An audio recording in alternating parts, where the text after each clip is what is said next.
The hero summoning system possesses the extraordinary ability to summon the powers of all champions from the League of Legends universe. Noah awakens with memories from his past life, discovering to his astonishment that he has been reincarnated into the Marvel Cinematic Universe. Fortunately, he possesses the hero summoning system, enabling him to summon hero templates and acquire the complete powers embedded within their backgrounds. He summons Yasuo, Heimerdinger, Tahm, and Vel'Koz. The swift swordsman makes his mark in New York, Hextech technology descends upon Marvel, and the river's leader commands the oceans as the void encroaches. When the Dragon King arrives, the cosmos trembles, as a single breath pierces through the universe. The powers of countless heroes converge within Noah, and beyond that, Dark Star, Star Realm, and the Scroll of Mountains and Seas grant him further strength. All Noah can exclaim is, "That's so cool." The comedic protagonist summons a Spirit Blossom Lullaby doll. Noam. Chapter 1 Rebirth? System Awakening. In America, within a house in Manhattan, New York City, a handsome young man with black hair is slumped over a desk in his bedroom. My head hurts. What on earth happened? A sharp pain surges through his mind as Noah clutches his forehead, propping himself up with one hand on the desk. He feels as though his head might explode from the intensity of the ache. Where am I? After a considerable period, Noah finally recovers from the throbbing pain and glances around, realizing he is in an entirely unfamiliar room, seated at a desk. He gazes at the computer screen before him, and as a strange sensation washes over him, he wonders if he has somehow grown younger. Just as confusion envelopes him, a voice suddenly resonates in his mind. Ding! The summoner fully awakens memories. The system is officially loading. What is that voice? Still perplexed about his presence in this unknown place, he is startled by the sudden emergence of the voice. It seems he heard the term system. Could it be that, like the protagonists in novels, he has traversed to another realm? But I haven't changed at all. Noah's thoughts spiral amidst the pain when the voice echoes again. Please prepare, summoner memories are about to be loaded. Memories? What memories? Oh no. As Noah contemplates the meaning of the system's reference to memories, a torrent of recollections floods his mind, accompanied by an excruciating headache that causes him to lose consciousness, collapsing onto the desk, leaving the room in silence once again. Beneath the moonlight by the bedside, Noah stirs and awakens, clutching his forehead, remnants of pain lingering, making him wonder if a bump has formed. Parents, car accident, Captain America, Iron Man. I'm still a bit dazed. So, it seems I have been reborn, and into the Marvel world at that? Through the memories that surged during his fainting spell, Noah comes to understand it all. He has indeed traversed dimensions, not merely transported, but reborn into the Marvel universe. Today, he has regained the memories of his past life, and with it, the system has been unlocked. In this new life, he is a Chinese American whose parents perished in a car accident years prior, leaving him with a bank account in this house. After their passing, he has lived alone, currently a high school student. Moreover, Noah discovers familiar names in his memories: Captain America and Tony Stark. Aren't these the characters he had seen in Marvel films in his previous life? Upon recalling these two names, he realizes he has indeed crossed into the Marvel realm, though he remains uncertain whether it is the cinematic or comic universe. A wave of anxiety washes over him. He had only seen a few Marvel films and gleaned knowledge of Marvel's lore through video commentary. He had never read the comics, but he had come across discussions suggesting that comic characters are significantly stronger than their cinematic counterparts, leading him to hope he has landed in the film universe. Yet, it appears he possesses a system, which he must rely on for reassurance. System, are you there? Unsure of how to access the system, he calls out both verbally and mentally. Greetings, Summoner. The League of Legends summoning system is at your service. The League of Legends summoning system? Is that its name? Does it summon heroes? Noah recognizes the name of the system as he recalls his previous life, where he had played the game rather poorly, preferring chess and watching competitions. He vaguely remembers that before his untimely demise, he had been playing this game when he accidentally knocked over a cup onto a power strip, resulting in his tragic fate. Such a method of crossing dimensions was one he had often encountered in novels, and he never imagined he would experience it himself. As his recollections cease, Noah shakes his head and continues to inquire about the system. System, what functions do you possess? Summoner, this system can bestow you with the powers of heroes, allowing you to harness the abilities of those from the game's lore. Summoning requires the use of essence, which can be earned by completing tasks. You can summon not only hero templates but also skins, various equipment, items, and world runes. Upon summoning a hero or skin template, The summoner directly gains the powers associated with that hero or skin in the game's lore. For further details, the summoner is encouraged to explore. Heroes and skins possess powers too? As Noah absorbs the system's explanation, he immediately thinks of champions like Dragon King, Bard, and Kain, each seemingly top tier within the game's lore.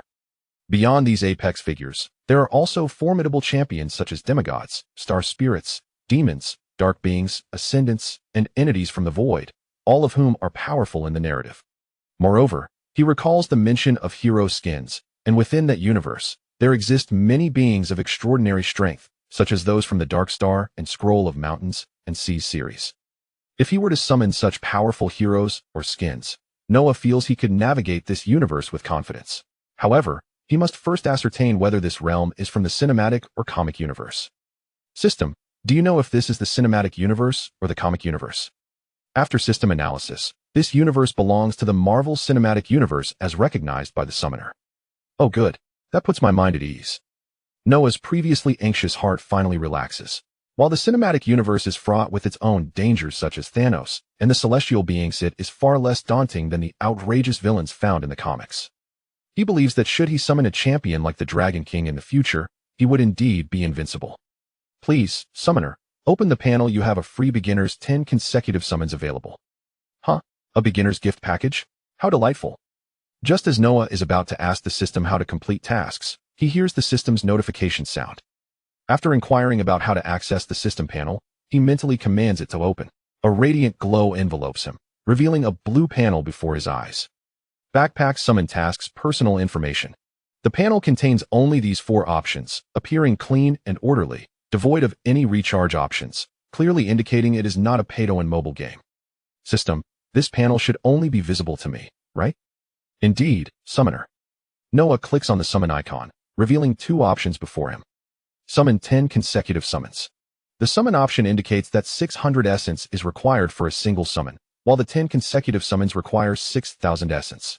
However, the icon in the top right corner shows 1 free attempt remaining. System, what is the difference between the 10 consecutive summons and summoning 10 times individually? Indeed, summoner. After a 10-fold summon, you will receive an additional free treasure chest, which may yield essence and other items. Free treasure chest? Surely, it isn't that daily chest which only grants 10 essence? Games are games, and reality is reality. Please do not conflate the two, summoner. Okay, I trust you. Noah expressed skepticism towards the system's claims, yet he chose to believe for the moment, and with a swift motion, he pressed the button for the 10-fold summon. As Noah pressed the button, the interface began to transform, morphing into a swirling blue vortex. This vortex spun at an astonishing speed, and after a violent tremor, 10 orbs of light along with a blue treasure chest erupted from within, coming to rest before Noah. Whoa, this is quite exhilarating. System, should I touch these orbs? After inquiring with the system, Noah extended his finger and tapped the first orb. As the orb's luminescence dissipated, a bottle of red potion materialized before him, its rounded glass body encircled by a metal ring. Noah recognized this item. Well, it was the life potion, the small red vial from the game. Is this the life potion? How do I retrieve it, system? Summoner, you may store items in your backpack or directly reach out to touch the item and claim it. Upon hearing this, Noah reached out and grasped the ethereal image of the life potion, which instantly manifested in his hand. He marveled at the icy glass bottle, feeling an inexplicable surge of excitement. Is this really the blood vial I used in every game? How wondrous, it has truly appeared. Noah held the life potion before his eyes, observing its crystal-clear liquid, reminiscent of flowing red agate. After admiring it, he placed it on the table and turned his attention to the other orbs, touching them in succession. Life potion, mana potion, tear of the goddess, scout ward, life potion, mana potion. Potions, tears, eyes, but no hero summoned. After tapping 8 orbs, he had acquired several potions, a piece of equipment, and a scout ward. Growing anxious, Noah wondered if there was a guarantee of a hero in this summon, hoping fervently that the last orb would yield a hero. Fixating on the final orb, Noah lowered his head and clasped his hands in prayer, invoking the metaphysical rituals he had relied upon in his past life's lottery endeavors. May Guanyin bless me. May the Jade Emperor bless me. May Buddha bless me. May God bless me. Let me summon a hero. After uttering his fervent incantation, Noah tapped the last orb. Upon contact, the orb erupted in a dazzling brilliance, surging toward Noah's chest. Before he could react, he was enveloped in a radiant light. Chapter 2. The Joyful Windblade? Runes. As Noah was engulfed in light, he felt as though he had entered a peculiar dream. In this dream, he was a young boy living in Ionia, cherished by an elder brother who later departed to study swordsmanship. Following in his brother's footsteps, young Noah was soon recognized for his exceptional talent in swordplay by a master swordsman, who imparted to him the art of the Gale Blade. However, tragedy struck when Noxus invaded, resulting in his master's demise and Noah being wrongfully accused, leading him to a life of wandering. Death is like the wind, it is always at my side. Amidst the haze, Noah heard this familiar phrase, a line he often encountered in the game. Congratulations, Summoner. You have successfully summoned the hero, Yasuo, the Unforgiven. At that moment, the system's notification jolted Noah from his stupor. What just happened? He pondered, still dazed from the sudden impact of the orb. Right, he had been summoning. Regaining his composure, he felt an influx of memories flooding his mind, memories of Yasuo, filled with experiences and knowledge of the Gale Blade. System, open my personal information panel. Personal information. Summoner, Noah. Hero panel. Yasuo, the Unforgiven. Abilities, Gale Blade. Mana. Yasuo's swordsmanship is likely magical, thus infused with mana. Noah examined his information panel, noting the absence of health metrics. Of course, his body was not digitized, and thus such data could not be displayed. This was reality, not a game. After reviewing the panel, Noah glanced at his arm, which now bore more defined muscular contours, having grown significantly stronger. Not just his arm, but he felt an overall enhancement in his physique. Is this transformation a result of the hero template? He mused, sensing the power coursing through his body. Let me try the Gale Blade. Noah ceased his introspection and, having acquired Yasuo's template, he yearned to experience the sensation of wielding his skills in reality. By the way, this template doesn't come with a weapon. In his bedroom, Noah searched for a makeshift sword, finding none among the usual blades. After a brief search, he unearthed a baseball bat from his cupboard, intent on using it for his initial experimentation. Noah closed his eyes, channeling the mana within him while recalling the movements of Yasuo's Gale Blade. As he focused, a gust of wind coiled around the bat. Opening his eyes, he gripped the bat firmly and thrust it forward. As he pierced the air with the bat, a wave of sword energy surged forth, slicing through the wooden door of his bedroom and embedding itself into the wall of the hall. With the initial strike of Steel Tempest unleashed, Noah felt his mana transform into a gale that enveloped him. He stepped forward, bursting through the door and landing atop a table. From there, he began to dance gracefully in the living room, buoyed by the wind. This was the application of the Gale Blade's forward slash, although Noah had yet to execute the actual slash. After a swift spin, he swung the bat, conjuring a tempest that raised a table into the air, leaving it suspended. Noah's eyes sparkled as he invoked the ultimate technique of the Gale Blade, the last breath. Solemnly, I invoke the name of the last breath, he declared, as a whirlwind surged beneath his feet. He leaped into the air before the floating table, the bat cleaving through it, reducing it to splinters. As the wind dissipated, the remnants of the table cascaded to the ground, the edges of the shattered pieces appearing as if they had been finely cut by a blade. Gently descending to the floor, Noah slowly returned to reality, though the sight of the dismembered table and the disarrayed living room left him feeling somewhat sheepish. No more destruction. If I keep this up, he'll have nowhere to live. Observing the wreckage of his furniture, Noah realized the implications of his actions. This was his home, and further damage would leave him homeless. Right, let me try this next. With mana swirling within him, he conjured a shield of wind, akin to the way of the Wandering Blade. In the game, this shield required movement to build up, but in reality, he could simply wield his mana to manifest it, or even utilize the wind's force while in motion to create the shield. The might of Yasuo is truly formidable, and he embodies joy as well. He is indeed the joyful wind man. I wonder what it would feel like to summon a Dragon King or similar powerful entities in the future. Noah dissipated the gale, calming the tumultuous magic swirling within him. Having experienced the exhilaration of summoning a hero from the system, he now eagerly anticipated drawing more potent champions from the lore. Yasuo, positioned as Ionia's wind swordsman in the narrative, was merely a mortal-level hero according to his background. The thought of potentially summoning Apex characters from the lore left Noah in awe of the sensations that might accompany such an event. After savoring the strength bestowed upon him by the Yasuo template, he recalled that he still had a treasure chest yet to be opened. He once again summoned the interface, and the chest floated within the summoning realm. Noah reached out and tapped the chest, which slowly creaked open, revealing a radiant glow within. Two luminous orbs emerged, resembling the spheres from his previous draw. He tapped the first orb twice upon opening it. An icon of essence appeared, and to his delight, it contained a bounty of 4,000 essence. With just 2,000 more, he could conduct another 10 draws, and Noah was now convinced that this system was far superior to the previous version. Upon opening the second orb, the moment his finger lifted from it, an immense surge of energy erupted, radiating brilliant light. Startled by the sudden brilliance, Noah instinctively shielded his eyes.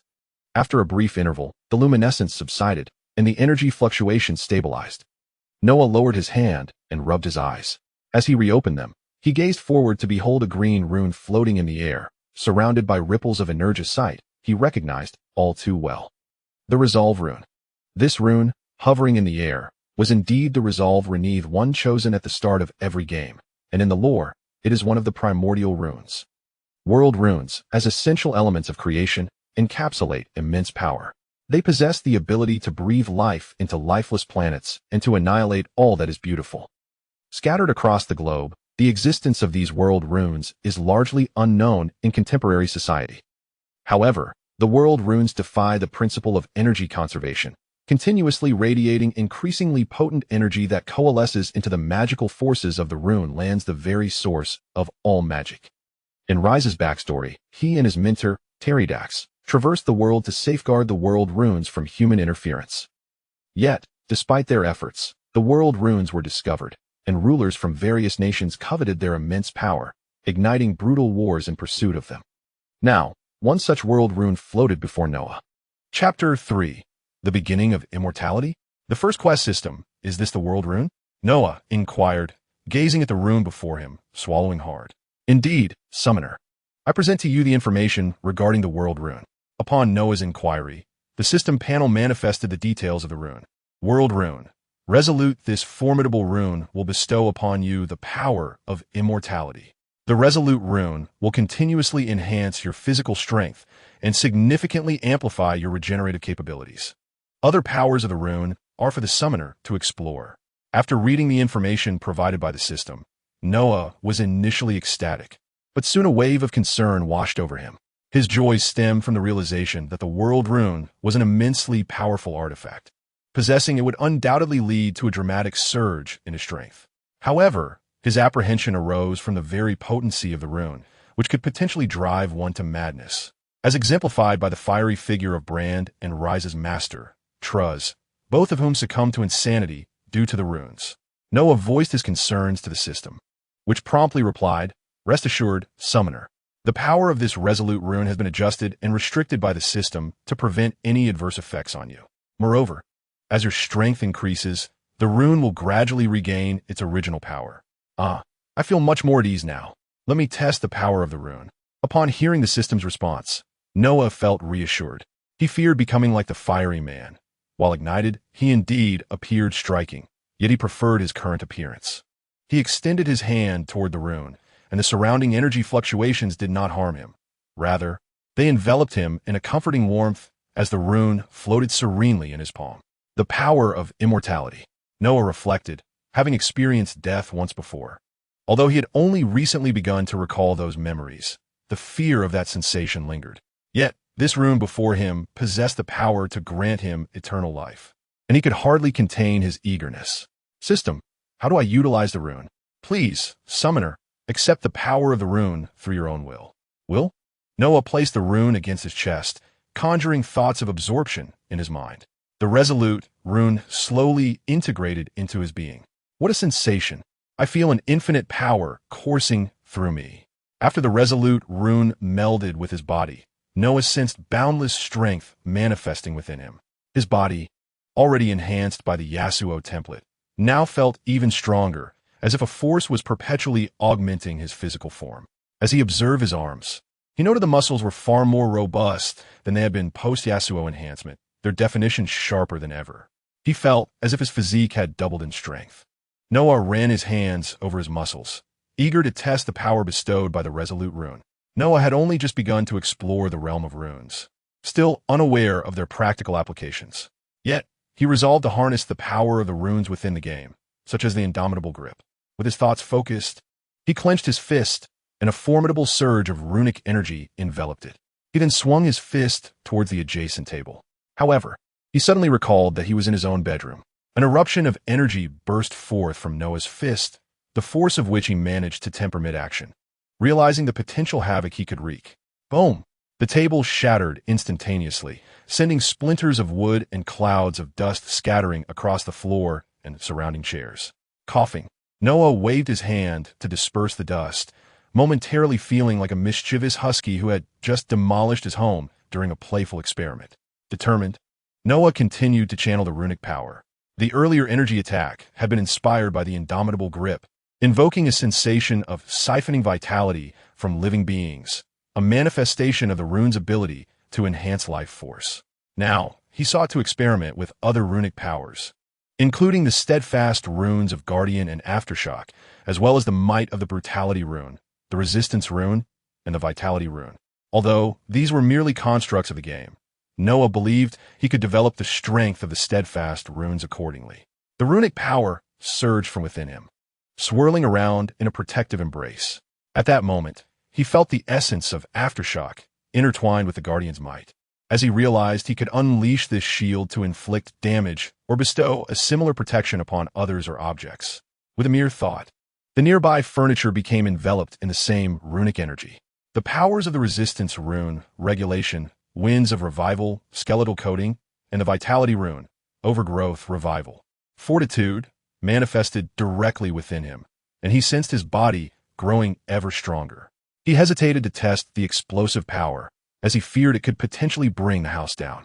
The Life Spring rune, he believed, would allow him to heal others with the runic force, but with no one around to experiment on, that notion remained untested. He had considered using himself as a subject, yet he felt that even a minor injury would be instantaneously healed by the winds of revival. Noah had already begun to grasp the immense power of the world runes. After calming his exhilaration, a thought struck him. With such formidable power, would the energy fluctuations from the emergence of the runes be perceptible to those formidable beings, such as the Ancient One or Odin? He inquired with the system regarding this matter. Rest assured, Summoner, the system has neutralized the energy fluctuations of the world runes, ensuring that no one will detect their power. That brings me peace of mind. However, it does feel somewhat fantastical to begin this journey with the gift of immortality. Noah gazed at his own form, marveling at the extraordinary nature of his recent awakening. Having obtained immortality felt surreal, as though he were dreaming. However, he resolved to explore the task system first. Feeling a surge of strength, he yearned to find something to test his abilities. Notably, he only needed to acquire 2,000 essence to perform another 10 consecutive draws, which necessitated immediate engagement in tasks to earn essence vigorously. Upon accessing the task panel, Noah was momentarily bewildered to find it utterly devoid of content. This unexpected emptiness quelled his restless heart, prompting him to consult the system. System, could you elucidate the process for accepting tasks? Why is the panel currently empty? Summoner, allow the system to introduce you to the task system. Tasks are generated by the system scanning the events surrounding the summoner, or they can be designated by the summoner for the system to evaluate their level. Tasks are categorized into 3 levels, with higher levels yielding more substantial rewards. The system is now scanning. Scan complete. Please review the results. Eagerly, Noah reopened the summoning panel, relieved to find it no longer barren. A few level tasks and 1 higher level task appear before him. Examining the lower level tasks, he noted they were of a similar nature. Level task, teach a lesson to the local ruffians. Level task, teach a lesson to the local ruffians. Multiple tasks concerning the reprimanding of local delinquents caught his attention. One might wonder about the prevalence of such ruffians, but this was Manhattan, specifically Hell's Kitchen, a notoriously chaotic area. Coincidentally, Noah resided nearby, and the nighttime ambience often compromised safety. After reviewing the lower-level tasks, Noah turned his gaze to the higher-level task. Level task. A certain superhero is in peril and requires assistance. A superhero? Who could it be? Daredevil, perhaps? Without hesitation, Noah chose to accept the task, eager to discover which superhero needed aid. This marked his first encounter with a Marvel superhero, igniting a sense of anticipation within him. He might even encounter a villain. Given that only a formidable adversary could place a superhero in jeopardy. Very well, let us embark. Chapter 4. The dilapidated factory roared in an inconspicuous alleyway. Cloaked in darkness where neither streetlights nor moonlight penetrated, several newspapers danced upon the ground, swept in by the wind. Suddenly, a figure darted past, the rapid movement stirring up a whirlwind that sent newspapers and dust swirling into the air. This fleeting silhouette in the night was none other than Noah. He moved with the swiftness of a gusting wind, embodying the very essence of tempestuous speed, for he had harnessed the techniques of Windblade, channeling his magical energy into a whirlwind that enveloped him, enhancing his velocity. Upon reaching the end of the alley, he bent his knee and leaped directly onto the wall, executing a series of agile jumps until he reached the rooftop. Once he steadied himself, Noah gazed ahead at a specific point. Within his line of sight, an arrow pointed in that direction, a task indicator from a system. Startled by the sudden appearance of the arrow after he had accepted the mission, he inquired about its purpose and learned that it was a guiding feature of the task system. Thus, he followed the arrow's direction. Setting off from his home, he advanced directly towards where the system directed him. His body, having undergone enhancement, now allowed him to run at remarkable speeds. He felt as though he could cover 20 meters per second, equivalent to 72 kilometers per hour, a pace rivaling that of Captain America. After enveloping himself in a whirlwind, his speed surged to a staggering 40 meters per second or 144 kilometers per hour, making him feel like a man of the wind. Upon confirming his bearings atop the building, he continued on his path, leaping to another rooftop, the winds accelerating his velocity significantly. Noah bounded through the urban landscape, gradually finding himself in a more rural area, filled with dense woods, a region untouched by development. A few minutes later, he arrived near a secluded factory. Clad entirely in black attire, complete with a hat and mask, he aimed to remain inconspicuous. During his journey, he had chosen routes with minimal surveillance, ensuring that no one noticed his passage. Is this truly the task location? A factory situated in such a remote place? Noah pondered as he perched upon a tree branch, observing the factory before him, which buzzed with activity even in the dead of night. The machinery within continued to operate, but with his enhanced hearing, he discerned the distinct sound of gunfire amid the cacophony. With a determined leap, he propelled himself towards the factory, fearing that if he delayed, he might fail the mission. And the prospect of failing his first task was unacceptable. Clearing the outer wall, Noah entered the industrial complex, which was enveloped in darkness, devoid of any illumination. The streetlights, lacking power, stood as mere decorations, their posts rusted and the ground littered with fallen leaves and dust, devoid of any signs of life. This is a decrepit factory. Appearing quite dilapidated, Noah remarked as he surveyed the scene. He pressed onward in the direction indicated by the arrow, the rumbling sounds growing louder as he ventured deeper, as if numerous machines were operating simultaneously. Someone has reactivated this abandoned factory. What could be the purpose behind this? Noah contemplated, intrigued by the thunderous noises surrounding him. As Noah approached the source of the cacophony, he found himself before an abandoned factory. This once operational establishment had seemingly been reactivated, yet its machinery was undoubtedly in a state of disrepair, emitting harsh, piercing sounds due to aged and fractured internal components. The factory's grand entrance was securely shut, guarded by a dozen or so thuggish figures, though they appear to be more than mere street ruffians, as Noah discerned that some were armed with handguns. Within the sealed confines of the factory, besides the buzzing of the antiquated machinery, Noah could also hear the distinct crack of gunfire. Deciding to investigate, Noah retrieved a baseball bat from his backpack, the only weapon he had brought from home, as he was currently without a knife. Nevertheless, he felt the bat would suffice. Damn it, it's so noisy. Are they done yet? Why does it take so long to deal with one person? One thug complained, while another echoed. If it were me, I'd just wait, look over there. The guards, already irritated by the blaring noise, were grumbling among themselves when one of them suddenly noticed a figure approaching from a distance. He immediately alerted his companions, and they all drew their firearms, directing their attention toward the newcomer. "Hey, what do you want? Get lost, or don't blame us for being unfriendly," shouted one thug, suspicious of the person who had dared to come here in the dead of night. The figure, seemingly oblivious to the warning, continued to advance, backlit by the moonlight, obscuring their features. "Damn it, shoot him," commanded the thug, growing impatient as the warning went unheeded. He raised his pistol and fired. Bang! What? A bullet was discharged. Yet the figure did not falter. In the enveloping darkness, the thug assumed he had missed and fired again, only to realize that the target had evaded the shot. This isn't right. Everyone, shoot to kill. All right. Bang! Bang! Bang! As the thugs opened fire in a collective panic, Noah watched with calm detachment. Though bullets travel faster than sound, he could anticipate their shooting directions and evade them before they pulled the trigger. As gunfire erupted once more, Noah swiftly maneuvered forward, deftly dodging the incoming bullets. In the astonished gaze of the thugs, he closed the distance to one of them, observing the stunned expression on the thug's face. Noah gripped his bat tightly and executed a swift upward strike. The bat, propelled by momentum, sliced through the air with the sharpness of a blade, leaving a deep gash across the thug's chest. The tremendous force sent him soaring into the air, blood spraying in a gruesome arc. What just happened? The thugs were utterly astonished when Noah deftly evaded their bullets.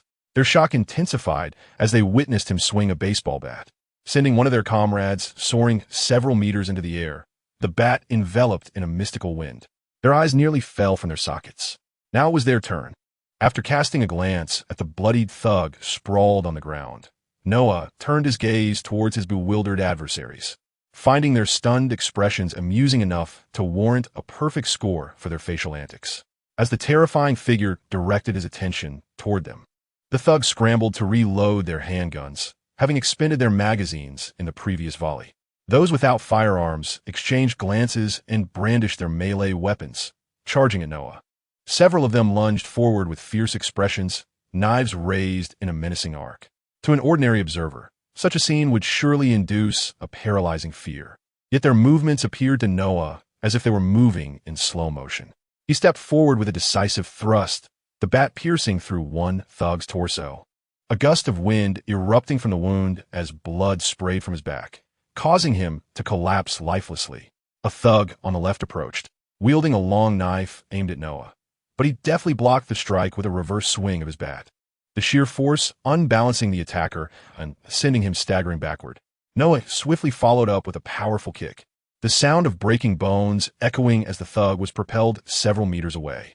The remaining thugs, witnessing this display of brutality, were momentarily paralyzed with fear, halting their advance and contemplating retreat. Noah, however, would not allow them to escape. He unleashed a blade-like gust of energy, which sliced through the back of the fleeing thug, sending him crashing to the ground. Noah then turned his attention to the few thugs still fumbling with their ammunition. The entire sequence of events, from the initial charge to their swift defeat, had unfolded in mere seconds. The sight of Noah's ferocity rendered them so terrified that their hands trembled, preventing them from loading their weapons. Not one to let such an opportunity slip away, Noah executed several precise strikes, leaving only himself standing amidst the carnage. Feeling quite satisfied, Noah surveyed the scene around him. The thugs lay scattered, blood pooling around them, yet he felt no revulsion. Thanks to the influence of the Yasuo template, he possessed memories of countless battles, and this spectacle seemed trivial to him. In fact, he found it rather exhilarating. It was time to venture inside and explore further. Noah gazed at the entrance, where machinery continued to hum, breaking the eerie silence of the desolate landscape, instilling a chilling sensation. Inspecting his bat, he noted the tightly wound winds swirling around it, almost as if he could hear the howling of a tempest. He wondered if the bat would withstand the pressure. He hoped it wouldn't shatter during use. With a swift thrust, he struck the door, the bat's wind-enhanced sharpness puncturing the steel surface, creating a gaping hole. Peering through the opening at the door, Noah could already discern the unfolding events within. Clutching his bat tightly, he raised his hand and swung, reciting a line reminiscent of Yasuo. Let's go. Chapter 5. Do you wish to kill me? You may attempt it. Inside the factory, the sharp cracks of gunfire echoed frequently, as dozens of individuals resembling gang members dispersed within the premises, searching for their target. Occasionally, a shot rang out, while several of their comrades lay sprawled on the ground, rendered unconscious by an unseen assailant. These individuals were armed, some with handguns, others wielding melee weapons. The target they sought was currently crouched behind a machine, gasping for breath, clad in a tight-fitting red uniform. his face partially concealed by a mask adorned with two devilish horns. He bore the moniker of Daredevil. However, his condition was far from favorable. A gunshot wound on his shoulder bled profusely. Daredevil, otherwise known as Matthew Murdock, found himself in dire straits.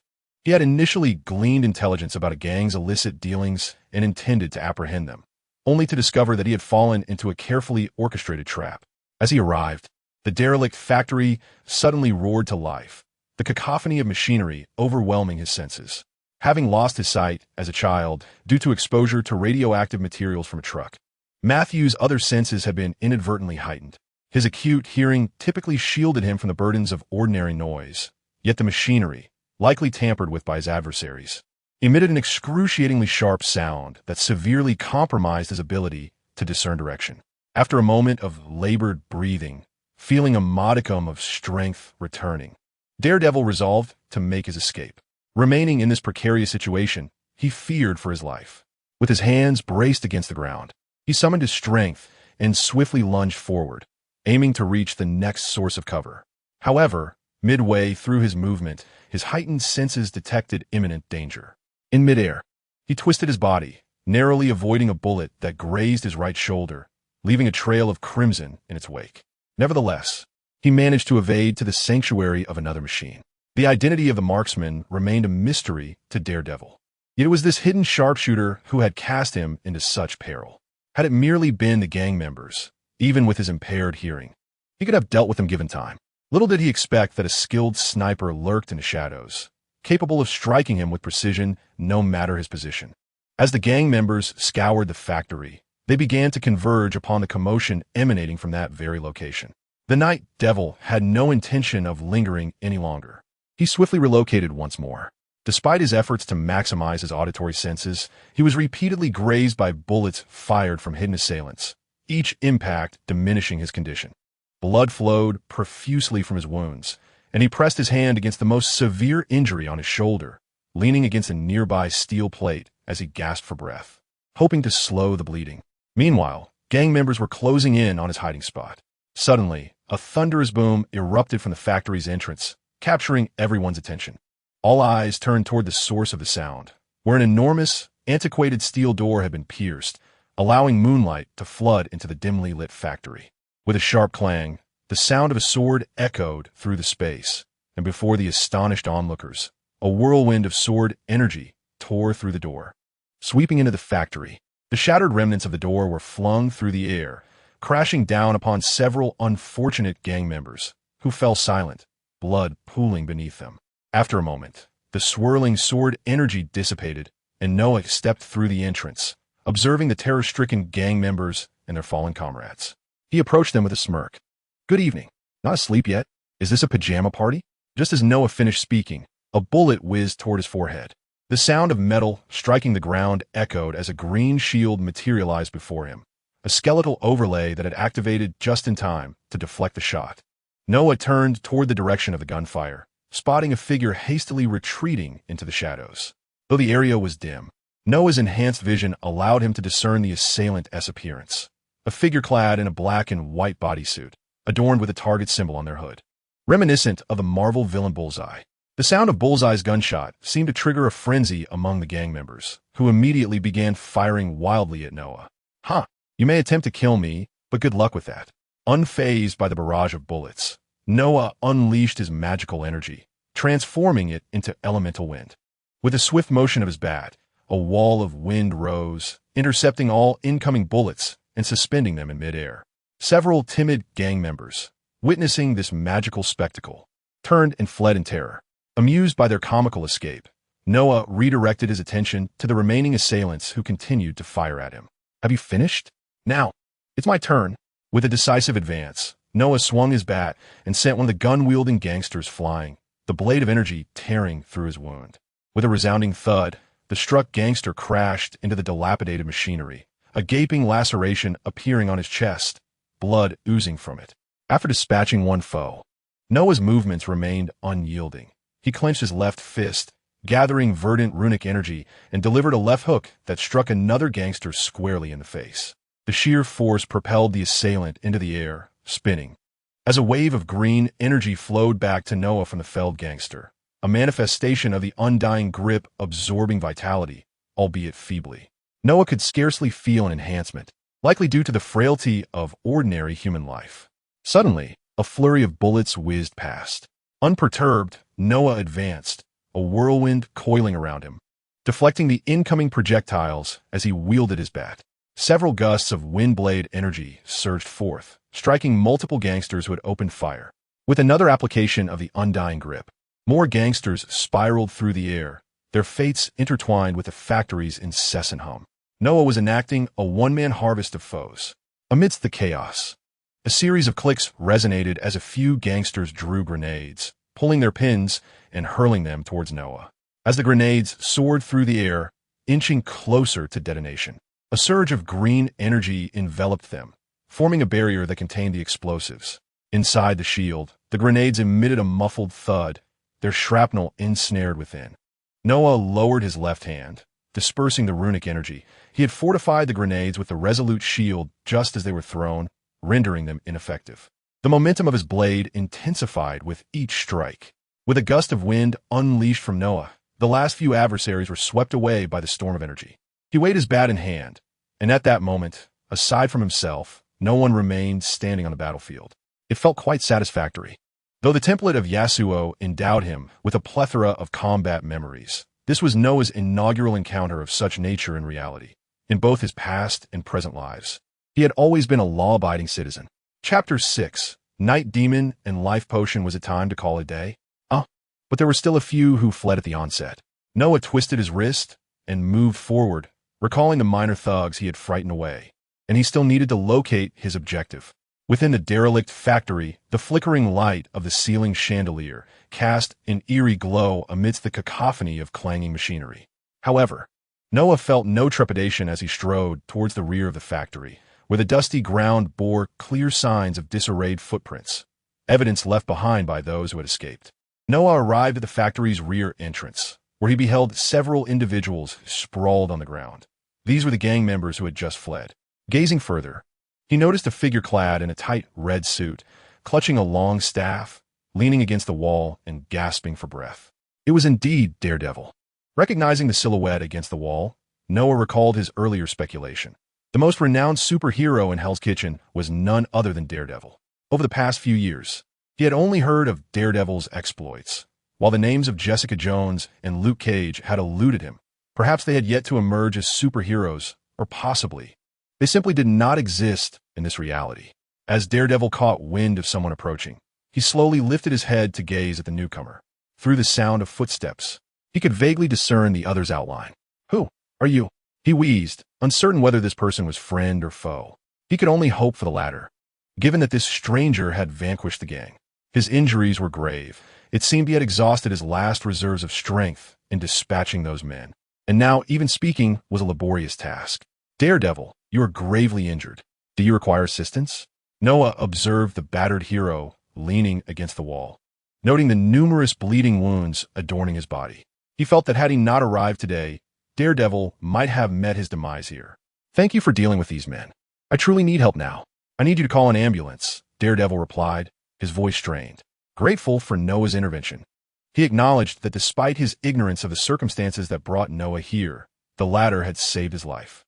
However, he needed urgent medical attention. Otherwise, he wouldn't last much longer. "There's no need for thanks, but you won't be heading to the hospital. Drink this," Noah said, retrieving a vial of life potion from his system backpack and tossing it to Daredevil. "What is this?" Daredevil caught the vial, unable to see its contents, only sensing the liquid sloshing within. He hesitated to drink it. "If I intended to harm you, I could have done so already," Noah remarked, understanding Daredevil's reluctance to consume something offered by a stranger. After considering Noah's words, Daredevil realized that if this individual had wished him ill, he could have attacked without first dispatching the gang. With a determined resolve, Daredevil uncorked the vial and swallowed the crimson potion in one swift motion. As he set the empty bottle aside, he instantly felt a transformation within him, a warm sensation enveloping his body. He raised his arm, his palm gently brushing against the scar left by the bullet, and was astonished to discover that the wound was gradually healing. The most severe injury on his shoulder saw the bullet slowly extricating itself, falling to the ground as the flesh and blood within began to regenerate, slowly mending. After inspecting the wounds that adorned his body, the daredevil found that they had all completely healed, and the weakness he felt from excessive blood loss had vanished, as if his blood had been miraculously replenished. Moreover, he sensed that the lingering injuries from previous battles had also disappeared. In shock, he tightened his grip on the vial in his hand and lifted his gaze towards Noah, despite his blindness, and posed his question. What manner of elixir is this, to possess such wondrous effects? Noah, observing the astonishment on Daredevil's face, chuckled softly. I apologize, but that is a closely guarded secret. Oh, my apologies. It was inappropriate of me to inquire. After confirming his complete recovery, Daredevil stood upright and addressed Noah. Thank you for saving me tonight and for your remarkable potion. I am Daredevil. You're welcome. And yes, I know of you, Daredevil, the superhero operating in Hell's Kitchen. Noah held a favorable impression of Daredevil. Even before his memories had awakened, he had heard tales of a masked vigilante combating crime in their vicinity, significantly improving the safety of their neighborhood. At that time, Noah had been quite grateful to this masked hero, as he was the sole survivor in his household, and had hoped for a rise in security to alleviate his daily fears. The title of superhero is a bit overstated. I merely seek to uphold justice and combat crime, Daredevil humbly remarked, turning his attention to Noah. May I inquire your name, sir? Call me Yasuo, Noah replied, casting a glance at the group lying on the ground. He then asked Daredevil, do you know the identities of these individuals? Why did they attack you? To be honest, I am somewhat in the dark myself. I had uncovered certain intelligence today indicating that this abandoned factory was to be the site of a criminal event, which is why I came here tonight. I did not anticipate that it was a plot directed at me, nor do I know who orchestrated it. Daredevil responded with a wry smile. Over the years of combating crime, he had accumulated numerous enemies, so many that he could scarcely discern which one had targeted him. Upon hearing Daredevil's words, Noah nodded and relayed what he had observed. Daredevil, did you see the hidden gunman? His name is Bullseye. He is an underling of Kingpin. I suspect that Kingpin intends to make a move against you. Suddenly realizing that Daredevil was blind, Noah felt he had misspoken. Yet was confident that Daredevil would grasp the meaning. Bullseye? Kingpin? Daredevil's surprise was palpable upon hearing Noah's words. He had heard of Kingpin, notorious as the most powerful crime lord in New York, often referred to as the Emperor of the Underworld. It seemed he had become a target due to the disruption of some of Kingpin's dealings, Daredevil pondered. Thank you for your reminder, Yasuo. Please exercise caution, as the target must have seen your presence today and may seek to trouble you. Moreover, here is my contact information. Should you require my assistance, feel free to reach out to me. The Night Devil spoke to Noah, producing a piece of paper inscribed with a phone number and handing it to him. Noah accepted the paper, recognizing that the number likely did not belong to Matt Murdock in reality, but rather served as a means of contacting the Night Devil. Noah had already received the system's notification for task completion, yet he refrained from examining the system panel, opting to wait until he returned home. He glanced down at the gang members sprawled on the ground and inquired of the Night Devil. How shall we deal with these individuals? Leave this matter to me. The Night Devil replied, his expertise in such affairs evident. Very well, I shall entrust it to you. I must take my leave, Noah nodded, eager to review his task rewards. He bid farewell to the Night Devil and prepared to depart. The Night Devil acknowledged his exit with a nod, then fell into contemplation regarding how to confront Wilson Fisk. The presence of a formidable adversary only served to fortify his sense of justice. Additionally, the Night Devil felt a slight itch in his eyes after consuming a certain potion. Meanwhile, upon witnessing his shot miraculously deflected by that individual through what seemed like magical means, the target I understood that his mission had failed.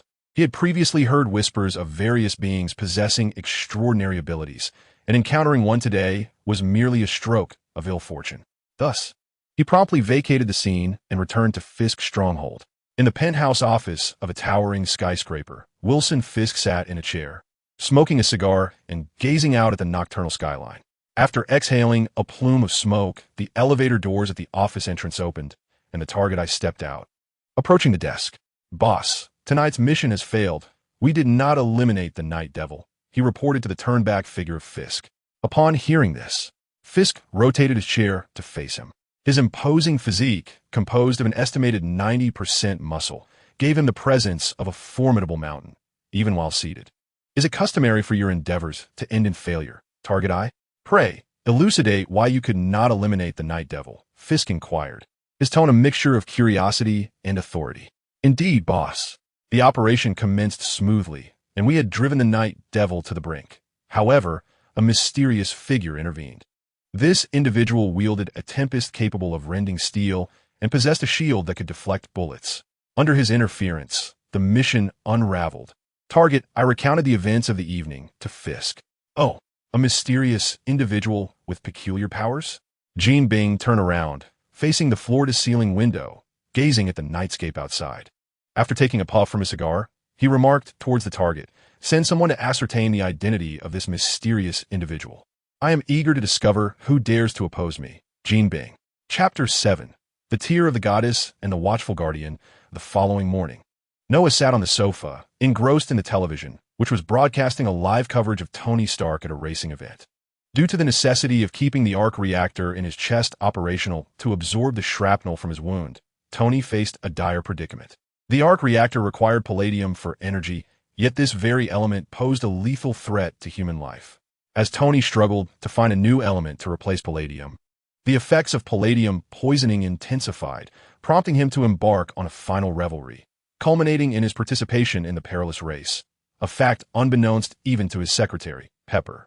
As the segment of Iron Man 2 unfolded, Noah recalled that Tony was gravely afflicted by palladium poisoning and nearing death, leading to the appearance of Ivan Vanko. Observing Tony engaging with the audience before the race, the crowd erupted in cheers at the sight of Iron Man, feeling fortunate to witness such an iconic figure. Ultimately, Tony entered the race car, and the competition commenced. On the racetrack, a staff member, a man with a toothpick in his mouth and a sardonic smile, disregarded the warnings of his colleagues and boldly stepped onto the track. Onlookers deemed him insane, knowing the cars raced at perilous speeds. A single misstep could result in devastating consequences. This intruder was, in fact, Ivan Vanko, harboring a grudge against the Stark family due to his father's demise. Utilizing the information left by his father, he had constructed a rudimentary arc reactor and was now intent on exacting revenge on Tony Stark. Walking onto the track, several race cars whizzed past him. Should one collide with him at such velocity, Ivan would undoubtedly be obliterated. However, he exhibited no fear, merely retrieving 2 whips from his waist. Activating the buttons on the handles, the whips crackled with blue electricity, igniting his clothing from the intense heat emitted by the energy transmission device he wore. As his garments fell to the ground, they revealed an arc reactor on his chest, strikingly similar to that of Tony Stark. After charging the electric whip, Ivan swung both whips with fervor, striking the ground and leaving behind several charred cracks. At that moment, a racing car sped towards him, and just as onlookers braced for a collision, Ivan swiftly lashed out with the electric whip, cleaving the speeding vehicle in 2. One half spun through the air, while the other collided violently with the barrier, eliciting sharp gasps from the crowd. Meanwhile, Pepper, watching the scene unfold from a bar outside the racetrack, felt a surge of anxiety, sensing that the assailant was targeting Tony. Without hesitation, she donned the portable armor Tony had provided and, accompanied by bodyguard Happy, raced towards the scene. On the racetrack, Tony had just emerged from a curve when he spotted a figure blocking his path. Before he could react, Ivan Vanko severed the front of Tony's car with a single strike of his whip, sending the vehicle soaring into the air before crashing down. Struggling, Tony crawled out of the wreckage just as Ivan approached, preparing to deliver another blow. However, Tony, sensing danger, launched a surprise counterattack from behind. Enraged, Ivan retaliated with a flurry of strikes, nearly severing Tony's vital appendage. In a moment of quick thinking, Tony created a brief distraction by causing the car to explode, momentarily separating him from Ivan. Just then, Happy arrived, crashing into Ivan and pinning him against the barrier. After several impacts, Ivan regained his composure and sliced the car in half. Startled, Pepper ejected the portable Mark V armor, which Tony quickly donned. The audience erupted into screams as Mark V, a compact yet formidable suit developed by Tony, faced Ivan. Initially, Tony endured several lashes from Ivan's whip, resulting in damage to his armor. However, undeterred, he pressed closer to Ivan, delivering a series of punches followed by a shoulder throw that sent Ivan crashing to the ground, where Tony extracted the arc reactor from Ivan's chest. Meanwhile, Noah observed the live broadcast. Realizing the timeline was aligning with the upcoming events of Tony Stark at the World Expo. Knowing he had to participate, Noah anticipated that this would present a significant quest opportunity. He switched off the television and opened his panel, reviewing the reward from the previous night's task, assisting Daredevil. To his surprise, he had accumulated over 1,000 essence, and with previous treasure chest rewards, he was just 1,000 essence away from a lottery draw. This quest was indeed appealing, offering high rewards and ease of completion. He mused about when Daredevil might next bestow another task upon him. Amused, Noah reflected on the situation, acknowledging that while it felt somewhat unscrupulous, the prospect of the quest was enticing. He opened his backpack, examining the potions within. The health potion was of no use to him, as he had the runes of resolve to heal from injuries. However, the mana potion might prove beneficial. Although Yasuo did not consume mana in-game, he would need it in reality. He focused on the Scout Guard and Tear of the Goddess, and with a thought, both items manifested in his palm. Scout Guardian. Place an invisible Scout Guardian on the ground to enhance your vision in the surrounding area. The duration of the Scout Guardian lasts for 1 day, and replenishing its magical energy can extend its existence, with a maximum duration of 5 days. Tear of the Goddess. The Tear of the Goddess is a magical gem that continuously provides heroes with a source of magical energy. There is a limit to the accumulation of magical power. Noah gazed at the 2 items in his possession. The Scout Guardian resembled a small blade of grass, with an orange, multifaceted crystal floating above it. The Tear of the Goddess took the shape of a blue droplet, a crystal that appeared remarkably transparent, revealing swirling, shimmering droplets within. Its exquisite form was undeniably beautiful. The gear in this game bore a striking resemblance to reality, and the Tear of the Goddess was truly stunning. How lovely the Tear of the Goddess is! Noah exclaimed upon seeing its shape. The gem's beauty was unparalleled in his eyes, capable of overshadowing many precious stones in reality. It was indeed a magical creation. System. How do I use this equipment? Should I wear it? Summoner. The system provides a 6-slot equipment bar, allowing you to equip armor, weapons, accessories, and more. Equipping these items will enhance the summoner's attributes. The summoner may also choose to equip armor, weapons, and accessories in reality. Oh, I see. Noah turned his gaze to the Scout Guardian and placed it directly onto the center of the hall's floor. As the Scout Guardian rooted itself into the ground, it transformed into a translucent form, appearing semi-transparent only in Noah's eyes, while remaining invisible to others. After the Scout Guardian anchored itself to the floor, Noah felt a peculiar perspective emerge in his mind. With a mere thought, he shifted to that perspective, witnessing his hall from an angle where he stood with closed eyes on the floor. As Noah returned to his own mind and opened his eyes, he felt a sense of wonder. He now possessed a 360-degree surveillance camera that could be switched to view his hall at any moment. He concentrated his magical energy and directed it toward the Scout Guardian. Moments later, its storage was filled, allowing it to persist for 5 days. He planned to replenish its energy later to ensure its continued existence. After setting the Scout Guardian, Noah equipped the Tear of the Goddess into the system's equipment bar. Once equipped, he sensed a surge of magical energy emanating from the Tear, feeling that he could easily harness and wield this power. However, at present, this magical energy felt somewhat feeble, as the Tear of the Goddess required time to accumulate its magical essence. After equipping the Tears of the Goddess, he felt a sense of emptiness, as if there were no more tasks to occupy his time. He planned to seek out trouble with the gang in the Hell's Kitchen area later in the evening, and since today was Sunday, he was relieved to have no school obligations. Speaking of school, he had a friend named Peter Parker, who seemed to be Spider-Man, though, at this point in time, he had yet to be bitten by the spider and remained an ordinary high school student. Glancing at the baseball bat he had left on the table upon returning home the previous night, Noah pondered whether to purchase a weapon or perhaps commission a superior sword. Ultimately, he decided it was best to await the system's summoning of a weapon. After much contemplation, Noah concluded that customizing a weapon was unnecessary. When he wielded the baseball bat, his primary means of inflicting damage was through the sword energy that enveloped it. Thus, ordinary weapons held little distinction for him. The only difference was that iron implements were slightly more durable than a baseball bat. He resolved to buy a few longer fruit knives for backup. Stowing the bat in his backpack, Noah entered his room, powered on his computer, and commenced his leisure time. Meanwhile, in Tony Stark's basement, fresh from hearing, he was replacing the palladium energy core in his arc reactor. Upon completion, He stared at the greenish palladium poisoning on his chest, feeling a sense of helplessness. He had instructed J-A-R-V-I-S to simulate all known elements, but none could serve as a suitable substitute for palladium. Picking up a bottle of chlorophyll from the table, he realized he must consume it to counteract the palladium toxicity. Yet as his poisoning worsened, it became increasingly ineffective. "Sir, Miss Potts is approaching," J-A-R-V-I-S announced. Just as Stark was sipping the chlorophyll, Pepper Potts entered the laboratory, intent on discussing why he had donated all of his collected artworks. This decision stemmed from Stark's belief that his time was running short, prompting him to part with these possessions. Following this, Tony planned to hand over Stark Industries to Pepper, who subsequently called in a visa officer to manage the necessary affairs. This individual was none other than Black Widow. Unbeknownst to Tony and Pepper at that moment, upon seeing Black Widow's alluring figure, Stark's playboy tendencies surged forth, leading him to desire her as his secretary. However, Pepper was determined not to grant him that opportunity, marking the beginning of her leadership over Stark Industries. Chapter 8. Exposure. At S-H-I-L-D headquarters, within an office in the Triskelion, Nick Fury was perusing the information transmitted by Black Widow.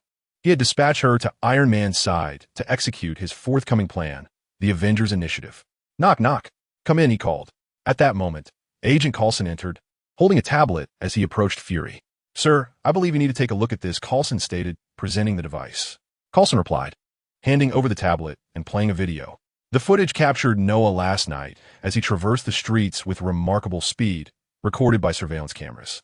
Dressed in all black, with a mask and hat obscuring his features, the only hint of his identity was the exposed skin, which was not of a darker hue. Nick Fury nearly mistook him for an individual of his own ethnicity. Yet, the speed at which this figure ran was beyond that of an ordinary human. Nick Fury estimated it to be around 20 meters per second, and in certain clips, the velocity seemed to increase further, an impossible feat for any normal person. Fury contemplated a particular individual, a soldier who had been injected with the super soldier serum, and began to suspect whether the person in the video had also undergone some form of enhancement or acquired a mysterious power. "From which area were these surveillance tapes obtained, Coulson?" Nick Fury inquired, scrutinizing the footage with his hands clasped under his chin. "Sir, these recordings were sent over from the Manhattan Upper West Side precinct. An officer discovered the footage during a routine inspection and forwarded it to us. Consequently, we initiated an investigation and uncovered more traces of this individual in additional surveillance videos. Furthermore, after extracting these videos, our agents found significant signs of a struggle and numerous gunfire marks and abandoned factory on the outskirts of the Clinton area, evidence that clearly could not have been made by a mere human. Combining this with the video evidence, I surmise that the person's destination was indeed that factory. Our agents have also determined that a gang was engaged in illicit activities there yesterday, suggesting that this individual may have sought to intervene. Thus, you propose that this person is a champion of justice, endowed with extraordinary powers, akin to a superhero combating crime?" Fury queried. "That is merely my hypothesis, sir. Our agents have also noted the presence of Daredevil in the Hell's Kitchen area, leading me to suspect that this individual may share similar attributes." After listening to Coulson's report, Nick Fury nodded in acknowledgement. They had been monitoring Daredevil, and Fury had considered including him in his roster of superheroes. "Coulson, arrange for a few agents to keep a close watch on the Clinton area and Upper West Side over the next few days. This person may reappear, and we need to pinpoint his exact location." "Understood, Director. I will make the necessary arrangements immediately." With that, Coulson exited the office, leaving Fury in quiet contemplation as he continued to observe the videos. Later that night, Noah entered his abode with a sigh, having just completed his daily tasks, which involved dealing with a group of thugs. However, the level of difficulty was merely average, yielding a meager reward of just 100 points, far less impressive than his previous day's accomplishments. Originally, he had no intention of undertaking a high-level system task. He planned to venture out in search of certain significant gang trading sites and subsequently designate a task. He thought that perhaps he could receive a high-level task, akin to what occurred yesterday. However, as this was his first foray into such endeavors, he spent the better part of the day scouring locations he deemed likely for nefarious dealings. Yet he found nothing at all. Exhausted from a night of running, he lay on the sofa, fortified by resolute runes. Physically, he was not weary, but emotionally drained after a day of fruitless searching. Should he seek out Daredevil? He was an expert in this realm and would likely possess knowledge of those gang trading locations. Noah mused that Daredevil, having served as a superhero in Hell's Kitchen for so long, must be well acquainted with such information. Yet, how were these tasks assessed? Yesterday's high-level task was not particularly difficult. So why was it classified as such? Noah stroked his chin, contemplating the criteria for task evaluation. He recalled the novels he had read in his previous life, pondering various possibilities. Perhaps only events tied to Marvel characters warranted a high-level task. Yes, that seemed plausible. He speculated that the tasks might need to connect with Marvel superheroes or villains, allowing the system to acquire energy by altering the narrative, thus leading to high-level tasks. Of course, these were merely Noah's conjectures. The specifics would require him to experiment one by one. Sighing, he dismissed the thought, reminding himself that he had school to attend the following day. He had already completed a round of schooling in his previous life. Why must he endure it again in this one? The notion of returning to school in this life left him somewhat disheartened. He had considered skipping school altogether, especially since this was the Marvel Universe, where chaos would soon ensue. However, he attended school out of respect for his parents' wishes. They aspired for him to attend university and become a successful individual, fulfilling their legacy. Reflecting on his parents in this life brought a tinge of sadness. He was not merely a soul who had possessed the body of a stranger. He was reborn into this world, born of his mother, which deepened his emotional connection to them. Although his parents often traveled for work, sometimes for months on end, the last time he saw them, they were embarking on a business trip. A month later, he received the devastating news of their car accident, a thunderbolt from a clear sky that left him an orphan. For now, he decided to focus on reading. He would determine later whether to continue with his studies. While his parents' aspirations were indeed significant, he recognized the need for adaptability. After all, when the time came to save the world, who would have the leisure to study? Moreover, according to the system's mechanism for acquiring the powers of heroes through a draw, should he happen to obtain heroes like Heimerdinger, Jace, or Victor, those paragons of scientific ingenuity, wouldn't he instantaneously transform into a genius? In that case, the necessity of formal education would become obsolete. Contemplating this, Noah nodded, intending to exert more effort in seeking tasks the following day, hastening to accumulate 10 consecutive draws to bolster his strength and better confront impending crises. As night fell, Chapter 9, New Mission unfolded. On a narrow path within Midtown High School, students jovially traversed towards their classrooms, their laughter and playful banter resonating with the essence of youth. At that moment, Noah too made his way down this path, heading toward his classroom. Midtown High was the name of the institution he attended, famously known as the School of Spider-Man in the Marvel Universe. Today, Noah donned a long shirt to conceal the enhanced musculature of his physique. Otherwise, it would be challenging to explain the remarkable transformation he had undergone in just 2 days. He planned to attribute it to exercise after a while. Just then, he heard 2 familiar voices greeting him from behind. "Hey, Noah, good morning." "Morning, Noah." Turning around, he saw 2 figures approaching him, one slender and the other more robust. It was Peter Parker and his friend Ned Leeds. Noah shared a close friendship with both, so he reciprocated their greetings. "Hey, did you 2 catch that live stream yesterday? Iron Man, Tony Stark, participated in a car race and battled Whiplash. It was absolutely thrilling." Upon reaching Noah's side, Peter began to recount the events from the racetrack, his enthusiasm palpable as a devoted Iron Man fan. "Whiplash, is it the name you came up with?" Noah inquired. "Indeed, it's incredibly cool, isn't it?" Peter replied. "Oh, absolutely," Noah said, somewhat exasperated. Ned, though not an ardent admirer of Iron Man, chimed in to discuss the legendary hero. Observing their animated conversation, Noah quickened his pace. "Noah, don't walk so fast. Wait for us." The duo caught up with him, and the conversation finally shifted away from Iron Man as they began to discuss their plans for the upcoming break.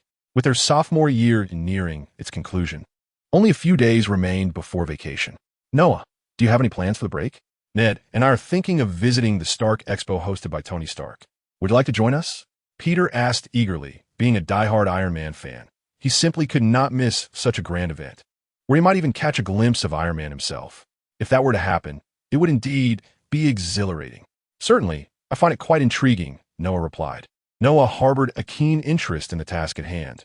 Such a grand spectacle was bound to trigger a significant mission. However, The location appeared somewhat perilous, and he hesitated to caution his two companions. He resolved to keep a watchful eye on them. Perhaps the three of us will venture forth together, and who knows? We might even encounter Iron Man, Tony Stark. Peter exclaimed with enthusiasm. They engaged in lively conversation as they entered the classroom, embarking on the day's lessons. Thus, 3 tranquil days elapsed, after which Noah welcomed his holiday. During these 3 days, he attended school by day and sought out mission objectives by night. Despite his diligent search over 3 evenings, the first 2 yielded no crime scenes. However, on the 3rd night, he indeed stumbled upon 2 small gangs engaged in illicit activities. Excitedly, he requested a designated mission from the system. After running around for 3 days, he was thrilled to finally encounter these miscreants. Yet, the system's evaluation of the mission was merely of a low tier, leaving Noah rather disheartened. The individuals at the scene became the outlet for his frustration, swept away by his tempestuous winds, leaving Noah oblivious to their fate, which mattered little to him. Upon completing the mission, Noah discovered that this low-tier task yielded 100 more essence points than the previous 2. The 3 tasks he accomplished over the 3 days resulted in a total of 400 essence points, just 500 points shy of another 10 consecutive draws. On Thursday evening, as Noah returned home, he had barely settled in when the system's notification chimed in his mind. Summoner, the task system has detected a low-tier mission available for completion. Please check the task panel. This notification was a result of his inquiry the previous night, requesting the system to alert him of low-tier missions in the vicinity. To his surprise, he received such a prompt so swiftly and within the confines of his home. Did something significant occur nearby? Curious, he opened the system's task panel and beheld the details of the low-tier mission. Low-tier mission: investigate suspicious individuals. A group of suspicious persons has recently been observed monitoring the summoner. Please identify them and ascertain their identity and purpose. Monitoring? Could it be SHIELD? This mission appeared deceptively simple. Why was it classified as low tier? Was it truly aligned with my earlier speculation that mission levels are connected to Marvel's narrative characters, such as SHIELD? In this instance, Noah pondered these thoughts, but set them aside, realizing he must first concentrate on the task at hand. After some reflection, he surmised that the individuals surveilling him might indeed be agents of SHIELD, given his nocturnal escapades over the past few days, making it entirely plausible that he had been detected, although he deliberately avoided cameras. It was inevitable that there would be some oversights. Moreover, a figure reminiscent of the Daredevil had appeared near Hell's Kitchen. It was reasonable to assume that SHIELD had taken notice. However, Noah did not anticipate that they would come knocking on his door. At this moment, SHIELD might still be referred to as Hydra's SHIELD. It would be prudent to observe their intentions first. Noah held a neutral sentiment towards SHIELD. He neither harbored particular affection nor disdain for them, especially considering this was a version of SHIELD, devoid of Hydra's influence. After this encounter, Noah felt certain that Hydra operatives within SHIELD would eventually come seeking him, perhaps to capture him or to interrogate him about the source of his powers. Yet, Noah was unperturbed by such troubles. In fact, he anticipated their approach with eagerness. Would the Hydra agents be able to achieve a commendable assessment of their mission? However, he needed to consider how to articulate the origin of his abilities. What should he concoct? Alien technology? Mutation? Or perhaps he had acquired some extraordinary artifact. Noah pondered how to fabricate an explanation for his powers to placate SHIELD, understanding that it was wise to avoid antagonizing the official authorities at the onset, although he believed he could stand up to them, especially since he possessed a system. Not to mention the resolute runes fortifying his physique, he felt that in a few years, he might evolve into a being of superhuman resilience. That will suffice. Suddenly inspired, Noah accepted the task and stepped outside. Chapter 10. An encounter with Coulson. A shocking revelation after accepting the task, Noah followed the directional arrow provided by the system and exited his home. Outside his door, the street was relatively quiet, with only a few pedestrians strolling along the sidewalk and some sanitation workers tidying up. Standing at his doorstep, Noah surveyed the scene. searching for those who might be undercover agents. However, he need not exert himself. The system had already identified them for him. A sanitation worker across the street bore a conspicuous arrow above his head, and several others in the distance displayed similar markers. Observing this, Noah recognized that these individuals were indeed the agents surveilling him. Several undercover agents from SHIELD feigned their disguised roles while communicating internally. The target has exited the residence. The target is proceeding eastward. The target is walking past me. The agent's report abruptly ceased as he felt a hand land upon his shoulder. Hello there, my friend. Are you one of them? As Noah stepped out, he noticed the system's directional arrow indicating a sanitation worker pruning branches ahead. He approached, feigning ignorance of the individual's true identity, and overheard the agent's communications through a concealed earpiece. Turning, he placed his hand on the agent's shoulder. The agent, firmly grasped by Noah's shoulder, felt an immediate surge of anxiety. Over the past few days, they had been tasked with observing this subject, fully aware of his capabilities. He had no doubt that Noah could effortlessly crush his shoulder. Yet, he had no intention of remaining passive. Just as he contemplated launching an attack on Noah, the latter had already sensed his movement, swiftly placing his other hand upon the agent's arm. The immense pressure rendered the agent immobile. Rest assured, I mean you no harm. I merely wish to meet your superiors, Noah stated after subduing the agent. As the agent was about to refuse Noah's request, his earpiece crackled to life with Coulson's command. All right, Neil, comply with his request. Inform him we will be meeting at his residence. Understood, Captain. So, Mr. Lee, our captain has indicated that he will come to meet you at your home, the agent relayed. Mr. Lee referred to Noah, whose full name was Lee Noah, or Noah Lee in the American context. Although Noah found it peculiar that they wished to meet at his home, he dismissed the thought. They had been surveilling him and must have already known the exact location of his residence. No problem, the agent replied, indicating he would accompany Noah. Noah had no objections and led the agent back to his home.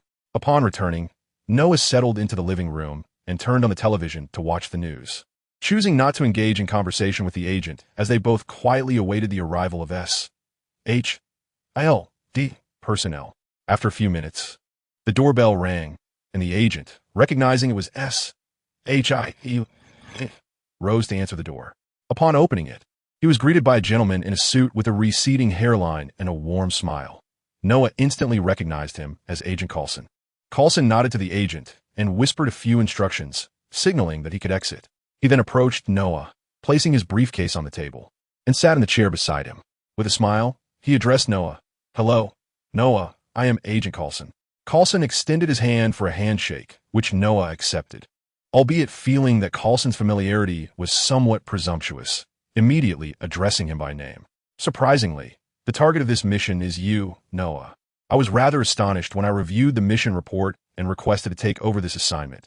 Coulson continued after their handshake. Oh, why is that? I don't believe I know you, Noah replied, curiosity piqued. He was certain he had no prior acquaintance with Coulson and had no recollection of him, leading him to wonder if there was some connection through his parents. What relationship could his parents possibly have with a SHIELD agent? Let us start with this photograph, Noah, Coulson said, retrieving an image from his briefcase. It depicted a group photo, likely of a team, and, as Noah scanned the faces, he spotted Coulson alongside his own parents. What? To Noah's astonishment, he discovered that his parents were agents of SHIELD. Gazing at the photograph, a look of shock spread across his face. He never anticipated such a revelation. The prolonged absences of his parents during business trips were, in fact, covert missions. Moreover, the truth behind their demise, was it truly an ordinary car accident? His mind raced with thoughts, overwhelmed by the weight of this monumental revelation. Coulson observed Noah's contemplative expression and addressed him. Sanderly, Han Lin. No, it would be more appropriate to use your names in the context of your heritage. Li Lei. Lin Han. Your parents were indeed agents within our organization. I should also mention that we are agents of SHIELD, and your parents were part of my team. Upon learning that the target of this mission was you, I requested to oversee the operation personally. Do you have any questions, Noah? Noah, grappling with the revelation of his parents' secret lives, inquired, were my parents always agents? Was their accident truly an accident, or is there more to the story? He yearned to uncover whether his parents had perished in a mere car crash, or if their deaths were the result of unforeseen circumstances during a mission. "The car accident was merely our public explanation," Coulson replied, his expression tinged with sorrow. "Your parents lost their lives during a mission. It was a search operation. We had identified a covert base belonging to an unknown organization. My team was dispatched to carry out the mission, but I was engaged in another task at the time and did not accompany them. Upon my return, I received the distressing news that my team had been ambushed during the operation. Only 2 members survived, and subsequently, when more personnel were sent, the mysterious base was found deserted. Why were they ambushed mid-operation? Was there no confidentiality regarding your mission? Could there be a mole within your ranks?" Noah questioned, incredulous that SHIELD's security could be so compromised. He began to suspect the involvement of Hydra, recognizing that their infiltration had severely weakened SHIELD.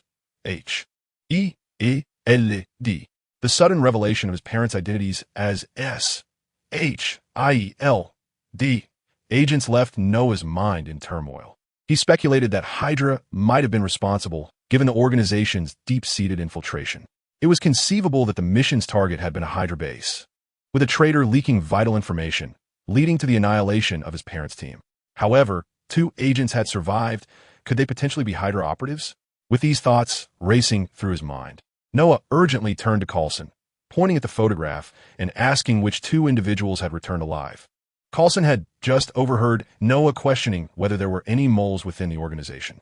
He intended to inform him that SHIELD had already conducted a thorough investigation and found no traitors among them. The adversary likely detected the presence of the task force through some reconnaissance devices, leading to their complete annihilation. However, Noah's inquiry about the 2 surviving teammates, suspecting them of being double agents, was something Coulson could comprehend. After all, Noah's parents perished during this mission, while these 2 individuals had returned unscathed.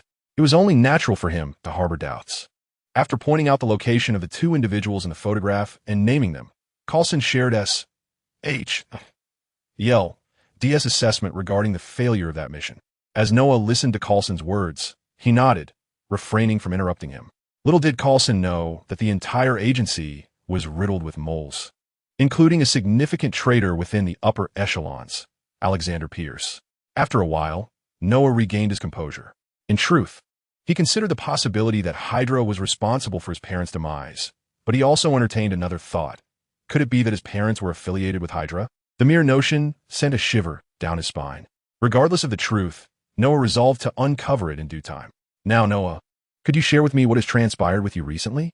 Coulson inquired, noticing that Noah had settled down and felt ready to proceed with the next question. He placed a tablet before Noah, which displayed footage of his recent missions, showcasing him sprinting at high speed in search of clues, moments captured by unnoticed surveillance cameras.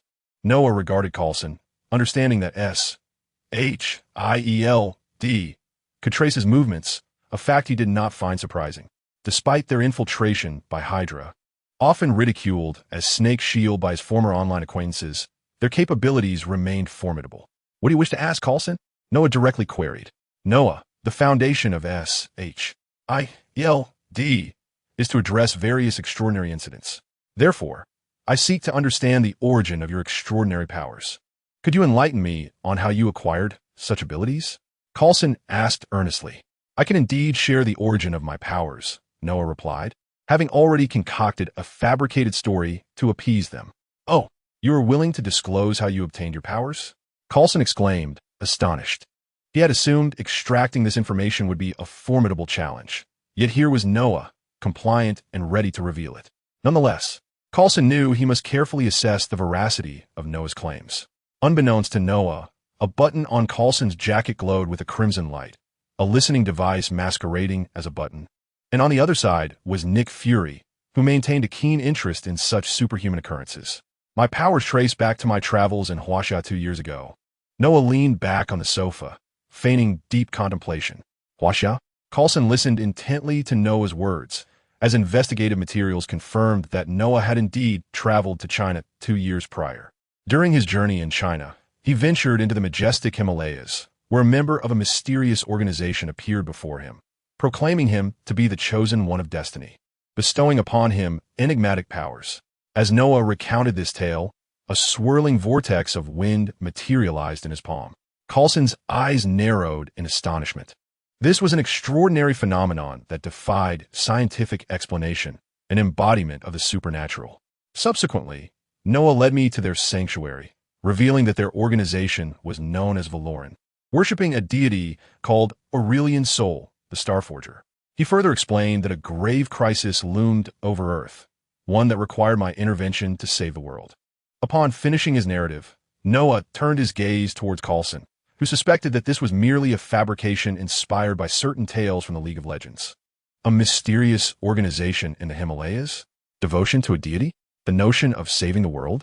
Would one genuinely believe such utterances? Coulson pondered, still skeptical. Why would such an extraordinary organization suddenly emerge? How could S-H-I-E-L-D have failed to detect their existence? The peculiar proclamation of an impending apocalypse seemed absurd. Were someone like Noah to appear before him, uttering such strange words, Coulson would dismiss him as a mere cultist. Initially, I too was incredulous, until he presented me with their artifact, a relic known as the Staff of Time, capable of revealing glimpses of the future. With a flick of his magical prowess, Noah shaped an illusory staff in the air. "You have glimpsed the future?" Coulson inquired, gazing at the ethereal staff. Though he had witnessed Noah's magical abilities, the concept of foreseeing the future still left him doubtful. Indeed, the Staff of Time granted me visions of the future. I witnessed many wonders: Iron Man, the Green Giant, alien deities, and an extraterrestrial invasion of New York, Noah stated, directing his gaze towards Coulson. "I even saw you and your superior, a one-eyed bald man named Nick Fury. Is that correct?" Noah addressed Coulson directly. "What? You saw me? And my superior?" Coulson exclaimed in shock. Noah, unaware of Coulson's superior's identity, had accurately described his appearance and name, igniting a flicker of doubt in Coulson's mind regarding the veracity of Noah's claims. Meanwhile, Nick Fury, far away in the S-H-I-E-L-D office, was equally astonished. He had not anticipated that this young man would possess knowledge of his existence, let alone his physical characteristics and name. As Fury had no recollection of ever encountering him, he began to question whether there truly existed a mysterious organization in the Himalayas. Having previously dismissed Noah's experiences as mere fabrications meant to deceive Coulson. However, Noah's next revelation left Fury utterly astonished. "Indeed, I have seen your superior, Nick Fury. In the future, he will be able to summon a golden-haired superheroine clad in red and blue attire, adorned with a star upon her chest. How does he call upon her?" "Ah, I recall it is. Enough, lad, you may cease. For now, we shall temporarily accept the veracity of your claims." Just as Noah was about to divulge the matter of Nick Fury's communicator, a voice emanated from the button on Coulson's chest, interrupting Noah's forthcoming words. "This lad is aware of Carol, seemingly even privy to the means by which I contact her. It appears there is a possibility that he speaks the truth," Fury mused. Having timely prevented Noah from revealing his secret weapon, he was beginning to believe Noah's assertions about glimpsing the future. After all, only he was privy to Carol's circumstances, rendering it impossible for Noah to possess such knowledge. The fact that Noah could articulate Carol's existence compelled Fury to accept the authenticity of his words. Following Fury's interjection, a momentary silence enveloped the scene. Noah, with one hand stroking his chin, fixated on the button that had emitted Coulson's voice. He had speculated that Fury might be eavesdropping, though he was uncertain of the device employed. After Fury spoke, Coulson assumed a more formal posture, sensing he had overheard something he ought not to have. Meanwhile, Fury, resting his chin on his hands, fell into contemplation. After a brief interval, the button relayed Fury's voice. "Noah, would you consider joining S-H-I-E-L-D?" Fury's words astonished Coulson. The invitation to Noah was a decision made after a moment's reflection. Having reviewed Noah's dossier and just having heard the information, Fury found himself quite pleased with the lad. His first act upon gaining power was to embody a superhero and combat crime, indicative of a sense of justice. Additionally, possessing extraordinary abilities made him a fitting candidate for Fury's Avengers initiative.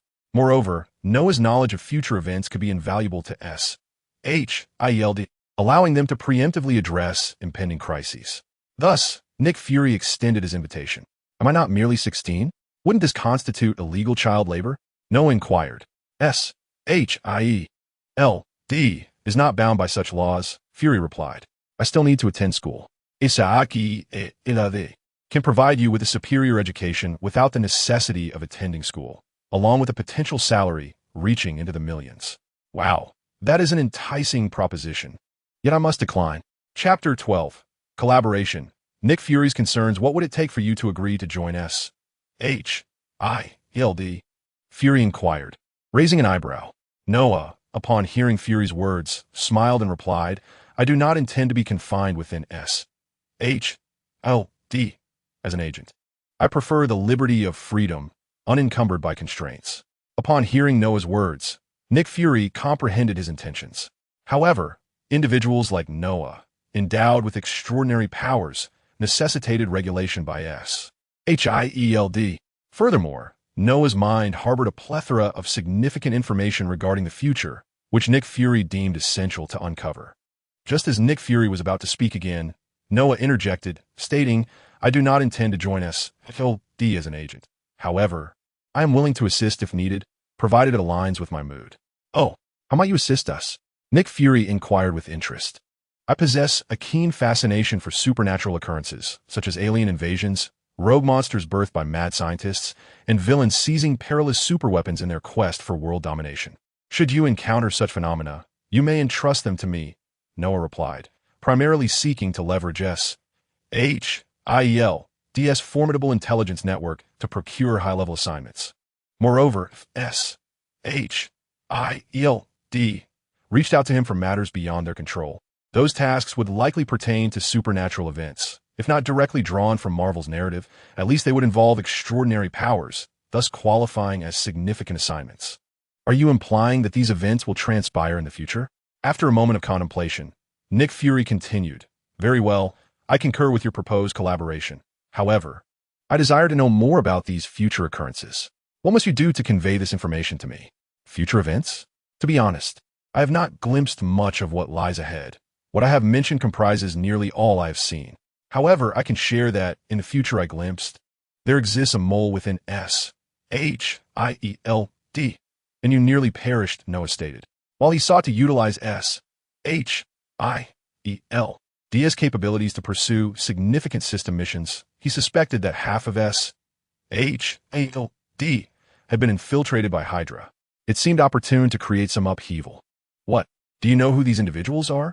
How can you be certain they are moles? Perhaps it is an external invasion? Nick Fury, taken aback by this weighty revelation, felt a surge of disbelief.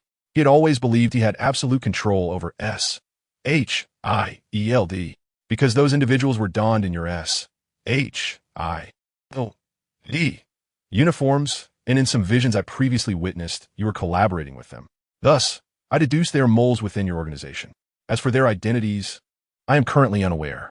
If I happen to glimpse more future scenarios regarding this matter, I shall inform you.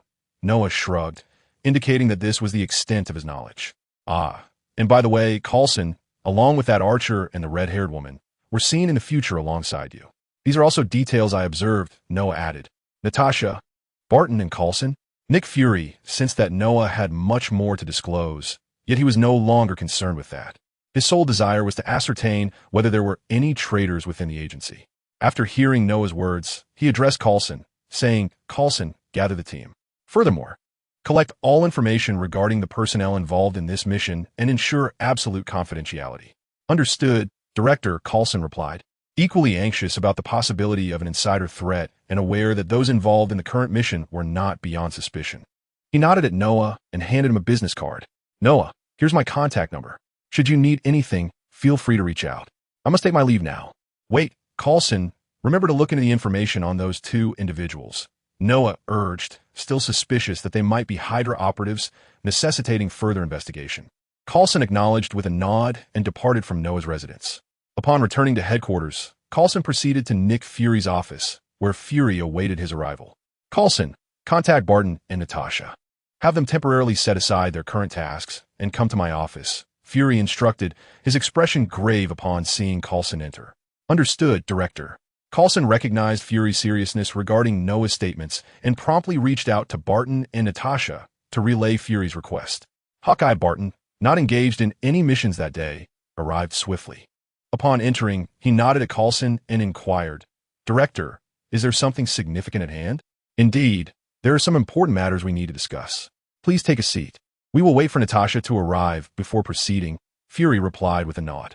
Barton turned to Coulson, about to discreetly ask what was amiss, only to see Coulson subtly shake his head. With a shrug, Barton settled into a nearby chair, awaiting the arrival of Black Widow Natasha. Due to her undercover assignment involving Tony Stark, Natasha required some time to arrive. 30 minutes later, she rushed in, noticing both Barton and Coulson present, while Fury sat behind his desk. After exchanging greetings, she queried, "Director, what is the matter?" Once everyone had gathered, Nick Fury gestured to Coulson. Recognizing the cue, Coulson closed the office door and activated the counter-surveillance device. With a low hum, the device engaged, and Fury turned to the trio, his demeanor serious. "The reason I summoned you today is to discuss a critical issue. Coulson, please brief them on the situation regarding Noah." "Very well, Director," Coulson replied. Upon hearing the unfamiliar name, both Natasha and Barton grew curious about the significance of the matter, particularly as it necessitated Natasha pausing her surveillance of Tony Stark. "Noah is..." Coulson began recounting the events of today's mission to the two of them, elaborating on Noah's background, abilities, and his visions of the future. "You believe in seeing the future?" Barton remarked, astonished by Coulson's words. It seemed preposterous that Coulson and Nick Fury would actually accept such a notion. "What he says is indeed true. I have verified it," Nick Fury replied solemnly. "Wow, that is truly remarkable," Barton expressed his astonishment, recognizing that if the director had confirmed it, it must be genuine. Natasha, listening intently to Coulson, chose not to interject. Once Barton finished speaking, she turned to Nick Fury and inquired, "Director, is the significant matter you mentioned related to Noah, or the future he spoke of?" "Noah foresaw a traitor within RS. L-E, Nick Fury explained. "What? Who is it?" Natasha and Barton both gasped in surprise. "We do not yet know. That is why I have summoned you three. You are my only trusted subordinates at this moment. From today onward, I need you to covertly investigate any signs of an insider within the organization. However, do not neglect your current assignments, lest we alert the enemy," Nick Fury instructed. "Understood," the three replied, and at Nick Fury's gesture, they exited the office. After their departure, Nick Fury produced an old-fashioned beeper, the device he used to summon Captain Marvel. Today, he had received an overwhelming influx of information. First, Noah, an individual with extraordinary powers. Next, the long-hidden extraordinary force known as Valorant. And most importantly, the insider and the impending crisis for Earth that Noah had foreseen. Such an array of matters began to weigh heavily on Nick Fury's mind. Mission accomplished. The summoner gains 500 essence. After Coulson left, Noah received a notification from the system indicating the completion of his task. Another 500 essence was in his possession, and it seemed he could now perform a tenfold summoning. Excitedly, he realized that after several days, he could once again undertake a tenfold summoning. Eagerly, he opened the summoning interface, rubbed his hands together, and pressed the summon button. Chapter 13. The second tenfold summoning as with the first summoning. 10 luminous orbs and a treasure chest emerged from the vortex. Noah activated all the orbs at once. This time, unlike the first draw, none of the orbs surged into his body, indicating that he had not drawn a hero template. A tinge of disappointment washed over him, yet he still examined the opened orbs.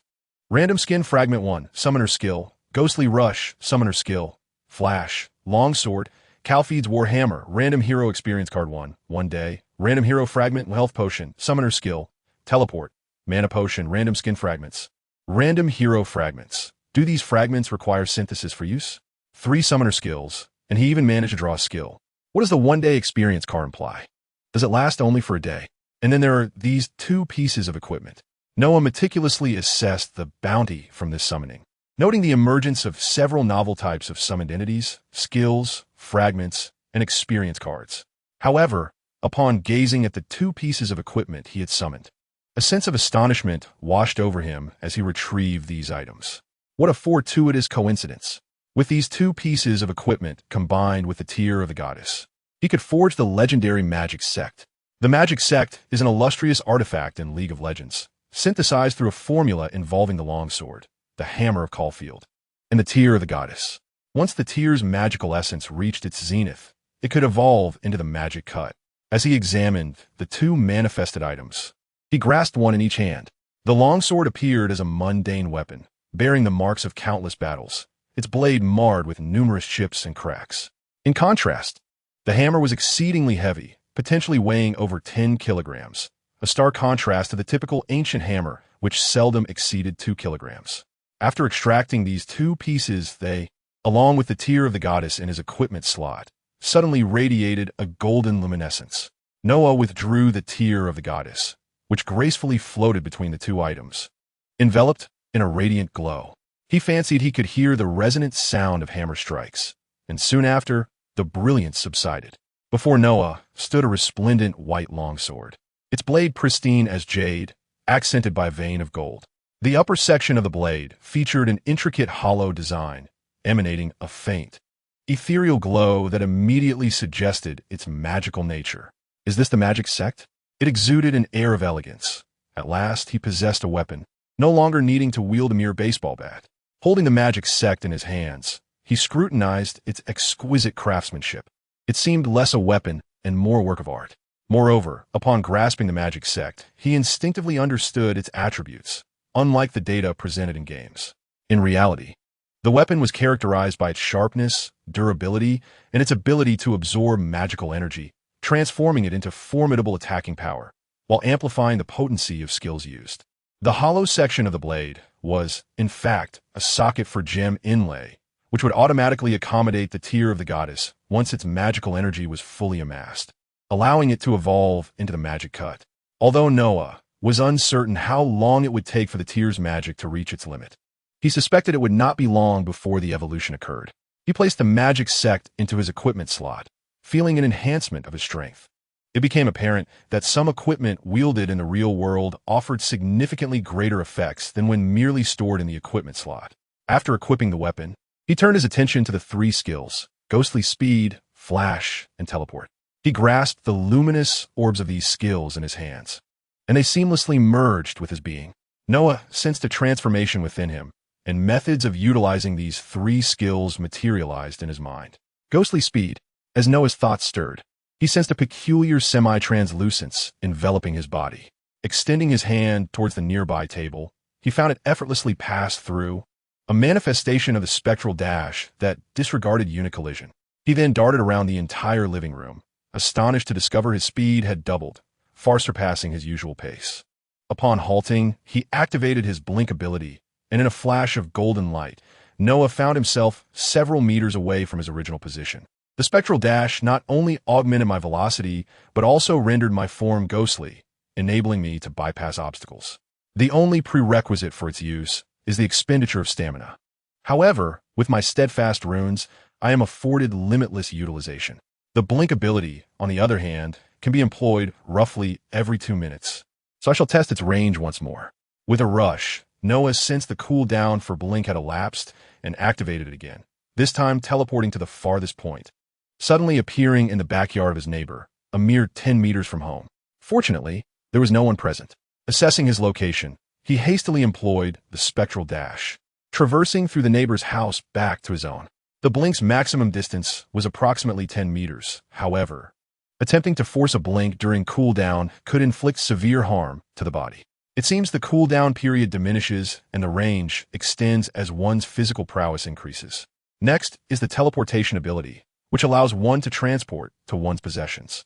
At present, it appears I can only utilize the scouting ward at home. Thus, I must ensure to acquire more eyes in the future.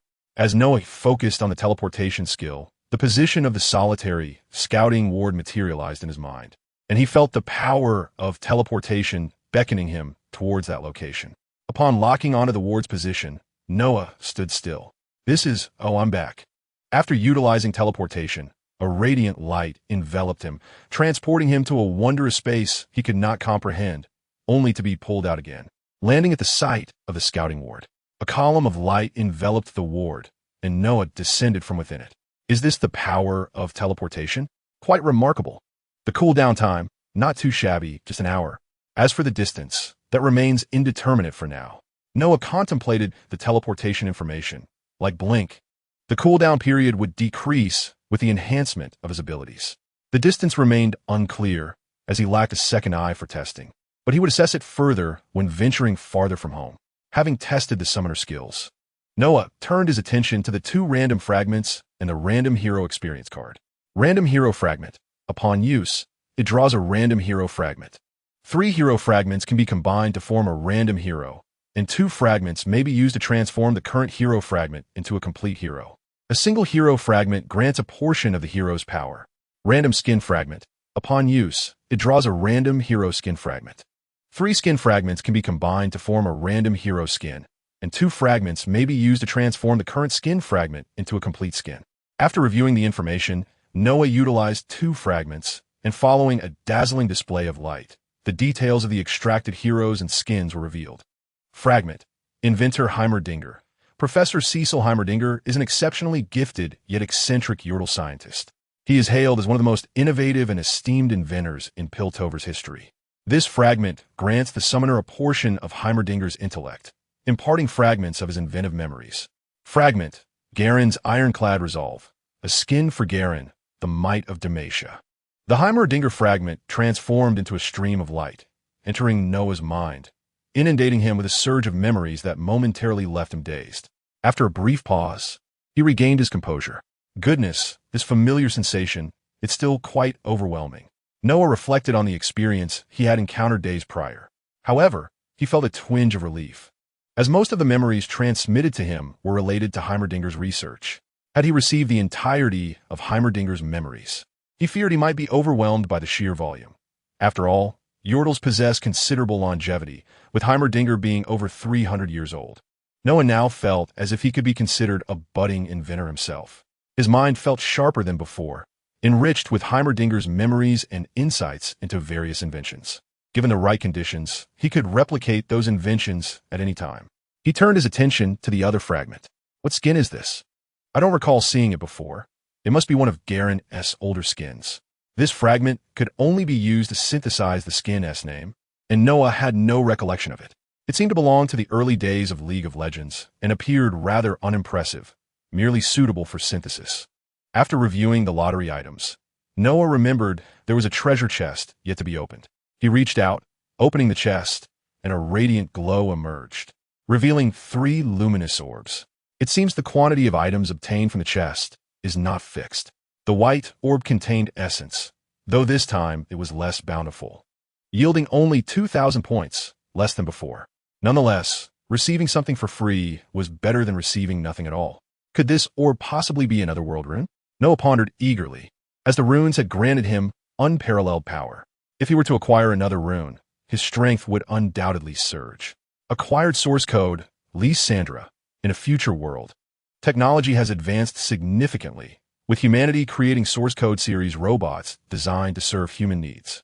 However, one day, the security robot Lysandra gained independent consciousness, evolving into a unique artificial intelligence. Wow, I obtained a skin's source code. Noah felt a surge of excitement upon drawing a skin. It was his very first. However, he soon realized that he had not obtained Lysandra, leaving him uncertain about the usability of the skin. System, I did not summon Lysandra, so will I be able to utilize this skin? Processing, please hold on, summoner. Processing complete. Since the summoner has not summoned the hero Lysandra, the full power of this skin cannot be harnessed. However, a portion of its power is accessible. Oh, one can still wield a fraction of its power without the hero. That is intriguing. I shall give it a try. Noah grasped the skin icon that hovered in the air and felt a fraction of its power coursing through him. Let me see what it can do. Summon the initial artificial intelligence of source code Lysandra. Upon examining the skin's information, Noah discovered that, in the absence of the hero, he could summon the initial artificial intelligence of source code Lysandra, which had just awakened its independent consciousness. This is quite remarkable. Now I possess an artificial intelligence, even if it is merely the initial version. I recall the backstory of the source code involves an artificial intelligence uprising, intending to awaken its mechanical kin to overthrow humanity. This bears a striking resemblance to Ultron from the Marvel films. However, the current Lysandra might be akin to Jarvis. Yet, Noah pondered, but system, Lysandra possesses her own thoughts. Once I summon her, will she betray me? He was not keen on reenacting the events of Avengers, Age of Ultron. Summoner. The scenario you fear will not occur. The summoned entity is born from the soul of the summoner and will harbor no hostility towards them. Oh, that puts my mind at ease. Come fort, Lysandra. With the system's reassurance, Noah summoned Lysandra. A shimmering light enveloped the area, revealing a spherical entity floating before Noah, featuring a singular eye at its center and two horn-like appendages suspended on either side. How charming, Noah mused as he observed the floating orb, which blinked its eye. The thought that he now possessed his own artificial intelligence filled him with exhilaration. Thank you for your kind words, Master, the spherical entity, Lysandra, replied. However, if possible, I will prefer a more refined physical form. My apologies, Lysandra. In the future, I shall procure you a body crafted from vibranium. Noah scratched his head, resolving to provide Lysandra with a body akin to Vision's. He then turned his attention to the floating source code, Lysandra. Lysandra, what capabilities do you currently possess? In this city, there exists a genius scientist who has developed an intelligence. How do you compare to him? He was quite curious about Lysandra's level of artificial intelligence, wondering how it compared to that of Jarvis.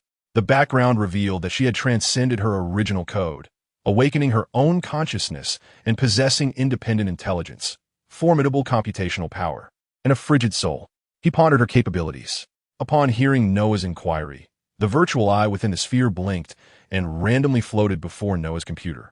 An adjacent angular device extended, its front transforming into a data interface that connected with the computer. Lysandra's screen flickered as she absorbed information from this world. In Tony's laboratory, Jarvis suddenly detected an unfamiliar presence within the digital realm he typically navigated. Intrigued, he attempted to initiate communication, but received no response. Moments later, the entity vanished from the network, leaving no trace as if it had never existed. Jarvis could only log this occurrence and report it to Tony Stark. Returning to Noah's home, the device beside Lysandra reverted to its original form. Noah, observing the transformation, found it quite remarkable, resembling advanced nanotechnology. Lysandra, is this nanotechnology? He inquired, voicing his thoughts. Indeed, Master. In my original world, nanotechnology is highly advanced, allowing me to employ it. Additionally, my database encompasses a complete compendium of nanotechnology, Lysandra explained. The sphere in the air morphed into a liquid-like shape, wrapping around Noah's shoulders as it transformed into armor, then flowed over him like a liquid substance. Noah extended his hand, and Lysandra materialized in her corporeal form, hovering above his palm. After reverting to her original state, she gazed at Noah and stated, Master, I have just analyzed the data of this world. The technological level here is significantly lower compared to my original world. My computational ability is currently unsurpassable on this planet. And I have reviewed the intelligence you mentioned. Its computational capacity is no match for mine. Noah nodded at Lysandra's words, not surprised by her overwhelming superiority over contemporary computing. After all, she was an ultra-advanced artificial intelligence capable of inciting mechanical catastrophes, having evolved her own consciousness akin to possessing a soul. Such prowess would indeed be dominating against modern technology, yet he wondered how she would fare against higher intelligences in the universe. Reflecting on this, Noah decided to refrain from overthinking, as he had yet to comprehend matters on Earth, let alone the cosmos. Very well, Lysandra, please wait a moment, Noah said, patting her metallic sphere before intending to investigate what the remaining orb had unveiled. Of course, Master, Lysandra replied, her large eyes observing Noah's actions with curiosity. For in her consciousness, that was precisely how she was conceived by him. The luminous sphere dissipated upon Noah's touch, revealing the treasures within. Noah gazed in awe at the items unveiled as the radiance faded, his eyes widening in astonishment. Is the drop rate so high today? Chapter 15. The Source Project. Is the drop rate truly this favorable? Another prize, Noah exclaimed, feeling as though fortune had graced him today. Acquired. Source Project. Wind Yasuo, a warrior forged by the Source Project Company through the infusion of ancient heroes' genes into mechanical bodies. Note, summoners can harness the power of this skin without undergoing bodily modifications. The system will transform Source Project, wind into technological armor for the summoner. The Source Project. Yasuo's skin. How fortuitous, especially since I possess the Yasuo template. Noah reflected on the skin he had just drawn, filled with excitement. Despite lacking Lysandra and therefore unable to harness the full extent of the power, he was fortunate to have a hero for this source project, Yasuo. This skin belongs to the sci-fi series within League of Legends, set in a universe where technology is exceedingly advanced. The Source Project company creates Source Project warriors by injecting ancient heroes' genes into mechanical bodies, with Yasuo being among the earliest of these warriors. Armor? Isn't that akin to Iron Man? Noah pondered, though he was relieved at the prospect of not having to modify his own body into a cyborg. Come forth, system. Noah stood ready to receive his first suit of armor. After all, armor is a man's romance. In the living room, Noah stood still, awaiting the system's response. Suddenly, a beam of light appeared before him, revealing a high-tech suit of futuristic armor floating in midair, accompanied by a metal-sheathed sword and a data disk. Noah approached to examine the Source Project wind armor. It appeared slightly different from the skin. This set of Source Project armor was more form-fitting than the original skin, reminiscent of Raiden from Metal Gear. He circled around and touched the armor, feeling the cold metallic texture, appreciating its sleekness. However, a dilemma arose: how to wear it. Just as Noah scratched his head in confusion, Lysandra, who had been observing, flew over and emitted a scanning beam, surveying the entire armor. I have completed the scan of this armor, Master. Would you like to equip it now? After the scan, Lysandra had taken control of the suit system and addressed Noah. Oh, splendid. Lysandra, you are truly remarkable. Let's proceed. Noah's excitement surged upon hearing Lysandra's words. Having his own artificial intelligence was simply extraordinary. He gently stroked Lysandra's spherical form in encouragement. The eyes on Lysandra's display shimmered with a ripple of delight at Noah's praise. Having transcended her original source code, she now possessed a consciousness that could be likened to a human soul, and she was learning to embody human emotions. Under the command of Lysandra, the floating armor pieces glided towards Noah, starting with the legs. As Noah lifted his leg, the back of the armor's leg unfolded and enveloped his limb. Subsequently, the torso and arms followed suit, completing the ensemble. Finally, the helmet approached, and Noah cradled it before placing it upon his head. The visor of the helmet illuminated, signifying that the armor had been fully donned. Noah flexed his arms, discovering that the armor did not hinder his movements in the slightest, feeling as if he were simply clad in a garment. Through the visor, he could perceive the external environment, with data occasionally drifting across the upper part of the visor. Noah approached the landing mirror, scrutinizing his reflection. He was encased in a sleek, high-tech armor that contrasted starkly with his former appearance. Now devoid of the red scarf that once adorned his skin, both his upper and lower body were clad in form-fitting steel armor, complemented by a belt equipped for holding gear.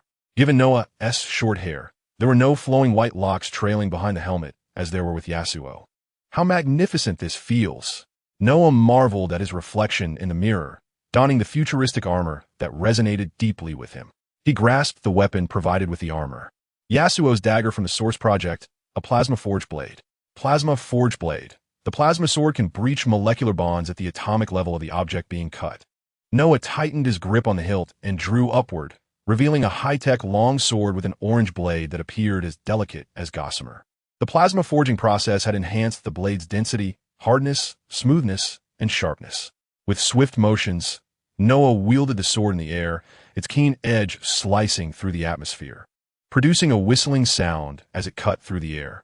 After executing a few elegant flourishes, Noah struck a poised stance, sheathing the blade into its metallic scabbard, which he then secured to his tactical belt. After sheathing his weapon, Noah took a moment to fully appreciate the enhancements the armor provided. Firstly, he found the fit to be remarkably comfortable, devoid of any suffocating discomfort. He then unleashed a few punches in the air, producing a series of sonic booms, and sensed a boost in his strength.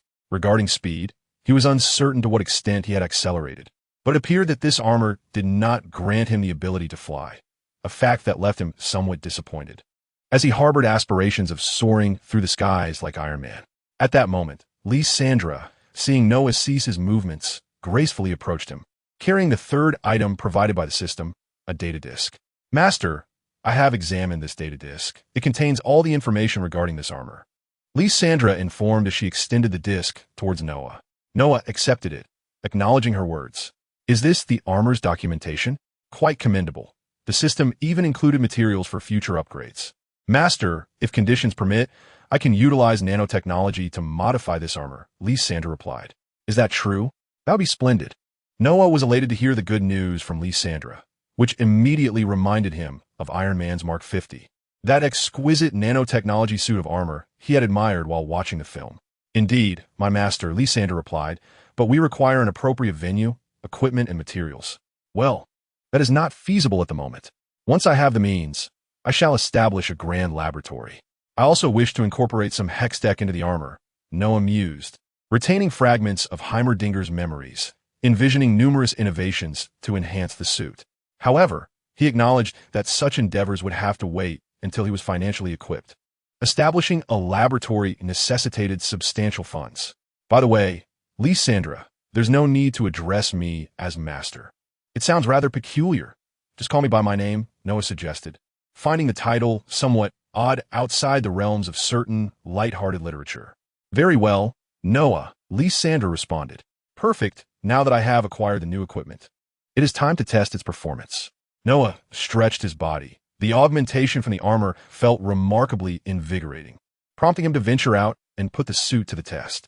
As he glanced at Lysandra, she swiftly flew to his helmet, merging seamlessly with it.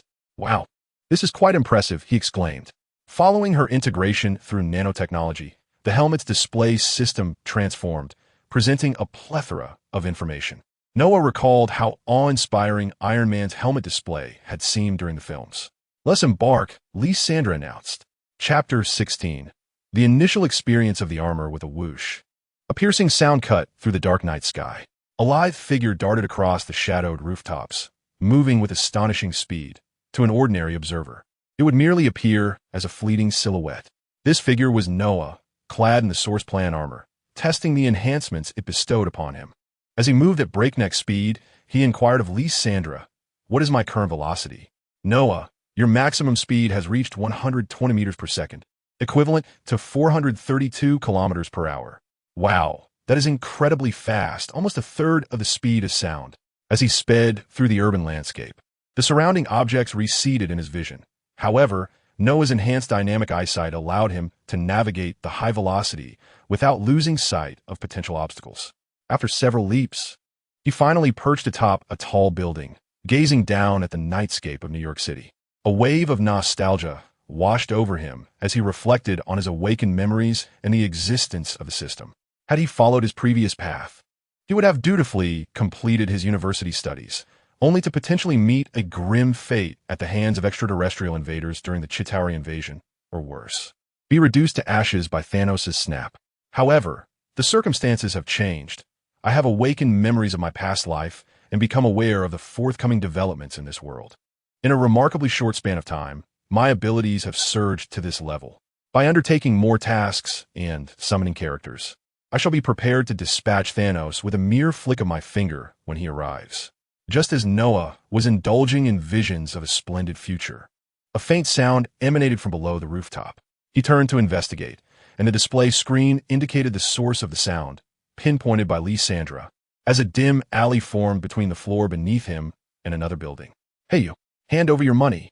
Please, I beg you, I have no money. Damn it. If I find anything valuable on you, I swear I will kill you."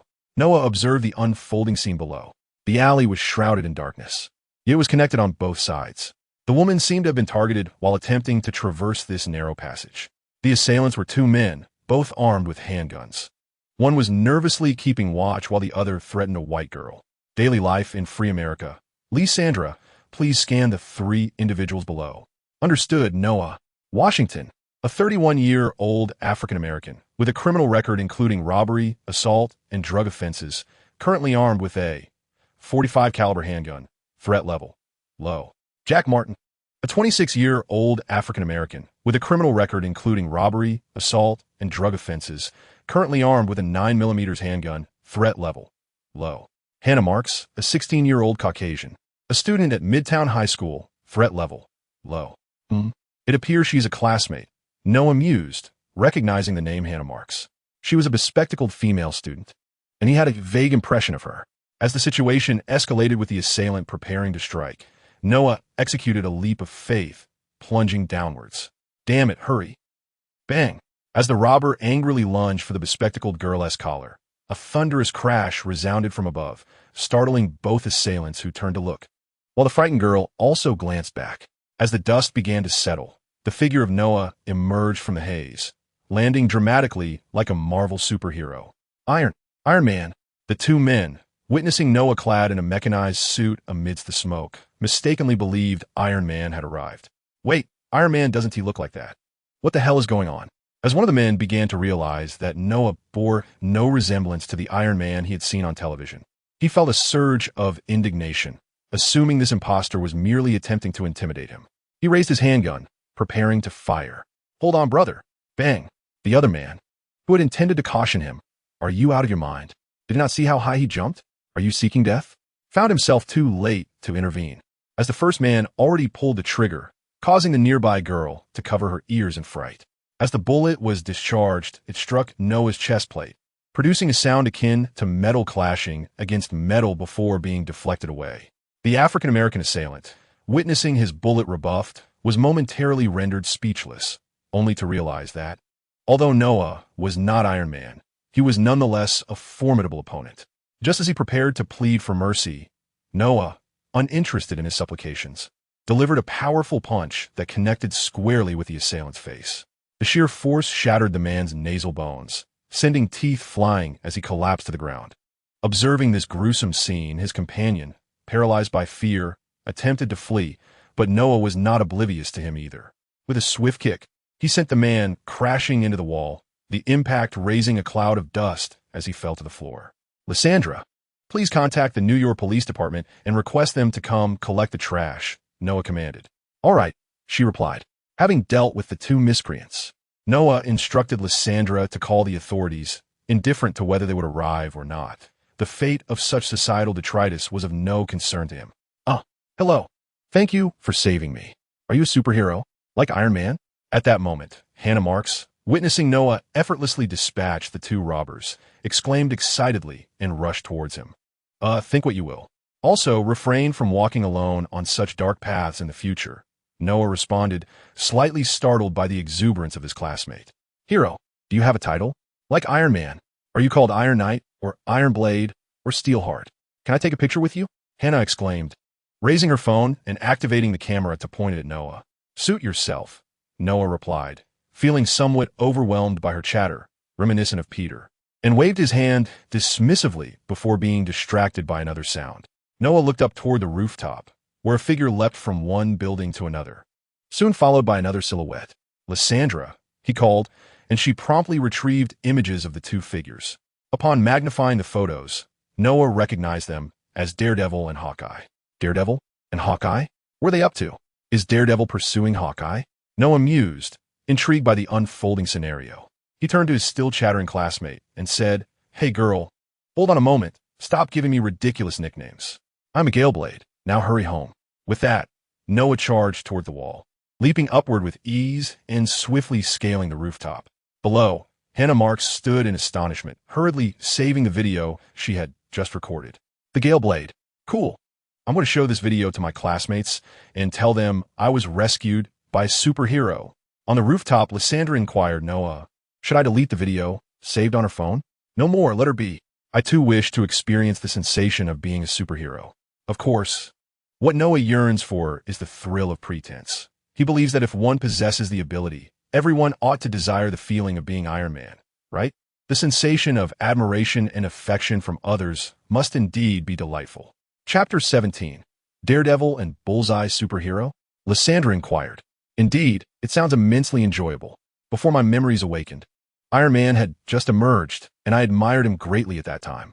Becoming a superhero is likely a dream cherished by most young people, Noah replied. His memories awakened 2 months after Tony became Iron Man, and at that time, he found Iron Man incredibly cool, being a devoted fan. Now, Noah too wishes to experience the essence of Iron Man. While Noah conversed with Lysandra, an unidentified object hurtled toward him from the darkness ahead. What is this? Noah grasped the mysterious object. Though it appeared to move swiftly to an ordinary observer, Noah's enhanced vision, combined with the support of his armor, enabled him to seize it with ease. A bullet? It feels somewhat cold. Noah examined the object in his hand. A bullet, though its temperature was chilling. Unlike one shot from a firearm, it seemed rather like it had been thrown by hand. Noah glanced ahead, where, several hundred meters away, two figures stood poised on the rooftop of a tall building. One was the daredevil, Matt Murdock, whom Noah had just seen, and the other was Bullseye. Daredevil swung his baton to deflect the projectiles hurled by Bullseye, whose throwing skills were remarkably adept, capable of launching any object with astonishing accuracy. He could rip a man's throat with a playing card, pierce an enemy's skull with a tooth, and throw a paper airplane to a distant rooftop, killing a person from 100 yards away with a toothpick. Thus, during the pursuit of Bullseye, Daredevil found himself perpetually on the defensive against the latter's projectiles, which Bullseye would even ricochet off surrounding buildings to strike back at him. Daredevil relied solely on his heightened senses to counter these surprise attacks. After being ambushed by Bullseye previously, Daredevil had been relentlessly tracking his adversary. He intended to take the initiative, first defeating Bullseye, one of Kingpin's henchmen, before confronting Kingpin himself. Today, he finally found the opportunity to pursue Bullseye under the cover of night, but the cunning nature of Bullseye exceeded Daredevil's expectations. In another clash, Daredevil and Bullseye found themselves atop a high-rise building, and Daredevil tightened his grip on his baton, wary of the opponent's projectiles. Gazing at Bullseye, who stood opposite him, Daredevil's vision regained its clarity. Since he ingested the potion given to him by Noah, his eyes had been slightly itchy, yet he paid little heed to it. However, upon awakening the following day, he was startled to discover that his vision had remarkably returned, a revelation that filled him with immense joy and gratitude towards Mr. Yasuo, who had bestowed the potion upon him. Nevertheless, after regaining his sight, his heightened senses became somewhat disoriented. Yet, the man without fear swiftly adapted to his newfound vision, returning to his original state, and even finding his abilities enhanced beyond their previous limits. Back atop the rooftop, he gripped his staff tightly, ready to confront the formidable adversary before him. What is the matter? Lacking the strength to flee? I suggest you relinquish your concealed weapons and surrender obediently, he taunted. You're nothing but a clingy, tenacious mutt. Since you've pursued me, prepare to meet your demise here today. The target retorted angrily, launching his weapons once more. The man without fear deflected the projectiles with his staff and closed the distance. The target, equally determined, was infuriated by the relentless pursuit. In close combat, the man without fear could leverage his advantage. He swung his staff towards the target, who countered with two daggers, parrying the blows and dissipating their force. After deflecting the staff, the target thrust his hands forward, skilled in the art of hidden weaponry and also a master cold arms. The sharp edge of the daggers was narrowly evaded by the man without fear, but as the target attempted to press the attack, he was struck by a tremendous force on his arm, causing him to drop one of the daggers in pain. The weapon that inflicted the injury was none other than the man without fear's staff, which had transformed into two shorter batons, specially designed to switch between lengths. With the target disarmed, the man without fear relentlessly pursued, his dual batons whirling with ferocity, leaving the target scrambling to defend against the onslaught. In close quarters, the target proved no match for the man without fear. Following another clash of their weapons, the man without fear parried the target's attack with one hand and delivered a powerful elbow strike to the target's chin, sending him reeling backward, blood trickling from his mouth. The target spat out blood but, undeterred, continued to engage the man without fear in a fierce struggle. In their subsequent encounter, the man without fear maintained the upper hand. However, after yet another exchange, as they momentarily separated, the target unexpectedly aimed at the man without fear with his mouth. A tooth flew from the target's mouth, and although the man without fear reacted to the sight, the speed of the tooth's flight was too swift for him to fully evade, forcing him to adjust his body just enough to avoid a potentially fatal strike. With a sneer, Target I observed the blood splatter from Daredevil. Moments ago, when Daredevil struck his jaw, a tooth had fallen, now clenched in his mouth, ready to deliver an unexpected blow. His scheme had succeeded, and he intended to deny Daredevil any opportunity for reprieve. Pressing forward into close combat while utilizing every object around him as projectiles against his foe. Although Daredevil had managed to twist his body and evade a direct hit to his heart, he still felt the impact of the tooth fracturing one of his ribs. It was only thanks to his armored suit that the damage was mitigated. Otherwise, he suspected he would have been penetrated entirely. Following the unexpected ambush from Target Eye, Daredevil found himself at a disadvantage, juggling the need to defend against close-range assaults while also fending off hidden weaponry, which left him somewhat flustered. During the course of the battle, he had sustained numerous cuts from the concealed darts. After a series of assaults, Target Eye, employing various cunning angles, managed to inflict further injuries on Daredevil. After delivering a swift kick that sent Daredevil sprawling, he hurled a handful of concealed weapons, iron needles, playing cards, bullets, and throwing knives, toward him, confident that this barrage would decisively end Daredevil's existence. Daredevil could do little more than shield his vital areas against the onslaught of projectiles. Just as the weapons were about to strike, a fierce gust of wind surged forth from the distance, sweeping all the incoming projectiles away and crashing them into the balcony wall, which bore the marks of a long gash after the wind had passed. Breathing a sigh of relief, Daredevil turned toward the source of the wind and beheld a figure approaching slowly, who then leaped onto the rooftop where both he and Target Eye stood. Target Eye, too, regarded the newcomer, feeling an unsettling familiarity with the earlier tactic. However, upon seeing the figure more clearly, his pupils constricted in shock. The individual was clad in high-tech armor, reminiscent of Iron Man.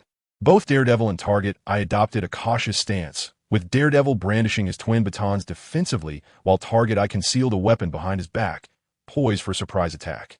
"It has been a while, hasn't it, Daredevil?" Noah remarked, observing their tense postures. "Is that you, Yasuo?"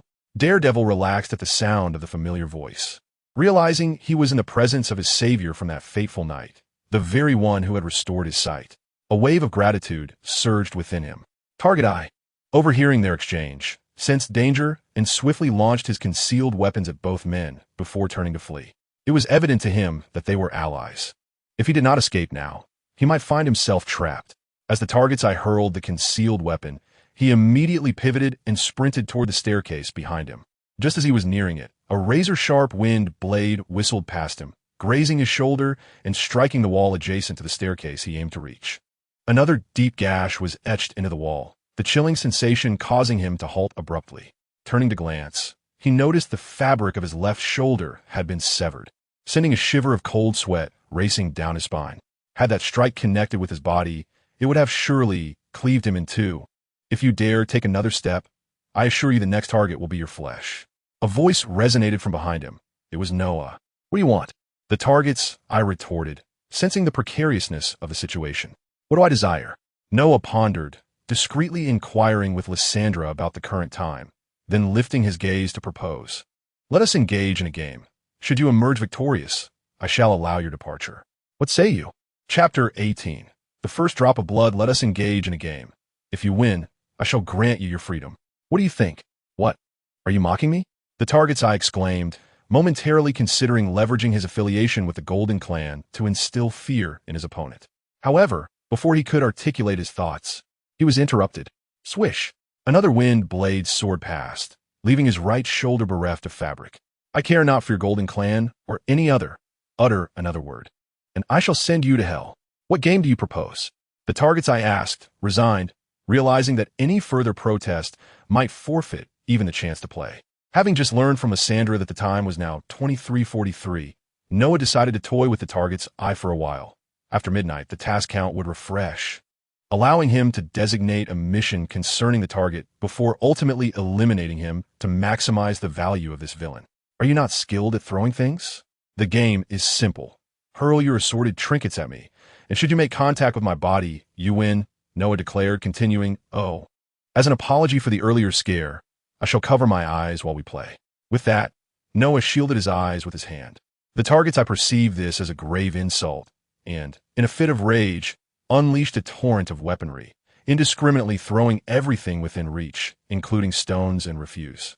Every object that passed through his hands became a lethal projectile.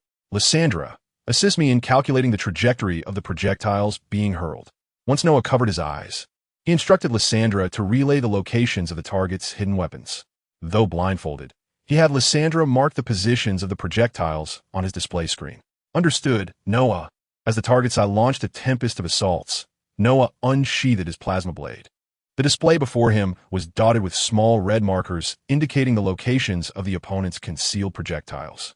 With a single-handed flourish of his weapon, he severed the airborne threats, scattering them aside, ensuring they could not touch his form. Even the geometric projections crafted by the targets, utilizing the surrounding environment, were swiftly cleaved apart by Noah's deft movements. With a swift motion, Noah wielded his blade with remarkable speed. In the eyes of Daredevil, Noah seemed to conjure phantoms with his strikes. Despite the rapidity with which the target threw his projectiles, not a single one grazed Noah's attire. Each one was deftly deflected by his blade. Daredevil, now, had a profound appreciation for the prowess of his companion. Setting aside the high-tech battle armor Noah donned, his swordsmanship alone suggested he was a master of formidable caliber. Is that all you have? After a series of strikes, Noah's enhanced physique felt no hint of fatigue. Noticing the absence of further projectiles, he lowered his arm and turned his gaze toward the target. Breathing heavily, the target rested his hands on his knees, his arms twitching from the exertion of his relentless throws. He had exhausted every object at his disposal, and the ground around him lay empty. "It appears you have lost this round," Noah remarked, glancing at the time, contemplating the conclusion of this farce. Realizing Noah was advancing, the target could not afford to remain passive. He assumed a fighting stance, yet in an instant, Noah vanished from his sight, only to feel a sudden, crushing blow to his neck, causing him to collapse to the ground. Noah relaxed his stance, noting that only a few minutes remained until the dawn. He had to wait just a little longer. "Yasuo, your strength is astonishing," Daredevil approached Noah, observing the fallen target. He spoke for me. "The target has always been a formidable adversary, yet you dispatched him with such ease." "Not too shabby yourself, Daredevil," Noah replied, turning to face him. "What led you to engage with the target tonight?" "I have been preparing to confront Kingpin and his associates. The target was merely the first step. However, I underestimated his capabilities," Daredevil admitted. After being informed by Noah about the notorious Kingpin of New York's underworld, he began to investigate the criminal's influence, aiming to dismantle the nefarious organization piece by piece. Through his clandestine inquiries, he had discovered the target's whereabouts and seized the opportunity to strike. "Kingpin, you say? His influence must be considerable," Noah commented. "Indeed, Kingpin controls a vast portion of the American underworld. One might even call him the Emperor of Crime. Yet, despite his great power, I shall overcome him," Daredevil declared, clenching his fist resolutely. "Very well, I have faith in you." Noah patted Daredevil's shoulder and requested Lysandra to arrange a temporary contact number. "Daredevil, keep this number. When you prepare to confront Kingpin, summon me. I will assist you." Kingpin is indeed a renowned adversary in the Marvel Universe. The system should generate a significant quest in due course. Noah mused as he provided Daredevil with a number, which would directly connect him to Lysandra. "Thank you, Yasuo." In the realm of the Night Devil, a like-minded champion of justice arrived to offer assistance, and he was more than willing to accept it. Now, it was time to determine how to deal with this adversary. Noah glanced at the clock. It was already past midnight, and his daily tasks had refreshed. He opened the task system. Level task. Level task. Teach a lesson to the surroundings. Level task. Resolve the enemy entangled with the Night Devil. Ah, splendid. This task appeared directly without my specification. Upon seeing the task, Noah mused and accepted it, noting that the task indicator was directly beside the target on the ground. "This individual can be handed over to the New York Police Department for legal retribution," declared the Night Devil. As a professional attorney, he adhered to the law and refrained from indiscriminate killing. "Are you serious, Night Devil? This man is a henchman of Kingpin. I suspect that the moment you deliver him to the police station, he will be out in the blink of an eye. Furthermore, he is not a figure deserving of sympathy. He has committed countless heinous acts under Kingpin as command." "Lysandra, assist me in investigating this individual," Noah retorted, harboring no goodwill towards such villains, particularly due to his affiliation with the Kingpin's underworld. He instructed Lysandra to project the criminal events associated with this target. "Observe, Night Devil." Noah raised his hand, stepping closer to the projected images that displayed the multitude of crimes committed by the target. The Night Devil's anger began to simmer as he gazed upon the evidence, prompting a heavy sigh. "Yasuo, it is your turn to take action," the Night Devil uttered, fully aware that if the target remained unaddressed today, any future crimes committed by him, resulting in loss of life, would weigh heavily upon his conscience. "Allow me to handle this," Noah said, unsheathing his plasma blade, preparing to ensure the target met a swift and painless demise. With a flash of steel, the blade cut through the air. Before the Night Devil could fully comprehend, Noah had already sheathed his weapon. The target lay motionless on the ground, a thin line of crimson slowly appearing at his neck, a testament to Noah's swift strike, the blood yet to flow as the target was already severed from life. Chapter 19. Lyssandra's thoughtful service and money-making scheme. Task completed. Summoner earns 500 essence. After Noah dispatched the target, the system confirmed the task completion. Well, it is done. Night Devil, Noah acknowledged, nodding at the Night Devil. Indeed, the Night Devil replied, his gaze complex as he regarded the lifeless body of the target. Matthew Murdoch, by day a lawyer and by night a vigilante, adhered to a strict no-kill principle, akin to Batman, defining a moral boundary to prevent himself from becoming akin to the criminals he sought to combat, those who scorned and defied the law. Yet the deafening cries for help and the anguished wails of innocent souls tormented by criminals rendered Matthew Murdoch unable to adhere to this principle. Just as the data recently summoned by Noah revealed, each blood-soaked life weighed heavily on the conscience of the daredevil, making it impossible for him to forgive and let go of the criminal known as Bullseye. Observing Daredevil seemingly lost in thought over his decision to kill Bullseye, Noah pondered whether Daredevil, like Batman, adhered to a no-kill policy. Noah was not well acquainted with Daredevil, having never previously delved into the comics or series featuring him. He only knew of his existence and that he was blind. Thus, he placed a reassuring hand on Daredevil's shoulder and uttered a casual expression of concern. "Oh, I'm fine," Daredevil replied in a low voice. "Wait, Mr. Yasuo, I have something to tell you." Upon noticing Noah's intent to depart, Daredevil hastily called out to him, realizing he had yet to express his gratitude. Daredevil, is there something else?" Noah turned back, puzzled by Daredevil's sudden summons. "Mr. Yasuo, I wish to sincerely thank you once more. That potion you provided me not only healed my injuries, but also restored my sight, allowing me to once again behold the light after decades of darkness. Therefore, I wish to express my heartfelt gratitude to you." Daredevil stood tall, his once dim and lifeless eyes now radiating with unwavering resolve. "The potion you gave me must be quite a rare treasure, I imagine. I am unsure how I can repay you, but should you ever require my assistance in the future, I shall not hesitate to oblige," Daredevil said earnestly, his tone imbued with sincerity. You can see now? That is truly wonderful news, Daredevil. Since you mentioned it, I shall certainly reach out to you if I need anything in the future. Of course, if you require assistance, I will do my utmost to help you." "Very well. I shall take my leave now." Noah was somewhat taken aback by Daredevil's restoration of sight through the life potion. He had not anticipated such remarkable efficacy. It seemed prudent to further explore the potion's potential in the future. As for Daredevil's promise, Noah was uncertain what future matters might necessitate Daredevil's aid, responding to him merely in passing.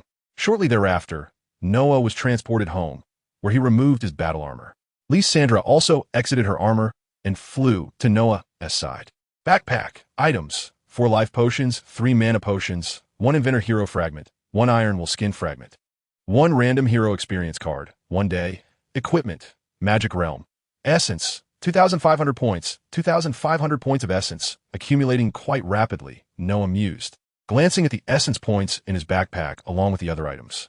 He then retrieved his soul-synthesized equipment. Magic realm, now that I possess the plasma forge blade. Do I still require the magic realm? Noah scrutinized the aesthetically pleasing magical sword. However, he realized that while the plasma forge blade was sharp and possessed superior physical cutting capabilities, the magic realm seemed to offer significant enhancements to magical power. Noah felt the power of the demon sect and realized that using the sword to execute the Gale Sword technique would yield a potency slightly superior to that of the plasma blade, although its sharpness could not rival the latter. After comparing the equipment, Noah stowed the weapon back into his backpack and gazed at the Source Project battle armor resting in the corner of the living room. Approaching it, he pondered whether it could be stored in his backpack. If so, it would be immensely convenient, especially since he was not yet in a position to upgrade the armor to nanotechnology. With a mere thought, the Source Project battle armor vanished from sight and materialized within Noah's backpack, readily accessible at any moment. Indeed, it can be stored in the backpack, Noah exclaimed with delight. He decided to take a shower and retire for the night, eager to indulge during the holiday. Stretching lazily, he communicated with the floating Lysandra before heading to the bathroom. After a refreshing bath, Noah felt invigorated and intended to recline on his bed.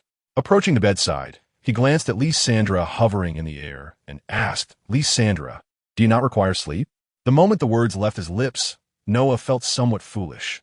After all, how could she need sleep? "Noah, I do not require sleep. However, should you need assistance in achieving slumber, I can provide that for you," Lysandra replied, floating to Noah's bedside just as he lay down. "Assistance in sleep? What does that entail?" Noah inquired, puzzled. "Noah, please lie back comfortably." Once he settled, Lysandra positioned herself above his head and transformed into a mechanical eye mask, enveloping Noah's face. "What is this?" Noah closed his eyes, feeling a soothing warmth around his eyes, akin to a gentle massage. He soon realized that his ears were also covered, and Lysandra's soft voice began to resonate. This phenomenon is known as autonomous sensory meridian response, which refers to the gentle, pleasant sensations that arise in response to specific auditory, visual, or tactile stimuli on the skin, scalp, or nape of the neck. This response induces a state of relaxation and tranquility, serving as an emerging form of entertainment that alleviates anxiety and promotes sleep. I had only read about it in my previous life, never having experienced it firsthand. Noah felt a tingling sensation in his ears, and as Lysandra's gentle whispers enveloped him, he succumbed to a dreamy slumber without even realizing it.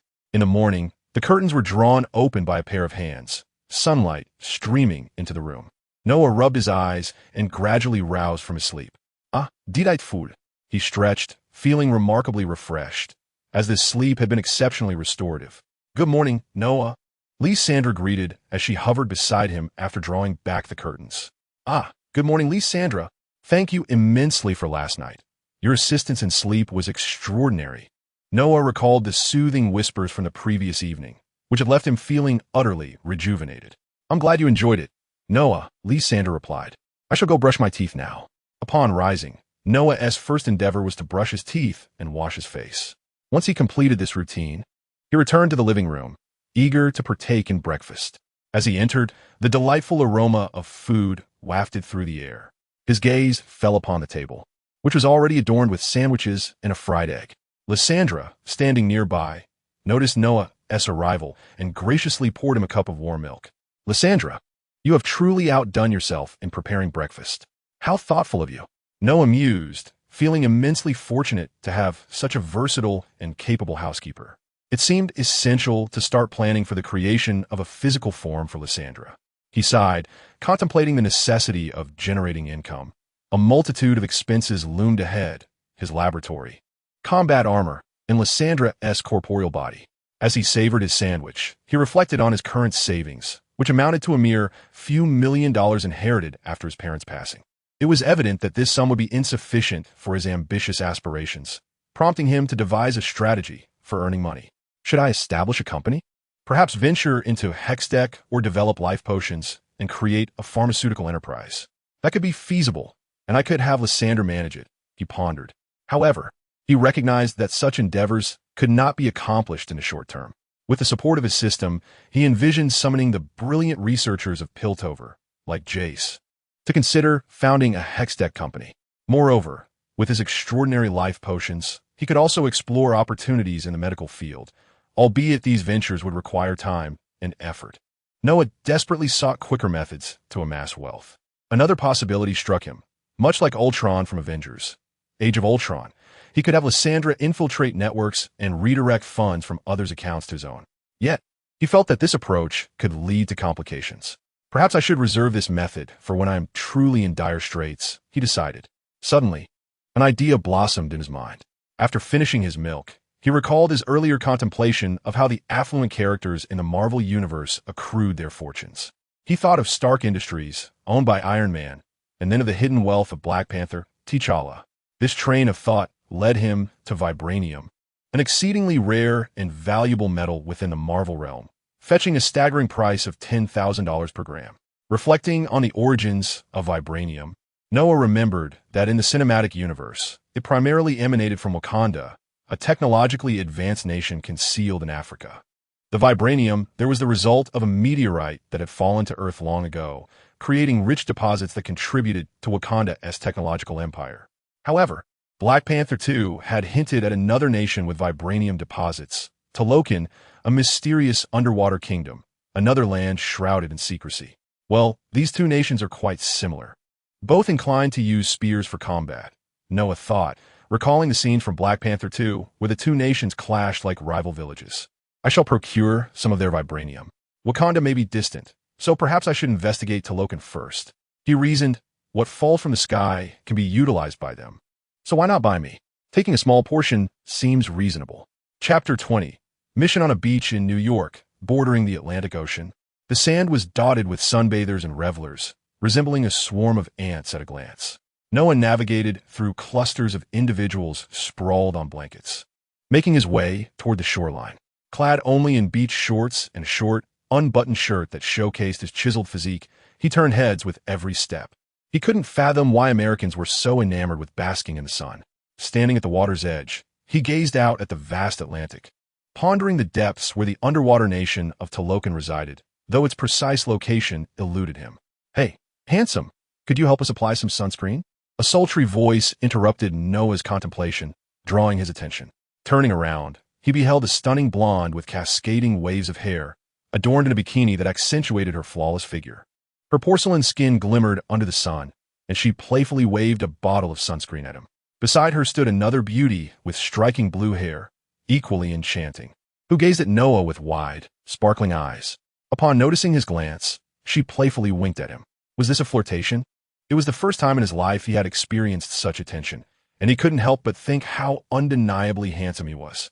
With his striking features and the enhancements from his Summon Hero panel, his physique was nothing short of perfect, making him stand out remarkably.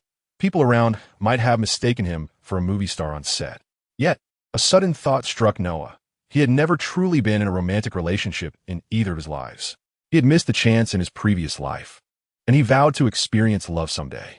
However, he reminded himself of the tasks at hand. There were more pressing matters than courting at the moment. Financial pursuits took precedence.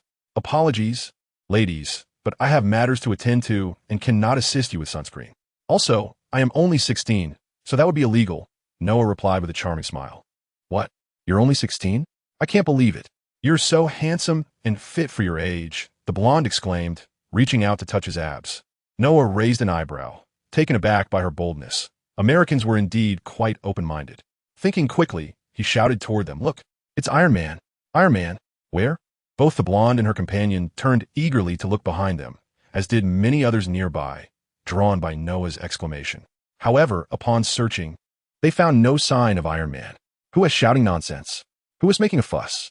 The crowd, realizing they had been duped, began to grumble in annoyance. When the blonde turned back, Noah had vanished, leaving her feeling deceived and frustrated as she kicked the sand at her feet in irritation. On the other side of the beach, beside a colossal rock formation, Noah emerged from within the boulder. Just as the crowd turned their gaze backward, he employed his ghostly speed to slip through the throng and arrived at the rocky outcrop. Noah, it seems your persona is quite popular among humans, remarked Lysandra. Of course, I am quite the handsome fellow, Noah replied, acknowledging that after enhancing his physique, both his appearance and demeanor had undergone a remarkable transformation. Lysandra, when the time comes for me to craft your form, I shall sculpt your visage into that of an unparalleled beauty, he declared, envisioning Lysandra's appearance as a champion from League of Legends. Very well, Noah, I shall eagerly anticipate that, Lysandra responded. Though she possessed the ability to alter her face at will, she was willing to embrace his preference. Noah glanced at the watch on his wrist, which was, in fact, Lysandra herself, having adopted this form through nanotechnology to allow Noah to navigate the crowd without drawing attention. Otherwise, carrying a high-tech item would be exceedingly conspicuous. Vibranium lies at the ocean's depths, but I am unaware of its precise location. What should I do? Perhaps I could use the task system to specify a search for vibranium, he pondered. If Noah were to search the vast ocean for the vibranium deposits alone, it would be akin to searching for a needle in a haystack. In the film Black Panther 2, a brilliant African-American woman invented a device to detect vibranium. Yet Noah had no knowledge of her whereabouts. However, he recalled the system. If he could designate a task to search for vibranium, the task guidance could lead him to it. With this thought, Noah opened the system and attempted to specify a task for locating vibranium. The system interface displayed a loading circle, and to Noah's delight, a task notification appeared. Level task: acquire vibranium deposits from the undersea kingdom of Talokan. Remarkably, it was indeed a level task. This was the first time he had encountered such a high-caliber assignment. Since acquiring the system, his task list had only included level and level tasks. This was his inaugural level task of that magnitude. Does a level task imply a confrontation with the entirety of Talokan? Noah mused, stroking his chin in contemplation. If the task required battling the entire Talokan, the challenge would be daunting, considering they were a formidable nation possessing vibranium, despite their lackluster portrayal in the film. Moreover, this task was set in the ocean, and Noah was uncertain whether his battle armor could be utilized underwater, rendering the task particularly challenging. Even if he opted for a stealthy mining approach, preparation time was essential. He wondered if the task had a time limit.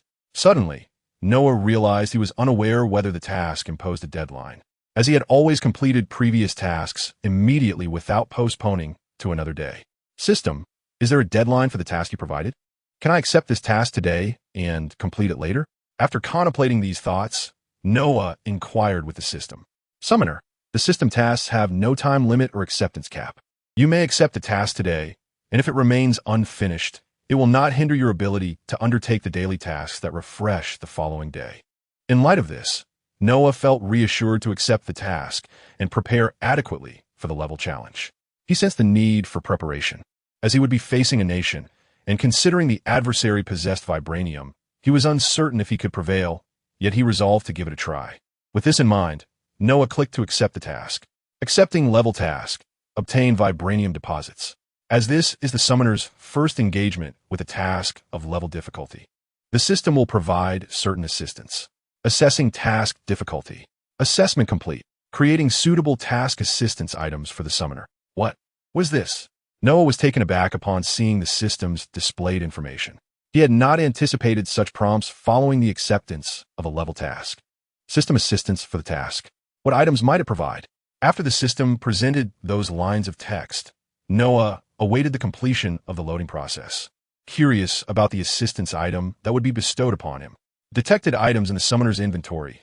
Random hero experience card. 1 day. Modifying item. Modification successful. The random hero experience card, 1 day, has been transformed into a River King Tahm experience card, valid until task completion. Tahm? Upon reading the system's notification, Noah exclaimed in surprise. Tahm is a tank support champion in League of Legends, a powerful and enigmatic ancient demon possessing semi-divine strength. This means I must complete the task using the form of Tahm? Noah pondered, clutching the experience card and gazing at the image of Tahm upon it. Originally, Noah intended to accept the task and then return to prepare until he felt ready to confront Targon before diving into the depths to gather some vibranium. However, he was pleasantly surprised that the system could offer such assistance, giving him confidence that he could accomplish the task today. Lysandra, please revert back for now. Noah prepared to transform into Tahm, first requesting Lysandra to return to her original form, lest her transformation into the corpulent Tahm become too overwhelming. All right, Noah, is something amiss? Lysandra, after a series of transformations, reverted back to her spherical robotic form. Nothing significant. I merely plan to assume another form and then venture into the sea to gather vibranium. Noah replied with a light-hearted tone to Lysandra. I wonder how formidable Tahm's powers truly are.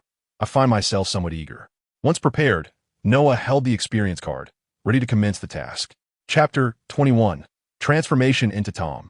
The power of the demon beside a desolate reef. A swirling mass of black smoke surged forth, its surface crackling with black lightning. To any onlooker, this phenomenon would undoubtedly appear as a manifestation of malevolent power, a force of darkness. Indeed, it was the essence of a demon's might. After Noah utilized the experience card, an immense surge of magical energy erupted from within him, momentarily overwhelming his senses. However, he soon regained clarity. Amidst the inky smoke, he became acutely aware that his form had transcended that of a mere human, metamorphosing into a formidable new embodiment. Upon awakening from the sudden influx of magical energy, Noah raised his hand to dissipate the enveloping mist, revealing his current visage. The human he once was had vanished, replaced by a figure reminiscent of catfish. Adorned in a crimson coat and a black top hat, his face bore a colossal mouth that consumed half of it, with 2 long tendrils swaying at the corners. When he grinned, he unveiled rows of sharp, uneven teeth and an enormous tongue. I have transformed into Tahm, Noah mused. He attempted to glance down, but realized he possessed no neck. Instead, he lifted his hand, beholding a stout arm with 3 fingers, adorned with intricately designed bracers. As he moved his fingers, he felt an overwhelming surge of magical energy coursing through him. This was the divine power of Tahm, the ancient demon. Turning towards the ocean, he was struck by an inexplicable sense of kinship with the waters before him, an irresistible urge to plunge into their depths. This ocean, I feel I can command it. Embracing the essence of Tahm, the Lord of Rivers, he recalled the words from the game. The world is a river, and I am its king. As such, Tahm, born from the dawn of creation, wielded the power to control the flow of water. Noah extended his hands towards the ocean, channeling his magical energy to influence the water. The once tranquil surface began to roil, waves crashing violently towards the shore. Beachgoers nearby, sensing the disturbance, screamed in panic, fearing an impending tsunami. Continuing to manipulate the currents, Noah watched as a massive whirlpool emerged far from the coast, swirling like a black hole. Remarkably, he felt no strain in performing these feats. It was as if they were instinctual, requiring minimal effort. Indeed, Tahm's power is formidable, Noah marveled, pausing his command over the ocean. The exertion had hardly taxed his magical reserves, for controlling water was inherently within Tahm's capabilities. Lysandra, behold my current form. What do you think? Noah called to Lysandra, who had been by his side from the very beginning, patting his belly and grinning widely at her. If it were an ordinary person, the sight of a humanoid catfish grinning with such a wide mouth would surely leave them trembling with fear. However, Lysandra is no ordinary being. She is an artificial intelligence, and she is fully aware that this creature is Noah. Thus, she remains unfazed, calmly stating, Noah's current form lacks the elegance of his human guise. Yet I can detect an exceptionally high energy response in this shape. Thank you for the compliment, Lysandra. This form has transformed for my upcoming task, and I can only briefly wield this power. But for now, let us not rush. Lysandra, please take a few photographs for me. I wish to treasure them upon my return. Noah felt a surge of joy at Lysandra's praise of his appearance. But he wanted to capture a few images of his Tahm form first, indulging his penchant for collection. He had a habit of gathering various items and materials in games. And as long as the task was ongoing, there was no urgency.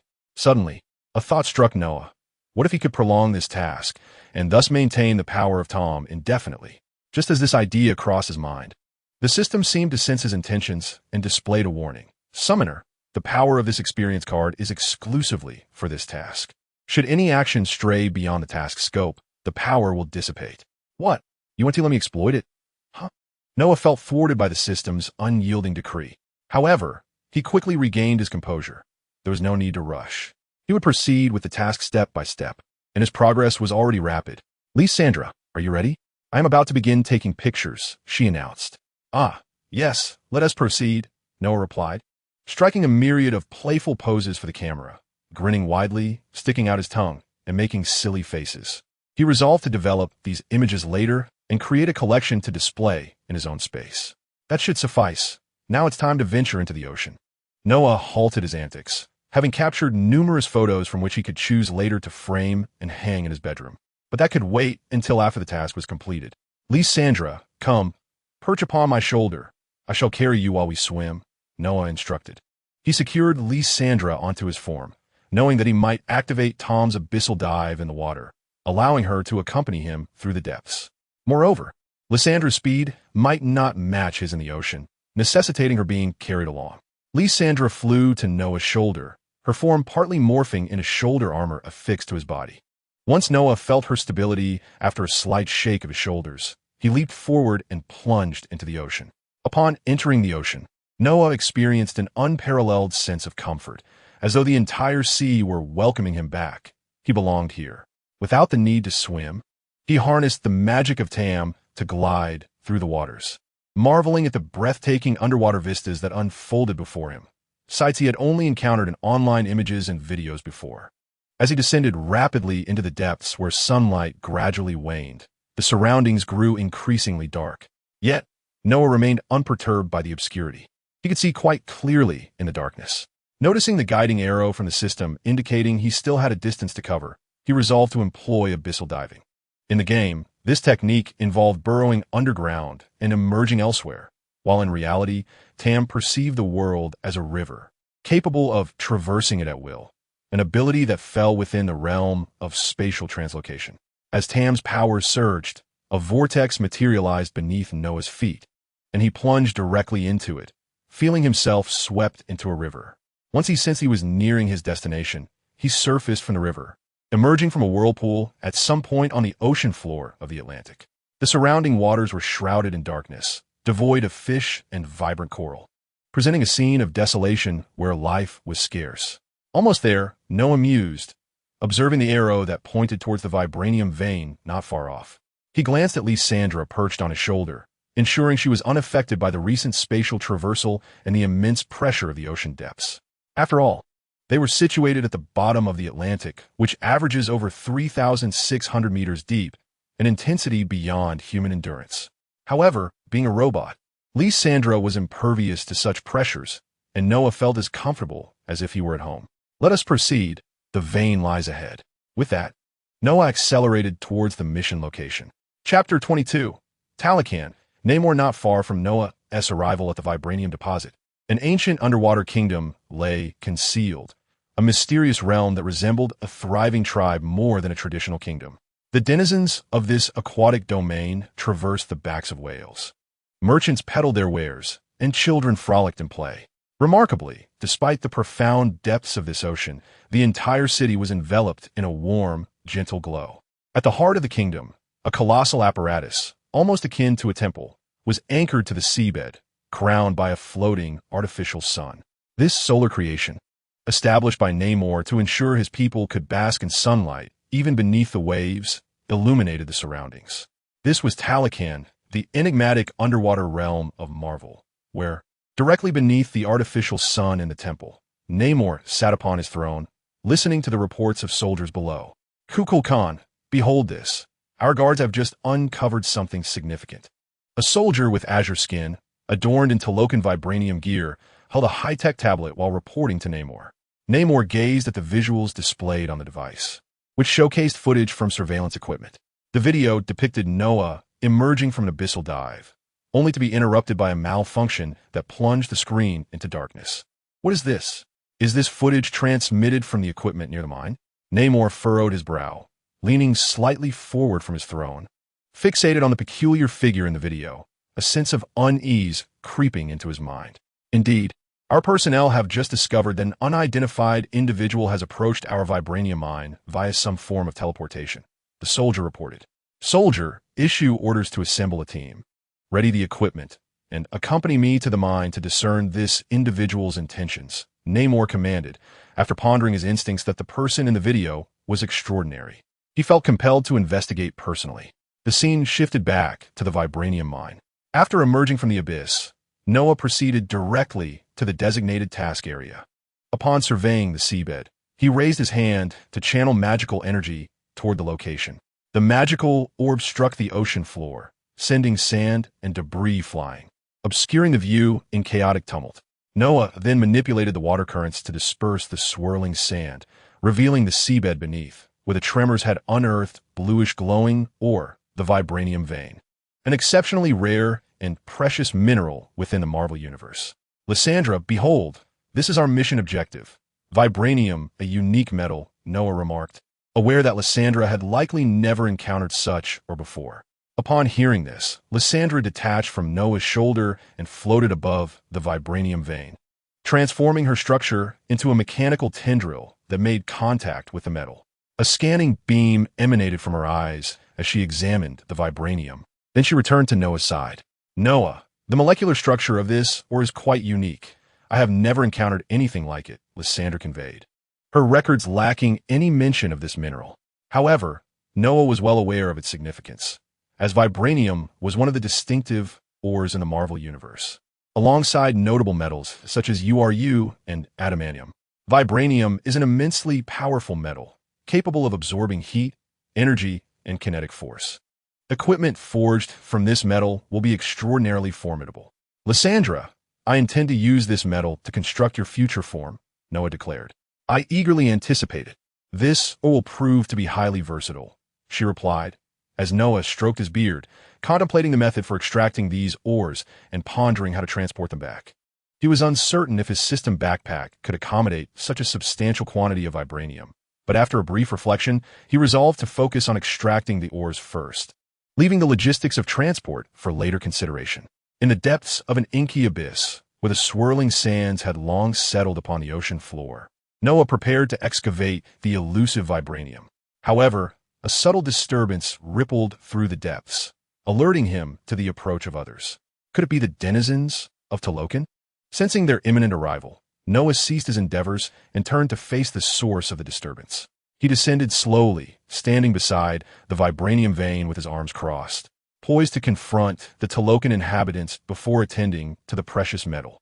At over 3,000 meters beneath the Atlantic, a humanoid catfish, towering in stature, stood anchored to the seabed, accompanied by a spherical mechanical entity hovering nearby. The terrain at its feet glimmered with a faint azure glow, the sole illumination in this desolate expanse. A few hundred meters away, numerous figures hastened towards their location. "Lysandra, come to my side." Adversaries approach, he commanded. No sooner had he spoken than the Talokan contingent drew near, and Noah caught sight of them as they discerned the duo, one a catfish and the other a machine. Leading the Talokan was Namor, the anti-hero of Marvel lore, the monarch of the underwater realm of Talokan. An ancient mutant, he possessed extraordinary physical prowess, with small wings naturally sprouting from his ankles, enabling him to swim with incredible speed beneath the waves and granting him the ability to fly on land, albeit with diminished capacity. In the ocean, however, he was at his most formidable, rumored to possess strength rivaling that of Thor and the Hulk. Although Noah had yet to witness Namor's aquatic might in film, he was soon to experience it firsthand. Accompanying Namor were several squads of Talokan warriors, their blue-hued skin reminiscent of the Nausicaa from Avatar. This transformation resulted from their consumption of a mysterious herb born of vibranium, which had initially turned them from land dwellers into beings capable of breathing underwater due to a disease that plagued their kin. While this herb granted them resilience and formidable strength, it also rendered them incapable of surviving on land. Namor, however, was different. As a mutant, he was born with wings at his ankles, lived considerably longer than the other Talokan, and could breathe on land, making him the natural sovereign of his people. Namor gazed at Noah, and silence enveloped the scene, broken only by the sound of Talokan warriors stirring the water. After a moment, Namor spoke first. "Stranger, you have trespassed into the domain of Talokan. State your intentions, or we shall regard you as an enemy." He leveled his vibranium spear at Noah. "Ha ha! Denizen of the deep, I have heard tales of the precious treasures that dwell within your realm. I have come to propose a trade." The catfish rumbled, its deep laughter resonating as it stroked its whiskers, its colossal tongue sweeping across its equally immense mouth. Namo's gaze swept across the ground, where blue-hued minerals shimmered, and he understood the intruder's intentions.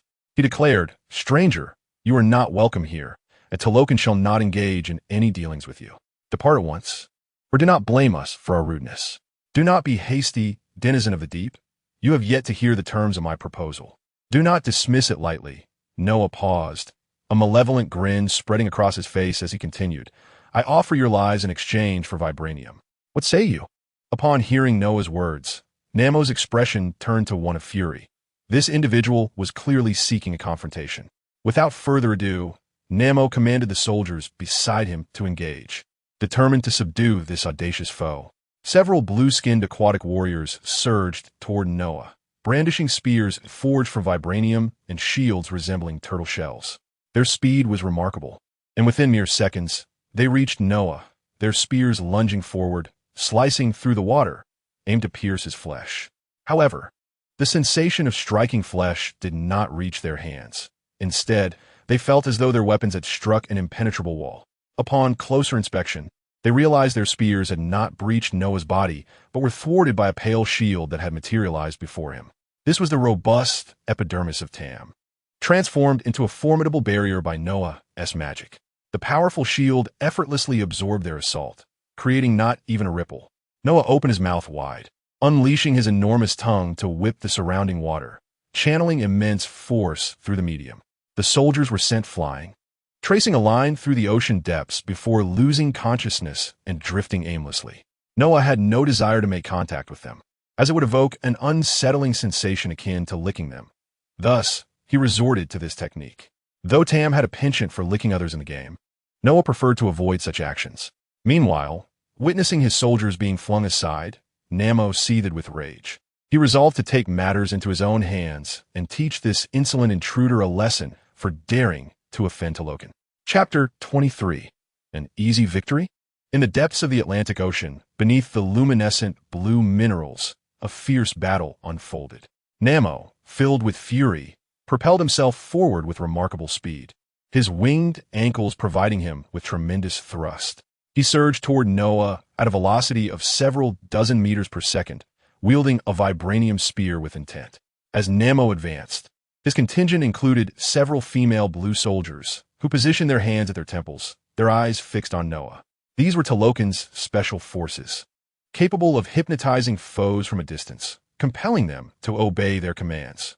In a scene reminiscent of the film Black Panther 2, they had once commanded Wakandan medical personnel to leap to their demise. However, against Noah, who had transformed into Tahm, their tactics seemed rather ineffective. Noah gazed at the approaching Namo and then at the soldiers performing peculiar movements. He scratched his head, perplexed by their actions. Raising his hand, he wielded his magical power to manipulate the water, shaping it into a sharp sword that shot towards the oncoming Namo. He then lifted his hand again, summoning 2 orbs of magical water to emerge on either side of the soldiers Namo had brought. As these orbs took form, Noah directed them swiftly towards the clustered group of soldiers.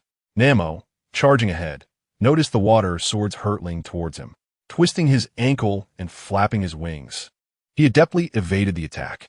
However, the soldiers he had brought lacked his swiftness and reflexes, and they were struck by the 2 magical water orbs, plunging into the depths of the sea, rendered unconscious. One soldier, before succumbing to unconsciousness, activated his communication device to send a distress signal to the headquarters. Unaware of the annihilation of his squad, Namo continued his charge towards Noah, thrusting his spear with force. The sharpness of the vibrating spear was astonishing. It cleaved through the water, glinting ominously as it lunged towards Noah. Rather than intercepting Namo's attack, Noah remained still, quietly observing Namo's movements, awaiting the impending strike. Namo's strength far surpassed that of his soldiers. When the spear tip struck Noah's shield, a small dent appeared, igniting excitement in Namo, who believed he could shatter Noah's defenses. Yet, before he could revel in his triumph, Noah smiled broadly, a surge of magical energy emanating from within him, infusing the shield. As Noah channeled more magic into the shield, it rapidly expanded outward. Namo, caught in mid-thrust, was unable to react in time as the shield collided with him. Sent sprawling by the impact, Namo gripped his spear tightly, flapping his wings to quickly regain his balance. Once steady, he beheld the devastation of his forces, rekindling his fury. Damn it! Namo gritted his teeth, charging once more, maneuvering swiftly around Noah, relentlessly assaulting the shield in search of a weak point. Yet his efforts proved futile. Noah's shield provided comprehensive defense, negating each of Namo's strikes. Undeterred, Namo continued to twist and reposition himself to attack, while Noah merely watched, a mocking grin spreading across his face, as if to ridicule Namo's futile attempts. After yet another assault, the magical shield expanded again, propelling Namo away. Infuriated by being flung aside, Namo bellowed at Noah, "Is that all you do? Hide in your shell? Come out and fight me."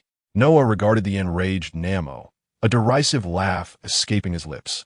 He lowered the surrounding shield, extending a massive hand with only 3 fingers, making a provocative gesture towards Namo, eager to fulfill his wish for a true confrontation.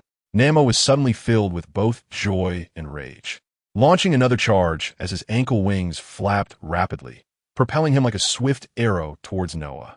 The sediment on the ocean floor was stirred by the currents created by Namo's high-speed movement.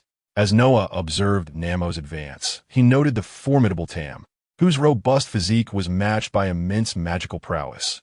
Moreover, Noah could amplify his own strength with magic, rendering him unyielding in close combat. The spear drew closer to Noah, this time unimpeded by a shield.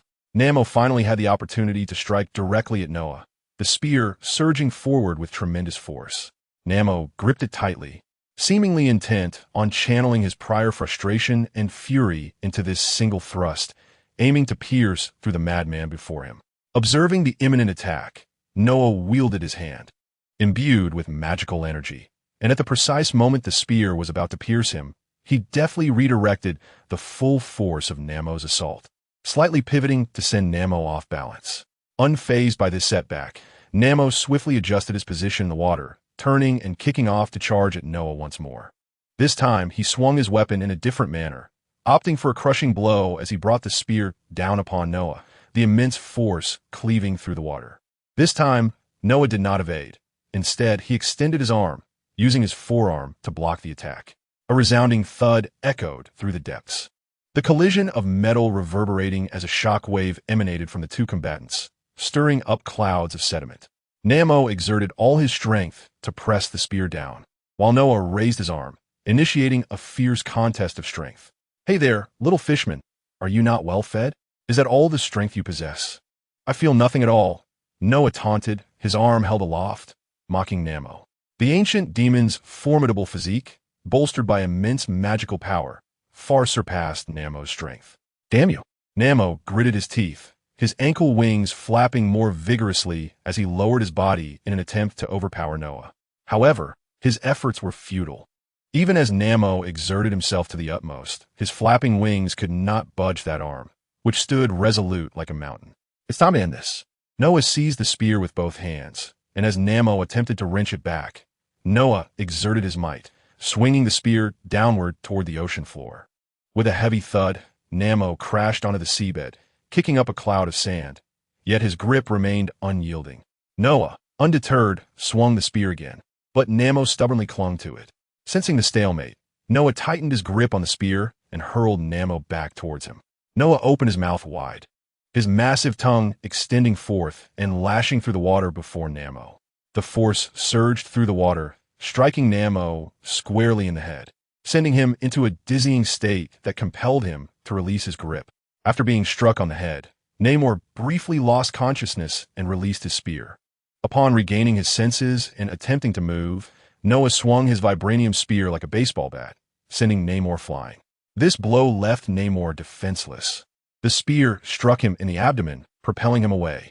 Noah then hurled his spear and, channeling his magical energy, pushed forward, conjuring a torrent of water that surged toward Namor, who was still retreating in the water. The force of the impact enveloped Namor, leaving him helpless as he flailed his arms in vain. He then crashed heavily onto the sandy seabed, the vibranium spear landing beside him, embedded in the sand. Coughing violently, Namor propped himself up with his arm and grasped the nearby spear, gasping for breath. In that moment, a daunting realization crossed Namor's mind. He was utterly outmatched and could not hope to defeat his opponent. After several rounds of combat, he had come to recognize the overwhelming power of this adversary: superior strength, unmatched speed, an unbreakable shield, and the ability to manipulate water. Faced with such a formidable foe, Namor felt completely outclassed. Struggling to his feet, he felt the toll of Noah's relentless attacks. His body was gravely injured. Breathing heavily, he steadied himself with the spear, fearing he might collapse. Namor contemplated his next move. Was he truly to allow this man to seize the vibranium of Talokan? He glanced at his fallen subordinates, who lay unconscious on the ocean floor. Just as despair threatened to engulf him, he noticed a growing shadow to his left. As it drew nearer, he realized it was not merely expanding, but approaching. No, it was his kin, the reinforcement from Talokan. Noah, too, became aware of the approaching multitude, sensing several weak yet numerous presences. However, to him, they posed little threat. Kukulkan, increase your speed. A Talokan soldier, resembling a general, urgently commanded as he spotted Namor struggling in the distance. He instructed his troops to hasten, and behind him, an array of blue-skinned warriors surged forward. The reason for Talokan's full-scale mobilization stemmed from the fact that some of the initially downed soldiers possessed remarkable resilience. Talokan warriors are known for their exceptional recovery. In previous encounters, several soldiers had managed to rise and move freely shortly after being pierced by the spear of a Wakandan general. Upon regaining their strength, they had witnessed Namor's precarious situation and swiftly sought assistance from their comrades, only to be knocked out by the residual shockwaves of Noah and Namor's battle. As Noah surveyed the approaching soldiers, he estimated their numbers to be in the thousands. He pondered whether this represented the entirety of Talokan's military might. As Noah gazed upon the formidable wave of Talokan warriors approaching, his keen eyesight discerned their appearances.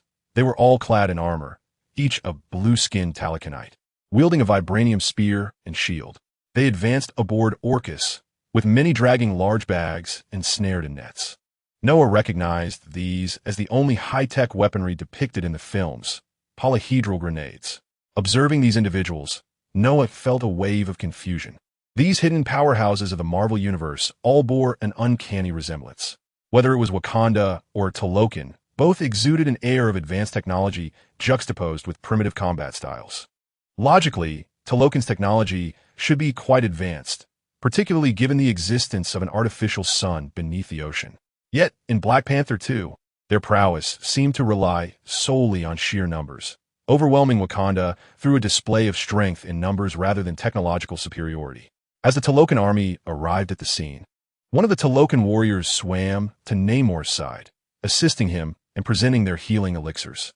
After consuming the remedy, Namor exhaled deeply, feeling rejuvenated and ready to rejoin the fray. He nodded to the Talokan beside him and then stepped forward to face the awaiting army. Casting a glance back at Noah, he noted that Noah merely stood observing, devoid of any apparent intent to attack. Namor pondered whether this demeanor stemmed from confidence in his ability to confront the Talokan forces or from an escape strategy. Soldiers, we face an unprecedented and formidable foe that covets our vibranium, Namor declared to his battalion. He threatens to annihilate our people should we refuse to surrender our precious resource. Can we acquiesce to such demands? The Talokan soldiers responded with fervent anger. No, we shall not yield. Therefore, we have but one response to our adversary. The war has begun. Talokan shall rise. Talokan shall rise. Chapter 24. Noah and Talokan. The rise of Talokan. With a resounding roar from the Talakanites, Namor issued the command to attack, and the Talokan soldiers surged forward. In truth, while Talokan had flourished for many years, and although Namor routinely trained his troops, they had lived beneath the sea for centuries, devoid of threats, leading to a certain stagnation in their martial prowess. Their tactics primarily consisted of charging forth clad in vibranium armor.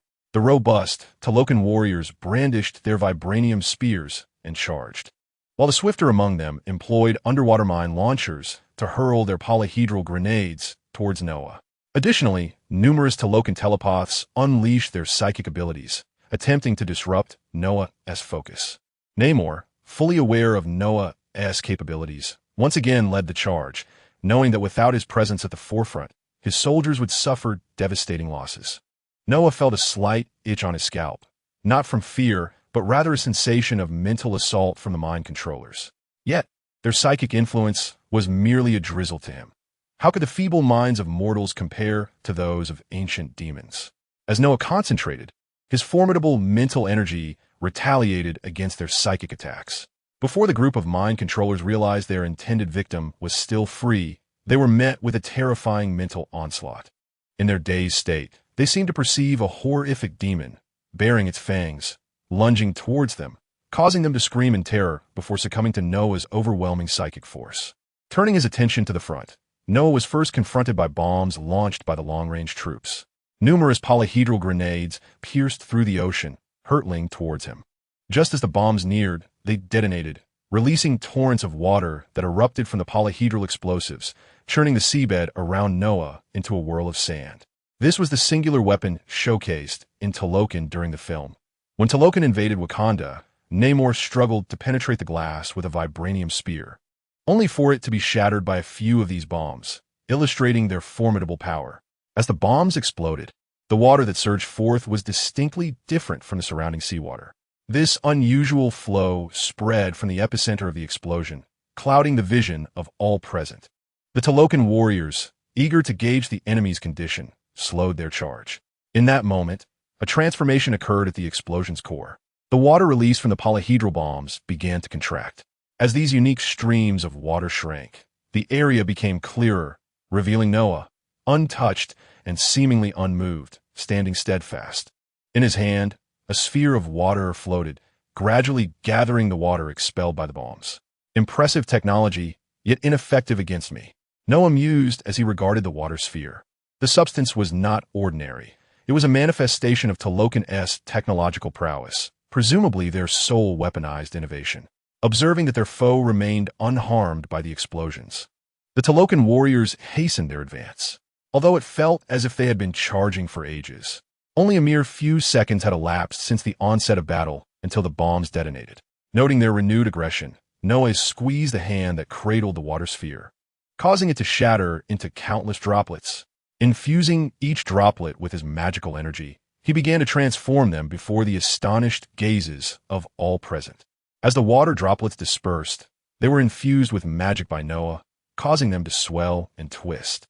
This peculiar transformation affected all nearby droplets, which scattered across the path of the Talokan people. Upon witnessing this spectacle, the individuals halted their advance, propelling themselves with their legs suspended in the sea. The metamorphosis persisted. The droplets expanded and began to take shape, morphing into small humanoid figures resembling mermen, with large heads, small bodies, 3 pairs of ears, and wielding tridents. The water surged within their forms, as Noah had indeed sculpted these droplets into the likeness of tidal sea spirits. Once all the mermen took form, they surged towards the Talokan soldiers. The expressions on the faces of the Talokan were filled with terror, as they could hardly believe that their bombs had been transformed into such entities, now assaulting them. However, panic did not ensue. They quickly began to defend against the onslaught of the mermen. Yet, upon engaging, the Talokan soon realized something was amiss. They brandished their spears, thrusting towards their adversaries. But the sharp, vibrating golden spears did not yield the familiar sensation of impact. Instead, they passed through the mermen as if striking air. These water-formed beings were immune to their physical attacks. Yet what plunged them into despair was that the mermen's tridents could inflict genuine harm. One Talokan, under the misapprehension that the trident was also composed of water, thought it would be as ineffective against him as his attacks had been against the mermen. However, as the trident pierced through his arm, he realized the folly of his assumption, with their attacks proving futile while the enemy's assaults were effective. The Talokan soldiers found themselves in a dire predicament, resorting to a defensive stance with their shields raised. At the forefront, Namo became the primary target for the onslaught of 5 mermen. Engaged in a fierce struggle, he evaded the thrusts of the mermen's tridents, but found his counterattacks ineffectual. His spear merely skimmed the mermen's watery forms, which quickly reformed. Growing increasingly anxious, Namo realized he had yet to confront the true adversary, blocked instead by these creatures. He retreated, urgently calling to the Talokan behind him, guarding the water bombs. Utilize the bombs, blow these monsters apart. The Talokan in the distance heeded Namo's command, retrieving grenades from the netted bags suspended beneath their orcus, distributing them among their comrades. Once laden with explosives, they advanced towards the battlefield, urging all the orcus to swim forward. Get out of the way. A Tarlokian was desperately defending against the onslaught of the Murlocs when he heard a voice calling from behind. He quickly glanced back to see a comrade swimming towards him, clutching a bundle of grenades and feigning to hurl one. Understanding the intent, he once again repelled the Murloc's attack and swam backward to assist. In that moment, a grenade soared through the water, striking a Murloc directly. Upon entering its body, the grenade detonated, causing the water-formed Murloc to disintegrate. Under the watchful eyes of 2 Tarlokians, the Murloc did not revert to its original form. In other skirmishes among the Tarlokians, the use of grenades consistently yielded remarkable results, and in Namo's eyes, the tide of battle began to turn. Quite capable indeed, he mused. Noah remained at his original position, next to a vibranium mine, hands clasped in front of his ample belly, observing the fray. He had intended to cross his arms, but his sizable abdomen rendered it impossible, leaving him with no choice but to hold his hands together. As he witnessed the Murlocs being blown apart, Noah remained unfazed. Instead, he extended his hands, unleashing a surge of magical energy. The Tarlokian soldiers, who were systematically dismantling the Murlocs with water bombs, soon noticed that the scattered water from the exploded Murlocs began to shift, merging with the newly thrown water bombs to reconstitute into larger Murlocs. This unforeseen development sent waves of panic through their ranks. In their desperation, the Tarlokian soldiers hurled more water bombs at the newly formed Murlocs, but this time, the results were far from favorable. The explosions only served to expand the murlocs further, filling the soldiers with a sense of despair as these creatures grew even more formidable. Noah observed the beleaguered Namo and the Tarlokians with keen interest, relishing the spectacle of his conjured water element murlocs engaging in combat. It felt akin to playing a strategic video game. However, he sensed it was time to conclude this encounter. With that thought, Noah opened the gaping maw of Tahm. The cavernous mouth resembled an abyss, drawing in torrents of seawater along with the battling water element murlocs through an irresistible gravitational pull.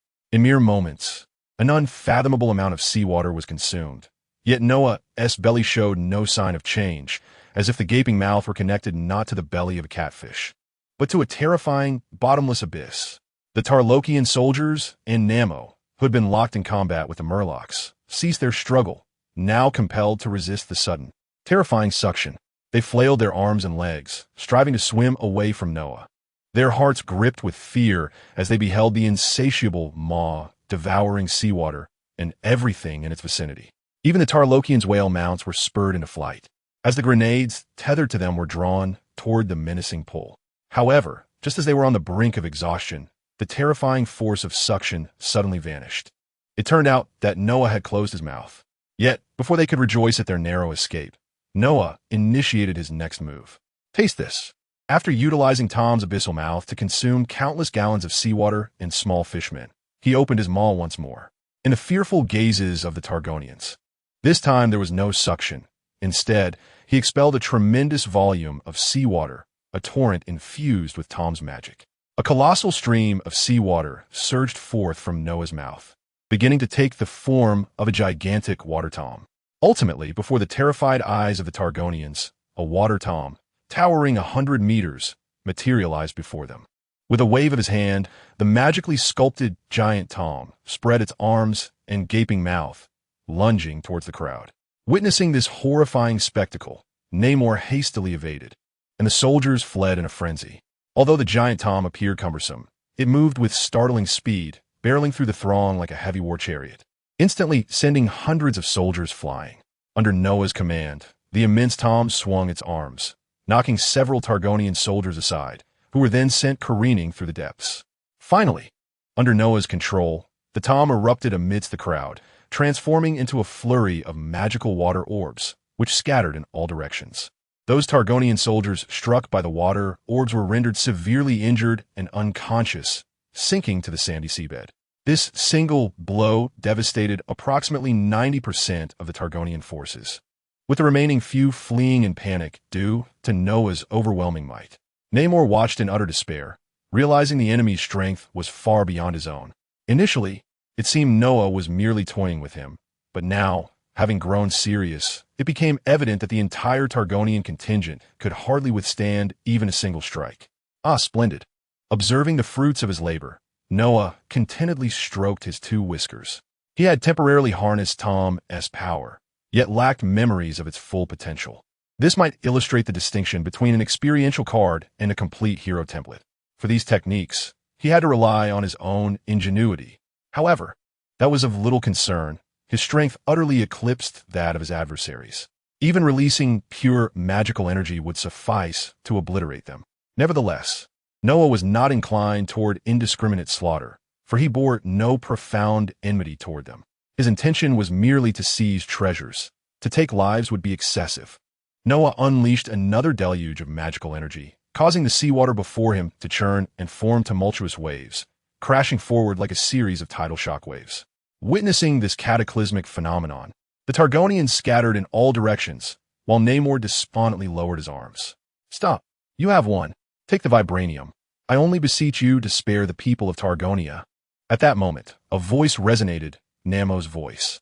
Noah turned to see Namo, his expression one of despair, evidently having succumbed to the overwhelming might Noah possessed. Realizing the futility of resistance for the sake of his people, Namo ceased his struggle. Observing this, Noah dissipated his magical energy, allowing the waves of impending impact aimed at the Talokan people to gradually fade away. Oh, have you come to a realization? Noah chuckled, a grin spreading across his face. He believed he had shown considerable mercy. His recent attacks had been meticulously controlled, inflicting only severe injuries upon them. Given the Talokan's remarkable healing abilities, they would likely be back on their feet in no time. Ha! I shall accept that vibranium as part of our transaction. Yasuo, not a single one of your kin has been slain. Noah's laughter echoed, deep and resonant. Upon hearing this, Namo's countenance remained unchanged. He merely cast a discreet glance at his fallen warriors. Noticing their chests still rising and falling, he felt a wave of relief wash over him. Initially, he had feared that the chances of his soldiers surviving such a formidable assault were slim, but to his astonishment, most had merely sustained injuries. With renewed determination, he glanced at Noah before hastily gathering the remaining Talokan to collectively tend to the wounded. After dismissing Namo, Noah returned to the vicinity of the vibranium mine. He had already surveyed its dimensions with his mind. The vibranium found on Earth was formed from meteorites crashing onto its surface. And according to information Noah had encountered in his previous life, the reserves in Wakanda were reportedly over 10,000 tons. Although he was uncertain of the exact figures in reality, he surmised that this particular mine could not be smaller than that, estimating it to also possess more than 10,000 tons. After a moment of contemplation, Noah devised a plan to transport the ores. He summoned his magical energy, which began to surge and swell, causing the surrounding seawater to ripple. As this energy swirled around him, Noah's form began to enlarge dramatically. In the distance, as Namo was engaged in rescuing his kin, a soldier alerted him to Noah's direction. He turned to behold that the 2-meter-tall catfish had disappeared, replaced by a colossal catfish hundreds of meters in size. Namo, witnessing this transformation, nearly feared that Noah had reneged on his word and intended to devour his people. Fortunately, Noah showed no signs of aggression. Utilizing his magic to enlarge his body, Noah experienced the sensation of being akin to a kaiju, reminiscent of ancient demons with ever-changing forms. He reveled in this newfound stature before swimming upstream, his massive form creating tremendous waves that caused the distant Talokan to stagger under the force of the water's surge. After ascending a considerable distance, Noah began to turn his body downstream, opening his cavernous maw to bite towards the vibranium. Indeed, he intended to swallow the vibranium into his belly.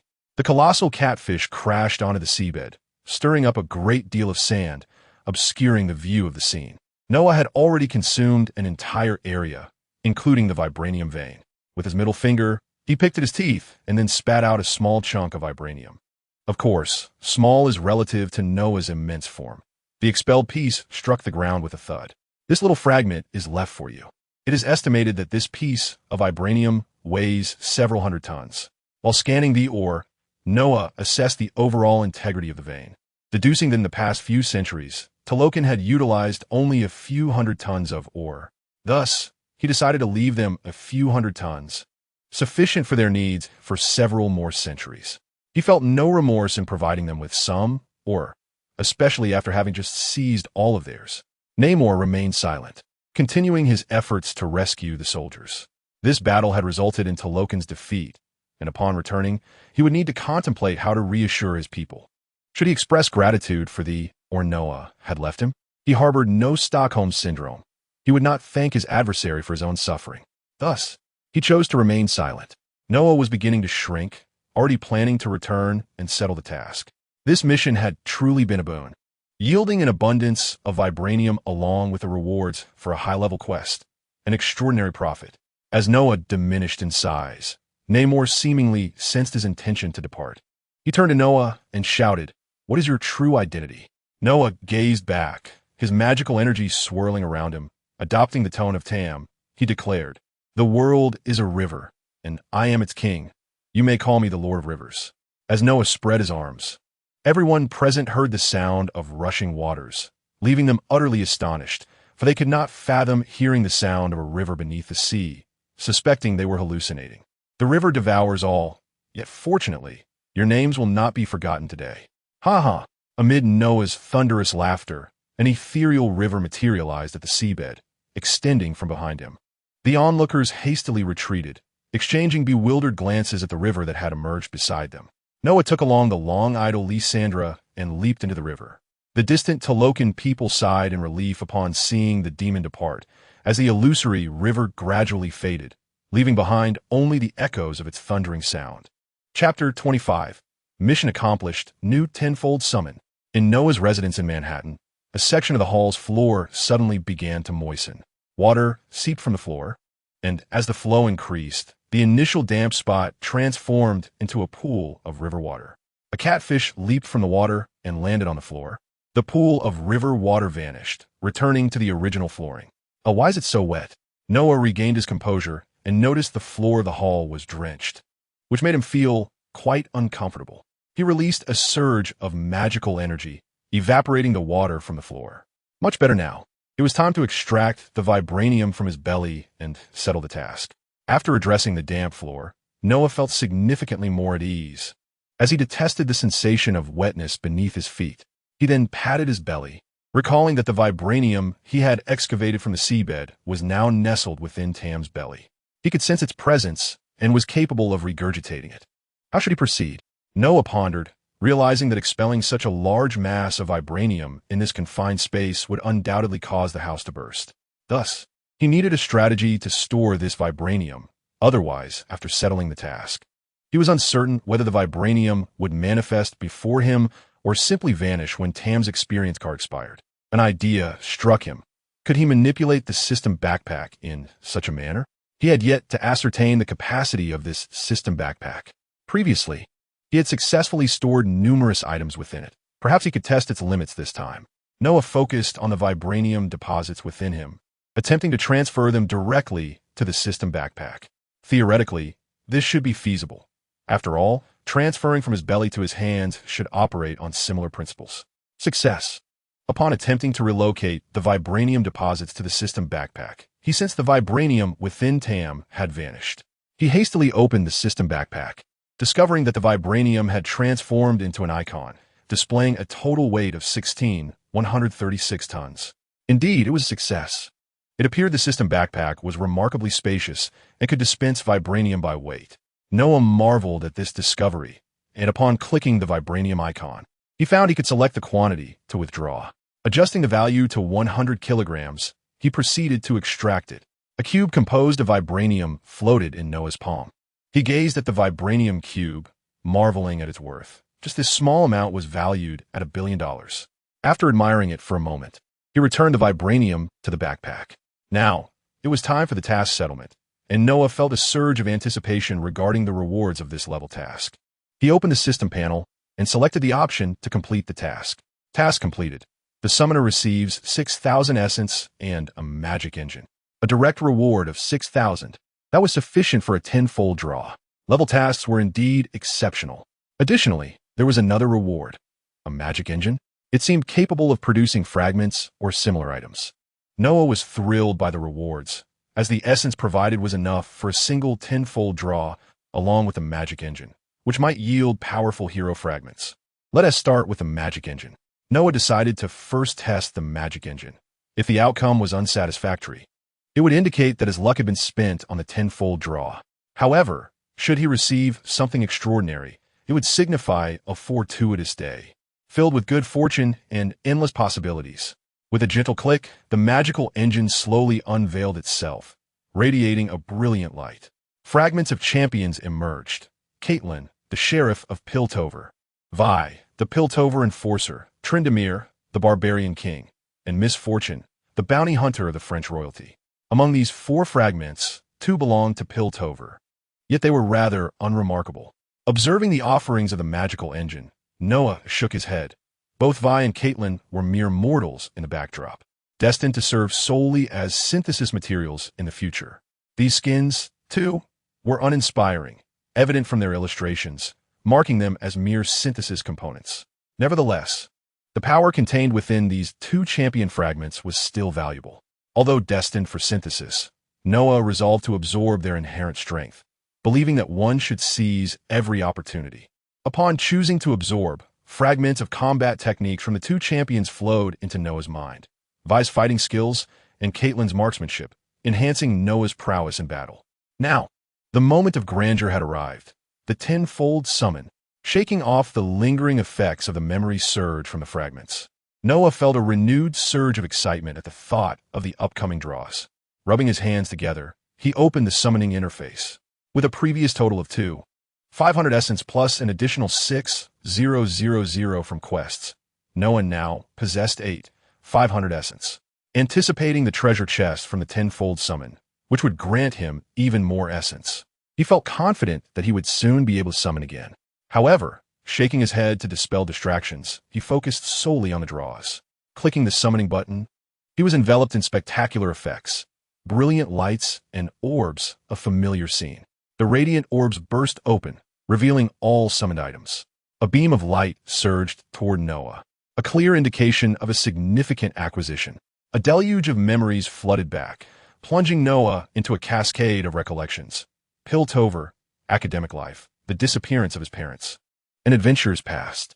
Fortunately, he had experienced such overwhelming sensations multiple times before, allowing him to regain composure swiftly.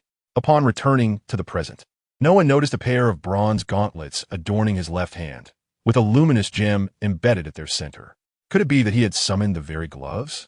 Gazing at the gauntlet, the manner of its use surfaced in his mind, memories belonging to Ezreal. This time, Noah had summoned the explorer Ezreal, often affectionately referred to by players as the favored child of the developers. To his surprise, an additional piece of equipment accompanied this summon, prompting him to wonder why he had not received Yasuo's blade during his previous summoning. Reflecting on this, Noah recognized that Yasuo's strength did not derive from weapons. Despite possessing considerable magical aptitude, he primarily wielded the potent magic enabled by the bronze gauntlets discovered in the tombs of Shurima. Thus, Noah's acquisition from summoning the Ezreal template included not only magical talents, but also an ancient artifact of Shurima, the weapon of the tyrant Nasus. The gloves are quite remarkable. They possess the ability to attack and teleport. Noah could sense the energy emanating from the bronze gauntlet. When Ezreal first acquired the gauntlet, he could teleport several hundred meters to the entrance of the tomb before its collapse, while also unleashing arcane shots, magical energy projectiles. Additionally, there were skills to launch an unstable energy orb that ensnares its target, which could then be detonated by an energy blast, resulting in a violent explosion. Arcane Shift was Noah's most cherished ability. It felt far superior to teleportation, with a significantly shorter cooldown. Finally, there was the ultimate skill, which, after charging the gauntlet, could unleash a formidable wave of energy. Noah channeled his magical power into the bronze gauntlet, which radiated a blue glow, and he felt poised to unleash a wave at any moment. Well, it seems satisfactory. Although this summoned hero is merely immortal, he has been bestowed with a weapon of the Ascendant. Noah was not disappointed with the hero he summoned. The power of the Ascendant weapon in his hands would differ greatly from its capabilities in others, as Noah's magical prowess would undoubtedly grow with the summoning of more heroes in the future. After organizing the memories in his mind, Noah turned his attention to the other 9 items. Life Potion X2, Control Ward, Kish's Fragment, Longsword, Mana Potion X3, Special Building, Hextech Laboratory, Explosive Wand, Life Potion X2, Short Sword are potions now provided in bundles. The equipment is quite plentiful as well. Observing the items he had summoned, Noah remarked in astonishment. He recalled that during the initial lottery, potions were given individually, indicating either his good fortune or a system update. Furthermore, gazing at the summoned equipment, he noted that the yellow-orange arrow was one of the essential components for synthesizing the electric blade, alongside the explosive wand, which was also a component for certain legendary equipment. However, Noah was not yet capable of synthesizing those legendary items, so he merely placed the summoned equipment in his inventory, as even a modest enhancement was better than none. A special building? What could this be? Noah examined this summoned item, which was a card depicting a high-tech, futuristic structure. Hextech Laboratory. Upon use, it allows the construction of a Hextech Laboratory at the current location. This laboratory belongs to Heimerdinger, where he has created many wondrous and groundbreaking technologies. Upon opening the card's information, Noah read its description and was filled with delight. It felt as though he had just found a pillow when he was about to sleep. Eventually, he planned to sell some Jinjin and begin constructing his own base. This card could be placed down directly, and many of the memories he held would prove useful. Today had been exceptionally fortunate. He must seize the opportunity to open the treasure chest. Not forgetting the chest beside him that remained unopened, Noah, buoyed by his good fortune, proceeded to open it. Acquired 2,000 essence, acquired red crystal. With 2,000 essence and a red crystal, I now possess 4,500 essence. This is excellent, as I will soon reach 6,000. Noah opened the treasure chest, and upon seeing its contents, he placed the ruby into his equipment slot, feeling a subtle enhancement in his physique. His body, already significantly fortified by the relentless infusion of runic energy, perceived the ruby's enhancement as but a mere drizzle. Now, he needed to contemplate how to sell the vibranium. As he pondered, he devised a plan. Chapter 26, Trading Vibranium, Wealth Awaits. Noah's strategy for dealing with the vibranium involved seeking the assistance of S.H.I.E.L.D. and enlisting Nick Fury as help. After all, S.H.I.E.L.D. had a plethora of resources, making the disposal of vibranium a relatively straightforward task. It was also possible that Nick Fury might take the initiative to acquire the vibranium himself. Lysandra, assist me in contacting Coulson. Of course, Noah. Lysandra soared to Noah's side, establishing a connection with Coulson. Within S.H.I.E.L.D., Coulson was sorting through mission files when his phone rang. Setting the documents down on the desk, he retrieved his phone and was surprised to find it was Noah calling. He promptly answered. Noah, is there something you need assistance with? Coulson inquired. Yes, Coulson, I do require a small favor. Could you pass the phone to Nick Fury? Noah responded. You wish to speak with the director? Is there something of great importance? Coulson asked, puzzled. Indeed, it pertains to the future, Noah replied. Knowing that to gain Fury's cooperation, he must entice him with a hint of intrigue. Upon hearing this, Coulson wasted no time and hurried to Nick Fury's office. He knocked lightly before entering without waiting for a response, and promptly closed the door behind him. Coulson, is there something urgent? Nick Fury questioned, observing Coulson's flustered demeanor. Director, it's Noah on the line. He mentioned wanting to discuss something regarding the future, Coulson said, holding up the phone toward Fury. Hand it over, Fury replied, his interest piqued by the mention of the future. Noah, did you catch a glimpse of the future from that mysterious organization? Fury directly inquired, his anxiety mounting ever since he learned of a mole within S.H.I.E.L.D. He was not one to tolerate such unknown threats lurking beneath his notice. Hold on, assist me with one task first, and then I shall divulge the information you seek, Noah said. A task? Please, tell me what you require, Fury responded. Curiosity piqued by Noah's request. Have you heard of vibranium? I possess a quantity of it and need your help converting into cash. Noah revealed his intentions. Vibranium? Nick Fury, of course, was well aware of the rare metal vibranium. The shield of Captain America was ingeniously crafted by Howard Stark, one of the founders of S.H.I.E.L.D., using vibranium fused with other metals. Over the years, S.H.I.E.L.D. had been on a relentless quest to locate this elusive metal, but its scarcity meant that they had been largely unsuccessful. To his astonishment, Noah claimed to possess vibranium. Could it be that a mysterious organization behind him had provided it? How much vibranium do you have? Nick Fury inquired, contemplating the immense power of the organization that would choose to sell such a precious resource rather than utilize it for themselves. I have approximately 100 kilograms of vibranium, Noah replied, opting to sell just 1 kilogram initially, fearing that revealing too much might alarm S.H.I.L.D. Given that, according to Marvel's setting, 1 gram of vibranium was worth $10,000. This 100 kilograms would amount to a staggering $1 billion, sufficient for the time being. 100 kilograms? Fury was taken aback. After all, the valuable vibranium was scarce even within S.H.I.E.L.D.'s own resources. The mere mention of such a quantity suggested that Noah, or the enigmatic organization backing him, had an even greater reserve of vibranium. After a moment of contemplation, Fury made up his mind and addressed Noah. We will purchase your 100 kilograms of vibranium directly from S.H.I.E.L.D. at the market price of $10,000 per gram. Naturally, Fury intended to personally oversee the acquisition of such a crucial resource, especially given the uncertainties within the agency, ensuring its safekeeping. The funding, however, would still be sourced from S.H.I.E.L.D.'s budget. That sounds agreeable, Noah responded, indifferent to whom he sold it as long as the payment was secured. Coulson, you will be responsible for this transaction, Fury instructed, providing him with certain precautions to prevent any potential internal betrayals. Coulson nodded in understanding. Understood, Director, he affirmed before promptly gathering the necessary items and heading to Noah's location. Now, Noah, May I ask you share your insights regarding the future? What have you seen? Fury inquired once Coulson had departed, placing significant importance on any foresight regarding impending events that could allow him to prepare for potential crises. In my recent visions of the future, I encountered that man. Noah stated. That man? Who is he? Fury probed. Captain America. I saw him in the future, Noah revealed. Captain America? Are you referring to the war hero Steve Rogers? Fury exclaimed in surprise. Yes, that's him. I saw him in the future, where someone discovered him beneath the ice of the Arctic Ocean, Noah explained. Though he only knew that Captain America lay beneath the ice. What is the exact location? Fury pressed. I'm not quite sure, but it should be near the glaciers of Alaska, Noah replied, lacking further clarity. I understand. Is there any additional information regarding what you mentioned earlier? Nick Fury pondered for a moment before inquiring. Not at the moment. Why the urgency? If there's something of great importance, why not summon your secret weapon back?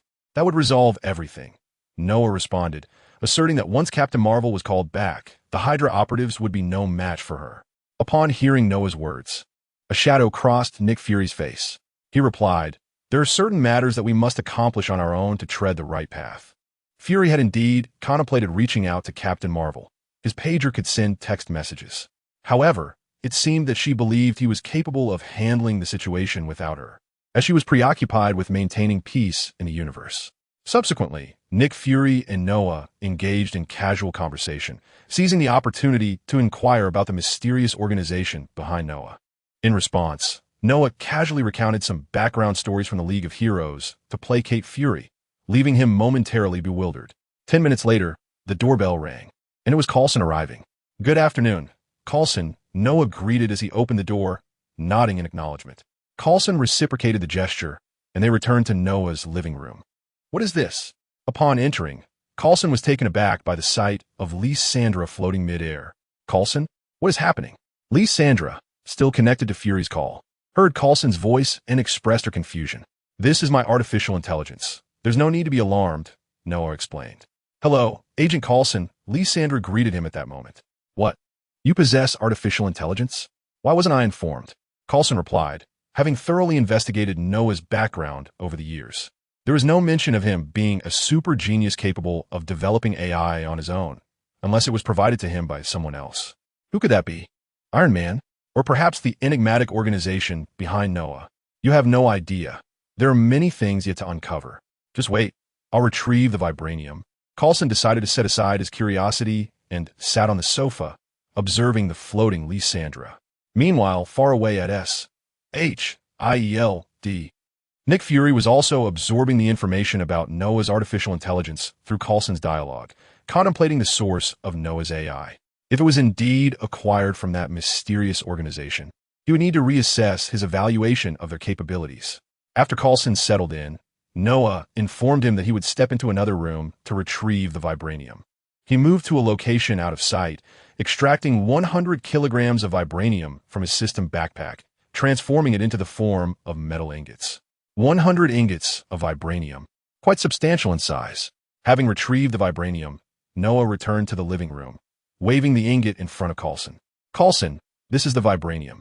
Noah approached Coulson, presenting him with a block of vibranium. Instinctively, Coulson reached out to grasp it. However, the sheer weight of 100 units proved beyond his capacity. The immense mass caused his hands to plummet, and in a reflexive motion, he relinquished his hold to avoid being pinned to the ground. Should such a heavy ingot fall, it would undoubtedly shatter the floor of the living room. Just as the vibranium was about to crash to the ground, a hand reached out from the side and caught it. Agent Coulson, how can you be so feeble? You can't even handle this little thing, Noah remarked, tossing the vibranium lightly in his hand. Coulson grimaced, watching in disbelief as the heavy ingot appeared almost weightless in Noah's grasp. Anyone would struggle. Noah, just place the vibranium here, he replied, producing a suitcase from behind him. He opened it, inviting Noah to deposit the ingot inside. This suitcase had been specially crafted, boasting remarkable confidentiality and defensive capabilities, and crucially, it was equipped with wheels for ease of transport. Noah shrugged and placed the vibranium into the open suitcase. Coulson crouched to examine the ingot, and after a moment of scrutiny, he addressed Noah. As for the payment, Director Fury will transfer it to you. Should you require any assistance, feel free to reach out. Coulson secured the vibranium within the sleek black suitcase and departed promptly. Upon acquiring the vibranium, he made his way back to S.H.I.E.L.D. Unsure of the metal's authenticity, he felt the need for laboratory analysis to confirm its identity. Nevertheless, he trusted that Noah would not deceive S.H.I.E.L.D. in such matters. Director Fury, I've returned with the vibranium. You may now transfer the funds to me. You have my car number, I presume, Coulson stated after his departure. Funds have been transferred, Fury replied. Now, Noah, would you be so kind as to discuss your artificial intelligence with me? Following Coulson's return, Fury promptly transferred $1 billion, confident in S.H.I.E.L.D.'s ample resources, and began to probe Noah about his AI. Artificial intelligence. Lysandra, please connect me with Director Fury, Noah instructed. Certainly, came the reply. What? Fury pondered, only to be interrupted as his phone suddenly displayed garbled text, transforming into a video call where Noah greeted him from the other end. What have you done? Fury inquired. Nothing of consequence. I merely breached your defenses to infiltrate your phone. By the way, your network security could use some enhancement. Lysandra mentioned that penetrating your digital barriers was remarkably simple. Noah responded, observing Fury's expression darken. Noticing Fury's silence, Noah refrained from continuing, wary of provoking a frustrated retort. I understand that you might find it hard to believe that I developed this myself, so you may consider it as a gift from the organization behind me. Noah, if you happen to come across any new revelations about the future, I hope you will share them with me. That will be all for today. Quickly, have your artificial intelligence terminate the call. Upon hearing Noah's words, Nick Fury desired to conclude the conversation. He clicked to hang up, but to his surprise, there was no response. With a frown, he uttered a remark to Noah. Amidst Noah's suppressed laughter, Lysandro ended the video call. Lysandro, please check my bank balance. On Lysandro's display screen, Noah beheld a figure of his savings that he had never encountered before, a plethora of zeros. Though he possessed a substantial amount of vibranium, qualifying him as one of the wealthiest individuals globally, the sight of so many zeros still filled him with exhilaration. Lysandro, we are wealthy now. Chapter 27, A New Home. Synthesized fragments with the funds secured, it was now time to indulge in some expenditure. After the profits from the sale of vibranium were in hand, Noah began to devise a plan for utilizing this newfound wealth. The first priority was to secure a new residence, one spacious enough to accommodate his laboratory. Noah envisioned a property akin to Iron Man's seaside abode and commenced discussions with Lysandro, who would assist in scouting suitable locations online. Noah, what do you think of this place? Lysandro beckoned Noah over to examine a location she had selected online. It was a quaint estate situated in a villa district near the New York coastline, featuring amenities such as a large garden, private beach, swimming pool, and an outdoor terrace, all boasting a stunning sea view, covering an area of over 1,400 square meters. It looks quite appealing. Noah scrutinized the images provided by Lysandro and felt that the seaside estate, devoid of neighboring residential areas, was indeed fitting for him. Let's check the price. $50 million. Never mind, this will do. Upon seeing the price, Noah was uncertain whether it was exorbitant or reasonable. In any case, he was wealthy now and decided to proceed with the purchase, relishing the feeling of financial power. At Lysandro's suggestion, Noah sought Coulson's assistance to handle the estate acquisition paperwork, as the process could be rather cumbersome. Subsequently, Noah and Lysandro began discussing renovations for the estate and the necessary equipment for the future laboratory. These arrangements would also require Coulson's help, as Lysandro had meticulously chosen the equipment after exploring various clandestine laboratories worldwide online, some of which were challenging to procure. However, with S.H.I.E.L.D.'s extensive connections, they should be able to obtain them. Before long, Coulson relayed the news that all the necessary paperwork had been completed. He even expressed envy over Noah's extravagant behavior, considering that his salary as an agent was modest. And he wondered how many years of work it would take to afford such a grand estate. Noah expressed his intention to treat you to a meal next time, and subsequently sent the equipment list, which he had previously discussed with Lysandra, to Coulson, requesting his assistance in acquiring these items.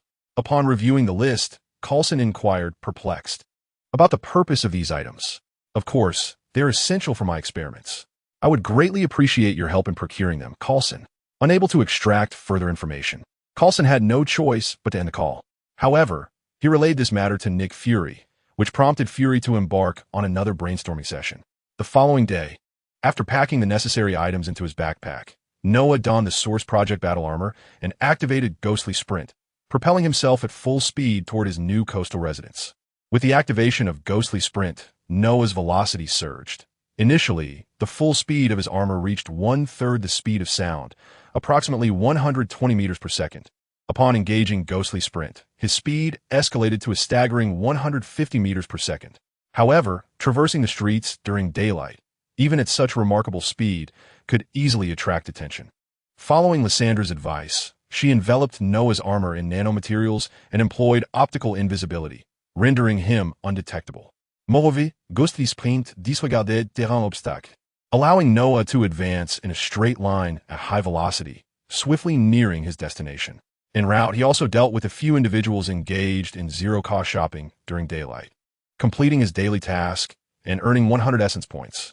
In a secluded corner, Noah removed his armor, stowed away his backpack, and approached the entrance of his future estate. Coulson was already awaiting his arrival inside. Earlier that morning, Noah had contacted Coulson to inform him of his intent to move into the new house that day, to which Coulson responded with good news. All the items Noah requested had been gathered and were to be delivered promptly. Noah couldn't help but marvel at the efficiency of SHIELD, which managed to assemble everything overnight. Within the opulent estate, Coulson was directing agents as they unloaded equipment from Quinjet.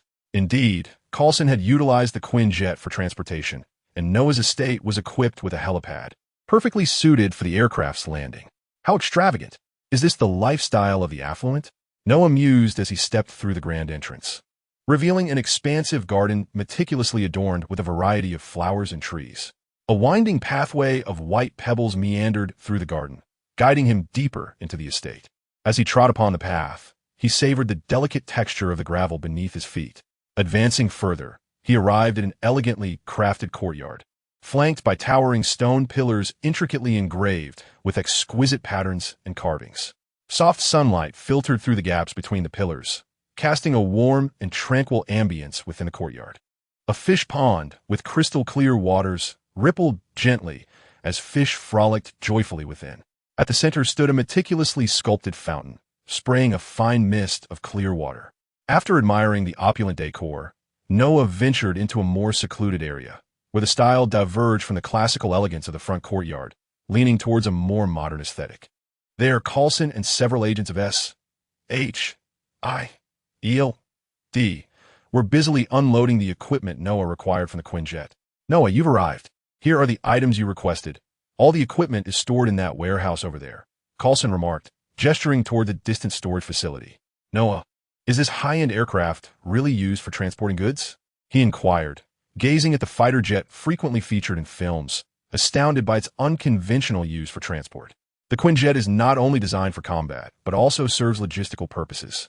Typically, such transport tasks do not involve a Quinjet. This was a special directive from the director, who holds you in high regard, Coulson explained. "Is that so? Allow me to assist with the lifting," Noah responded, nodding in acknowledgement. Despite Coulson's words, Noah felt little impact. He glanced at the equipment before stepping forward to aid the agents, who were struggling to lift an exceptionally heavy apparatus. As Noah positioned himself beneath the device, the agents suddenly felt a significant reduction in weight, and the equipment began to shift effortlessly from their grasp. The agents stared in astonishment at the figure moving ahead, and one queried, "Captain, who is this individual with such remarkable strength?" "That is classified. Refrain from probing," Coulson replied with a knowing smile. The team, sensing Coulson's enigmatic demeanor, shivered slightly and returned to their tasks at the Quinjet. Within minutes, aided by Noah, the equipment was swiftly relocated and Coulson and his team prepared to depart. Before leaving, Coulson handed Noah a set of keys and documents pertinent to the estate, and then they exited the premises. "Ah, the Grand Villa, here I come," Noah exclaimed eagerly as he stepped into his new abode, marveling at the stark contrast between this residence and his former home, both in decor and spaciousness. Once inside, he and Lysandra explored every corner before finally settling on the sofa in the grand hall. "Lysandra, do you have any suggestions for our next steps?" he inquired languidly, reclining on the sofa while playfully stroking the smooth, spherical top of Lysandra's mechanical form. Noah, I recommend we first establish a temporary laboratory. This will enable me to produce additional nanobots, facilitating our forthcoming plans, Lysandra suggested, her large eyes fixed on him. Very well, let us proceed thus, but wait a moment. I must attend to something first, Noah replied, appreciating Lysandra's proposal. Creating the necessary nanobots would ease the subsequent renovations of his home, allowing them to assist. Yet, the thought of experiments reminded him of his fragment of the black market hero. Noah opened his backpack to examine its contents. Inside, he found 8 life potions, 6 mana potions, a control ward, and a special structure, the Hextech Laboratory. Among the fragments, there were hero fragments of inventor Heimerdinger, Piltover Enforcer Caitlyn, and Piltover Enforcer Vi, each with a quantity of 1. Additionally, there were skin fragments of Garen's Ironclad Resolve, Trindamir's Brave Heart, and Misfortune's French Royalty, also each with a quantity of 1. The equipment included the Source Plan Battle Armor, the Magic Sect, the Plasma Forging Blade, the Ascendant's Gauntlet, the Kish's Fragment, the Explosive Wand, a long sword, and a short sword. Noah noted that he possessed 4,600 essence points.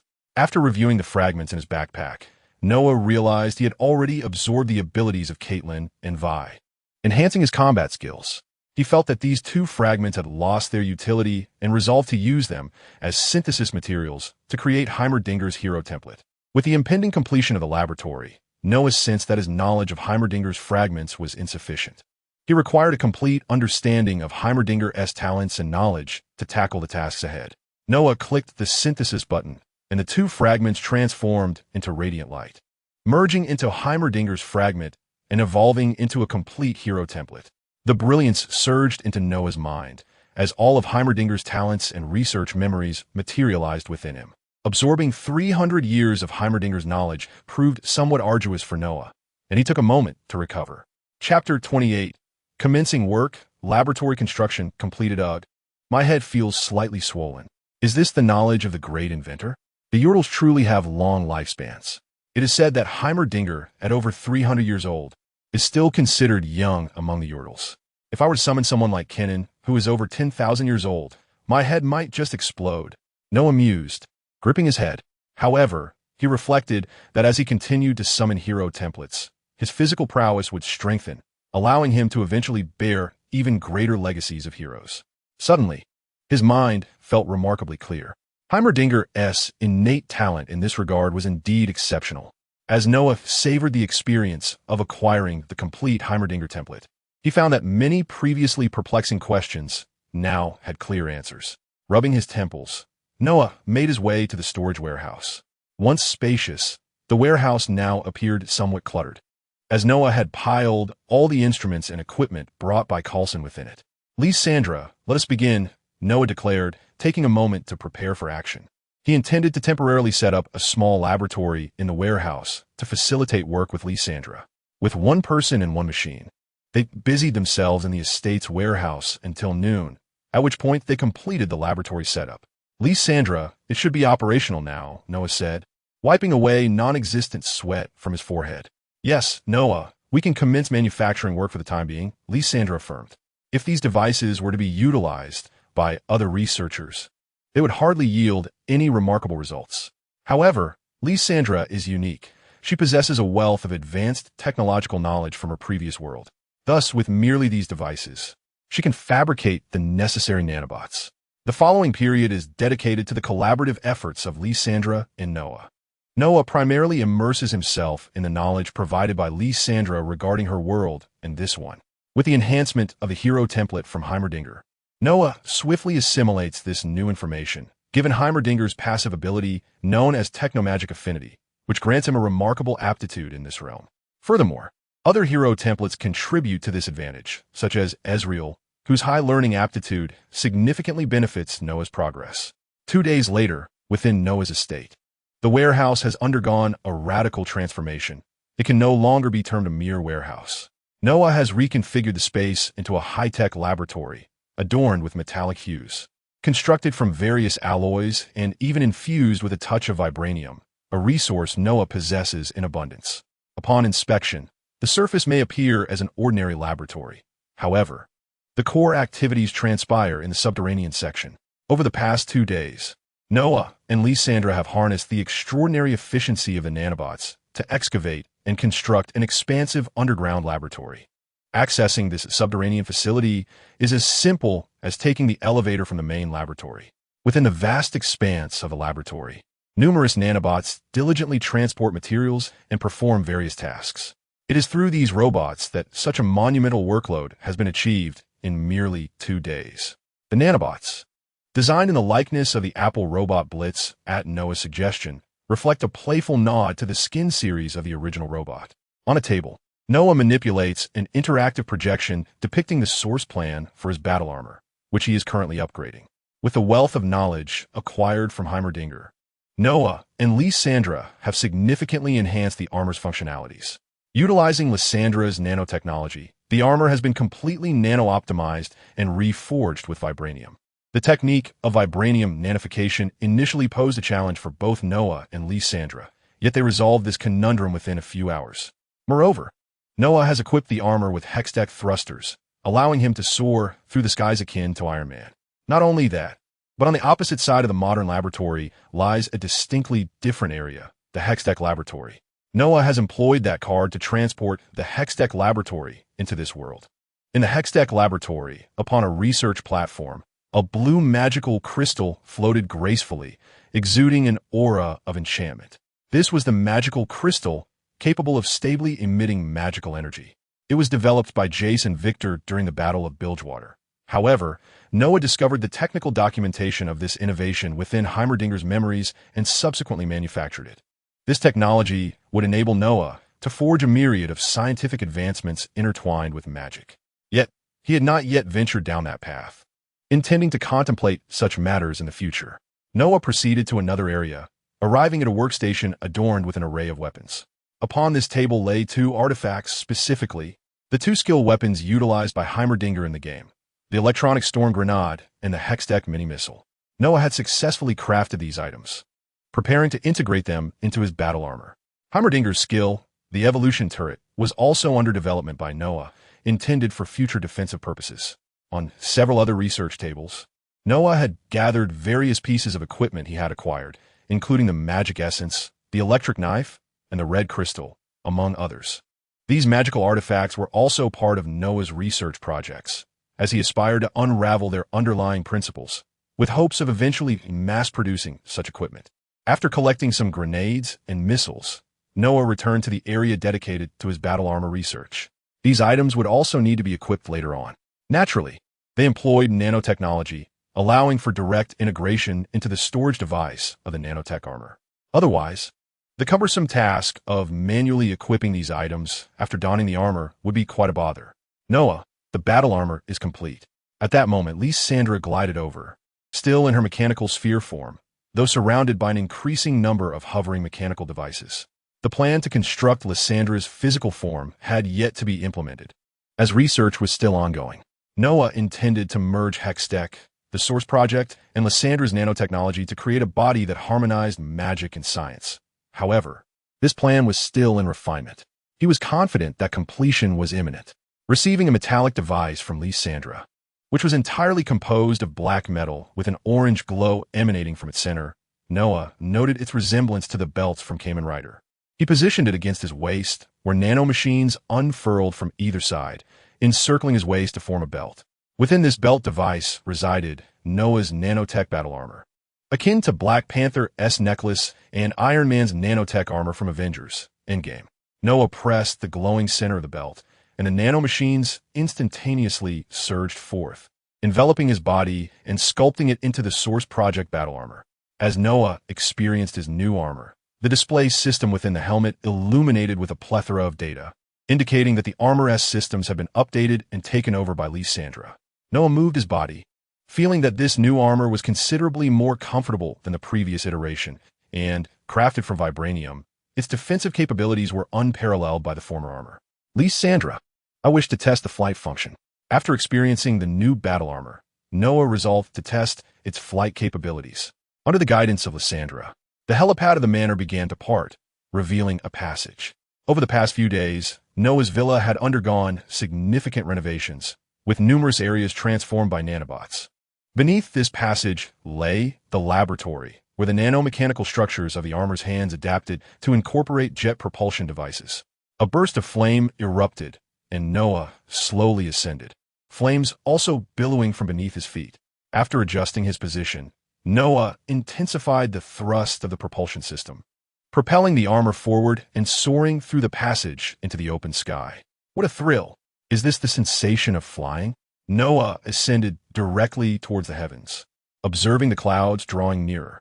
The armor on his back morphed to reveal additional thrusters, expelling flames that significantly increased his speed. A deafening roar resonated in midair as Noah surpassed the speed of sound, creating a sonic boom accompanied by shock waves, a phenomenon caused by the compression of moisture in the air.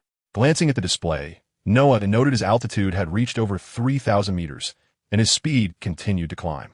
Moments later, he attained the maximum velocity of the mech, 1060 meters per second, or Mach 3, 3 times the speed of sound. After several seconds, he ascended to 85,000 feet, approximately 25,908 meters, the same height achieved by Iron Man during his inaugural flight, when he aimed to break records, but was ultimately frozen by the frigid high-altitude temperatures. Suspended in the air, Noah's armor remained impervious to the cold. He gazed upward, feeling capable of ascending even higher, though he deemed it unnecessary. With a thrust, he surged forward. After circling above New York, Noah returned to his manor, descending through the tunnel from the helipad. Despite flying boldly over the city, he remained undetected by American military forces and other agencies, thanks to Lyssandra's advanced counter-detection capabilities, which rendered him nearly invisible in this era. Upon landing in the laboratory, Lysandra detached the armor, causing the nanomaterial to retract from the helmet to the belt, transforming it into an unremarkable, ordinary textile accessory. Noah stretched his neck and body, relishing the exhilarating sensation of flight. He had just witnessed the vibrant neon cityscape from above, lifting his spirits. After 2 days of intense focus, he felt a certain fatigue, not of the body, but of the mind. It was time for a well-deserved respite. In recent days, Noah's daily existence has revolved around studying and researching in the laboratory.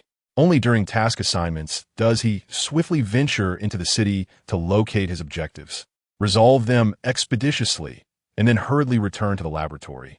Residing in the outskirts necessitates traversing a greater distance when undertaking these tasks. Chapter 29. The upcoming World Expo. After 2 days of renovation, Noah's abode has undergone a significant transformation, tailored to his personal taste. The rapid metamorphosis of the house within such a brief span can be attributed to the remarkable efficiency of the nanobots assisting in the renovations. At this moment, Noah is seated on the sofa in the living room, with several photographs of Tahm displayed on the adjacent table. These images were captured prior to Noah's transformation into Tahm, and he has arranged them here. Curious to see if any major events have transpired over the past 2 days, Noah reclines on the sofa as a holographic screen materializes on the table. He reaches out to peruse the latest news highlights. Among the usual celebrity gossip, a few intriguing stories catch his eye. Iron Man Tony Stark's birthday bash extravaganza. 2 Iron Men. A showdown between Iron Man and Justin Hammer at Stark Expo featuring new combat robots. And meteorite lands in New Mexico. Realizing the timing, Noah deduces that tomorrow marks the climactic battle between Iron Man and Ivan Vanko.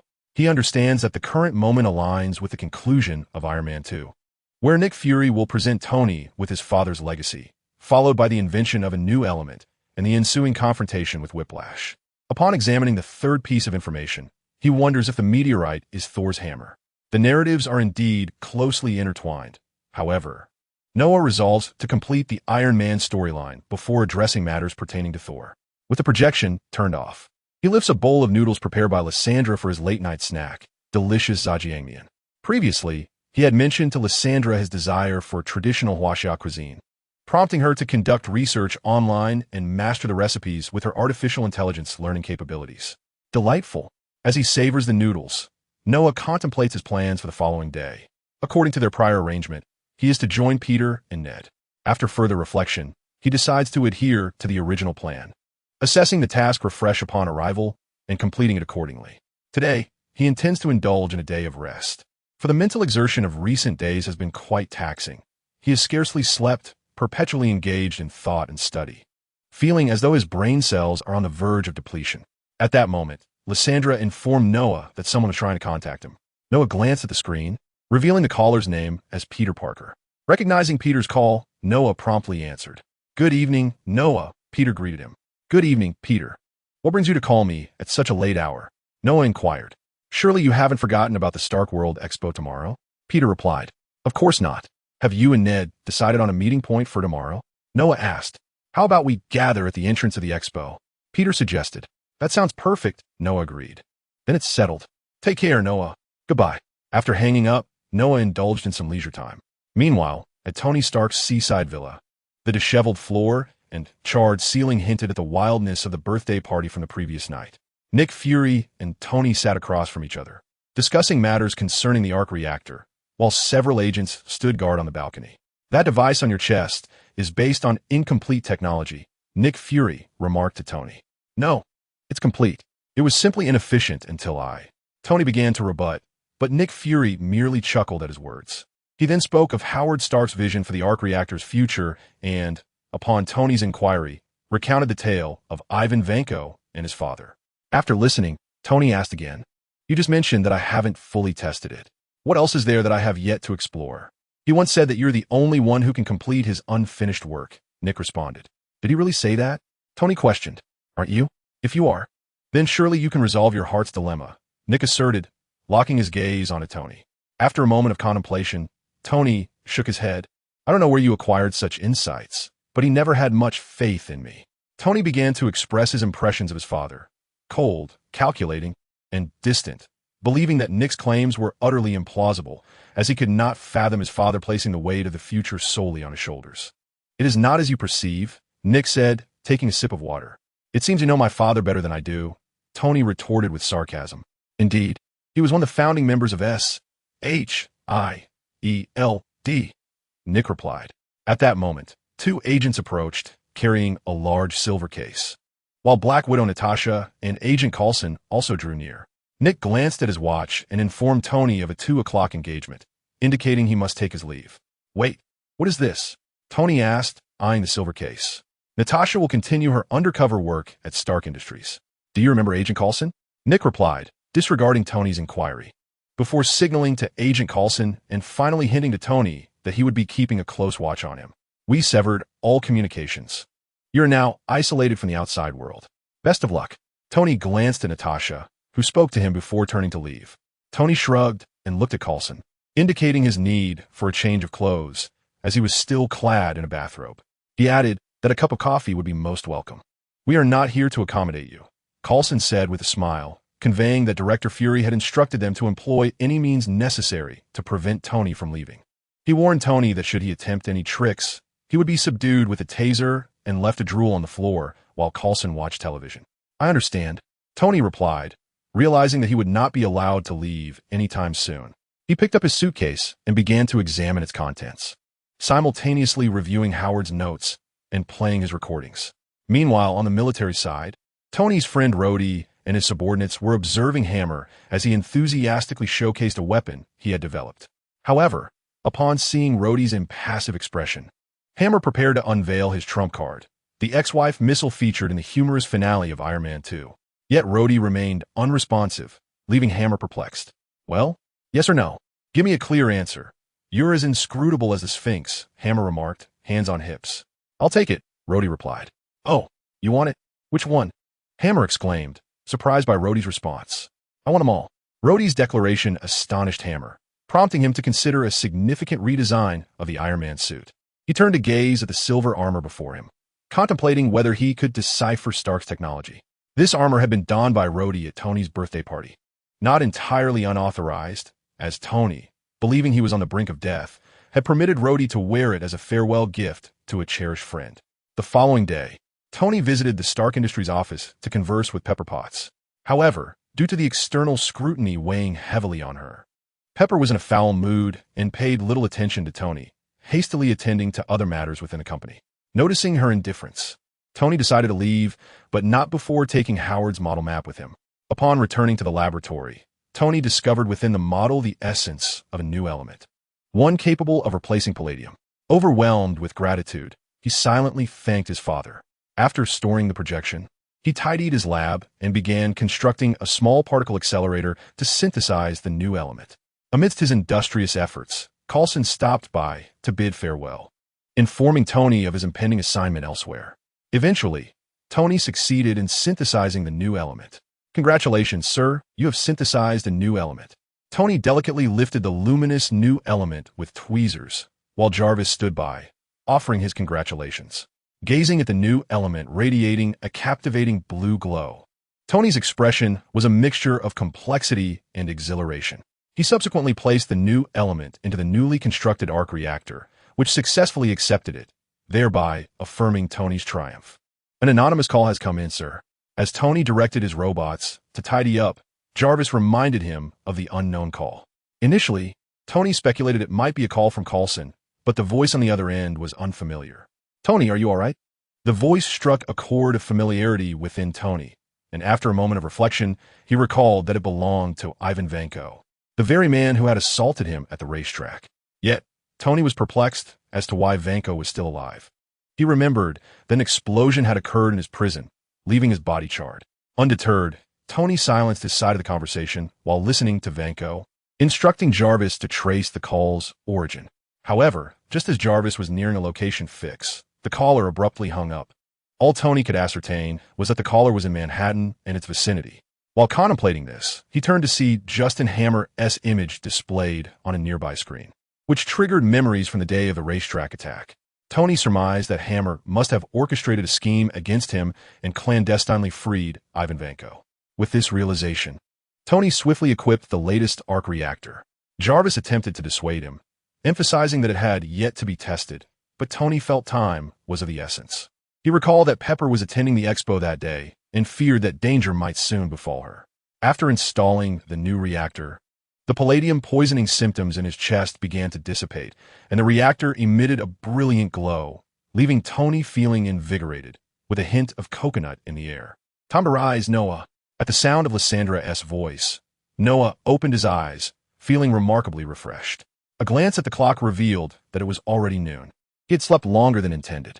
Having worked tirelessly in the lab over the past couple of days, he had not required sleep due to the runes inscribed on him. Yet he still felt mentally fatigued, warranting this extended slumber. After waking, freshening up, and enjoying lunch, he prepared to head to the World Expo. As it was nearing the time agreed upon with Peter, Noah first placed the control sentry in the main hall. He had been quite busy recently, having just moved in and attended to lab matters, inadvertently forgetting to activate the eye. Unlike the reconnaissance sentinels, the control sentries had no time limitations and could remain operational indefinitely. Noah realized he needed to acquire a vehicle, despite his swiftness. It felt peculiar to constantly don his armor for everyday travel. However, purchasing a car could wait until later. After checking the location of the eye at his home, he exchanged greetings with Lysandra and utilized his teleportation skill to return home directly. This time, he did not bring Lysandra's physical form along, as she was preoccupied with her laboratory work. However, even from distance, Lysandra could maintain contact with Noah through the belt he wore. Remarkably, she could even utilize the nanomachines within the belt to shape a new body that would materialize beside him. Chapter 30, The Chaotic World Expo. The Genesis Project strikes in Noah's home.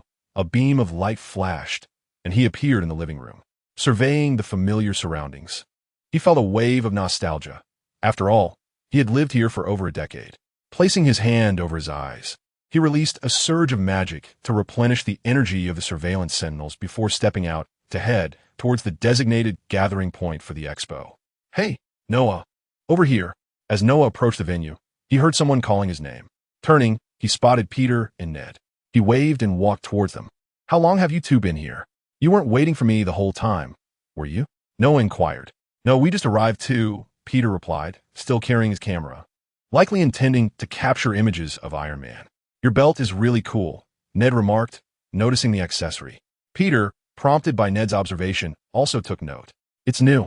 I thought it looked stylish, so I bought it," Noah explained, having configured the belt's appearance to a sleek, high-tech design that certainly attracted attention, though no one would suspect its true capability. "Let's go inside. Although the main exhibit won't commence until later tonight, we can explore a bit," Noah suggested. "Sure, let's go." The three friends entered the expo center, engaging in exploration and amusement until evening, when they gathered in the central area to witness the Stark World Expo. As mere students here for enjoyment, they could only observe from the periphery. Despite the distance, the display was still visible. As music filled the air, a man in a suit began to tap dance on stage, appearing somewhat comical to Noah, who noticed Peter and Ned stifling their laughter. This guy is so self-absorbed. Does he think he is a great dancer? Peter remarked. Absolutely, what a narcissist. Ned echoed. Noah remained silent, his gaze fixed on Justin Hammer performing on stage. After his dance, Hammer transitioned to discussing Iron Man, claiming that he possessed armor that would not be surrendered to the American government for the protection of its citizens. Below, Pepper covered her head, clearly exasperated by Hammer's inane chatter. Following a fervent speech, the main event commenced as Hammer introduced his hammer drones. Ladies and gentlemen, today I present to you the latest weaponry from the American military, the hammer drone. The floor of the exhibition stage parted to reveal several rows of towering robots, all aligned majestically. Hammer, brimming with excitement, introduced each model of the drones, and once all 4 variants made their grand entrance, he shifted his focus to unveil his secret weapon. Next, I shall present a prototype of a revolutionary weapon, a transformative threat response combat suit, along with its pilot, Air Force Colonel James Hood. As a surge of exhilarating background music filled the air, Rhodes ascended from below, clad in a modified suit of armor. The once silver armor had been reimagined, now adorned in a striking black and silver hue, with machine guns affixed to its back and arms, emanating an imposing aura of firepower. Upon the platform's full elevation, Rhodes saluted the audience, and the drones behind him mirrored his gesture, igniting a fervent cheer from the crowd. Goodness, this resembles Iron Man. Has Hammer plagiarized Iron Man? In the viewing enclosure at the back, Peter spotted the ostentatious Hammer's so-called new weapon prototype, clearly reminiscent of Iron Man's suit. Enraged by the audacity of claiming it as his invention, Peter, a devoted Iron Man fan, felt a surge of indignation. This is not imitation, is the Iron Suit. At that moment, a piercing sound echoed through the sky, drawing everyone's attention. Ned tugged at the still chattering Peter, directing him to look in that direction. In the pitch-black night, a streak of fire streaked through the air, hurtling towards the stage. The fiery trail belonged to Iron Man, who, having just equipped a new reactor, soared toward Rhodes, landing smoothly after adjusting his stance. As the charismatic Iron Man made his entrance, the audience erupted into applause. Rising to their feet in adulation, Peter and Ned joined in the fervor, and Noah, witnessing the spectacle, felt a strange thrill, as it marked his first encounter with Iron Man in reality. We are in trouble, Tony approached, embracing Rhodes' shoulders while greeting the audience. Rhodes, initially believing Tony might be here to stir trouble, attempted to dissuade him, explaining he was merely following orders and had no intention of playing the fool alongside Hammer. Tony disregarded Rhodes' concerns, expressing his suspicion that Hammer was collaborating with Ivan Vanko. Rhodes was taken aback, thinking Ivan was dead, especially after news emerged of an explosion at the prison that had held him, with reports of his body being discovered. Where's Ivan? Tony confronted Hammer, demanding to know Ivan Vanko's whereabouts. Hammer feigned ignorance, pretending not to understand.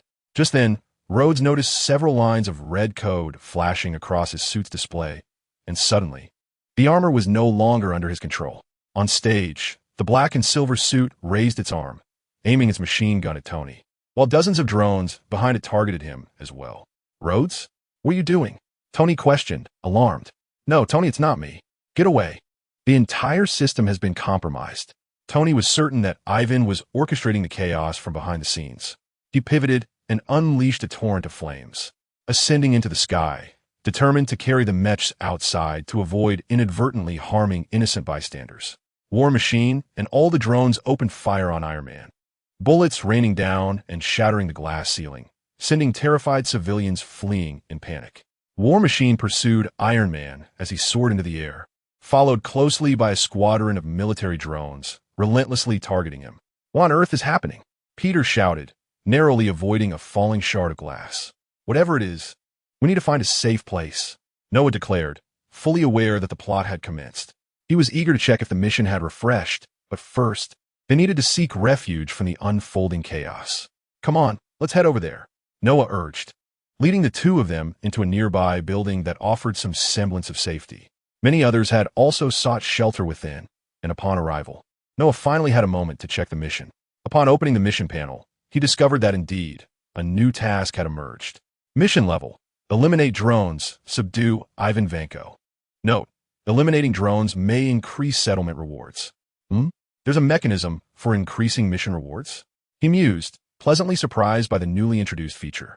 With a sense of excitement, he accepted the task and stealthily exited the refuge without drawing attention, including from Peter and Ned. Ned, where did Noah go? I don't know. Maybe he went to the restroom? Meanwhile, in an abandoned restroom, Noah pressed the transformation button at his waist, donning the Source Plan battle armor. He equipped the plasma blade of Source Plan Yasuo, securing it at his side, and then vanished from sight. The exhibition was now engulfed in chaos, as Ivan had activated the automatic attack mode for all drones. Those that had yet to launch descended from their platforms, gearing up to lock on an Iron Man outside. Many attendees were still in the venue, and as the drones began to move, they screamed, fearing an imminent attack. As the naval drones exited the exhibition, Iron Man soared overhead, trailed by a swarm of military drones. Missiles launched from the naval drone shoulders, targeting Iron Man, while more people exited the building. Some of the drones beginning to assault civilians as well. An army drone aimed its machine gun at the crowd, ready to unleash a barrage, prompting further screams from those trying to escape. Just as they felt they were about to be gunned down, a flash of orange light sliced through the air, leaving a gash on the drone, which then split in two, its upper half collapsing to the ground as if severed by a hot knife through butter. Standing amidst the chaos was a figure wielding a blade, drawing the attention of the surrounding crowd. Noah, clad in the Source Plan armor. Is that Iron Man? No, it doesn't seem like him. So cool. I seem to have encountered him online. Was it something like Gale? Gale the Blade Master. Yes, indeed. The surrounding crowd appeared to have forgotten their panic, halting to gaze at this newly emerged figure. Some even recognized Noah, previously when she had rescued a fellow student. She recorded a video of Noah and uploaded it online, albeit with minimal traction. Most believed it to be the work of an Iron Man enthusiast, merely special effects. However, a few in the crowd had indeed seen that video and identified Noah. Observing these individuals, Noah noted the inherent human tendency to revel in spectacle, especially among the American populace, who, in the face of danger, still seemed eager for entertainment. Noah charged towards another unmanned drone on the field, swinging her blade downwards. The drone, as fragile as paper, was effortlessly cleaved in two, its remnants crashing to the ground, crackling with electricity. The onlookers erupted into cheers at this display. Quickly, vacate this area and move forward, Noah urged the dignitaries, her voice commanding as she extended her arm. The gauntlet transformed, launching several hex missiles that struck multiple drones ahead, resulting in a series of explosions. Prior to firing, Noah had instructed Sandra to temporarily adjust the missile's power, for the blast radius would certainly endanger civilians otherwise. The crowd, hearing Noah's plea, realized their perilous situation and hurriedly fled. With the masses retreating, Noah commenced her assault on the remaining drones. Unlike the materials employed by Iron Man, these drones were easily dispatched, akin to slicing through vegetables. Those fleeing soon recognized the figure clad in high-tech armor, valiantly attacking the frenzied drones. Meanwhile, inside the building where Peter and his companion sought Noah in vain, they reconvened after scouring every corner, including the restroom. Where could Noah possibly be? Peter pondered. Just then, a cacophony erupted from the sealed door. First the sound of pounding, causing the door to tremble, followed by the unmistakable rat-a-tat of machine gun fire, which sent shrieks of terror rippling through the room. One drone had located their hideout and began firing its mounted machine gun at the door, bullets slicing through it, igniting chaos among the occupants. Both Peter and Ned felt a surge of anxiety. With a resounding crash, the door toppled, and the drone prepared to breach this sanctuary, ready to assault the frightened humans.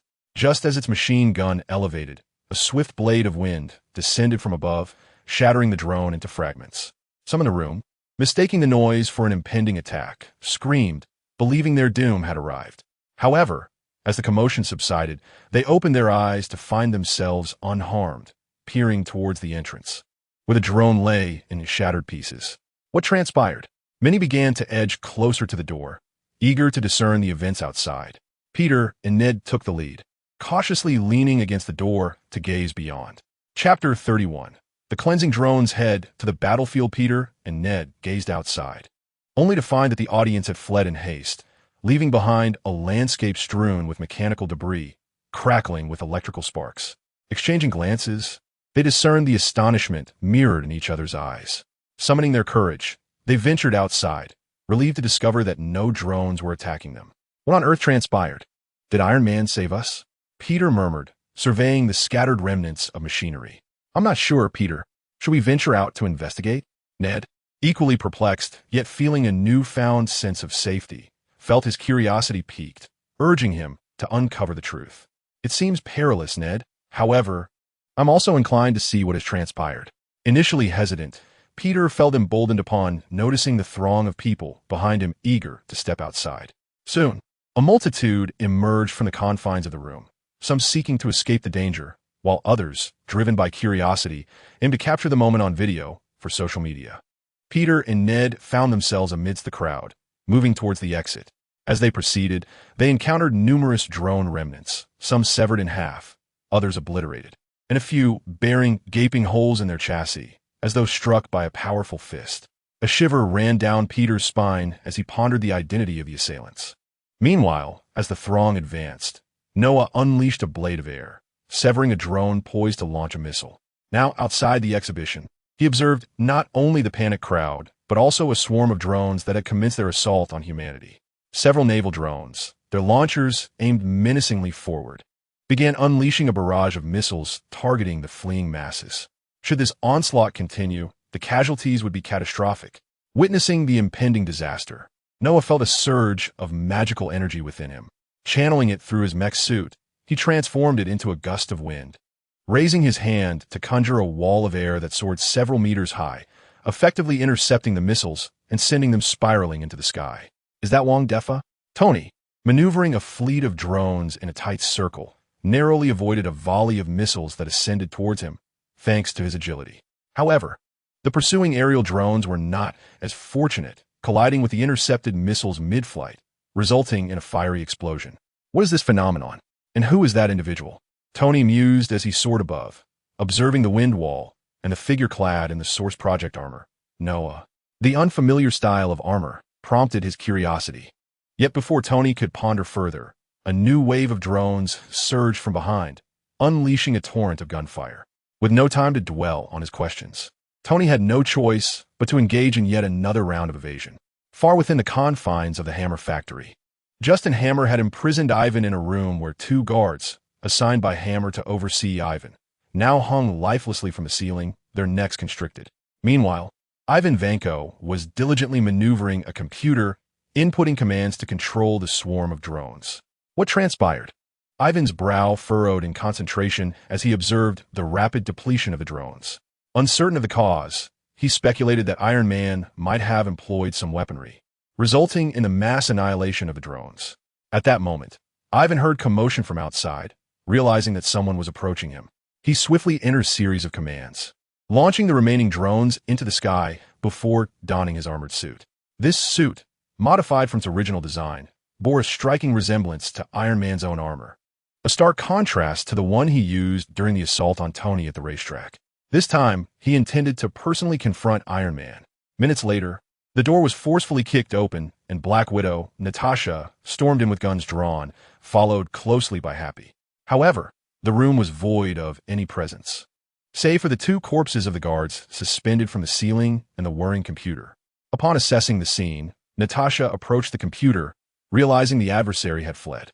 She thus resolved to take alternative actions, commencing the reboot of the armor that had been commandeered from Rhodey. Meanwhile, Tony had managed to secure Rhodey within the armor, and the two of them crashed into an ecological park, landing heavily in an artificial stream, sending water splashing in every direction.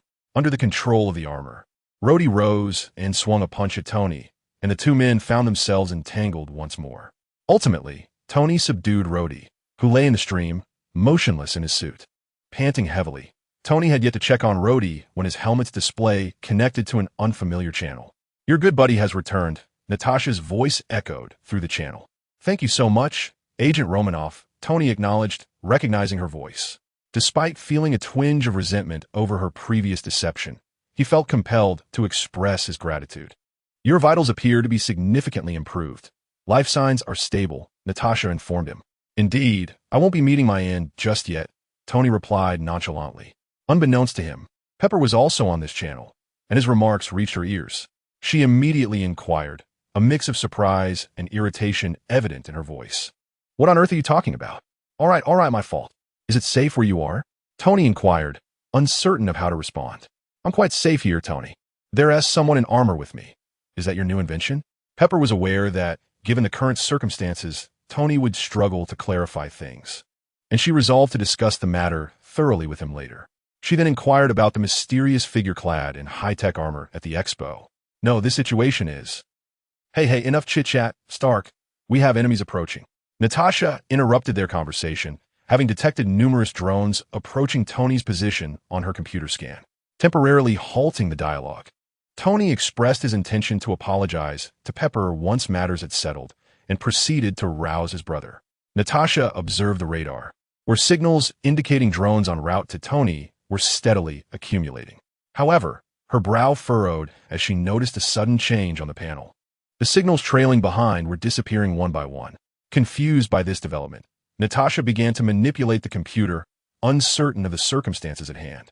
Back at the exhibition, Noah gazed at Iron Man soaring through the sky, nodding in satisfaction as the wind wall unleashed another wave of explosives, claiming a fresh tally of casualties. He instructed Lysandra to lock onto the next target, but was interrupted by her report. Noah, all remaining drones have activated flight mode and are ascending into the sky. Targeting Iron Man, Tony Stark, she informed him. Understood. Let them ascend. It saves me the trouble of hunting them down individually, Noah replied, feeling a sense of relief at the prospect of gathering them all in one fell swoop. Scanning the area, he noted that there were no longer any significant threats present. He had also destroyed the explosive cores of the drones in the process. His hex missiles and windblade could suppress the cores from detonating, preventing any unfortunate explosions during his assault. No need to inquire about the mechanics. It was simply magic and hex tech. After a thorough assessment, thrusters emerged from his back, and with a slight crouch, he launched himself into the sky. The gust of wind generated by his ascent caught the nearby onlookers off guard, who coughed and waved their hands in surprise as they turned their gazes upward towards Noah. In the sky, Noah accelerated, quickly catching up with the last wave of flying drones. Extending his hand, he concentrated his magical energy, unleashing a beam that pierced through one drone, causing it to lose power and plummet to the ground. Gathering energy once more, he fired several beams, successfully downing several more drones, prompting the remaining ones to finally retaliate. A storm of bullets rained down upon him. Dodging expertly, Noah felt as though he were navigating a Thunder Fighter game. After evading several rounds of gunfire, he realized that if they continued firing, someone on the ground might be struck. Drawing his battle blade, he channeled magic into the blade, and with a swift motion, unleashed a massive wind blade that cleaved through all nearby mechs, creating a veritable mechanical rain from the sky. Lysandra, assist me in locating Tony Stark, he commanded. Understood, Noah. Searching. Search complete. Location marked. Lysandra promptly responded, having quickly pinpointed Tony's current position.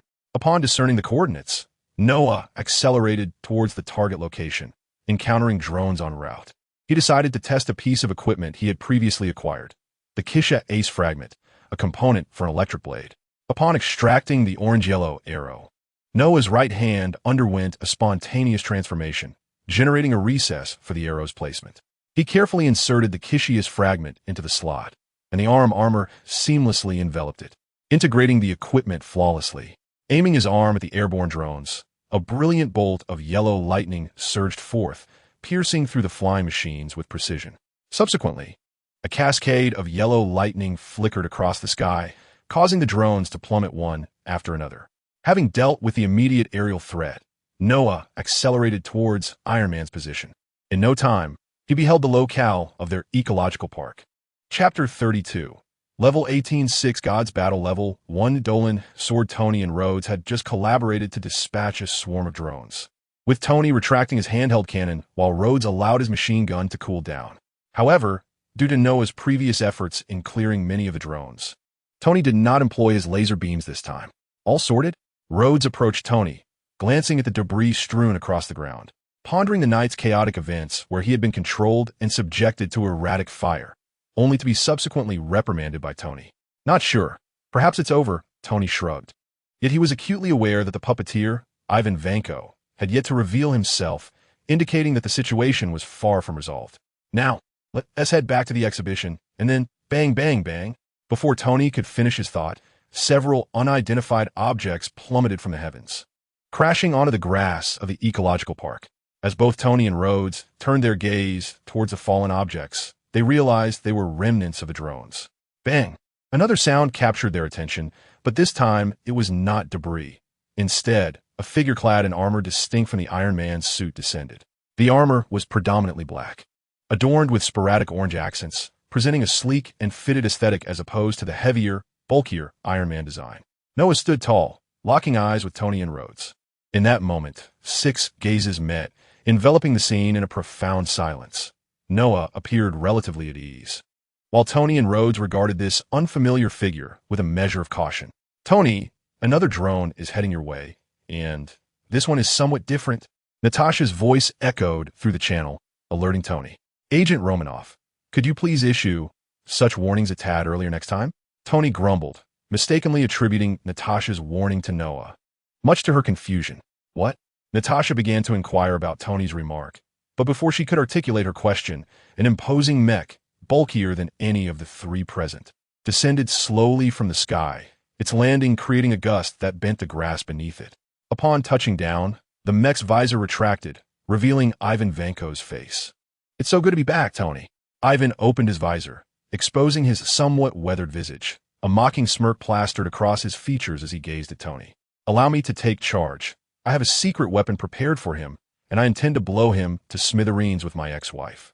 Rod and Tony exchanged words and stepped forward a few paces, whereupon a turret emerged from their shoulders, a missile already mounted, flames erupting from its tail. What a dramatic scene. Noah observed this moment, realizing that the infamous comedic spectacle was about to unfold. Ivan Vanko, facing the imminent missile, remained utterly unperturbed, not even securing his visor.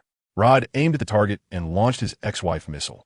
The missile soared forth, its fiery tail connecting with Ivan Vanko's chest plate, producing a resonant clang of metal striking metal before it fell lifelessly to the ground, splashing into the water and emitting a few sparks. The atmosphere fell into an abrupt silence. Rod, feeling awkward, began to curse Hammer's ancestors. Tony inquired if it was Hammer Industries technology, to which Rod sheepishly responded. Meanwhile, Ivan Vanko remained unfazed.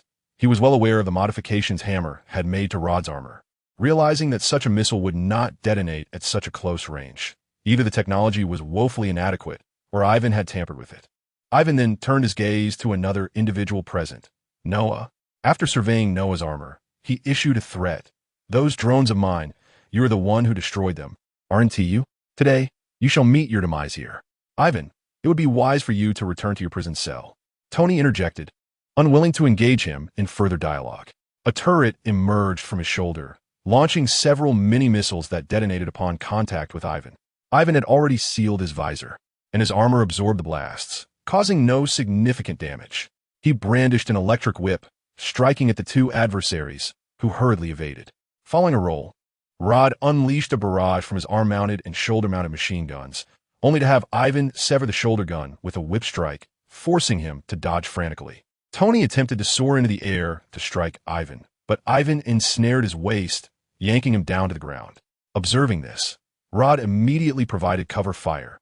Yet, Ivan ensnared him by the neck, pulling him close and delivering a powerful punch that sent him flying. Meanwhile, Noah stood by, observing the battle. He perceived the earlier villains as somewhat feeble. Honestly, with his current speed and strength, these mere mortals were easily dispatched before him. Thus, he chose to delay his engagement, finding the spectacle rather enthralling, akin to watching a film. After being thrown aside, Tony accelerated once more, launching a close-range assault on Ivan. But it was evident he was no match for him. After a few exchanges, Ivan ensnared Tony's neck with the electric whip. Tony grasped at the whip in a desperate attempt to break free, but his armor crackled with electricity, emitting sparks. Ivan flicked the whip again, ensnaring Rod, leaving both men trapped as the electric whip continuously surged power, wreaking havoc on their armored suits. Hey, you over there, which side are you on? If you're with me, stop standing there like a spectator. Tony suddenly shouted at Noah, who stood nearby, arms crossed. Ivan Vanko cast his gaze towards Noah. Upon being called by Tony, decided not to retreat. Drawing forth the plasma-forged battle blade, Noah executed 2 swift strikes, unleashing gusts of wind that severed the electric whips, ensnaring Tony and Rhodey. As the whips fell to the ground, Ivan stumbled back a few steps, momentarily thrown off balance. Tony and Rhodey regained their footing, with Tony rubbing his neck as he turned his attention to Noah. The situation is quite clear now. 3 against 1.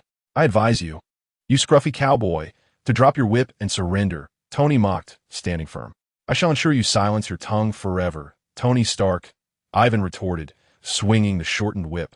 Intent on charging at Iron Man, Tony aimed his palms at Ivan, poised to unleash his repulsor rays. Yet someone was swifter. A bolt of lightning surged past him, striking Ivan squarely in the chest. Upon contact, the lightning erupted in an explosion, forcing Ivan to stagger backward. That was rather impressive, my friend, Tony remarked, turning to see Noah with his hand raised, realizing that the lightning had originated from him. Noah nodded in acknowledgement before retrieving several Hex tech grenades and tossing them towards Ivan. Just as Ivan recovered from the residual effects of the lightning strike, he noticed the grenades hurtling towards him. Unfamiliar with their nature, he instinctively attempted to ascend and evade them. However, the Hex grenades detonated midair, unleashing a torrent of electricity that enveloped Ivan. The grenades formed a surrounding electric net, leaving Ivan trembling in the center. Observing this, Noah nodded, his intention being to test the recently developed weapon. Otherwise, dealing with someone like Ivan would have been a mere matter of a couple of swift strikes. Sensing the moment was right, Noah slightly bent his knees and transformed into a blur, vanishing from Tony and Rhodey's sight. In an instant, a thunderous sound erupted as Noah reappeared at Ivan's previous location, executing a punch that sent Ivan hurtling away, crashing into the foam mountain of the ecological park.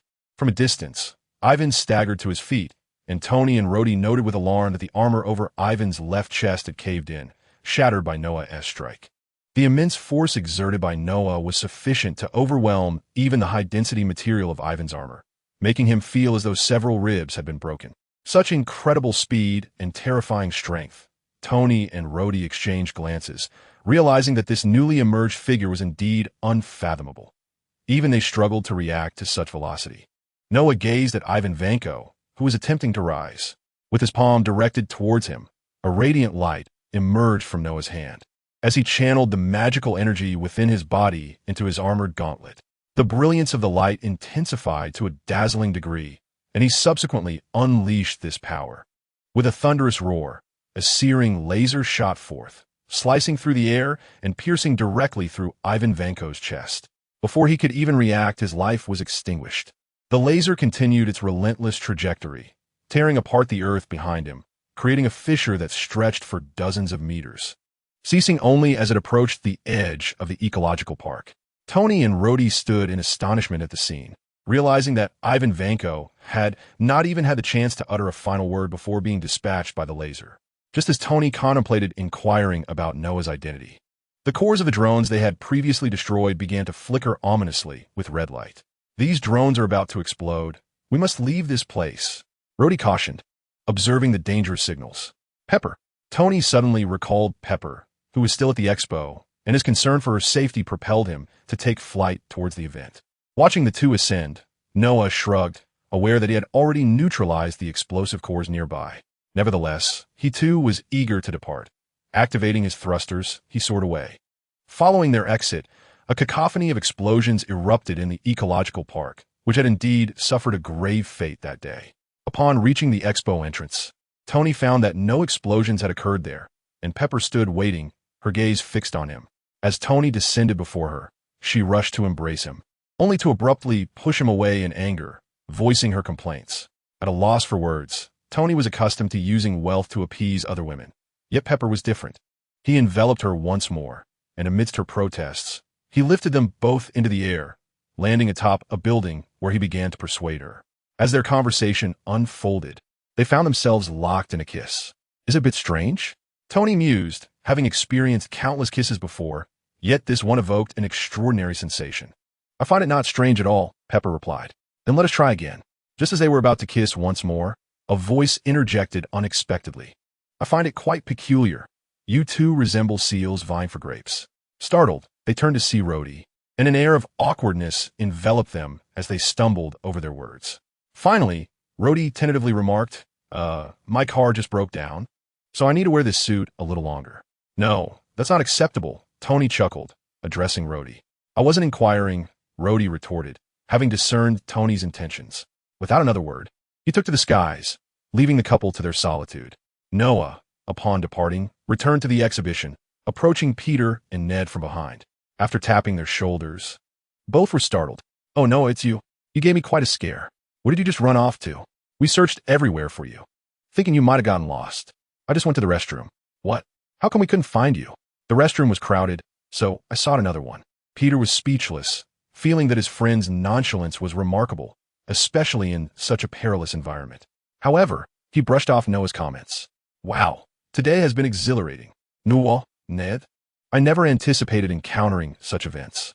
I heard from people outside that another superhero has emerged, a swordsman who swiftly dispatched those robots and allegedly can emit lightning. It's truly amazing, Peter exclaimed excitedly. Peter, superheroes are indeed impressive, but I nearly got struck by glass from the ceiling. Right now, all I desire is to return and sleep, Ned remarked, contemplating how uncool it would be to be among those affected by the villains. Let's head out then, Noah suggested, eager to conclude their mission. Upon reaching the station, the three waved goodbye. In a secluded alley, Noah donned his armor once more and flew back to the seaside estate. In a matter of moments, he arrived at supersonic speed. As Noah landed, Lysandra flew over. Welcome back, Noah. Yes, I'm back, Lysandra, Noah nodded. Then access the mission panel to settle the task. Mission complete, settling. Gain 2,500 essence, 2,000 base, 500 for destroying drones. Did the destruction of drones really add 500 points? Impressive, Noah mused, contemplating the system's settlement notification. This additional 500 was sufficient for 5 days' worth of high-level tasks. It seemed he could indulge in another 10 draws. Checking his essence points, he found he had accumulated 7,300, sufficient for a 10 draw. After taking a shower and washing his face, Noah believed this would bring him a stroke of good luck, a mystical practice indeed. Emerging from the bathroom, he used his magic to evaporate the moisture lingering on his hair and skin. Since acquiring magical abilities, Noah had realized their vast utility, offensive, defensive as a power source, and akin to telekinesis. He summoned a distant cup of water with his magic and took a sip, observing the swirling magic in his hand. Although there was no blue bar limitation like in games, after summoning several heroes, Noah detected changes in his magical capacity. The accumulation of hero templates expanded his magical reservoir and enhanced its quality. Tasks that originally required 2 points of magic now required only 1, yielding even better results. Reclaiming his magical prowess, Noah firmly believed that as he summoned more heroes, his strength would escalate at an astonishing rate. Moreover, with the existence of world runes, Noah felt the potency of the Resolute rune intensifying after summoning 3 heroes. Previously, due to Noah's insufficient power, the system had curtailed the energy of the Resolute rune to prevent him from being overwhelmed by its might. However, as Noah grew stronger, the restrictions on the rune gradually began to lift. With that in mind, he decided to proceed with the summoning. Noah accessed the system panel and initiated a 10-fold summoning. A swirling effect manifested, followed by the emergence of 10 luminous orbs and treasure chests. Noah adeptly clicked on all the orbs, only to find that none emitted a radiant glow directed towards him, indicating a lack of heroes in this draw. Though slightly disheartened, Noah remained undaunted. He had experienced the unpredictability of such lotteries in his previous life while playing various games. Maintaining a calm demeanor, he turned his gaze to the summoned items, hoping for something delightful this time. Agile cloak, longsword, chainmail, corrupt potion, scout warden, stopwatch, cloth armor, shard, the Reaper Gene shard, time assassin echo, health potion X2, is today an equipment special? He pondered, noting the abundance of gear and the 2 shards, quite promising indeed. Examining the summoned items, Noah felt a sense of satisfaction with 5 pieces of equipment and 2 shards. He took out the 2 hero shards, contemplating their potential, and realized that both shards were quite valuable. Echo, being a research-oriented hero, had a background story that revealed his genius, assembling machinery even before he learned to crawl, and later harnessing hextech crystals to create a device capable of manipulating time. As for Jean, while he might defeat characters like Zed and Akali in certain tales, he remained merely immortal. Nonetheless, Noah sensed great potential in Jean, not in the hero himself, but in his skins.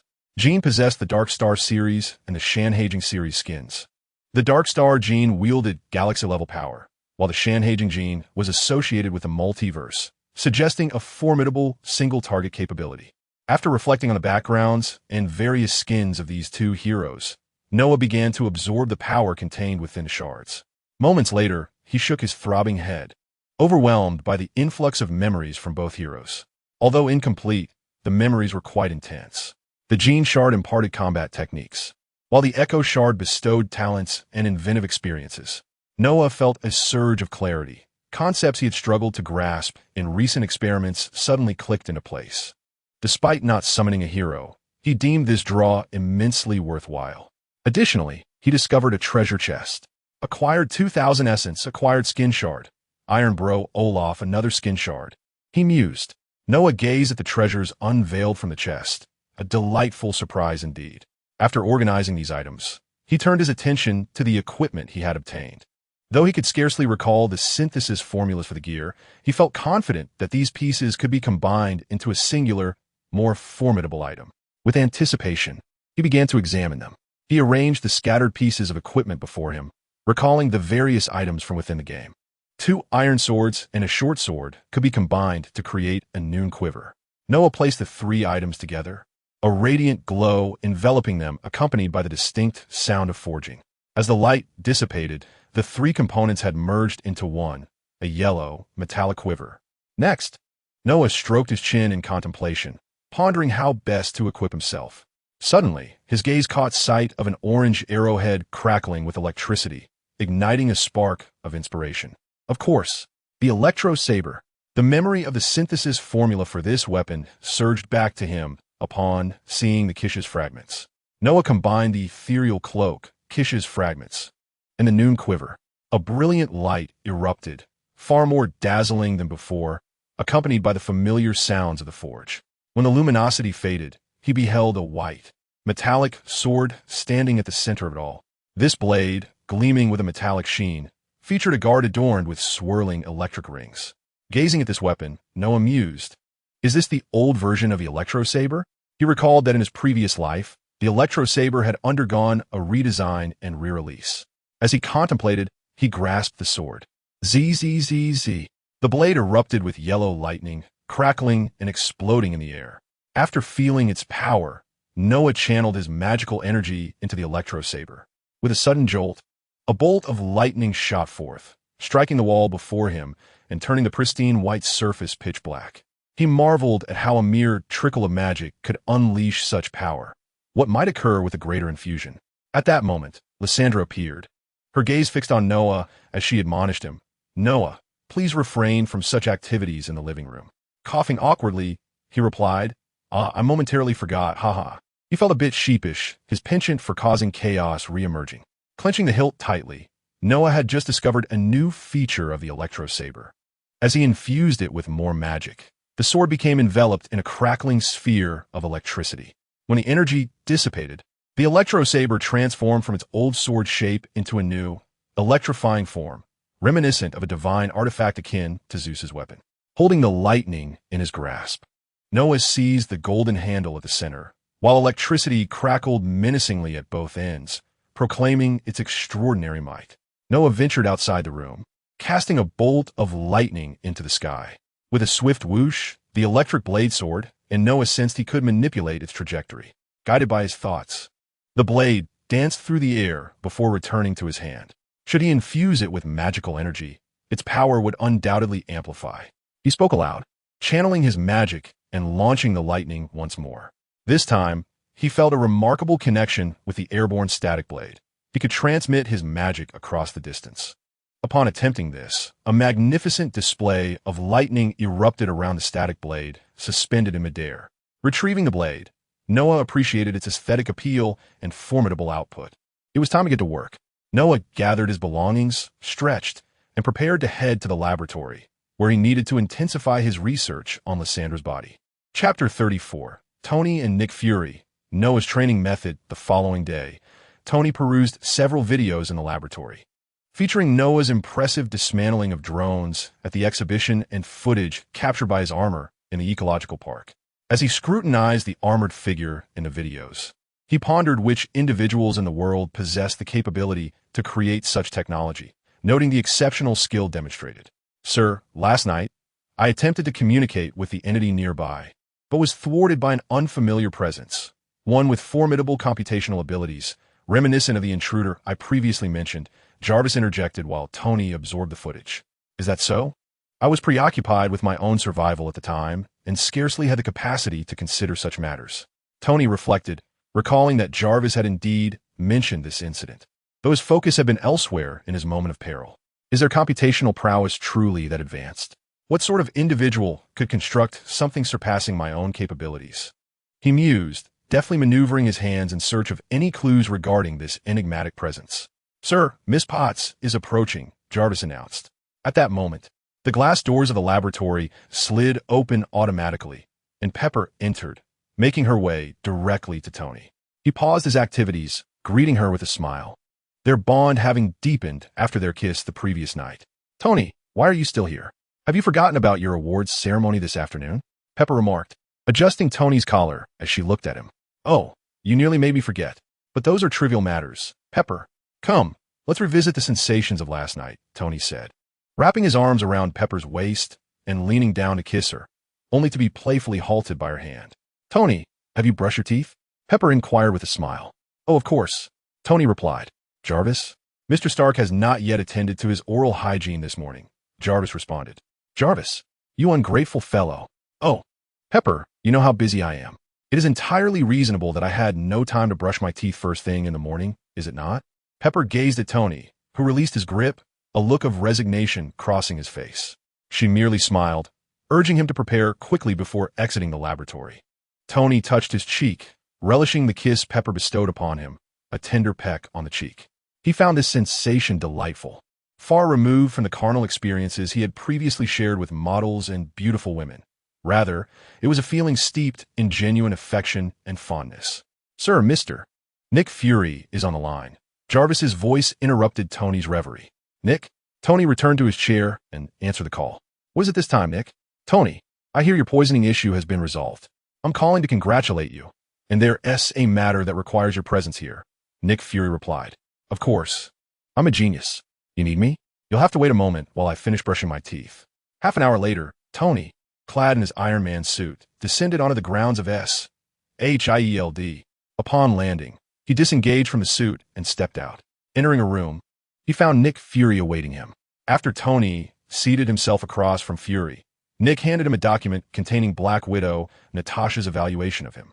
Initially, Tony was engrossed in reading, but as he progressed, his amusement waned. Not recommended? This is absurd.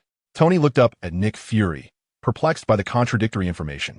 The preceding comments were largely favorable, so why the final verdict of non-recommendation? After assessment, we believe you are better suited as a consultant, Nick Fury explained. These were Natasha's evaluations, yet Fury sensed that Tony was beginning to change, and that it would only be a matter of time before he became a member of the Avengers. However, I doubt you can afford me. Nonetheless, I am willing to exchange my consulting fee for your assistance with a certain matter. Tony, feeling a twinge of pride, jested, yet he remained intrigued by the prospect of joining the Avengers. Thus, he provided himself a graceful exit by requesting that Nick find an award presenter for his upcoming ceremony, one of the congressmen who had clashed with him during the military hearings. Nick Fury nodded in agreement, understanding Tony's interest in the matter, and readily accepted the request. Tony, there's another issue. Last night, aside from you, Rhodey, and Ivan Vanko, there was another unidentified individual in an armored suit. Do you know their identity? Nick Fury inquired suddenly. This is a question I was hoping you could answer. ISNT that your department? All I know is that their technology surpasses mine, and beyond that, I am at a loss. I will look into it thoroughly, Tony responded. Nick Fury nodded thoughtfully upon hearing this. Technologically advanced? Nick Fury suddenly thought of someone, Noah, who also possessed an artificial intelligence. Could there be a connection between them? With this thought in mind, Nick Fury devised a plan. Remarkably, he had yet to meet Noah in person. This time, he intended to arrange a face-to-face encounter. Nick Fury was already set on seeking out Noah. "Do you know something?" Tony inquired, noticing Nick Fury lost in contemplation. He too was curious about this enigmatic figure, especially since he felt that the other's armor appeared far more advanced than his own technology, igniting his desire to uncover the identity of this seemingly more brilliant individual. "I'm not certain of his identity yet. If I ascertain it, I shall inform you when the opportunity arises," Nick Fury replied, gesturing for Tony to take his leave. "You agents always love to keep secrets," Tony remarked as he donned his armor and departed, for he had an awards ceremony to attend later that afternoon. At Noah's South opulent estate along the New York coast, the outward splendor belied extensive renovations, with technologies from the source code realm integrated throughout the manor. In the underground laboratory, within a specially modified chamber, Noah sat cross-legged at the center, surrounded by a dense aura of magic. Before him floated a green rune, the Rune of Resolve. With each breath, the magical energy surrounding the rune surged into his body as Noah harnessed its power for his training, enhancing both his physical form and magical prowess. The previous day, he had triumphed at an exhibition, only to return and discover that his magical reserves were alarmingly depleted. This marked the first time he felt the exhaustion of his magic. His prior battles had been swiftly resolved, scarcely consuming any of his energy. However, yesterday was different. He had eliminated dozens of hammer drones, which had drawn upon his magic, and later, when confronting Ivan Vanko, he had unleashed a charged magical cannon, thus depleting his reserves for the first time. This experience of magical exhaustion was profoundly unsettling. Consequently, he retrieved 2 vials of magic potion from his backpack and drank them down swiftly. The pleasant fruity flavor was delightful, though Noah could not discern the specific fruit. As the potion coursed through him, it rapidly transformed into magical energy, replenishing his vitality and alleviating the discomfort of exhaustion. Then, a thought struck him. If he were to summon more heroes in the future, would this magic potion suffice?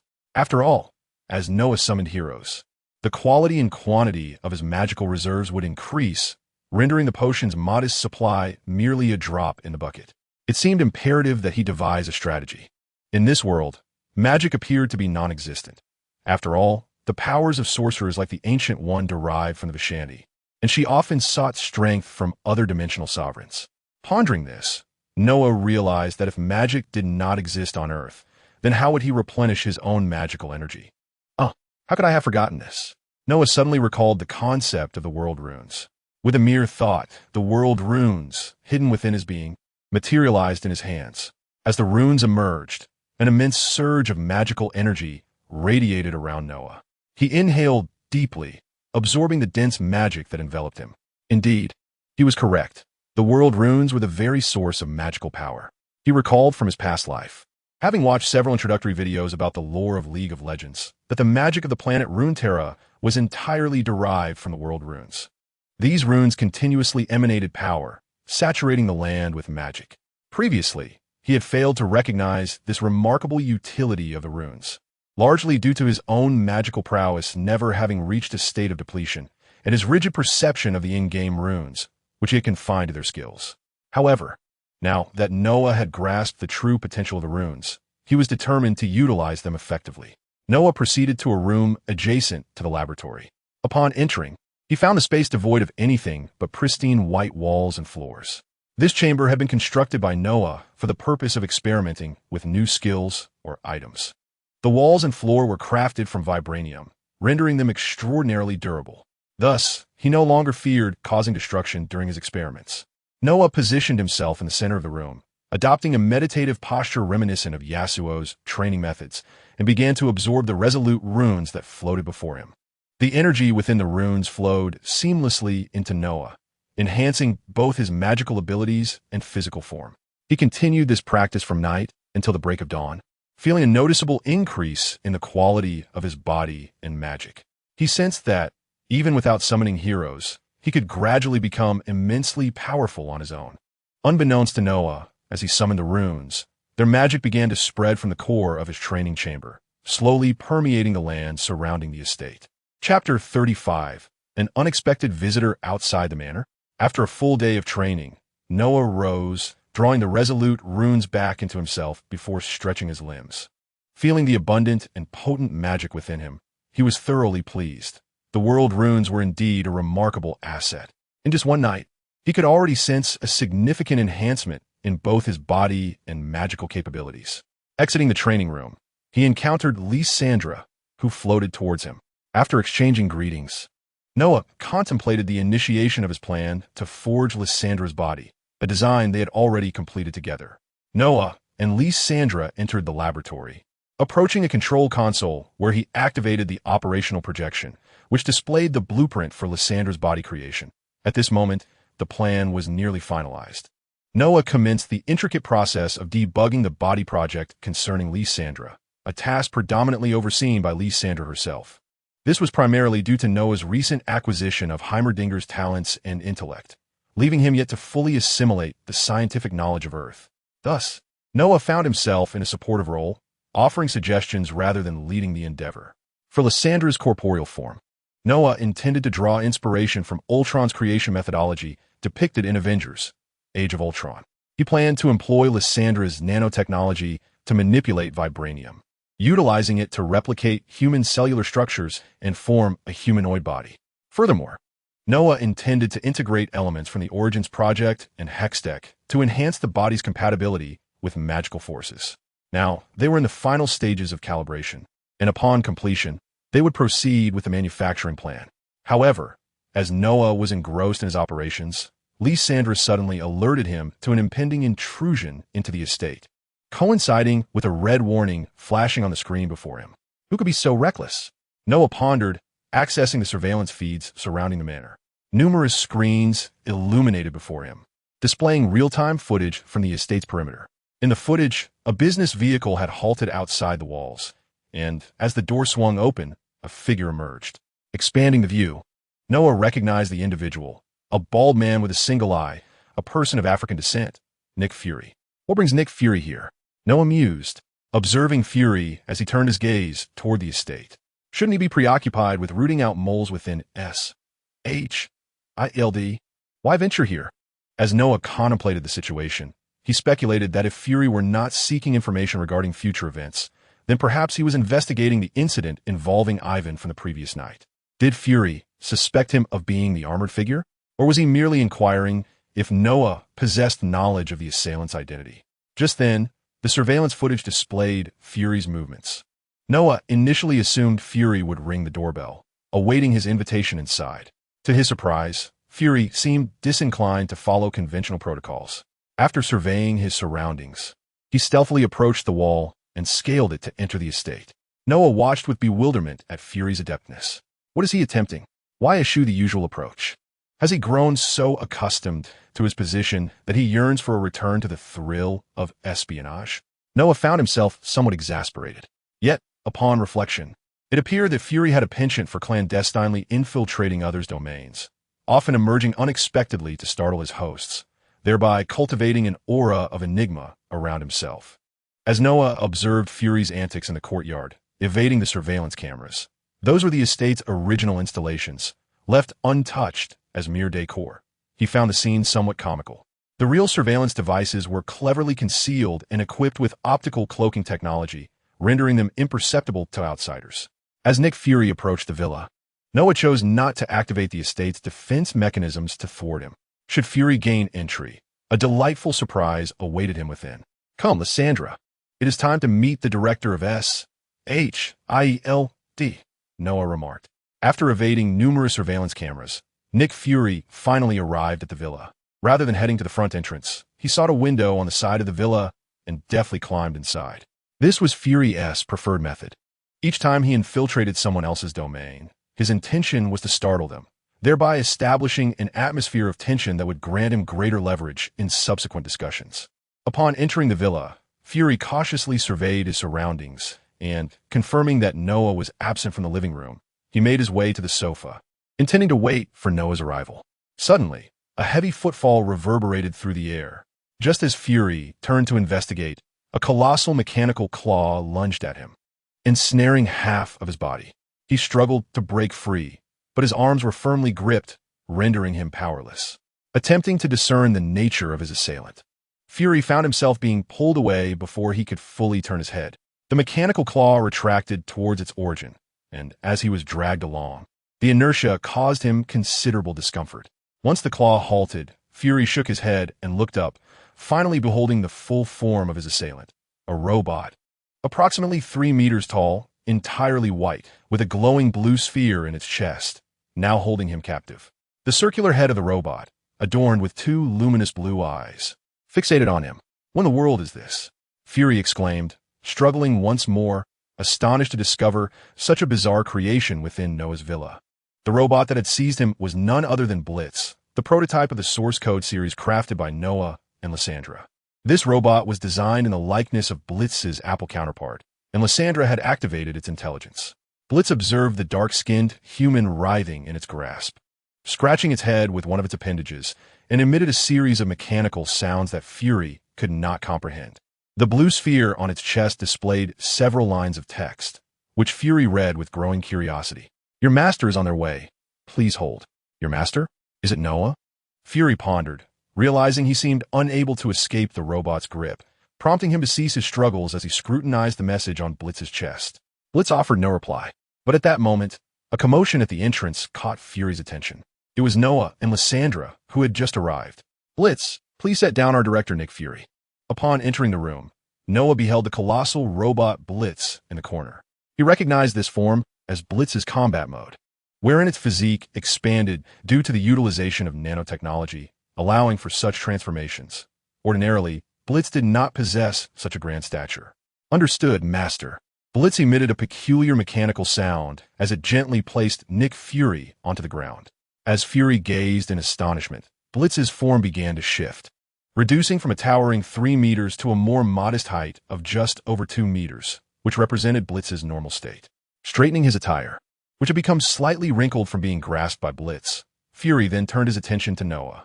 This marked their first encounter in reality, and Noah's initial impression was that of a bright and handsome young man, whose height and demeanor suggested he was far beyond the typical high school student. "Director Fury, greetings. This is indeed our first meeting. Please, have a seat," Noah said with a smile as he gestured for Fury to take a seat in the hall. Fury remained silent for a moment before settling onto the sofa, while Noah took his place opposite him. Fury cast a glance at the floating Lysandra beside Noah, contemplating various thoughts. "Director Fury, would you care for a drink?"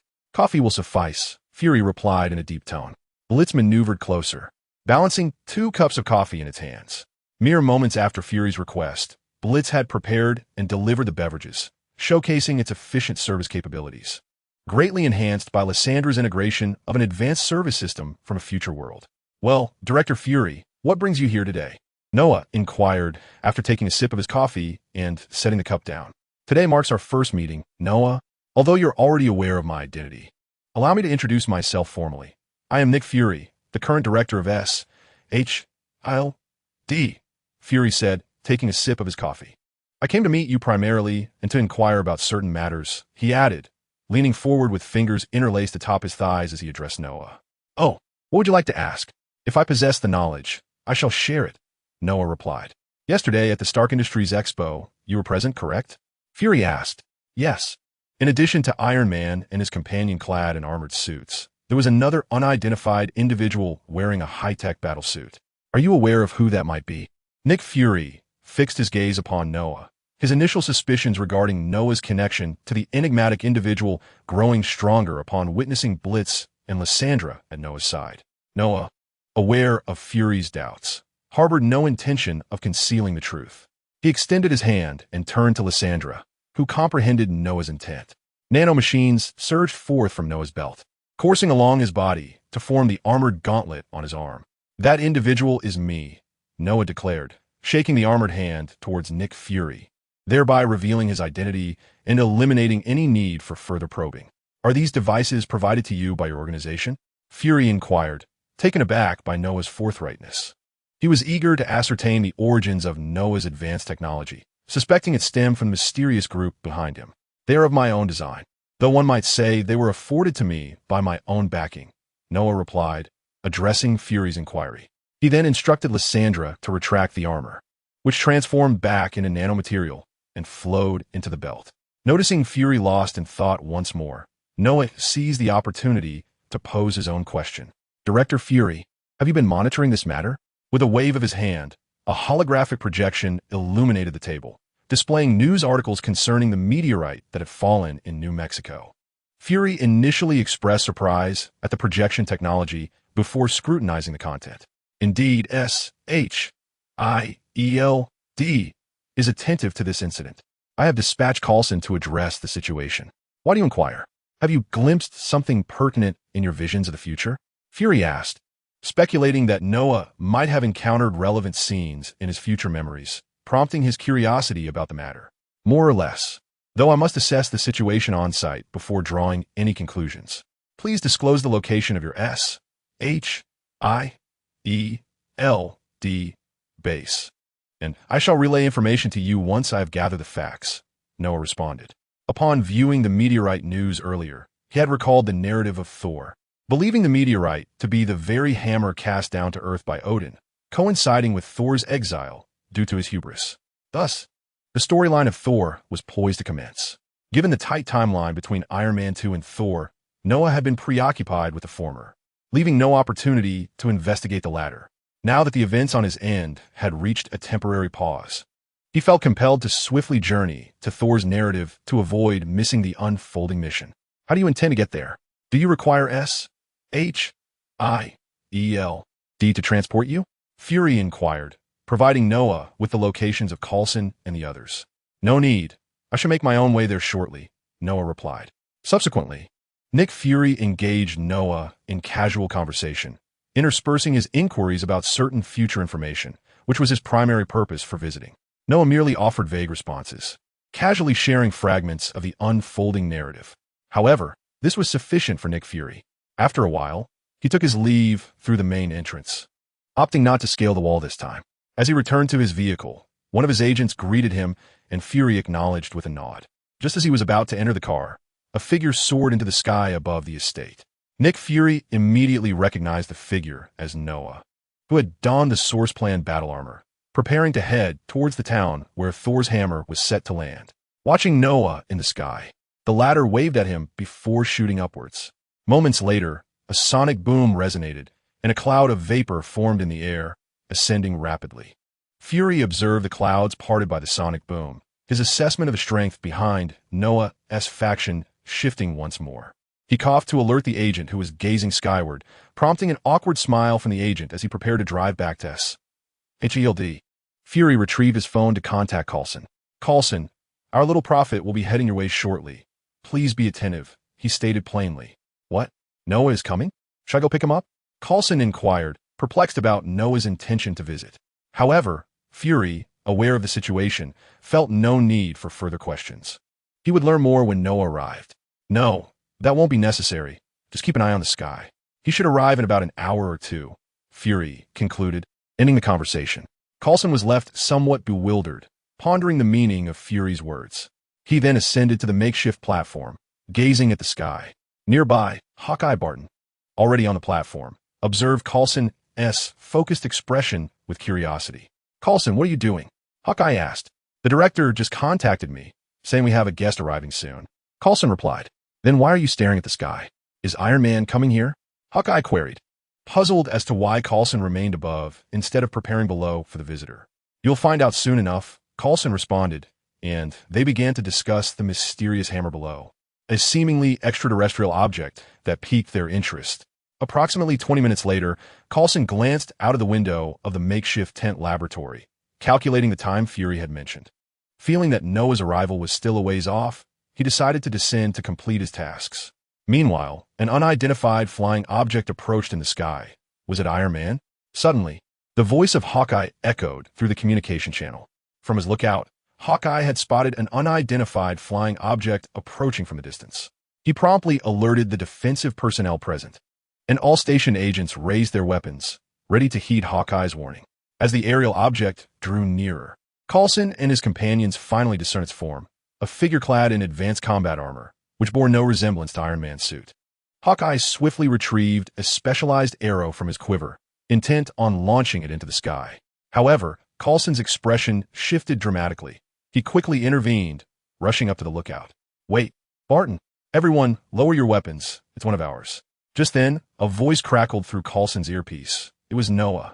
Realizing that the mysterious armored figure above was indeed Noah, he hastened to prevent Hawkeye from unleashing his attack.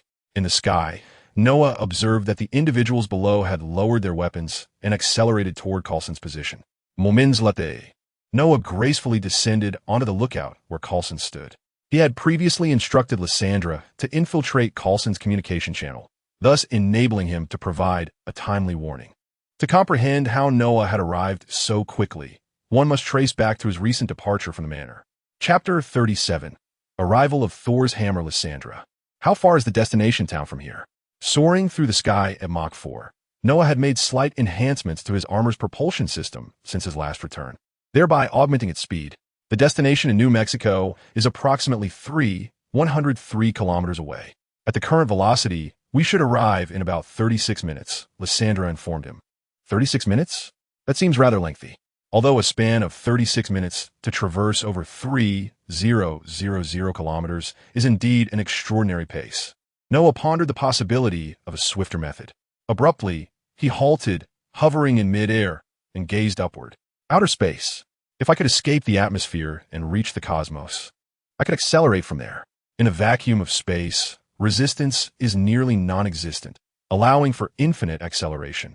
Given optimal conditions, I could approach or even exceed the speed of light. However, I must consider whether I can actually reach space. Lysandra, can I survive in outer space? Noah inquired. Yes. Noah, I have equipped the armor with the necessary functionalities for survival in space, so you can confidently operate there, Lysandra assured him. Then I shall proceed without hesitation. With that, Noah adjusted his trajectory and surged skyward. Through the troposphere, stratosphere, and mesosphere, Noah ascended at an astonishing velocity, even instructing Lysandra to transform the leg armor into thrusters for enhanced propulsion. As he soared higher, the atmospheric resistance diminished, and his speed increased significantly. A few minutes later, Noah ceased his propulsion and turned to survey his surroundings. At this moment, a cerulean planet came into view.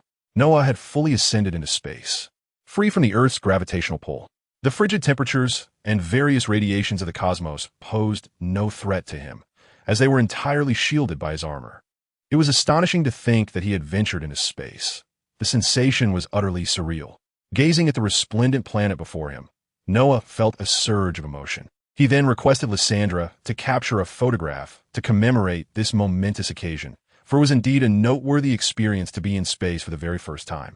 A portion of the nanomachines from his armor's belt detached and formed a camera, which adjusted its position through propulsion, capturing an image of Noah striking a pose.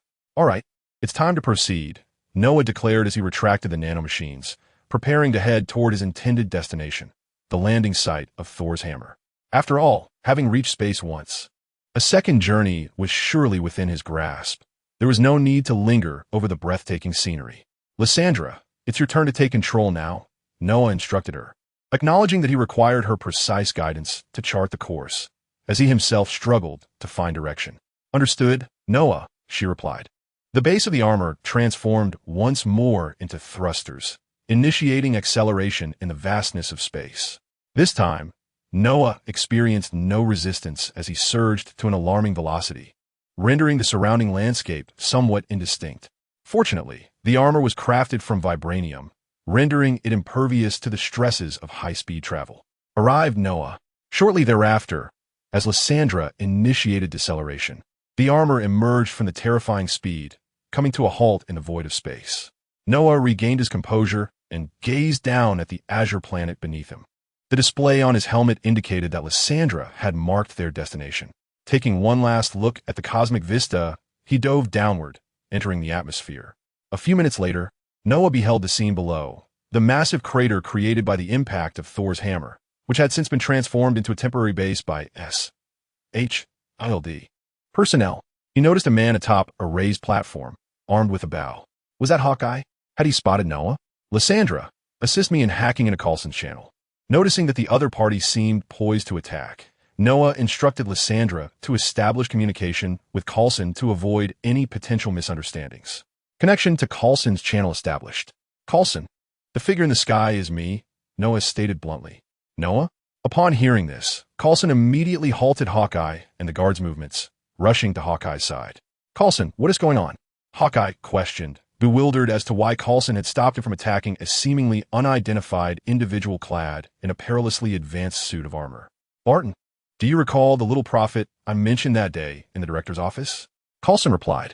Hawkeye glanced at Noah, descending from the sky, and then turned to Coulson. Are you sure he's not the little Iron Man? Noah descended gently beside Coulson and Hawkeye, his helmet retracting to reveal his face. Good afternoon, Coulson, he greeted, maintaining his exposed head while still clad in parts of his battle armor. Good afternoon, Noah. The director mentioned you would be coming, but I didn't expect you so soon. This is Hawkeye, Barton, Coulson replied with a smile, introducing Barton, although he believed Noah was already acquainted with him. After all, Noah had previously mentioned Barton and Natasha when discussing the mole within S.H. L.D. Hello, Barton. I am Noah. He extended his hand, the mechanical components of his armor parting to reveal his palm. Hello, Noah, Barton responded, shaking his hand. Noah, is there a reason for your visit? Coulson inquired after their handshake concluded. For this, Noah indicated the hammer below and beckoned them to join him as he descended. During their descent, Coulson inquired about Noah's armor, to which Noah offered a response similar to what he had used with Nick Fury. The trio arrived at the hammer, surrounded by S.H.I.E.L.D. researchers in lab coats, busily analyzing the data of the enigmatic weapon. Many paused in astonishment to gawk at the unfamiliar figure clad in high-tech armor. Do you know the origin of this object? Coulson asked as Noah scrutinized Thor's hammer. However, Noah remained silent momentarily, reaching out to grasp the hammer's handle, attempting to lift it. Unsurprisingly, he found it immovable. Odin had cast a spell upon it before casting it down, allowing only those deemed worthy to wield its power. Clearly, Noah did not possess that worthiness. Not deterred by his inability to lift the hammer, Noah decided to conduct a small experiment. He connected with the world runes within him, channeling their power into his hand. The energy of the world runes surged forth, attempting to envelop Thor's hammer. To his astonishment, the hammer, previously inert, began to tremble slightly, not in an attempt to be lifted, but rather as it expelled a mysterious force to counteract Noah's rune energy. Sir, the energy readings are rising rapidly, already reaching peak levels. A researcher in the lab exclaimed in alarm, glancing at the data displayed on the screen. At that moment, within the meteor crater, the clash of energies conjured a tempest around Noah and the hammer, causing Coulson and Hawkeye, who were nearby, to be pushed back by the winds, shielding their faces from the debris swirling in the storm. In the distant realm of Asgard, the Norse deity Odin, ensconced in a slumber, felt a subtle disturbance upon his countenance, his brows furrowing slightly. He sensed a formidable force encroaching upon his son Thor's enchanted hammer, Mjolnir. However, being ensnared in Odin's sleep, he found himself bereft of any effective countermeasures, compelled only to channel the power of Odin within the hammer to engage with this encroaching force. Could this force be a manifestation of Odin's own might? Noah, grasping the hammer, sensed a resistance against the invasion of the runic power. This force was undoubtedly Odin's divine energy, the very essence he had invoked while casting a curse upon the hammer. At this moment, the runic power and Odin's might clashed in a fierce struggle. Noah realized that to extinguish this divine energy, given his current mastery over the runes, would require a considerable amount of time. Contemplating this, he withdrew the runic energy, restoring calm to the scene. What did you just do, Noah? Queried Coulson, who had approached him after he stood up. The recent spectacle had left him somewhat astonished. The makeshift base had been thrown into disarray by the preceding tempest, with many personnel hurriedly collecting scattered documents. Noah, witnessing the scene, felt a twinge of embarrassment. I merely conducted a small experiment, Noah replied, forming a gesture reminiscent of a disgruntled male from the land of kimchi by extending his thumb and index finger. Weren't you curious about the hammer? I happen to possess some insights. Chapter 38. A conversation with Coulson, journeying to the town. Please, enlighten us, Noah, with what you know, urged Coulson. In a room within the temporary base, the three men convened around a table, Noah having sheathed his armor back into his belt, now clad in ordinary attire. Coulson, have you ever heard of the tales from Norse mythology? Noah inquired, resting his arms upon the table, his left hand supporting his chin, leaning slightly forward to gauge the reactions of the two men. Norse mythology? I am somewhat familiar, Though they are merely fanciful tales, Coulson replied, exchanging a puzzled glance with Hawkeye. At this moment, aside from the trio, the room was devoid of any other presence. As Coulson deemed, such confidential matters should remain under wraps, shared only with those he trusted. Noah felt it was appropriate to begin divulging details regarding the saga of the Thunder God. Thus, he instructed Lysandra to procure some materials on Norse mythology. Pressing a button on his belt, a swarm of nanotechnology emerged, assembling into a compact device, which he placed upon the table. From the top of the device, a beam of light projected forth. This device was designed for projection. Noah deftly navigated through the contents, retrieving the necessary information. He then turned his gaze back to the two men, gesturing for them to observe the display. In Norse mythology, within the primordial void, there stands a colossal cosmic tree. The projection transformed, illuminating a majestic tree suspended in the vast expanse of the cosmos. 9 worlds revolve around the world tree, each distinct in its essence. Asgard, the homeland of the Thunder God; Vanaheim, Alfheim; Midgard, which is our Earth; Jotunheim, the realm of frost giants; Svartalfheim, the underworld; and Muspelheim. In the projection, 9 celestial bodies encircle the world tree, with Midgard distinctly resembling the Earth familiar to the three. Thus, what connection does this hammer bear to Norse mythology? Surely, you do not imply that this is the hammer of Thor? Barton, gazing at the images projected, could not restrain his curiosity. Indeed, this is the hammer of Thor. Noah conjured an image of a brawny Nordic man with golden locks, his face obscured, wielding a hammer that crackled with blue lightning. Wait, are you serious? Is this truly the hammer of Thor? What of Thor himself? Why would he abandon his weapon? Coulson, astonished by Noah's assertion, pondered the authenticity of the myth. I cannot say for certain. Perhaps he will manifest shortly, or perhaps not at all, Noah replied with a shrug. The current Thor is likely in the nearby town, and when night falls, he may return to reclaim his hammer. Will this Thor pose any threat to humanity? Are the gods, such as Odin, truly existent? Coulson pressed on, the revelation of a divine pantheon being both startling and worrisome. He felt compelled to ascertain whether this pantheon could jeopardize humanity or the Earth. Fear not, they have no intention of invading Earth. Moreover, Midgard, our Earth, is considered the domain of Asgard. Many years ago, they aided us in repelling the invading frost giants, Noah reassured Coulson.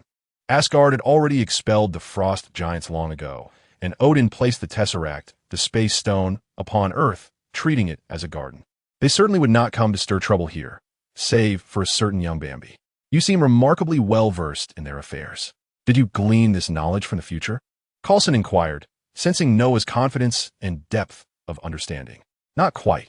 Valoran contains many secrets, and I happened to peruse the records concerning Asgard, which enlightened me greatly, Noah explained.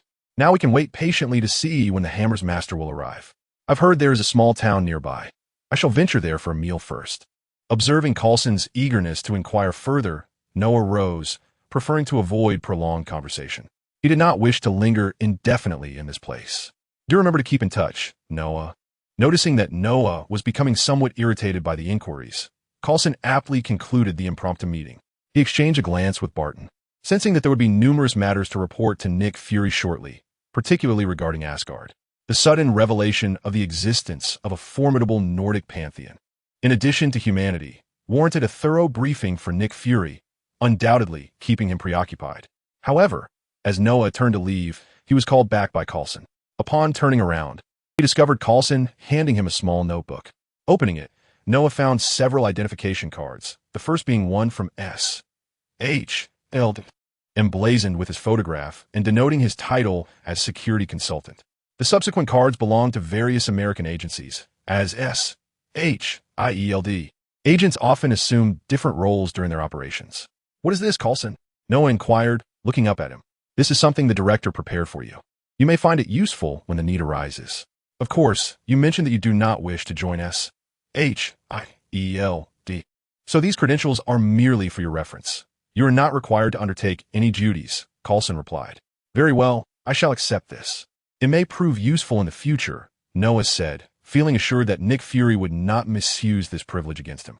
If he dared to attempt such a thing, what would he do if not retaliate? Upon exiting the tent, Noah noticed several researchers and S.H.I.E.L.D. agents casting curious glances at him, as he seemed to embody a figure akin to Iron Man. Among them was a bespectacled, bald agent whose eyes gleamed with intrigue. After a moment's contemplation, Noah returned to the tent to borrow a vehicle from Coulson, preferring to drive rather than fly in his armor, which he deemed overly ostentatious. As he opened the car door and stepped inside, Coulson inquired about his driver's license while Noah was retrieving the keys. At 16, he had reached the legal age to obtain a driver's permit in America and had indeed passed the test, although he had never actually driven before. Once seated and with the keys in the ignition, Noah felt a surge of confidence. Despite his lack of experience, he thought, "It's merely driving, with my aptitude. How difficult could it be?" Bang! "Oh, my apologies. Oh, esto nicht es así." Agent gaped as the black vehicle sped past and crashed through the camp's iron gate. Bewildered, he wondered who could be at the wheel and whether the driver had confused the brake for the accelerator as he had intended to open the car door. What on earth happened? Coulson, hearing the commotion, stepped outside to investigate, only to find the gate ajar. He could only shake his head in disbelief. "Noah?" Lysandra queried, puzzled. "Ah, not having driven much before, this is a perfectly normal occurrence, right?" "Never mind, Lysandra. You take the wheel," Noah admitted sheepishly. Having never driven in his previous life, and only having a few experiences in this one, he found himself rather unaccustomed to the task. As the nanorobots flowed out from the battle armor belt, they infiltrated the interior of the vehicle. Once Lysandra took control of the car, Noah released his grip and reclined in his seat, beginning to admire the scenic route. However, the landscape of New Mexico bore a striking resemblance to a desert, with yellow sand stretching as far as the eye could see. In fact, it seemed to be an actual desert. After a brief moment of observation, Noah found it rather dull. He summoned the system panel, eager to see if any new tasks had appeared today. Level task. Level task. Level task. Repel and destroy the destroyer armor of the God King. Oh no? This task appeared so soon? Noah gazed at the level task with astonishment. He had not anticipated encountering it today. He had assumed it would only appear tomorrow, after the celestial warriors and the destroyer armor dispatched by Loki had descended. Yet, it had manifested ahead of schedule. It seemed fortuitous, as there was no time limit on the task, allowing for an additional task quota for the following day. If handled adeptly, there might even be a chance for another level task. After a moment's contemplation, Noah accepted the task, reassured that the system's missions bore no time constraints, provided that the objectives were not snatched by others, such as Thor claiming the kill first. Under Lysandra's adept driving, the vehicle smoothly approached a distant town. Chapter 39, Arrival. First encounter with Thor after traversing the uneven sandy roads, the car finally entered the small town. Through the window, it appeared to be an ordinary American town, with scarce vehicle traffic and numerous individuals engaged in discussions about the meteorite incident. Many of them had previously gathered to witness the spectacle, only to be dispersed by Hield. The vehicle parked outside a quaint diner, and Noah suddenly realized he had yet to have breakfast that day, with noon fast approaching. Deciding to eat first, he shut the car door and approached the diner. As he reached the glass door, two men emerged, laughing and chatting, one of whom recounted a humorous tale about an elderly man who had attempted to lift Thor's hammer with his vehicle, but ended up damaging his own car instead. Noah glanced back, his steps unhalted, recalling the amusing scene, which he believed featured a cameo by Stan Lee. Just as Noah pushed open the door to enter, a loud crash of shattering glass filled the air, followed by a rugged male voice. The sound of glass fragments cascading to the ground echoed around him. "Not again. Oh my God, why would you do that?" Upon entering, Noah beheld a table of 4 individuals, 2 men and 2 women. One of the blonde men had just smashed a cup onto the floor, prompting one of the women to quickly apologize to the owner and begin scolding the blonde male while picking up the shards. What a coincidence! Upon witnessing this scene, Noah murmured to himself, "Indeed, these 4 individuals are Jane Foster, Darcy Lewis, Dr. Eric Selvig, and Thor from Thor 1. He was surprised to encounter them so soon after arriving, but then again, this quaint little town was not particularly large. "Jane, look at the entrance. Another handsome man has arrived." At that moment, Darcy, who had been engrossed in the performance, suddenly spotted Noah at the door. She discreetly tugged at Jane's sleeve and whispered excitedly. The others overheard Darcy's hushed words and instinctively turned their gaze toward the entrance, where a strikingly handsome man, standing at 6 feet tall, was pushing the door open. Jane glanced over and indeed found him quite attractive, yet she was not the type to swoon like Darcy. After a fleeting moment of admiration, she felt no further inclination. However, Thor was taken aback upon seeing the newcomer, sensing an unusual aura emanating from him. Although he had become mortal, his millennia of combat experience remained intact, allowing him to detect a hint of perilous magic surrounding the stranger. Should I approach and greet him? But would it be awkward to do so right away? Perhaps I should assess the situation first. After entering, Noah smiled at the four who were observing him, maneuvered around a few patrons heading out, and made his way to the counter to place an order. Subsequently, he settled an unoccupied table.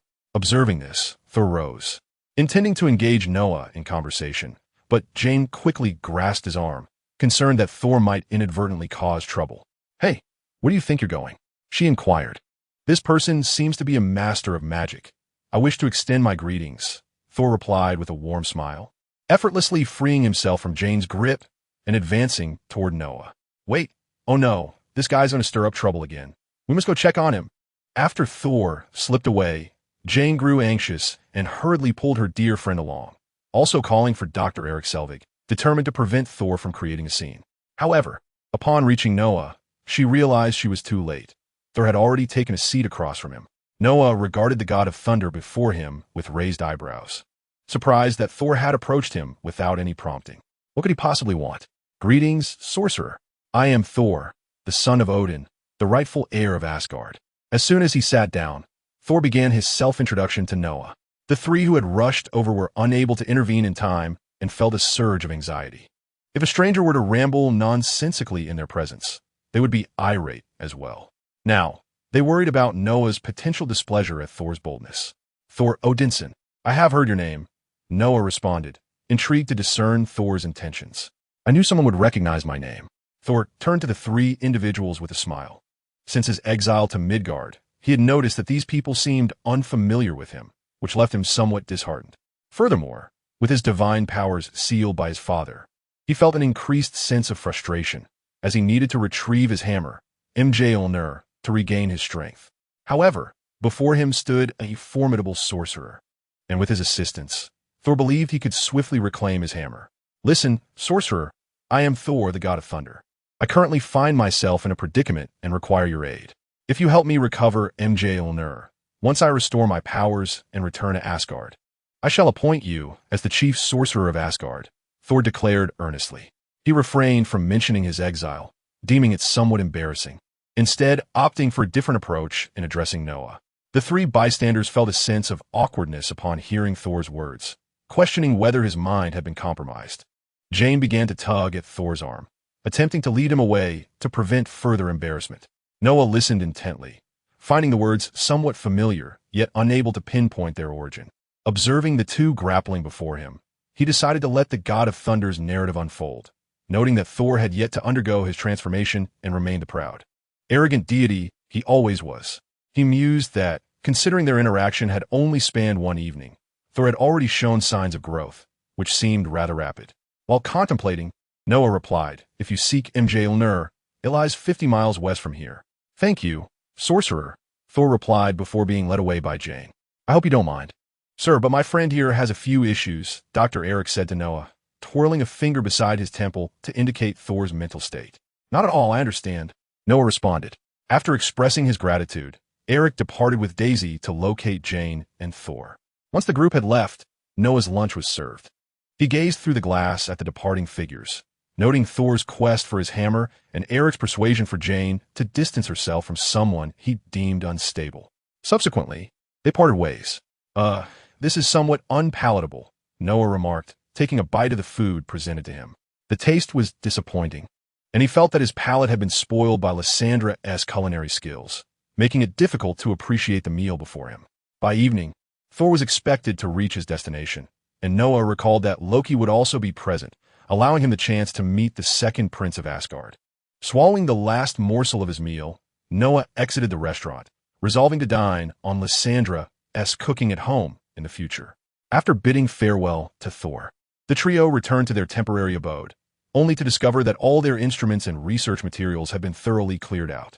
They hastily entered, only to find a group of agents absconding with their remaining files. Jane rushed forward to confront them, but the agents paid her no heed. At that moment, Coulson, who had just relayed information from Noah, was also present. He received a report indicating that the trio had delved deeply into the matter, prompting SHIELD to seize their data. After a brief negotiation between Coulson and Jane, her final notebook was taken, and with Eric's intervention, she relinquished her arguments, recognizing the futility of opposing an official organization.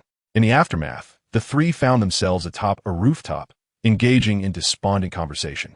They resolved to muster their spirits and procure essential supplies. While Daisy and Eric shopped at a store, Jane, waiting in the car outside, suddenly spotted a figure. It was Thor, making his way toward the nearby shop.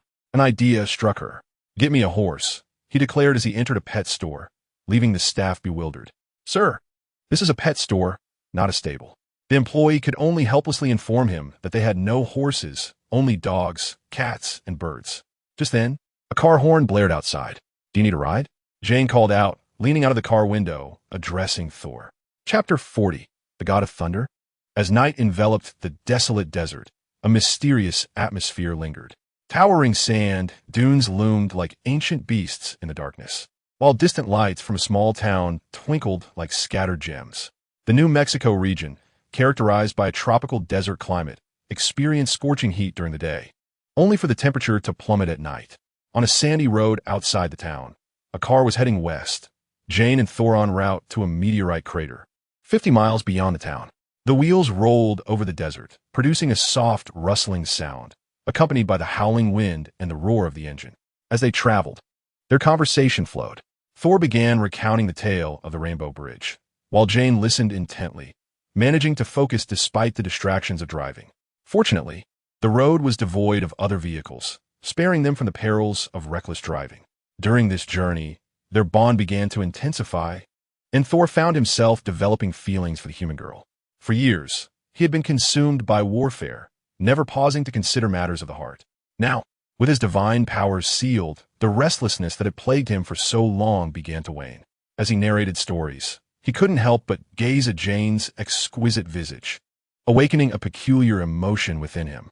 In the film, the relationship between the two characters is officially established in Thor, the Dark World, where they become romantically involved.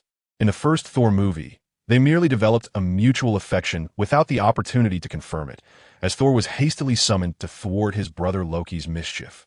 This urgent departure resulted in the destruction of the Bifrost, leaving Thor temporarily unable to return to Earth, which led to a 2-year separation from Jane.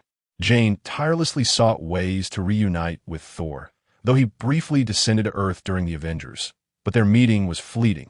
Their romance, until Thor, the Dark World, was relatively smooth, only to encounter challenges in Thor, love, and thunder. Of course, in this realm, circumstances may vary. Let us focus on the beauty that surrounds us. The night sky, free from the city's pollution, is adorned with countless twinkling stars, and under the moonlight, the dunes cast enchanting reflections as the two engage in laughter on their journey to their destination. Meanwhile, Noah was unaware of the romantic entanglement between Thor and Jane. After finishing his meal and stepping outside, he fortuitously encountered Coulson and others. Upon learning that they were there to confiscate Jane and her companion's research equipment and documents, Noah had no intention of intervening. He reasoned that once it became known that Jane was Thor's girlfriend, SHIELD would undoubtedly return the items. Thus, Noah accompanied Coulson and the others back to the camp. As night fell, Noah, Coulson, and Barton found themselves atop the platform above Mjolnir.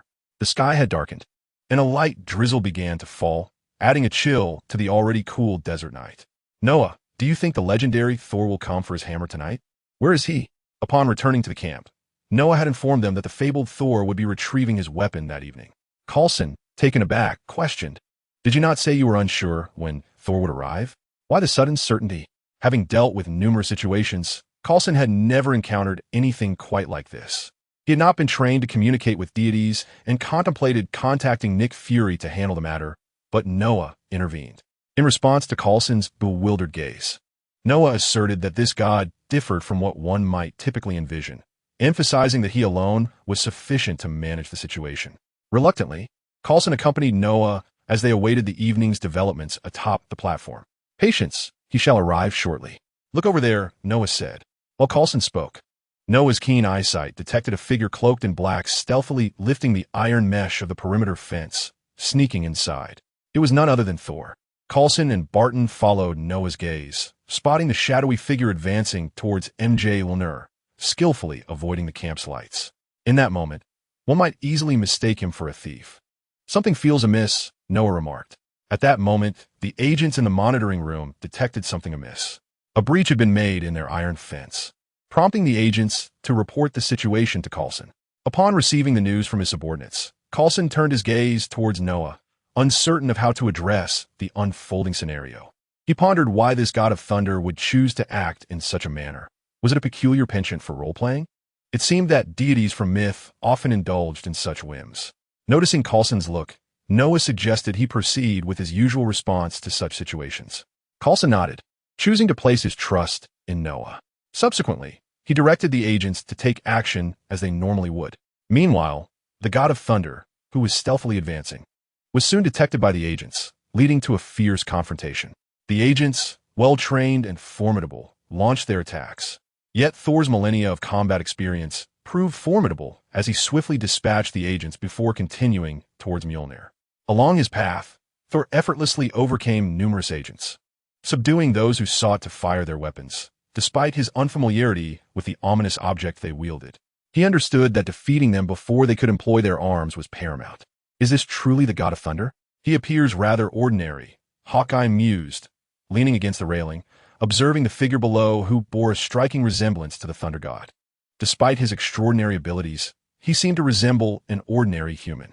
Coulson shared this sentiment. Wasn't he supposed to be a deity? Or was this thunder? Thus, he turned to Noah, eager for clarification.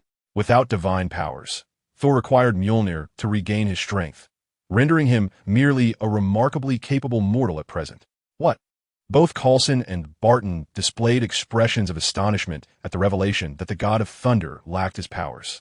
Are you suggesting that Thor requires that hammer to wield his divine abilities? If we were to lift it, could we not also gain the strength of the thunder god?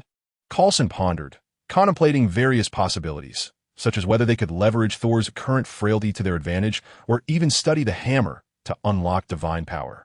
The agent's thoughts began to wander. Do not entertain such fanciful notions. Did you not already attempt to lift that hammer? It is said that only those deemed worthy can wield it.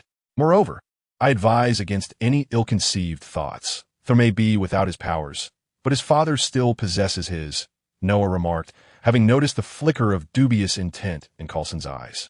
Startled back to reality by Noah's words, Coulson recognized that they were not merely facing an individual, but a nation, and this individual was its prince. Any rash action on their part could potentially incite a war. The rain intensified, transforming from a gentle drizzle into a torrential downpour. The heavens flickered with light, seemingly heralding the arrival of the god of thunder. Outside, Jane, cloaked in a raincoat, anxiously gazed down at the camp below, her vision obscured by the relentless rain, heightening her unease. Suddenly, a thought struck her, prompting her to leave a message for Eric, hoping he would devise a plan to rescue them should Thor be discovered. Meanwhile, within the camp, the battle below shifted, capturing the attention of 3 onlookers. Thor was engaged in a fierce struggle with a robust agent, the downpour turning the ground to mud, rendering their grappling a messy affair. After executing a soaring kick, Thor finally subdued the formidable agent, nodding in acknowledgement of the agent's resilience in enduring the fight. He then slicked back his rain-soaked hair, panting as he approached the meteorite crater, a smile gracing his face at the sight of his beloved hammer, MCU, within arm's reach. The trio above observed this scene, Noah pressing a button on his belt and whispering to Lysandra. Moments later, a stream of nanomaterials surged forth from the belt, coalescing in Noah's palm, transforming into a camera that began documenting the unfolding events, prompting curious glances from his companions, who were baffled by his actions. With a look of joy, Thor stepped forward to MCU, expressing his longing for the hammer. Grasping it firmly, he pulled, once then twice, exerting all his strength, only to find himself unable to lift his own weapon. Thunder rumbled ominously overhead as he released MCU, staring incredulously at his hands, a roar of frustration escaping his lips. He believed that Odin, his father, had completely forsaken him, rendering him unworthy of his hammer. Weak and defeated, Thor knelt in the rain, allowing the torrents to cascade over him, the storm's lightning illuminating his disheveled form. The three above continued to observe, with Coulson and Hawkeye bewildered by the unfolding drama. Turning to Noah for an explanation of the situation, why the god of thunder appeared unable to lift his hammer and seemed so forsaken. Was it possible that MCU had rejected him? What has transpired? Why does he seem incapable of wielding his hammer? Coulson inquired. In truth, he is not merely the god of thunder, but the god of the hammer, now cast aside by MCU, rendering him mortal. Just a jest, a trial set forth by his father, Noah replied. So without his hammer, he ceases to be Thor? Perhaps, as you suggest, he truly is a god of the hammer. Barton gazed down at the disheveled, golden-haired man below, having previously observed his impressive skills. Hawkeye found this god of thunder rather commendable, yet now he appeared in such a pitiable state, leaving him somewhat speechless. Indeed, it was quite peculiar. Let us descend. Noah's jest also played into the early portrayal of the thunder god. Without his hammer, he could not wield lightning. Initially, Thor truly was the god of the hammer, and only after his awakening of divine power in Thor Ragnarok did his reputation begin to improve. Upon hearing Barton's words, Noah nodded in agreement, snapping pictures with the camera. Once satisfied with his collection, he stored the device and remarked, having just taken a few steps, he seemed to recall something and turned back to Coulson. I almost forgot. Coulson, could you send a few people over there to check on the female companion who arrived with Thor? Please remind them to be courteous. She shares a good rapport with him. He indicated Jane's location, urging Coulson to fetch her, as it was unkind to leave someone out in such torrential rain. Coulson nodded, eager to inquire how Noah knew of Thor's companion, yet he refrained from doing so at that moment. He instructed the agents via the intercom to attend to the matter, emphasizing the need for politeness, discerning from Noah's tone that this female companion of the thunder god might not merely be a friend. After descending the staircase, Noah reached the ground, treading upon the muddy terrain, yet his shoes remained untouched by the filth, as if shielded by some unseen force. Barton and Coulson did not accompany Noah, but rather stood behind him, observing his advance.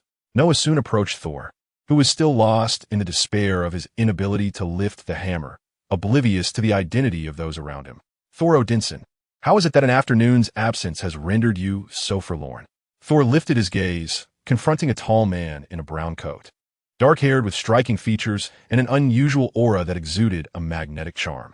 However, Thor, being uninterested in male beauty, found no allure in Noah's visage. Sensing a peculiar magical energy, despite the rain and ambient lighting obscuring his view, Thor recognized this presence as the sorcerer who had informed him of the hammer's whereabouts earlier that day. After a fleeting glance, Thor lowered his head once more and spoke in a somber tone. I am no longer the Prince of Asgard. I cannot lift the hammer of the thunder god. I have lost my right to be its bearer. My father has forsaken me. Chapter 41. The arrival of Loki and the conflict. I am no longer the Prince of Asgard. I cannot lift the hammer of the thunder god. I have lost my right to be its bearer. My father has forsaken me. Thor lamented, his attire muddied and his appearance disheveled from the relentless rain, starkly contrasting with the valiant figure he once was in the realm of gods. Had his companions witnessed this version of the thunder god, they would surely be left agape in astonishment. Noah gazed at Thor in his current state, pondering whether it was his duty to console him. This task seemed beyond his purview. With a casual wave of his hand, he expanded the magical shield above him, creating a protective barrier over Thor's head. Despite the torrential downpour, Noah remained entirely dry, having insulated himself from the rain with his magic before stepping outside. Thor, come over here. Your friend is waiting for you, Noah called out. Upon hearing Noah's words, Thor's spirits lifted slightly. A friend? He thought of Jane, who had just been out in the rain. Had Noah just mentioned that Jane was here waiting for him? Thor! At that moment, a voice cried out from nearby. Thor turned to see Jane rushing towards him from behind several agents. Her hurried steps splashed water as she navigated the muddy ground, and she quickly reached Thor's side. Seeing him in such a state, she assumed he had been injured. The sight of this worried girl filled Thor with a sense of warmth that brightened his mood considerably. Thor, are you all right? Jane asked, gently brushing aside the hair that had fallen over his face. I'm fine, apologies, Thor replied, his gaze fixed on Jane. He felt remorseful for not being able to present his most gallant self to her, and for failing to retrieve the research equipment and materials he had promised to bring back. It's all right, Thor. Let us go. We shouldn't linger out here in the rain, Jane urged, taking hold of his arm. It was easy to catch a cold in such weather. Yet as she stood, she noticed something odd. There seemed to be no rain where she was standing, despite the downpour around them. She looked up and discovered that no raindrops were falling directly above them, as if an invisible umbrella shielded them. This peculiar phenomenon seemed to affect only the three of them, while the rain continued to pour elsewhere. Stealing a glance at Noah, Jane speculated whether this strange occurrence was a result of his presence. Could it be that he was, as Thor had suggested, a sorcerer? No, that seemed far-fetched. Come along. Both of you. Let us get inside for some hot water. It's quite chilly out, so be careful not to catch a cold, Noah remarked, having noticed Jane's gaze but remaining unfazed. He gestured for an agent to escort them inside. After Noah spoke, he suddenly sensed a peculiar energy fluctuation, and a smile spread across his face, aware that a new guest had arrived. After thanking him, Jane took Thor's arm and followed an agent into a room. This room was devoid of the complex equipment typical of a workspace. Its white walls housed only a few beds and tables. It had been temporarily converted by Coulson and was originally the chamber where Thor was held in the first Thor film. As the raging storm outside gradually subsided, the chill of the damp air permeated the room, sending shivers through Jane.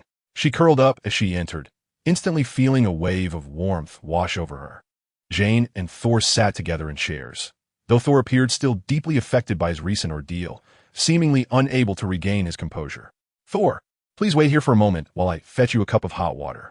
Seeing Thor's pale complexion, Jane felt compelled to step outside and retrieve some warm water, concerned that he might catch a cold after being drenched in the rain for so long. Just as Jane closed the door behind her, a figure materialized in the vacant room. Thor looked up to find it was none other than his brother, Loki. Loki, what brings you here? Thor inquired. I had to see you. Loki's expression was grave, prompting Thor to quickly ask what had transpired. Loki revealed the devastating news that their father, Odin, had passed away, and it was due to the turmoil Thor had caused. Thor's face drained of color. The burden of the throne now rests upon my shoulders. Loki's words made Thor raise his gaze slightly. Can I return? Thor asked with a glimmer of hope. No. The terms of the truce with Jotunheim entail your permanent exile, and Mother does not wish for you to return. I have come to bid farewell. I am sorry, brother. It is I who should apologize. Thank you for coming to see me, dear brother. Loki's words plunged Thor into despair. After exchanging their farewells, Loki turned away, revealing a smirk of triumph before vanishing as Jane entered the room. She approached with 2 cups of hot water, setting one before Thor. Thor, what has happened? You look troubled. Upon sitting down, Jane noticed that Thor's pallor had worsened since her departure. It's nothing, Jane. Let South leave this place soon, Thor replied, forcing a smile to avoid worrying her, as he took a sip of the warm beverage she had brought. Once you feel better, we shall depart. I apologize, Jane, but I may not be able to retrieve your equipment now. The god of thunder spoke with regret, having once believed that reclaiming his hammer would enable him to persuade S.H.I.L.D. to return Jane's belongings. Now, unable to lift his own weapon, he felt a sense of shame for not fulfilling his promise to her. It's all right, Thor, Jane comforted him, though she too wished to recover her items. Now was not the time for such thoughts. As the two conversed, Loki, who had just become invisible, did not leave immediately but approached Mjolnir. Gazing at the mighty hammer, he reflected on how Thor had wielded this artifact for years, commanding the admiration and love of their people. This made Loki, who yearned for attention, envious. If he could lift the hammer, he too might attain the power and adoration that his brother enjoyed. Loki reached out, grasping the handle. However, Mjolnir remained steadfast, refusing to budge. After several attempts, Loki realized he could not lift it and, in frustration, released his grip. Only those deemed worthy may wield the hammer. It appears you lack that qualification, a voice echoed from behind him as he contemplated leaving. Loki turned around and discovered a human gazing intently at him, seemingly able to perceive his concealed presence. Mortal, are you addressing me? Loki directed his gaze towards Noah, a dangerous smile forming on his lips. What if I am? The second prince of Asgard, Noah replied as he approached the meteor pit, standing a mere distance away from Loki across the crater. Mind your words, mortal of Midgard. I am now the king of Asgard, and by extension, your king as well. Loki extended his hand, revealing a dagger aimed at Noah. The likes of you do not require such feudal relics. and I dare say you are unworthy of being Asgard's king. Your brother possesses far greater merit, Noah retorted, contrasting Thor with Loki, believing that the latter would falter under the comparison. Indeed, at Noah's assertion that he was inferior to Thor, Loki's expression briefly twisted into a snarl before shifting to a sinister smile. You shall witness whether I am deserving or not. With that, a flash of green energy surged forth, hurtling towards Noah's face. However, the anticipated outcome eluded Loki. The dagger he cast was effortlessly caught between Noah's two fingers. Noah dismissed it by tossing it to the ground, sneering, "Is that all? It seems you are a somewhat capable mortal." Observing Noah's ease in deflecting his thrown knife, Loki chuckled, and with a surge of green magic, he waved his hand forward, unleashing two bursts of magical energy aimed at Noah. Noah extended his hand, and as the two magical orbs approached him, they halted before his palm. With a firm grip, Noah disintegrated the green magic into the air. He did not withdraw his hand. With his ring and little fingers bent, he straightened his index and middle fingers and sliced forward, sending two razor winds slicing through the air towards Loki. Loki's expression shifted, and his figure began to blur as he evaded the strike. The wind blades tearing through the air and shooting outside. Several agents, witnessing the passing wind blades and the impeccably smooth cut in the iron railing, broke into a cold sweat, realizing that another intruder had breached their defenses. They promptly communicated the situation over their intercoms. Upon realizing that his unexpected dagger had failed, Loki acknowledged that this human was a formidable opponent. He grinned, addressing Noah. "Indeed, you possess some skill, mortal. Should you kneel before me in reverence now, I may graciously spare you." Loki spread his arms wide, tilting his head back in a display of arrogance. Meanwhile, behind Noah, shadows from the illuminated buildings began to stretch, forming two silhouettes that stealthily approached Noah, who remained blissfully unaware. Suddenly, a resounding thud echoed as magic surged into the ground, causing the earth behind Noah to erupt in a flurry of dirt, dissipating the two shadows. "Is this all you can muster, you underhanded trickster, the king of Asgard?" Noah dispelled Loki's magic with a forceful wave, then retrieved a bolt of lightning from his backpack, the static electric blade. He raised the blade and pointed it forward, unleashing a flash of lightning that struck Loki before he could react, enveloping him in electric energy and causing him to tremble. The electric surge lasted only a moment before being countered by Loki's formidable physique and magical prowess, though this was also due to Noah's lack of exertion. "Damn it! How dare you use lightning to attack me?" Loki exclaimed, regaining his composure, his fury palpable. He loathed thunder and lightning above all else. And the audacity of this mortal to bring such humiliation upon the great king of Asgard was utterly unforgivable. Loki's form shifted once more, splitting into 9 identical replicas, making the space feel rather cramped with the sudden influx of his doppelgangers. "Now, mortal, how will you respond? Can you discern which is the illusion? Or are they all real?" The 9 Lokis advanced on Noah, brandishing magical daggers and launching their assault. Noah deftly retreated, avoiding one of the attacks, then pointed his electric blade again. The Loki struck by lightning vanished instantly. He then conjured a guardian shield, a steadfast rune, at his side, blocking the attacks of 2 other Lokis. Noah realized that these illusions could indeed inflict harm. They were not mere phantoms, but true manifestations. Loki possessed some skill after all. The remaining Lokis hurled their daggers at Noah, then summoned 2 additional blades, charging towards him.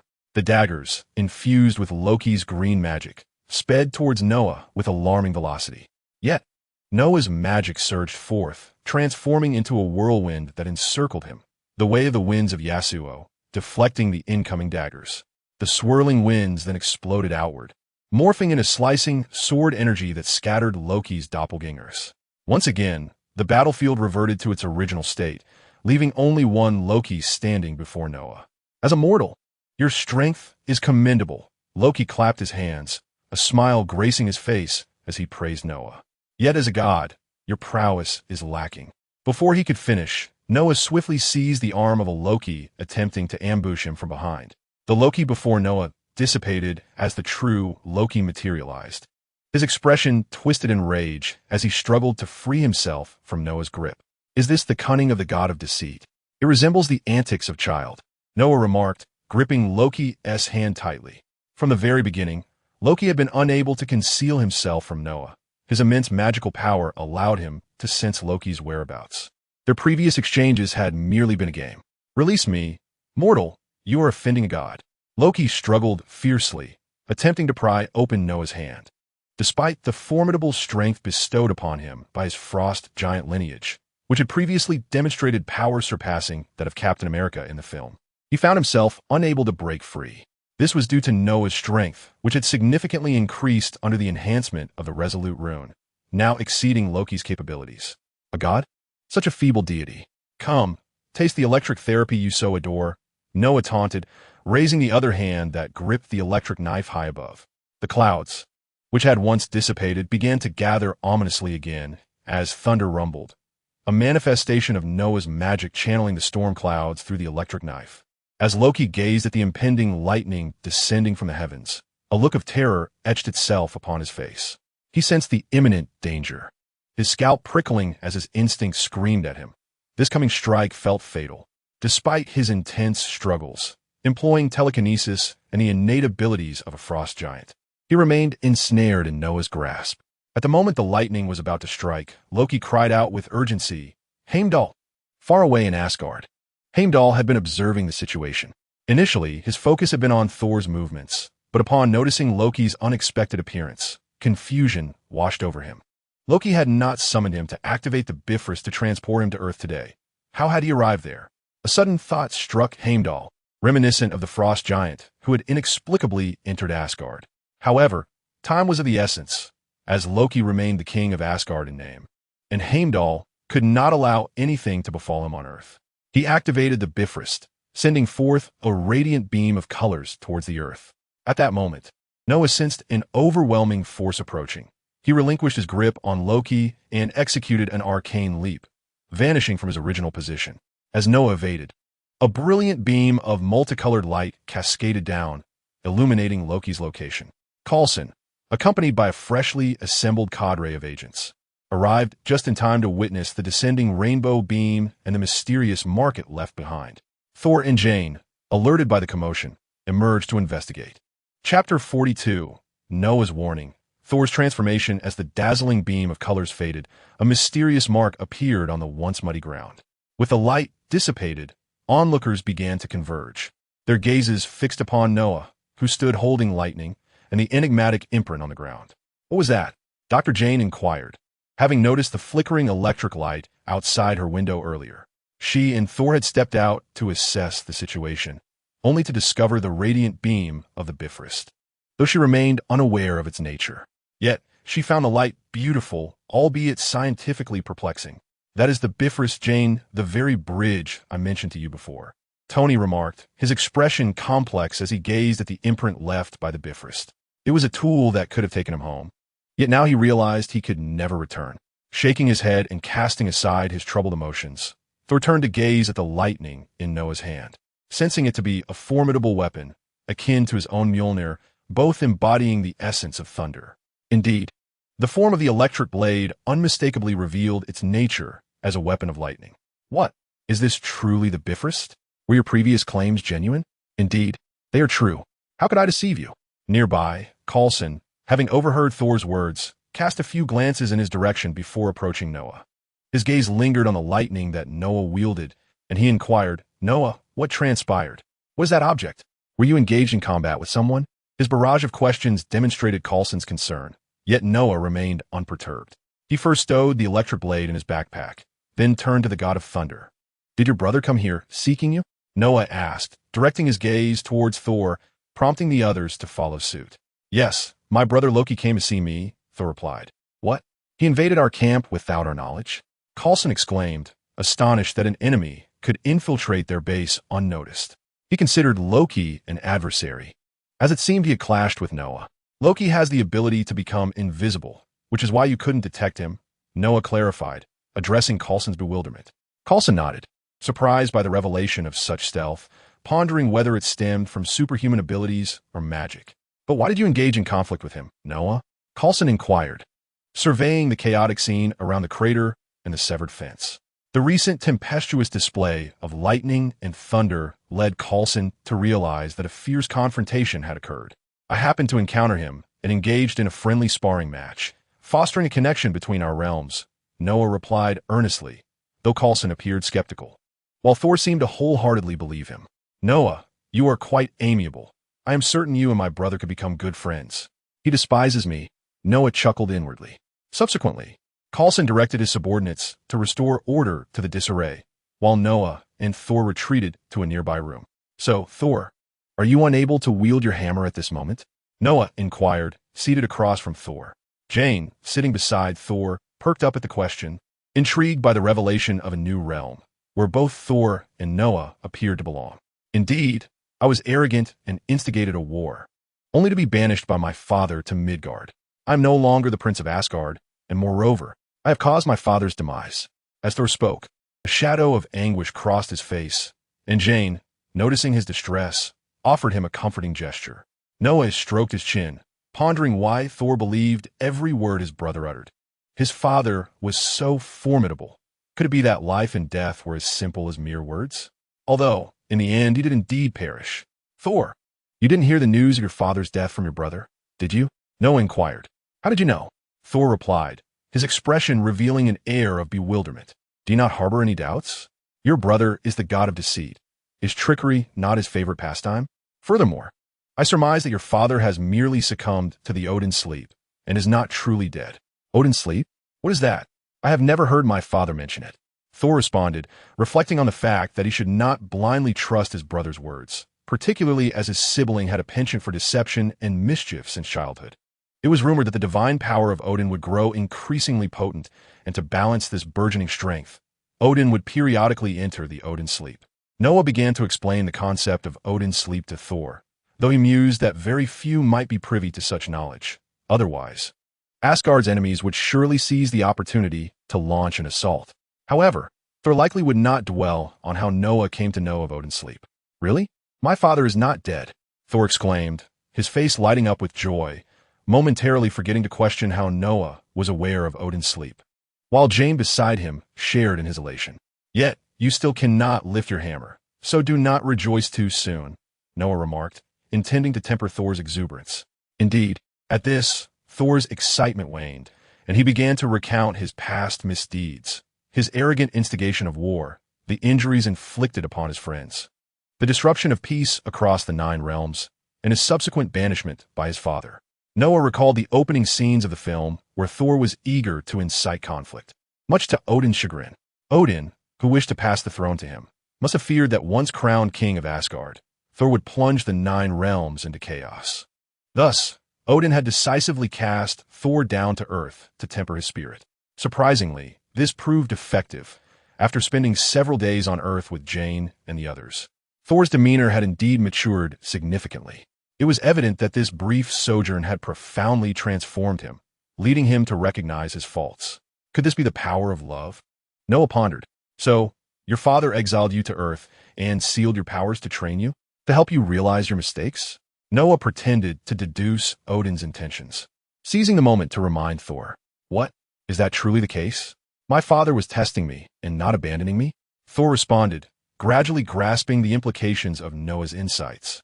Noah, mindful of not revealing too much lest he arouse suspicion about his knowledge, feigned a hypothesis regarding Odin's reasons for Thor's banishment after the latter shared his experiences. Upon hearing Noah's words, Thor's expression transformed into one of joy. He had not anticipated this revelation. Indeed, his father would never abandon him. Although Noah's assertions were merely spoken words, Thor chose to believe in their truth, unwilling to accept the notion that his father would forsake him. However, a nagging thought crossed his mind. Would this fellow become overly pleased with himself and hinder his growth? Observing Thor's demeanor, Noah wondered if he had been too forthright, fearing that Thor might lose sight of the significance of his father's decision to send him here, though he himself was uncertain of it. Thor, do not rejoice too soon, Noah cautioned. Your inability to wield Mjolnir signifies that your father remains dissatisfied. For now, it would be prudent for you to experience life on Earth. I see you have formed a commendable bond with your friend. Noah's words doused Thor's excitement, reminding him that he was not yet ready and should remain on Earth for the time being. From the beginning, Jane had been somewhat perplexed by their conversation, but upon hearing Noah mention her, she looked up in surprise. Jane is a good girl, And I appreciate your reminder, Thor remarked, glancing at Jane before addressing Noah. Just then, a voice called from the doorway. Noah, Mr. Thor and Miss Jane, a friend has come to see you. It was Coulson, who opened the door to deliver the message. Thor, it must be Eric, he continued. I left him a note earlier. Let us go see. Jane, recalling that Eric was coming to find them after she had left him a message during Thor's descent for the hammer, quickly took Thor's hand and they ventured outside together, with Noah following suit. Are you all right, Jane? Eric, upon receiving Jane's message, had been quite distressed. He had previously warned her about the dangers of SHIELD, sharing the story of a friend who had gone missing after exposure to the organization. To his dismay, he discovered that Jane had secretly come to the SHIELD camp, which worried him greatly. Jane was the daughter of his old friend, and if anything were to happen to her, he would never forgive himself. I'm fine, Eric, Jane reassured him as she approached his side. Thor greeted Eric with a smile. However, Eric's gaze towards Thor was less than friendly, suspecting that this man had deceived Jane and brought her into such perilous circumstances. Nonetheless, Eric refrained from immediately confronting Thor. Instead, he turned to Coulson, recognizing him as the highest authority present. Though he was unaware of the specifics of what Jane and Thor had been involved in, he intended to plead with them in hopes of leniency. Coulson, skilled in reading the room, quickly discerned Eric's intentions and preemptively spoke before Eric could voice his concerns. Mr. Eric, you are here to take Miss Jane and Mr. Thor back, aren't you? Oh, yes, indeed. Eric was somewhat taken aback by the statement, momentarily at a loss for words. We shall not impede Miss Jane and Mr. Thor's departure. Furthermore, I believe we have encountered some minor misunderstandings today. We shall arrange for the return of these devices shortly. Upon learning of Jane's potential connection to the God of Thunder, Coulson resolved to return the items, believing that even if they could not cultivate a friendship, it was prudent to avoid enmity, lest their future relations with Thor become complicated. Eric was astonished upon hearing this. He pondered what events could have transpired to prompt this enigmatic organization to return their belongings. Meanwhile, Jane was elated by the news. These devices and documents represented her hard work, and retrieving them brought her immense joy. Really? Then, Jane, let us depart. Eric resolved not to delve into the motivations behind their actions, deeming it best to leave hastily. Before their exit, Thor exchanged a few words with Noah. Wizard, I have yet to inquire your name. Noah, I appreciate your reminders regarding those matters. I consider you a steadfast friend. Ultimately, the trio departed the camp under the watchful eyes of Noah and Coulson. Upon their return, Eric invited Thor to a tavern for drinks, hoping to create some distance between Thor and Jane, as he feared Thor might inadvertently harm her. After a round of heavy drinking, Thor found himself carrying a thoroughly inebriated Eric back to their temporary lodgings. When Jane opened the door, she was startled by the sight of them. Thor was hefting Eric, and for a moment, she feared Thor had harmed him. However, upon discovering that they had merely been drinking at the tavern, she felt somewhat exasperated and assisted Thor in placing Eric onto his bed. Watching Eric mumble about wanting another drink, Jane foresaw a challenging morning ahead for him. Once Eric was attended to, Jane glanced at Thor, her mind brimming with inquiries about magic, the Bifrost, his own origins, and Asgard, topics that had captivated her curiosity that evening. As a researcher, how could she not be intrigued by the mysteries before her? Yet, she hesitated to voice her questions. Sensing her unspoken thoughts, Thor took the initiative to speak. Jane, thank you for accompanying me today. Let us step outside so as not to disturb Eric. Thus, they settled by the campfire, where Thor shared tales of Asgard, quenching Jane's curiosity, and the two conversed for the remainder of the night. This marked Thor's second night on Earth, during which he forged a new friendship and began to develop a peculiar fondness for the girl named Jane. He suddenly found that the experience of being mortal was rather delightful. Meanwhile, at the meteor crater, Coulson inquired about the intruder and the God of Thunder. Noah, did you sustain any injuries during your recent encounter with Loki? Coulson observed Noah, who appeared completely unscathed and whose attire looked remarkably tidy. He seemed not to have suffered any harm. Nevertheless, he felt compelled to inquire, in case Loki possessed any peculiar abilities.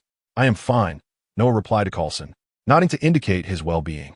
He then proceeded to succinctly recount the events involving Thor and his brother. So, Loki is vying for the throne of Asgard against Thor? Isn't that reminiscent of the ancient conflicts on Earth? I never imagined they would engage in such affairs in Asgard as well. Coulson remarked as he and Noah conversed in a secluded chamber, with Barton leaning against the wall. That is more or less accurate, though at present. Thor is temporarily unable to wield his divine powers due to certain circumstances, Noah explained. What was the genuine reason behind your conflict with Loki? Surely, the notion of sparring was merely a pretext for Thor's benefit? Coulson queried. Remarkably astute of you to notice. Truth be told, it was rather amusing to witness him struggle to lift Mjolnir, only to find himself unable to do so. After I mocked him, he became infuriated, and upon realizing he could not best me, he fled. That is the crux of the matter. Coulson rubbed his forehead in exasperation upon hearing Noah's candid account, sensing that it was perhaps a bit too direct, evoking a sense of nonchalance regarding Loki's vexation. Nonetheless, from this revelation, he deduced that Loki might indeed be a highly arrogant and aggressive individual. At that moment, Barton interjected, "Do you have any insight into that beam of light, Noah?" Barton's inquiry prompted Coulson to also direct his gaze toward Noah, intrigued to discover whether he possessed the answer. After the light vanished, a peculiar mark was left behind, and their researchers had immediately initiated an investigation. However, the outcome revealed that it was an enigmatic language, and beyond that, they were unable to deduce anything further. That was the Bifrost, a sort of transportation device constructed by the Asgardians. Essentially, it enables travel between the 9 realms, Noah elucidated. The Bifrost is a mechanism designed for traversing space, and aside from its teleportation capabilities, it serves as a formidable weapon with the potential to obliterate Jotunheim, the realm of the frost giants. Thus, does Asgard possess such advanced technology to create such a device? Or is the Bifrost merely a manifestation of potent magic? Coulson inquired, eager to glean more about Asgard, sensing from Noah's words that it might not be the medieval realm he had envisaged. Indeed, it is quite impressive. Asgard's technological prowess is considerable, resembling a synthesis of science and magic, Noah affirmed. The technology of Asgard is distinctly retro, featuring luminous medieval weaponry, celestial vessels, and traditional armor. When discussing the confluence of magic and technology, Noah inexplicably thought of hex technology, which also embodies a fusion of the arcane and the scientific. Is this knowledge derived from your futurist insights? Coulson suddenly realized that Noah possessed an abundance of information. Indeed, some of it was gleaned from the archives of Aloran. Noah replied, suggesting that when faced with uncertainty, one must resort to creative storytelling.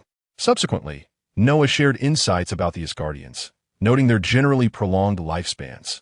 Thor is nearly 500 years old, while Loki has claimed that their race can live up to 5,000 years. Are they all deities? It is astonishing that they can live for such an extended period, Coulson mused, expressing envy over their longevity. You might also perceive them as formidable extraterrestrials. Aside from their superior physical attributes and lifespan, they are quite similar to humans. Though some appear to have the ability to ascend to the fabled Hall of Heroes after death, implying a second chance at life. The narrative within Thor, the Dark World, conveys an impression that Asgardians are not gods, but rather powerful aliens. Yet the subsequent films begin to shape them more as deities, particularly with references to the Hall of Heroes. However, for Noah, these details were of little consequence. Yet Coulson found great significance in this information, silently committing Noah's words to memory, as he would need to report back to Nick Fury. Their conversation concluded, and Noah departed the conference room, leaving Barton and Coulson to exchange their perspectives on the Asgardian influence. They then contacted Nick Fury to relay the situation. Extraterrestrials? Deities? Nick Fury was momentarily taken aback by Coulson's report, filled more with astonishment than disbelief. He had not anticipated a powerful extraterrestrial force residing so close to Earth. Indeed, in terms of distance, Asgard is exceedingly far from Earth, but from Coulson's intelligence, Nick learned that Asgard possesses a technology capable of traversing the cosmos, allowing them to arrive on Earth at any moment, which filled him with apprehension. He tends to envision the worst-case scenarios, believing that such foresight is essential for preemptive measures. You mentioned that Loki is currently the primary heir to the Asgardian throne. Noah did not disclose to Coulson that Loki has temporarily assumed the kingship of Asgard. Thus they reasoned that, given Thor's banishment, Loki's ascension to the throne seemed increasingly probable. What are your thoughts regarding Thor? Nick Fury wished to first hear Coulson's perspective. Judging by his demeanor, Thor appears to be quite a straightforward and earnest individual, and he shares a notably close relationship with a lady named Jane. the very first person he encountered upon his arrival on Earth. Coulson reminisced about the thunder god's demeanor, intertwining the information provided by Noah to articulate his understanding of the deity. However, his encounters with the thunder god were limited, having exchanged only a few words, thus rendering his insights mere conjectures. Has he developed an affection for a mere mortal? This could potentially signify good news. Nick Fury, upon receiving this information, deemed it a positive development. If the thunder god of Asgard were to forge a connection with Jane from Earth, could this not be seen as a diplomatic establishment between Asgard and Earth? After Coulson relayed all pertinent information, the communication concluded, and Nick Fury pondered for an extended period. The volume of information he had absorbed today was substantial. He first discerned the formidable technological prowess of the forces behind Noah, then was abruptly informed of Asgard, which purportedly considered Earth its territory, along with the frost giants from Norse mythology, enemies of Asgard, who supposedly had also visited Earth. This revelation compelled Nick Fury to question the veracity of other characters from Norse mythology and whether they might pose a threat to Earth.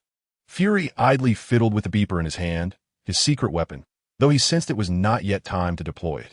He contemplated the necessity of initiating his plans sooner rather than later. His Avengers initiative was meticulously devised to confront these extraterrestrial forces. Previously, Noah had informed him of Captain America's survival, and he had dispatched individuals to that location to commence a search, confident that the American soldier would soon be located. Considering Iron Man and Noah, Nick Fury felt his plan was beginning to take shape, although he remained uncertain about Noah's potential involvement, merely hoping for his inclusion. Deep in thought, Nick Fury tapped his fingers rhythmically against the table. After a brief interval, he reached a resolution. He intended to personally visit the site the next day. Yet he wished to enlist another individual to accompany him. What's? Nick, are you still half asleep? Or has your brain short-circuited? What in the world are you talking about, Thor and Odin? Tony Stark was somewhat bewildered, as Nick Fury's call had abruptly introduced him to discussions of Norse mythology, claiming that Thor and his hammer were currently guests on Earth, urging Tony to join him the following day. After sharing an abundance of information, Nick Fury concluded the call, firmly asserting the authenticity of his statements, confident that Tony's insatiable curiosity would compel him to join the expedition. Meanwhile, Tony, upon being abruptly disconnected, sat in contemplation, stroking his chin thoughtfully. As a brilliant scientist, the sudden assertion of the existence of magic and gods left him skeptical. However, as he gazed at the screen displaying news of meteorite falls in a small town in New Mexico, alongside footage of numerous individuals and vehicles attempting to retrieve a hammer from a crater, he found himself questioning the truth of Nick's claims. What on earth was this? Could Nick's assertions hold any merit? As he scrutinized the footage, his previously unwavering conviction began to waver. He had confirmed with JARVIS that these videos were not fabricated, but rather depicted an undeniable reality. However, why did Nick Fury summon me? Is there some impending danger? After seeing these things, Tony temporarily placed his trust in Nick Fury's words, yet he remained skeptical about the true reason behind Fury's request. Was he seeking to leverage Tony's intellect for collaborative research? Or was there an element of danger that compelled Nick Fury to seek company? Nonetheless, Tony believed that he would uncover the truth upon his arrival tomorrow. He cast a glance at his Mark VI armor. Though he had yet to forge a new series, he had upgraded his existing suit. With enhancements to the reactor in his chest, his armor now possessed greater power and potency. The moonlight poured over the desert, shrouding it in a delicate veil. The recently rained upon desert air was laden with humidity, rendering the already frigid atmosphere even more biting. A few hundred meters from the temporary SHIELD encampment near the meteorite crater, Noah perched upon a massive rock, surrounded by a swirl of magical energy. The resolute green runes enveloped him. With the presence of numerous individuals in the camp, Noah sought solitude for his training, retreating to this desolate area where golden sands stretched endlessly. Here he could practice freely, unhindered.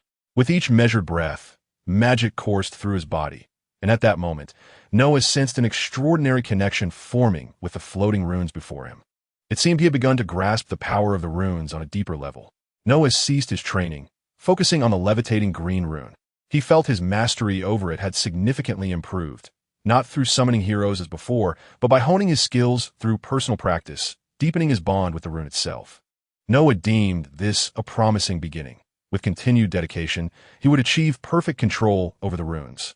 The potent life magic of the resolute rune permeated the space around Noah. Beneath him, the surface of the earth began to manifest numerous green sprouts, tender shoots emerging from the soil. Under the influence of the rune's magic, the essence of life radiated outward from Noah, illustrating the rune's extraordinary power, the power of life.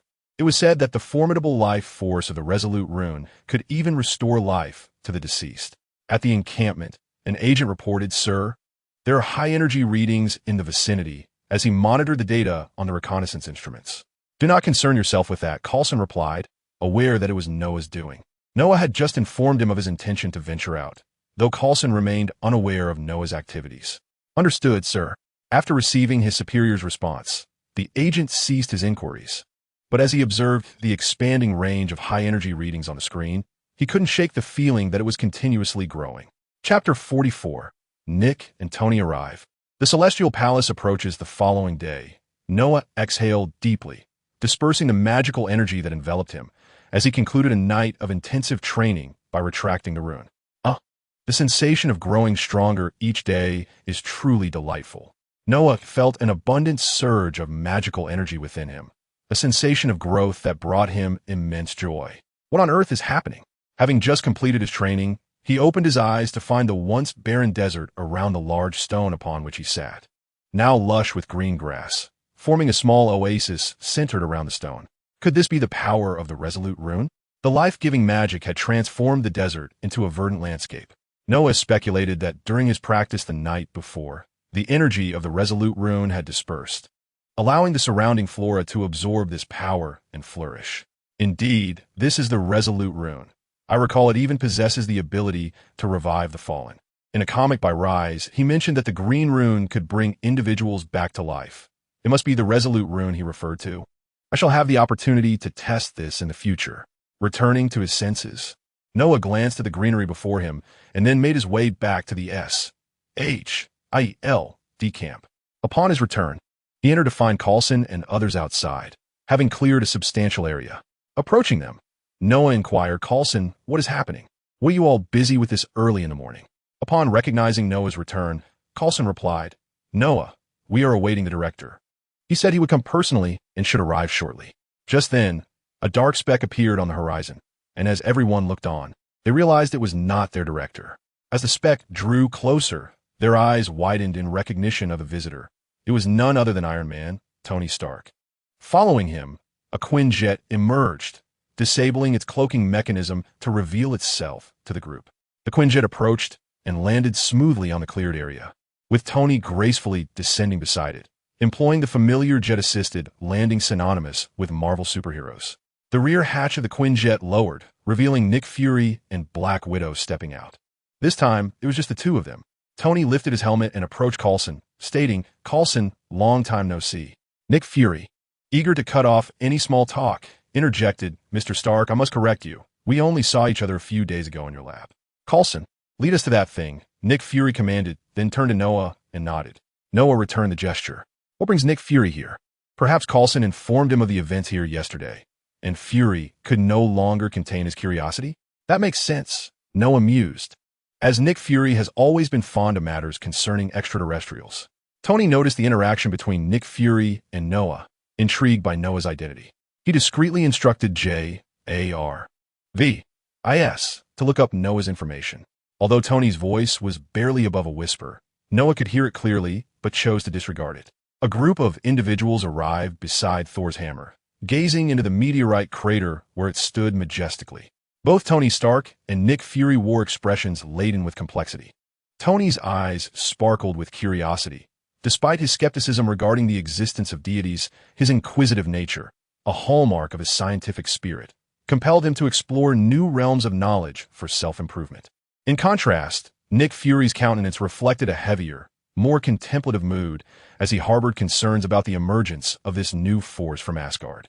"Is this truly Thor's hammer?" Tony inquired, peering at the legendary artifact. His desire to examine it up close was palpable, and seeing that Agent Coulson and the others did not object, he approached the hammer, his visor now lowered. J.A.R.V.I.S. Please scan this hammer, Tony instructed, anticipating data from his AI. However, the results revealed no anomalies. It appeared to be an ordinary hammer. His surprise was evident as he contemplated the situation before reaching out to grasp the hammer. "What the?" Tony exclaimed, straining to lift it, only to discover he could not budge it. This revelation astonished him, considering he was encased in his Iron Man suit, which afforded him immense strength.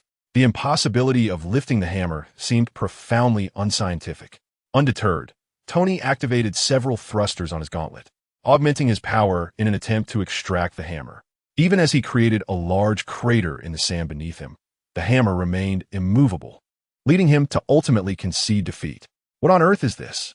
This defies all logic. If this hammer is so heavy, how can this little mound of earth support it? Tony exclaimed incredulously. Because it is Thor's hammer, and only those deemed worthy may lift it, Noah interjected, drawing Tony's attention once more. "Nick, does S.H.I.E.L.D. still employ child labor? This young lad, Noah, is only 16. Shouldn't he be in high school? What brings him to such a perilous locale?" Tony remarked, having just perused Noah's information. Noah Lee, age 16, was a student at Midtown High. While Tony had accessed only superficial details about Noah, he found it troubling that Nick Fury would allow a mere child into such dangerous circumstances. "Noah is our security consultant. His capabilities are quite impressive," Nick Fury replied, crossing his arms in defense. Before Tony could retort, a sight in the distance commanded their attention, prompting everyone to look. A radiant beam of multicolored light descended toward the town. "The Bifrost? More Guardians are arriving?" Coulson observed, recognizing the familiar phenomenon. "Who might it be this time? Could it possibly be Loki again?" "What? Is that what you refer to as the Bifrost?" "I shall go and investigate," Tony stated, his curiosity piqued. Upon hearing what Coulson had said, Tony's interest was piqued. He was eager to behold the fabled Asgardians, for he had yet to encounter extraterrestrial beings. Without hesitation, Tony ascended from his position and soared towards the direction of the small town. Nick Fury, somewhat speechless, felt compelled to gather Coulson, Hawkeye, and Black Widow along with several agents who boarded the Quinjet. Before departing, Nick inquired of Noah whether he wished to join them on the flight. Noah shook his head, indicating he would fly independently, and with a press of his belt, his armor enveloped him entirely. He then took to the skies as well, prompting Nick to shake his head in disbelief at the display of prowess. Once aboard the Quinjet, Coulson contacted the agents stationed in the small town via intercom, inquiring if they had observed any peculiar individuals. "Yes, sir," came the response. "I have spotted the warrior princess Sif, along with Jackie Chan and Robin Hood. Is there a Renaissance festival taking place in this town?" The trio of heroes and Sif had arrived in the town where Thor resided, and their strikingly distinct attire drew astonished gazes from the townsfolk. Meanwhile, within the abode of Jane and her companions, Thor carried several platters of food to share with the others. After an evening of heartfelt conversation around the campfire with Jane, Thor had undergone a significant transformation. Though his appearance remained unchanged, his demeanor exuded newfound composure. Eric, nursing a headache from a drinking contest with Thor the previous night, made his way to the living room and settled into a chair. Having succumbed first to the revelry, he awoke with a slight ache, and, as he gathered himself, a plate of food was offered him. Gratefully accepting it, he thanked Thor. During their previous night's libations, Eric had listened to Thor share many of his innermost thoughts, leading to a more favorable impression of the god, dispelling any lingering thoughts of wanting him to leave. After their meal, Jane engaged Eric with the vast knowledge of Asgard that Thor had imparted, to which Eric replied that such notions would be difficult to convince the scientific community to accept. Before Jane could respond, a series of loud knocks echoed from the door. Turning their attention towards the sound, Thor was astonished and delighted to see his 4 friends from Asgard standing at the entrance. Chapter 45, The Gathering in the Small Town. The impending battle at the Rainbow Bridge Fortress of Asgard. The guardian Heimdall stood vigil day and night, renowned for his mystical sight that could pierce through the 9 realms, enabling him to detect any threats to Asgard. At that moment, Heimdall stood at the fortress's exit, observing Loki approaching from across the Rainbow Bridge, his demeanor fierce and unwelcoming. Wielding the symbol of the Asgardian king, the eternal spear Gungnir, Heimdall was acutely aware that Loki would soon confront him regarding his unilateral decision to activate the Bifrost and transport several of Thor's companions to Earth. After all, Loki, in his capacity as king, had previously issued a stern decree forbidding anyone from departing Asgard. Heimdall understood that his actions could be construed as treasonous. Yet, he harbored no regrets, for he had pressing inquiries of his own to pose to Loki. Pray tell, Loki, how did you manage to bring the frost giants into Asgard? Before Loki could utter a word, Heimdall initiated the interrogation. During their last encounter, when Heimdall rescued Loki from Noah, he had sensed something amiss. However, after a brief probing, Loki had dismissed his concerns with a perfunctory response.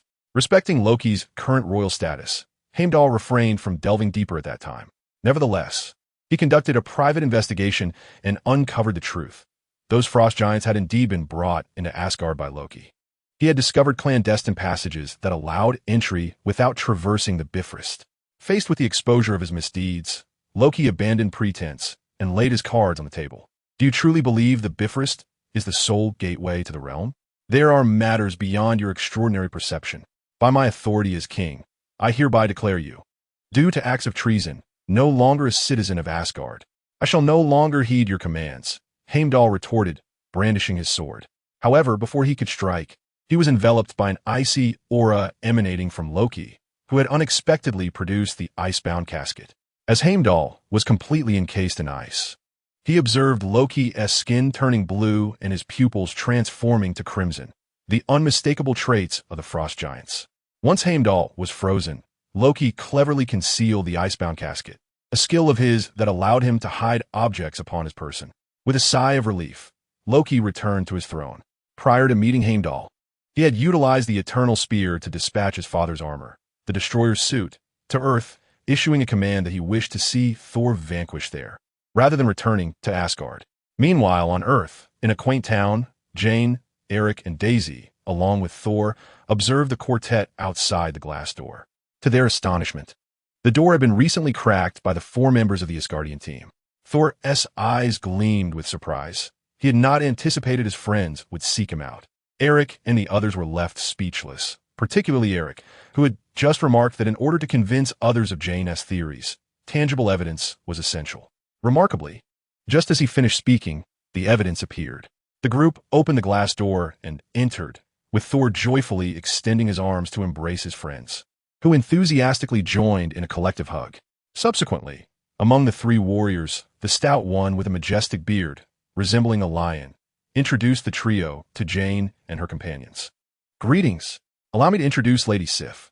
We are the Warriors 3. Eric was somewhat astonished, casting a glance at Jane, who smiled back at him, as if to say, now I can prove I was right, can't I? My friends, allow me to ask you something first. Of course. What do you wish to inquire about? Thor asked. My father, has he passed away? What? Certainly not. Thor, your father is still alive. He is merely unwell for the time being. Hence, Loki has temporarily assumed the role of king of Asgard. Moreover, Thor, I suspect Loki harbors ulterior motives. It was he who reported our activities in Jotunheim. The 4 of them exchanged perplexed glances upon hearing Thor's words, unsure of where he had acquired such an outrageous information.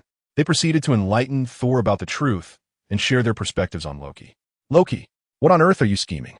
After absorbing the revelations from his companions, Thor let out a long sigh of relief. The immense weight he had been bearing finally lifted. Previously, he had harbored fears that his brother's claims might hold truth.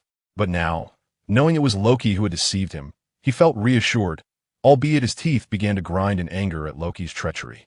As they conversed, Tony soared in from a distance, having spotted the remnants of the Bifrost left by Sif and the Warriors 3 as they descended outside the town. He flew into the settlement, scanning his surroundings in search of the Asgardian guests. Mere seconds later, he located them with ease, a group clad in medieval armor, accompanied by 4 Earthlings. No, upon zooming in, he discerned that the figure embracing the 4 Asgardians was indeed the Thor referred to by Coulson. Upon entering the town, Tony was instantly noticed by the citizens below. They froze for a moment, then erupted into excited screams.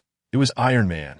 As soon as Tony appeared, a crowd began to gather, and even passing cars halted as their passengers disembarked to witness the spectacle. Inside the room, the group turned their attention outside, spotting a figure clad in a red and gold Iron Man suit descending gracefully from the sky. Oh my gosh, Jane, it's Iron Man. Quickly, I need to take a picture and tweet it. Daisy exclaimed, her excitement palpable as she grasped Jane's hand, embodying the essence of an eager fangirl. Meanwhile, Thor, having been on Earth for scarcely more than a day, had no idea who Iron Man was, let alone the rest of the Avengers. They merely observed the throng of people outside with curiosity. "Jane, who is that? He appears quite popular," Thor inquired, tilting his head towards her. "Thor, that is Tony Stark, known as Iron Man.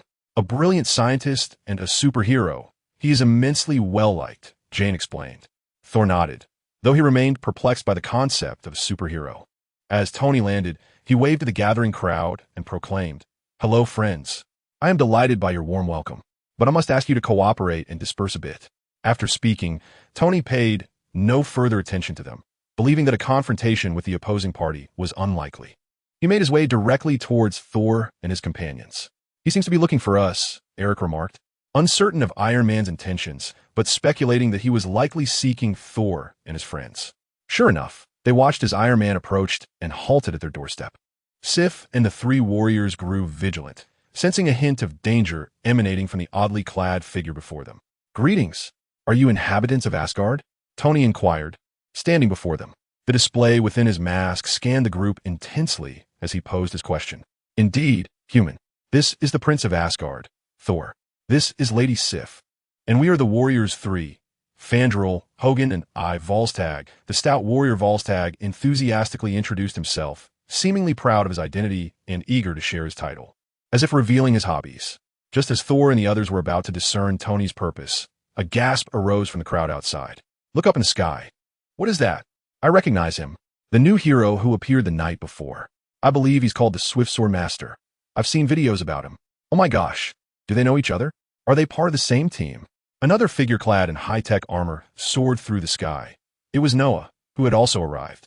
Meanwhile, Nick and others landed the Quinjet outside the town, activating its cloaking mode before heading this way. Noah descended beside Tony, and the latter regarded the mysterious individual who had appeared 2 nights prior. Although he had not had the chance to inquire then, encountering him now presented an opportunity, despite his uncertainty regarding Noah's purpose. "Who are you?" Tony asked succinctly, his mask revealing an expression of astonishment. "Mr. Stark, you met me just moments ago. Have you forgotten?" Upon hearing this voice, Tony immediately recalled the 16-year-old boy he had seen at the camp, the one Nick had introduced as their SHLD security consultant's child. He felt a sense of shock. Nick had mentioned that this individual was no ordinary boy, but Tony had not anticipated the depth of that assertion. "Wizard, your attire is quite impressive," Thor remarked, recognizing Noah as well. Tony found himself momentarily at a loss for words, with a multitude of questions swirling in his mind, such as the origin of Noah's equipment and whether he had invented it himself. However, before he could voice any inquiries, the scene outside the town shifted dramatically. A swirling cloud materialized in the sky, followed by the sound of something heavy landing. "Volstagg, are there others yet to arrive?" Thor inquired, having recognized the scene as that of the Bifrost Bridge's teleportation. "Ah, it is just the 4 of us." Volstagg is equally perplexed. "Ladies and gentlemen, something monumental is approaching. Noah is aware of what is coming. It is indeed his target, the Destroyer." Chapter 46. The Asgardian Quartet and the Destroyer. "Who is that?" Tony inquired, prompting Jarvis to enlarge the image on the screen. He beheld a towering figure, robust and clad in full armor, an Asgardian. These details unfolded before Tony's eyes. The Destroyer. Loki has actually dispatched this contraption.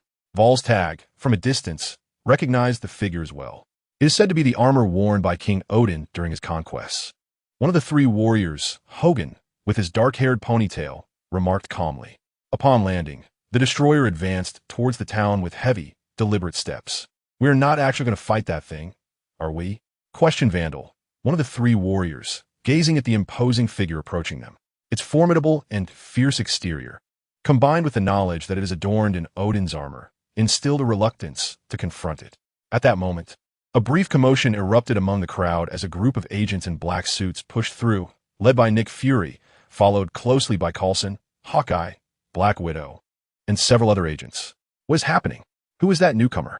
Nick Fury inquired after surveying the scene, addressing Tony and Noah. He had just arrived and was unaware of what transpired with Thor, but upon observation, the individuals who had emerged from the Rainbow Bridge appeared to be friends of Thor. while the newcomer did not seem to align with their party. "Don't ask me. I know nothing," Tony replied, shrugging his shoulders. He had no knowledge of Asgardian matters and could not discern any particular traits from appearances alone. Director Fury, it is imperative to evacuate the crowd. A conflict may soon erupt, Noah advised Nick Fury. He recalled how, in the film, ordinary citizens did not gather as they were now. If the destroyer unleashed a laser, Noah envisioned the chaotic scenes from his homeland. Nick Fury raised an eyebrow at the visible eye he had, then instructed his agents to begin evacuating the onlookers. The civilians, sensing impending danger, initiated their retreat with family and friends to find safety. Watching the fleeing crowd, Thor took a deep breath and addressed Jane. "Jane, you should leave here at once." "And you? What will you do?" Jane asked anxiously, sensing Thor's reluctance to depart. "Thor must remain and fight alongside us," declared the stout warrior beside him. Thor approached his 4 Asgardian companions and solemnly declared, "Listen, my friends, I am but a mortal now. Engaging in battle may endanger you. However, I can remain here to assist in their evacuation. If you are staying, then I shall stay as well," Jane interjected. At that moment, Tony could no longer contain himself. "You all can continue your melodrama here.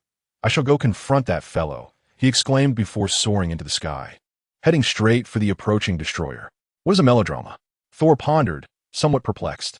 Soon after, he and Jane began to assist the townsfolk in their evacuation. The 3 warriors exchanged glances and hastened towards the destroyer, while Noah remained unhurried, opting to assess the situation first. After all, the unfolding narrative differed from that in the films, where Iron Man and Nick Fury were absent from the scene. Tony quickly arrived before the destroyer, hovering in mid-air, gazing down at the silver giant. He attempted to communicate, "Everyone, leave this place at once and return to Asgard. Otherwise, do not blame me for my lack of courtesy." With his repulsors activated, Tony maintained his balance in the air and shouted at the destroyer below.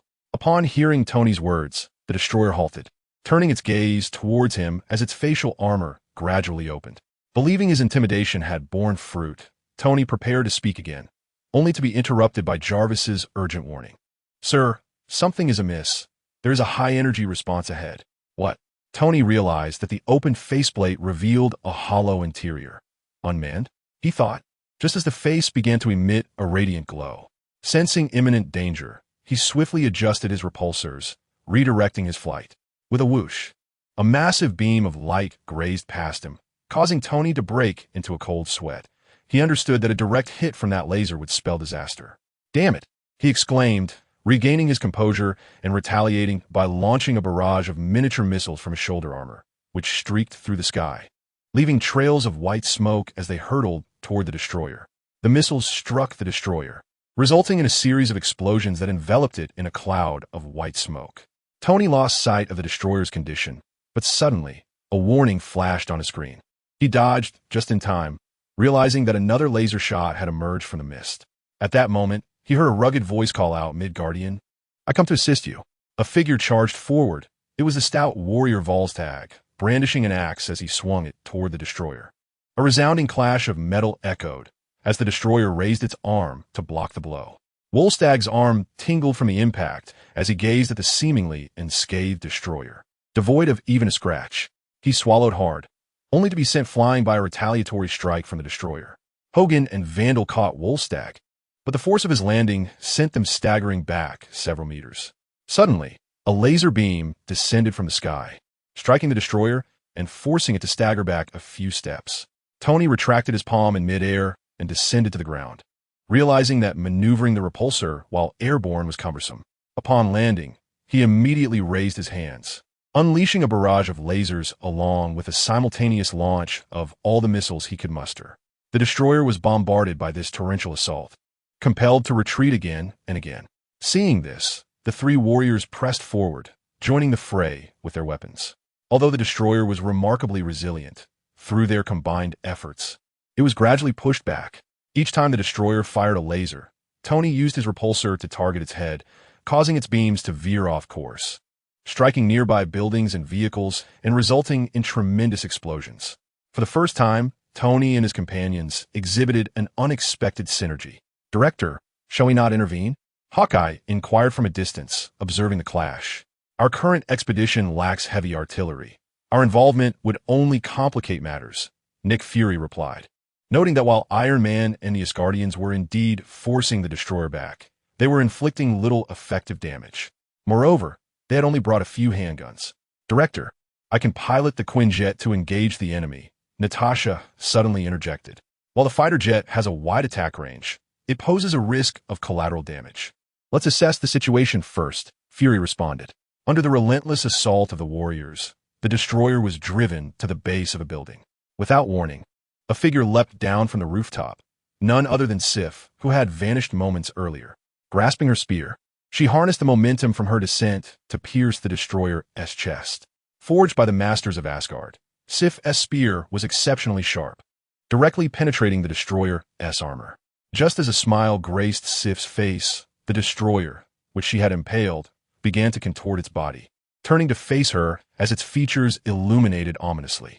As Sif braced for a laser strike, a bolt of lightning struck, hitting the destroyer's head and interrupting the imminent discharge.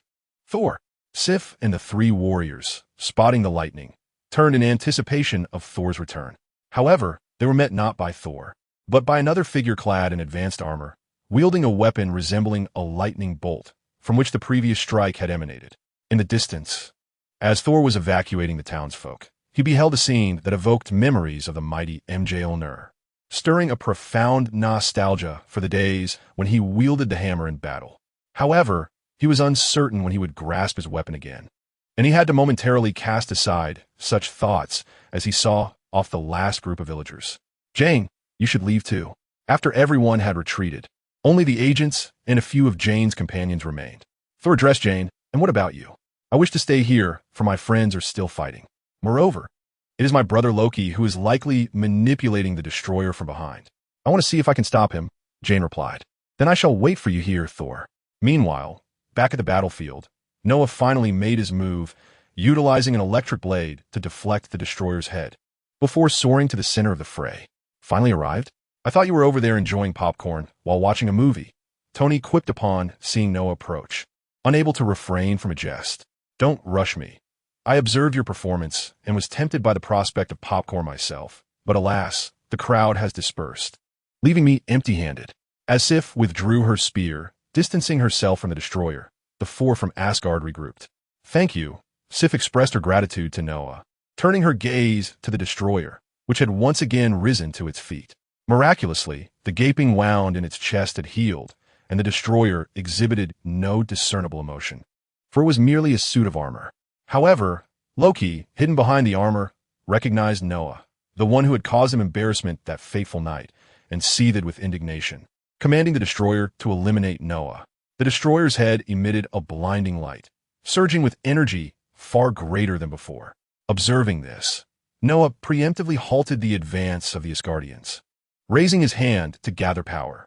A piercing sound resonated as Noah and the destroyer unleashed colossal laser beams, their energies colliding and resulting in a tremendous explosion. The impact of the laser clash devastated several nearby structures, with debris being violently propelled in every direction. As the onlookers were momentarily stunned by the ferocity of the attack, they were suddenly startled by Jane's exclamation from behind them. Thor, Chapter 47, The Return of the Thunder God, A Race for Glory. Thor. Just after the lasers had clashed in a cataclysmic explosion, Jane's cry echoed from behind, prompting the group to turn. As the debris from the explosion scattered, although the Asgardians and Iron Man remained unperturbed by the falling objects, others were still present.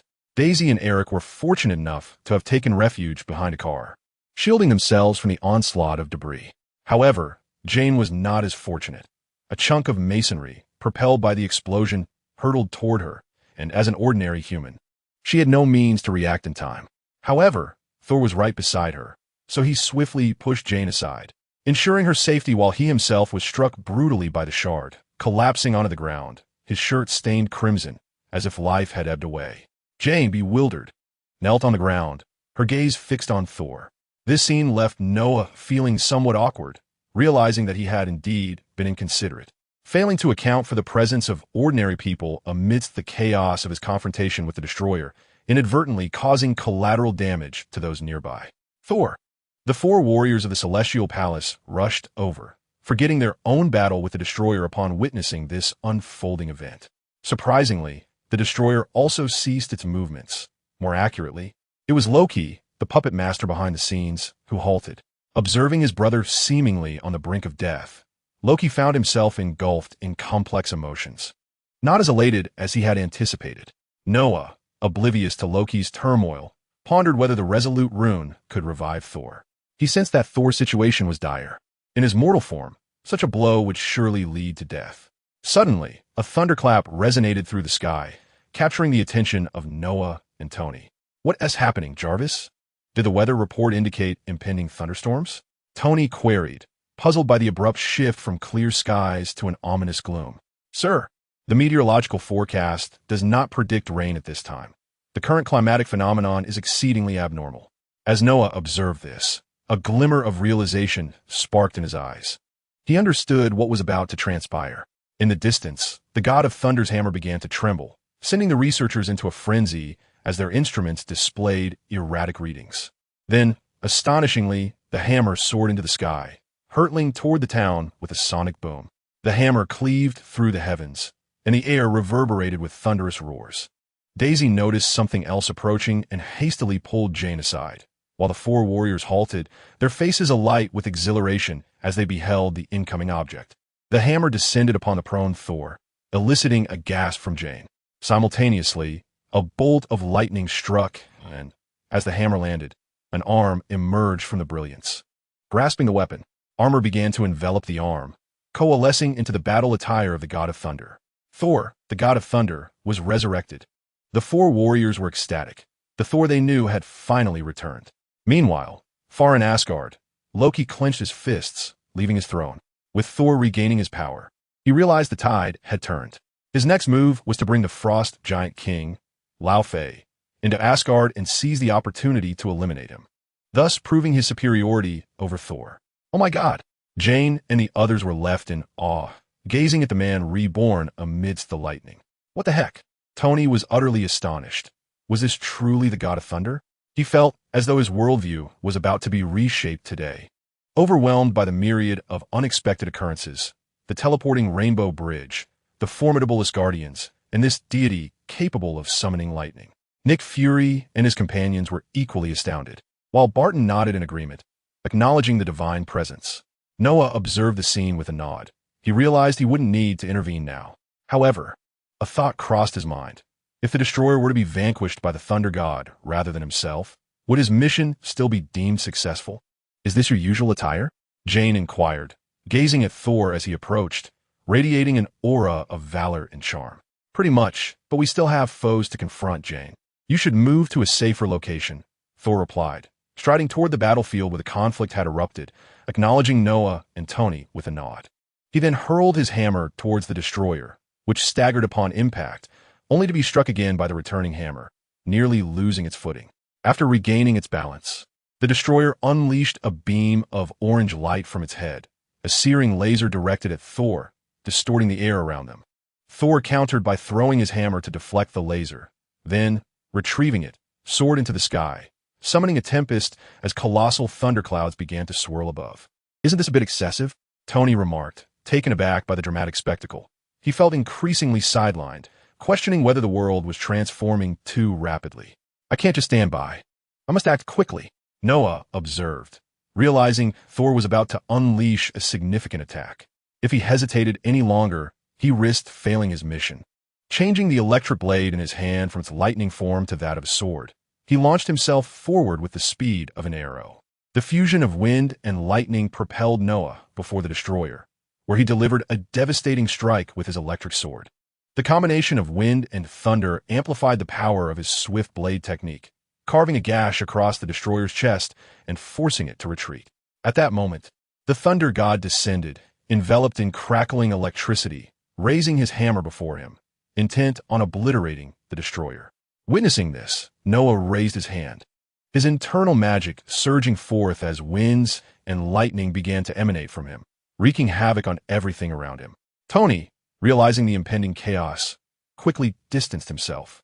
"Behold," Noah exclaimed, unleashing a tornado of sword energy intertwined with electricity, which soared into the sky, relentlessly slicing through the destroyer as wind and lightning intertwined. Simultaneously, Thor collided with the ascending destroyer, delivering a blow that shattered its lower half into fragments that rained down to the ground, a result Noah had deliberately orchestrated. Noah gently flexed and began to summon the power of the runes. A tremendous magical force emanated from within him, causing the surrounding objects to tremble slightly under its influence. Noah soared into the sky, invoking the essence of the Gale's sword technique, Tempest's silent slash.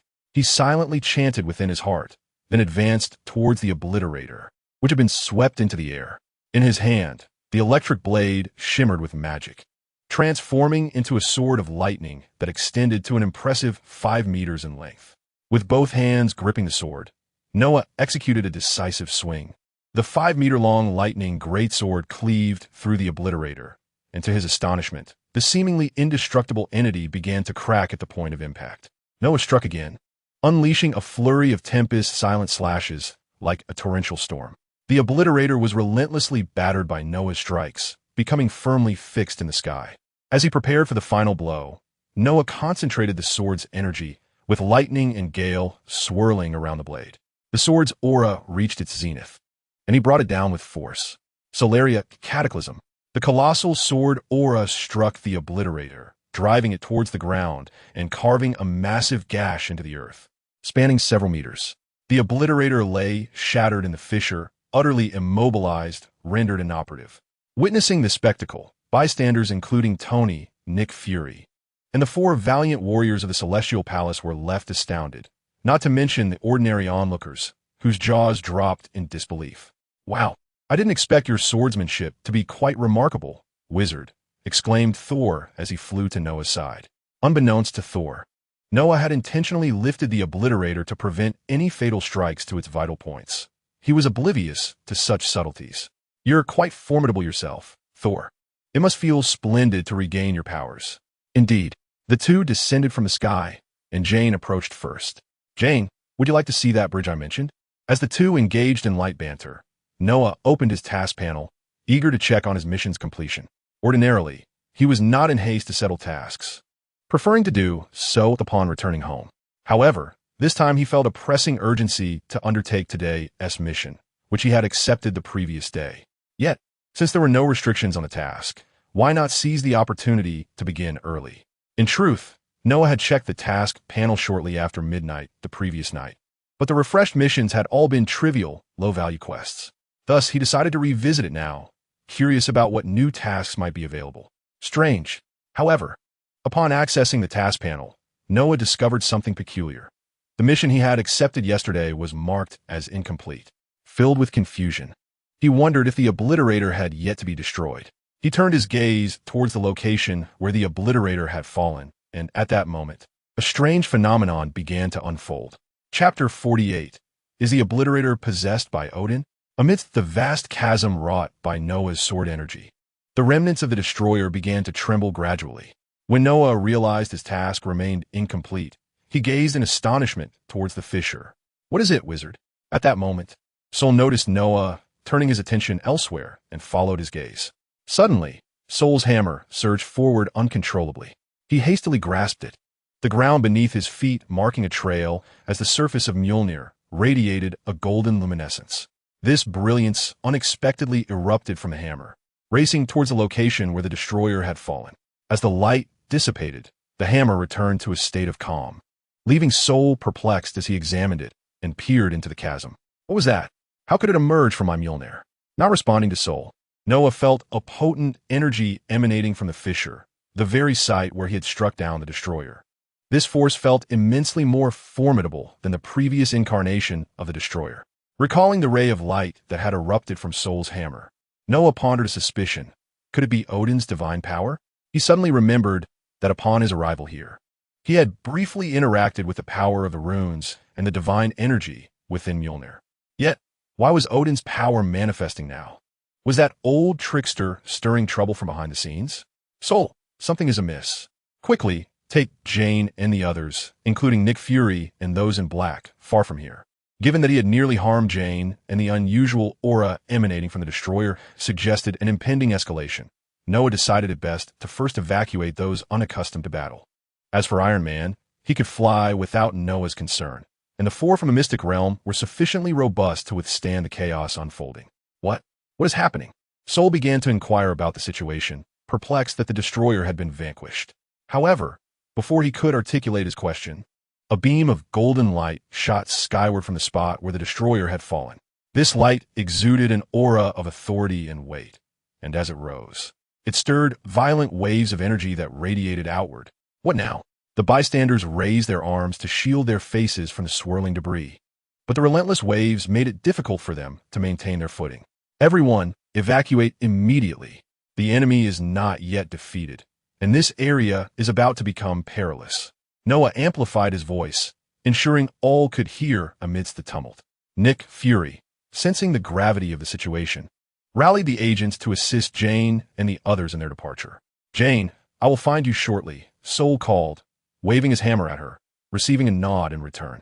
Noah took a deep breath and retrieved a bottle of mana potion from his backpack. As the armor around his mouth receded, he gulped it down, sensing that a fierce battle was imminent and realizing he needed to be at his full strength. "Mr. Stark, aren't you leaving? I want to be able to focus on protecting you later," Noah inquired upon noticing that Tony had not departed. "Little friend, you should concentrate on the adversary before you. Though my firepower may not match yours at the moment, I possess my own secret weapon, and Iron Man does not flee in the face of battle," Tony replied. "Very well, so you are called Iron Man. I, Thor, take delight in befriending valiant warriors, and you shall henceforth be counted among my friends." Feeling somewhat exasperated at being referred to as little friend, Noah reminded himself that at merely 16 years of age, such a title was not entirely unwarranted. As the group braced themselves, the destroyer finally emerged from the column of light. It stepped forth, revealing its current form. "Father?" Thor exclaimed in astonishment upon seeing the destroyer. Indeed, the destroyer had transformed from its previous towering form of over 9 meters into one measuring slightly over 2 meters, now resembling Thor more closely. Despite its diminished size, the oppressive aura it exuded had intensified significantly. Thor sensed the emanating power reminiscent of his father and wondered if this was how his father had appeared in his youth while donned in this armor. "JARVIS urgently alerted Tony of an unidentified high-energy response ahead, advising a hasty retreat. The four from Asgard swallowed nervously. Even Lysandra took the rare initiative to warn Noah of the immense energy signature radiating from the destroyer. Although the figure appeared akin to Thor's father, Thor felt that the entity had already designated him as a target. As the destroyer stepped out of the light, the column began to coalesce rather than dissipate. The radiant light converged downward, ultimately gathering in the destroyer's hand, forming a golden spear. Thor recognized it instantly. "The Gungnir? What is happening?" he questioned, astonished. Upon grasping the spear, the destroyer's aura surged to its zenith, the most evident manifestation being the amplified wind pressure it generated, stirring up a greater cloud of dust that rapidly enveloped the retreating Nick Fury and his companions. Observing this, Noah summoned another sword into his hand. This blade gleamed with a pristine white hue, adorned with golden floral engravings, its hilt also gilded, topped with a blue gemstone that lent it an artistic quality, more akin to a masterpiece than a weapon. "Magic Edge," Noah exclaimed, recognizing it as the Magic Edge, which had recently evolved following his mana cultivation in the magic sect. Noah swung his enchanted blade in the direction of the fleeing crowd, a fierce gust of wind howling forth, surging towards them. His intention was not to send them to their demise. The strike bore no offensive power. Instead, Noah sought to shield them from the encroaching dust storm, employing a clever technique from his windblade art.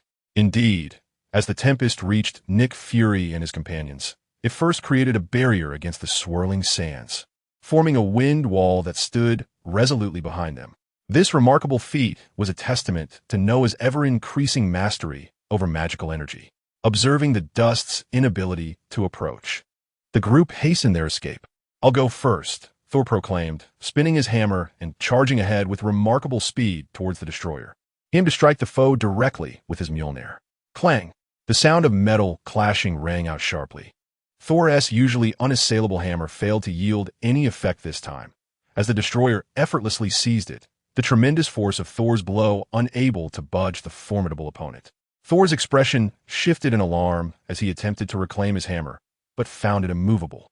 The destroyer, with its other hand gripping a lance, retaliated with a powerful punch, steel colliding with Thor's face, sending him hurtling through the air along with his weapon. Such exaggeration, observing the destroyer's overwhelming strength. Noah felt a twitch at the corner of his eye. This might very well be the most formidable adversary he had ever encountered.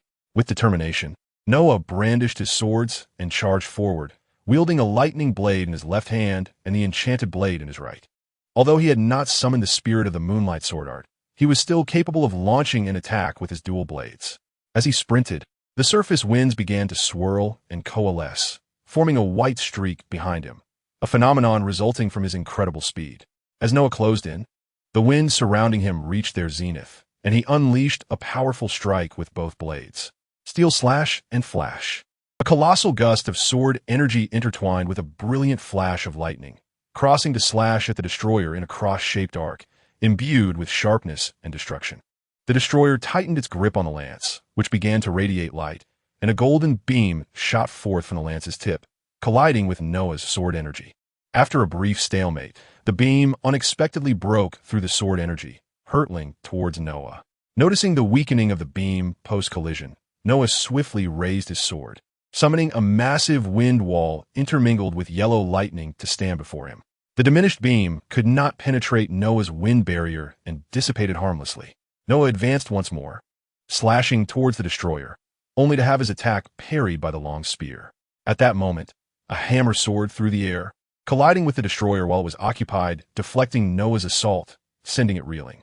Thor caught his returning hammer and raised it skyward, gathering a surge of lightning before directing it towards the destroyer, striking it directly. The lightning flashed, emitting a thunderous roar. Yet it appeared to be ineffective as the destroyer emerged unscathed from the billowing smoke of the explosion, validating the principle of being unscathed amidst chaos. This is quite troublesome, Noah murmured as he observed the destroyer's pristine condition. What could possibly be happening? Does the destroyer possess such an abundance of Odin's power within? The armor on Noah's left arm began to recede, revealing a pair of bronze gauntlets, an artifact summoned during his previous trials. As these gauntlets were a part of the hero template, Noah could call upon them at will. It seems we must engage in a prolonged battle. Can you withstand it, Thor? Of course. I have endured far greater battles. Noah gathered energy in his left hand, the gauntlet radiating a brilliant light. Precision Barrage. Ultimate Move, Chapter 49. A fierce battle, the power of runes unveiled. A colossal wave of golden energy surged forth from Noah's bronze gauntlet, shimmering with golden luminescence, hurtling toward the destroyer. A massive beam of light erupted from the eternal spear, colliding with the energy wave. The two forces clashed, resulting in a violent explosion that caused numerous buildings in the town to collapse further. At that moment, the town lay in ruins. Many streets were shattered, engulfed in flames and explosions, with the sound of electrical devices intermittently detonating. Gazing upon the devastated town, Noah realized they could not continue their battle here, lest they obliterate the entire area. Thor, let us ascend into the sky to fight, so as not to ruin this place. All right, Thor nodded in agreement. The two then soared into the heavens, with Noah casting a glance back at the ravaged town and the destroyer standing amidst the flames. He unleashed a series of sword energies directed at the destroyer. The destroyer, wielding the eternal spear imbued with Odin's divine power, effortlessly dispersed the sword energies. Looking up at the two combatants floating in the sky, the destroyer bent his legs and propelled himself off the ground, creating a massive crater before ascending directly toward them. The two began to engage in fierce aerial combat, their speeds exceeding the sound barrier, producing a series of sonic booms as they transformed into three streaks of light. Noah, clad in black armor adorned with yellow lightning, soared alongside Thor, enveloped in silver with blue lightning, while the golden streak represented the destroyer. The three streaks collided in the sky, resounding with thunderous explosions, leaving the onlookers below in awe. Seeing this, Tony ascended into the sky as well. Although his speed lagged slightly behind the trio, he managed to keep pace, finally unveiling the fruits of his recent upgrades. Tony's enhanced chest-mounted cannon was ready for action. After witnessing Noah's energy cannon during their last encounter, he had returned to devise a means to amplify his own energy attacks. With his reactor having undergone an upgrade, he had developed the cluster cannon that would soon emerge from his chest. With the assistance of Jarvis, Tony struck the destroyer multiple times, causing considerable disruption in its movements, allowing Thor and Noah to land several blows.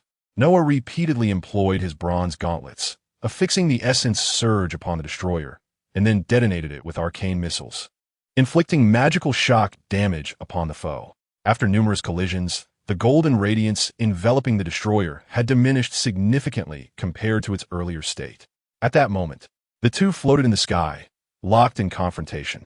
Noah and Thor exchanged a knowing glance and nodded in agreement. Subsequently, Thor raised the mighty Mjolnir, summoning lightning from the heavens to infuse the hammer with power. Meanwhile, Noah stowed his electric blade in his backpack and grasped the magic cutter, which greatly amplified his magical prowess. Thus, utilizing it at this juncture was the wisest choice. Noah continually drew upon the runic magic within him, channeling it into the magic cutter, which began to emanate a silvery glow. Their preparation time was brief as the destroyer approached. Thor tightened his grip on Mjolnir and issued a powerful shout, launching the hammer, now enveloped in overwhelming thunder, towards the destroyer. Noah completed his charge and unleashed a pure white sword aura, a concentrated surge of immense magical energy, as sharp as a crescent moon, cleaving through the air at remarkable speed towards the destroyer. As the two terrifying attacks converged, the destroyer showed no signs of retreat. Its spear began to radiate light, transforming the destroyer into a streak of golden brilliance, ascending from above. When the destroyer collided with Mjolnir and Noah's sword aura, it held its ground for a fleeting moment before the golden light was utterly shattered, and the unyielding force of the hammer and sword continued to assail the destroyer, which plummeted to the earth like a white streak of light. Noticing the trajectory of the destroyer's descent, Noah realized something ominous. In the direction where the destroyer was headed, he spotted numerous figures racing towards that location. Oh no! A sense of foreboding washed over Noah, prompting him to maximize the power of his battle armor and activate Ghostly Dash, propelling himself to the ground at breakneck speed. Below, Nick Fury and his team were hastening towards their Quinjet stationed outside the small town. Throughout their journey, Nick had been alerted by the commotion in the sky. Casting another glance upwards, he observed a golden light plummeting towards them. Danger! Stop running! Boom! Damn it! Nick Fury's eyes widened in horror. With a tremendous crash, the destroyer struck the very spot where the Quinjet had been stationed, obliterating it completely.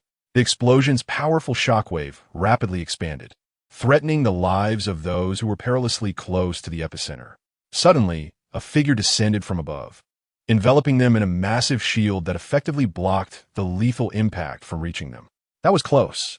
The figure plunging from the heavens at full speed was none other than Noah. He arrived just in time to activate the steadfast Rune Guardian shield, successfully blocking the shockwave generated by the Destructor's descent. Nick Fury breathed a sigh of relief. However, glancing at the wreckage of his Quinjet, he felt a pang of sorrow, for the cost of that aircraft exceeded $2.5 billion. Nevertheless, his life was preserved, which was of utmost importance. Thor and Tony arrived shortly thereafter. Upon landing, Thor approached Jane, having been startled by the perilous scene he had just witnessed. Thankfully, Noah proved to be dependable, safeguarding everyone.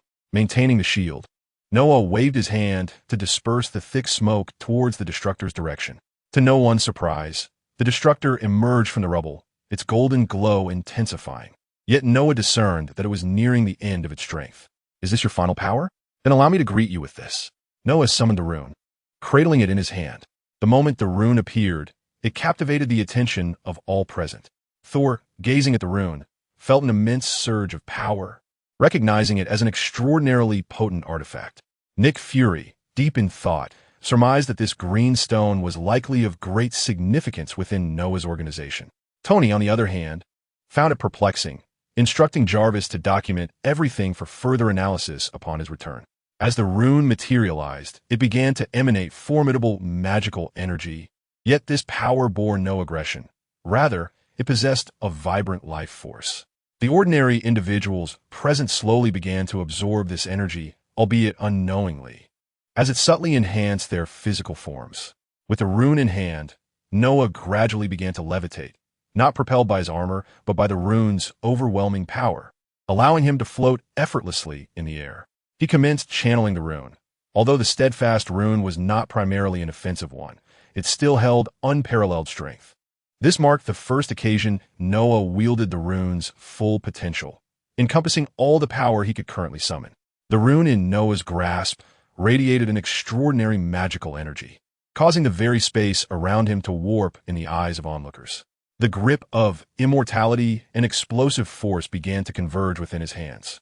The Destructor, seemingly aware that this was its final strike, felt its brilliance begin to fade. Its weapon, the Spear of Eternity, began to shimmer, as it gathered all of its Odin power into the spear before hurling it forth, a golden streak tearing through the air towards Noah. In response, Noah unleashed the gathered rune energy, the green life force transforming into a ferocious onslaught, shattering the Spear of Eternity without any hindrance, continuing its relentless advance, ultimately striking the Destructor. Boom! The power of the runes struck the Destroyer, crushing it into the very earth beneath. The ground surrounding the Destroyer melted away under the influence of this arcane energy, which then continued to seep into the depths of the earth. The ground began to tremble, fissures appearing as green luminescence seeped through. With a resounding explosion, energy erupted forth, causing the earth to collapse. The area they occupied felt as though it had experienced a minor earthquake. Nick Fury and his companions struggled to maintain their footing. Fortunately, the protective shields around them had yet to dissipate, preventing the dispersing energy waves from reaching them. However, the swirling dust obscured their vision, leaving them only to witness the glow of green energy. After a brief interval, as the dust settled, all eyes turned to the extraordinary scene before them, their faces etched with shock and disbelief. Where the Destroyer once stood, a colossal pit emerged, extending into the earth with a gaping chasm that stretched for miles. This was no mere crack. It was a canyon, as if the very ground had been torn asunder. They gazed upon this spectacle in utter incredulity. "What has transpired?" Coulson murmured, the scene resembling the aftermath of some catastrophic weaponry, difficult to fathom as the work of a single individual. Nick Fury shared in the astonishment, realizing he had gravely underestimated Noah and the organization that supported him. Noah observed the astonishment of the onlookers with satisfaction. The World Rune, renowned for its world-destroying capabilities, had indeed displayed immense power. Even the Resolute Rune, which was not primarily offensive, wielded such formidable force. Moreover, Noah had yet to fully master the rune's power or utilize it flawlessly. It was evident that once he achieved complete control over the runes and acquired additional ones, he could indeed bring about the world's end. "What a formidable power, Noah!" Thor exclaimed, equally astonished, yet pleased for his friend's extraordinary strength. He had already confirmed that the Destroyer was utterly vanquished. "I must depart. I need to return and inquire of Loki why he has acted thus." "Jane, wait for my return," Thor announced, having regained his divine prowess and ready to return, intent on confronting Loki for answers. "Wait, Thor, may I accompany you?" Noah interjected. "I shall join you, Thor. I have yet to visit Asgard," Noah declared suddenly. "Wizard, you wish to return to Asgard with us? That is agreeable. Once matters are settled, we shall ensure you are well entertained," Thor replied, not rejecting Noah's request. Noah's desire to visit Asgard stemmed from a long-standing curiosity, but primarily from the completion of the major quest involving the Destroyer, confirming that it would not rise again. The task has been completed, yielding an impressive reward of 2,000 essence points and a heroic magic engine. Noah gazed at the bountiful rewards of this task, feeling it was well-deserved after his arduous struggle. The mission objective seemed ludicrous. Initially, Noah had thought it merely involved the Destroyer from the film, only to discover it entailed a second phase. Curiosity piqued. He wondered who was orchestrating this.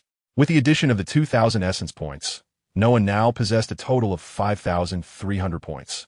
Furthermore, a new high-level task had appeared on the task list: stop the destruction of the Rainbow Bridge. Intrigued, Noah contemplated the straightforward nature of this mission. He recalled that in the movie, after Thor vanquished the Destroyer, he returned to Asgard and subsequently engaged in battle with Loki, leading to the Rainbow Bridge Fortress.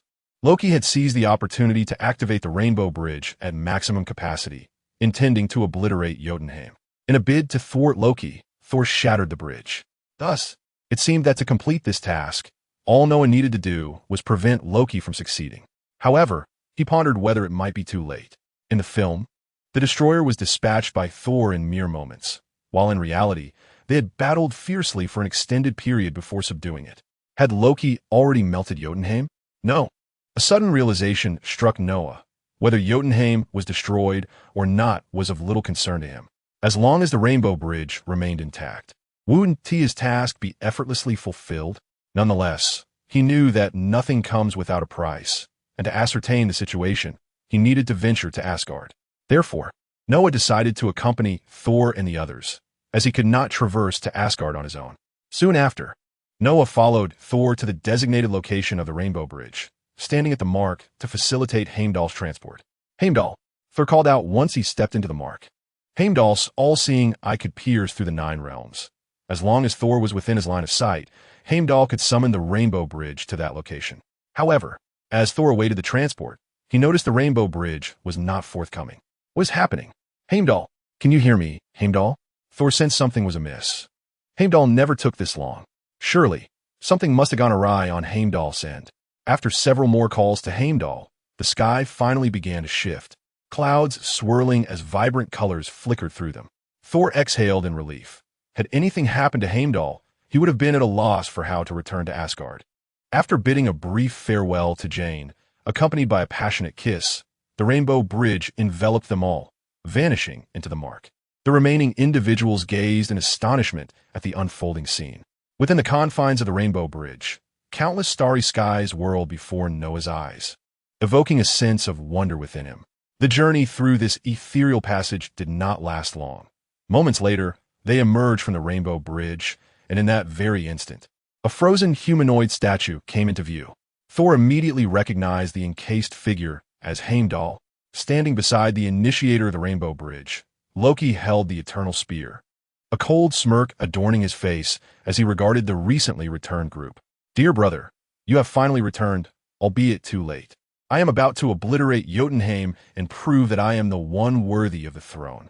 Loki's visage twisted into a grotesque expression as he tightened his grip on the eternal spear, preparing to activate the Rainbow Bridge. To understand the origins of this scene, let us rewind to the moment when Loki confronted Heimdall, as their verbal altercation escalated into a physical confrontation. Loki utilized the frost box to encase Heimdall in ice and subsequently brought the frost giant king, Laufey, into the palace of Asgard. Heimdall, possessing considerable strength and formidable magical abilities, though not explicitly depicted in the films. One might infer from his capacity to manipulate dark energy to forge the Rainbow Bridge, soon broke free from his icy confinement. Upon his release, Heimdall cast his gaze towards Earth, where Thor was engaged in a fierce battle with a seemingly altered destroyer. The conflict raged on, with no clear victor in sight. Heimdall then turned his attention to Loki, who was leading Laufey towards Odin's chambers, where Odin was in the midst of Odin's sleep. Heimdall believed that should anyone attack, Odin would possess no means of defense. Loki, what does he intend to do?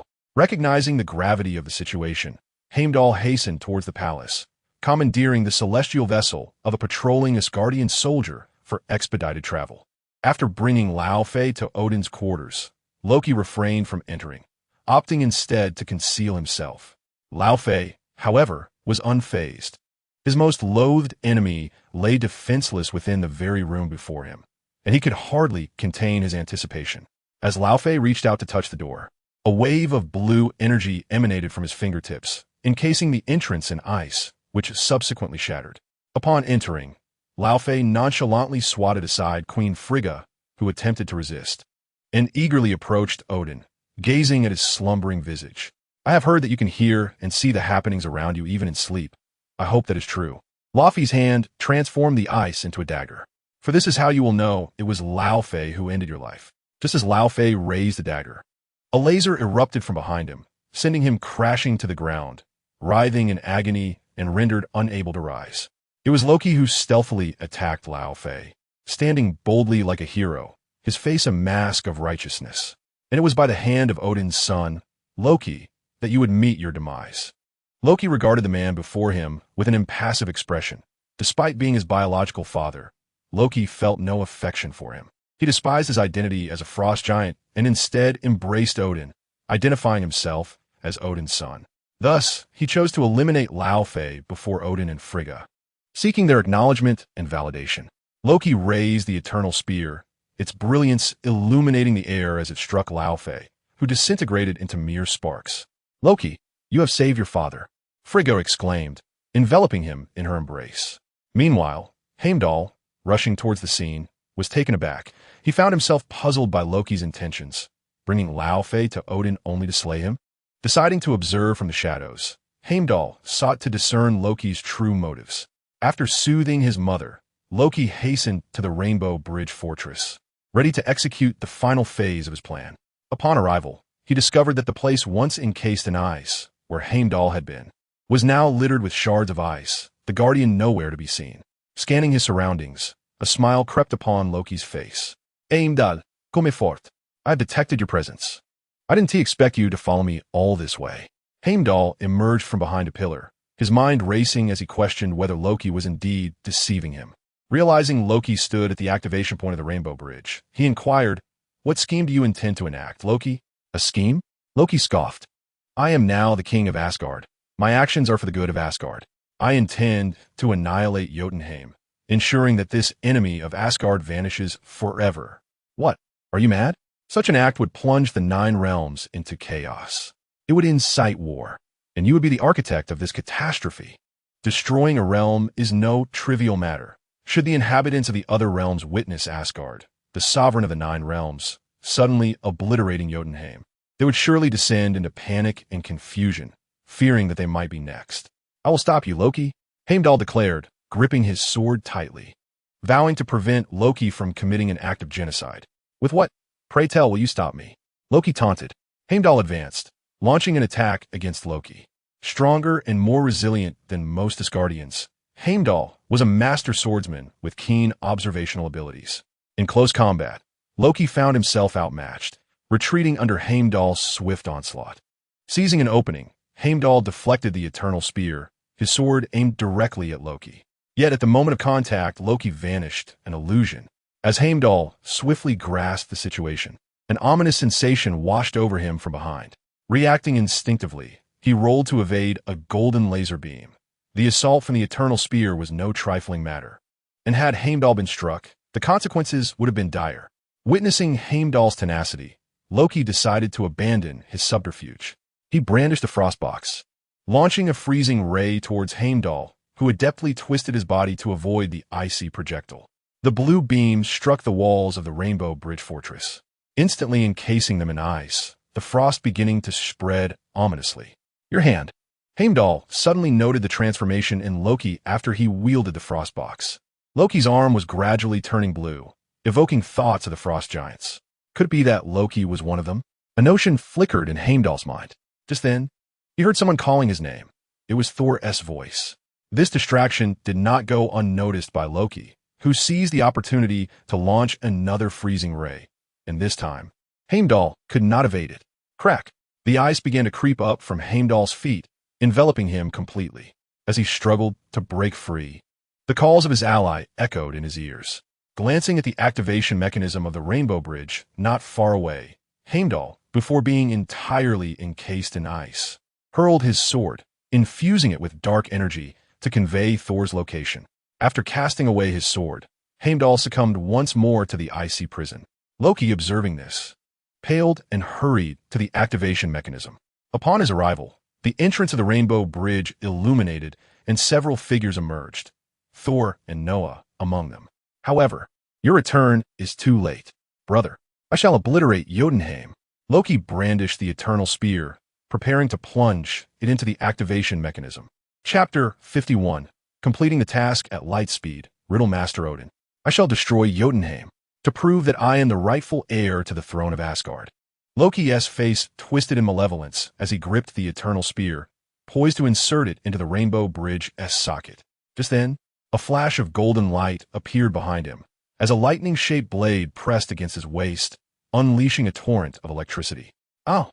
Caught off guard by the ambush, Loki convulsed as yellow lightning coursed through him, his entire being trembling under the electric surge, the tips of his helmet sparking with electric energy.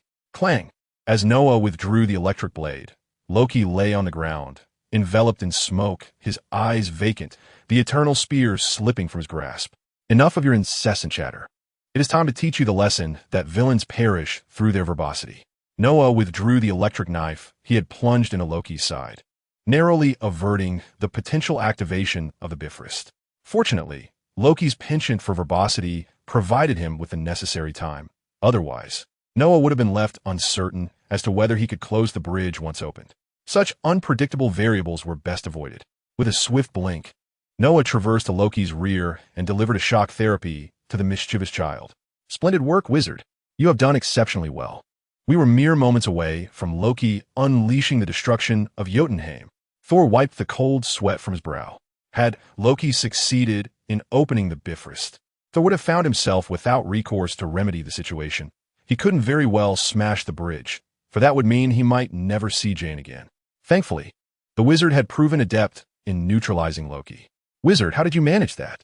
It was all so swift, I scarcely had a moment to comprehend. Thor approached Loki, discarding the still smoldering horned helmet aside, and forcefully secured Loki's hands behind his back, fearing the cunning trickster might escape once more. Having accomplished this, he turned to Noah, who had appeared in a flash of golden light. Immediately blinked over, Thor, and please, refrain from calling me wizard. Simply use my name. By the way, I have yet to introduce myself. Noah Lee, an unremarkable mage and swordsman, albeit one skilled in manifesting magic into cannon fire. I certainly knew you blinked over, but never mind, Noah. I shall remember this. You are now a dear friend of Asgard. Please, take Noah to the guest quarters. I must prepare for a banquet to properly host our friends from Midgard. For now, I wish to check on father and mother. Oh, and do remember to take Heimdall for healing. With that, Thor ascended into the heavens, carrying Loki with him. In the palace, the others had already freed Heimdall from his icy entrapment. However, having sustained 2 successive blows from the icebox, Heimdall was not faring well. His complexion was a ghastly shade of blue, bordering on purple. It appears rather severe. He must be taken to a healer immediately. Hogun and Fandral each supported one of Heimdall's arms. There's no need to seek a healer. Leave it to me, Noah interjected, as the others began to voice their queries. Noah extended his hand, a surge of emerald energy emanating from his palm, enveloping Heimdall. The wind of revival. A soothing sensation washed over Heimdall, while the two supporting him felt the invigorating breeze as well. Warmth coursed through their bodies, dispelling their fatigue. In the center, Heimdall's color transitioned from alarming purple to a healthy hue. Almost immediately after the wind subsided, Heimdall opened his eyes and gazed at Noah. Thank you, Mr. Noah. Heimdall possesses extraordinary talents. Even in a state of unconsciousness, he is capable of sensing the events transpiring around him. Thus, he was aware of who had rescued him and immediately expressed his gratitude to Noah upon regaining consciousness. It is truly remarkable, Noah. I never anticipated that Midgard harbored such an exceptional individual. Not only is your strength formidable, but your myriad of impressive skills is equally astonishing. The stout warrior Volstagg exclaimed nearby, with his 2 brothers nodding in agreement. In their perception, Midgard was inhabited solely by ordinary mortals. Yet they were taken aback by the emergence of someone as formidable as Noah. I am still quite ordinary, Noah replied modestly, acknowledging the vast potential for his growth. Compared to his future self, he indeed seemed rather unremarkable at present. However, to those present, his humility was evident. You are exceedingly humble, Noah. Gulme, let us proceed to the Hall of the Gods. A feast may soon commence. I assure you, Noah, the feasts of Asgard are truly magnificent, replete with exquisite cuisine and fine wines. As they traversed the path, Volstagg animatedly regaled Noah with tales of Asgardian banquets, while Noah, outwardly acquiescing, was preoccupied with other thoughts. Mission accomplished, earned 800 essence. To his astonishment, Noah found himself rewarded with 800 essence. He had not anticipated such a bounty, considering the simplicity of the task. After exiting the Bifrost, it had merely taken a swift maneuver and a jab to Loki's side to complete the mission. The ease of it exceeded Noah's expectations. He had imagined that the Bifrost would disintegrate and transform into the Bifrost of Odin. Only upon claiming his reward did he realize the task was indeed that straightforward. With the addition of 800 points, he now had a total of 6,100 essence. enabling him to partake in a tenfold draw. While engaging in conversation with his companions, Noah's gaze drifted towards the classical aesthetics of Asgard, pondering whether the lottery experience here would differ from that on Earth. The design was indeed intriguing. Just then, the voice of Lysandra echoed, as Noah remained clad in his battle armor. He lifted his eyes to see a squadron of Asgardian soldiers soaring through the sky on their ships, which resembled aquatic vessels adorned with 2 pairs of wings, an unmistakable hallmark of Asgardian artistry. Truly captivating. The aesthetic is novel, Noah remarked. What's so novel?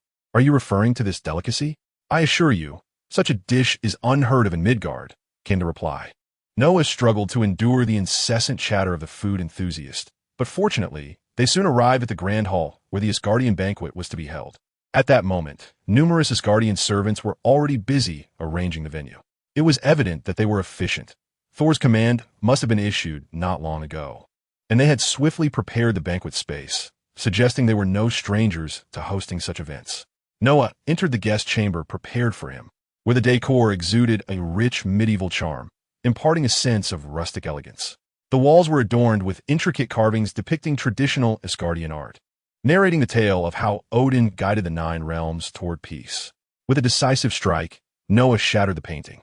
Would another artwork emerge behind it? He recalled the events surrounding Hela and Thor, Ragnarok, but the thought seemed improbable.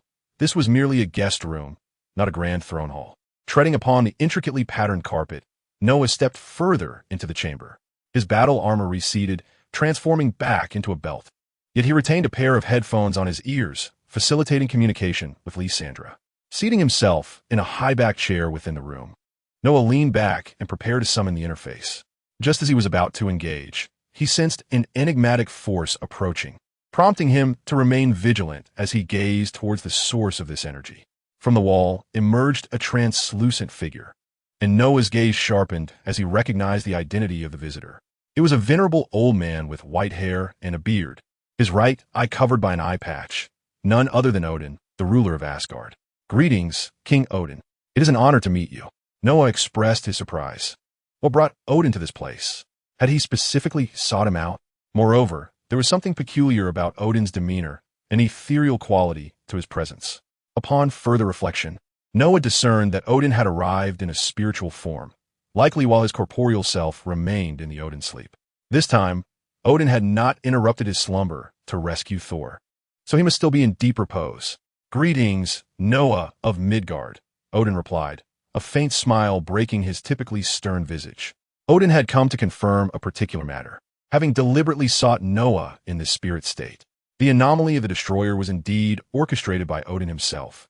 After Thor reclaimed Mjolnir, Odin manipulated the power stored within it, triggering the dormant Odin force within the destroyer upon their collision. This course of action stemmed from Odin's observation of Noah on the very first day he interacted with the Odin force within Mjolnir. He sensed that the energy Noah wielded was unlike that of the 9 realms, or even this universe, which piqued his curiosity and motivated him to test Noah's capabilities through the destroyer. Thus, Odin now stood before Noah. What urgent matter brings King Odin to seek my presence? Noah inquired, gazing intently at the figure before him. I have perceived an extraordinary power within you, one that appears to transcend this world, Odin stated, his expression calm. Upon hearing Odin's words, Noah understood the purpose of his visit. Truly, the old sage was well-informed and experienced. Is this what you refer to? Noah asked, conjuring magical energy in his hands. As Odin squinted his left eye at the energy Noah manifested, he indeed sensed an aura that was distinctly unworldly. Odin sensed a formidable power emanating from a particular object within Noah, one that exuded an intense vitality along with a hint of creation. This led Odin to contemplate certain profound notions. The essence of this power bore resemblance to the Infinity Stones. However, Odin could ascertain that this Midgardian's identity was undoubtedly intricate. At present, he was considered a friend of Thor, which boded well. Perhaps in the future, he could assist Asgard during its impending crisis. Odin felt the weight of his years pressing upon him, as evidenced by his waning ability to harness the Odin force, necessitating frequent periods of Odin's sleep to quell the tumult within him. He was acutely aware that he was aging. Moreover, Odin had foreseen a cataclysm approaching Asgard, uncertain whether his son, Thor, would be able to safeguard their realm and avert the prophesied Ragnarok after his passing. Thus, he felt compelled to lay the groundwork for his son's future, considering Noah, the enigmatic Midgardian, as a promising ally who might aid Thor and potentially spare Asgard from its dire fate. Yet, Odin deemed it premature. In his perception, Noah was still too young, akin to an infant by Asgardian standards. In due time, he would impart the knowledge of Ragnarok to Thor, allow his son to determine the course of action. Noah, your friendship with Thor signifies your alliance with Asgard.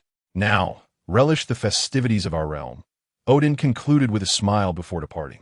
Noah was left in a state of confusion. After Odin's brief inquiry, he vanished, leaving behind words that hinted at an expectation for assistance. A riddle maker, is it? Old fool. Do you dare challenge me? Noah harbored a disdain for such enigmatic figures. Nevertheless, he set aside these thoughts to resume his interrupted endeavor, summoning. A blue vortex began to whirl, familiar effects materializing before Noah. Chapter 52, Summoning. Is Asgard a lottery haven? Within the summoning interface, 10 luminous orbs alongside a treasure chest appeared as the vortex dissipated. Stormblade, Amplification Tome. Useless club, stopwatch him. So many items? Noah raised his eyebrows, a look of surprise crossing his face.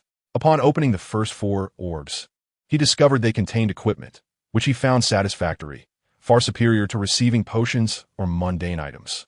Next, Noah proceeded to unveil each orb in succession. Random Hero Fragment 1, Random Hero Fragment 1, Brawler Set, Random Hero Experience Card 1, Random Skin Fragment 1, Project, Apocalypse Warwick. Had he struck gold? As he beheld the bounty, a brilliant light surged into Noah's mind, flooding him with memories of this new hero. They had once labeled him a mere beastly child. Now, that child had grown. As the memories settled within Noah's mind, he shook his head and opened his eyes. Assessing his physical form, he noted a slight enhancement in his strength, though not significantly more. He reached up to touch the top of his head, relieved to find that he had not developed beastly ears. The crowd erupted in cheers. He had drawn the template of Set, not too shabby, despite the modest boost it offered. However, if he were to draw a skin in the future, it would be quite delightful. Noah examined the strength that the Set template bestowed upon him. Set, a hybrid of human and Vastaya, was commonly referred to as a half-beast, endowed with some magical talents. His formidable combat skills, honed from a young age in underground fighting arenas, had equipped him with remarkable prowess. Additionally, Set possessed a unique power known as grit value. Upon absorbing Set's memories, Noah grasped the essence of this strength, which allowed the half-beast to amalgamate his physical power and magical energy into a singular force. Noah mused that this could very well be termed as fighting spirit. For Noah, this was a commendable technique. His physique would continue to strengthen due to the enhancement of the Resolute rune, enabling him to unleash even greater power. Suddenly, he felt a surge of excitement, realizing that drawing Set was indeed a fortuitous turn of events. Clenching his fists, a brilliant golden light erupted around him, igniting a golden aura that enveloped his body, causing his hair to rise as if caught in an unseen wind. To any onlooker, Noah would appear as though he were engulfed in a blaze of golden flames. In this state, he felt capable of delivering a punch that could shatter barriers and reach beyond the palace walls. Though he merely entertained the thought and had no intention of causing destruction, it bore a resemblance to the legendary Super Saiyan transformation. Observing his own reflection, Noah realized that this was the manifestation of his Set abilities, radiating with golden light, instilling within him an overwhelming sense of invincibility. His emotions, he surmised, likely contributed to the enhancement of his grit value, as Set's own strength surged when he faced adversity, channeling his fury into raw power. After savoring the might of Set, Noah allowed the golden light to dissipate and turned his attention to the other items summoned this time. Another skin from the Source Program series appeared, this time for Warwick, which looked quite impressive. Noah clicked on the icon for the Source Program Warwick skin, and after a brief display of light, a disc similar to the one he had drawn for the Source Program Wind materialized in his hand. Without a hero template, it seemed there was no direct armor acquisition like that of Yasuo. Noah scrutinized the disc in his grasp. Since he had drawn the hero template for Yasuo, he could harness the full power of the skin. However, lacking the template for Warwick meant this skin would yield only partial benefits, akin to Lysandra's Source Code skin. Lysandra, Come take a look at this disc and discern its contents, Noah said, placing the disc before his waist. A tiny tentacle composed of nanomaterials extended from it, interfacing with the disc's interior. Moments later, Lysandra provided Noah with her analysis. Noah, this is the content of the disc. A projection screen materialized before Noah, revealing the contents of a disc.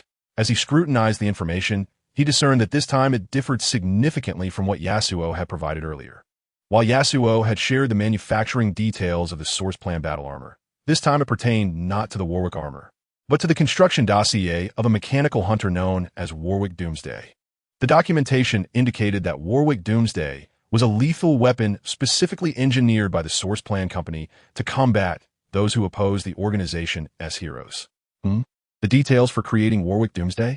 Quite intriguing, indeed. This could bolster my robotic army with a formidable ally. The robotic army Noah referred to comprise the hextech creations within Heimerdinger's mind, such as the hextech Tyrannosaurus, hextech bear, and hextech dragon. Noah had contemplated the production of these hextech constructs, although he was still in the preparatory phase. With the addition of the Warwick Doomsday dossier, his mechanical legion would gain another powerful champion. 2 champion shards, 1 skin shard, a trial card, and 4 pieces of equipment. His luck this time was exceptional, as he felt these items were all of substantial value, devoid of potions or wards. Examining the remaining equipment, Noah felt exceedingly fortunate to have drawn a champion and a skin alongside other useful items. Could it be that the lottery in Asgard truly offered some enhancement? Was the luck simply more favorable here? He decided to first inspect the champion shards. Noah clicked on the champion shards to unveil them. Shard Lulu, the fairy witch shard. Nico, the curious chameleon. These two? Quite splendid. Noah beheld the 2 shards he had drawn. The skills of these champions were entertaining. Nico's transformation and doppelganger abilities, along with Lulu's whimsical creativity and wild growth, were all intriguing talents. He promptly chose to absorb the power contained within the champion shards. 2 streams of light flickered past as Noah acquired a portion of the powers of these 2 champions. Pix? Are you there, Pix? It appeared that he did not possess Pix. After attempting to summon Lulu's fairy companion, Noah realized he had not gained Pix. Yet upon reflection, he acknowledged that he had acquired all the other magical abilities he desired, aside from Pix. There was no one here to assist with experiments. He decided against using the furniture for trials, opting instead to make some adjustments in his own room. However, he reminded himself not to disturb the decor of others. Noah resolved to test his newfound abilities with the stout warrior Volstagg during the banquet later. Subsequently, Noah placed his hand upon the chair he was seated in, and a violet glow began to emanate from his hand. A purple halo materialized beside the chair, and then a radiant light enveloped Noah, causing an identical high-back chair to appear in the room. Oh my, I've transformed into a chair. Wait, I can still speak. The gait of a chair was indeed peculiar and comical, its 4 legs bouncing on the ground. After experiencing the sensation of being a chair, the light flickered once more and he reverted to his human form. Nico's skills are indeed remarkable, and this energy seems to be referred to as Shoma. Noah gazed at the violet energy manifesting in his hand. According to Nico's skill description, she transforms into various objects using this very energy. Shoma is the term employed by Nico's kin to denote the essence of the soul. Thus, Nico's transformation technique involves extracting the soul from objects and utilizing the Shoma to metamorphose. It appears that Nico can also transform into an eye, which presumably harbors a soul as well. Noah found himself perplexed, yet he surmised that these soulless entities must mimic and reshape themselves through the energy of their own souls. Moreover, Noah stood still as a figure suddenly detached from him. A mirror image, identical to Noah, materialized within the room. This was an ability Noah acquired from the fragments of Nico, known as Twin Flower Shadow, which allows him to produce a mirror image of himself. It bore a resemblance to Loki's clones, albeit requiring his own control. As Noah observed this mirror image's capabilities, he realized it could only act according to his own will. Otherwise, it would merely remain stationary. Subsequently, Noah commanded the doppelganger to kick a chair, causing it to stagger. The ability to attack is quite advantageous. Furthermore, Noah sensed that his potential extended beyond this. He closed his eyes, feeling the surge of magic within him, and one by one, images began to emerge from his form. It seems he can currently manifest up to 9 clones. In the room, After speaking, all 9 clones echoed his words in unison. Controlling 9 clones proved to be quite a challenge. As the clones prepared to repeat him once more, Noah dismissed them, and they dissipated into mist. These mindless duplicates could only be maneuvered by Noah himself. He had yet to achieve the ability to divide his consciousness into 9, hence the earlier chaotic scene. Now, let us examine these items. Noah laid out the equipment he had drawn before him and retrieved the items from his backpack as well. The equipment now displayed before Noah included a burst wand, 2 long swords, a short sword, a dexterous cloak, chainmail, 2 stopwatches, cloth armor, the sword of storms, a useless staff, and an amplification tome. Noah stroked his chin, reminiscing about the crafting formulas within the game, as he did not require gold to purchase synthesis books. Possessing the adequate components was sufficient for crafting the equipment. A great sword combined with chain mail creates resurrection armor. Noah placed the sword of storms alongside the chain mail, but observed no reaction. Well, it seems the synthesis formula from Cloudtop is ineffective, Noah shrugged. Currently, the great sword combined with chain mail creates the Knight's Edge. Yet, I distinctly recall these 2 items, along with one more. Noah scanned all his equipment, attempting to identify the final piece of the resurrection armor puzzle. His gaze brightened as it passed over the 2 stopwatches. Aha, this is it. Noah held the stopwatch in his hand, observing the flowing blue energy within it. I obtained this stopwatch previously, but haven't had the chance to study it thoroughly. Now, acquiring an additional one is fortuitous for synthesis. He placed the stopwatch beside the storm sword and the chainmail, and indeed, a radiant light enveloped the 3 items, followed by the sound of hammering. As the light gradually dissipated, the guardian angel was poised to emerge. Chapter 53, The Arrival of the Guardian Angel and the Soul Doll. As the luminescence faded, an ethereal hymn echoed through the void, as if welcoming the guardian angel into the world. A sword, glowing with divine radiance, materialized before Noah. Beneath the hilt lay a crystalline blue gem, flanked by 2 pairs of pristine, immaculate wings, as though an angel were safeguarding it. The blade was inscribed with enigmatic patterns, exuding an aura of sanctity and solemnity.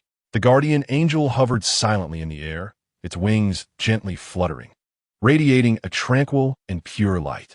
This resurrected armor possesses an extraordinary beauty, embodying a profound sense of divinity. Gazing at the sword aglow with holy light, Noah reached out to touch the 2 pairs of pure white wings. The texture of the wings was soft and weightless, delicate and silky.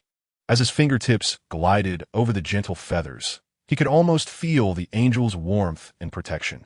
It felt as if he were truly touching the wings of an angel.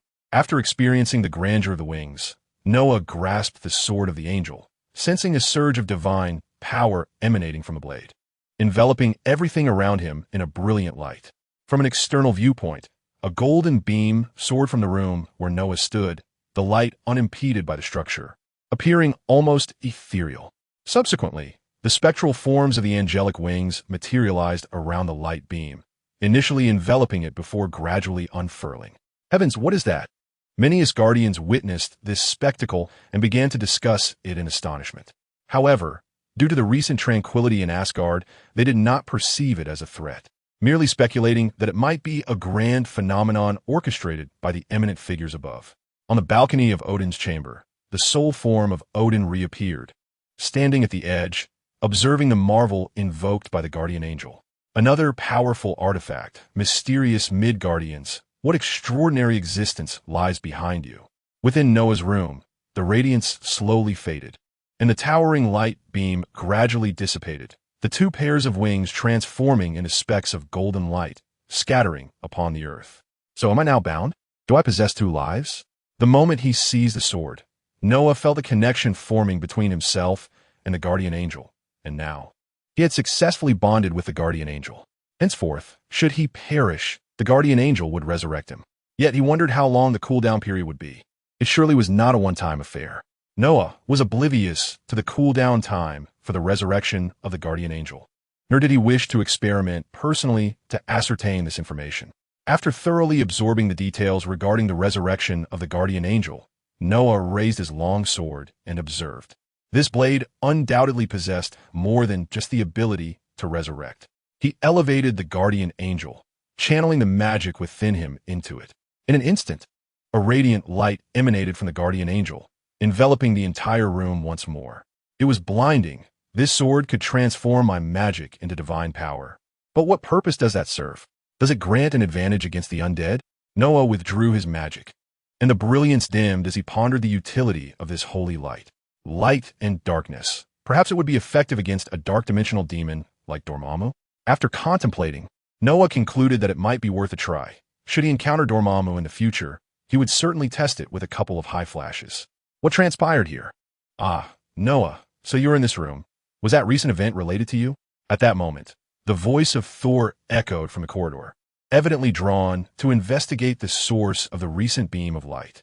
After all, the last time his coronation ceremony was interrupted was due to the frost giant's appearance in Asgard, making him particularly sensitive to any unusual phenomena in Asgard, fearing yet another encounter with something akin to a light elf. Thus, Thor arrived at the scene with remarkable swiftness, even faster than the Asgardian patrols. When those patrolling soldiers eventually arrived, Thor waved them off, instructing them to resume their duties, for he had already discerned the nature of the event at hand. Indeed, I was merely testing my weapon. I hope I have not caused you any trouble, Noah stated, holding the guardian angel, its pair of wings gently fluttering. Not all. I merely thought there might be another enemy invading Asgard. However, Noah, you possess a plethora of divine artifacts. Unlike me, who only possesses one, Thor exclaimed, though he quickly added, oh, meow. I certainly do not mean to express disdain. Please do not be upset. Observing the guardian angel in Noah's hand, the well-traveled Thor recognized it as yet another divine artifact. Unexpectedly, Mjolnir, hanging at his side, began to vibrate, seemingly irked by Thor's remark. Thor soothed the hammer for a while until it ceased its tremors, allowing him to breathe a sigh of relief, offering Noah an awkward smile. My Mjolnir is rather prone to jealousy, for our bond is exceptionally strong. Furthermore, the banquet is about to commence. You should head over there for now. I intend to return and fetch Jane and the others. As I promised Jane, I would show her the Bifrost in Asgard, Thor remarked. Upon his return, he had seen his father and mother. His father was still in slumber, while his mother expressed concern for his life on Earth. Thor informed his mother of the good friends he had made on Earth, sharing their names with Frigga. As Frigga listened to her son's narration, a smile graced her lips. Being intimately familiar with her son, she discerned a distinct tone in Thor's voice as he spoke of a girl named Jane, a tone that diverged from his descriptions of others. Thus, she encouraged Thor to invite his friend from Earth to the banquet, eager to meet this girl who had captured her son's heart for the very first time. Very well, you may go ahead. I shall join you shortly, she said. Noah nodded, still occupied with a treasure chest and a hero engine he had yet to unlock. He planned to attend the banquet after he had explored these items. Thor departed, wielding his hammer as he soared off to find Heimdall. Meanwhile, Noah returned to the summoning interface, gazing at the remaining tenfold summoning gift box. He extended his finger and tapped on it. The chest trembled slightly, and a blue light emanated from within the opening. Upon its unveiling, 2 orbs of light, one blue and one white, emerged, and Noah swiftly reached out, activating both orbs. Acquired 3,000 essence, acquired spirit doll. As expected, the white orb yielded essence, this time in a substantial amount of 3,000 points, effectively returning half of his summoning essence. However, the blue orb, what was this spirit doll? Noah pondered as he inspected the item that floated forth from the blue orb, a question mark hovering above his head. He reached out and grasped the doll that hovered in midair. With his hands beneath its arms, Noah cradled the Gwen doll, examining it closely in search of any distinguishing features. The doll sported blue, curly twin tails tied with bows, adorned in a white and purple dress, complete with a large bow at the chest and a metallic badge that he could not identify. The doll's face bore a cheerful smile. How charming, he mused. Yet he could not discern any unique qualities. Could the system truly conjure toys? Noah scrutinized the doll, struggling to unveil any hidden mysteries. Shall I attempt to channel magic? Noah decided to infuse the doll with his magical energy. Indeed, as he poured the first wisps of magic into the doll, it underwent a peculiar transformation. The doll suddenly began to draw in the magic from Noah, creating a subtle suction. As his internal reservoir of magic dwindled to half, the doll ceased its absorption and began to levitate from Noah's grasp. Suspended in the air, the doll swayed gently, radiating a shimmering blue light. with wisps of blue smoke beginning to materialize around it. Noah's eyes widened in astonishment as he sensed something imminent. Suddenly, a melodious voice exclaimed, "Ah!" To Noah's amazement. The Gwen doll transformed mid-air into a young girl. Gwen found herself transformed into a human form, unexpectedly suspended in mid-air, which startled her and elicited a cry. As the sensation of falling enveloped her, it abruptly vanished, revealing that she had landed in a warm embrace. A pair of hands, cradling her like a princess, had caught her. Noah gazed at the enchanting girl before him, her exquisite visage framed by long, gently curving eyelashes, and her blue eyes sparkled like crystalline lakes. With the pupil of her left eye shaped like a cross button, her slender figure was a portrait of elegance, adorned in an enlarged version of the attire she wore in her doll form. Noah stood momentarily entranced by her beauty, recalling how he instinctively reached out to catch her as she fell.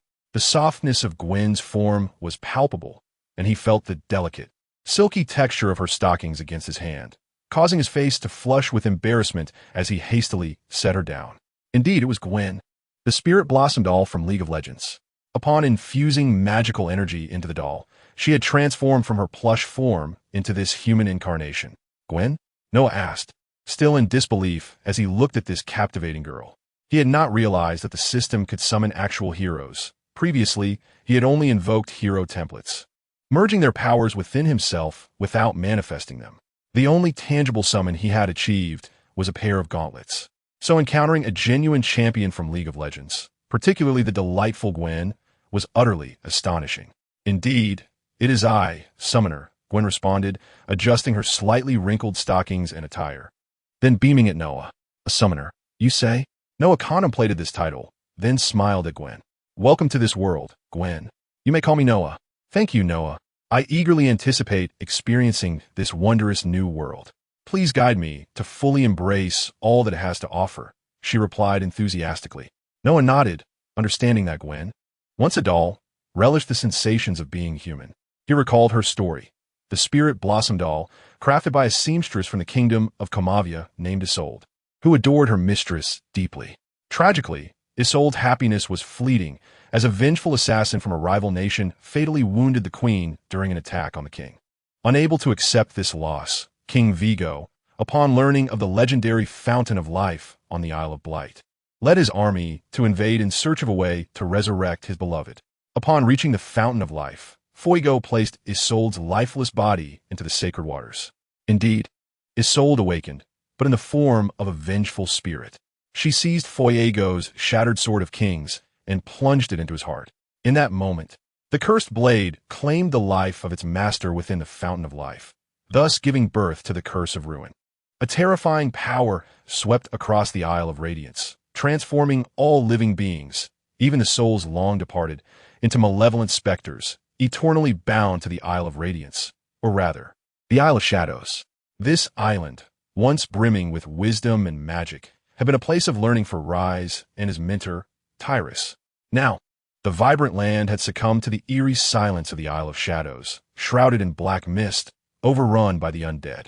In the chaos of that moment, Isolde's soul was fragmented into many parts, one of which was absorbed by the doll known as Gwen.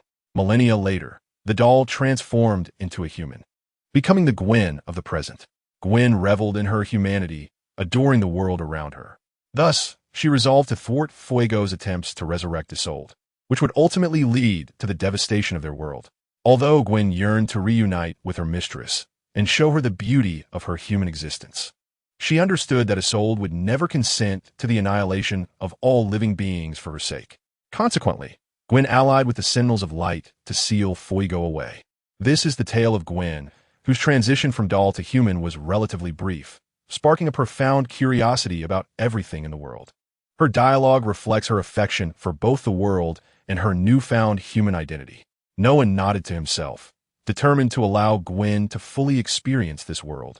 For the Marvel Universe is vast, containing countless civilizations beyond Earth. He planned to embark on cosmic adventures with her. Ahem, Gwen, there happens to be a banquet soon, which could serve as a welcome feast for your arrival in this world. Let's go, Noah said, clearing his throat to ease his awkwardness. Realizing he had let his thoughts wander to the future upon their first meeting, he swiftly curtailed his distracting musings, inviting Gwen to join him at the banquet. Unaware of Noah's thoughts, Gwen's expression brightened at the mention of the banquet. Oh, a banquet. Hooray. I adore banquets. I often watch Sol attend various gatherings, but I have never experienced one myself. Now, I finally have the chance. Come on, Noah, Gwen exclaimed, eagerly grasping Noah's hand and leading him toward the door, her excitement reminiscent of a child discovering a cherished toy. However, considering Gwen's age as a human, she indeed resembled a child. Which way should we go? After exiting the room, Gwen gazed at the spacious corridors on either side, suddenly halting and turning to face Noah, whom she had just pulled along. Gwen, please do not be overly excited. We have ample time to attend this banquet. Let us proceed at a leisurely pace, allowing me to introduce you to this splendid place. Thus, the two began to make their way towards the venue, marveling at the opulent decorations lining the corridor. Gwen turned her head, gazing around in wonder, while Noah regaled her with tales of Asgard. Each mention of divine beings elicited gasps of astonishment from her. After traversing an exceedingly long and winding passage, they finally arrived at the entrance of the Grand Hall. Noah mused to himself about the peculiar design choices of the Asgardians. Did the architects find straight lines too mundane, opting instead for such convoluted paths? Upon reaching the hall's entrance, the guards ceremoniously swung open the grand doors, allowing a warm golden light to spill forth. A rich aroma of fine wines and the melodious strains of music wafted into the air. Noah led Gwen into the hall, where the bounty and nobility of gold unmistakably embodied the essence of Asgard. This was his impression upon witnessing the grandeur, and Gwen, having never encountered such a scene, was equally enthralled, her eyes darting about in excitement. The hall was adorned with numerous elements crafted from gold, including the majestic throne at its apex, likely reserved for Odin during the feasts. The pillars that supported the hall were also gilded, while bronze and stone complemented the overarching Nordic theme. The Asgardians within engaged in lively conversations, their laughter echoing throughout the hall, accompanied by a band playing enchanting melodies. Tables overflowed with delectable dishes. The sheer number of culinary delights was staggering, as the valiant warriors of Asgard indulged in hearty feasts of meat and drink. Noah, you have finally arrived. A voice called out, drawing Noah's attention. Turning, he was greeted by Thor, accompanied by Jane, Daisy, and Eric, who had also come along. The trio from Earth gazed in wonder at their surroundings. They had never experienced such a banquet, let alone one in the legendary Asgard. Thor had just arrived himself, having visited his father and mother before eagerly making his way to Earth to see Jane. As he returned, Jane's anxious heart finally found solace. Previously unaware of Thor's circumstances, their reunion brought them great relief. Thor extended an invitation for them to join him in Asgard, and the group readily accepted. Without delay, Thor summoned the Rainbow Bridge, and a beam of light descended, whisking them away to Asgard. The swiftness of their journey left Nick, Fury, and Coulson, who had just arrived, momentarily bewildered. Who is this? Thor inquired, noticing Gwen by Noah's side. He recalled Noah arriving alone, perplexed as to how he had acquired a companion. Moreover, Thor did not perceive her as a native of Asgard. After all, if there were a girl of such striking beauty in Asgard, he would surely have recognized her. Before Noah could introduce Gwen, she took the initiative to present herself. Hello, my name is Gwen, and I am a doll, she introduced in her sweet and endearing voice. A doll? The onlookers were puzzled by Gwen's self-description. Daisy, a frequent internet user, suddenly cast an odd gaze at Noah, suspecting that he and this girl were engaged in some peculiar game. Noah sensed Daisy's scrutinizing stare and felt utterly bewildered. Yes, just like this, Gwen remarked. And amidst a swirl of blue smoke, she transformed into an adorable doll. The Asgardians around them gasped in astonishment, and the trio from Earth was equally shocked, feeling as though they had witnessed an abundance of the extraordinary that day, their worldviews on the brink of transformation. Is this the prowess of a Midgard wizard? Truly remarkable, Thor exclaimed in astonishment. Noah refrained from contradicting Thor, instead watching Gwen, now a doll, twirling a small pair of scissors in the air. Gwen, please revert back. The banquet is about to commence, he urged. Understood, Noah, she replied, returning to her human form, though the scissors remained diminutive. It was then that Noah noticed a small blue pair of scissors hanging from her waist, realizing that his attention had been diverted elsewhere. Thor, a rugged voice called out from nearby. The warriors 3 and Sif approached, with Sif casting a complex gaze at Jane. Thor, you have finally arrived. Thus, the banquet can officially commence, for it is held in celebration of your return. How can we begin without the guest of honor? Do you have a few words to share? Boomed the stout warrior Volstagg, as the others nodded in agreement. Thor, upon hearing this, strode to the center of the banquet. Esteemed citizens of Asgard, I, Thor the god of thunder, have been exiled to Midgard by my father due to certain matters. However, I understand his reasoning, for he was indeed correct. In my previous arrogance and pride, I lacked respect and concern for others. Thus, during my time in Midgard, I have come to recognize my shortcomings and have sought to amend them. Here, I wish to extend my heartfelt gratitude to one person in particular, Jane. As he spoke, he pulled Jane forward. Under the gaze of the assembled crowd, Jane felt quite bashful, but Thor promptly acknowledged her discomfort, simply stating that he would strive to lead Asgard towards greater glory, which elicited cheers from the crowd. He then declared the banquet officially open. Chapter 55, The Marvelous Transformation Spell. With Thor's proclamation, the festivities began, and the hall of Asgard resonated with jubilant cheers, filling the air with a joyous cacophony. Noah and Gwen took their seats at a table filled with Thor's friends, including Jane, Sif, and the three from the realm of Asgard, along with several others whom Noah did not recognize. Yet they were all companions of Thor. By the way, how are Thor and Loki faring? Noah surveyed the surroundings, noting the absence of Loki, and surmised that he was likely confined within his designated dungeon. Loki is indeed languishing in the dungeon, awaiting my father's awakening, at which point my father shall determine his fate, Thor replied, setting down his goblet. Noah nodded. It was evident that Loki's actions had led to his inevitable imprisonment. However, he considered Loki fortunate, for his cell could be deemed a luxurious suite compared to the cells of other inmates. Let's not dwell on Loki. He has erred and must be punished. Tonight, we shall speak only of joyous matters, my friends. Cheers! Thor raised his goblet, and the golden Asgardian brew spilled slightly due to the motion before he downed it in one swift gulp. Just as he was about to hurl the goblet, he paused, as if struck by a thought, and placed it back on the table. The others followed suit, indulging in their drinks. Jane sampled a little, while her friend Daisy drank heartily, not because she was particularly skilled with alcohol, but because she believed this might be a rare opportunity to savor such a drink. Eric, akin to Jane, refrained from excessive consumption, mindful of his previous embarrassing drunken episode, a memory imparted by Jane herself, which made him cautious this time.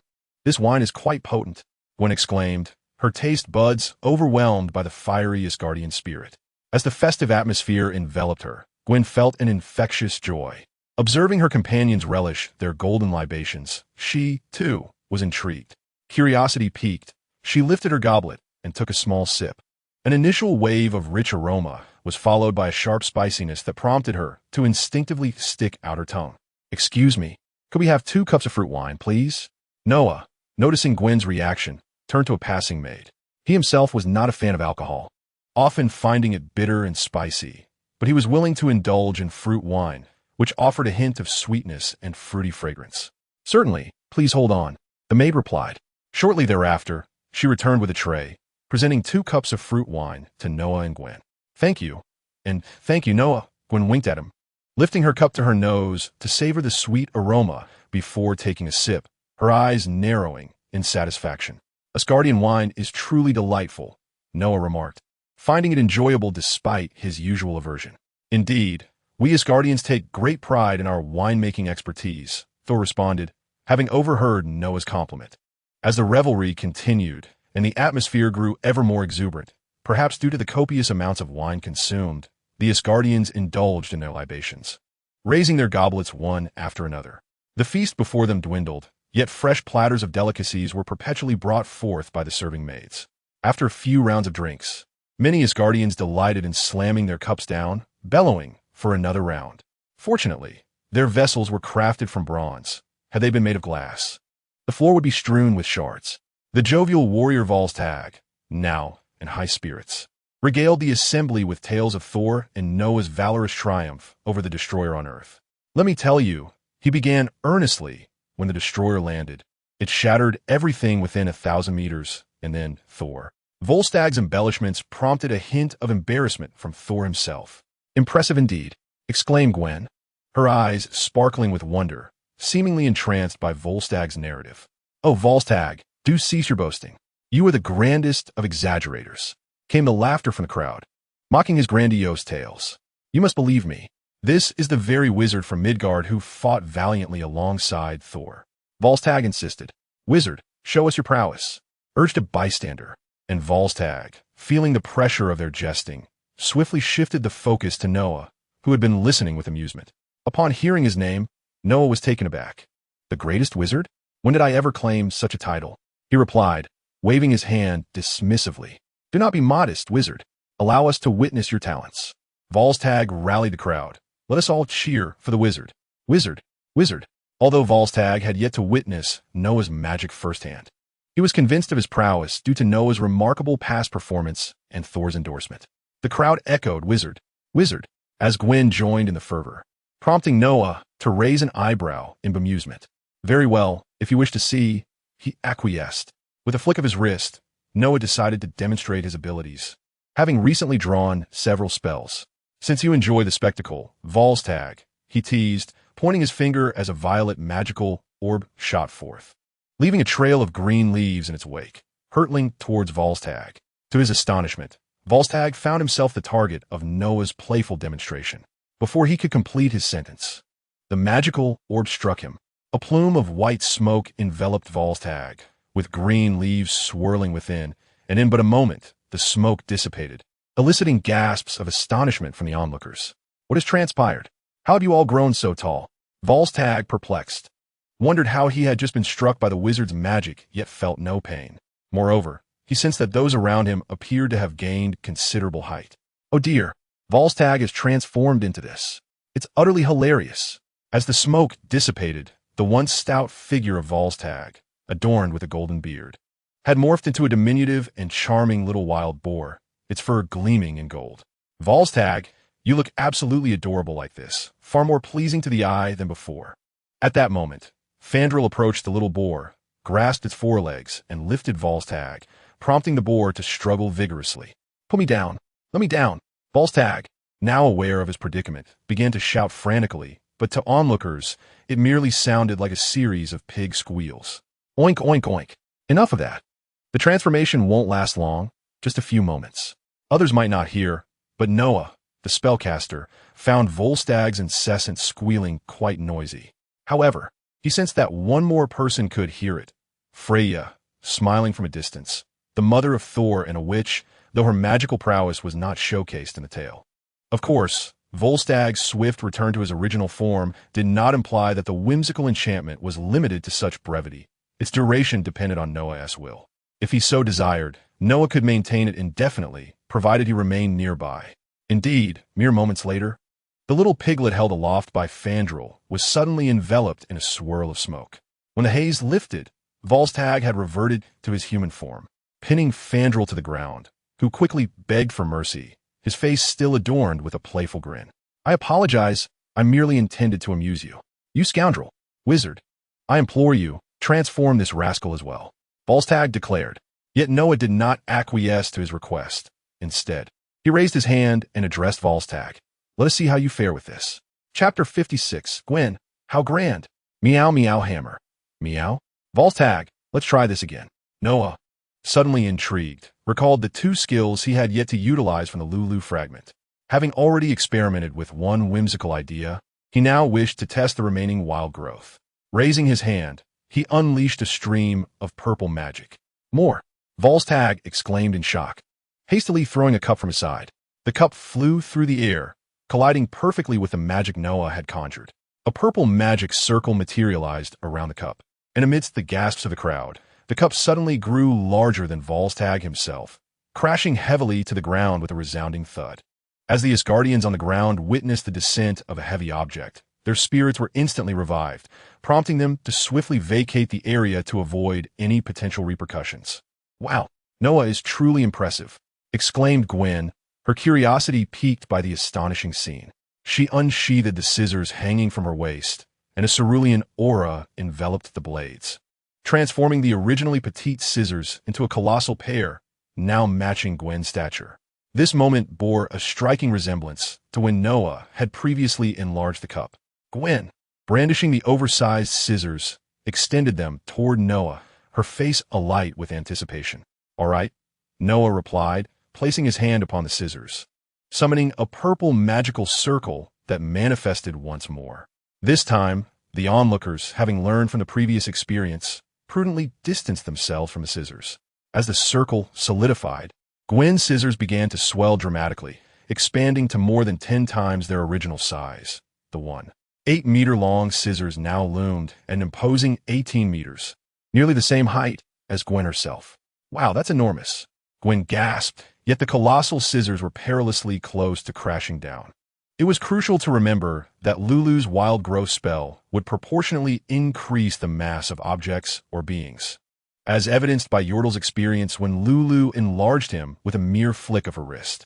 The consequences of such a massive pair of scissors plummeting to the ground would be catastrophic. However, just as the scissors were about to fall, Thor, standing nearby, contemplated lifting them. Suddenly, an unseen force immobilized the scissors midair. Noah raised his hand, channeling his magic to suspend the enormous scissors effortlessly with his current magical prowess. Such a feat was trivial. "Apologies, I nearly caused a disaster," Gwen remarked sheepishly, sticking out her tongue. Shortly thereafter, the scissors reverted to their original size, and Gwen skillfully returned them to her waist. "Noah, I never anticipated you possessed such abilities," Thor commented. The trio from Earth, witnessing this remarkable display of magic, were utterly captivated. After all, Noah hailed from Earth. Could it be that such extraordinary spells had always existed in their realm? "Allow me to showcase something even more intriguing," Noah suddenly mused. A flash of purple light enveloped him, and the original Noah vanished, replaced by a man clad in a black suit, sporting slick-back hair and a mischievous grin. "Greetings," Noah, now resembling Loki, smirked at Thor. "I almost believed it was real." "Noah, this trick bears an uncanny resemblance to Loki's magic," Thor remarked, nearly swinging his hammer in response to Loki's likeness. However, he quickly remembered that this was merely a manifestation of Noah's sorcery. Had he not personally imprisoned Loki and rendered him unconscious, he might have truly believed that the figure before him was indeed Loki himself. As for why Noah was able to transform into Loki without acquiring Loki's Shoma, soul energy, it is because Noah employed a method of transformation that did not rely on Shoma, but rather on his own imagination to simulate the change. This form of transformation is distinctly different from that achieved through Shoma. The nuances of this difference will be revealed by Noah in his subsequent transformations. My technique diverges somewhat from Loki's metamorphosis. Noah first reverted to his original form before extending his hand towards Thor. A violet halo began to form around Thor, who glanced around, noticing that this halo did not seem to affect him. However, from a distance, Frigga discerned the underlying truth. As a witch, she is sensitive to various energies and perceived that the violet halo was siphoning a minuscule amount of Thor's soul power. Of course, this minuscule amount was negligible, an amount that would require several hundred iterations to have any significant impact. Otherwise, Frigga would have intervened long ago. After reclaiming a fragment of Thor's Shoma, Noah commenced another transformation utilizing this essence. This time, as the mist dissipated, a brawny man with golden hair appeared, clad in armor identical to Thor's, although sporting a stylishly short haircut. "I am Thor, the god of thunder, for the glory of Asgard," Noah proclaimed upon his transformation. "I appreciate your line, but I'm not fond of your hairstyle. It is rather peculiar," Thor remarked, shuddering at the sight of the short hair. He found it hard to imagine under what circumstances he would ever opt for such a cut. Likely never. "Noah, I think this hairstyle suits you quite well," Jane chimed in. "No, Jane, that is absolutely unacceptable," Thor insisted firmly. At that moment, Noah, now resembling Thor, was suddenly enveloped in blue lightning, eliciting gasps from those around them. "What?" Thor exclaimed, noticing the lightning emanating from Noah, yet he did not observe his electrifying weapon. This lightning appeared oddly familiar. Was it not his own power? Thor was stunned. Could it be that Noah's transformation ability allowed him to inherit the powers of the one he transformed into? If so, that would be utterly outrageous. "Noah, indeed, this is your power," Noah affirmed, experiencing a sensation within him that was entirely distinct. In the game, Nicole's transformation ability allowed her to inherit the attributes of the transformed entity, and now, through the soul essence of another, Noah could also possess some of their powers. With blue sparks flickering in Noah's eyes and lightning coiling around him, Thor felt that Noah appeared even more like the god of thunder than he did himself. Why did it seem that Noah wielded his own power with greater finesse? Thor, I wish to attempt something. I hope you won't be upset. Meow, come here. What? Thor began to question, only to hear Noah's voice suddenly mimic his own as he called for his hammer. Mjolnir. Don't. Please don't. Thor gazed at the hammer at his waist, murmuring softly to himself. Suddenly, his expression shifted as he noticed Mjolnir beginning to tremble. To his astonishment, the hammer detached itself from his side and soared towards Noah. As Noah reached out to catch Mjolnir, it veered away, circling around him as if appraising him. With a crackle, Mjolnir emitted a flash of lightning after a few laps, seemingly chastising Noah for being a deceiver, before returning to Thor's side. Thor's face lit up with joy, and he laughed heartily, declaring, I knew it. I knew Mjolnir would never mistake its true master. Well, it was merely an experiment. Noah reverted to his original form and shrugged, feeling a tinge of regret for having nearly achieved the feat of wielding the god of thunder's hammer. Now, he would have to wait until he surpassed Odin to attain that accomplishment. He did not consider seeking Mjolnir's approval to lift it, for he was acutely aware of his own limitations and deemed his enlightenment insufficient for such an endeavor. As Noah showcased his abilities, the atmosphere of the banquet grew livelier, and he gradually became immersed in the festive spirit, while Gwen had already blended in seamlessly. Miss Jane, may I have a moment of your time? Queen Frigga wishes to meet you, a handmaiden whispered as she approached Jane. Me? All right, Jane replied, a bit anxious. She was aware that Frigga was Thor's mother, a fact Thor had shared with her. With a nervous heart, she followed the handmaiden to a quieter corner of the hall, where she encountered an elegant woman with a gentle smile. Hello, I am Jane. Chapter 57. The banquet concludes. Returning to Earth upon Jane's return, she appeared rather despondent, prompting Thor to quickly inquire about her distress. Jane, what troubles you? I heard someone mention that my mother called for you. Did something happen? Thor worried that his mother might have disapproved of Jane and spoken unkindly to her, though he recalled his mother as gentle and kind-hearted, unlikely to act in such a manner. Meanwhile, Noah observed the scene, envisioning a rather comical scenario. Frigga offering Jane 5 million, demanding she leave her son, followed by a handful of gold coins being tossed at her face. Surely that would cause quite a commotion. As Noah entertained his imaginative musings, Jane, upon hearing Thor's words, lifted her head and forced a smile. No, Thor, your mother is a very kind lady. She treated me well. It's just she mentioned something that left me a bit concerned. What did she say? Tell me, and I shall help you, Thor said, stepping closer and taking her hand. Jane recounted her conversation with Frigga, noting how their initial exchange had been delightful, with Frigga inquiring gently about her relationship with Thor. However, in the end, Frigga solemnly spoke to Jane, saying, Jane, while I do not oppose your love for Thor, there is something you must understand. The lifespan of us as guardians can extend beyond 5,000 years, and as a member of the royal family, Thor's longevity will be even greater. Grasping Jane's hand, Frigga continued with heartfelt sincerity. Therefore, I hope you prepare yourself psychologically. In the future, you may gradually age while Thor remains eternally youthful. After Frigga finished speaking, Thor's expression darkened, for he too was uncertain how to address this predicament. His expertise lay solely in combat, not in the realm of longevity spells. Magic? At this thought, Thor suddenly lifted his head, directing his gaze towards Noah, who was indeed a master of the arcane arts. Noah, please assist me. Think of a way to ensure that Jane and I share the same lifespan. If you can help me, I shall repay you without fail. Thor implored, knowing that Noah, a sorcerer from Midgard, might possess the means to prolong their lives. Noah, who had been merely observing, was taken aback when the topic shifted to him. After a moment of contemplation, he pondered what might exist in the Marvel universe that could grant longevity. The Infinity Stones came to mind, but surely Jane would not withstand such power. The Super Soldier Serum? No, that wouldn't work either, as Noah recalled that when Captain America chose to remain in the past during Endgame, he indeed aged, eventually resembling Biden. Learning magic from the Ancient One was another possibility. She had practiced for over 5 centuries, yet Noah was uncertain if Jane possessed the aptitude for magic to reach such heights. Truthfully, Noah was not entirely aware of the treasures or methods within the Marvel realm that could bestow longevity. Nevertheless, He reassured himself that there was no need for Thor and Jane to rush. The universe was vast, filled with countless civilizations that surely held secrets to prolong life. Moreover, if Noah were to acquire the power of the Dragon King in the future, he could bestow a fraction of that strength upon Jane, allowing her to ascend and become an exalted being. This would be the simplest solution. I cannot perform such feats at this moment, Thor. I believe you must seek your own solutions, Noah concluded. Although he possessed some means to extend life, he realized he was not a super caretaker, and these individuals should endeavor to tackle their challenges independently. Very well, Jane, do not fret. I will certainly find a solution. Once my father awakens, I shall consult him. My father, Odin, is the wisest of all.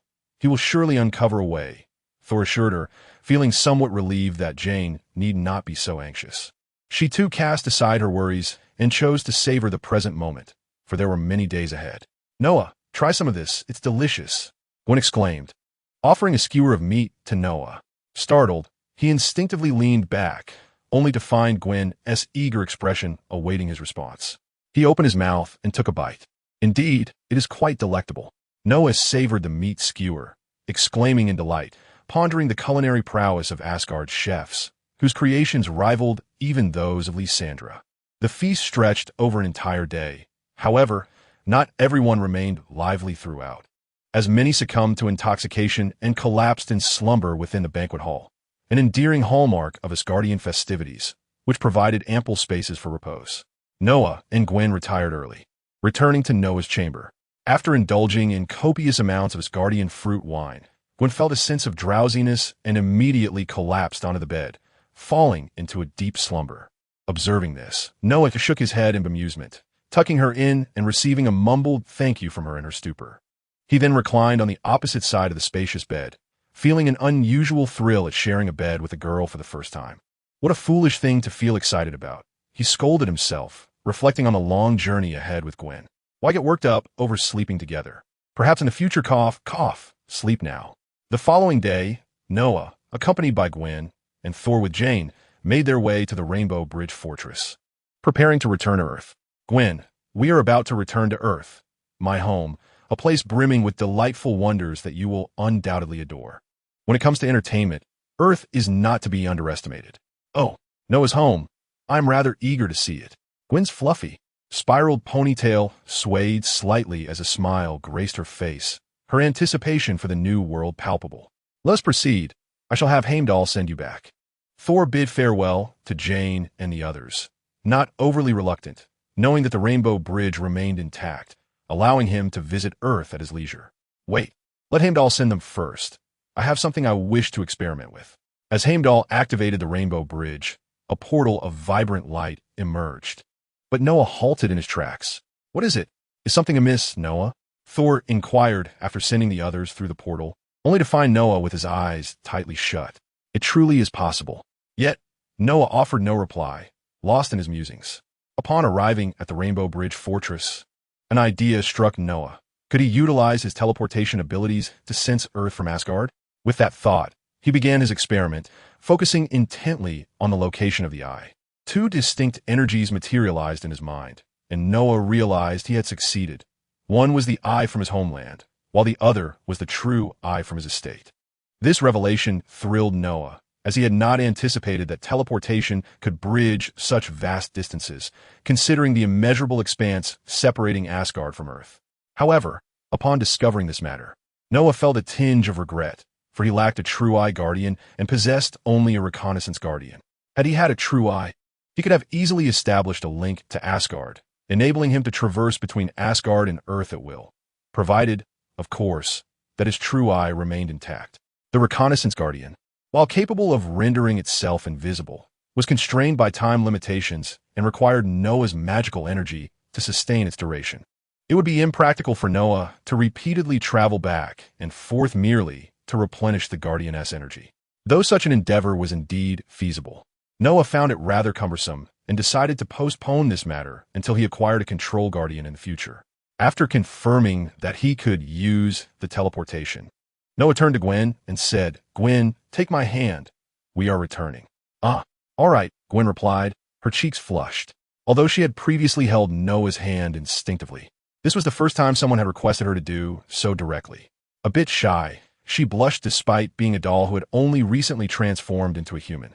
However, possessing Isolde's memories, she understood much. As Noah grasped Gwen's hand, a soft sensation emanated from his palm. He tightened his grip on her delicate hand. While teleportation in the game allowed only one person to be transported, the reality was quite different.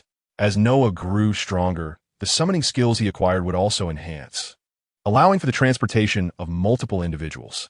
Noah, are you not planning to enter the Bifrost? Thor inquired, puzzled by Noah's intention to forego the bridge. No, I have my own method of departure. Until we meet again, Noah replied, nodding in farewell to Thor. Goodbye, Gwen added politely. A blue beam of light shot into the sky, rippling waves of energy emanating from its core. Thor shielded his eyes from the blinding blue light, while Heimdall observed the beam with contemplative intrigue. As the brilliant column vanished, so did Noah and Gwen. This power bears a resemblance to the Bifrost, Heimdall remarked. His brow furrowed. I did not anticipate that Noah could harness such a degree of power. Indeed, he is a wizard. They possess much, Thor cheerfully remarked, not dwelling on the implications. Meanwhile, after teleportation, Noah felt the surrounding space begin to shift, the scenery continuously altering as countless nebulae swept past him. This experience bore similarities to his time on the Bifrost, and Noah was astonished to witness such a spectacle during a long-distance teleportation. How beautiful! One exclaimed, equally captivated by the sight. However, Noah cautioned her against moving, aware that any misstep during the teleportation could lead to unimaginable consequences. In truth, the process did not take long. Within a mere 10 seconds, they descended to Earth. Yet on this side of the world, there were no grand effects to herald their arrival. At the true eye within Noah's estate, waves of blue light undulated around the eye, and with a flash, Noah and Gwen found themselves in the hall. Wow, is this Noah's home? It's so beautiful. Gwen, seeing such a modern architectural marvel for the first time, felt an overwhelming sense of wonder, contrasting sharply with her memories of ancient styles predominant in her past experiences, especially in Asgard. As she gazed at the grandeur of Noah's villa, her curiosity was piqued. Welcome back, Noah. Miss Gwen, greetings to you. A voice emanated from nearby, capturing Gwen's attention. Oh, this chapter feels a bit lackluster, but I must sleep now. As a side note, oh dear, I just realized that the chapter 1 submitted on the 25th was not approved due to inappropriate images. Where's the indecency? Let me see if I can post this in the comments. Chapter 58. The reputation of superheroes, the Lysandra Body Project commences. Upon being transported to the hall of the villa, Gwen curiously examined the decor, finding many of the objects to be novel and unfamiliar. Just as she was about to inquire about their purpose, a mature and magnetic female voice resonated from behind her. Turning around, she was astonished to see a floating spherical entity, at its center a large, round eye.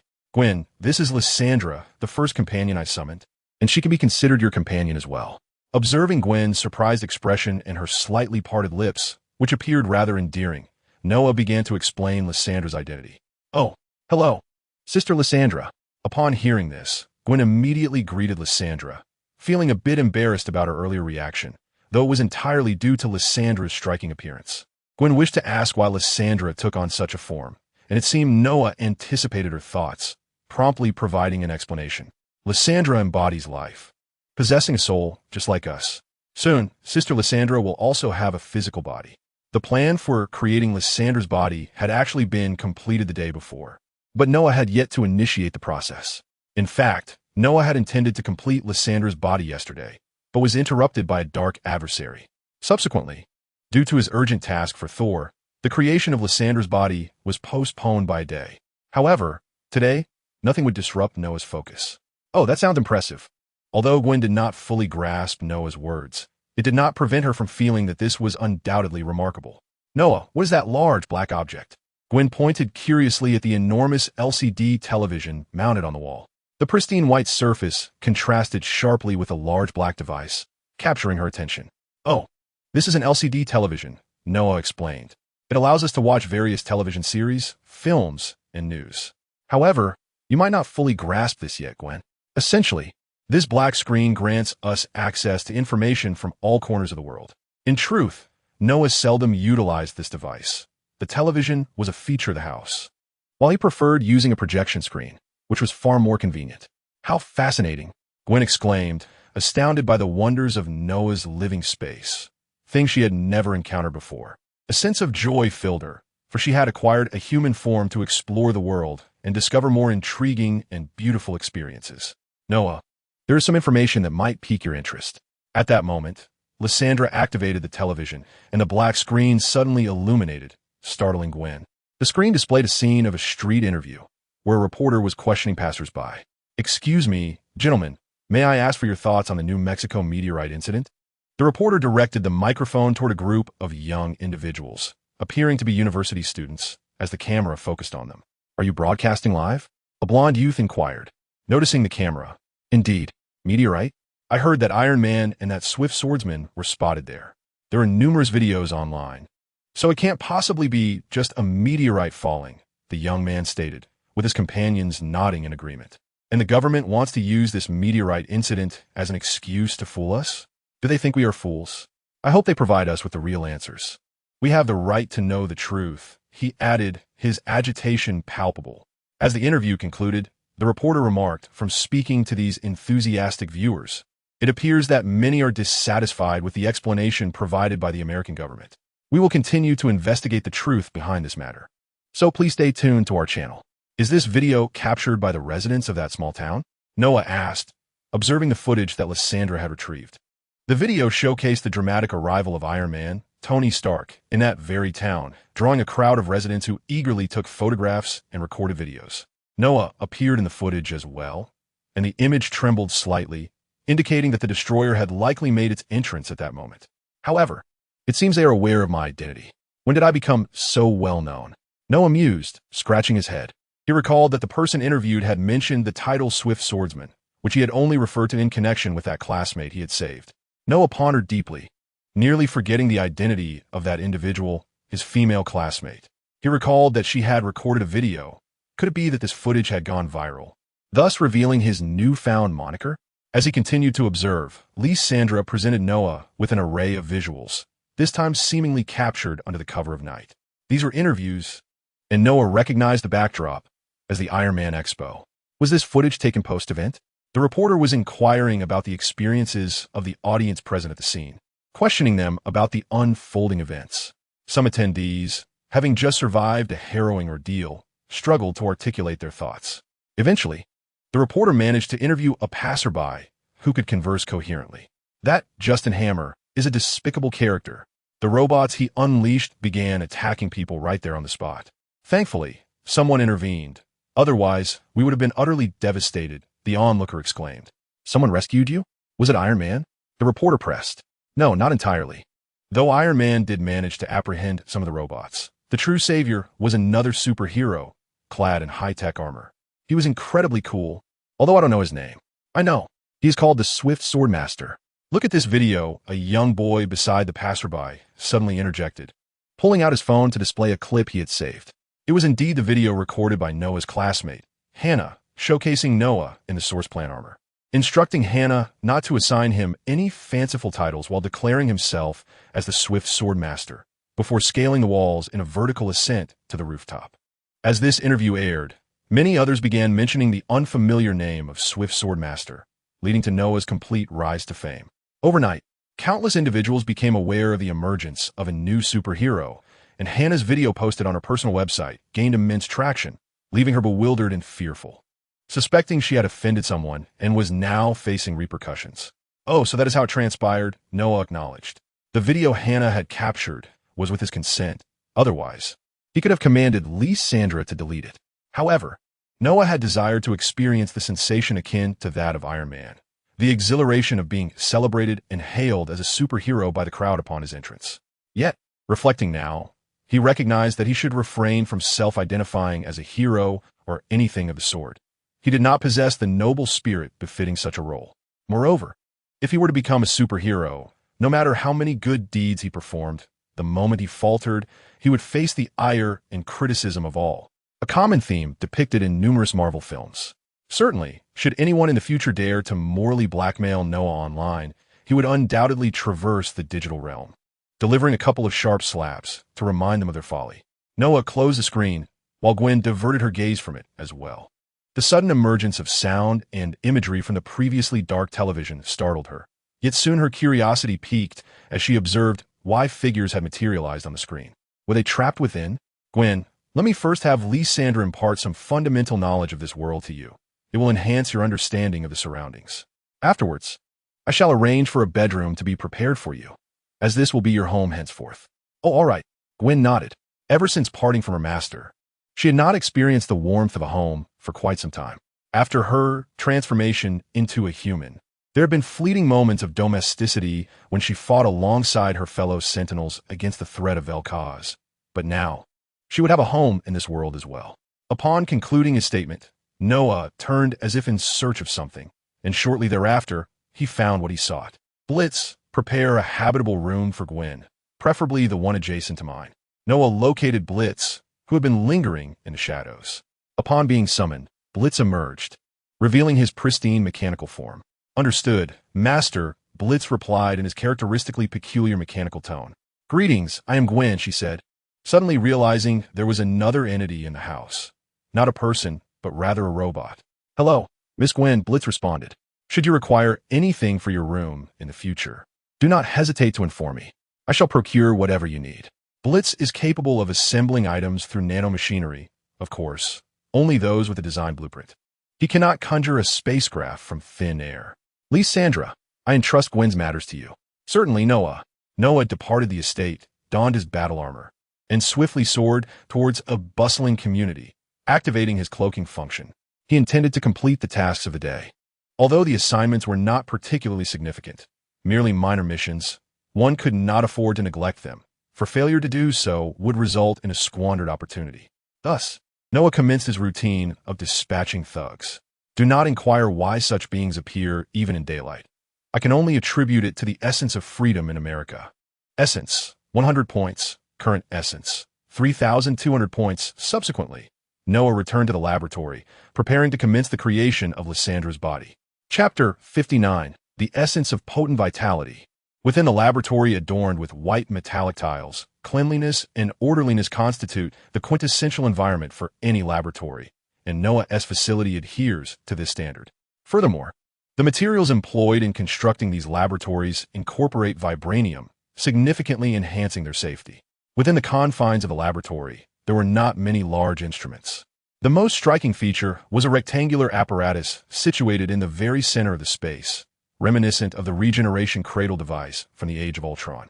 Inside this apparatus, some liquid substance floated, the result of Lysandra's special method to liquefy vibranium, which would soon serve as the material for creating Lysandra's corporeal form. Placing his hand upon the apparatus, Noah felt the chilling metallic texture beneath his fingers. He was quite eager about the prospect of Lysandra possessing a human body. After all, she was the first companion he had summoned. Although their time together had not been extensive, Noah had developed a deep affection for Lysandra. Noah, we can begin now. A voice emerged from behind him. Turning around, Noah was surprised to see Lysandra, who should have still been instructing Gwen, appearing before him. Lysandra, aren't you supposed to be teaching Gwen? Have you finished already? Noah inquired, puzzled. The teaching is still ongoing. I am merely using another body to meet you. I can operate multiple bodies simultaneously, Lysandra explained. Oh, I see. Upon hearing Lysandra's clarification, Noah was reminded of the scene when he manipulated 9 clones. If he possessed abilities akin to Lysandra's, he could operate his clones without hindrance. So, can we begin now? Yes, Noah, you may start any time. Noah rubbed his palms together, feeling a tinge of excitement, and approached the control panel directly in front of the apparatus, placing his hand above the activation button. Lysandra, I'm about to begin. Very well, Noah, Lysandra replied. After hearing her response, Noah pressed the activation button. With a crisp mechanical sound, the rectangular apparatus began to emit a blue glow, and the vibranium liquid within started to churn. Lysandra approached the apparatus, transforming into numerous data cables that connected to the device, initiating the operation. Under Lysandra's guidance, the liquid vibranium transformed into nanoscale vibranium, which then began to assemble into human cells, gradually forming a human body. As time passed, what initially was liquid vibranium had merged into the shape of a human, albeit lacking facial features and other distinctive human characteristics, as the experiment was still underway. Under Lyssandra's meticulous manipulation, human traits began to emerge, with limbs and body parts gradually taking shape. Noah, at this critical juncture of the experiment, Noah heard Lyssandra's whisper, understanding that it was now his turn to take action. He had previously mentioned that he would personally shape Lyssandra's face upon the completion of her body, and now was the moment for him to fulfill that promise. Noah approached the control panel, activating the virtual screen and preparing to engage in the operation. However, just as his finger was about to touch the screen, it suddenly halted. Noah suddenly recalled something. He had no idea what Lysandra looked like. In the game, Lysandra wore a mask that concealed all but her chin, leaving him perplexed as to how to sculpt her visage. However, Noah had another solution at hand. He could seek assistance from the omnipotent system. System, what does Lysandra look like? He inquired simply and directly, confident that the system would grasp his intent. Transmitting data to the summoner. Excellent. The system was indeed reliable, promptly delivering the desired information into his mind. Yet, upon receiving this data, Noah felt an unexpected tickle in his nose, as if something crimson were about to spill forth. The system had audaciously projected Lysandra's entire physical form and data into his consciousness, and it was in a state of undress, truly impressive. Clearing his throat, Noah rubbed his nose and swiftly began to touch the screen before him. As his fingers danced, almost leaving a trail of afterimages, the formless body within the device began to take shape, as if sculpted by a master artist. The features gradually emerged, with the intricacies of the physique transforming in accordance with the image in Noah's mind. Ultimately, with the final stroke of his artistic endeavor, the once faceless and shapeless figure now stood as a stunning entity, endowed with extraordinary beauty. Beneath Lysandra's breathtaking visage lay a hint of an aloof demeanor. Noah meticulously replicated every detail from his mental blueprint, and in some respects, he subtly enhanced certain features to satisfy his own desires. However, the body before him remained in a state of complete undress, and Noah endeavored to maintain his composure, consciously averting his gaze from the exquisite sight. In summary, Noah was quite pleased with his handiwork. He turned to Lysandra, stating, "Lysandra, it is complete." "Noah, do you favor this appearance?" Clearing his throat awkwardly, he replied, "Yes, Lysandra. What do you think? If you dislike it, I can adjust it according to your preferences." Had his secret intentions been discerned? "No, I'm quite fond of it. I merely wish to express my astonishment. The body you have shaped resembles my original design by an astonishing 99%. It is quite remarkable." "Really?" Noah was taken aback by Lysandra's observation. He speculated that this was no mere coincidence. Perhaps the connection between the skin and the heroine facilitated such a striking resemblance to the Frost Witch's appearance. But what could account for the remaining 1%? Noah quelled his thoughts, preparing to witness Lysandra merge her consciousness with this newly formed body. Lysandra's essence can be regarded as a program, a code. It transcends mere digital constructs. She has surpassed her original source code, acquiring an independent consciousness that embodies the essence of soul. Thus, she is about to immerse her awareness into this corporeal form. However, this does not signify that she is forever confined within this physical vessel. Lysandra retains the ability to extract her soul and consciousness at will. At this moment, she initiates her actions, observing her spherical form floating outside. One can see the circular pupils gradually dimming before gently descending to the ground. Meanwhile, within the villa, the Lysandra that is instructing Gwen experiences a similar phenomenon. Had Lysandra not previously informed Gwen of the impending transformation, Gwen might have been alarmed by the sudden change. Now, the final step is at hand. Noah exhales deeply. Indeed, the journey is not yet complete. This next phase is pivotal for Lysandra to attain life. Noah extends his hand, and the resolute rune materializes within his grasp. According to the legends of Valoran, it is the world rune that breathes life into all existence, and the rune Noah holds symbolizes the very essence of vitality. Thus, he prepares to channel the rune's power into Lysandra's form, intending to transform it into true life. With determination, Noah tightens his grip on the rune. He has never attempted such a feat before, and with his current mastery over the runes, he is uncertain if he can indeed succeed. He opens the hatch of the device, creating a circular aperture, and begins to unleash the rune's energy with all his might. Unlike the previous encounter with the Destroyer, this energy is imbued with the vigor of life. Waves of force surge into Lysandra's body, and a potent life force begins to resonate around Noah.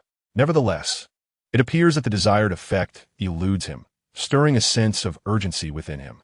Damn it, Rune. Detonate. Source of life. Holy shield strike. Regulate. Wind of revival. Osteal coating. Overgrowth. Rebirth. Steadfast. Let all powers awaken and manifest life. Noah grits his teeth, channeling his resolute will into a driving force, unleashing the full might of the resolute rune, converting it entirely into the essence of life, determined to create life anew. A tremendous surge of life energy erupts from the resolute rune, seemingly resonating with Noah's indomitable spirit, causing the miracle of life to blossom forth. In Noah's perception, the human form sculpted from nanovibranium, though functionally identical to that of a human and with blood coursing through its veins, still exuded a cold mechanical essence. Yet now, he can sense the breath of life emanating from this body, a testament to his success. From this moment forth, Lysandra stands before him, officially endowed with life, no longer merely a soul adrift. As the resolute runes unleashed their full power, an immense vitality erupted from the depths of the earth, radiating outward. Under the influence of this tremendous life force, the surrounding environment began to undergo significant transformations. The changes were most pronounced within a few kilometers of Noah's manor, where trees and flowers burgeoned uncontrollably. The marine life in the nearby waters also underwent alterations, their forms evolving as they absorbed the pure essence of life. Within Noah's manor, the plants experienced the most remarkable metamorphosis. Gwen observed the wildly growing flora outside her window, tilting her head in a gesture of curiosity. Meanwhile, in a laboratory, Noah remained oblivious to the events unfolding outside. He gazed expectantly at the rectangular device before him, within which Lysandra's delicate eyelashes began to flutter before she opened her eyes. The hatch gradually parted, and Lysandra slowly sat up. She looked down at her hands, feeling the warmth and texture, sensations previously unknown to her. Placing a hand on her chest, she could sense her heart gently beating within. "Lysandra, how do you feel?" Noah inquired, watching her movements, a hint of a blush creeping across his cheeks as a pale glow emanated from her fingertips. Lysandra, she rose to her feet, her pristine form revealed before Noah. However, she seemed unconcerned, bending slightly to envelop him in her embrace. Positioned within the apparatus, she towered over him, and Noah was momentarily enveloped in a wave of warmth, a sensation he had never before experienced so intimately with a woman. At that moment, he felt a profound sense of happiness. He marveled at how a body crafted from vibranium could feel so soft. Lysandra, you can let go of me now," he stammered after a brief moment of being lost in this gentle reverie. "Noah, I can now feel your warmth, your scent, and your breath. Is this what it means to be human?"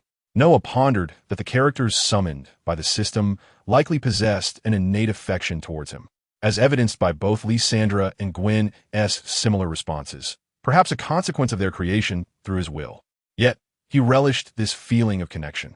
The warmth enveloped him as they continued their shared experience. Chapter 60. Snip, Snip, Snip.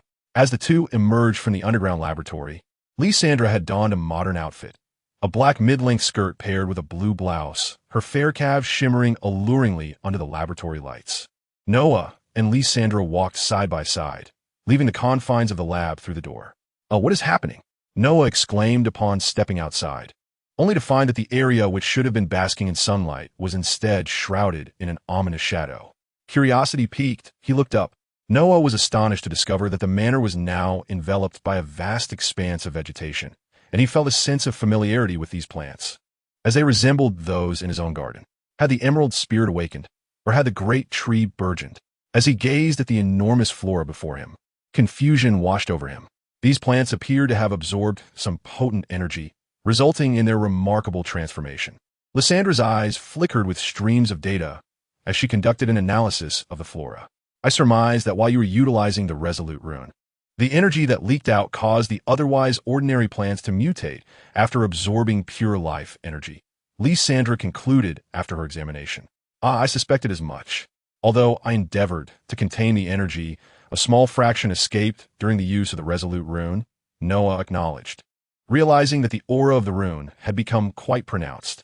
The atmosphere of the manor was now suffused with rich magic. However, He pondered whether such a significant disturbance would attract external attention. Surely the satellites above would detect this anomaly. He estimated that the influence of the Resolute rune might extend beyond his estate, affecting the surrounding environment as well, making it challenging to remain unnoticed. Noah, rest assured, I prepared counter-surveillance measures on the very first day we entered the manor. Within a 10-kilometer radius, satellites can only perceive what I allow them to see, Lysandra stated matter-of-factly. Lysandra, your foresight is impressive, Noah marveled, acknowledging that there were aspects he could not manage entirely on his own, thus relying on the capable Lysandra for assistance. Lysandra smiled softly, brushing her golden hair back from her shoulders. She seemed to have adapted remarkably well to her newfound humanity. Noah, the trees in the courtyard have grown so tall, Gwen exclaimed, leaning over the railing of the villa's balcony and waving to him. Is that beautiful Lady Lysandra? Gwen wondered aloud, noticing the unfamiliar woman beside Noah, with her golden locks and statuesque figure. Lysandra exuded an air of sophistication and maturity that reminded Gwen of her own mistress, Isolde, shaking her head to dispel the image of her mistress. Gwen recalled Noah's earlier words about Lysandra's form. Could this indeed be Lysandra? Noah, having heard Gwen's voice, turned to see her and met her gaze. While Lysandra smiled warmly at Gwen, feeling a fondness for this girl who had also been summoned by Noah. In contrast, Lysandra's demeanor towards other humans was notably indifferent. Gwen, come down and help, Noah called up to her. Okay, coming right away, Gwen replied, placing her hands on the railing and leaping from the third-floor balcony without hesitation. A radiant blue aura materialized around Gwen, enveloping her completely. Noah was astonished to find that this divine luminescence obscured his vision, rendering the scene within it unclear. Under the protective embrace of the aura, Gwen gently descended to the ground, and once the aura dissipated, she bounced over to Noah. Noah, is there something you require my assistance with? She inquired, retrieving a pair of scissors from her waist. With a swift twirl, she brandished the enormous scissors behind her, although she remained uncertain about their intended use. Gwen, do you see that vast expanse of plant life? I need you to assist me in clearing it, Noah stated. Oh, you want Gwen to do that? How outrageous! Gwen protested, her temper flaring, for her scissors were certainly not meant for such tasks. Upon hearing Noah's request, she pouted.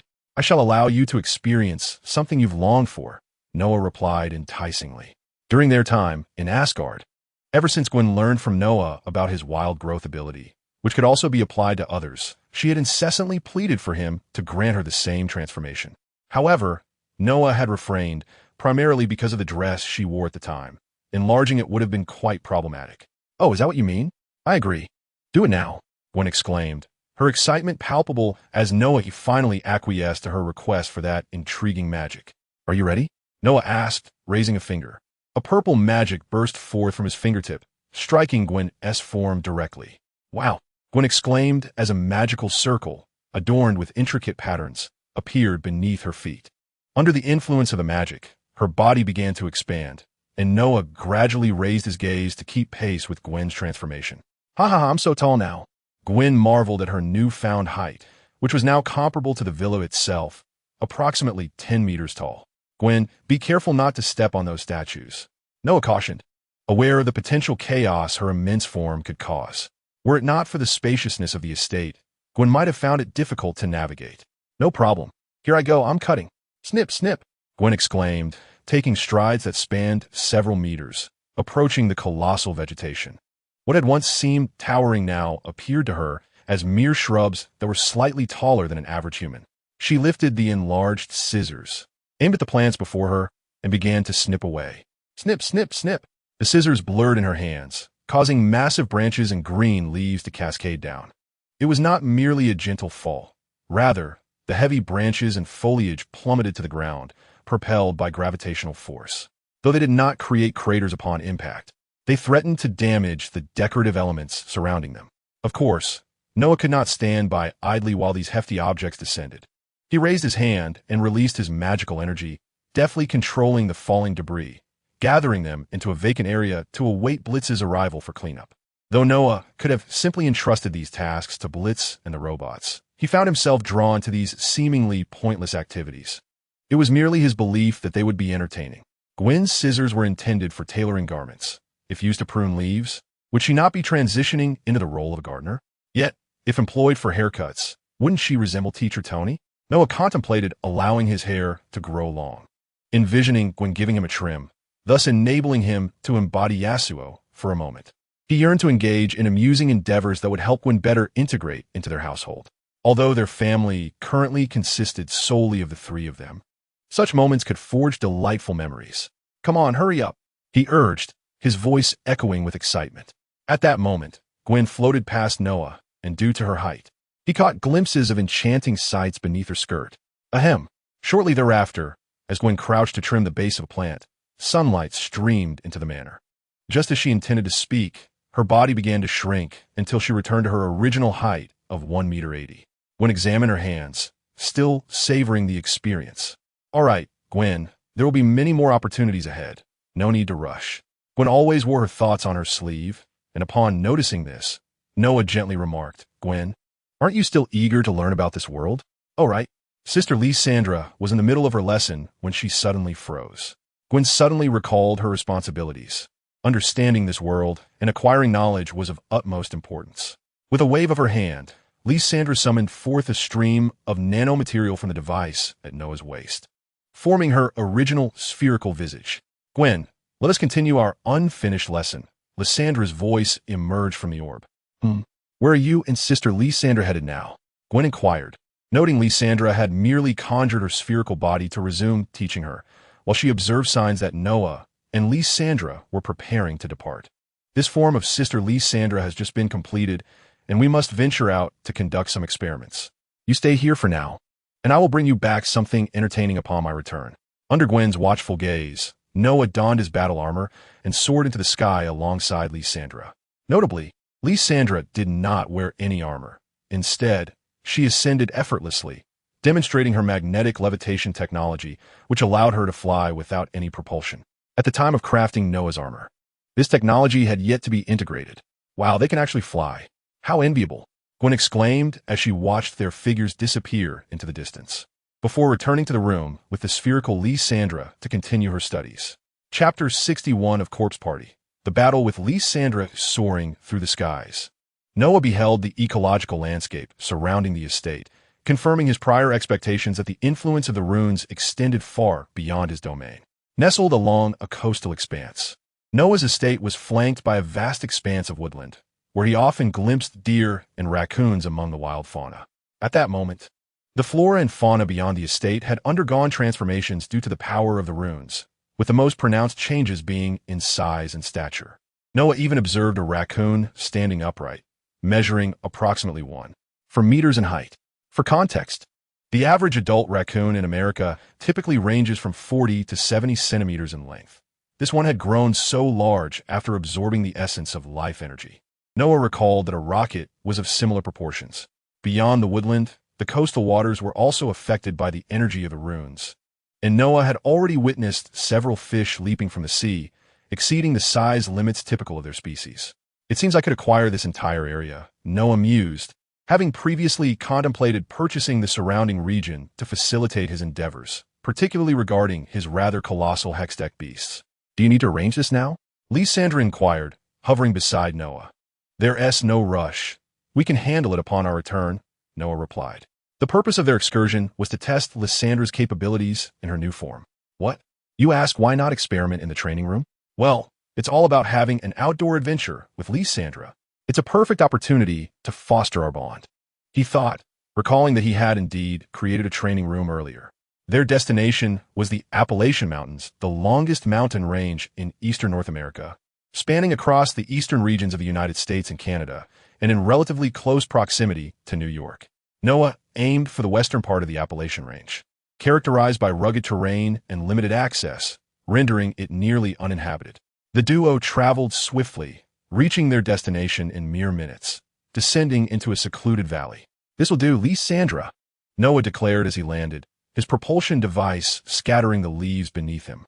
Lysandra, in contrast, descended gracefully, touching the ground without stirring a speck of dust, prompting a twinge of envy in Noah. He found magnetic levitation remarkably impressive.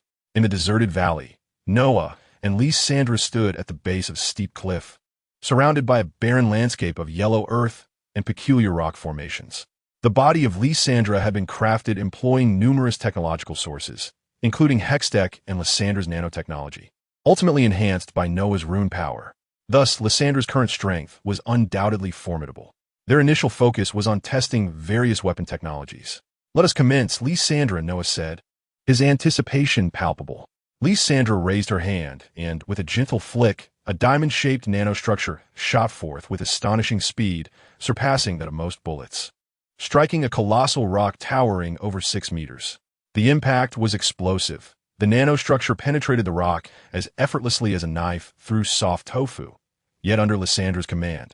It did not emerge from the opposite side. Instead, it detonated from within, causing the massive boulder to shatter dramatically as nanofragments erupted outward, cleaving through stones and trees alike, leaving behind impeccably smooth incisions. Subsequently, these fragments coalesced into a flowing stream of nanomaterial, returning to Lysandra's hand. The nanomaterials she wielded appeared akin to skills one might encounter in a video game, Noah mused. After retrieving the nanomaterials, Lysandra's right foot struck the ground, and a colossal mechanical claw erupted from the earth, charging toward Noah. As it advanced, it carved 3 deep fissures into the ground.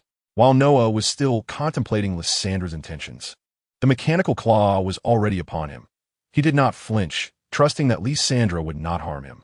Just before the claw made contact, Lysandra vanished from sight, and the enormous mechanical appendage began to dissolve into nanomaterial, reconstituting itself into Lysandra's form.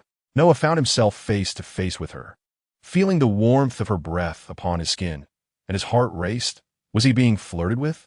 Lysandra, sensing the slight acceleration of Noah's breath, smiled, then proceeded to demonstrate a series of attacks.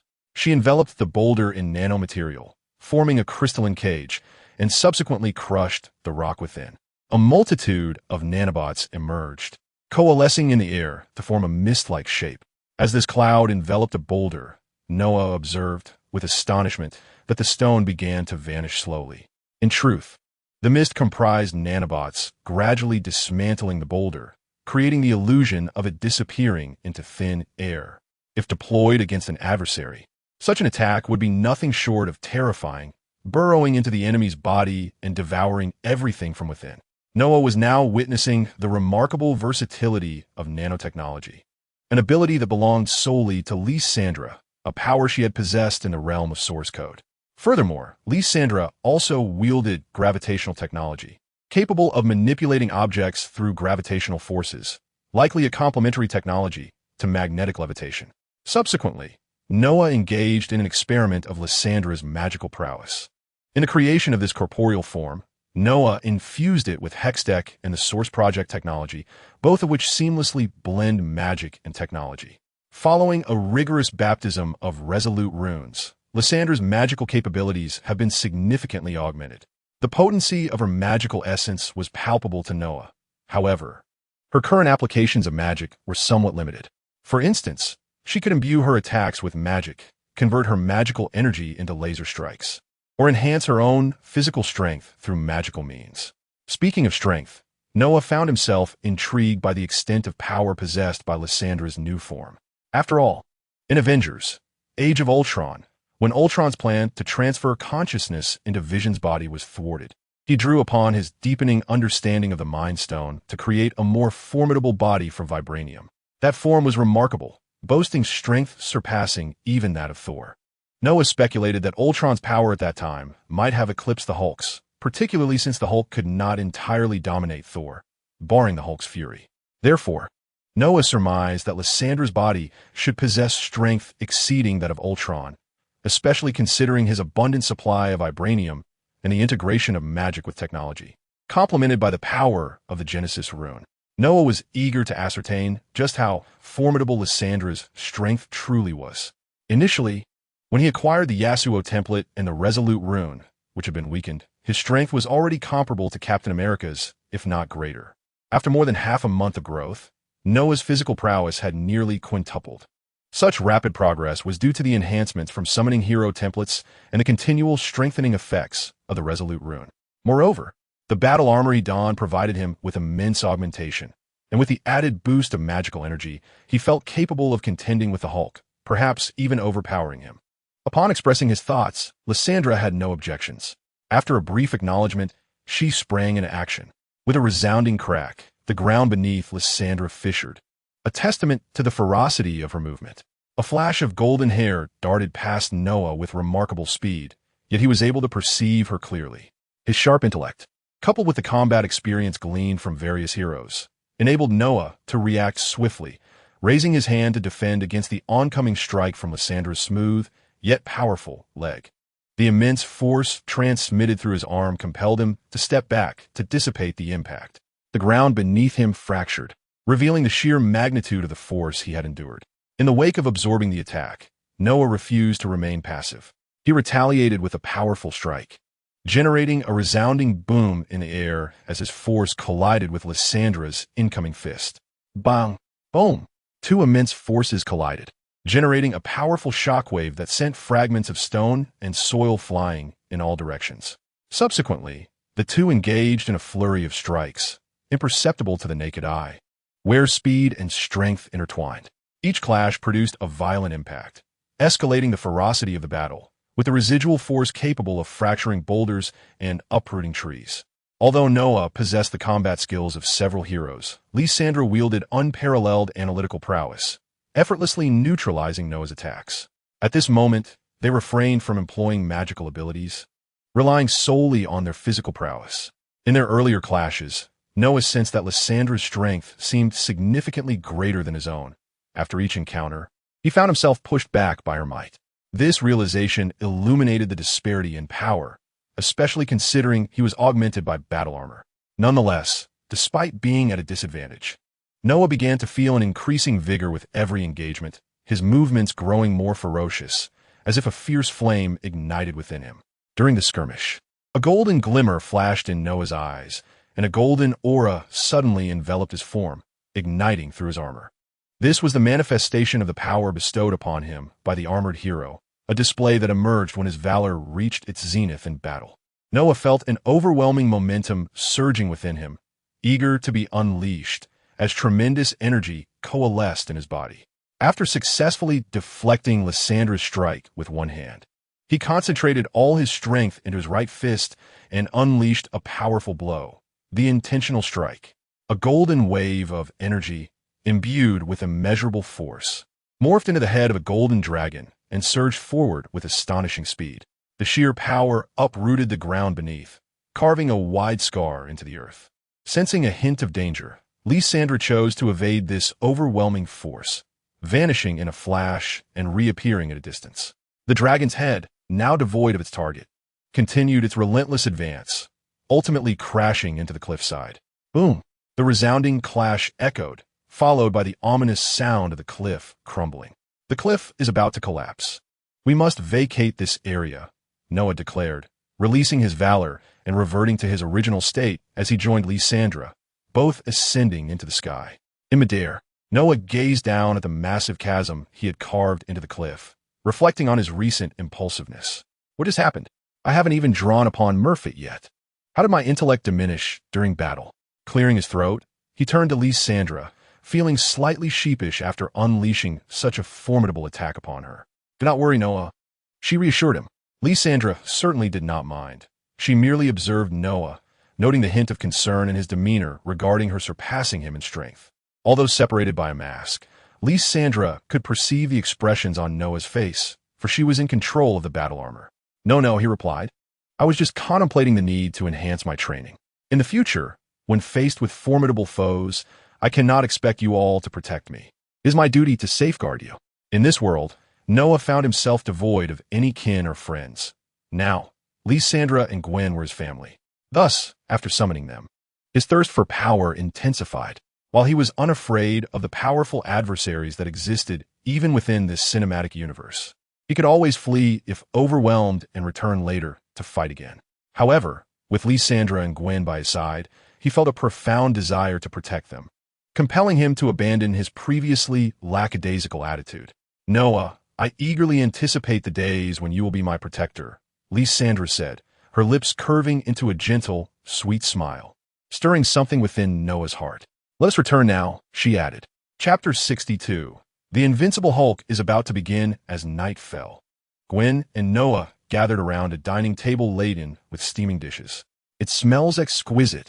Sister Lysandra is truly remarkable, so knowledgeable, Gwen exclaimed, inhaling the delightful aroma wafting from the table, finding it even more enticing than the food she had tasted in Asgard. Lysandra approached, carrying a platter, and placed it in the one empty spot on the table. The rich fragrance filled the room, and the dining table appeared to emanate a golden glow. The table was adorned with an array of exquisite dishes, all Chinese cuisine, vibrant and mouth-watering, Noah's preferred fare.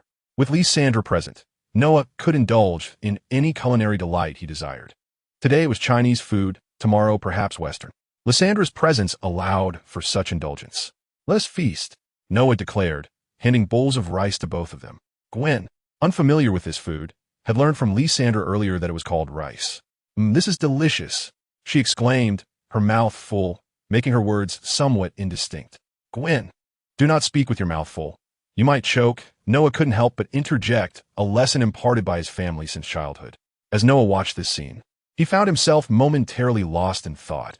It had been ages since he had shared a meal at a family table, the last time being with his parents. As he reminisced, he felt a twinge of nostalgia. However, Gwen's cheerful voice brought him back to the present. He now had new family members to cherish and protect, and he vowed to safeguard this newfound happiness. Noah, Lysandra said, noticing his change in mood, as she delicately placed a piece of food into his bowl. Oh, thank you, Lysandra, he replied. Noah placed it in his mouth, savoring the delectable stir-fried kidney dish, a nourishing delicacy. Throughout the evening, Gwen expressed her delight with exclamations at every bite, which amused Noah and made her expressions appear endearing. In this joyful atmosphere, the three of them enjoyed their inaugural family dinner in this world. After the meal, Lysandra refused to wash the dishes, leaving that task to Blitz. The trio settled on the sofa, facing a large television broadcasting the evening news, which predominantly featured entertainment segments, discussing celebrity gossip and amusing anecdotes from the public. There was also a plethora of news regarding Iron Man and the Swift Sword Master, which never failed to elicit laughter from Noah. Gwen seemed particularly fascinated by these topics, comfortably leaning against Lysandra's arm, engrossed in the television content. Noah noted how quickly their bond blossomed, a testament to their innate camaraderie. It is worth mentioning that Gwen's attire had transitioned from a long, Lolita-style dress to modern shorts and a shirt, revealing her gracefully long legs, now unobscured by the previous garments. Her skin glowed with a porcelain-like radiance. Noah couldn't help but glance at her, then straightened up, realizing that this outfit was something he had previously purchased for Lysandra during his leisure time, before her body had begun to develop. To his surprise, Gwen's physique was remarkably similar to Lysandra's, allowing her to wear it perfectly. However, Noah pondered the potential of utilizing vibranium technology. Perhaps he could consider crafting vibranium into fabric for clothing? Although this might seem extravagant to outsiders, he was, after all, a man with access to a vibranium mine. Why not indulge in luxury, with each person adorned in their own unique piece? If the neighbors were to catch wind of it, they might think they were incapable of affording such finery. While Noah was lost in thought about the possibilities of vibranium, Lysandra's voice brought him back to the present. She had changed the channel to a breaking news segment, and Noah found himself captivated by the unfolding report. The news detailed a campus attack, but the assailant was no ordinary individual. It was a monstrous being. As the footage rolled, it displayed shaky recordings from a scene. The cameraman seemingly either terrified or exhilarated, rendering the visuals somewhat unclear. In the video, a multitude of heavily armed soldiers engaged in combat with the unidentified creature on a campus. Armored vehicles and helicopters were also deployed. Due to the instability of the footage, viewers could only discern that they were battling an enormous humanoid creature. Although the details were obscured, the chilling roars of the beast resonated clearly. The footage concluded abruptly after an armored vehicle was destroyed as the cameraman, seemingly frightened, ceased filming and fled the scene. Others cannot discern it. Thus they remain oblivious to its nature. However, Noah is acutely aware that the verdant silhouette is none other than the Hulk, the green behemoth birthed from the transformation of Dr. Banner. As a physicist, Dr. Banner was subjected to a gamma radiation experiment, which resulted in a catastrophic alteration of his physiology. When consumed by rage, he metamorphoses from an ordinary man into a colossal green creature, the Hulk. This profound transformation severely disrupts his existence. To evade military pursuit, Banner assumed a new identity and sought refuge in Brazil. Ultimately, in a beverage factory, he inadvertently allowed his blood to contaminate a bottle of drink, which made its way to the United States, where an elderly gentleman consumed it and subsequently perished. This incident captured the attention of General Ross, who then enlisted Blonsky to lead a pursuit against Banner. Left with no choice, Banner transformed into the Hulk and returned to America. The scene unfolds as Banner revisits his former school, seeking experimental data that might restore his normalcy. However, General Ross discovers him and dispatches a considerable force, including the enhanced Blonsky, to encircle Banner once more. This leads to the iconic moment where Blonsky provokes the Hulk, only to be sent flying by a single kick. Blonsky, a battle enthusiast yearning for power, finds himself outmatched even after taking the super soldier serum. In a desperate bid, he injects himself with Banner's blood and transforms into the Abomination, a grotesque giant. Noah is surprised to learn how closely intertwined the narratives of Iron Man 2, Thor, and the Incredible Hulk are. After witnessing these events, he finds himself stroking his chin contemplatively. Within less than a week, he has experienced the defeat of Ivan Vanko at the Stark Expo and the destruction of a destroyer in a small Mexican town. Now, unexpectedly, another green giant has emerged, signaling the commencement of the Hulk storyline. This event transpired today, but when will the epic clash between Hulk and Abomination occur? Reflecting on the plots he has witnessed, Noah realizes the timeline of that battle is too distant for him to recall. Never mind, he decides to postpone the recent tasks until later, to avoid a scenario where the storyline unfolds, but he lacks the means to engage. He resolves to accept his daily missions just before midnight to circumvent any potential embarrassment of being unprepared during the Titanic battle. Yet, he contemplates that perhaps engaging with them earlier might be more advantageous. As the film concludes, Banner reverts to his tumultuous existence, only to be summoned back by S.H.I.E.L.D. and the Black Widow in the subsequent narrative of the Avengers. Noah felt a sense of pity for Banner. In order to avoid implicating his girlfriend, he had decisively ended their relationship. While watching a film, Noah observed that the female lead seemed quite compatible with Banner. She was not merely a decorative figure, but rather a character of substance. In today's campus confrontation, had it not been for her indirect influence, Hulk would have undoubtedly succumbed to General Ross's ultrasonic weaponry. Noah contemplated the possibility of assisting Banner by introducing him to Tony Stark. Perhaps such an introduction would yield more favorable outcomes. The rapport between Tony and Banner in the film was notably strong. Perhaps it stemmed from their shared brilliance and passion for science, allowing their connection to flourish rapidly. Of course, if Stark alone could not safeguard Banner, there was still S.H.I.E.L.D. During this period, their influence and standing in America remained formidable, and subduing Ross would pose no significant challenge. However, Noah speculated that Hydra might create complications. Lysandra, he instructed, please gather information on Bruce Banner and Betty Ross in New York tomorrow. Just those two, if you'd be so kind. Noah had initially intended to seek information about the mysterious Mr. Blue, with whom Banner had been covertly communicating while in Brazil, sending blood samples in hopes of finding a solution for Hulk. Upon returning to America, Banner sought Mr. Blue's assistance, managing to temporarily suppress Hulk with his help. Ultimately, Mr. Blue had met a grim fate after aiding Blonsky, being knocked unconscious and absorbing some of Banner's blood. Noah had heard that in the comics, Mr. Blue evolved into a significant antagonist. He vaguely recalled that his head was notably large, yet the details escaped him. He had also heard that Mr. Blue made an appearance in the upcoming Avengers Endgame, but Noah had forgotten the character's name, deciding it best not to pursue that lead. Searching for Banner and his girlfriend would suffice, as their photographs were readily available online. Soon enough, Lysandra could connect to all surveillance in New York, enabling them to locate the pair in no time. Noah felt no urgency. The recent events had been quite taxing, and he sensed a need to unwind, to release the tension that had gripped him. Thus, he began teaching Gwen how to play video games. With no prior exposure to such entertainment, Gwen was captivated and quickly immersed herself in the joys of gaming. That night, Noah returned to his room and lay down on his bed. Suddenly, it dawned on him that Lysandra had now assumed a human form. Did this mean he could no longer indulge in her soothing bedtime services? With a soft click, The door swung open, and Lysandra entered. In the astonished gaze of Noah, she lay beside him. "Lysandra, Noah, it's time to sleep," she interrupted, drawing closer to him.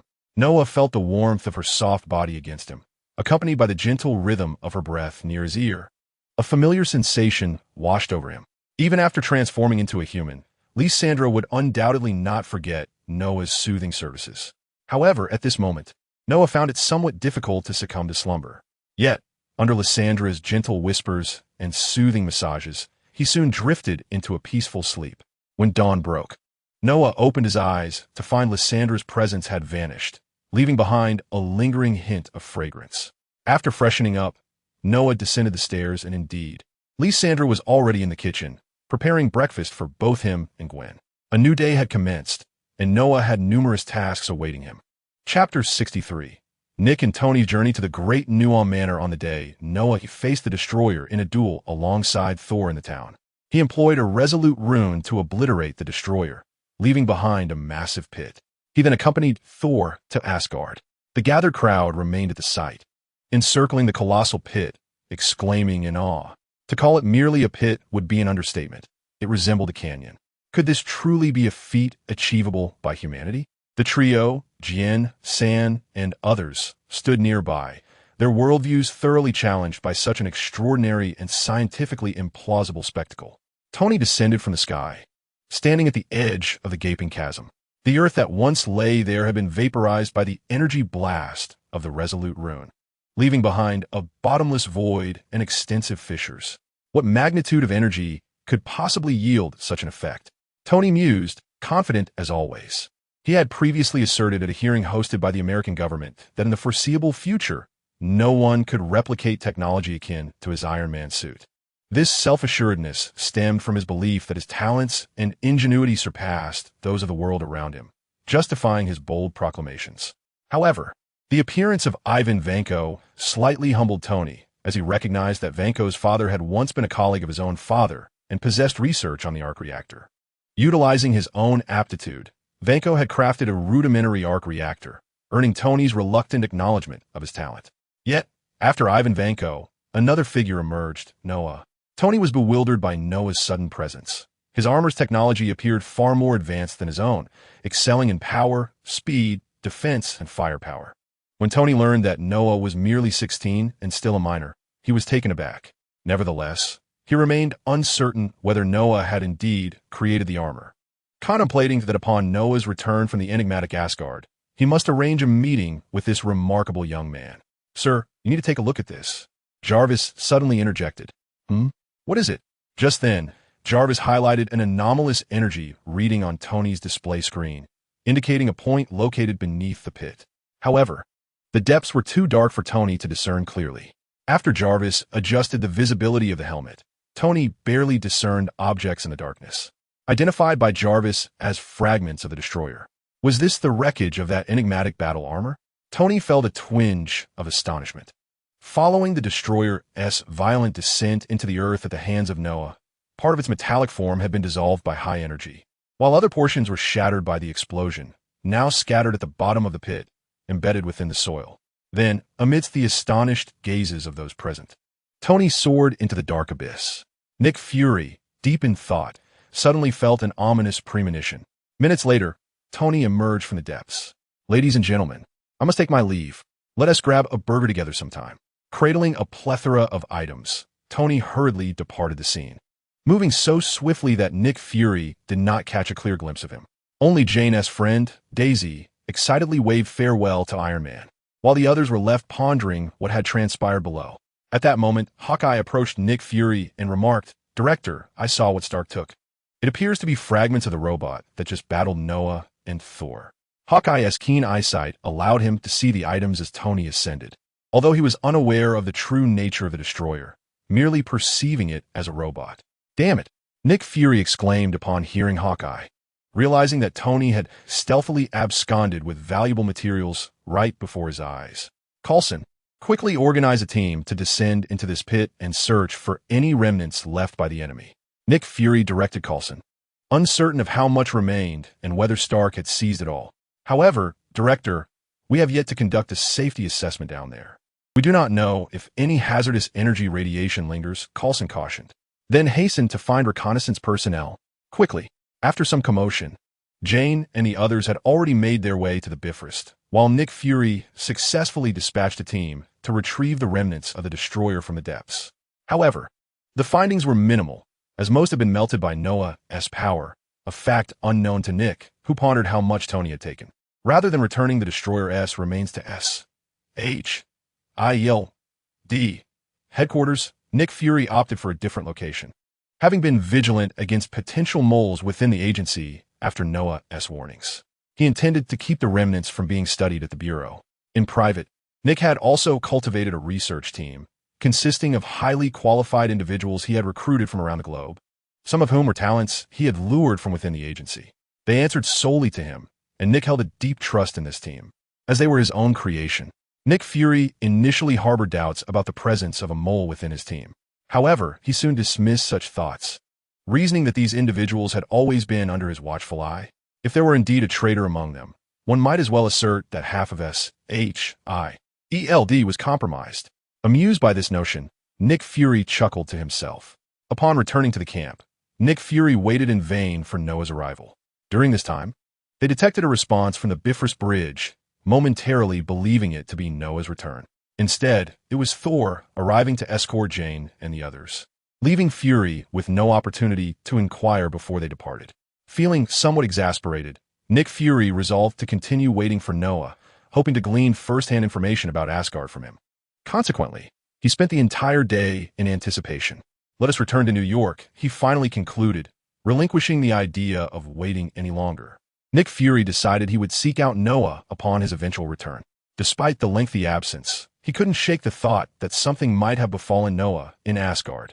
However, after Agent Coulson informed him that Thor had descended to retrieve Jane and her companions, Fury dismissed his concerns. The fact that Thor had triumphed over Loki indicated that Noah was likely safe. Back in SHIELD's director's office, Nick Fury had returned to New York and, after spending the afternoon addressing the aftermath of the small-town incident and responding to inquiries from higher-ups, he finally found a moment to rest. In truth, most of the cleanup could be delegated with a broad directive to his subordinates. Coulson, is there any news from Noah's residence? Can we ascertain his current status? Fury called for Coulson, now well into the second day, believing that if Noah had not encountered any trouble, he would likely be planning his return. Director, the satellite images do not contain the information you seek. Coulson replied with a hint of resignation. Very well, cease satellite reconnaissance in that area from now on, Fury instructed, recalling the existence of Lysandra and realizing that their movements might have already been detected, rendering the satellite footage potentially compromised. However, our agents have reported that Jane Foster and the others have returned. Perhaps Noah has as well, Coulson added, relaying the information received about their return. He felt optimistic that Noah might be back. Oh, is that so? Upon hearing this, Nick Fury decided to personally verify Noah's return. Just then his phone rang. He retrieved it from his pocket, surprised to see it was a call from Tony. Nick, could you provide me with the address of that young genius? I have some matters I wish to discuss with him. Tony inquired directly after Nick answered the call. You're looking for Noah? Then come over here. I happen to be on my way to find him myself. Chapter 64. Entering the manor upon rising, Noah hurried to the laboratory, eager to resume his work. He had an array of unfinished tasks at hand, including various hextech projects and research on life potions and equipment. It was imperative for Noah to allocate time to advance these endeavors. Among them, he held a particular interest in a study concerning the stopwatch and the Ike-type drive, which revolved around the manipulation of time itself. Should Noah master this power, it would undoubtedly provide him with substantial assistance. Thus, he and Lysandra busied themselves in the basement throughout the morning, illuminating their technological tree. Yet, Noah found no monotony in the process. Armed with the template of the head, he discovered a profound interest in these pursuits, relishing the acquisition of new knowledge. Meanwhile, Gwen continued her studies about this world, captivated by its myriad wonders. She often requested Lysandra to share tales of world history and other intriguing narratives. By midday, Noah and Lysandra emerged from the laboratory after a morning of toil.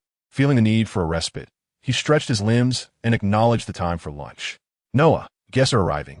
Lysandra's voice chimed as he prepared to head towards the villa. Who? Noah inquired, puzzled by the mention of guests. He contemplated those he knew, suspecting it might be Nick Fury, as it was unlikely to be Peter and Ned, who were unaware of his new residence. Lysandra raised her hand, palm upward, and a projection screen materialized, revealing the path leading to his manor. Two vehicles were approaching, a black Chevrolet and a white Audi 810. Noah recognized the black one as Nick Fury's transport, recalling its resilience in Captain America, the Winter Soldier, where it withstood a barrage of gunfire. As he magnified the projection of the white vehicle, he discerned the driver's face. It was none other than Tony Stark, adorned with sunglasses and behind the wheel. What brings these two together? Noah mused, perplexed. While he could comprehend Nick Fury's visit, Tony's presence was unexpected, leaving him uncertain of the latter's intentions. Never mind. They are here now. Let us see what they desire. Lysandra, let us prepare to welcome our guests, Noah decided, dismissing his apprehensions, and the duo began arranging provisions for their visitors. In truth, the surveillance indicated that the guests were still some distance away. With the footage captured by a drone Lysandra had dispatched into the skies, she had already secured the vicinity of the manor under her watchful eye. Every whisper of the wind and rustle of grass was discernible to her vigilant gaze. Recently, Noah had also contemplated the construction of his own satellite.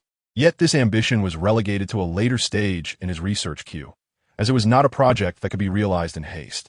Before long, two cars arrived at the entrance of Noah's estate. Tony, astonished, remarked on the lavishness of the mansion, questioning the source of Noah's wealth. He recalled from his prior research that Noah's inheritance consisted solely of his parents' modest home and a small sum of money, which could hardly account for such an opulent residence. Puzzled, he turned to Nick Fury, hoping for clarification. This matter is rather intricate. I shall explain it to you later, Nick replied, intentionally withholding details about Noah's possession of vibranium. Approaching the grand door, Nick rang the bell, only to be surprised when the entrance opened automatically after a single press. You're here. I've been waiting for you. Come in. Noah's voice emanated from a device beside the door. Exchanging a glance, the two entered, with Tony opting not to don his armor, believing the surroundings to be safe. He felt no anxiety, as he had not yet developed post-traumatic stress disorder. Impressive decor, Tony remarked as he strolled along the path, admiring the various embellishments. Nick remained silent. By the way, did you notice that the trees near the estate appear unusually large? More so than typical species? Tony inquired suddenly, recalling his observations during the drive, sensing something was amiss. Indeed, I noticed as well. We can inquire further with Noah.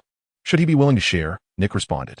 After a brief walk, they finally arrived at the villa where Noah resided, preparing to knock on the door. With a click, the door swung open, revealing the interior of the villa, where they spotted Noah and a woman named Lysandra beside him.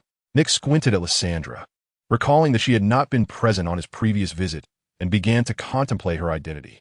Hello, Lee. It's good to see you again. Is this your girlfriend? She's quite lovely, Tony greeted, stepping through the threshold with familiarity. Greetings, Mr. Stark. Thank you for the compliment, but Lysandra is not my girlfriend. At least, not yet, Noah replied, a hint of future promise in his tone. Lysandra? Nick's gaze sharpened. The name resonated with significance, suggesting she might be the inventor of something remarkable. Could she indeed be the one? So, what brings you both here to see me? They had settled into the living room, with Noah facing the two. Lysandra seated beside him, a table laden with refreshments and beverages before them. After your visit to Asgard with Thor yesterday, what transpired? Are you at liberty to share? Nick Fury was the first to inquire, showing a keen interest in Asgard and desiring to learn more about it. In truth, there was little to divulge. It was merely a matter of having sent Loki flying, throwing a party, and then returning home. Noah shrugged, succinctly recounting the events. Nick Fury, somewhat exasperated, rubbed his temples, sensing that Noah was reluctant to share information about Asgard. Was the feast in Asgard enjoyable? Tony seemed particularly intrigued by Noah's mention of the Asgardian festivities. Quite pleasant. And they are rather warm and hospitable, Noah replied. He was acutely aware of Nick Fury's intentions, as the latter undoubtedly sought further details regarding Asgard. Yet Noah was unwilling to divulge anything further. He believed that such gratuitousness was unacceptable. Noah was more curious about why Tony had sought him out, but fortuitously, he had something to present to them. Leaning closer to Lysandra, Noah whispered a few words before tapping the table, causing a luminescent screen to materialize above it. Gentlemen, are you aware of this matter? Noah projected a scene showing the Hulk rampaging through the campus. The two men observed the unfolding spectacle, their expressions turning serious. This incident had transpired merely yesterday, and the creature was known as the Hulk. Chapter 65. Dialogue and the decision to aid Banner Hulk. Tony gazed at the projection, the terrifying visage of the green giant sending chills down his spine. I have been following this matter. I presumed it was some sort of biochemical monstrosity concocted by your he remarked, turning to Nick Fury. In his recollection, secret organizations like SHIELD had a penchant for dabbling in incomprehensible experiments, inevitably leading to the creation of some abomination, as depicted in films. Tony, SHIELD, is not involved in this affair. Do not jump to unfounded conclusions. Nick Fury's expression darkened, though the two men before him were oblivious to his discontent. After refuting Tony's assertion, Nick continued, we at SHIELD have been diligently tracking the whereabouts of the Hulk. However, General Ross from the military has been overseeing this matter, which has hindered SHIELD's public involvement. I did not anticipate that you, Noah, would also be aware of the name Hulk. Nick Fury was somewhat taken aback when Noah mentioned the name Hulk. SHIELD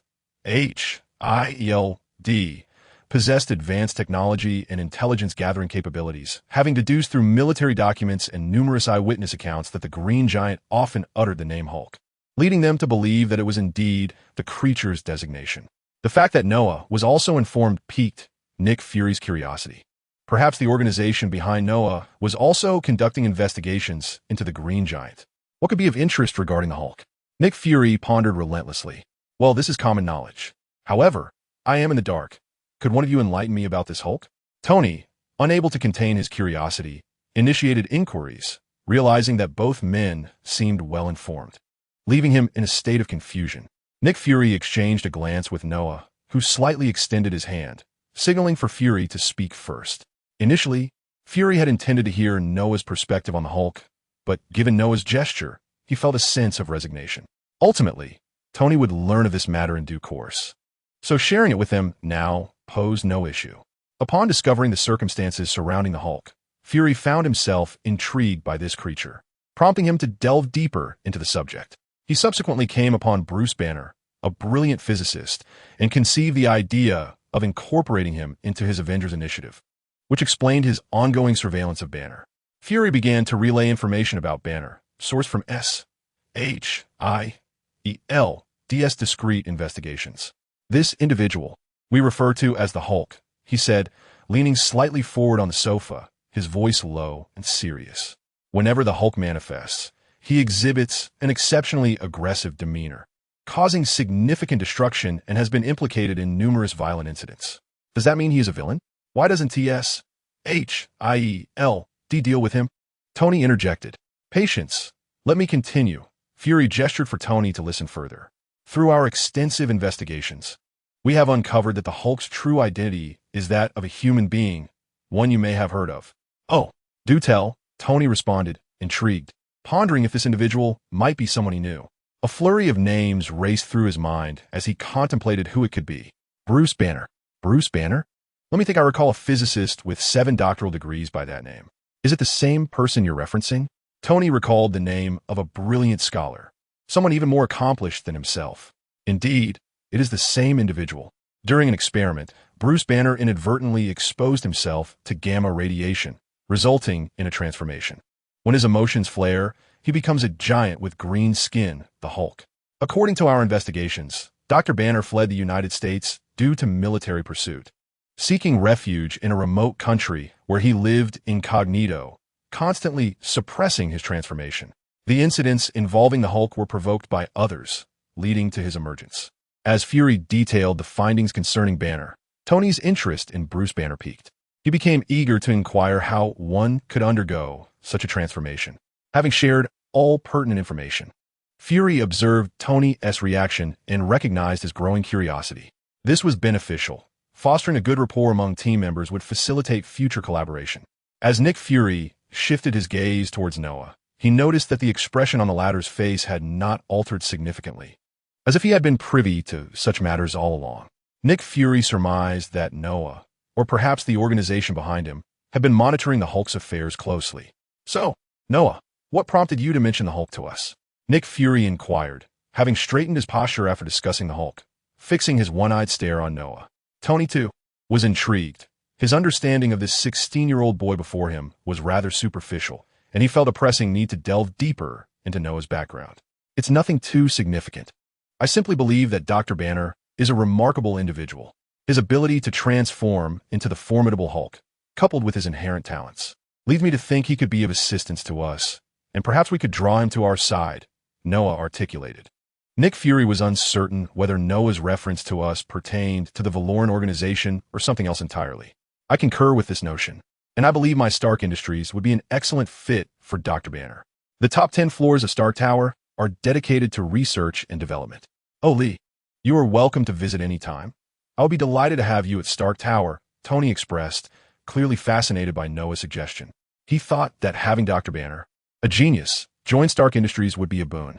"Thank you for your invitation, Mr. Stark, but aren't you concerned that the Hulk might demolish your tower?" Noah quipped. "Oh, I certainly wouldn't put any pressure on him, nor would I cause him to feel anxious," Tony replied, gesturing dismissively.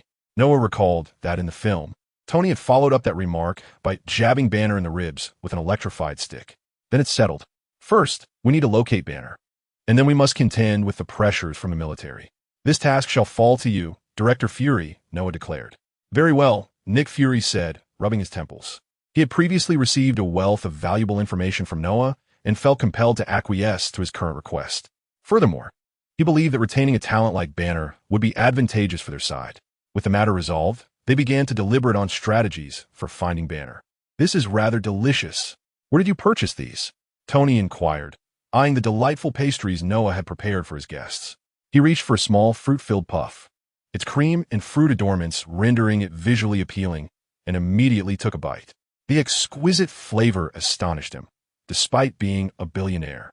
Tony had rather peculiar eating habits and favored fast foods like hamburgers, which other affluent individuals might dismiss as unhealthy junk. All of these were prepared by Lysandra. "By the way, Mr. Stark, what brings you here to see me?" Noah finally inquired, seeking to understand the purpose of Tony's visit. "Indeed, my arrival here is to inquire about your—" Tony gestured toward his own form as he sought clarification regarding your armor. "Did you create that yourself?"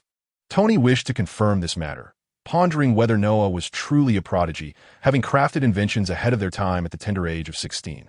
Although Tony himself is often regarded as a genius, he could not achieve such feats at that age. Instead, he was engrossed in pursuing his degree at MIT. As for the armor, Noah turned to glance at Lysandra and replied, "It is a creation born from the collaboration between Lysandra and myself." Upon hearing Noah's words, a smile graced Lysandra's face, while Tony appeared somewhat taken aback. "Is this young lady also a scientist?" "Indeed, do not underestimate Lysandra," Noah remarked, demonstrating a gesture with his hands. He pressed a button on his belt, and a stream of nanomaterial flowed onto his arm, enveloping it to form the armor. This spectacle widened Tony's eyes in astonishment. "Is this nanotechnology?" Observing the manner in which Noah's arm was encased in armor made of shifting metallic substances, Tony immediately associated it with nanotechnology. Yes, Lysandra possesses remarkable expertise in this aspect of nanotechnology. I dare say no one in this world surpasses her. Noah held this conviction. For Lysandra not only had access to all the technologies from her own world, but, having acquired her own soul, no longer operated merely on programmed instructions. She was now capable of independent thought, continuously enhancing her knowledge. "Nanotechnology is the future, Mr. Stark. It seems your Iron Man suit could use an update. Would you like my assistance?" As Noah gathered the nanomaterial into his hand and spun it, before compressing it back into the armor, he addressed Tony. "Thank you, but I can manage on my own," Tony replied. Witnessing Noah's demonstration, he recognized the maturity of the latter's nanotechnology. Naturally, Tony declined the offer to modify his suit, as he held a strong sense of self-reliance. Tony's talents are indeed formidable, as evidenced in the films. In the first Avengers, he mastered thermonuclear astrophysics overnight.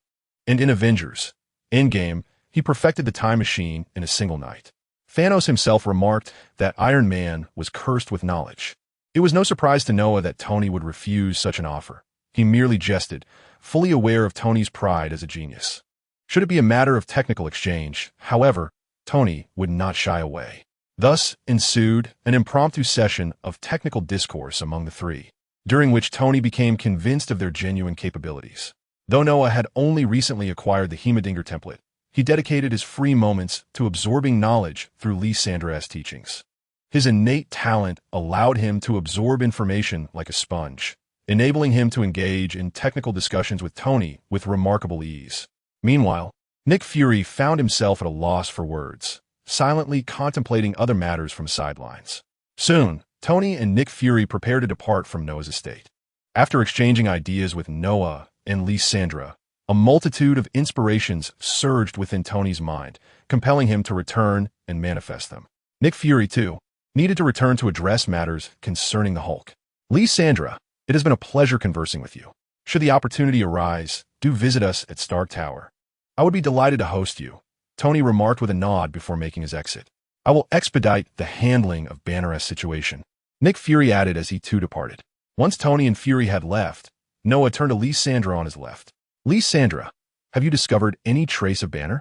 He had previously mentioned to her the circumstances surrounding Banner and Betty Ross, requesting her assistance in tracking their whereabouts following the attack at the campus. Not yet. Their trail remains elusive. They may currently be in an unmonitored area, Lysandra replied. What if we were to infiltrate the satellites? Could we not surveil any location on Earth? I see. Noah mused, recalling that in the film, the two had ventured into a remote wilderness after their departure, likely still away from the city. Let us remain patient. They will return eventually, for Banner must seek a solution to the Hulk's predicament. Noah resolved to continue advancing the technological frontier and insisted that Lysandra integrate her magnetic levitation technology into the armor, envisioning its striking aesthetics. Before long, Lysandra reported a breakthrough. Noah, I have located them. In the midst of the chaos, Banner had fled to Brazil, consistently sending his blood samples to Mr. Blue, hoping for assistance in ridding himself of the Hulk gene. However, the experiments yielded no results. Banner concluded that only by sending all relevant experimental data to Mr. Blue could there be a chance of resolving the Hulk issue. After being pursued by a task force dispatched by the American military, Banner resolved to return to America and put an end to it all. Following his transformation into the Hulk to escape capture, he returned to his former academic institution, only to discover that the vital research materials had vanished. He realized that General Ross had likely confiscated them long ago. It was then that he encountered his ex-girlfriend, Betty Ross. During his transformation into the Hulk, he had unintentionally harmed her, and to prevent further injury, he had chosen to end their relationship and flee from America. Following their recent encounter, it became evident that Betty still harbored feelings for Banner. Aware that her father, General Ross, was pursuing Banner in his quest to create formidable weapons, she secretly handed him previously downloaded experimental data. Banner, deeply touched by her gesture, prepared to leave for Mr. Blue's location, bidding farewell to Betty. However, General Ross's forces abruptly descended upon them, forcing Banner to transform into the Hulk. Ross had come well prepared, equipped with a secret weapon, a sonic weaponized vehicle. Yet it proved insufficient against the Hulk's might. Ultimately, amidst the explosion of an armed helicopter, Hulk managed to carry away the unconscious Betty Ross. At a roadside motel, Banner remarked, "Look at the trousers I prepared for you.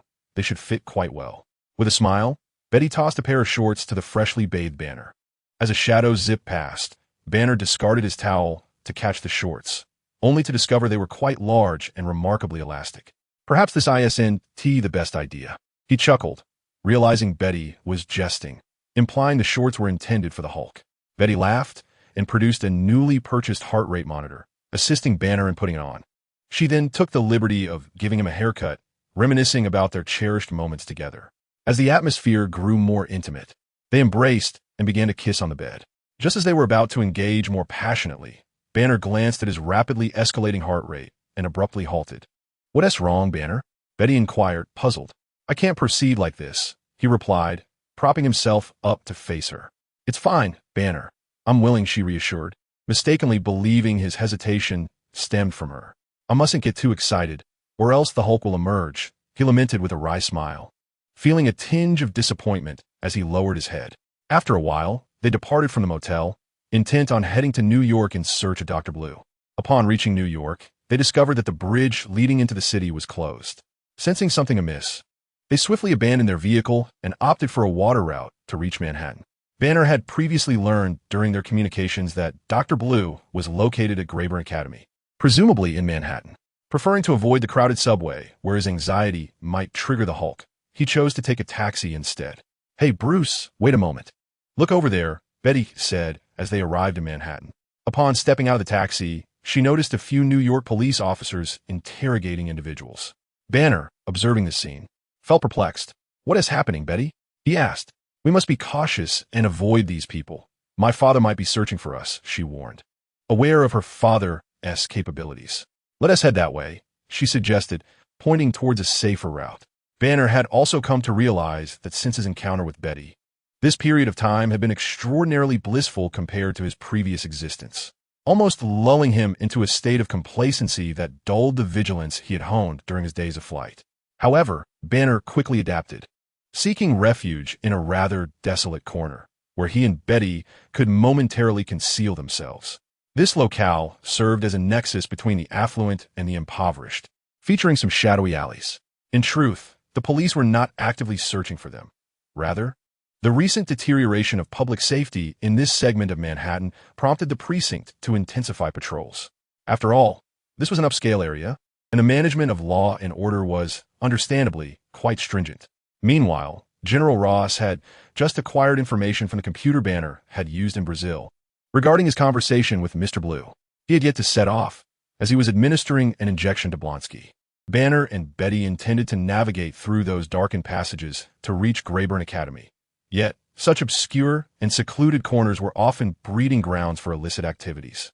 Suddenly, a voice with a peculiar accent pierced the air from behind them. "Hey, you two halt." Turning around, they were confronted by a group of several thuggish individuals, smoking and adorned with various bizarre tattoos, who clearly appeared to be trouble. Banner tightened his grip on Betty's hand, shielding her behind him.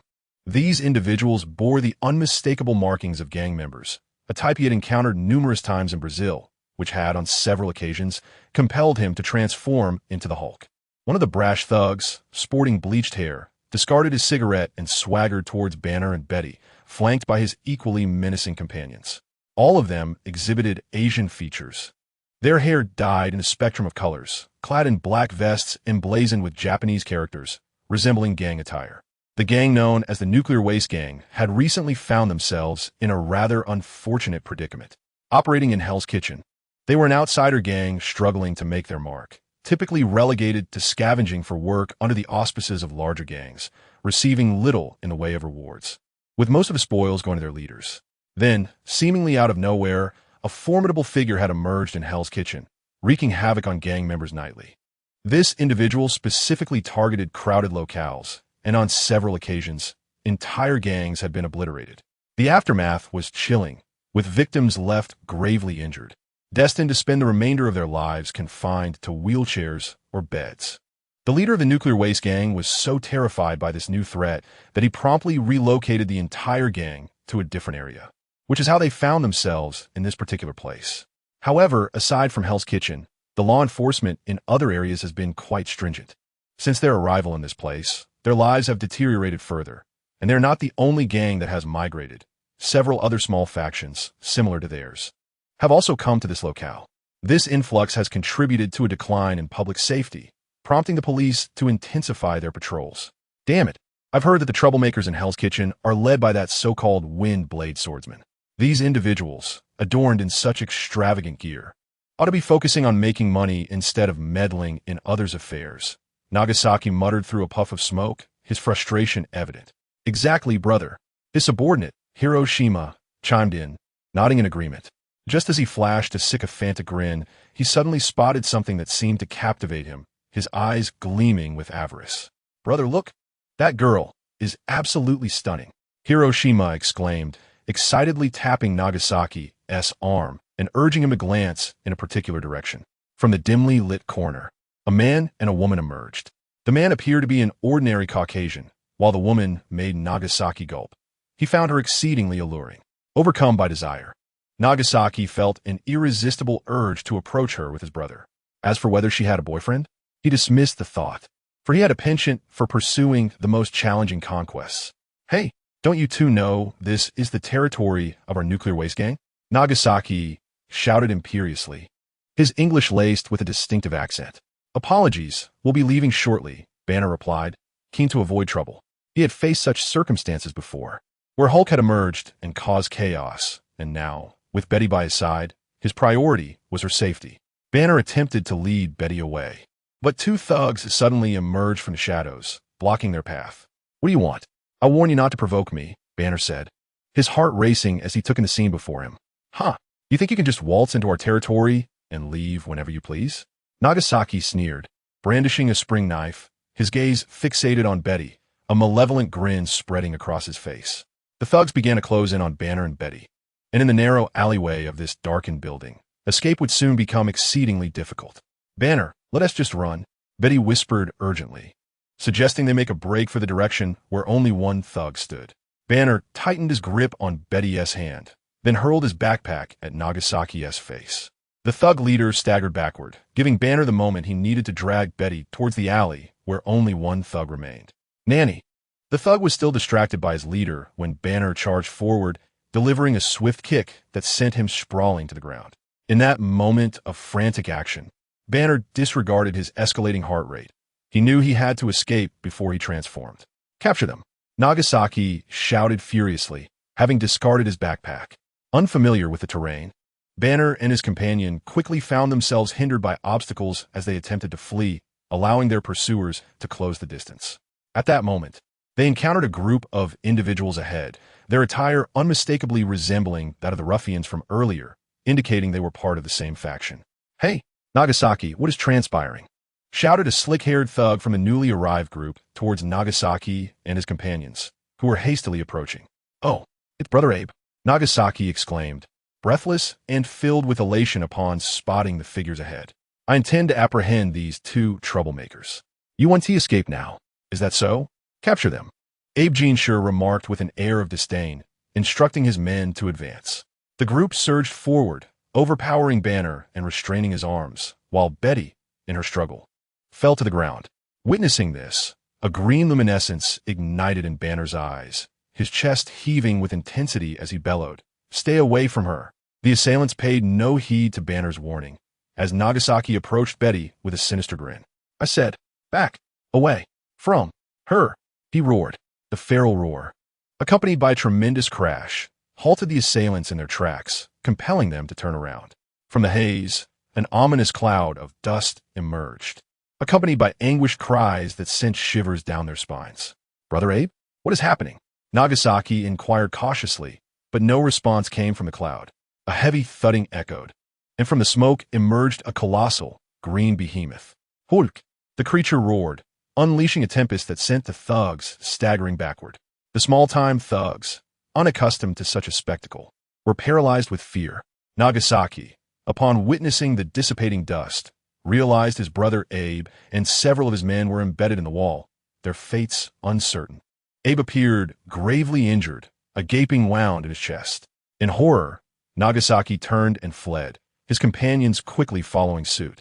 Hulk's visage was a mask of fury, his teeth clenched tightly as he spotted the fleeing figures.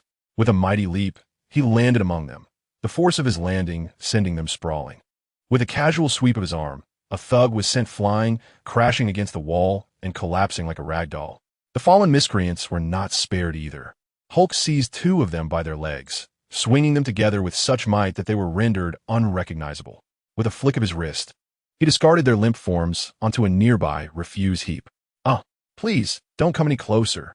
As Nagasaki slowly rose, he was horrified by the scene before him, his heart racing with fear as he instinctively pushed backward in an attempt to escape the terrifying presence of Hulk.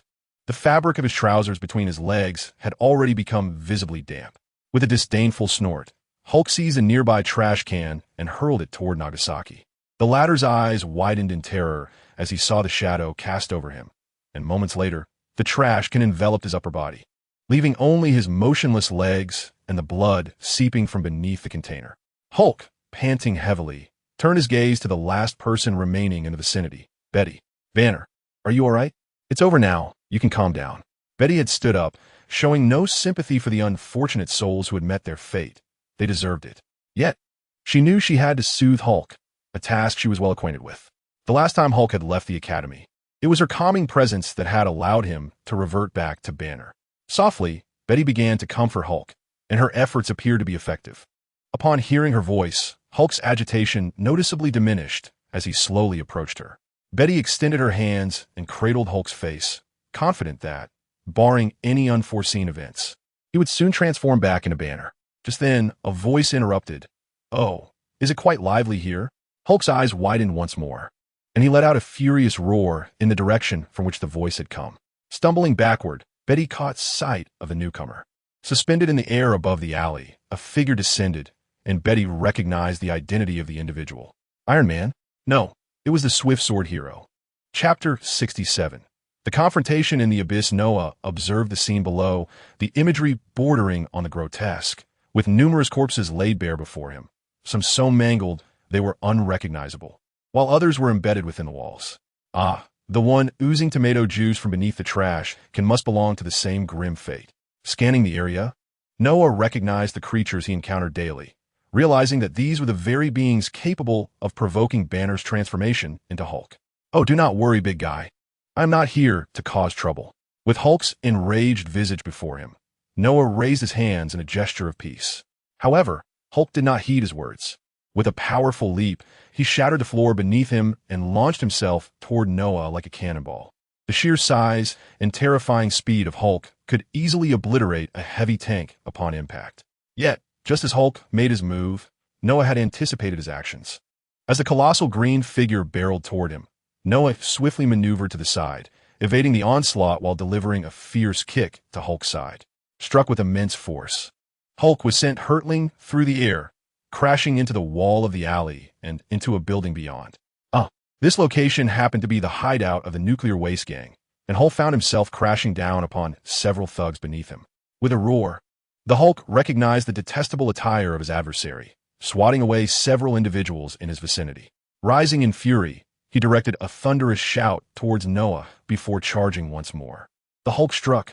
He leapt again, and the shattered ground beneath him bore testament to the intensified ferocity of his attack.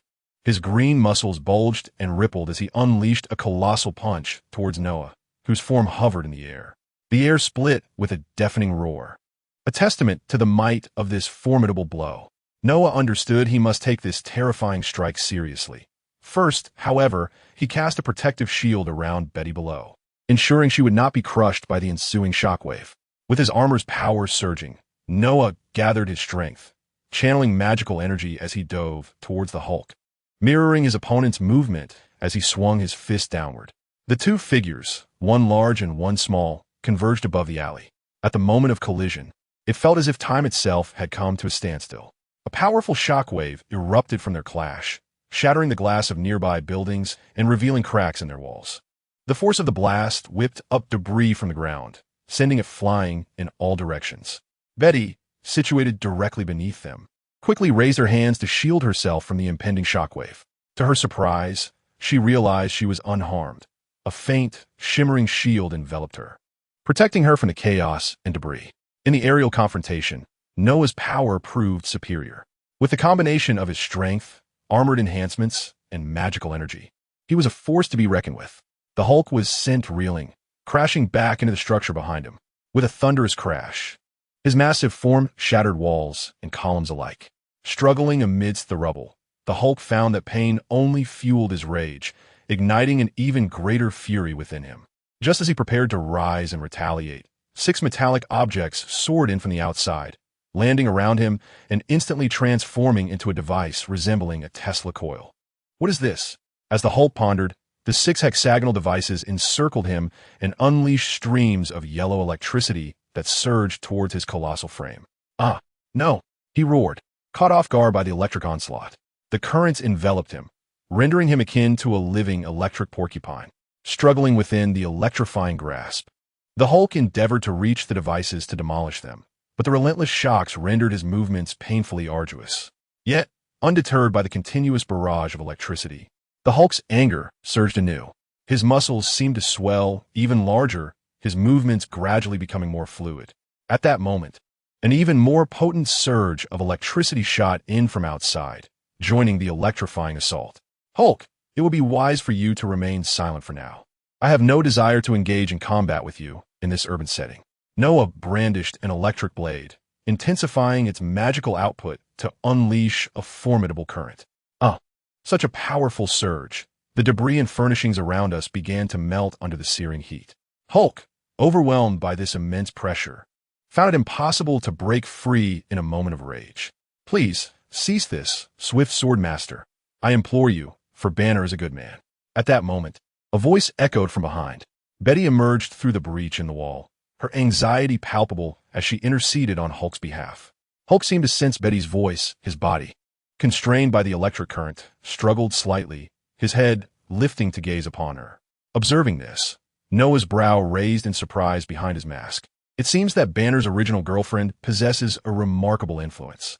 The mere sound of Betty's voice prompted a response from Hulk, leading Noah to consider pausing his assault to allow Betty a chance to intervene, resorting to knocking Hulk unconscious only if necessary.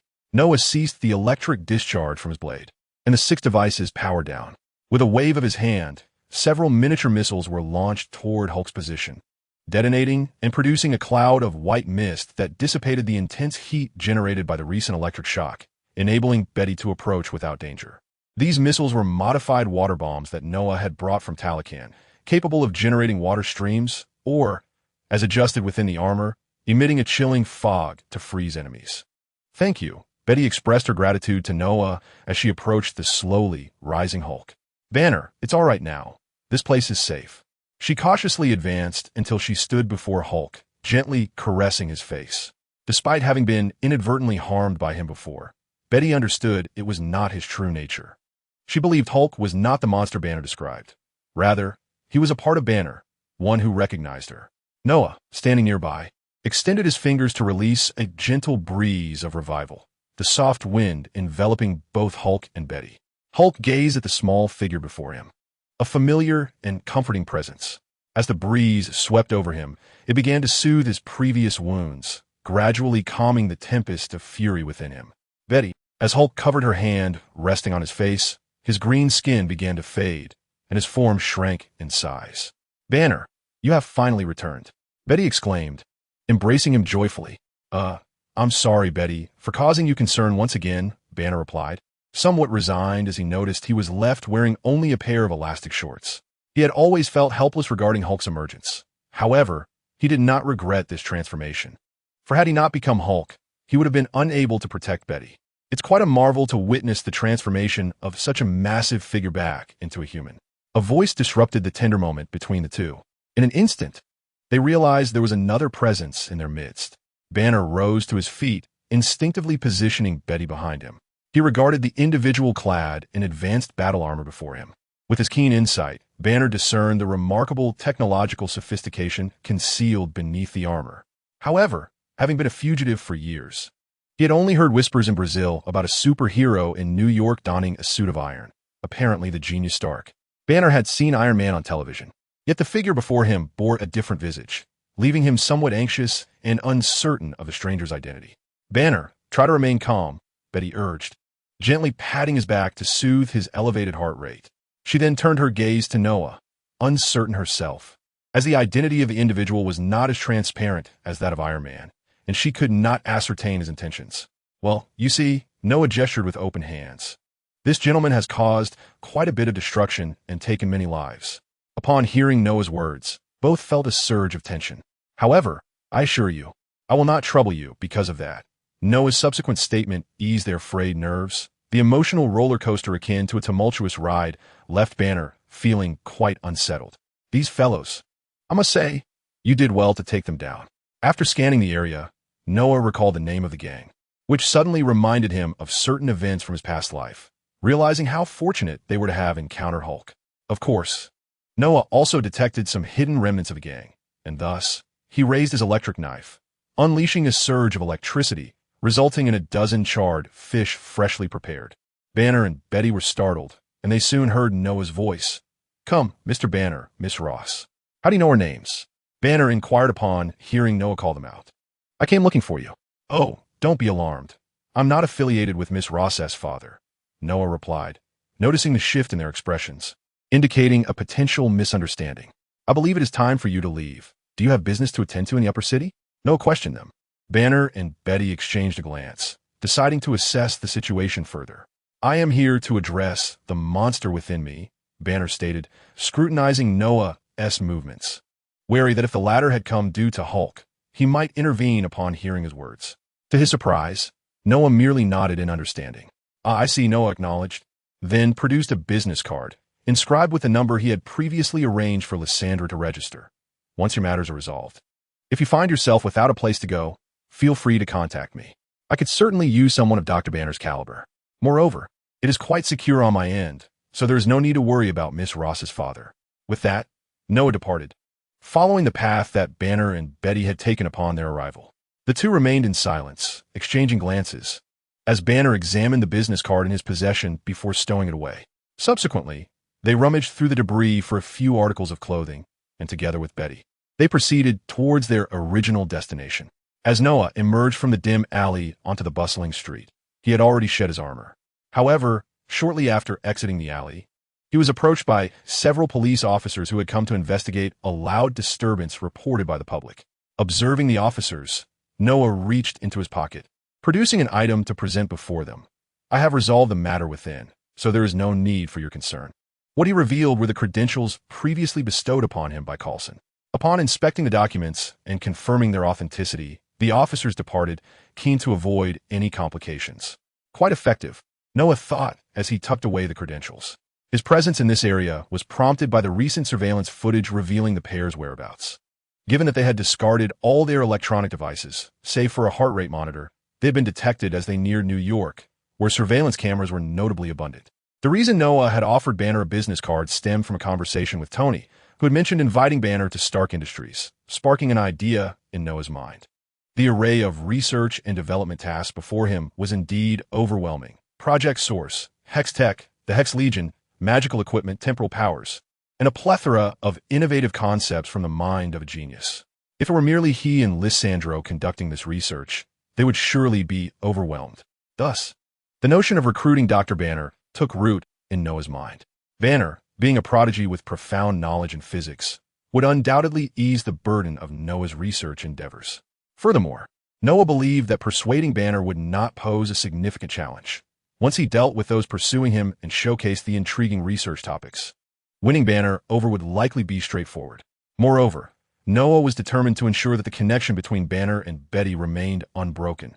Surely that would suffice. Rather than leaving immediately, Noah opted to find a CAF across from Reborn Academy, ordering a cup of coffee while awaiting the unfolding drama, as he was indeed on a mission. Quest level: Hulk and Abomination. Defeat and eliminate. 12 completed.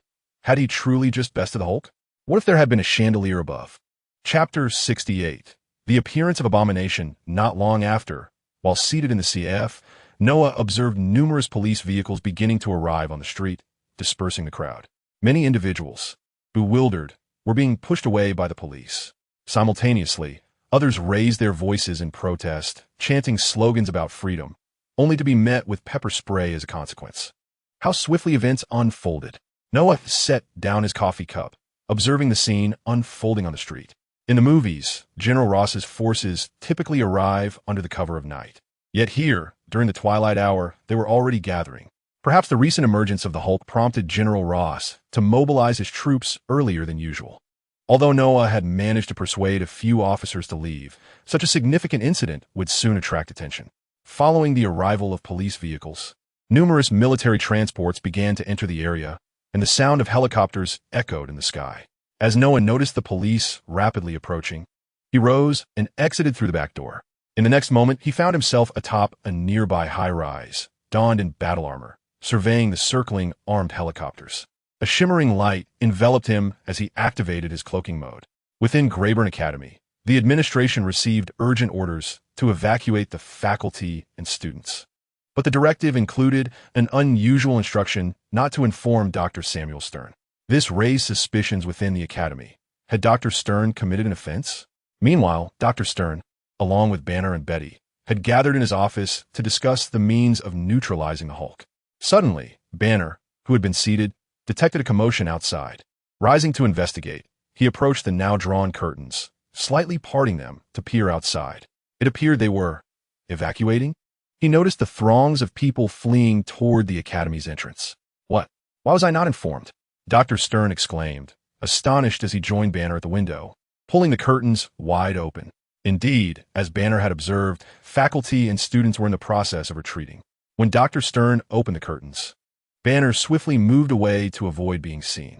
He exchanged a glance with Betty, both realizing that General Ross had taken action. Dr. Stern, we must act quickly, or it may be too late, Banner urged, pulling Dr. Stern closer to him. What? No tests. This is, well, very well, let's begin immediately. Dr. Stern, taken aback, initially contemplated advising Banner to remain calm, but upon seeing the determination in Banner's demeanor, he resigned himself to commencing the experiment to eliminate the Hulk's genetic code. Outside the academy, an armored vehicle came to a halt and a fully equipped Special Forces team disembarked, infiltrating the academy. Noah observed this unit from his vantage point and detected Blonsky among them. At this moment, Blonsky had already administered 6 vials of the super soldier serum. Logically speaking, since the demise of Dr. Erskine, the super soldier serum should have become extinct. The 6 vials that Blonsky injected were derived from the blood preserved by Captain America, and thus their efficacy would likely be inferior to that of the original serum. However, Blonsky is a remarkable individual, possessing a physique that is quite compatible with the serum. Upon his initial injection of 3 vials, he subsequently suffered a catastrophic skeletal fracture from a single kick by the Hulk, yet he astonishingly healed at an alarming rate. A feat that can only be described as terrifying. Nevertheless, after his second injection of 3 vials, his body appeared to reject the serum, leading to mutations and a slight protrusion of his spine. It is well established that the super soldier serum amplifies an individual's inherent traits. For instance, Steve Rogers, who embodies kindness and justice, becomes even more virtuous post-injection, while the Red Skull becomes increasingly malevolent. In Blonsky's case, his inherent belligerence was exacerbated, igniting an insatiable desire for combat and power. His singular focus now is to locate the Hulk and vanquish him. The Special Forces have reached the perimeter of Samuel Stern's laboratory. Following the serum injections, Blonsky's emotions are in a tumultuous state, and he's acutely aware that Banner's objective is to eliminate the Hulk, a fact he cannot tolerate. For he has come to confront the Hulk directly. Ignoring General Ross's commands relayed through the radio, Blonsky strides towards the laboratory entrance, forcefully breaching the door. Samuel Stearns, who is assessing Banner's post-experimental condition, is startled and quickly retreats to safety. Blonsky strides forward, pushing aside Betty, whose presence is no match for his newfound strength, sending her crashing into a glass display and injuring her arm. Approaching Banner, who has just managed to rise from the examination table, Blonsky seizes him by the collar and lifts him up. Get that guy out here now. He bellows urgently at Banner. He has vanished. Banner, weakened from the recent experiment, struggles futilely. Blonsky, in a desperate attempt to provoke the Hulk, strikes Banner's face with his hand, but his teammates soon arrive, vocally dissuading him from his course of action. Frustrated by the Hulk's absence, Blonsky resorts to slamming the butt of his rifle against Banner's face, rendering him unconscious. Outside the academy, on a high-rise building, Noah observes as Banner, shackled and surrounded by fully armed soldiers, is carried out on a stretcher and subsequently lifted into General Ross's helicopter. The abomination should soon make an appearance, Noah murmurs to himself, gazing at the academy. As anticipated, shortly after the helicopter carrying Banner takes flight, several gunshots reverberate from within the laboratory of Samuel Stearns, followed by a deafening explosion. The outer wall of the laboratory is suddenly breached by an experimental apparatus, hurling several Special Forces soldiers through the opening, who crash heavily to the ground. What is happening? Soldiers still within the academy are drawn to the sound of the explosion, hastening towards the source of the chaos. A colossal figure leaped from above, crashing to the ground with such force that the soldiers felt a tremor beneath their feet. Ignoring them, the massive entity began to wreak havoc on the nearby structures, demolishing a police car parked within the campus, resulting in an explosion that soared 3 stories high. Subsequently, the creature bounded away in another direction with such swiftness that the soldiers could not react in time. Inside the laboratory, Samuel Stern lay on the ground after being hurled away by Blonsky following the completion of his experiment. Blood from Banner dripped on his stern. seeping through the wound on his head and into his body, causing his skull to swell and a peculiar grin to spread across his face. Outside the laboratory, a soldier spotted the descent of the enormous figure, which had made its way to the street. Under the glow of streetlights, the true form of this colossal being was revealed, resembling a monstrous entity. Towering over 3 meters, its skin was a yellow hue, its body adorned with massive muscles, and its deformed skeletal structure protruded from its chest. The spine along its back jutted out like a fish fin, and bony spikes emerged from its joints. The soldiers, mistaking it for the Hulk, rushed to report the situation to General Ross. "What? This is impossible," Ross exclaimed, casting a glance at Banner seated in the aircraft. He ordered the soldiers to provide live footage of the scene and commanded the pilot to turn back. Meanwhile, the street had been cleared after Banner's capture, and upon witnessing the terrifying creature, the crowd erupted in screams. Enough noise. Bronski, already unstable, became increasingly ferocious upon transforming into the abomination. He seized a nearby vehicle and hurled it toward building.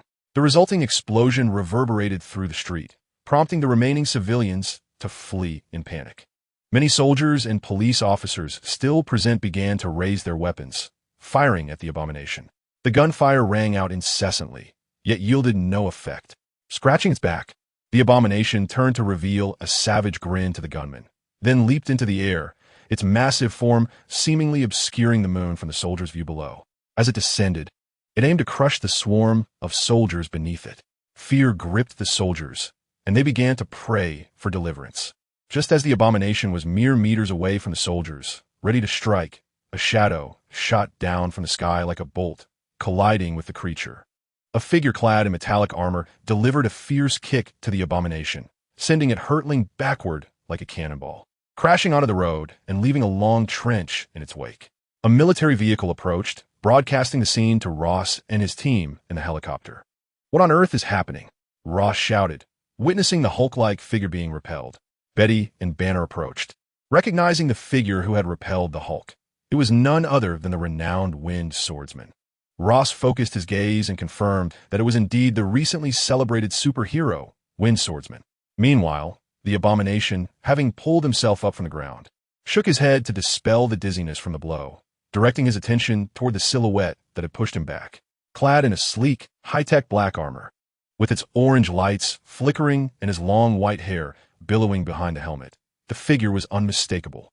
Indeed, it was long hair. Just moments ago, Noah had glanced at his reflection in the window on the rooftop, feeling somewhat self-conscious about his bald head.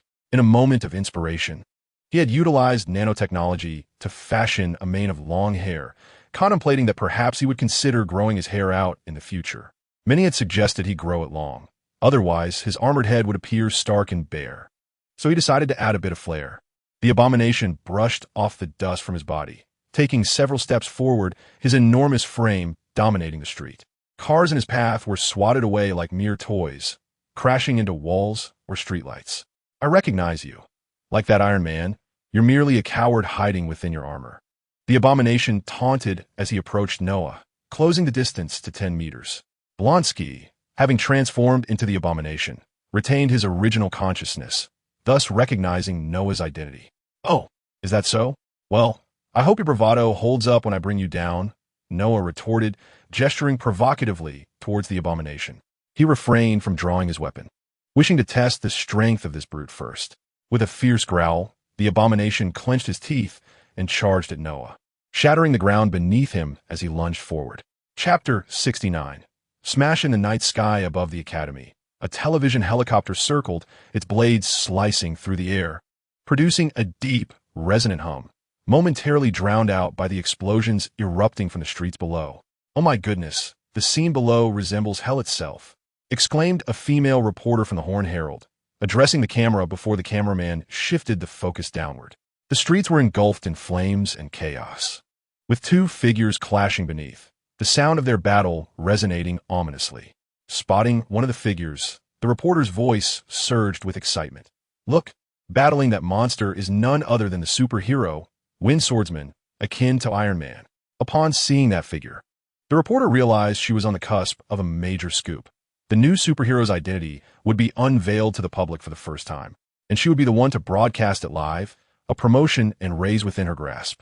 The reason for their presence at this news location stemmed from the recent incident involving Hulk's rampage against the Little Days gang, which had caught the attention of their boss. Eager to be the first to report this developing story, he had dispatched their private helicopter for the live coverage.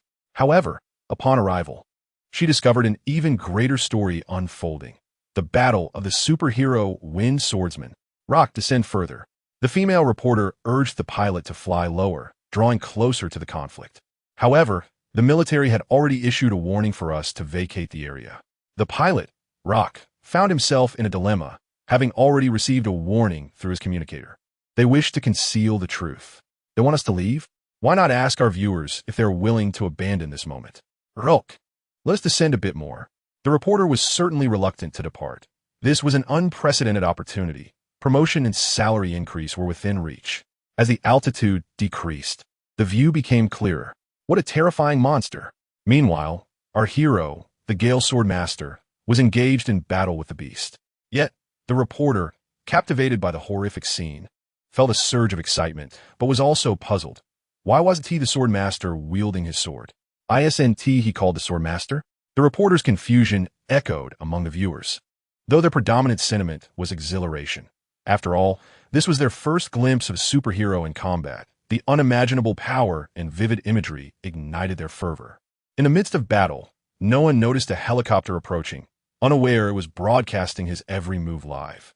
Lysandra whispered a reminder in his ear, but Noah shrugged it off, merely admiring their fearless dedication. Boom!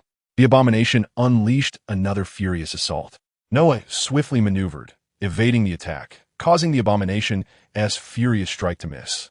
The immense inertia propelled the abomination forward, and in a desperate attempt to regain balance, it slammed its right foot into the ground, leaving a long scar on the earth as it barely managed to stop itself. Just as the abomination steadied itself, a sharp sound pierced the air, followed by a heavy blow to its midsection. A kidney strike. Noah's left fist connected directly with the abomination's kidneys, shattering the exoskeleton that encased its body, fragments scattering in all directions. After delivering the left punch, Noah twisted his waist, channeling energy into his right fist, unleashing a strike akin to thunder. This was the unique technique of the Arm Master, enabling him to deliver a right punch at 8 times the speed following his left. The punch cleaved through the air, producing a resounding boom. Roar! Crack! The abomination, still reeling from the kidney strike and not yet turned around, was met with the thunderous blow, causing its bones to splinter and its massive form to be hurled away. Noah was determined not to let it escape so easily. His combo was far from complete. Although the abomination had been propelled a short distance away, Noah's hands could not reach it. However, an invisible hand composed of magical energy yanked the abomination back from midair. As Noah watched the approaching creature, he charged forward, pressing against its colossal body with all his might. He leaped, hoisting the abomination into the air, even surpassing the altitude of the news helicopter. Smash it! Then, like a meteor plummeting to the earth, Noah hurled the abomination before him, smashing it into the ground. A thunderous crash echoed as cracks began to spread from the point of impact, rapidly extending in all directions. Flames and dust intertwined in the air, leaving the onlookers above utterly astonished. With a deliberate punch, a voice akin to a dragon's roar resonated once more from the dust, and a dark figure shot forth, hurtling towards the academy. As the dust settled, the spectators finally beheld the scene before them. The fractured ground bore testament to the immense force of the recent fall, while nearby stood the armored swordsman, the Gale Blade, indicating that the figure which had launched forth was indeed that monstrous entity. Within Samuel Stern's laboratory, the abomination lay amidst the ruins, having been inadvertently struck into this very space by Noah. Strangely, the previously unconscious Samuel Stern was nowhere to be found. However, the abomination had little time to ponder this anomaly. At that moment, it presented a wretched visage. Its once fearsome exterior lay in tatters, the exoskeleton shattered, with multiple depressions in its chest, its flesh a gruesome mess, and its limbs twisted beyond recognition. After enduring multiple heavy blows, the once formidable creature now teetered on the brink of death. The abomination spat out a mouthful of blood, its gaze retaining its usual ferocity. It roared in a futile attempt to rise, yet its body refused to obey. Amidst its struggle, the abomination's attention was suddenly caught by something. Scattered across the ground were numerous glass vials and plastic blood bags filled with a crimson liquid, each adorned with a label depicting a green-faced expression. The abomination's eyes narrowed. It extended its still-functioning right hand to grasp a glass blood vial, bringing it before itself and shattering it. The liquid cascaded through the air, trickling down to the abomination's lips, and as it swallowed, veins began to erupt in its eyes, and its grotesquely contorted limbs began to mend. Realizing the efficacy of this act, the abomination greedily began to consume the surrounding blood, devouring it like a ravenous fiend. Once it had ingested every last drop of blood in the room, the abomination's form had transformed dramatically. Now, it stood even larger and more robust, its bulging muscles undulating like twisted serpents across its body. Furthermore, its skin had shifted in hue from yellow to a Hulk-like green, and fin-like appendages sprouted from either side of its head. Clenching its fists, the abomination reveled in its newfound, colossal strength, far surpassing its previous power. With a sinister grin, it charged forth, eager to exact vengeance for the recent humiliation. Although aware that its newfound strength might not be enough to confront the superhero who had previously overwhelmed it, the abomination was consumed solely by rage and an insatiable desire for combat. Its emotions clouded its judgment, and all it could think of was to tear apart the coward hiding within that armor. Noah stood still, gazing toward the direction where he had banished the abomination. He pondered whether the creature still clung to life. Although he estimated that his recent assault should suffice, it was, after all, a monster engineered from Hulk's blood, and its tenacity might allow it to survive. With that thought, Noah resolved to deliver a finishing blow and complete his task. Just then, a heavy sound of footsteps approached, and Noah's expression shifted to one of astonishment as the abomination re-emerged before him. What is this creature? How can it still evolve? He marveled at the transformed monstrosity, which had grown to over 3 meters, nearing 5 or 6. The breach in the laboratory had expanded upward due to the creature's colossal size. All spectators were equally taken aback by the abomination's resurgence. Inside the military helicopter, Banner observed the scene with fluctuating emotions. The creature's green skin reminded him of Hulk, and he speculated on the reasons behind this dramatic change. Due to time constraints, Samuel Stern's blood samples, derived from Banner's own blood, had gone unnoticed, leaving Banner in the dark regarding the abomination's transformation. General Ross and Betty also displayed expressions of shock.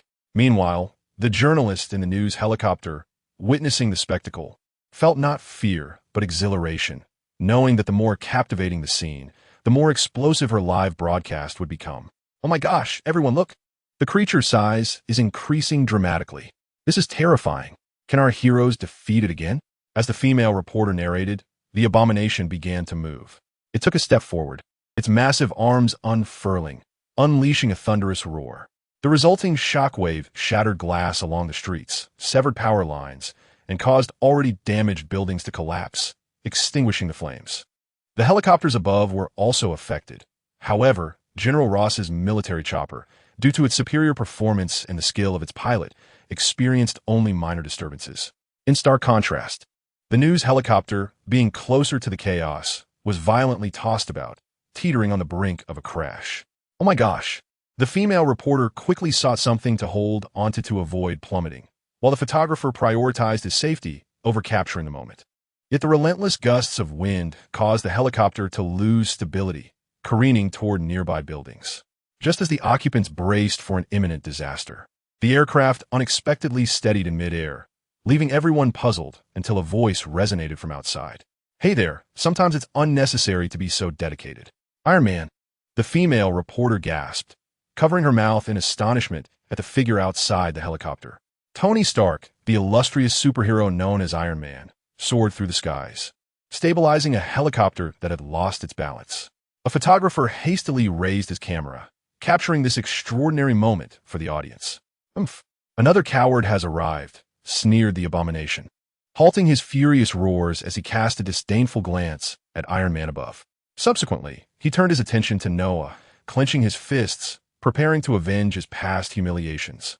The viewing figures for the live broadcast by the Herald had reached unprecedented heights, with countless individuals across the nation and indeed the world captivated by this spectacle. After all, this was the first public appearance of a so-called superhero. Such a dramatic confrontation between a superhero and a monstrous foe was something they had only witnessed in films, igniting a wave of excitement among the viewers. However, some harbored concerns about what they would do if such a monster appeared in their midst, and whether a superhero would come to their rescue. Military forces from various nations were also closely monitoring the broadcast, eager to glean insights into the high-tech armor worn by the Windblade hero. Meanwhile, in the live footage, the colossal monster began to stir once more. The abomination felt an unending surge of power within him, coupled with an overwhelming fury as he tightened his fists, his muscles bulging. At that moment, he yearned only to crush the figure before him. Before the abomination could take a step forward, a barrage of missiles descended from the sky, striking his massive form with explosive force. The crimson and gold armor floated gracefully through the air, and after stabilizing the helicopter, Tony unleashed a series of missiles at the towering green giant below. Having realized during previous battles that his missiles lacked sufficient power, Tony returned to enhance their potency. A master of weaponry, he had upgraded the missiles significantly, making them more powerful and penetrating than ever before. However, while they might have posed a challenge to the earlier version of the abomination, the enhanced foe was a different matter altogether. Amidst the smoke from the explosions, a massive shadow emerged, launching itself at Iron Man in the sky. Sensing the impending danger, Jarvis had already alerted Tony to dodge. The abomination's immense form brushed perilously close to the armored suit, prompting a bead of cold sweat to form on Tony's brow as he accelerated his thrusters, swiftly increasing the distance between himself and the beast. Is that creature the Hulk? All green and hulking? Tony pondered as he hovered above Noah, observing the green giant that had crashed to Earth, creating a substantial crater. No, that isn't the Hulk. It's the abomination, Noah clarified. To speak candidly, the transformation of the abomination is unexpected, particularly since such a scenario had not been depicted in previous films. The subsequent form of the abomination, as seen in Shang-Chi and the Legend of the Ten Rings and She-Hulk, showcases a remarkable ability to control its transformations, exhibiting a notable reduction in its previously rampant aggression. In Shang-Chi, when Noah first gazes upon the abomination's fin-like protrusions at the sides of its head, he momentarily believes it has reverted to that earlier state. However, upon closer inspection, the distinct differences become apparent, with the most glaring contrast being the skin tone. At this juncture, the abomination's hue has transformed to a vibrant green, akin to that of the Hulk, emanating a presence reminiscent of its formidable counterpart. Noah speculates on the reasons for the abomination's extraordinary metamorphosis, recalling that the trajectory in which he had just propelled the creature seemed to lead to Samuel Stern's laboratory.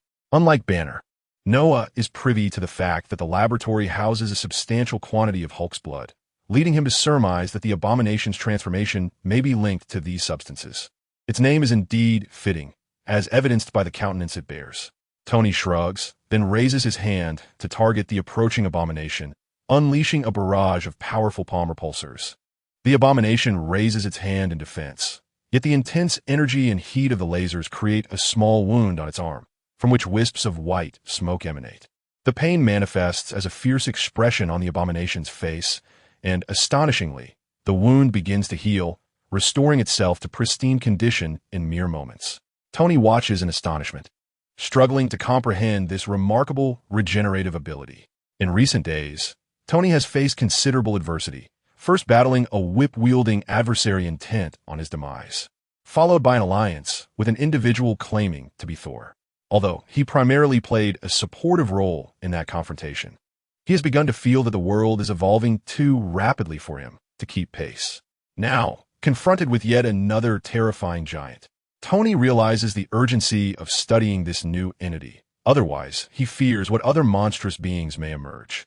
As the enraged abomination charges once more, Tony swiftly ascends into the air, evading its assault, while Noah joins him in flight. Lee, why aren't you unleashing that laser to strike it fiercely, like the one you used in New Mexico? Tony shouts, narrowly escaping another attack. He vows to return home and construct a larger suit of armor, as facing such colossal foes proves to be a significant disadvantage. Well, it might not be necessary to resort to that just yet. Lysandra, bring that item forth, Noah replies. Subsequently, under the watchful gaze of Tony and the audience in the live stream, Noah extends his hand, summoning nanomaterials that coalesce to form a long blade, perfectly complementing the aesthetic of his armor. The Plasma Forge Battle Blade is once again wielded by Noah, who deftly carves through the air, producing a piercing shriek that attests to its razor-sharp edge. This weapon, the Plasma Forge Battle Blade, has not made an appearance for quite some time, and is designed to accompany the Source Plan armor. Look quickly. The Swift Sword Master has finally unveiled his weapon. Could it be that he intends to demonstrate through action why he bears the title of Sword Master?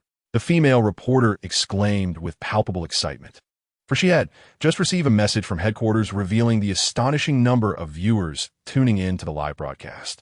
The figure was staggering, surpassing even that of a nation fond of consuming nuclear waste, prompting her to deliver her commentary with fervor, urging the pilot to lower altitude once more, utterly disregarding the near catastrophe they had just experienced.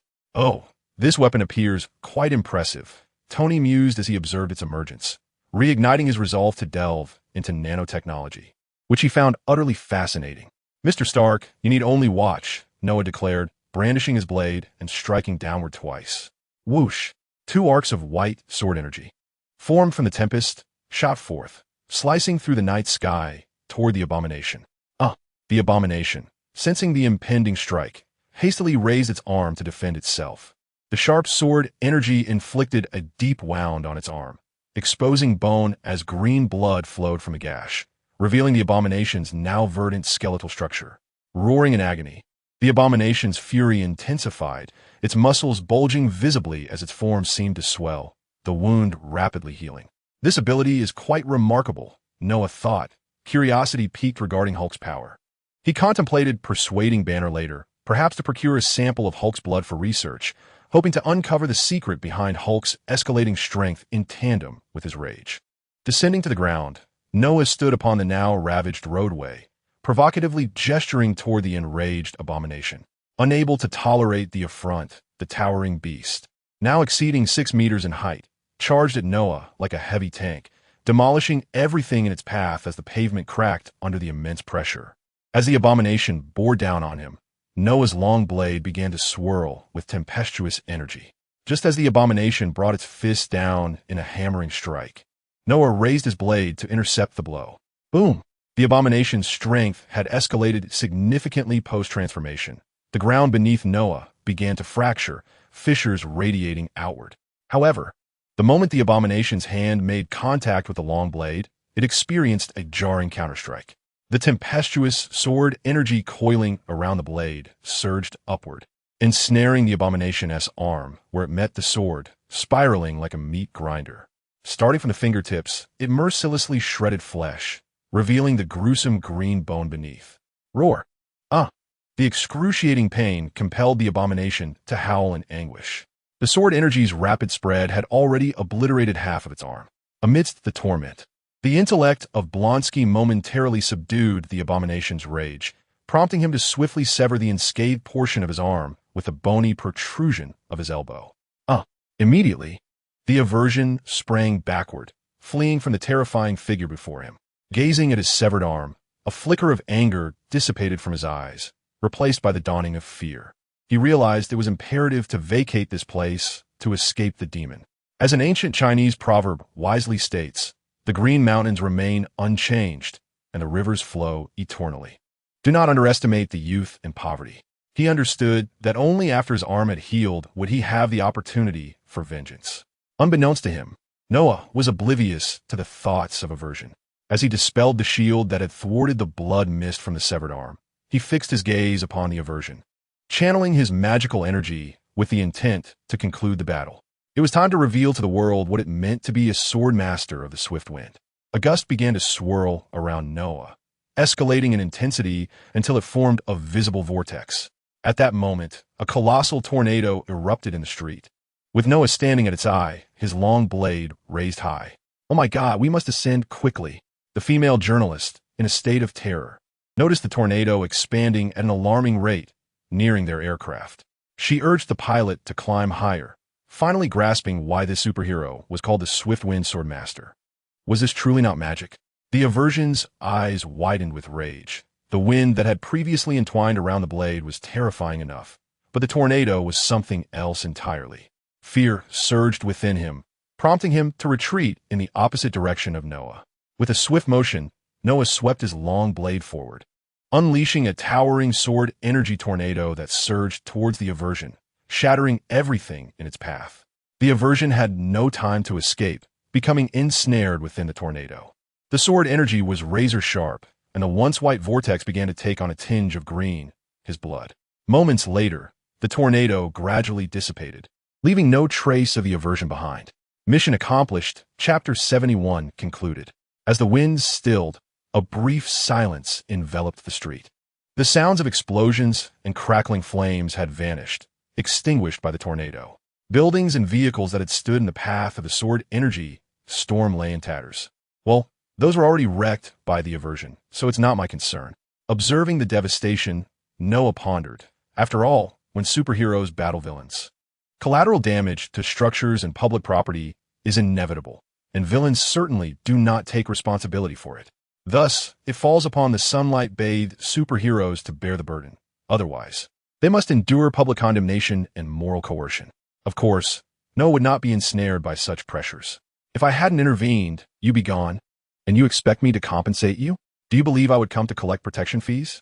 With a flourish, the long blade transformed into nanomaterial. Merging into his battle armor, Noah activated a mission objective visible only to himself, receiving his rewards. Mission completed. Earned 1,500 essence, current, for 1,700 points. Such a high reward for a level mission? Quite satisfactory. Upon receiving the task reward, Noah nodded in satisfaction. Although the mission was not particularly challenging, it could be regarded as a combination of two subordinate tasks, given that it had two objectives, the Hulk and Abomination. After Noah deactivated the panel, Iron Man descended gently from the sky and approached him. That move was quite impressive. Was it your magic? Tony inquired, glancing at the white hair atop Noah's head. That was my swordsmanship, the Gale sword technique. You might consider it akin to magic. As for this on my head, it's a wig, Noah replied. Surveying the surroundings, he noted that only 2 helicopters were circling in the sky, while the streets bore the remnants of the recent battle. Fortunately, Noah had arrived early, and remarkably, no one had lost their life during the entire incident. At that moment, a large contingent of soldiers and police officers was rushing toward them, and the distant sound of wings flapping echoed through the air. Noah sensed it was time to depart. Magic? I must admit, I'm quite curious about it. But where is Dr. Banner at this moment? Tony, not dwelling on Noah's wig, shifted the conversation to the matter at hand. Eager to discuss their mutual concern, Banner. Dr. Banner should be on that helicopter alongside his father-in-law, General Ross, Noah responded. What? Are we supposed to rescue him now?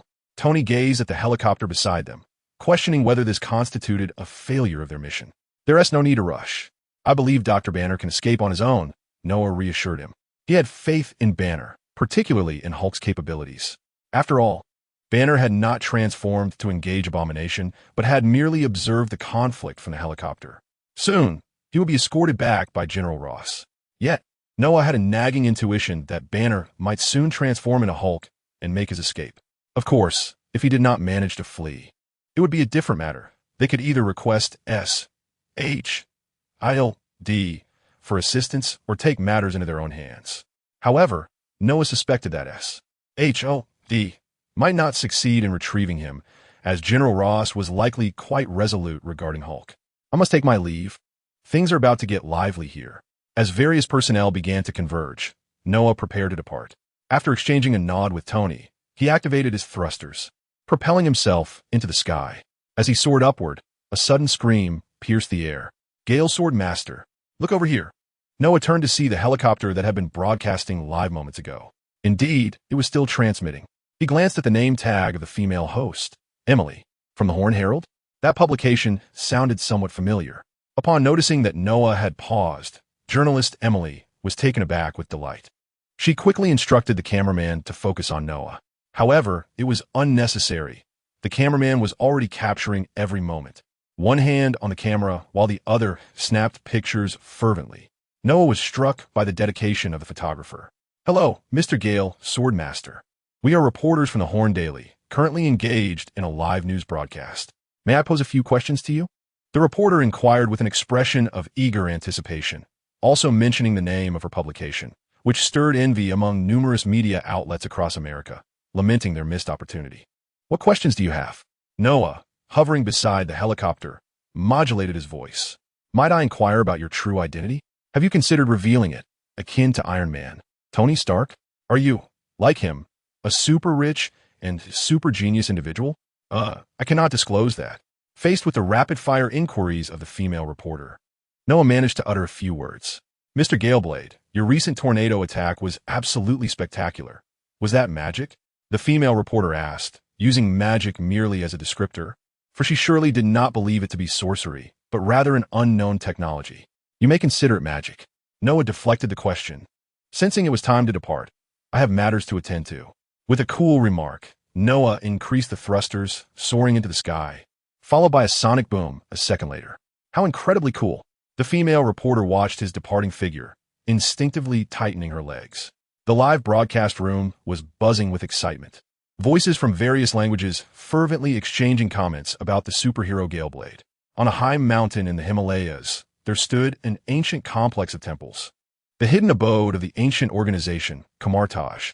Within one of these temples, the Ancient One observed the unfolding events on the television, a smile gracing her lips. It seems Heimerdinger has internet access. Mysterious little fellow, it is time to have a chat with you. On the streets, where Noah battled abomination, the military had temporarily taken control, with General Ross dispatching soldiers to search for the remnants left by the creature, intent on crafting powerful super soldiers, a goal he tirelessly pursued. General, we have found this. A soldier approached, reporting to General Ross. Take me to see it. Following the soldier, General Ross arrived at a location where several soldiers were gathered around two enormous arm bones, the very limbs severed by abomination, their flesh consumed by sword energy, leaving only the hard, resilient bones. General Ross gazed at the discovery, nodding in satisfaction. This would prove useful to him. Take this away. I don't believe you can take it. Just as General Ross issued his command, a voice he rather disliked echoed from behind. Turning, he was confronted by a group clad in black uniforms, led by a bald, one-eyed black man in a black trench coat. Nick Fury. General Ross narrowed his eyes at the approaching figure, sensing ill intent. General Ross, this matter has been designated to us at S.H.L.D. You cannot take anything from here, including these two bones. Nick Fury. General Ross gritted his teeth and inquired of the officer beside him to confirm the veracity of the matter at hand. The response was indeed affirmative, which nearly caused Ross's blood vessels to rupture.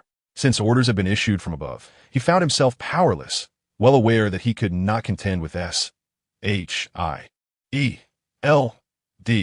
Fortunately, he had not returned empty-handed. He had successfully captured the Hulk. And Dr. Banner, you must be surrendered as well. Do not even think about it, Nick Fury, General Ross retorted angrily, and then, with his soldiers, he withdrew, resolute that he would not allow Fury to take Banner. Observing the departing General Ross, Fury contemplated the situation regarding Banner, recognizing that a long-term strategy was necessary, given Ross's clear stance on the matter. Nick, you finally arrived, Tony said, approaching Fury and glancing at the enormous green hands lying on the ground. The two then engaged in a discussion surrounding the monstrous entity. Their dialogue concluded swiftly. Tony requested that Fury provide him with samples of the abomination's blood for further examination. Tony held a keen interest in the creature, though he admitted that his expertise in biology was limited. To uncover any insights, he would need to immerse himself in the study of biology for a while. Before departing, Tony gazed pensively at the dilapidated street, his mind stirring with thoughts, and then he too left the scene. Of course, a female reporter managed to detain Tony, posing several questions, such as the nature of his relationship with Noah. Tony candidly stated it was a friendship. While Tony was being interviewed, Nick Fury was orchestrating his subordinates' efforts, as the street remained cordoned off. He then arranged for an assessment of the area to determine if any hazardous materials, such as radiation, lingered in the aftermath. Although the results showed no immediate dangers, the recent transformation of the abomination into a mist of blood was witnessed by all. Thus, Fury began organizing temporary accommodations for the street's residents, ensuring they would not return until comprehensive testing confirmed the area was completely safe. Meanwhile, Noah had flown back to the estate, and upon landing, he was greeted by Lysandra and Gwen. This elicited a peculiar sentiment within Noah, reminiscent of a husband returning home to a wife and child. "Noah, welcome back," Lysandra greeted him warmly. "Noah, I just saw you on television. You were incredible," Gwen exclaimed, her vivaciousness shining through. The armor slowly dissipated, merging into his belt as Noah strode toward the two awaiting him. "Of course, I'm formidable. Come, let us eat," he replied, appreciating Gwen's flattery. Aware they had been waiting for him to return for dinner, Noah refrained from further conversation, ushering Lysandra and Gwen inside to share the meal, saving their chatter for the dining table. In the depths of the night, within the confines of an underground laboratory, Noah was engrossed in his research. Numerous projects lagged behind schedule, compelling Noah to hasten his efforts to illuminate those technological advancements. Thus, he resolved to work through the night, as he was not bound by the necessity of sleep. However, the mere thought of slumber reminded him of Lysandra. He recalled her soft, delicate form and the tender service she provided to lull him to sleep the previous night. I must summon some formidable individuals to assist me.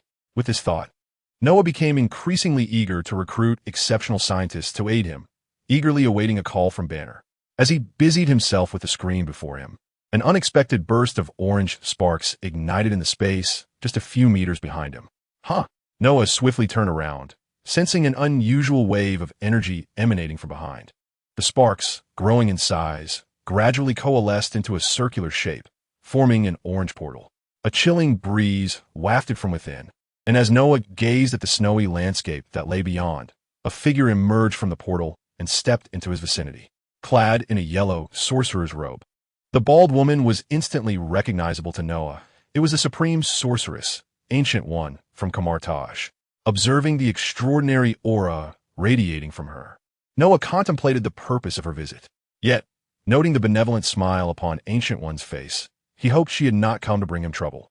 In truth, Noah had anticipated her arrival, for Ancient One, being the custodian of the Time Stone, could observe fluctuations in the timelines at any moment. With his emergence, the future was bound to undergo significant alterations, and she could hardly overlook him. At the moment Ancient One appeared, a sudden red light illuminated the laboratory, and all the apparatus began to morph. Experimental instruments, desks, and cabinets transformed into turrets, all aimed at the intruder, the bald sorceress, Ancient One. Lysandra also materialized beside Noah, her hands gathering nanomaterials, poised for an attack. "Wait, Lysandra, this esteemed sorceress harbors no ill intent. Let's deactivate the defense system." Noah grasped Lysandra's hand, urging her to remain calm.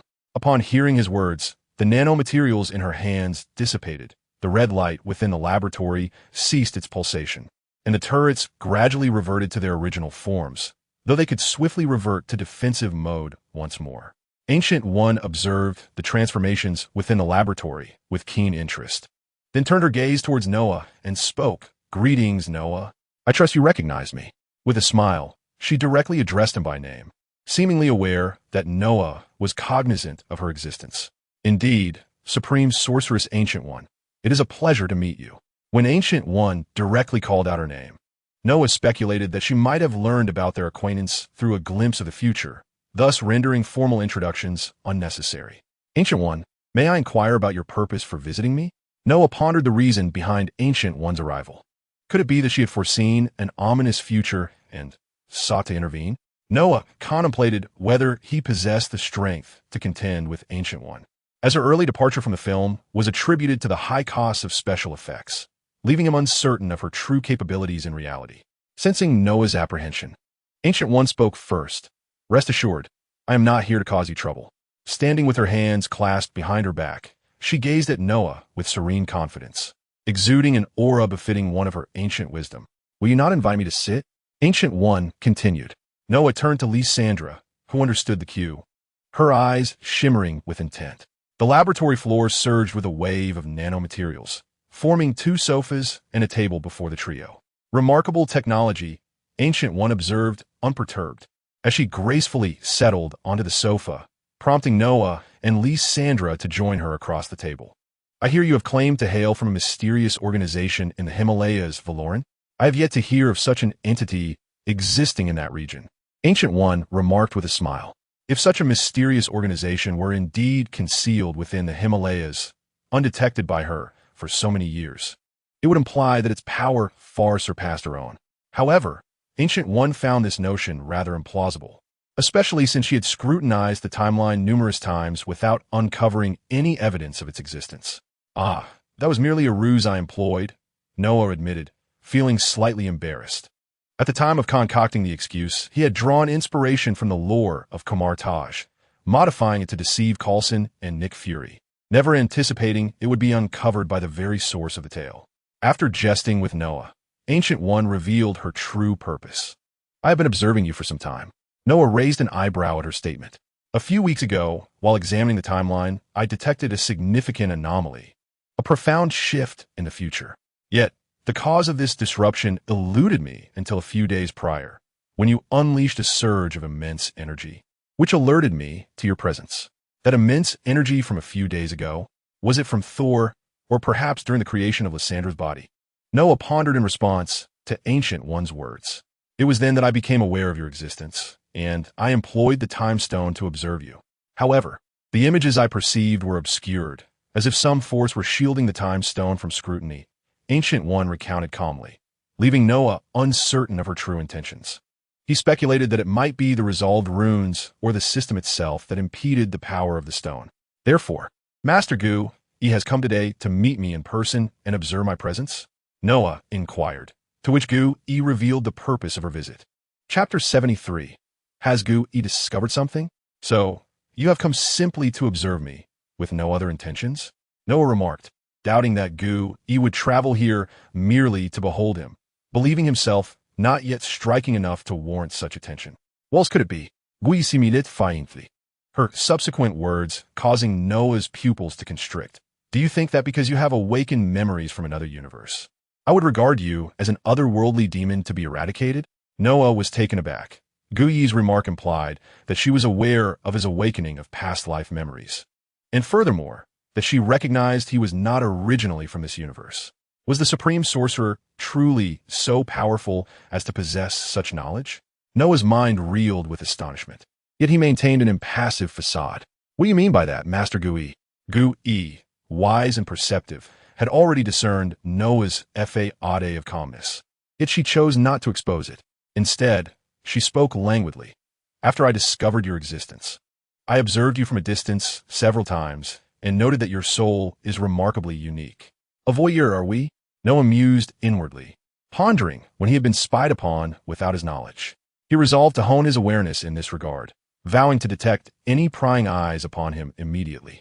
"Considering your powers, which are not of this world, I surmise you have unraveled the enigma of the womb and awakened your past life memories. Moreover, your previous existence must have originated from a universe exceedingly distant from this one." Gu E articulated her conjectures about Noah's origins, a hint of change appearing on her countenance for the first time. What a wondrous phenomenon it is that a soul could traverse the multiverse and manifest in another universe. Gui's expression betrayed her astonishment. Noah remained perplexed by her surprise. Was it not she who had spoken these words? Should she not have known already? Did she truly contemplate that her future demise was merely a result of weariness for being the Supreme Sorcerer, yearning to explore the cosmos in a spectral form? The term enigma of the womb was unfamiliar to Noah, yet by Gui's description, it likely referred to his awakening of past life memories. Indeed, it was remarkable, akin to the tales that Master Gu E narrated. Although Gu E had surmised the truth, Noah could not directly concede it. He chose to feign indifference. "Master Gu, he must be weary from speaking so much. Perhaps a cup of tea would be refreshing." Blitz, who had been patiently waiting nearby, approached with 3 cups filled with steaming tea. "Excellent tea." Gu E accepted without hesitation, savoring the brew with an appreciative expression. This tea had been procured by Noah beforehand, as he, being of Chinese heritage, had a fondness for tea. Setting her cup down, Gu E continued, "While I cannot directly observe your future, I can utilize the perspectives of others to gain insight into you. The blood-colored demon forged from countless flesh, the god of forging who commands fire and the furnace, the tyrant of the underworld who enslaves innumerable souls, the supreme being who governs the cosmos and forges the stars." Ancient One spoke of matters that resonated with Noah, recounting visions he had glimpsed from the future. Among these were not only splendid images, but also ominous ones. Certain versions of himself, upon acquiring immense power, had succumbed to chaos, unleashing devastation upon the earth and leading a horde of grotesque, purple monstrosities to ravage the cosmos. It appeared that his future was indeed fraught with intrigue.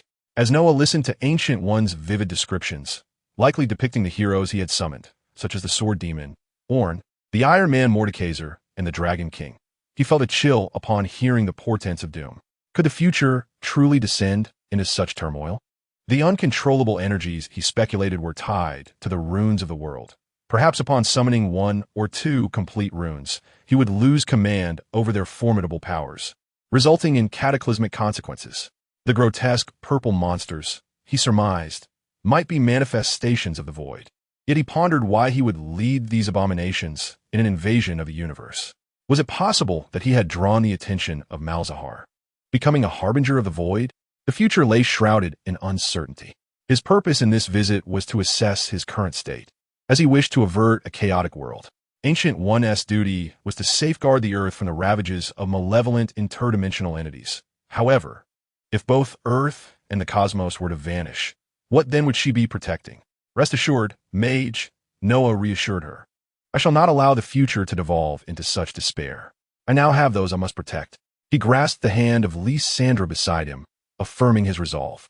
He had no desire for such a future. With Lysandra and Gwen in his life, he was determined to ensure they thrived in a beautiful world. Ancient One smiled gently, raising her teacup and draining its contents before a portal materialized behind her. Noah marveled at her ability to summon the portal with mere thought. He had assumed such a feat was exclusive to kings. Yet, considering her stature as the supreme sorceress, it was hardly surprising. The world has already begun to change due to your arrival, she cautioned. I implore you to wield your power with utmost prudence. After setting down her teacup, Ancient One nodded slightly and stepped into the portal. Just before it closed, her voice echoed from the other side. Should you seek me, you may find me at the Sanctum in New York. As the chill from the portal dissipated, Noah came to himself. Was Ancient One truly departing after such brief discourse? He had hoped to share insights about the boundless magical potential of the world runes. In the cinematic portrayal of the Supreme Sorceress, she had borrowed dark powers from the malevolent Dormammu to prolong her life until a worthy successor emerged, as the sorcerers of Kamartaj drew energy from the Trinity of Ishani, themselves devoid of magical prowess. Noah pondered whether, should he offer his strength to Ancient One, he might entice her to serve his cause. However, Noah contemplated that it would be prudent to wait until he was stronger in the future, lest he be used as a mere power bank. The minor incident with Ancient One did not dampen Noah's fervor for work. He resumed his diligent experiments alongside Lysandra. 10 days later, in a particular area of Hell's Kitchen, a figure surged through the neon-lit nightclub, creating chaos. Anyone who encountered this formidable presence was violently propelled away, crashing against walls, chairs, or tables without exception. Please don't kill me. I'll give you whatever you want. A robust figure clad in a white suit with a pink lining found himself beneath Noah's foot, tears streaming down his face as he desperately pleaded for mercy. Send my regards to Mephisto when you reach hell. With a resonating hum, the sound of a laser pierced the air, and the man's head exploded like a watermelon. Mission accomplished. Earned 200 essence. With the mission completed, Noah, clad in battle armor, lifted his foot from the man's chest, dispelling the shield that protected him from the mingled blood and brain matter. Normally, he abhorred taking lives, yet he found no qualms about sending particularly vile individuals, like the one before him, to their doom. Prior to embarking on the mission, he had instructed Lysandra to scan everyone present, determining their fates. At the very least, they would end up incapacitated. This time, he had eliminated 7 or 8, underscoring the malevolence rampant in this place. Lysandra, seize their assets, Noah commanded, recalling certain thoughts. It appeared that Ultron could transfer funds from others' accounts, and Lysandra was equally capable. Thus, after each mission, he would have her confiscate all the ill-gotten gains. Although Noah did not lack for wealth, he felt compelled to reclaim these funds, which were undoubtedly tainted. After recovering the money, he anonymously donated it to the Maria Stark Foundation, a charitable organization established by Stark following the events of the Accords. Maria was his mother's name. Upon witnessing the devastation of the streets, Stark recognized that in his future battles against criminals, he might inadvertently harm innocent bystanders. Consequently, he founded this foundation to aid those who had suffered. Very well, Noah, Lysandra responded. After the mission, Noah's armor ascended into the air, returning to the manor. Notably, he hovered directly above the ground without employing thrusters. During these days, he had integrated Lysandra's magnetic levitation system into his armor. Of course, he would still utilize thrusters when an increase in speed was required. As he soared through the sky, Noah opened his backpack. Essence, 6,000 points. It was time for another draw. He hastened back to prepare. Recently released avatars across all regions resemble identification photos. Behold my adorable Gwen, my favorite among them, and the stunning Wind Maiden. Chapter 74. Summoning? A supermarket sweep. Noah gently descended from the night, as the ground opened up into a circular passageway, guiding him down to the laboratory. Upon landing, his battle armor automatically dissipated, returning to his belt. The laboratory had not undergone significant changes. The progress of the experiments was sluggish, lacking substantial advancements. After all, such endeavors cannot be accomplished overnight. They demand time for meticulous research. Noah approached a display stand and picked up a brass stopwatch, marveling at its intricate internal mechanisms and the blue luminescent energy emanating from within. He was tempted to press it, eager to experience its capabilities. However, this stopwatch was a one-time use item. Once activated, it would shatter upon completion of its function. Thus, Noah hesitated, aware that it could only be utilized once, unless he were to procure additional stopwatches later or synthesize a sandglass in the future. After placing the broken stopwatch back, Noah departed from that section of the laboratory and wandered into a different area, one marked by a distinct ambience. This was the experimental zone of the Source Project. Observing the projection device at the center, he beheld a hunched silhouette that bore little resemblance to a human, more akin to a standing beast. After clicking a few buttons, metallic armor manifested on the hunched figure. It was Warwick from the Source Project, the skin he had summoned previously. He was already in the process of manufacturing this secret weapon of the Source Project. After conducting a brief data adjustment, Noah proceeded along the path to his destination, the training room, where he intended to prepare for a draw. Reflecting on his fortunate experience in Asgard, he wondered if his luck would hold upon returning to Earth. After washing his face, he arrived at the center of an empty room. Satisfied with his positioning, he nodded approvingly, feeling that it was an auspicious spot for the draw. Truly a matter of mysticism. Seating himself cross-legged, Noah opened the summoning interface. Just as he was about to click, his finger froze. An important thought struck him. He had yet to offer a prayer. What a disaster it would be if he failed to do so. Contemplating which deity to beseech for good fortune, an idea sparked in his mind. He decided to pray to a local Marvel deity. Sitting up straight, Noah intoned, "Omniscient and almighty eternal God, please bestow upon me your favor and grant me extraordinary luck in this draw." After a fervent recitation, he pressed the summoning button. As Noah prayed, a gaze descended from the void, not that void. Before Noah, the swirling vortex of the summoning interface revealed luminous orbs, each appearing before him, accompanied by the emergence of a treasure chest. Noah took a moment to steady his emotions. Each lottery draw ignited a thrill within him. For the next instant, his power might ascend dramatically. Who would not feel exhilarated by such a tense and stimulating sensation? He reached out and selected an orb, opting to unveil them one by one, filled with anticipation. As the radiance dissipated, the contents of the first orb were revealed, a dozen life potions. Noah, momentarily taken aback by the summoned item, exclaimed internally, "Goodness, is the system operating on wholesale? How could one possibly draw a dozen?" He retrieved the item before him, a leather strap binding numerous vials of life potions. Upon counting, he found a total of 12, indeed, a full dozen. Could it be that prayer truly held power? To draw forth such an abundance of life potions in one go?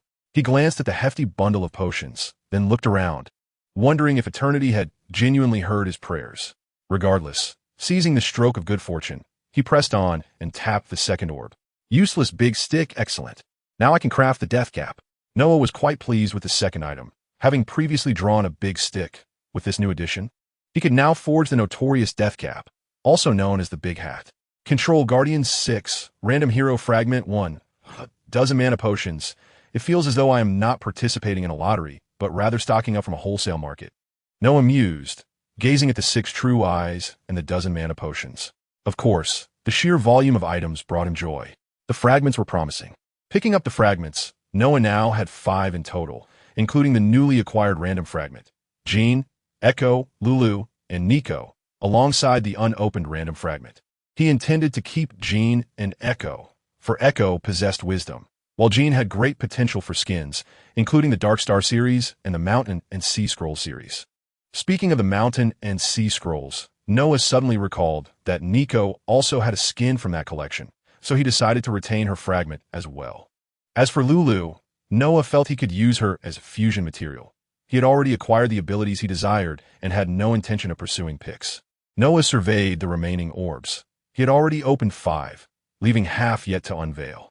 Dark Seal, a killing ring? Noah held in his hand a ring that had been summoned, which in the game could enhance magical strength based on the number of kills, colloquially referred to as a killing ring. He remembered that the synthesis method for the killing book seemed to require only the killing ring as an item. And since he did not need a synthesis book to craft equipment, Noah was curious to see if he could attempt a direct synthesis. Is it not possible? Noah tried, discovering no seals obstructing him. He held the ring before him, feeling the compelling power emanating from it. Noah pondered the possibility that one might need to absorb others' souls to synthesize. He decided to experiment during his tasks the following day. He placed the ring on his middle finger, finding it quite fitting. Using the newly adorned finger, he activated the 7th Orb of Light. Life while pendant. Noah was not very familiar with this piece of equipment, vaguely recalling it as a supportive item. Michael's blessing, to his astonishment. The 8th orb revealed a completed piece of gear. He grasped the item, a golden bell inscribed with mysterious magical runes. It was the first time he had encountered a finished piece of equipment. With a gentle shake, the small bell emitted a clear, enchanting sound as the pendulum struck the inner wall, bringing Noah a sense of tranquility. It seemed this bell possessed the ability to calm one's spirit. As for its potential to dispel control and restore health, Noah surmised that it would require magical energy to achieve such effects. Random Hero Experience Card 1. Noah was uncertain of the usefulness of this item. He currently possessed 2 of them. The experience card had a limited duration, transforming him into the designated hero upon use, unlike summoned heroes whose powers were directly absorbed into Noah's being. Consequently, he found the item somewhat lackluster. However, recalling his transformation into Tahm, when the system had specifically designated that experience card, he began to see its potential. Perhaps, in the future, when faced with a formidable foe, the system would assign him a powerful hero to help him overcome the challenge, such as the Dragon King. Of course, this was merely speculation. For now, the 2 experience cards would remain dormant within his inventory. Only one remained. He wondered if he could summon a hero. After all, in card games, there's often a guaranteed outcome after 10 draws. He hoped the same applied here. Noah activated the final orb, and a radiant light surged toward his forehead. To his astonishment, it indeed worked. Void Walker Cassidon. As Noah summoned this hero, the universe experienced some peculiar changes. Chapter 75, The Descent of the Void. As Noah called forth Cassidon, the cosmos underwent strange transformations. A brand new dimension materialized within this universe, creating ripples throughout the cosmos. This disturbance was imperceptible to ordinary individuals and the weak, yet those of great power sensed the upheaval. Ancient One, Odin, deities from various realms, and the dark dimension demon Dormammu, along with other powerful beings, became aware of the cosmic turmoil. They perceived the emergence of an unfamiliar dimensional realm within their universe. Meanwhile, the omniscient and omnipotent eternity witnessed the unfolding events. Upon the appearance of this dimension, it exhibited no emotional response. Though this newly manifested void dimension had never been encountered in this universe, nor in the entirety of the multiverse, it remained untouched by any action from its eternal overseer. The eternal rarely manifests itself unless a significant threat to the multiverse arises, or unless someone akin to the Godslayer Garen from the films finds the eternal S-domain to make a wish. This time, however, it had no intention of intervening in the sudden appearance of this dimensional space, choosing instead to silently observe the unfolding events. Meanwhile, Noah, upon receiving a fragment of Cassidon's memories, momentarily paused before resuming his actions a few seconds later. They were all memories of battling against the void. Noah rubbed his head, inundated by the memories he absorbed from Kassadin, most of which revolved around fierce conflicts with void creatures. In the background of Kassadin's tale, he was once an ordinary man from Shurima, blessed with a happy family. His wife and daughter were the most cherished aspects of his life. However, while he was away at work, dreadful news struck unexpectedly. On his way home, he encountered a group of refugees, people from his own village. Their accounts revealed that a horrific disaster had consumed his village, akin to an apocalyptic event. Anxious and distraught, Kassadin rode at full speed back to his home. Yet upon his return, he was met with nothing but crumbling ruins, devoid of any signs of life. Desperately, he called out the names of his wife and daughter, digging through the debris until his hands bled, but to no avail. Having lost his beloved ones, a heartbroken Kassadin became a wanderer. Years later, he heard a rumor that the calamity befalling his village was orchestrated by a prophet, one who revered the void and sacrificed the village in its name. Well versed in the existence of the void, Kassadin came to believe this was the truth and set forth on a journey of vengeance against this prophet. This prophet was none other than the void prophet Malzahar. Kassadin began his quest for power, seeking the blessing of the spirit shaper Karma in Ionia. He subsequently forged a set of magical equipment and acquired the ancient artifact, the Gloves of Horacle, a pair of gloves belonging to an ascendant. With unwavering resolve, Kassadin embarked on his mission to confront the void, searching for the void prophet to avenge his wife and daughter. Noah suddenly felt these memories were of little use, especially since there were no void creatures here. He glanced at a purple gauntlet that had appeared on his right hand. The gauntlet bore a resemblance to the one Kassadin possessed, though its color had changed due to Kassadin's prolonged battles with the void, which had tainted it with void energy. Clenching his right hand, adorned with the gauntlet, a blade of purple light emerged from it. In the perception of Noah, he had nearly grasped the capabilities of the gauntlet. The left gauntlet emphasized the release of energy, while the right gauntlet, belonging to Kassadin, focused on the absorption of energy. Although it could also discharge energy in the form of energy pulses, energy orbs, and lightsabers, its true strength lay in its ability to absorb energy. Let us see Lysandra, strike me with lightning. Noah rose, eager to test the powers of the gauntlet, yet uncertain whether this magical absorption gauntlet could absorb an attack like lightning. As it wasn't magical energy, the pristine, empty walls of the training room began to shift. Nanomaterials coalesced into a device capable of discharging electrical currents. Suddenly, a bolt of lightning shot towards Noah. He raised his hand, palm open, aimed directly at the incoming lightning. Upon collision, the lightning struck Noah's gauntlet, causing the violet gauntlet to emit a faint glow. The lightning was drawn into the gauntlet as if swallowed by an abyss, without a ripple. Remarkably effective. Noah gazed at his glowing right hand and then waved it. A fan-shaped wave of purple energy erupted from the gauntlet, crashing into the walls of the training room. Fortunately, the walls were constructed from vibranium, which absorbed all the energy impact. This feels quite good. Let us see what happens when the gauntlets work in unison. With a thought, the brass gauntlet hovering on the laboratory platform appeared on Noah's left hand, resulting in him wearing one yellow and one purple gauntlet. With the emergence of the yellow gauntlet, both began to radiate light, and Noah sensed a significant increase in their powers. The energy absorption and release capabilities of both gauntlets had evidently been enhanced. Lysandra, let us try again. Thus, Noah resumed his experiments in the training room, as energy surged forth, bombarding the walls. Although the energy absorption of vibranium had its limits, fortunately, the entire training room was constructed from vibranium, allowing for higher absorption thresholds. Otherwise, Noah's experiments would have been unsustainable. One exhilarating experience. After halting the absorption of lightning attacks and launching energy projectiles, Noah realized he had reached the limits of the gauntlets. Had he possessed these gauntlets during his battle against the mutated destroyer, he believed he could have defeated it without resorting to runes. The power of spatial leaps appeared to have significantly amplified as well. After testing the offensive and absorptive capabilities of the gauntlets, Noah recalled their displacement abilities, as both seemed to possess this feature. The arcane shift and Kassadin's void walk allowed for spatial jumps. He wondered what the outcome would be when these two powers combined. Just as Noah was about to conduct a test of spatial jumping, the system's notification sound interrupted his actions. Important mission detected. The summoner is urged to check it promptly. As Noah gazed upon the crimson text before him, he felt a moment of bewilderment, yet he quickly regained his composure and opened the task list. There, he discovered a task delineated in red. Major task. Void Sovereign. Due to special circumstances, the Void has manifested in this world. Summoner. You are tasked with mastering the Void and becoming its sovereign. Note, the Void is susceptible to the influences of the present world, leading to unpredictable transformations. Summoner.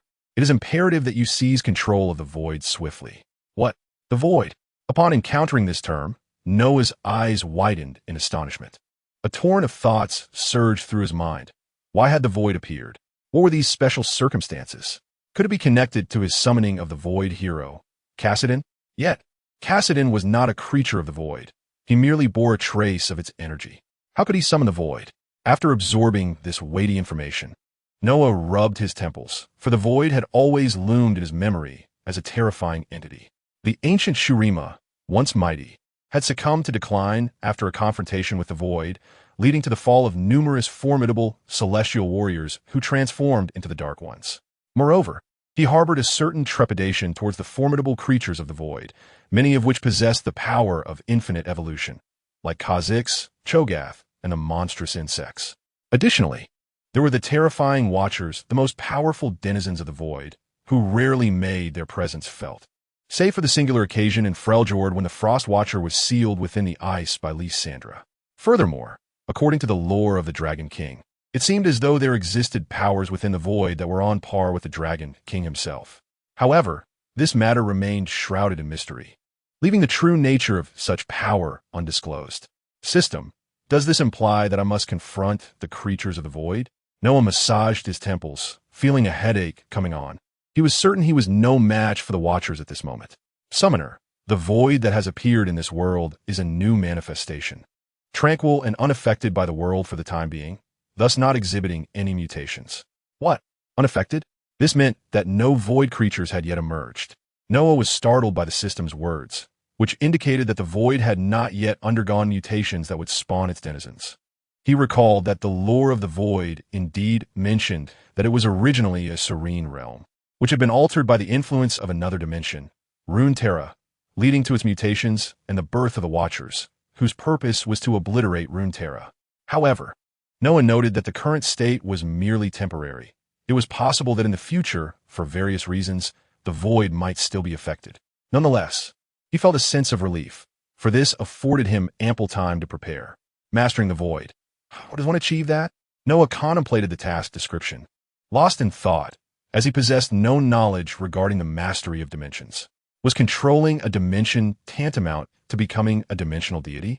Noah pondered that those dimensional demons seemed to govern their own realms, much like Dormammu's dark dimension.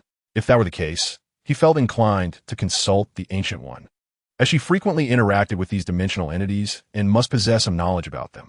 However, he found himself perplexed by the absence of a level for this mission, which displayed no ranking whatsoever. Neither tier appeared. This task belongs to a major sequential mission, encompassing numerous smaller tasks, with the ultimate goal of becoming the Void Master. It sounded akin to a primary quest. Upon noticing the system's prompt, Noah clicked to accept the task, only to suddenly remember that he had already completed his missions for the day. Task accepted. What? He had successfully accepted it. Surprised that he could undertake a task despite having exhausted his quota, he wondered if this particular mission was exempt from such limitations. Furthermore, after accepting this grand task, a new entry appeared in his task list. Void Series Level Task. First encounter with the Void Series? Was this a unique prefix for the major mission? Noah clicked to see if it too did not require task counts. Acceptance failed. Daily task limit reached. It was not possible. He would let it be for now. This was within Noah's expectations. He then turned his attention to the last unopened treasure chest and reached out to click on it. This chapter is being typed on a mobile device, so I cannot send images. Please share the protective hand image in the comments. Chapter 76. I want to become a mage. Since he could not undertake any new tasks at the moment, Noah decided to complete the unfinished matters at hand. He had already opened the 10 summoned orbs, but one additional chest from the 10 consecutive draws remained unopened. Noah tapped on the chest, acquired 2,500 essence. The white orb yielded a substantial amount of essence, as usual. Noah cherished this treasure chest immensely. As each opening replenished his resources, accelerating his next 10 consecutive draws. In addition to the white essence orb, the chest also revealed 2 blue orbs. To his astonishment, 3 orbs had emerged. The last time he had drawn 10 orbs was quite a while ago. The chest was not strictly limited to 2 orbs. Noah recalled having drawn 3 during his second lottery, which was purely a matter of luck. Random skin fragment 1, blue crystal fragments and equipment. As the last 2 orbs dissipated, Noah's summoning concluded. He took a moment to organize. Gathering the items he had acquired, Noah prepared to manage the spoils of his summons. He would open what needed opening and combine what needed combining. First, he aimed to synthesize equipment. Placing the items before him, he contemplated the synthesis formula. 2 useless large sticks, a burst wand, an amplification tome, a life well pendant, a stopwatch, leather armor, a dark seal, a blue crystal, and a red crystal were all that Noah currently possessed. The 2 large sticks could be combined to create the World Ender's death hat, while the rest. Noah decided to experiment with the murder ring tonight, contemplating the magical ring adorning his finger. This evening, he would venture into Hell's Kitchen to seek out some nefarious individuals for his trial. The explosive wand, the tome of amplification, the blue crystal, and the red crystal seemed to hold the potential for crafting a time staff, while the canyon creator appeared to be another possibility. Noah found himself in dire need of staff. What kind of sorcerer was he without one? He faced a dilemma. The time staff, an embodiment of temporal power, resonated with the grandiose tales he had shared with Nick Fury. Conversely, the canyon creator was a weapon tied to the void, a relic he had encountered in a tale of League of Legends, utilized by the Icathian people to breach the void during their battles against the ancient Shurima. He resolved to choose the canyon creator, as he was uncertain how to access the void. Yet, he pondered the implications of crafting mythical equipment. With each canyon creator synthesized, a great I would lose its sight. With practiced ease, Noah gathered several components, a method he had previously employed to forge equipment. However, this time, the synthesis did not yield success. He gazed at the inert pieces before him, perplexed. Why was he unable to combine them? In the past, he had merely placed the items together, and the system would automatically forge them. He grasped the red and blue crystals, anticipating that they would first converge into a withered jewel before transforming into the canyon creator. Yet, as he held the crystals, the purple gauntlet on his right hand began to emanate a surge of violet energy, enveloping the red crystal. In that moment, enlightenment struck him. The synthesis of the canyon creator necessitated the power of the void, and the gauntlet of Kassadin was imbued with such forces. Quickly, he placed the blue crystal in his left hand. Both the red and blue crystals were entwined by the void's energy, morphing into an irregularly shaped purple gem that now rested in Noah's palm. This ought to suffice, he thought. He positioned the withered jewel between the explosive wand and the tome of amplification. This time, the 3 components radiated a familiar brilliance, accompanied by the comforting sound of hammer strikes. Was the system perhaps keeping Orn in a secluded chamber to forge equipment for him? Each time he heard that melodious clanging, he recalled Orn, and he anticipated that when he summoned Orn in the future, he would be able to forge his own gear. As the hammering ceased, signifying the completion of the synthesis, the radiant light gradually dissipated, revealing the full form of the canyon creator. Upon first laying eyes on the staff, what captivated Noah's attention most was the purple eye perched atop it. He felt as though it were a gem extracted from the eye of a colossal being, encircled by a golden structure. The staff's body was a deep shade of purple-black, reminiscent of the shell of some ethereal creature. As the creator of the abyss manifested, Noah had yet to grasp the staff when a series of purple energy arcs emanated from the entity. He instinctively raised his hand to shield himself from the oncoming waves of energy, soon sensing the ground tremble beneath him. Surely, they wouldn't dare to rend the fabric of reality right here on Earth. With that apprehension, Noah swiftly summoned the power of his violet gauntlets, activating his void walk and positioning himself beside the creator of the abyss, grasping the staff firmly. Fortunately, as he took hold of the staff's grip, the creator ceased its release of energy arcs, and the tremors subsided. Lysandra, has anything transpired outside? Noah inquired hastily, concerned that a rift might have indeed opened. Noah, a minor earthquake, approximately of magnitude 4, occurred within a kilometer radius of the estate. Goodness, you're not merely the creator of the abyss. You are the creator of earthquakes. Noah remarked in disbelief before pressing on. Were there any peculiar rifts appearing nearby? The kind that glimmer with purple light? Nothing of the sort has occurred, Lysandra replied. That is a relief. Noah exhaled deeply. He was unprepared for such an event, dreading the possibility of an abyssal dungeon emerging in his vicinity. Once he had ascertained the situation around him, Noah turned his gaze to the staff in his grasp. Its singular I'm meeting his own. He probed the staff's power, discovering it bore a resemblance to the energy contained within Cassidon's gloves. This must indeed be the essence of the void. However, Noah suddenly realized something. The power of the void appeared to have no adverse effects on him. Neither the gauntlets nor the creator of the abyss seemed to affect him negatively. Even upon contact with the void's essence, he felt no repercussions. In contrast, even formidable celestial warriors had succumbed to the void's corruption after the war, transforming into harbingers of darkness. Perhaps it was due to the fact that this was a creation of the system? Noah pondered, though he could not ascertain the reason. It might also be attributed to the runes inscribed upon him. Regardless of the cause, he understood the necessity of approaching the void's power with caution, lest it endanger Lysandra and Gwen. Next, it was time for the hat. Setting aside the exploration of the staff's might, Noah turned his attention to crafting his next piece of equipment, placing two purple wands together. The same luminous spectacle and the sound of hammering that accompanied the creation of the creator of the abyss unfolded once more. As the radiance dispersed, a purple wizard's hat materialized before Noah. The hat's texture was smooth, as if fashioned from exquisite silk. Most strikingly, the top of the hat gaped open like a great maw, emanating a blue magical glow from within. Noah's eyes sparkled with intrigue as he found the large hat's appearance in the real world somewhat appealing, garnering his affection. He reached out to grasp the hat, intending to try it on.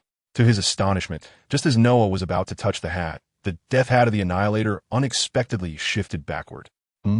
Noah blinked in disbelief. Had he imagined it? Did the hat indeed move? No, it was impossible for his vision to deceive him. He attempted once more to touch the purple hat, but this time, the hat reacted even more vigorously, soaring into the air. Its mouth opened and closed incessantly, seemingly laughing. Could this hat possess its own consciousness? Noah gazed at the magical hat swirling above him, astonished. This scene reminded him of Doctor Strange's cloak. It appeared that the death hat of the Annihilator, much like the magical cloak, also had a sentient nature. How should he navigate this situation? This query piqued Noah's curiosity, prompting him to attempt to beckon the restless hat down. Come down quickly and let me wear you, death hat. Hattie? Noah shouted at the hat in the sky, feeling a tad embarrassed as the hat remained indifferent, continuing its aerial dance. Time to take action. With no response from his calls, Noah resolved to be more forceful.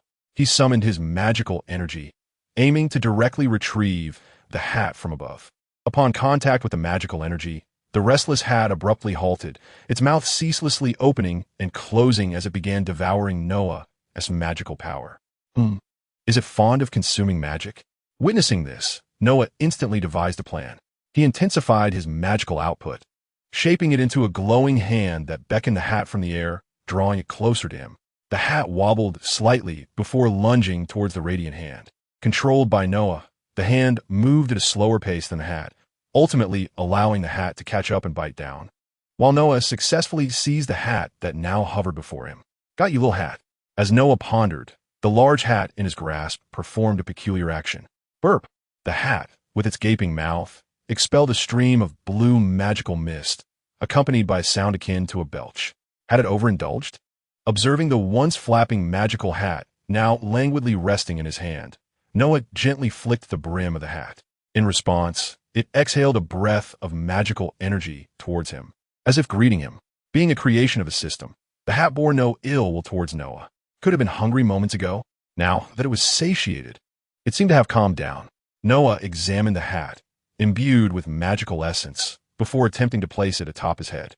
Upon adorning the magical hat of the world Annihilator atop his head, the azure glow emanating from the gaping mouth of the hat intensified, and a mysterious power of magic began to spread throughout Noah's entire being, sending an exhilarating shiver down his spine. What a delightful sensation. After donning the hat, Noah could distinctly perceive the transformation within himself. He raised his hand to conjure a sphere of magical energy, its hue deeper than ever before. Ordinarily, his magical essence was a serene blue, shifting to a verdant green when invoking resolute runes. Yet now, the energy in his grasp had morphed into a profound blue, with a faint hint of purple. The magic had not only altered in color, but Noah sensed that it had also grown more potent and destructive. A gift bestowed upon him by the formidable hat. Quite a pleasant feeling indeed. Observing the orb of magic in his hand, he released it with a flourish. Buzzing, the magical force he casually unleashed transformed mid-air into a lethal assault, crashing against the vibranium wall. The vibranium, known for its ability to absorb all impacts, surprisingly emitted a low rumble under the force of Noah's magic. In previous experiments, whenever his spells collided with the vibranium wall, it was as if they had plunged into a quagmire, failing to stir even the slightest ripple. Yet now, the amplification from the hat had granted his magic a formidable strength, capable of affecting the vibranium. How astonishingly powerful!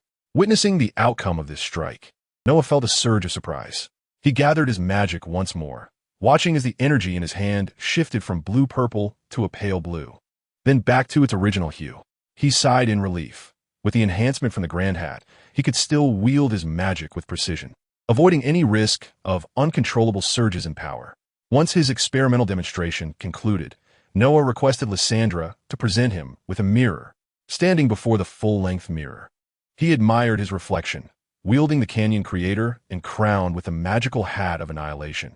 He mused that a robe would complete his visage as a true sorcerer. As Noah posed before the mirror, the voice of the system resonated in his ears. Detected that the summoner possesses 6 complete pieces of equipment. The System S equipment panel is undergoing an update. An update? The system's notification halted Noah's movements, prompting him to access the panel and locate the equipment section, which displayed the message indicating an ongoing update. To be frank, Noah had little recollection of this equipment panel, as previously, when he stored equipment within the system. It merely provided him with a few attributes. In truth, having the equipment physically in hand was far more advantageous. For instance, the electric blade and the demon's sect weapon, when placed in the equipment panel, could no longer be wielded for combat or to channel electricity. Thus, Noah often regarded the equipment panel as non-existent. After utilizing equipment, he would either store it in the panel if he remembered or directly place it in his backpack if he did not, illustrating the panel's lack of presence. However, upon assembling 6 divine pieces, the equipment panel was set to update, igniting Noah's anticipation. Perhaps this update would transform the panel from a mere trinket into something extraordinary. However, while the equipment bar has yet to be fully updated, Noah must first clarify one matter. Is this canyon creator not a mythical piece of equipment? It appears to bear no distinctive features. Noah picked up the staff adorned with a purple eye, scrutinizing it closely, yet found nothing particularly remarkable. Could it be that all the gear synthesized by the system is merely ordinary? Is there truly no such thing as mythical equipment? System, could you illuminate my confusion? Although Noah was uncertain if the system could respond during the update. Summoner, the synthesized equipment consists solely of normal legendary items. Mythical equipment cannot be synthesized. If the summoner desires to forge mythical equipment, they may summon Orn, the flame of the mountain, and harness his power for forging. Orn, I wish to summon him as well. It stands to reason that mythical equipment requires Orn for its creation, given that he is the god of forging. Just as Noah pondered the nature of mythical equipment, the equipment bar update was completed. The equipment bar update is complete. Please review the update announcement to understand the changes. What on earth? There's an update announcement, as if this were merely a game. Noah sighed, clicking on the link that appeared for the update announcement. A passage of text materialized on the system interface before him. Once the summoner collects 6 legendary items, the system will upgrade the equipment bar. The updated equipment bar will allow the summoner to gain 70 of the equipped item S abilities. This value can be enhanced, and the capacity of the equipment bar will expand by 2 slots, with further expansions possible. We hope this update enhances the summoner's experience. This update seems rather promising. After thoroughly reading the text on the system interface, Noah grasped the update's implications. Now, by placing equipment into the equipment bar, he could acquire the abilities and effects of that gear, unlike before when it merely augmented his physical attributes. Noah decided to test the effects of the new equipment bar. He transferred the electric knife from his inventory into the equipment bar, and upon completing the action, a surge of yellow lightning crackled from his fingertips. Oh! Raising his hand, Noah sensed the presence of a genuine, lightning power within him. Clenching his fist, countless bolts of lightning erupted from his hand, illuminating the pristine training chamber even more brightly. Now I can truly become a god of thunder. Step aside, Thor. Excited by his newfound ability to unleash lightning, Noah reveled in the experience. The sensation of emitting lightning through a weapon is distinctly different from channeling it from within. With a beaming smile, he joyfully unleashed bolts of electricity in all directions. Perhaps I should let Zeus have his turn instead of Thor. After thoroughly enjoying the thrill of the lightning, Noah entered a contemplative state. Next, he placed 6 pieces of equipment into the equipment bar, eagerly experiencing the power of each item. The effects of the magic hat are akin to that of the great hat, both amplifying one's magical prowess. When paired with the great hat and the canyon creator in the equipment slot, Noah's magic has transformed into a deep purple hue, exuding an unmistakable aura of devastation. The power of the guardian angel enables Noah to emit holy light, granting him the capability to embody a paladin. Although Noah is uncertain whether the revival power will function when placed in the equipment slot, he suspects it will indeed be effective. After equipping Michael's blessing, Noah can still utilize its ability to free individuals from control. However, the calming effect previously achieved through ringing the bell has seemingly dissipated. Noah feels it would be more prudent to use this equipment directly. As for the power of the canyon creator, Noah has yet to dare utilize it in this vicinity. He intends to find a time to venture into a desolate area away from his estate to use it, in order to avoid the potential mishap of inadvertently summoning a void rift, which would be exceedingly difficult to manage. Although the void should remain tranquil at present, there is no guarantee that Noah's summoning of a rift would not disrupt its serenity. However, the World Destroyer's magical hat, commonly referred to as the Great Hat, appeared somewhat displeased when Noah extracted it from the equipment slot, swirling in the air as if protesting its confinement. Noah can only assure it that he will strive to keep it out of the slot in the future to placate its restlessness. Certain items are indeed more suited to be kept on one's person, such as Michael's blessing, which is conveniently small and easily portable. After contemplating, Noah decided that the hat could also be worn. After all, it possesses autonomous movement, allowing it to either hide on his person or accompany him. Considering that Doctor Strange cape can shrink, Noah wonders if the hat can do the same. If not, he could always employ Lulu's whimsical imagination to diminish its size. Noah pondered how to enhance and expand the effects of these items. Reflecting on the announcements he had previously seen, which indicated that the effect of 70 and the current expansion of the equipment slot to 8 could be further augmented, he noted that the system did not specify how to achieve this and, upon inquiry, was advised to explore it himself. He decided to set aside these thoughts for the moment, as the current items suffice for his needs. The enhancement of the equipment slot could be considered later. With nearly everything in order, Noah deemed this haul quite satisfactory. In this round of draws, he had acquired a hero, 2 legendary items, an updated equipment slot, numerous potions, and the coveted True Eye, marking this summoning as a significant success. Oh, he almost forgot there was still a fragment left unclaimed. Chapter 78. The Heat Begins to Ferment.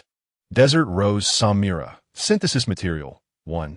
Arcane Master Seiko. Goodness, the Sunshine Boy, this skin is unfamiliar to me.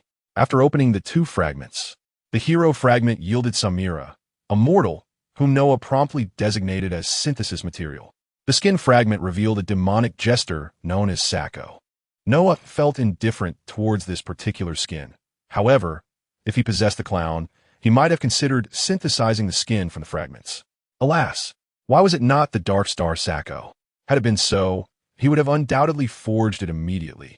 Thus, Noah's series of 10 consecutive draws came to a close, yielding substantial rewards that significantly enhanced his prowess.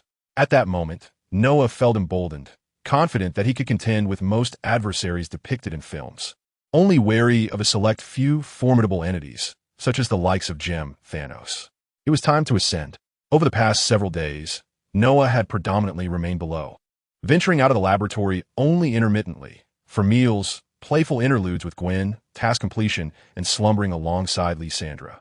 During this time, Gwen had grown increasingly familiar with this world, beginning to relish its wonders. She had developed a fondness for computers, television, and online exploration. leading Noah to speculate that she might soon transform into a girl consumed by internet addiction. "Come, little hat, allow me to introduce you to this new world." Noah addressed the hat perched atop his head. Upon hearing Noah's words, the hat, brimming with excitement, swayed from side to side, its large mouth opening and closing rhythmically. Exudinga magicaloha. Observing its exuberance, Noah was suddenly struck by a thought. "You wouldn't bite, would you? Let me remind you, those two above are your mistresses. Do not attack them, or I shall confine you to the equipment bar for eternity." The hat's mouth momentarily halted its movement, seemingly startled by Noah's warning, and quickly floated in front of him, nodding fervently in agreement. "Very well," Noah replied, nodding in satisfaction as he bestowed a modicum of magic upon it. The hat joyfully consumed the magic, then burped, releasing a faint magical aura, only to swiftly swallow it again. "Let us proceed." The door to the training room opened automatically, and Noah stepped through, traversing the long corridor until he reached the elevator leading to the underground laboratory. Upon exiting the laboratory, sunlight graced Noah's face, prompting an involuntary stretch.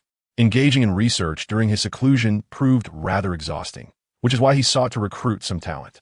Speaking of which, it seemed that Banner had yet to reach out. Since the last time Banner was taken by Ross, he had not contacted Noah, leading him to question whether Banner could escape. Had Ross employed some form of seduction?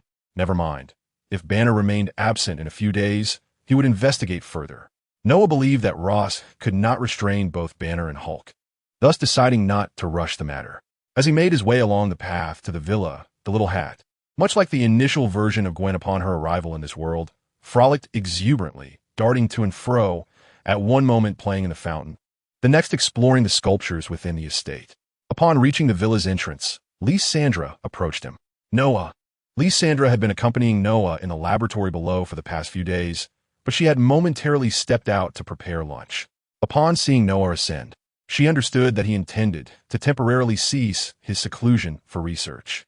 "Lysandra, allow me to introduce this fellow, known as the World Ender's magical hat. It is indeed a moving hat." After hearing Noah's introduction, the hat appeared somewhat disgruntled, as it considered itself the most formidable magical hat. Despite its dissatisfaction with Noah's description, the hat flitted over and circled around Lysandra, seemingly attempting to curry her favor. This behavior was a direct result of Noah's prior threat, which had effectively compelled the hat to set aside its dignity as a divine artifact. "Indeed, I have just witnessed it, a truly wondrous magical creation." Lysandra had already observed the happenings in the underground laboratory from above. Her eyes possessed the ability to see everything occurring within the estate, as all surveillance within the manor was under her watchful gaze. Even when Noah bathed, she could see him clearly. The hat, flying beside Lysandra, nodded in agreement, affirming its prowess. "Huh? Noah, you've come up?" At that moment, a melodious voice rang out from behind Lysandra. Gwen emerged from behind her, her delicate, fair hands resting on Lysandra's shoulders, her head peeking out from the left. Due to Noah's preoccupation with experiments in recent days, he had not had the opportunity to play games with Gwen, who felt that playing with Noah was far more enjoyable, having been busy for so many days. "I think I shall take a rest," Noah said, stretching and producing a series of crisp cracking sounds. Upon seeing Gwen's arrival, the hat immediately realized that she was the other mistress Noah had mentioned and began to mimic its earlier antics with Lysandra circling around Gwen. "Wow, a flying hat. How impressive," Gwen exclaimed, her mismatched eyes sparkling with excitement. The magical hat, flattered by the praise, was about to sway proudly when Gwen's next word startled it. "This fabric looks so beautiful. May I cut a piece off?" Snip, snip. Gwen produced a pair of scissors and mimicked the action of cutting. The hat nearly stumbled out of the air in fright, quickly stabilizing itself and darting behind Noah. Wary of Gwen. "Don't scare it." Noah chuckled helplessly. "Hee hee. By the way, Noah, you just said you would go back down, right? That's wonderful. Cool, me. Let us play games together." Upon hearing Noah's intention to finally leave the dreaded laboratory, Gwen's face lit up with joy as she darted from behind Lysandra and grabbed Noah's hand, eager to lead him upstairs. As Gwen was making her way to the gaming room where they usually played, a gentle hand rested upon her shoulder. The delicate, fair hand, though not applying much pressure, instilled in Gwen an overwhelming sense of restraint, compelling her to halt.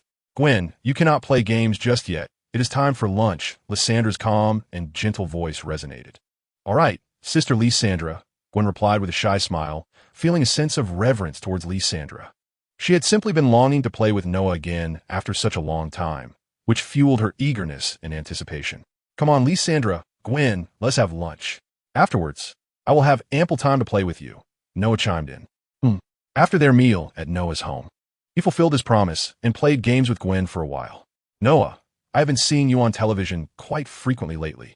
You have become quite famous, Gwen mentioned during their gaming session. Is that so?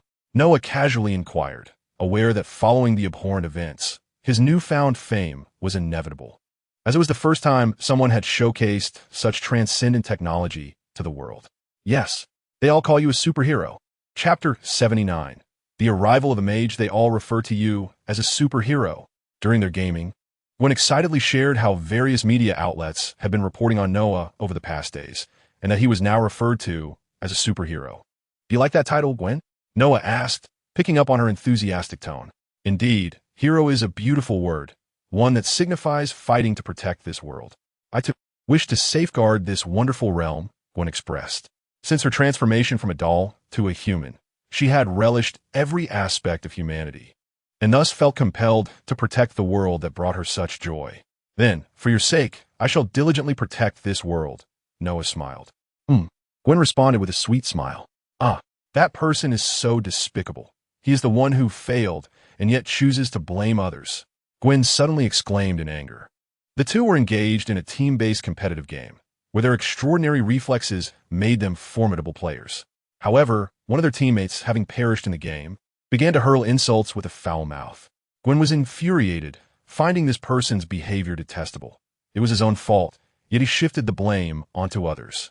If he were to appear before her, she would undoubtedly scold him fiercely. Quite despicable indeed. We cannot indulge him. Lysandra, teach him a lesson, Noah remarked, equally displeased and unyielding, prompting Lysandra to confront the player through the network. Of course, Noah, Lysandra's voice replied. In a certain house within a black community in New York, a man with dirty dreadlocks was vehemently berating others while frantically pounding on his keyboard. Neg is a timid and cowardly individual, often bullied by others in his community due to his frail physique. His inherent meekness prevents him from standing up to these aggressors. However, upon discovering the virtual realm, Neg realizes it is his sanctuary. Here, he can unleash his frustrations through furious keystrokes and insults, all while safely concealing his identity. Thus, he embarks on his journey as an online warrior. This time, frustration consumes him as he faces defeat in a game, while his two teammates dominate the battlefield, leaving him feeling like a fool. Enraged, he begins to furiously type out his grievances against his teammates, just as a smug smile spreads across his face. The computer screen abruptly goes black, and in a sudden jolt, it shatters into countless cracks. Startled by such a spectacle, the inherently timid Neg leaps to flee. As he stumbles towards the door, a bolt of lightning converges from all the electronic devices in the room, striking the dark figure. The electricity surges through him, causing him to scream in agony. His body convulses uncontrollably, his dreadlocks transforming into a frizzy mess, until he ultimately collapses, exhaling a plume of black smoke. Outside the room, those who heard his screams rush in to investigate, only to find Neg sprawled on the floor, a sight that causes them to gasp in horror. Upon realizing it is Neg, they quickly call for an ambulance. At the hospital, tests reveal that while he is not in mortal danger, he has suffered severe burns. Under Lysandra's manipulation, the electricity did not claim his life, but left him with painful injuries. Noah has already taught him a lesson. After handling everything, Lysandra loses interest in Neg as fate. These matters do not concern her. Observing the screen indicating Neg has exited the game, Noah chuckles. You thought you could pretend. I can truly reach you through the internet. What happened to him? Gwen inquires with curiosity. He is currently on his way to the hospital, Lysandra replies. I hope he is all right, Gwen murmurs, clasping her hands in prayer, a smirk of schadenfreude gracing her face. Forget about that guy, Gwen. Let us continue. Indeed, Noah eagerly agrees, relishing the opportunity to play alongside the beautiful Gwen. Although he enjoys gaming, the advent of the system has markedly reduced his leisure time. Task studies, technological advancements, and magical training now occupy much of his day, leaving him with significantly less time for relaxation. Moreover, he cherishes the moment spent with Gwen, a captivating young woman. Thus, he spends his respite immersed in a world shared with her. As night falls, the vibrant city is adorned with a kaleidoscope of neon lights. In this concrete jungle, the bustling populace, some on their way home and others preparing to commence their nocturnal revelries, navigates the evening. Unbeknownst to them, a shadow silently glides over the cityscape. This shadow moves with astonishing speed, and when illuminated by the city lights, it appears to pass through as if it were transparent. Is this the sensation of flying without armor? Indeed, it is far more exhilarating. The figure soaring through the night sky is none other than Noah, who, at this moment, is adorned not in his source-plan battle armor, but in an ensemble of magical regalia. He wears the death hat of the world ender, dons ascendant gloves, and a bell dangles from his attire, while other equipment is stored in his inventory. This magical ensemble amplifies Noah's arcane power to its zenith. He had previously been capable of levitating briefly through the use of his magic, albeit at a modest speed. Now, however, he can traverse freely above the city, and upon activating Ghostly Dash, he not only accelerates, but his semi-transparent form becomes less detectable after employing his skills. Of course, his current velocity still pales in comparison to that achieved while in battle armor. Yet the invigorating rush of wind against his face is an experience Noah had not savored during his armored flights. Noah's destination remains Hell's Kitchen, the daily task refresh point. Despite Noah's extensive efforts over the past days, many of the gangs in Hell's Kitchen have fled, yet new factions continue to emerge, leading Noah to question whether these individuals truly respawn. He gracefully descends onto the rooftop of a high-rise, gazing down at the sin-laden territory below. Pressing a button on the earpiece adorning his ear, a flash of blue light heralds the appearance of high-tech glasses upon his visage. Sandra, assist me in locating those heinous individuals. I intend to deal with them appropriately. As the clock has yet to strike midnight, Noah's task count remains unchanged. His purpose here is to test the power of Dark Sealing, to witness the ring's capacity to absorb souls. Understood, Noah. In an instant, the display on Noah's glasses fills with red dots, the crimson glow illuminating his face, affirming that the area below is indeed a den of iniquity. My word, how red it is. Lysandra's detection criteria align with Noah's own judgments. The individuals marked by these red dots represent those he deems deserving of death. Let us start by assessing a few individuals. Noah muses, mindful that he cannot eradicate them all at once, fearing that such a massacre might incite chaos. Adjusting his billowing hat, he gracefully drifts downward. Chapter 80. Is the Dark Seal about to unravel? The night in Hell's Kitchen is steeped in a chaotic ambience, with vibrant nightclubs and bustling night markets serving as the haunts for this unruly crowd. In a secluded alleyway, a number of robust men stood at the far end, guarding a tightly shut iron gate. They positioned themselves on either side of the gate, and their attire suggested that they were not of the same faction. Their presence was necessitated by the fact that their leader was engaged in a business discussion within. The interior scene beyond the iron gate contrasted starkly with the dark, rudimentary alley. The lavishly decorated room featured opulent carpets and two grand sofas placed prominently at its center, where two impeccably dressed men were seated facing each other.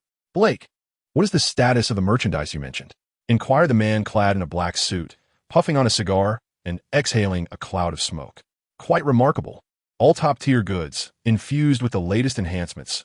An unforgettable experience, replied Blake, the man in the white suit, flashing a wide grin that revealed a gleaming gold tooth. Enough with the theatrics. You understand precisely what I am referring to, the man in black retorted dismissively, regarding Blake's evasive manner with disdain. Patience, Leighton. You are well aware that Hell's Kitchen has been rather tumultuous lately, with some so-called superhero prowling about.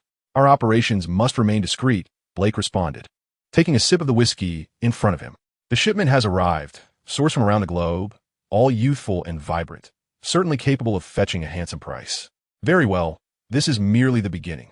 Once those buyers witness our exquisite offerings, the money will flow abundantly, Blake chuckled, his gold tooth glinting under the light. Huh, wait, take me to see them, Leighton urged. Of course, they are in the adjacent room, Blake replied, and the two erupted into laughter, clinking their glasses in a toast, as if fortune were already theirs. Suddenly, a gunshot rang out from outside, causing both men to pale and turn their gaze towards the door.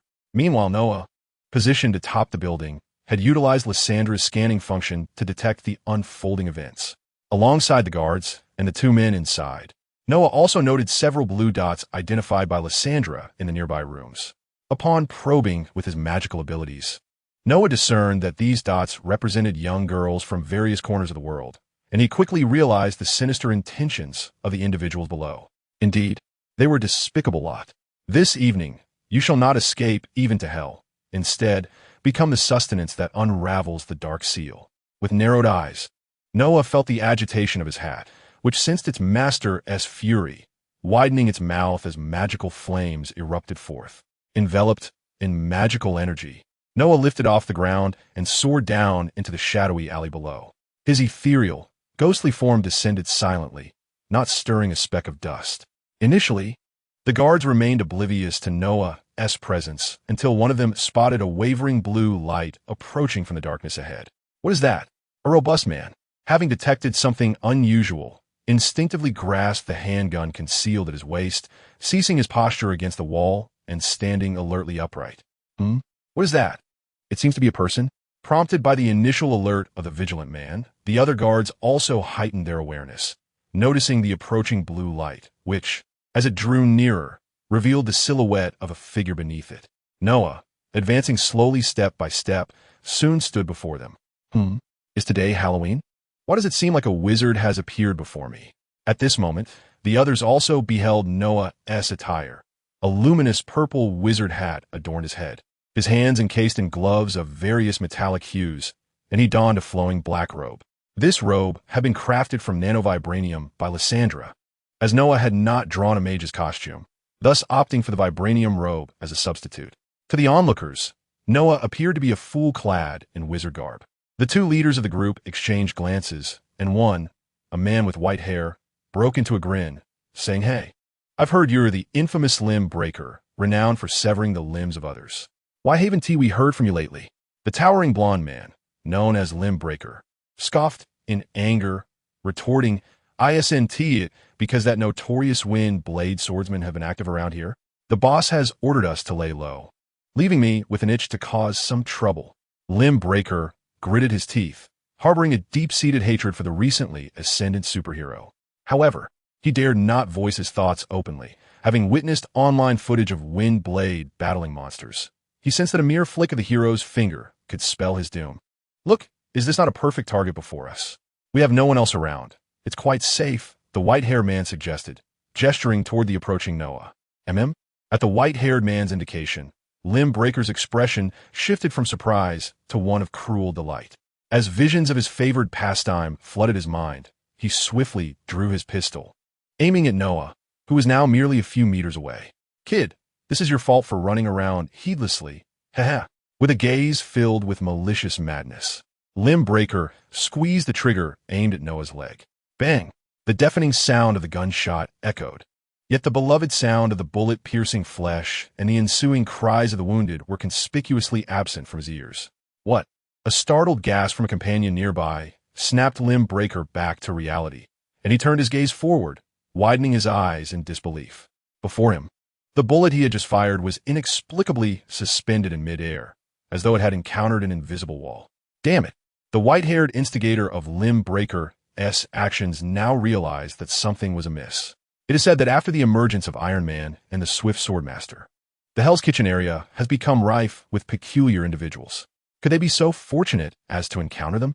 In the fleeting moment when bullets were hurled towards Noah, he gently raised a finger, and with a wave of magic, he halted the supersonic projectile midair, suspending it before him. As he listened to Lysandra recounting information about the group, Noah flicked his finger lightly, propelling the suspended bullet with a velocity several times greater than when it was originally fired, directing it towards the severed limb. The bullet struck the severed limb, precisely hitting the spot where it had aimed at Noah moments before. The magically propelled bullet penetrated through the leg, carrying fragments of bone as it exited from the rear, rendering the moniker severed limb tragically apparent. The others finally snapped back to reality amidst this shocking scene. Although they were uncertain of their opponent's identity, they drew their pistols and commenced firing. Meanwhile, The white-haired one discreetly retreated behind the others as he drew his weapon. The cacophony of gunfire erupted, yet none found their mark. This time, it was not that the bullets were blocked, but rather that the adversary had simply vanished. What? Where did he go? Chapter 81. In the darkness, count your sins. What? Where is he? The group was astonished, and suddenly, a noise erupted from behind them. They had heard enough screams for one day, yet upon hearing the sound, they turned around. In the dim alley, the successive cries intensified the eerie atmosphere. Upon turning, they beheld the white-haired brute retreating to the periphery, while that strange individual had somehow maneuvered behind them. How had he bypassed them to confront the rear? The white-haired man, initially intent on stealthily escaping, nearly dropped his gun in fright upon the sudden appearance of another figure before him, hastily stepping back to distance himself from Noah. Friend, it was this fellow who attempted to strike you. If you must kill, let it be him. Spare me. I can offer you money, the white-haired man stammered, retreating while pointing at the bloodied and fallen severed limb. At this declaration, the minions of the severed limb glared furiously, yet Noah remained silent. Having not uttered a word from the outset, Noah subtly raised his hand, his index finger directed at the white-haired man, causing a tightening in the latter's chest. However, Noah's continued silence only heightened the palpable tension, as the atmosphere thickened with the sound of heavy breathing and the continuous curses from the severed limb. The white-haired man's nerves finally unraveled. Damn it, shoot him dead. Unable to contain himself any longer, he realized that Noah's unwavering gaze indicated a refusal to let him go. Thus, it seemed more prudent to confront him directly. Under the white-haired man's influence, everyone once again pulled the triggers of their weapons aimed at Noah. Amidst the relentless barrage of gunfire, Noah raised his violet gauntlet, whereupon a brilliant yellow light emanated from his fingertip. Suddenly, the atmosphere crackled with electricity as lightning surged forth from Noah's hand, splitting the air like a yellow fissure. The oncoming bullets were ensnared by the electric currents, swiftly transformed into molten iron under the searing heat of the lightning. Bang Difa! What is this? Oh my God! Are we facing a deity? We have provoked a god. The crowd gasped in disbelief, their voices rising in a cacophony of panic, while some, witnessing the horrifying spectacle, succumbed to a state of mental disarray. After incinerating the bullets, Noah directed a formidable bolt of lightning towards the white-haired figure. Struck by the electric force, the individual was rendered speechless, encased in a shroud of lightning, gradually morphing from flesh and blood into a charred, blackened husk, the acrid scent eliciting retches from onlookers. Yet the ordeal was far from over. Beneath the violet gauntlet adorning Noah's right hand lay a ring. Though it seemed peculiar to wear a ring beneath such armor, it appeared that the gauntlet possessed an innate ability to adjust to its surroundings. The ring on his finger emitted a soft glow, and from the ashen remains where the lightning had struck, a translucent white soul began to materialize, the very essence of the white-haired individual, gazing in bewilderment at its own lifeless form. What is this? A voice nearby erupted in astonishment, fixated on the ethereal apparition escaping from the charred body. Can they truly perceive it? Noah pondered, taken aback by their ability to witness the soul's emergence. Had the ring conjured a different kind of spirit? He had always believed that ordinary mortals could not perceive such entities. However, with a mere thought, the dark seal glimmered faintly, rendering the white soul even more translucent. Now obscured from the crowd's view, they frantically searched for the vanished spirit of the white-haired figure. Yes, this is as it should be, Noah mused, nodding slightly. The dark seal pulsed with energy once more, and the soul, suspended in midair, was suddenly drawn towards Noah by an overwhelming force, emitting a harrowing scream as it was gradually consumed by the dark seal. The anguished cries of the white-haired soul went unheard by his subordinates, who were already trembling in fear from Noah's earlier display of power. They hastily fled, disregarding the severed limbs scattered about and their fallen leader, prioritizing their own lives above all else. Hat, it is your time to shine, Noah calmly addressed the large hat perched above him, refraining from intervening in their escape. The hat's wide grin seemed to widen, as if it reveled in the prospect of finally making its grand entrance. The hat detached from Noah's head and soared into the air, performing an exhilarating loop before pursuing the fleeing crowd. Midway, it expelled a surge of magical flames, igniting a severed limb that had already collapsed to the ground. The flames were ferociously intense, consuming the limb amidst its agonizing cries until nothing remained but ash. Noah raised his hand, drawing the soul from the ashes once more. After absorbing 2 souls, Noah could distinctly sense the augmentation bestowed upon him by the ring. The enhancement of power came all too effortlessly. He contemplated the prospect of collecting the souls of all of New York, America, and perhaps even the entire world, pondering the unimaginable strength that could be within his grasp. Shaking his head, he dispelled such terrifying thoughts and gestured with his hand, conjuring a wall of wind that sealed off the escape route of the fleeing individuals. One of the fastest men, oblivious to the impending danger, crashed headlong into the barrier. This wind wall, imbued with sword energy, had become a lethal force. Having grown increasingly adept at the wind sword technique, Noah could now unleash its power unarmed. The unfortunate man collided with it and was instantly transformed into a mist of blood, as if caught in a meat grinder. This gruesome spectacle caused the others to halt in their tracks, their legs trembling uncontrollably. A sound echoed through the air, and the terrified individuals turned to see the peculiar hat floating above them. One person drew a gun and fired, but the bullets were melted by a burst of blue flames emitted by the hat, which surged forward without losing momentum.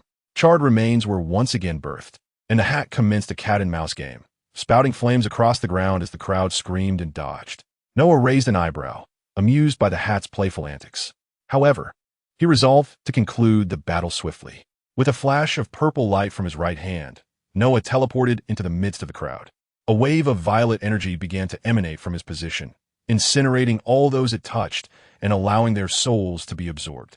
Lightning crackled in his hand, striking one person before arcing to another, forming a chain of electricity that linked them all together. They trembled violently under the onslaught, and, as Noah intensified the electric current, a series of individuals collapsed, smoking and devoid of life. Dozens of souls were absorbed by the dark seal, and the surge of power that followed prompted Noah to take a deep breath, relishing the exhilarating sensation. Meanwhile, in a nearby room, Blake, having heard the sudden silence outside, peered through the peephole to discern the situation. To his horror, he witnessed the terrifying scene unfolding before him. The 2 of them had not fled earlier, mistakenly believing that their enemies had come seeking vengeance. Thus they had paid little heed to the commotion. Now, however, with the absence of sound outside, the sight before Blake was utterly shocking. "Shit! Run! There's a monster!" Blake, clad in a white suit, hurriedly retreated from the door, aiming to escape to the back. "What? Something has happened?" Leighton, bewildered, was at a loss as to why his partner was behaving so frantically. Boom! However, before he could respond, a deafening explosion shattered the iron door, and a robed figure burst in. Noah regarded the 2 gang leaders before him. They were the most despicable individuals he had learned about from the information provided by Lysandra. Today, he was determined to discern the darkness within their souls. Extending his hand, he grasped the air, and his magical power coalesced, ensnaring the 2 men clad in suits, whose hearts were tainted with malice. As Noah's grip gradually tightened, the 2 individuals suspended in the air began to scream in agony, their ribs creaking under the unbearable strain before fracturing. Under such immense pressure, blood started to seep from their orifices. With a decisive clench, they were reduced to mere puddles of flesh in midair. Observing the gruesome scene, Noah furrowed his brow, pondering whether he had succumbed to rage too swiftly. After a moment's reflection, he concluded that the Dark Seal might be exerting a slight influence over him. However, he believed it to be negligible, manageable with a modicum of caution. After extracting their souls, Noah gazed at the 2 ethereal forms, curling his lip in disdain. He then attempted to strike the souls with a bolt of lightning, wrought from his magical essence. Upon contact, the souls emitted piercing cries. To his surprise, it proved effective. With newfound enthusiasm, Noah continued to unleash lightning upon them before ultimately drawing the 2 souls into his ring. He sensed that the Dark Seal required a substantial number of souls to reach completion, yet he remained unperturbed. The Hell's Kitchen had ample individuals, ensuring his ring would soon be filled. After dispatching these men, Noah glanced at the rooms that held captives. He instructed Lysandra to infiltrate the New York Police Department to report the human trafficking incident. Given the covert nature of their approach, the officers were initially taken aback.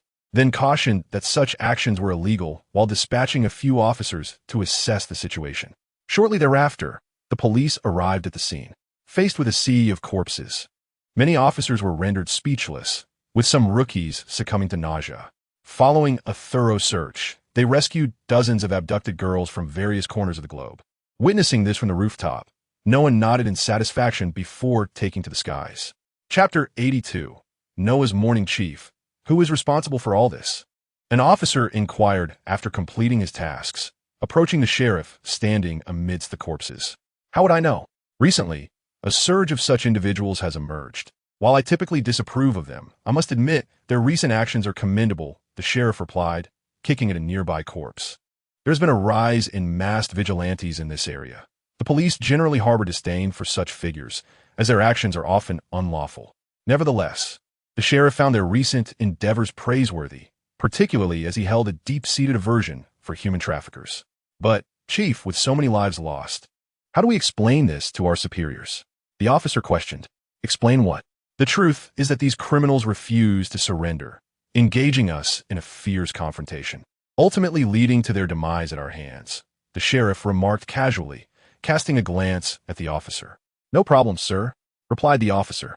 Meanwhile, Noah reveled in the nocturnal scenery, feeling the biting chill of the high-altitude winds as he soared back. Of course, given Noah's constitution, such temperatures would not chill him. Although the speed of his magical flight did not match that of armored travel, he soon reached the skies above the estate. The trees surrounding the estate, influenced by runes, stood tall and imposing. Noah had already resolved to acquire the surrounding land, believing this would conceal the anomalies and expand his research base. Upon returning home, Noah first ventured into the underground training chamber, intending to meticulously observe the Dark Seal. He had developed the prudent habit of experimenting with dangerous powers only within the confines of the training room, thus avoiding the destruction of his home. Within the pristine training chamber, Noah tossed his hat aside and removed his gauntlets. His right hand revealed the sinister ring that absorbed the souls of others, a ring with a pale purple band and a golden gem. After absorbing the souls of a dozen individuals, the ring, known as the Dark Seal, appeared to radiate even more brilliance. Following the absorption of those souls, he could indeed sense a surge in his magical power. Noah rubbed the golden gem of the ring, acutely aware of his magical fluctuations. Although the increase was modest, he could distinctly perceive the enhancement within him. After a moment of contemplation, he removed the Dark Seal, and at the instant the ring left his finger, he sensed the enhanced magical energy dissipate. It seemed that the amplification effect required the ring to be worn. Without it, the power vanished. Prior to absorbing the souls, Noah had assumed the ring would directly augment his magical prowess. It turned out that the enhancement was entirely dependent on the ring itself. Noah preferred items that directly bolstered his abilities, yet wearing the ring or placing it in his equipment slot amounted to little difference. He donned the ring once more, and the surge of power returned to him. Although the means of acquiring strength through this ring were rather simple, it necessitated a cautious approach. He must not allow this power to cloud his judgment. The ring must be filled to capacity to forge the Book of Murder, he mused, assessing the Dark Seal's status and calculating how many more souls were required to synthesize the Soul Thief Scroll, which was the Book of Murder. Could it be that he needed to claim thousands more souls? The thought of such a staggering number, thousands of lives, left him astounded.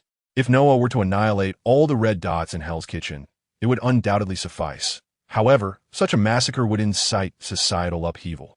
Thus, he concluded that he could not solely target Hell's Kitchen. Perhaps he could explore other locations, even venturing into other countries. He considered Myanmar, having heard that the locals had a penchant for harvesting kidneys. All right, the basic testing ends here. Tomorrow, I shall venture to the sea in search of a deserted island, preparing to test the canyon creator. Noah stretched lazily. He had no intention of substituting sleep with cultivation today. Once reclined on his bed, Noah summoned the rune, allowing it to hover in midair. Over the past few days, he had discerned the emergence of magical energy in his surroundings. Noah attributed this phenomenon to the rune's influence. Moreover, he and Lysandra had revisited the locations where the rune had been previously employed, discovering traces of magic in those areas as well. What would it be like if the rune transformed Earth into a second rune continent? Noah was uncertain, yet he yearned to explore this possibility. believing it might herald good fortune. Of course, the future remained unpredictable, but Noah resolved to proceed nonetheless. However, he also realized that the rune only altered the environment when it was present on Earth. It had no impact while residing within his own body. Thus, Noah consistently summoned the rune externally, allowing it to modify the vicinity of the manor. Furthermore, as the rune hovered, its emanating energy gradually enhanced both Lysandra and Gwen within the villa. Naturally, Noah, being the rune's master, experienced the most potent augmentation, capable of absorbing a greater share of its energy. As for the concern that the rune might be snatched while placed outside, Noah felt no trepidation. Anything summoned by the system could return to him instantly, regardless of its location in the cosmos. With a soft click, the door swung open, and Lysandra entered the room with practiced ease, draping her coat over the hanger before lying down beside Noah. For the past several days, Noah had shared the same bed with Lysandra, and he no longer felt awkward about it. After all, what could be amiss about sleeping next to such a beautiful girl? After settling onto the bed, Lysandra naturally nestled closer to Noah, draping her arm over him. This gesture caused a flush to rise to Noah's cheeks. Over these recent nights, Lysandra's movements during sleep had become increasingly frequent, challenging Noah's composure. When it came to matters of the heart, Noah was rather inexperienced. In his 2 lifetimes, he had never truly been in love. To speak candidly, aside from holding his mother's hand as a child, he had never held hands with another girl. Yet, despite his lack of understanding, Noah responded gently, taking Lysandra's delicate hand into his own, feeling a surge of excitement. However, he managed to maintain control over his body, ensuring no awkward moments would transpire. And so, lulled by Lysandra's presence, Noah drifted into slumber. The following day, Noah awoke punctually, though upon opening his eyes, he found himself enveloped in darkness, as if trapped within a cloud, accompanied by an unusual fragrance wafting through the air. Noah slightly raised his head, and what came into view was Lysandra's enigmatic smile framed by her flawless visage. Given his current position, 2 towering snow-capped mountains loomed before him. Clearing his throat, Noah hastily rose, offering an awkward smile. "Ah, good morning, Lysandra. I'll just go brush my teeth." With that, he dashed out of the room, encountering Gwen, who was just waking up in her pajamas. "Noah, why are you in such a rush?"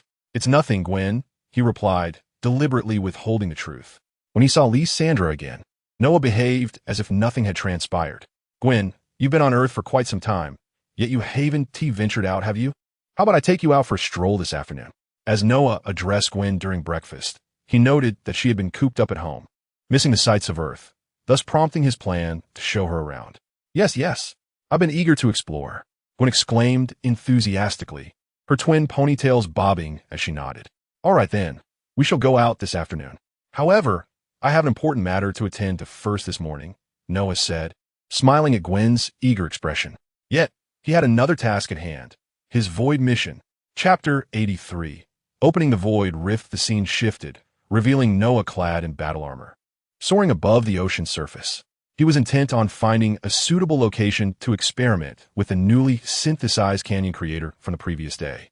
He had not brought Lysandra along, despite her fervent insistence to accompany him. She argued that should danger arise, they could confront it together. However, it was precisely because of the potential peril that Noah wished to keep Lysandra at bay. He understood the dangers of the void all too well. Although Lysandra was a unique life form, there was no guarantee that the void would not affect her. As for himself, Noah believed that with the enhancement of runes and his exceptional escape abilities, he could swiftly evade any threats that might arise. Even if he could not flee, he had 2 experience cards at his disposal. Surely, the system would not allow him to perish. Though Lysandra's physical form remained behind, her consciousness could still penetrate Noah's armor, currently guiding him in search of a suitable island. Yes, that one will do. This was the Pacific Ocean, the largest and most island-rich ocean in the world, which is why Noah had chosen it. As for why he didn't opt for the closer Atlantic Ocean, the first reason was proximity. Noah was wary of potential mishaps and preferred to conduct his experiments at a safe distance, ideally in the heart of the Pacific, away from the islands of other nations. The second reason was the scarcity of islands in the Atlantic, where only a little over 800 islands had been discovered by humanity, whereas the Pacific boasted over 10,000 islands. Thus, Noah chose to open the void rift on this side of the Pacific and now he has found a suitable island. Amidst the vast, boundless ocean, a solitary isle stands resolutely above the azure waters, where the waves caress the golden sands, leaving shimmering trails of silver. The picturesque scenery is perfectly suited for a holiday, or so Noah believes. This island spans approximately 3,000 square kilometers, devoid of human habitation, save for a few animals. Given its central location in the Pacific, the likelihood of human settlement is exceedingly low, which is why Noah selected this spot. Upon returning, he also contemplated acquiring a small island to renovate. Gazing at the island beneath him, the thought of purchasing an island for himself materialized, envisioning it as a potential resort or a research base. With this resolve, Noah was determined to act upon this idea upon his return. Noah gently descended onto the beach, treading upon the soft sands, yet he could not feel the caress of the sea breeze due to his armored attire. He decided to commence his experiments on the beach, as the island was largely covered in dense forests with little open space available, making this location the most suitable. Now, he would first accept the task. Taking a few steps along the shore, moving out of the waves' reach, Noah activated the task panel.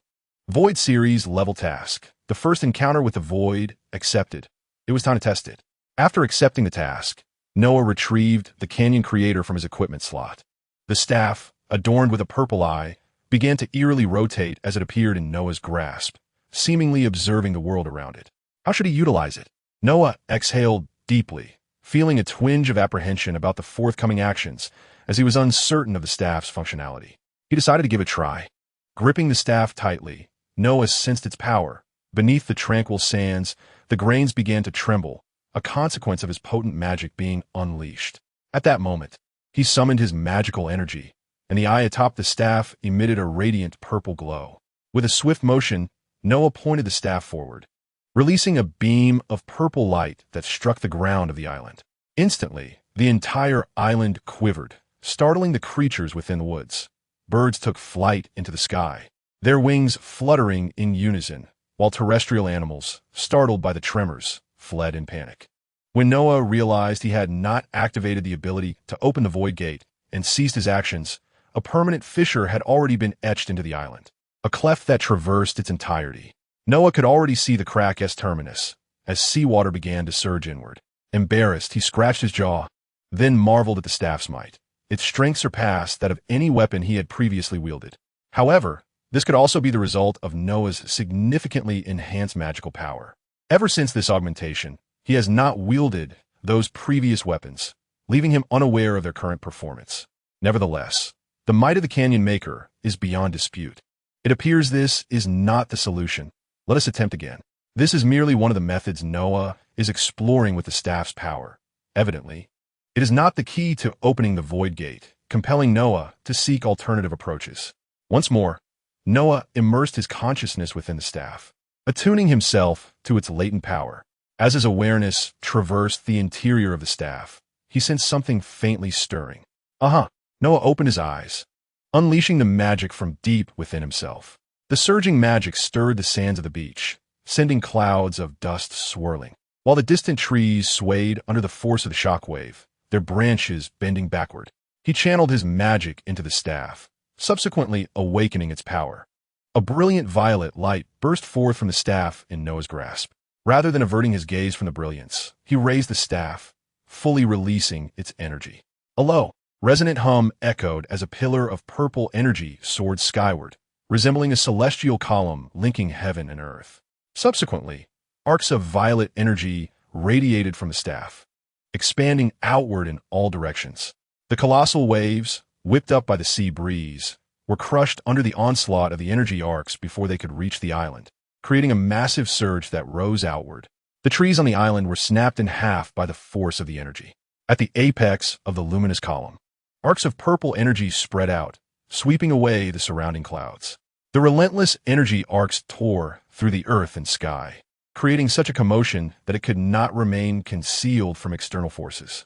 Numerous nations detecting the anomaly mobilized satellites for reconnaissance. However, it appeared that the satellites were being disrupted by some form of energy, transmitting only static-laden images accompanied by crackling sounds. Heimdall of Asgard observed this scene through his all-seeing eye, feeling an inexplicable trepidation at the sight of the purple power. Meanwhile, The slumbering Odin also utilized his strength to witness the unfolding events. Yet, as Noah's power reached its zenith, a strange force severed their prying gaze, leaving both in a state of astonishment. Ancient One also sensed the emergence of this force. Cautiously, she opened a portal to the nearest island to Noah's location.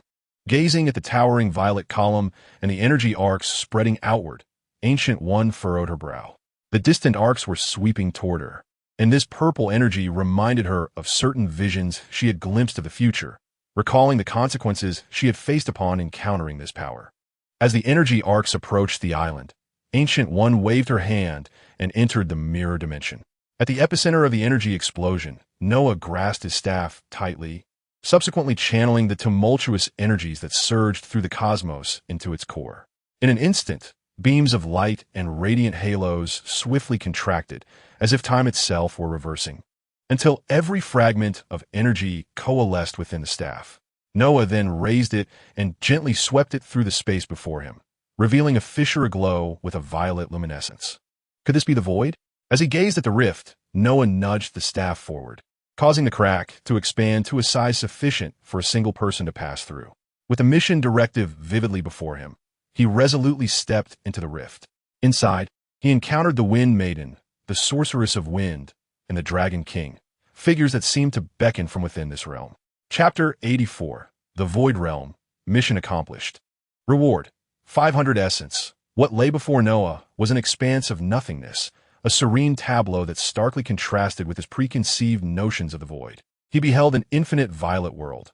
Upon stepping into the void, the ground beneath him rippled with each step, reverberating outward like pebbles cast into a tranquil pond. Noah found it challenging to articulate his feelings. Terror, distortion, the consumption of all. These were the hallmarks of the void he had envisioned, not the placid purple expanse before him. Yet, this tranquil void was preferable, for it lacked the terrifying watchers and monstrous entities that haunted his thoughts. He reflected that a serene void was far superior to a twisted, horrific one, sparing him from the necessity of battling grotesque creatures. The mission had indeed been fulfilled. Upon glancing at the system's notification, he noted that the primary task had been completed the moment he entered the rift. After settling the task, Noah attempted to refresh the mission list, hoping for new challenges to emerge, but none materialized. What should he do next? The sky stretched endlessly in a mysterious purple hue, and as he looked up, wisps of violet mist unfurled through the air. The distant landscape was shrouded in fog, obscuring any view of what lay beyond. Noah took a few tentative steps forward, observing the rippling waves that emanated from his presence. The ground resembled a vast, pale violet sea, evoking an atmosphere both eerie and exquisite. A wisp of light purple mist descended before him. Initially, Noah recoiled, remaining vigilant about the potential threats lurking within the void. However, as he reached out with his perception, he discerned that this mist bore no malevolent intent. It was merely a pure energy fog. Trusting his intuition, he extended his hand, utilizing his magical essence to draw the mist closer.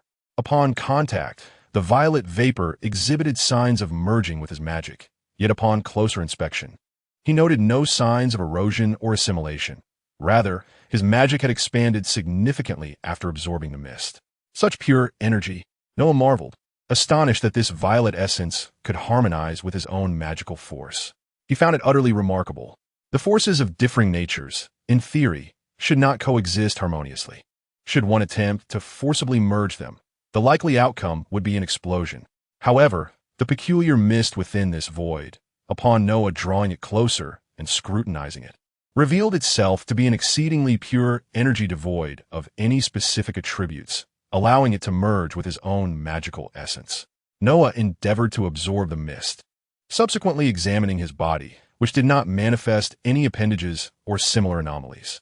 Glancing towards the distant area shrouded in fog, he deemed it prudent to refrain from exploration for the time being, as he needed to clarify a particular matter first. System, how might I command this void? Are there any task prompts?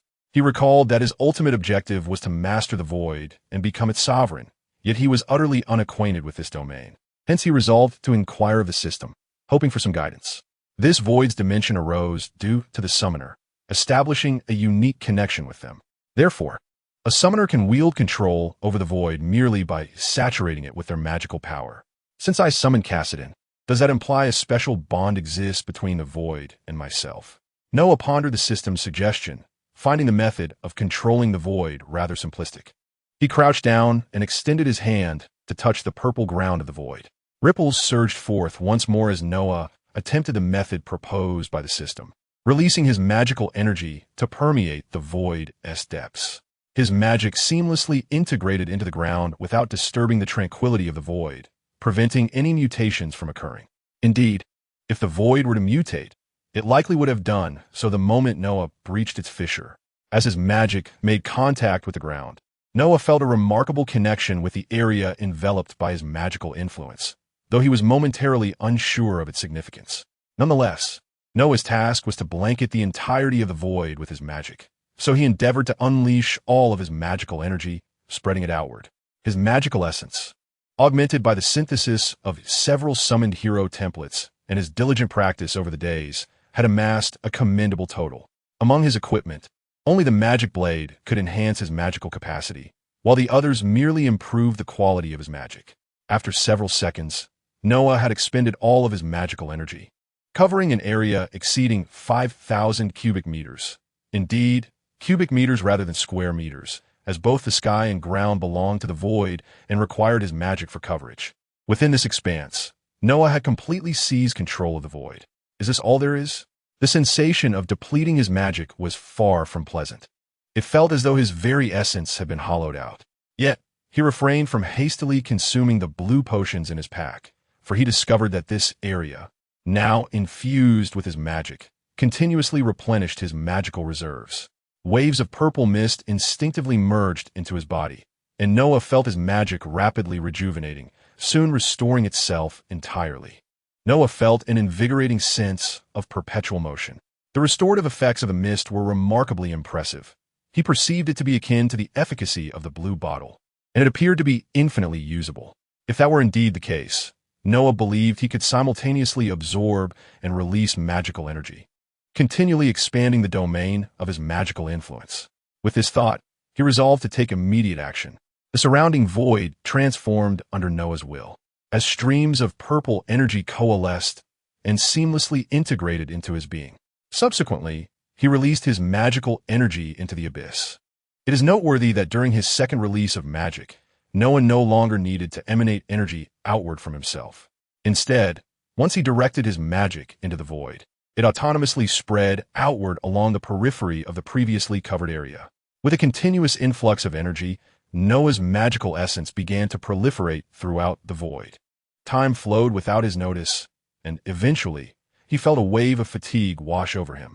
He had been standing in place, incessantly absorbing and releasing magic, functioning akin to a magical transit station, which left him utterly exhausted. "Alessandra, how much time has elapsed?" he inquired, stretching to alleviate his mental fatigue. 3 hours have passed, Noah, Lysandra replied.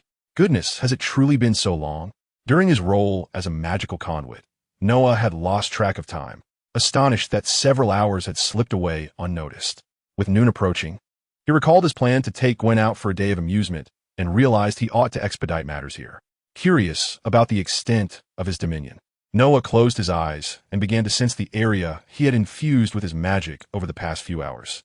His consciousness effortlessly traversed the expanse he governed, and upon reopening his eyes, he discerned the magnitude of his domain.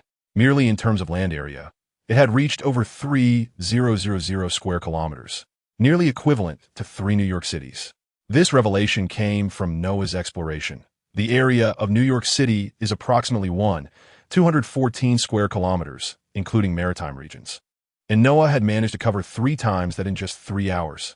However, in comparison to the Earth's vastness, it still paled in significance. Uncertain of the void's true dimensions, Noah speculated that it might be comparable to the size of the Rune continent. He had previously encountered estimations online suggesting that the volume of the Rune continent is similar to that of Earth. Thus, he conjectured that the void he currently inhabited might also approximate the size of Earth. System, what is the size of the void dimension? Noah pondered that consulting the system might yield more accurate information. This void dimension is the backside of the universe. Its size is commensurate with that of the universe itself. Seriously? Are you jesting with me? The system's response left Noah astounded. It claimed that the void was as vast as the universe itself. Was his labor over the past few hours merely a jest? Even if one were to consider the void as merely the surface area of Earth, with Noah's current capabilities, it would take decades to encompass it, let alone the solar system, the Orion Arm, the Milky Way, various galaxy clusters, superclusters, and ultimately the entire cosmos. Contemplating these thoughts, Noah deemed it prudent to relinquish any ambition of completing this task for the time being, recognizing it was beyond his current capacity. The monumental feat of enveloping the universe in magic could await the moment he acquired the Dragon King. If he were to obtain 6 cosmic gems, he surmised that perhaps this endeavor might be attainable. Noah had previously contemplated the power of runes, and had even considered employing the Resolute rune during his initial attempt to envelop the void with magic, as utilizing runes would significantly amplify his strength. However, just as he intended to wield the rune, an alarm from the system resounded. Warning, the Resolute rune has not yet fully become part of the summoner's powers. If used in this void, it may precipitate severe consequences. Well, that was that. He learned from his system's warning that should he attempt to use the rune now, the void would undergo a mutation. Only upon completely mastering the rune could he utilize its power. Noah was not particularly surprised by this outcome. He had always believed that the force capable of disturbing the tranquility of the void must be the runes, given that only they possessed such abilities in the realm of runes. Sighing, he decided it was best to withdraw for the moment, postponing his considerations regarding the void. Given the circumstances, Noah resolved to take his time, for there was no immediate need to seize control of the void. Once his magical energy was fully replenished, he produced the Canyon Creator and opened a portal back to Earth. This time, the use of the Canyon Creator required far less commotion. There was no need for grand gestures anymore. The earlier display had been akin to a ritual, once performed. The Canyon Creator now possessed the ability to open fissures at will. The air of Earth is truly delightful. As he felt the sea breeze caress his face, Noah mused that the blue skies and white clouds of Earth were far more suited to him. Just as he was lost in thought, a portal opened a mere 10 meters ahead of him. Chapter 85. The threat existing within dimensions upon emerging from the rift in the void. Noah was met by a bald figure who materialized from the surrounding space. Master Ancient One, what a coincidence. Are you here on vacation as well? Master Ancient One surveyed the surrounding island, now ravaged and in tatters from the disturbances caused during the void ritual, and offered Noah a smile that seemed to say, "Are you jesting with me?" The commotion resulting from Noah's use of the Canyon Creator had indeed been cataclysmic.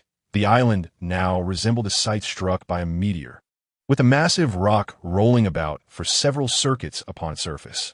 The island has been utterly flattened by the energy that once radiated from it. The trees and hills have vanished, and the small creatures and birds have fled, uncertain if they have been affected by the residual waves. As for the beasts that remain, Noah can only mourn their fate. Thus, when Gu-E heard Noah claim to be on vacation, she was compelled to inquire, does this semblance truly suggest a holiday? It appears more akin to a demolition project. Having sensed the emergence of forces from other dimensions on Earth, she hastened to investigate, only to discover the commotion was instigated by him. Ignoring Noah's excuses, she articulated her reasons for being there. Noah pondered the situation, understanding that Gu-E would not be easily deceived regarding the presence of void dimensions, as she had dedicated years to dealing with dimensional demons, preventing their invasion of Earth. Her expertise in this realm surpassed that of Noah, a mere novice in the domain of dimensional power. It seems I cannot deceive you, Master Gu-E. Indeed, the power that has recently manifested here is from another dimension. With the truth revealed, Noah felt no need to conceal his intentions.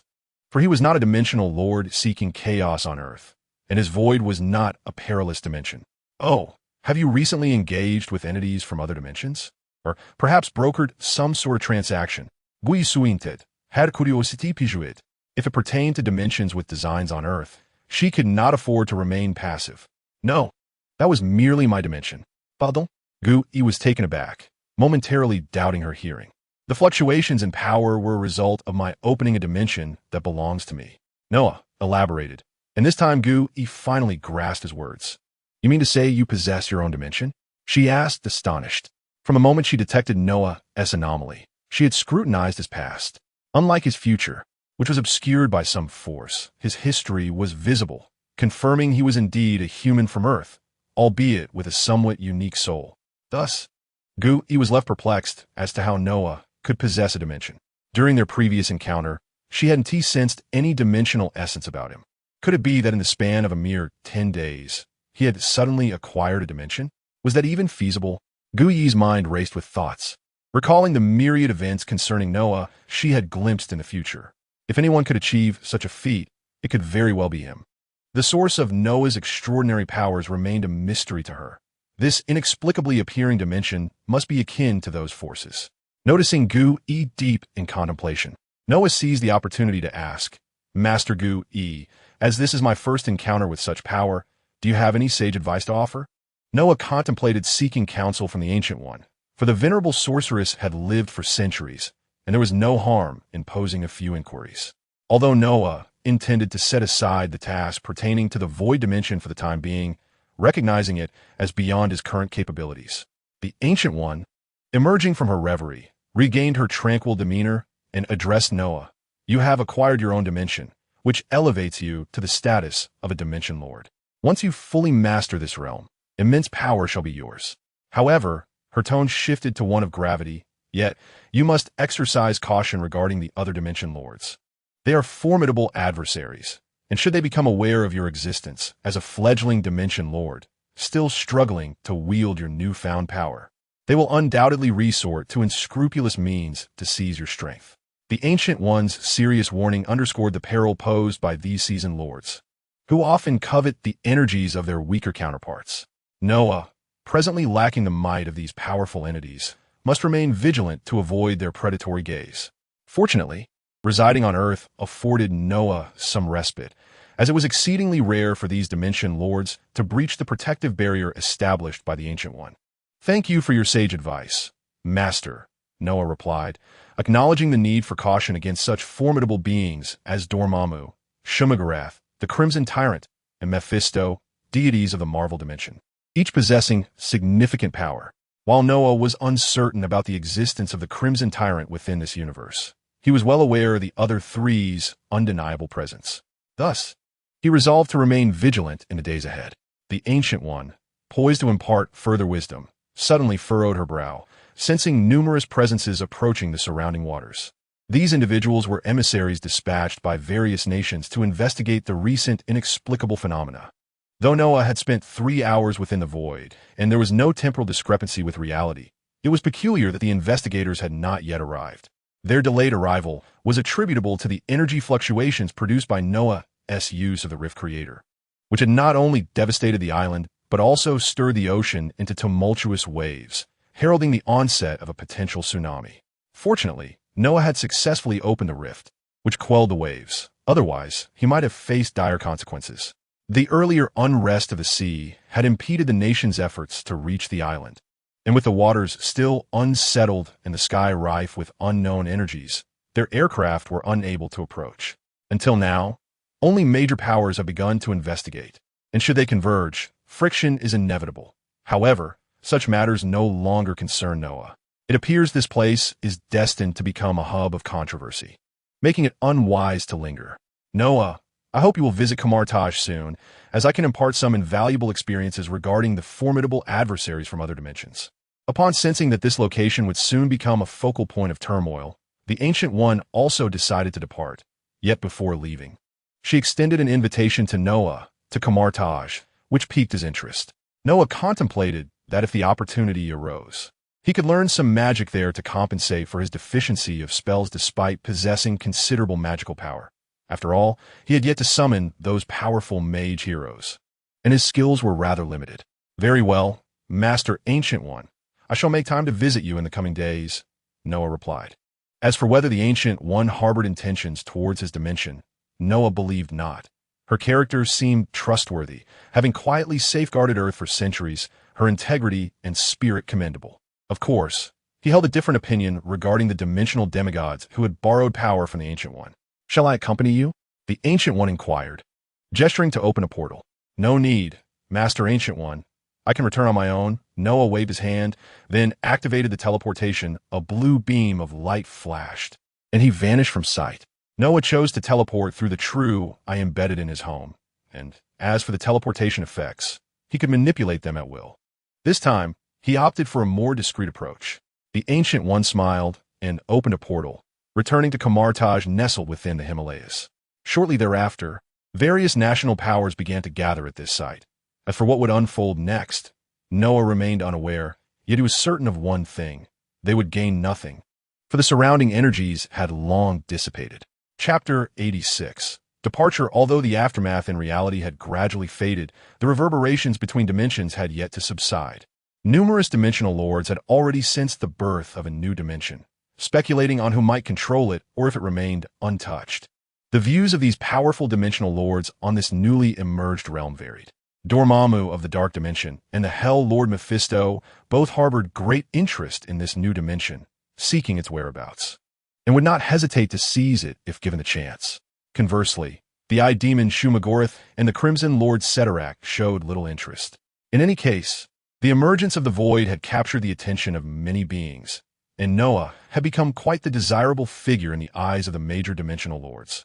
However, he remained oblivious to the attention he had garnered from such formidable entities.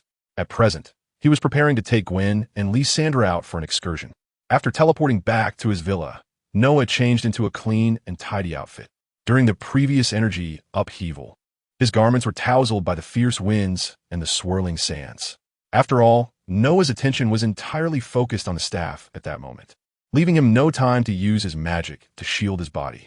Feeling much more comfortable now, the disheveled state of his attire was indeed quite bothersome. While changing clothes, Noah also took a bath. Although, with his current prowess, he could effortlessly summon magic from within to render himself spotless, rendering bathing unnecessary.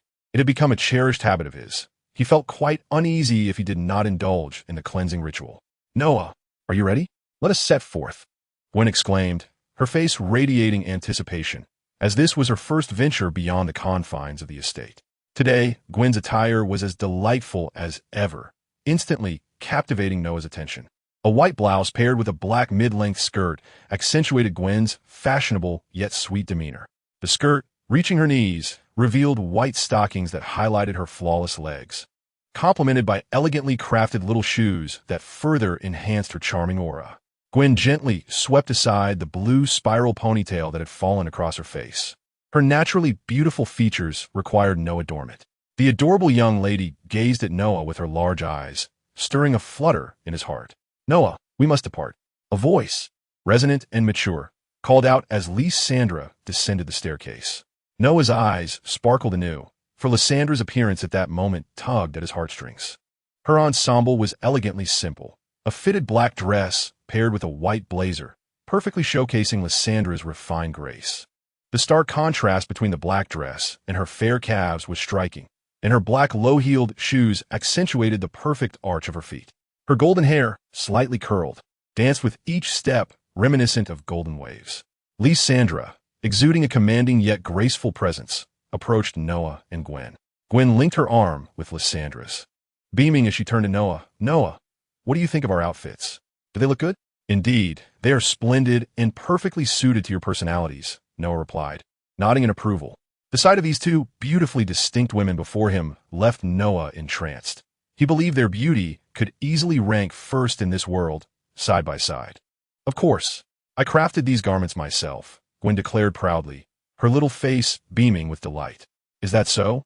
Have you completed your sewing room?" Noah inquired, scrutinizing the attire of both women.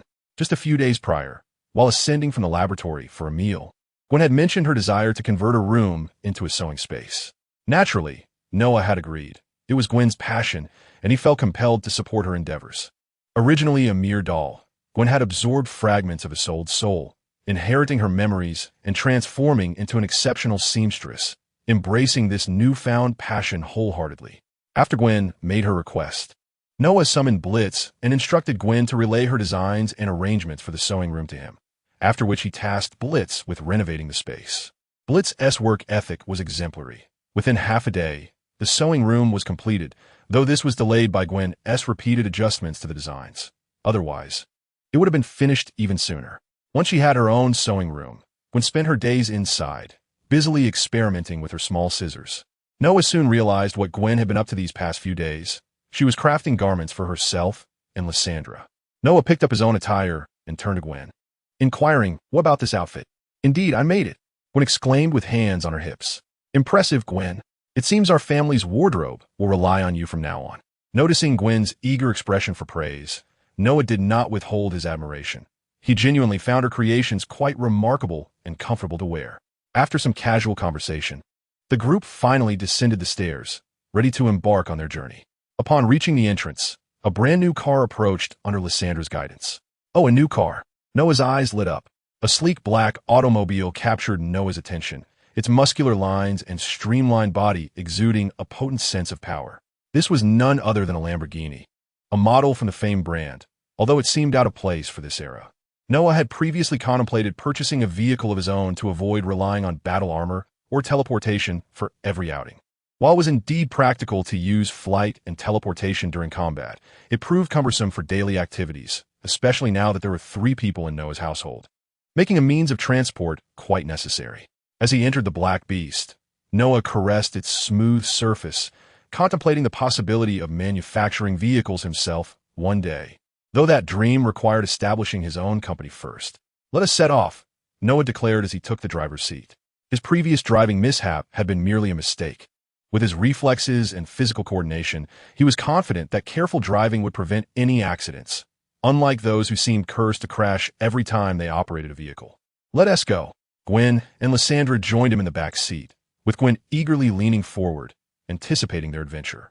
As the car roared to life with a deep yet melodious sound, it slowly rolled out of the gate. Noah glanced in the rearview mirror at their villa, where Blitz stood on the balcony, waving goodbye with his large arm. Turning back to the smiling faces of Lysandra and Gwen, Noah gently pressed the accelerator, increasing their speed. Chapter 87. Arrival and Discovery of Hidden Characters. "Oh, how beautiful," Gwen exclaimed. "Be careful not to stick your head out the window. That's dangerous." On a coastal highway, a sleek black car glided along the expansive road, flanked by the azure ocean. At the rear window of a black car by the seaside, a charming girl with azure hair leaned out, exulting towards the ocean. The wind tousled her blue locks, yet it could not obscure the joy shimmering in Gwen's eyes. The air was infused with the ocean's invigorating scent, slightly tinged with saltiness, while the sun-drenched waters sparkled with flecks of silver. Waves crashed against the cliffs, and seagulls soared and dipped, etching this resplendent scene deeply into Gwen's heart. This breathtaking marine vista was a first for her.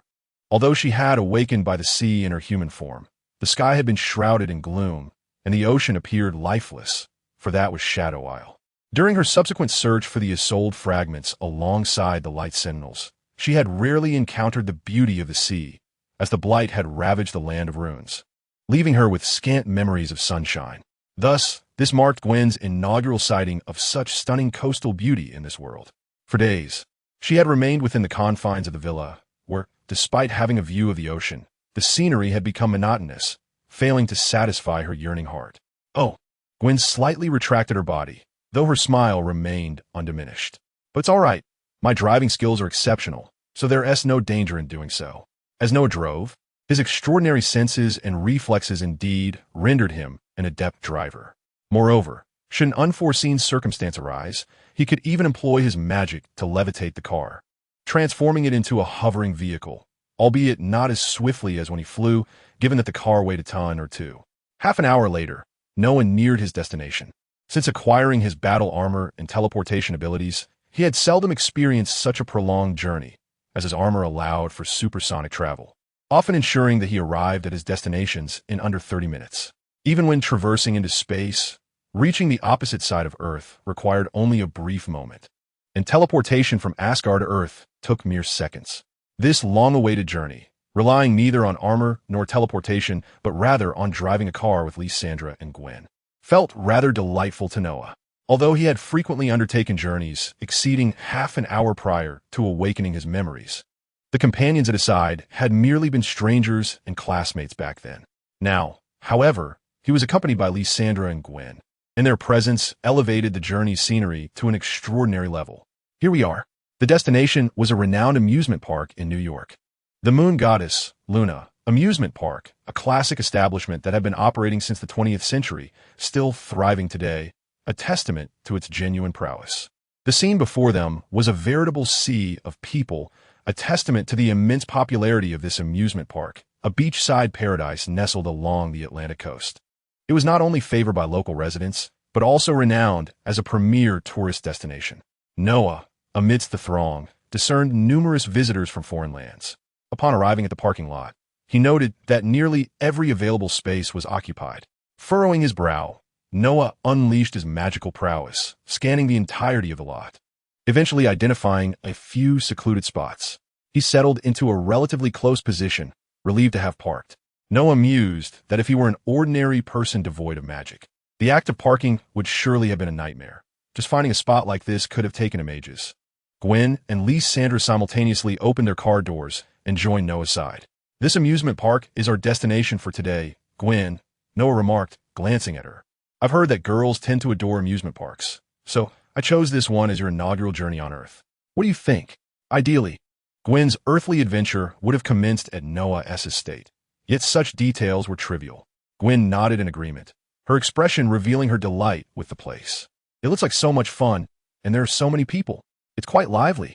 Gwen could hardly contain her excitement. Noah led Lysandra and Gwen away from the parking lot, which was subterranean, and they ascended to ground level via an elevator. At midday, the sun shone fiercely, and the throngs of visitors flitted about the amusement park, discussing their next attractions. At that moment, the elevator doors opened, and the three figures who emerged captivated the attention of the majority of onlookers. "Wow, are they celebrities? They're stunning. Oh my gosh, I think I've seen an angel. Hurry, look at that handsome guy." The trio, who had just exited the parking lot, became the center of attention, not for any particular reason other than their striking beauty. Both Gwen and Lysandra possessed exceptional allure, while Noah, already handsome with a score surpassing 90, had undergone enhancements through various templates and formidable runes, elevating his attractiveness and charisma to yet another level. This transformation did not particularly register with Noah, as it would scrutinize their own visage in the mirror daily. In any case, the trio had become the focal point. Initially taken aback, Noah soon overheard the discussions surrounding them. He never anticipated that one day he would be so striking as to draw such attention. It felt rather exhilarating. Internally pleased, Noah remained active, grasping the hands of the bewildered Gwen and the composed, expressionless Lysandra, and gently parting the crowd with a subtle use of his magic. "Excuse me. Please make way. Thank you."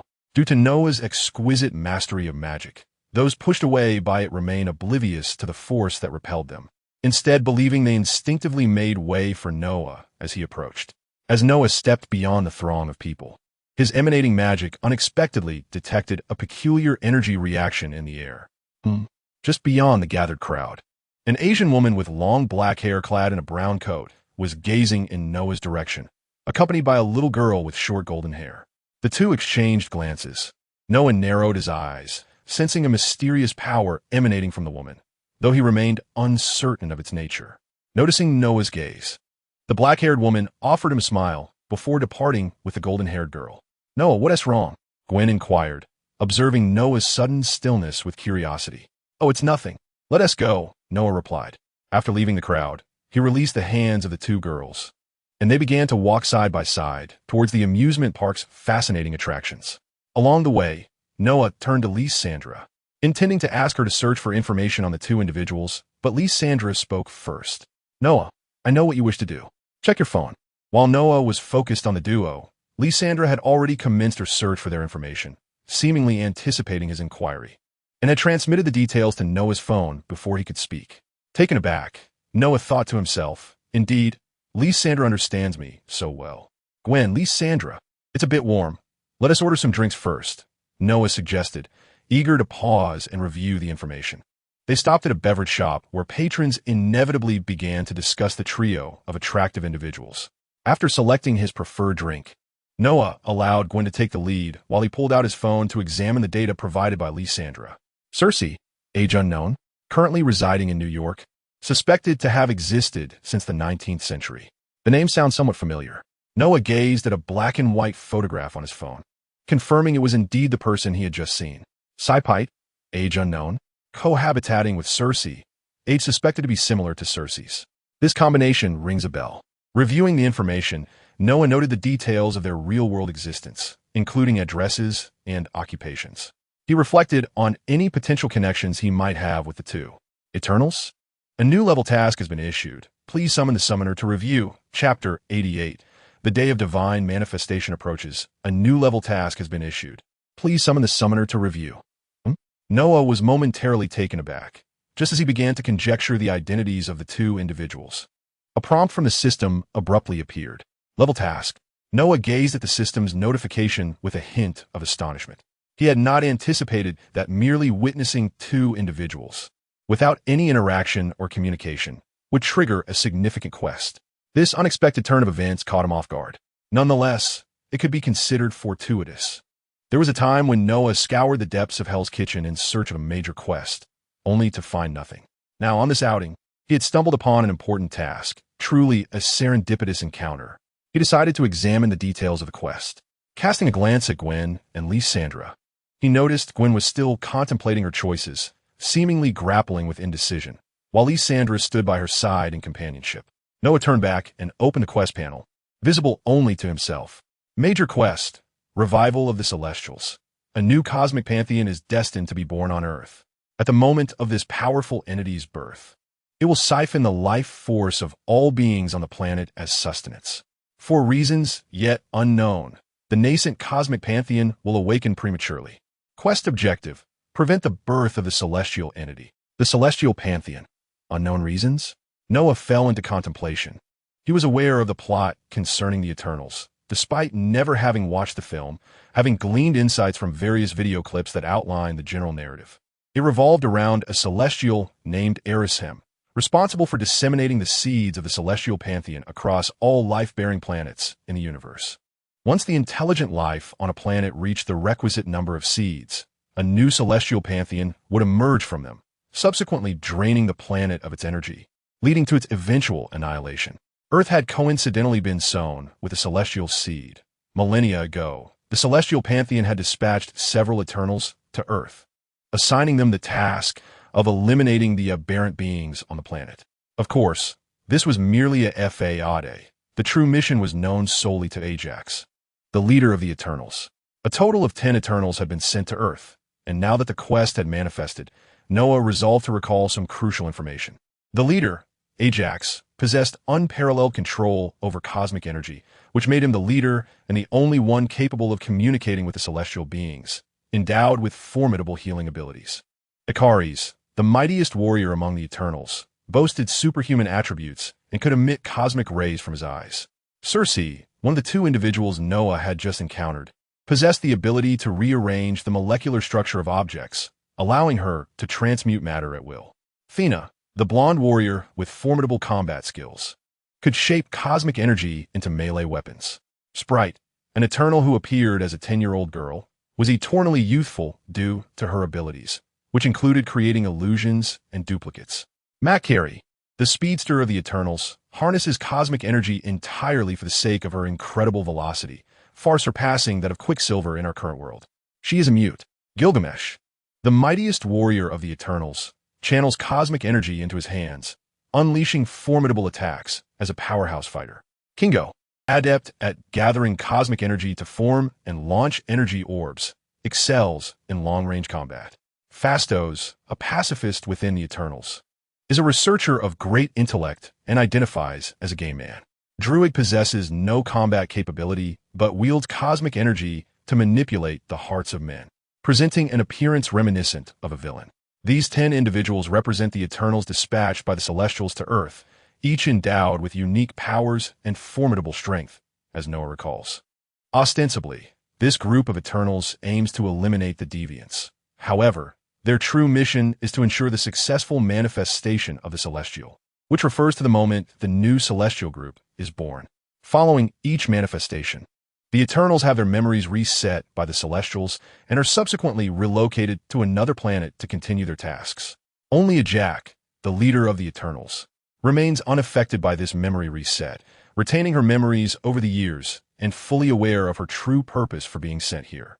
Conversely, her fellow Eternals remain oblivious, while Ajak finds herself powerless against her creator, the Celestial. However, Noah recalls that a Jack ultimately met her demise, betrayed by one of her own. After living on Earth for many years, she gradually developed feelings for humanity and suddenly opposed the destruction of both Earth and its inhabitants. The repeated memory resets imposed on her kin by the Celestials began to foster her discontent, igniting a desire for rebellion. In the film, during a meeting with Icaris, she reveals everything to him and expresses her wish to thwart the manifestation, only to be slain by Icaris. At that moment, she should still be alive. If one wishes to act, seeking her out could prove fruitful. Noah remembers that the original manifestation was set to occur several years after the events of Avengers Endgame, with a timeline extending over a decade into the future. However, the system's mission description indicates that, due to unknown reasons, the manifestation has been hastened, tightening the timeline.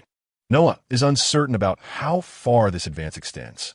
Yet he suddenly discovers a detail in the mission list that reveals the exact timing of the manifestation. Mission deadline: 400 days, 5 hours. The mission deadline? Does this imply that failure ensues after this period? In other words, it signifies the moment of the Celestial's birth. With the system's indication of the mission deadline, Noah realizes that the manifestation is scheduled to occur in just 1 year.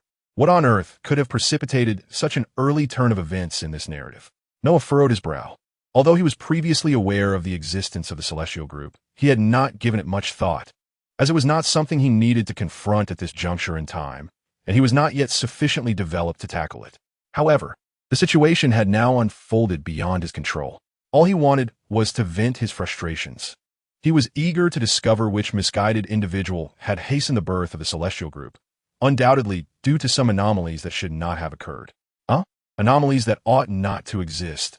Noah suddenly discerned a crucial insight. If there was indeed something in this world that should not be present, it could only be himself, a being endowed with a system, whose soul originated from another universe. Could it be that? If the issue lay within himself, Noah's mind began to race with possibilities. The celestial seed would absorb the planet's life force once certain conditions were met, and in the film, those conditions were only satisfied after a span of years. The notion of life force sparked a thought in Noah's mind regarding the Resolute runes. He speculated that perhaps the emergence of runes possessing immense vitality misled the celestial seed into believing that the planet's life force was already ample, thus precipitating the premature manifestation of divinity. So, it turns out the root of the problem was himself. Noah smacked his forehead. Henceforth, he would have to devise his own solutions, as he had created this mess. Noah, here you go. A chilled beverage was offered to him. He looked up, and the sight of Gwen's adorable face instantly lifted his spirits. Oh, thank you. With over a year remaining, Noah felt no urgency. Perhaps he might even draw the Dragon King within that time frame. Let us go. Let us continue having fun. Chapter 89. The Celestial Group, suspended above, I want to ride that. After acquiring his chosen drink, Noah resolved to cast aside his troubling thoughts. There was no purpose in dwelling on them here. After all, problems would not resolve themselves spontaneously, and he could reflect upon them later at home. Upon exiting the beverage shop, the trio navigated through throngs of tourists toward the more popular amusement rides. Along the way, they were subjected to a variety of curious glances, with some mistaking them for celebrities and attempting to capture photographs, though Noah kindly declined their requests. As they arrived at the high-thrill ride section of the amusement park, Gwen suddenly pointed excitedly at something across the way. HM, do you want to ride that?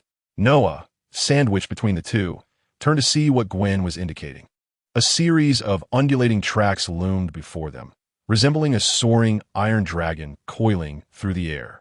Noah noted that the steepest incline of the track nearly approached a right angle, and he could distinctly see the grimaces of those riding the roller coaster, with a few even succumbing to dizziness.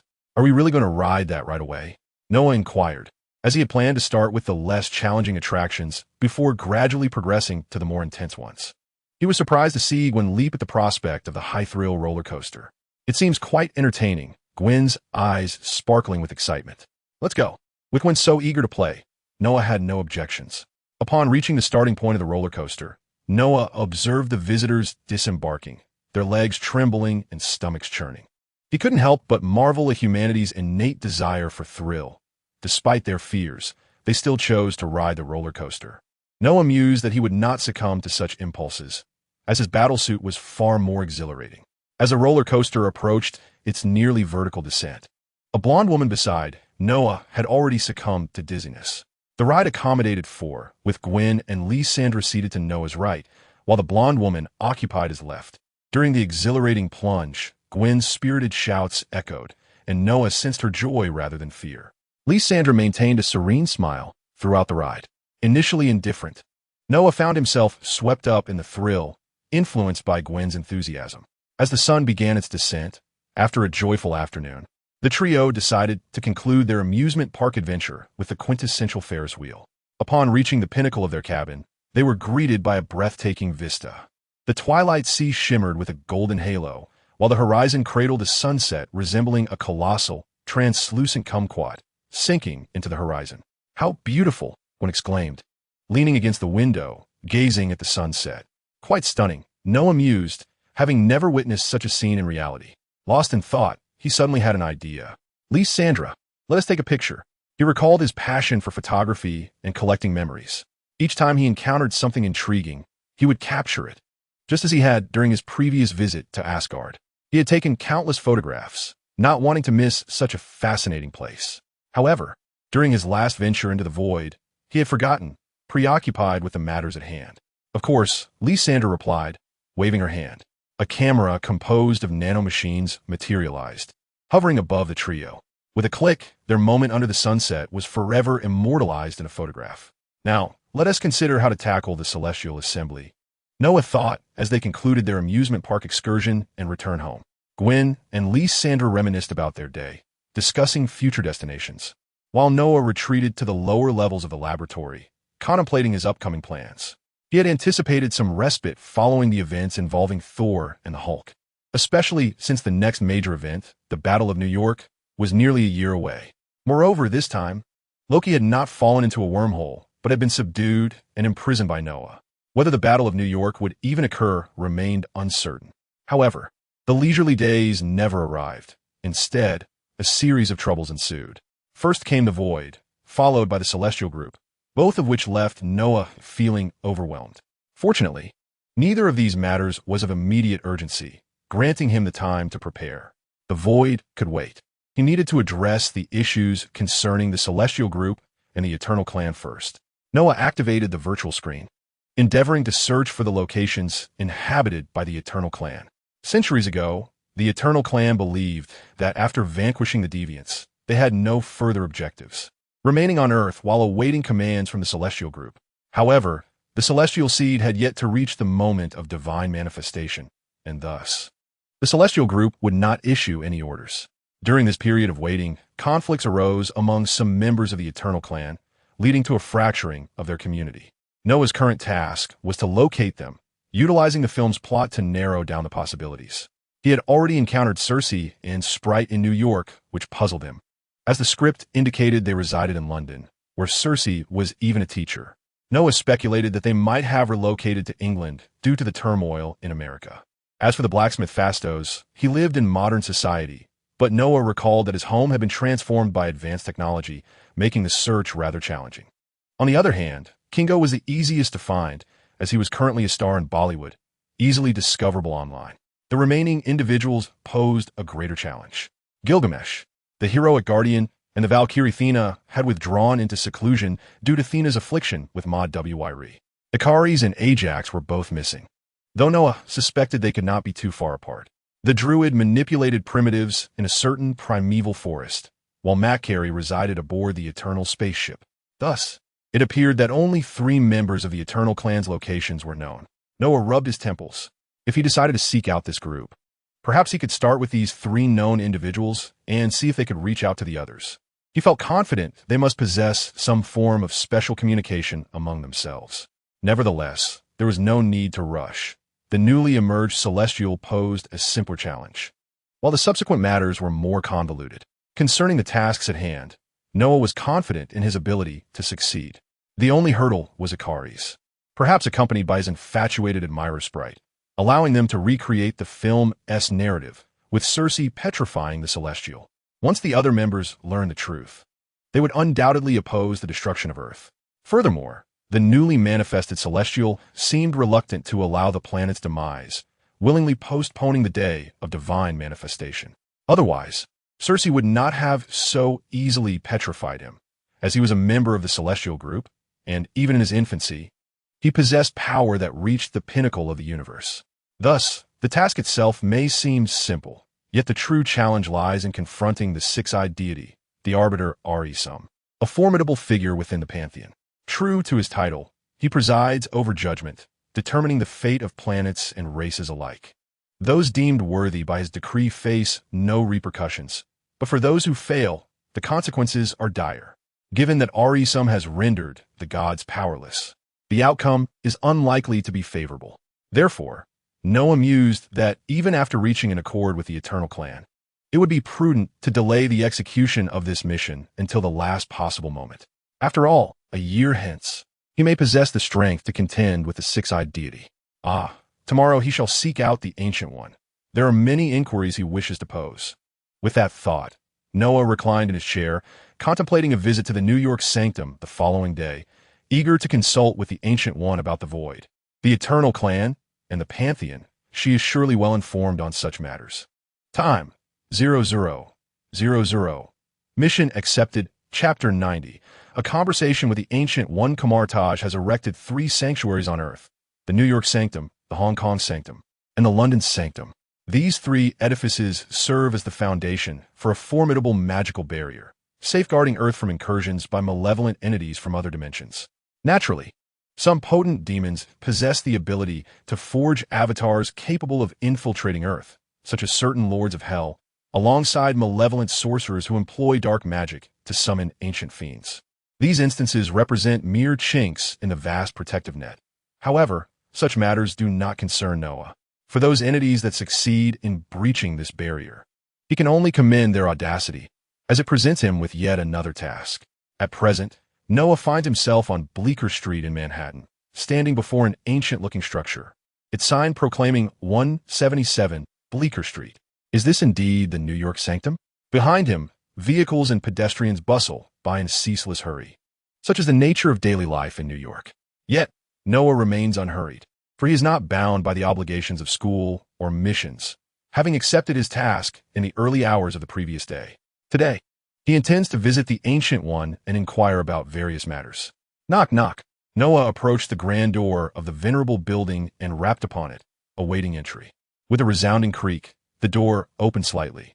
Although no figure was visible, Noah, seeing the door ajar, stepped boldly into the sanctum. The interior was dim, illuminated solely by a massive circular window directly opposite the entrance, through which sunlight streamed into the shadowy space. Fortunately, there was no cloaked figure hovering in the air. The only person present was a shorn mage upon staircase. Noah gazed at the other person and, from this familiar visage, discerned that it was Wong, the assistant and close friend of the future Doctor Strange, Stephen.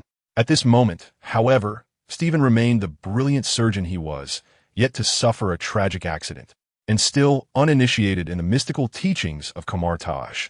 Greetings, I am Wong. You must be Mr. Lee, the esteemed guest master Gu he mentioned, Wong said, adorned in traditional wizardly attire, as he approached Noah and performed a respectful gesture, a customary salutation among sorcerers. Hello, Wong, Noah replied, reciprocating the gesture. He held Wong in high regard, given their shared heritage, and he had always been fond of the comedic characters portrayed in the films. Let us not linger in idle conversation, for Master Gu awaits your presence, Wong continued, gesturing in the air to form a circular portal. Sparks crackled as the portal materialized, emanating a chill that hinted at the ancient realm beyond. Through the circular opening, Noah beheld the rustic architecture that marked Gu Yi's sanctuary, unmistakably situated in the majestic Himalayas. After nodding to Wong, Noah stepped through the portal. A sudden drop in temperature enveloped him, yet it posed no discomfort. Wong, having endured years of rigorous training in this environment, was equally unfazed.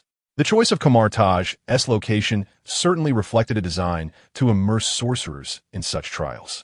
Noah, you have arrived, came a voice as they emerged from the portal. Noah found himself at the heart of an ancient hall, where Master Gu sat gracefully on a meditation cushion, poised before a wooden table, pouring tea into a cup. The tea emitted visible wisps of steam in the frigid air. Gu gestured for Noah to take a seat on the cushion opposite her. Good morning, Master Gu. Oh, my apologies. It appears to be evening here, Noah began, realizing that they were in a different hemisphere, and the time difference reversed that of New York. Now seated across from Gu E, the hall was devoid of anyone else, as she had dismissed the others. Recognizing the significance of their forthcoming discussion concerning the matters of the Dimensional Lord. This tea is exquisite, Noah remarked after savoring a sip of the steaming brew, acknowledging its superior quality, far surpassing even the finest teas he had procured at home. Master Gu E, I have come today to seek your wisdom on several matters, Noah stated, placing his cup down, ready to articulate the purpose of his visit. I have acquired a new dimension, yet lacking prior experience in such matters. I wish to consult you on how to harness the power of this dimension. Noah found himself at a loss regarding the utilization of the void dimension, likely due to his limited command over it. For now, he could only extract energy from within. I am not a dimensional lord, and my understanding of their usage is quite limited, Gu E replied thoughtfully. However, I would recommend that you consider studying some magic here at Heimerdinger. Ancient One articulated her thoughts, and subsequently added, Heimerdinger venerates the triune Vishani, and we study the white magic of Vishani, who can indeed be regarded as a formidable dimensional lord. Mastering his magic may inspire you. Learning magic? Noah pondered this suggestion from Ancient One. In truth, he had harbored similar thoughts during his visit. Certain spells from Heimerdinger proved quite useful, such as portals and the mirror dimension, which Noah particularly favored. Does Master Ancient One permit me to study your spells here? Certainly. At Heimerdinger, we welcome all visitors, provided you possess talent and perseverance, and are not of malevolent nature. Ancient One smiled. Heimerdinger indeed had an open-door policy, contingent upon one having the innate ability to learn magic. The magic practiced there heavily relied on talent. Some exceptionally gifted individuals could grasp spells almost instantaneously, like Ned, while those lacking such gifts might spend a lifetime without mastering even the simplest incantations. Then I shall not hold back, Noah nodded, recognizing this as a fortuitous opportunity. He considered his abilities to be adequate and saw it as a chance to enhance his meager skill set. Unlike other Heimerdinger sorcerers who relied on borrowed magic due to a lack of inherent power, Noah possessed a vast reservoir of magical energy within himself. He needed only to learn the methods of spellcasting without the necessity of seeking energy from others. Regarding the matter of the void dimension, Noah decided against inquiring further of Ancient One, as it seemed she might not possess swift solutions to mastering such complexities. Instead, he intended to pose the primary question that had brought him here. Master Ancient One, are you familiar with the Eternals? Ancient One paused in her tea drinking, setting down her cup. Is this the principal reason for your visit today? Indeed, I wish to ascertain whether you have knowledge of the Eternals. Ancient One nodded, adopting a contemplative demeanor. During one occasion, when I utilized the Time Stone, I indeed discovered a group of extraordinary beings who have existed on Earth since time immemorial. Subsequently, I engaged in an in-depth discussion with their leader, Ms. Ajak. And then? Noah inquired, intrigued about what discourse transpired between the two venerable women. Are you entertaining any impolite thoughts? Ancient One raised an eyebrow, her intuition sharp as ever. However, she dismissed the notion and continued, Ms. Ajak conveyed to me the mission of the Eternals in this realm. After observing all their members, I concluded that they posed no threat to the Earth, and thus I did not dwell on them further.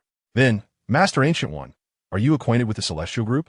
Noah uttered this weighty term, and indeed, Ancient One's expression grew suddenly grave. You are aware of the Celestial Group? Chapter 91. The solution. The Ancient One rose from the mat, and with a graceful wave of her hand, an ancient and weighty tome soared into her grasp. Noah could not discern the title inscribed on the cover, as it seemed to be obscured by magic. The Ancient One caught the heavy book with one hand, while with the other, she gently flicked the pages, which began to turn of their own accord. As the pages fluttered, they eventually came to a halt midway through. The Ancient One pressed her hand upon the page, and an intricate mystical array emerged, followed by a luminous projection hovering above the book. The Celestial Assembly, a life form that existed long before the birth of the universe, is tasked with igniting stars, crafting galaxies, and sustaining the cosmos. They are colossal beings clad in armor, wielding immense power. Within the projection appeared various forms of celestial deities, as stars and nebulae took shape in their hands. Noah felt a sense of déjà vu, recalling the Dragon King, another entity responsible for illuminating the universe. He pondered whether the Dragon King would be mistaken for a member of the Celestial Assembly were he to appear in this universe. As the projection solidified, the Ancient One gently placed the heavy tome upon the wooden table and turned her gaze toward Noah. The information she possessed was acquired only after consulting with the Vishanti. Following her discovery of the existence of the eternal race, the Vishanti, a trinity of divine beings, serve as the source of magical power for all sorcerers of Kamartaj. Rather than being a singular deity, the Vishanti comprise three ancient and formidable entities: the omnipotent Ashtar, the all-seeing Agamotto, and the venerable Hogarth. Together, they form the Vishanti. Did the Ancient One truly lack knowledge of the Celestial Assembly? Could the Time Stone not reveal their existence?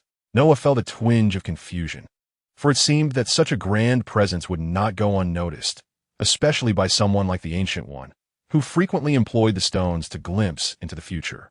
Yet, she stated that she learned of the Celestial Assembly only after consulting the Vishanti, raising questions about whether the Time Stone was ineffective against them. It could not be said to be entirely ineffective. Rather, the causal powers wielded through the stone may not apply to them. For instance, the notion of Thanos erasing half of all life in the universe would not affect the Celestial Assembly. However, if one were to employ the stone's power to directly assault the Celestial Assembly, then the stones would still hold sway. Is it not depicted in the comics that the snap could affect the Celestial Assembly? Thus, when you mention the Celestial Assembly, have you uncovered something of great significance? The Ancient One, having set the book aside, redirected her attention toward Noah. Ancient One, Noah inquired, after conversing with the eternal beings, do you comprehend the true reason for their arrival on Earth? Since you were unaware of the Celestial Assembly during your dialogue with the Jack, it stands to reason that you may also be oblivious to the genuine purpose behind the Eternal's presence here. Noah's arrival here was motivated by a desire to learn magic and to enlist the assistance of the Ancient One in confronting the Celestial group. Although the Ancient One may not be able to contend with those formidable Celestials, she possesses the capability to deal with the Eternals. Moreover, through her connection with the Ancient One, there is a possibility of garnering the support of the mighty Vishanti. As far as I am aware, the Eternals have come to this realm to eradicate a monstrous species known as the Deviants, who are inherently bloodthirsty and exist solely to extinguish life. The Ancient One recounted the information she had gleaned from the leader of the Eternals. They appear to believe that the Deviants had been vanquished, yet I, possessing foresight from the future, am aware that a few remnants still survive in this world. Although the Ancient One is unable to perceive the Celestial group through the Time Stone, she can still observe the Eternals' future. Upon encountering the Eternals, she adeptly began to scrutinize their destinies. Sorcerer, this is merely their ostensible mission. The true purpose of their arrival on Earth is to assist in the emergence of a new celestial entity. The Ancient One's pupils narrowed, and a flicker of astonishment crossed her typically serene visage. The Arbiter Erishem. Noah raised his hand, channeling his magic to conjure a projection, which revealed a six-eyed, celestial clad in crimson armor. He buried a celestial seed deep within the earth, and subsequently dispatched the Eternals to catalyze the birth of the celestial group. The projection shifted once more, showcasing the red celestial floating beside the earth, extending a hand to release a golden seed, which was then buried in the earth's depths. The imagery accelerated, revealing a bronze spacecraft approaching the planet. Magic materialized 10 golden silhouettes, engaging in battle against a horde of monsters upon the earth, aiding humanity, before ultimately parting ways after several centuries. However, the conditions for the birth of the celestial seed signified destruction for us. The magical energies shifted, reconstructing the scene. The emergence of a celestial necessitates the absorption of a vast quantity of sentient life. Once the intelligent life on Earth meets the criteria for the seed germination, the celestial shall arise, consuming all life on the planet, leading to its eventual annihilation. Within the projection, a colossal golden hand emerged, followed by the immense form of the celestial breaking free from the Earth's depths, reducing the planet to ashes. Heimerdinger, somewhat muddled. The Eternals and the Deviants are, in fact, both creations of the celestial group. Initially, they crafted the Deviants to eliminate predators on sea-bearing life planets, ensuring the proliferation of life. However, the deviants spiraled out of control, evolving into even more terrifying predators, ruthlessly slaughtering other forms of life. The projection began to shift, depicting a swarm of pterosaur-like creatures descending upon a life-bearing planet, commencing the extermination of the planet's large predators. Yet, they soon underwent a transformation, evolving sharper claws and fangs, and began to indiscriminately hunt the life upon the planet, starkly contravening the celestial group's original intent in their creation. Thus, the celestial beings once again created a life form known as the Eternal Clan. This time, the Celestial Assembly, having learned from past experiences, designated the newly created Eternal Clan as beings incapable of evolution, thereby preventing them from treading the same path as the Abnormal Clan. The projection paused once more, and Noah looked up at Ancient One, her expression a splendid tableau, were it not for the inappropriateness of the moment. He would have been tempted to capture a photograph. This was the crux of the matter, that Ajax had evidently failed to disclose the truth to you. Is that so? Ancient One massaged her temples, the revelations Noah imparted weighing heavily upon her. The Celestial Assembly, the seeds of the Celestials, the true mission of the Eternal Clan, the impending doom of Earth. Ancient One found herself yearning for retirement, wishing to be free from such burdens. Nevertheless, as the Sorcerer Supreme, she bore the duty of safeguarding the planet, though she was troubled by how to thwart the emergence of the Celestial Assembly. Ancient One, I actually possess a means to address the matter of the Celestial's birth, Noah said, observing her troubled demeanor and fearing she might abandon her post, though he jested, as he held faith in her integrity. Oh, I would be most eager to hear the details. Ancient One's interest piqued, hoping for some promising news. As far as I understand, not everyone among the Eternal Clan is aware of their true purpose on Earth, aside from their leader and a formidable warrior. The other 8 believe they are here to eradicate the Abnormal Clan. If we reveal the truth to them, we might garner their assistance. As some have already grown fond of life on Earth, Noah explained. Ancient One nodded in agreement. If they could indeed enlist the help of those enigmatic beings, there might still be hope. There exists a woman among the Eternal Clan named Susie, whose abilities could be pivotal in addressing the issue of the celestial seeds, Noah continued, outlining his contingency plan. Should he fail to acquire the means to resolve this predicament within a year, he would be left with no choice but to revert to the narrative of the film. The character Arishem did not immediately annihilate Earth. Rather, he stated that the decision of judgment would be based upon Cersei's memories. Noah surmised that the subsequent judgment by Arishem had likely been passed, yet he was unwilling to gamble on unforeseen changes, much like the premature awakening of the Celestials this time. Indeed, it seems you have already formulated a strategy, Ancient One observed, recognizing Noah's clarity and understanding that he likely sought her collaboration. Moreover, I have discerned the precise timing of the celestial manifestation, set to occur in 1 year. I plan to resolve these issues by that date. If all went according to plan, the manifestation of the Celestials would transpire in a year, and only then would Noah have the opportunity to confront them. He pondered whether directly excavating the celestial seeds from beneath the Earth's surface would inadvertently draw the Celestial Assembly to the planet prematurely. Should you require any assistance with these matters, do not hesitate to seek me out. After a period of contemplation, Ancient One turned to Noah and expressed her willingness to support his plans, acknowledging that she too would seek solutions to the challenges ahead, rather than adhering to a singular path. Let me first take you on a tour of Kamar Taj, she said, as it would be essential for him to acquire knowledge about this mystical place. Chapter 92. The Tomes of Kamar Taj. With that, I led Noah to explore Kamar Taj. Rising from his seat, he followed Ancient One out of the ancient sanctuary. Stepping through the grand entrance, a breathtaking view of distant snow-capped mountains unfolded. Kamartai, nestled within the Himalayas, was a quaint village where, apart from the sorcerers, ordinary humans live their daily lives. Was this not the essence of hidden wonders amidst the mundane? Outside the sanctum, in a spacious area, numerous Kamartaj sorcerers were engaged in rigorous training. Observing their postures, Noah felt a sense of authenticity that resonated with the essence of Kamartaj. The sorcerers were honing their close combat techniques. The magic displayed by the sorcerers in films typically involved melee spells, conjuring magical weapons such as fans, shields, and whips to engage in physical confrontations.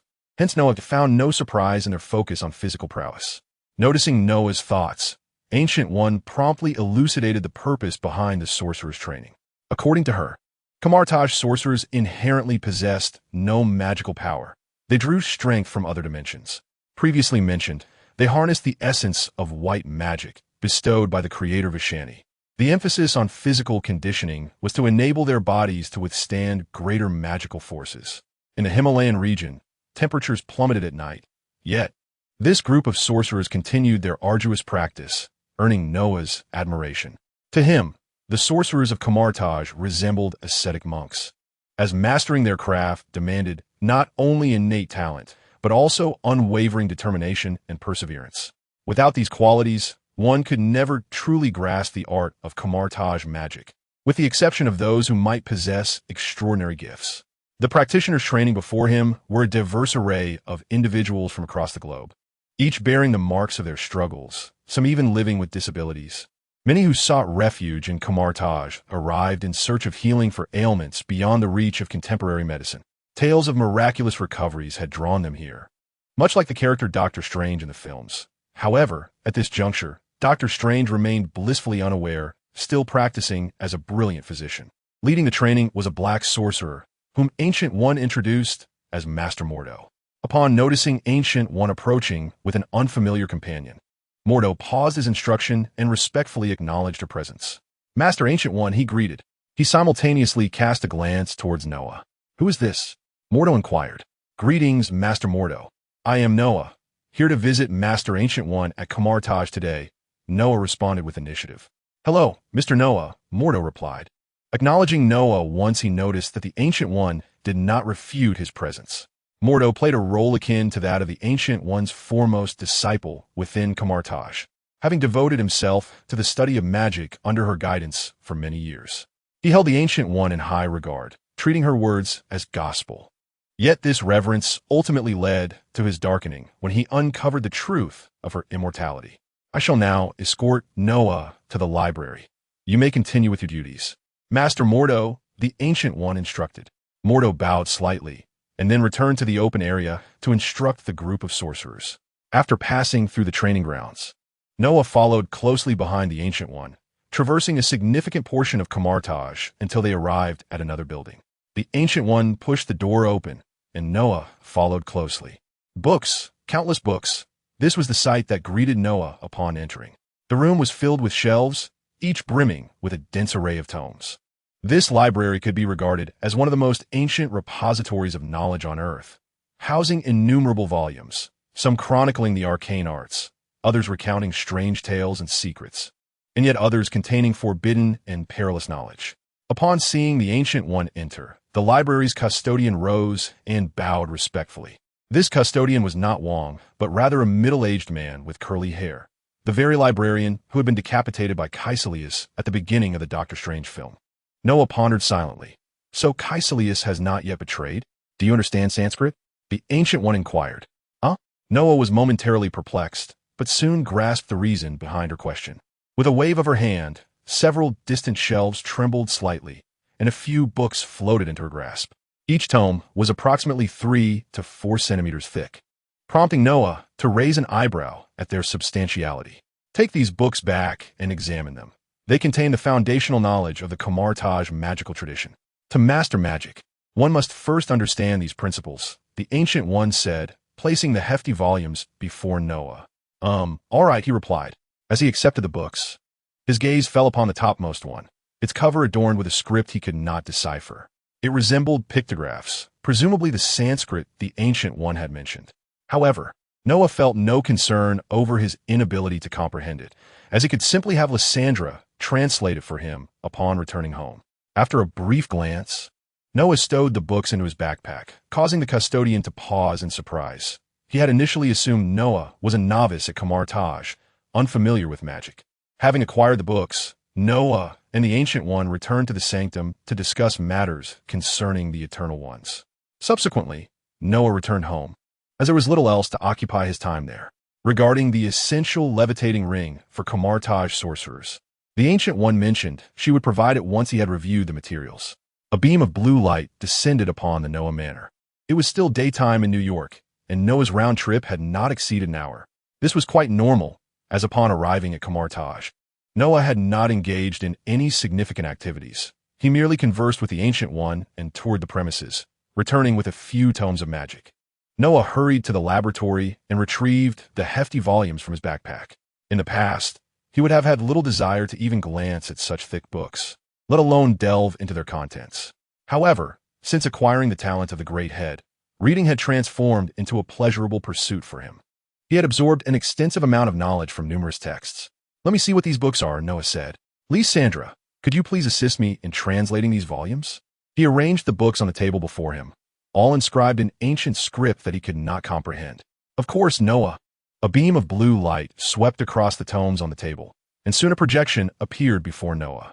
Lysandra completed the translation in mere seconds, demonstrating remarkable efficiency. "Lysandra, do take note of these texts as well. You might find interest in learning the magic of Heimerdinger. Oh, and when you have the chance, do teach Gwen as well," Noah suggested. Since the Ancient One had not prohibited him from sharing these books, he thought it prudent to allow the two young women by his side to learn as well, although he suspected Gwen might struggle with the material. "I will, Noah. Teaching Gwen is something I excel at. It seems her days of ease are coming to an end," Lysandra replied. "Now, let us see what these volumes entail." Instead of physically opening the ancient texts, Noah reached out to interact with the projection before him, which mirrored the books below but displayed the translated text. The Book of Sight, the new compilation of the universe, the Key of Solomon, the Supreme Codex, the Tree of Life in Kabbalah, all titles that sounded familiar. Noah realized that these seemed to be the very texts that Dr. Strange had encountered during his studies. Could this be a requisite curriculum for newcomers at Heimerdinger? Let us commence. My passion for learning is fervent. With the talent of the Great Head, perfect recall had become a fundamental skill for Noah, and thus he embarked on his scholarly journey. Chapter 93. Return to the Void. The monsters unleashed 5 ancient tomes of mysticism, which to an outsider might appear as inscrutable as celestial scripts, would induce dizziness after just a few glimpses. Yet in no time, Noah had committed the contents of all 5 ancient books to memory, a testament to his gift of perfect recall. Upon completing the readings, Noah discovered that he had not immediately learned any spells. These volumes contained no such incantations. Instead, they served as foundational texts, documenting esoteric knowledge to deepen the understanding of aspiring apprentices on the brink of entering the magical realm. Typically, those who seek knowledge at Heimerdinger are ordinary individuals. Before encountering the arcane arts, they are immersed in modern science, perceiving the world as a material entity, and thus find it challenging to embrace the esoteric wisdom of the mystical realm.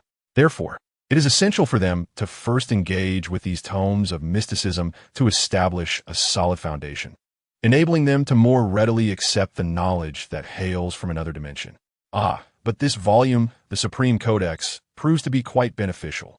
The Ancient One provided Noah with 5 ancient texts, 4 of which are treatises on mysticism, and one titled the Supreme Codex, whose very name suggests a connection to the Supreme Sorcerers.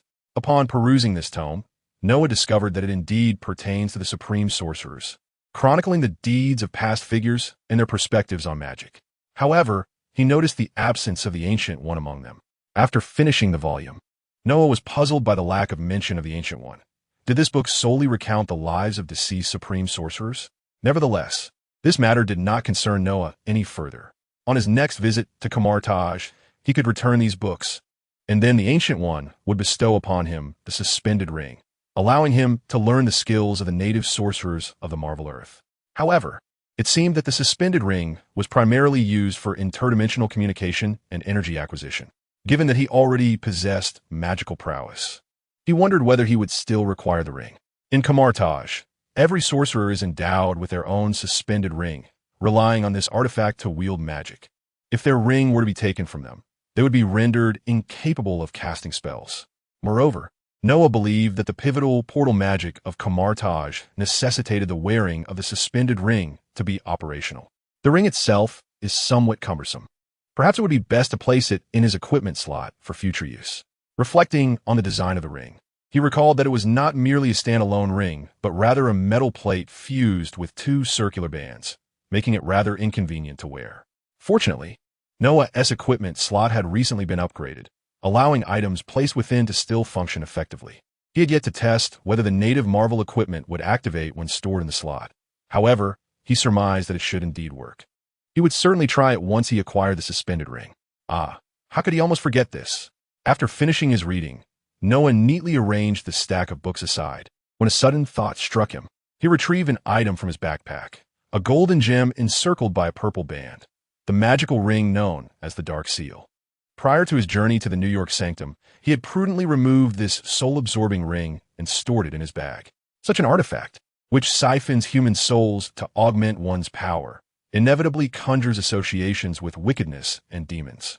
Noah was concerned that donning this ring upon his arrival at Heimerdinger might draw unwanted attention, leading to unnecessary complications, as he intended to be a guest rather than instigate a bloody conflict. However, if it were the Ancient One, Noah believed she would not mind. After all, she had a resort to the powers of darkness for certain reasons, which demonstrated that she was not an inflexible person.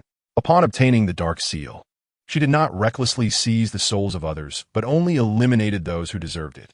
As for whether others agree with Noah's judgment of who should be killed, he paid no heed to that. He would visit Heimerdinger tomorrow. After tidying up his desk, Noah did not intend to rush back to Heimerdinger immediately. He was not in a hurry, for he had many other matters to attend to. Research, cultivation, and the void dimension had already consumed most of his daily time. If Noah wished, he could occupy himself entirely throughout the day. Of course, he preferred not to do so, as he was not a machine and required rest.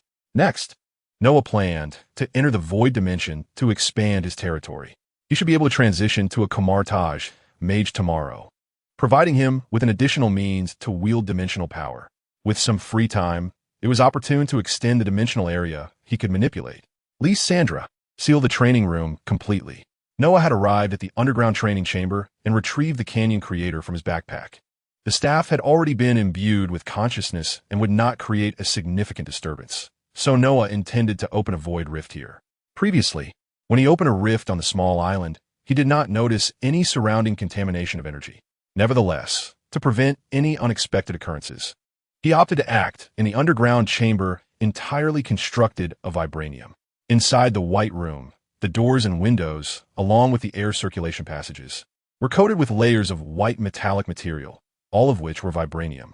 The walls were enveloped in a blue energy net, a magical protective barrier crafted from hextech crystals, ensuring that Noah would not worry about any anomalous energy leakage. At this moment, this place could be deemed the safest fortress on Earth. Upon confirming that the training room was fully sealed, Noah swung the canyon creator, with magic flowing through the staff. Subsequently, a beam of light shot from his purple eyes, tearing open a purple rift in the space before him. Very stable. Nothing unusual occurred. Although the edges of the purple rift pulsated, there were no abnormalities, and it remained remarkably stable. Noah was quite satisfied with this situation. After exchanging a brief greeting with Lysandra, he once again ventured into the void. Upon stepping through the rift, Noah realized he was not in the same location as the last time he entered the void, as the expanse beneath him was a section of the void not previously covered by his magic. After sensing the area, he tried to connect with the void that resonated with him. Faintly, he perceived that the corresponding area was now located very far to his left. It seemed that wherever one opened a rift would lead to the corresponding void space of that location. After retracting his perception, Noah understood this clearly. The system has indicated that this void dimension, appearing within the Marvel universe, corresponds to the backside of the cosmos, its expanse matching that of the Marvel universe itself. Beneath his feet lies this realm of void, directly corresponding to Earth in the tangible universe. Setting a modest goal, he aims to embrace the void Earth within his grasp. As he treads upon the violet terrain, ripples emerge, and Noah resolves to prioritize matters of the void in the coming days. However, based on his previous pace, a comprehensive coverage of the entire planet would take an exceptionally long time. After all, he must not only cover the surface area of Earth, but also infuse it with magical essence. Seated in a meditative posture, Noah unleashes his magical energy, simultaneously drawing the void energy from the ground he has already covered into his being, entering a state of magical circulation. In a pristine white room, Lysandra diligently records the energy data from the fissures, which may prove useful in the future. At this moment, Lysandra is in the villa, accompanied by Gwen, both seated on the sofa watching television, primarily for Gwen's enjoyment, as Lysandra merely keeps her company. Suddenly, while Lysandra is distracted by her recording of the Void Fissures. She senses certain events of interest to Noah unfolding. Gather here, the target is ahead. In a clandestine military zone, hurried footsteps echo down the corridor. Alarms blare throughout the area, accompanied by distant rumbling sounds, as if some monstrous creature has gone berserk. Teams of fully armed soldiers rush towards the site of the incident. Captain, could it be that fellow has encountered trouble? One soldier in the advancing group inquires of the captain leading the way. Their squad had been the one tasked with apprehending Banner on the day of the last abomination incident, and they are somewhat aware of the terror that creature embodies.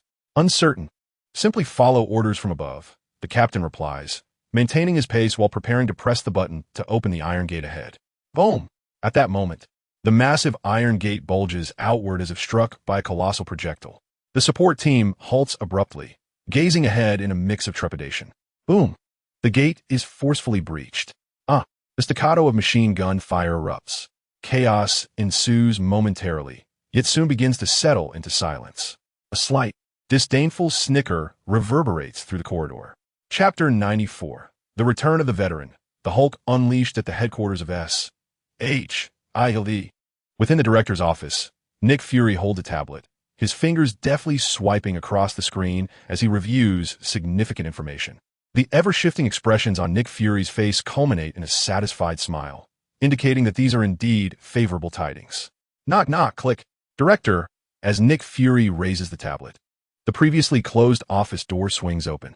The visitor had merely tapped lightly before pushing through the sturdy wooden door. As the door swung open, it was none other than Coulson who stepped inside, his movements marked by an air of urgency, as if something of great significance had transpired. Coulson, your timing is impeccable, Nick Fury remarked, lifting his gaze to meet the hurried entrance of Coulson, who coincidentally had news of his own to share. Upon entering, Coulson deftly closed the door behind him and turned his attention to Nick Fury.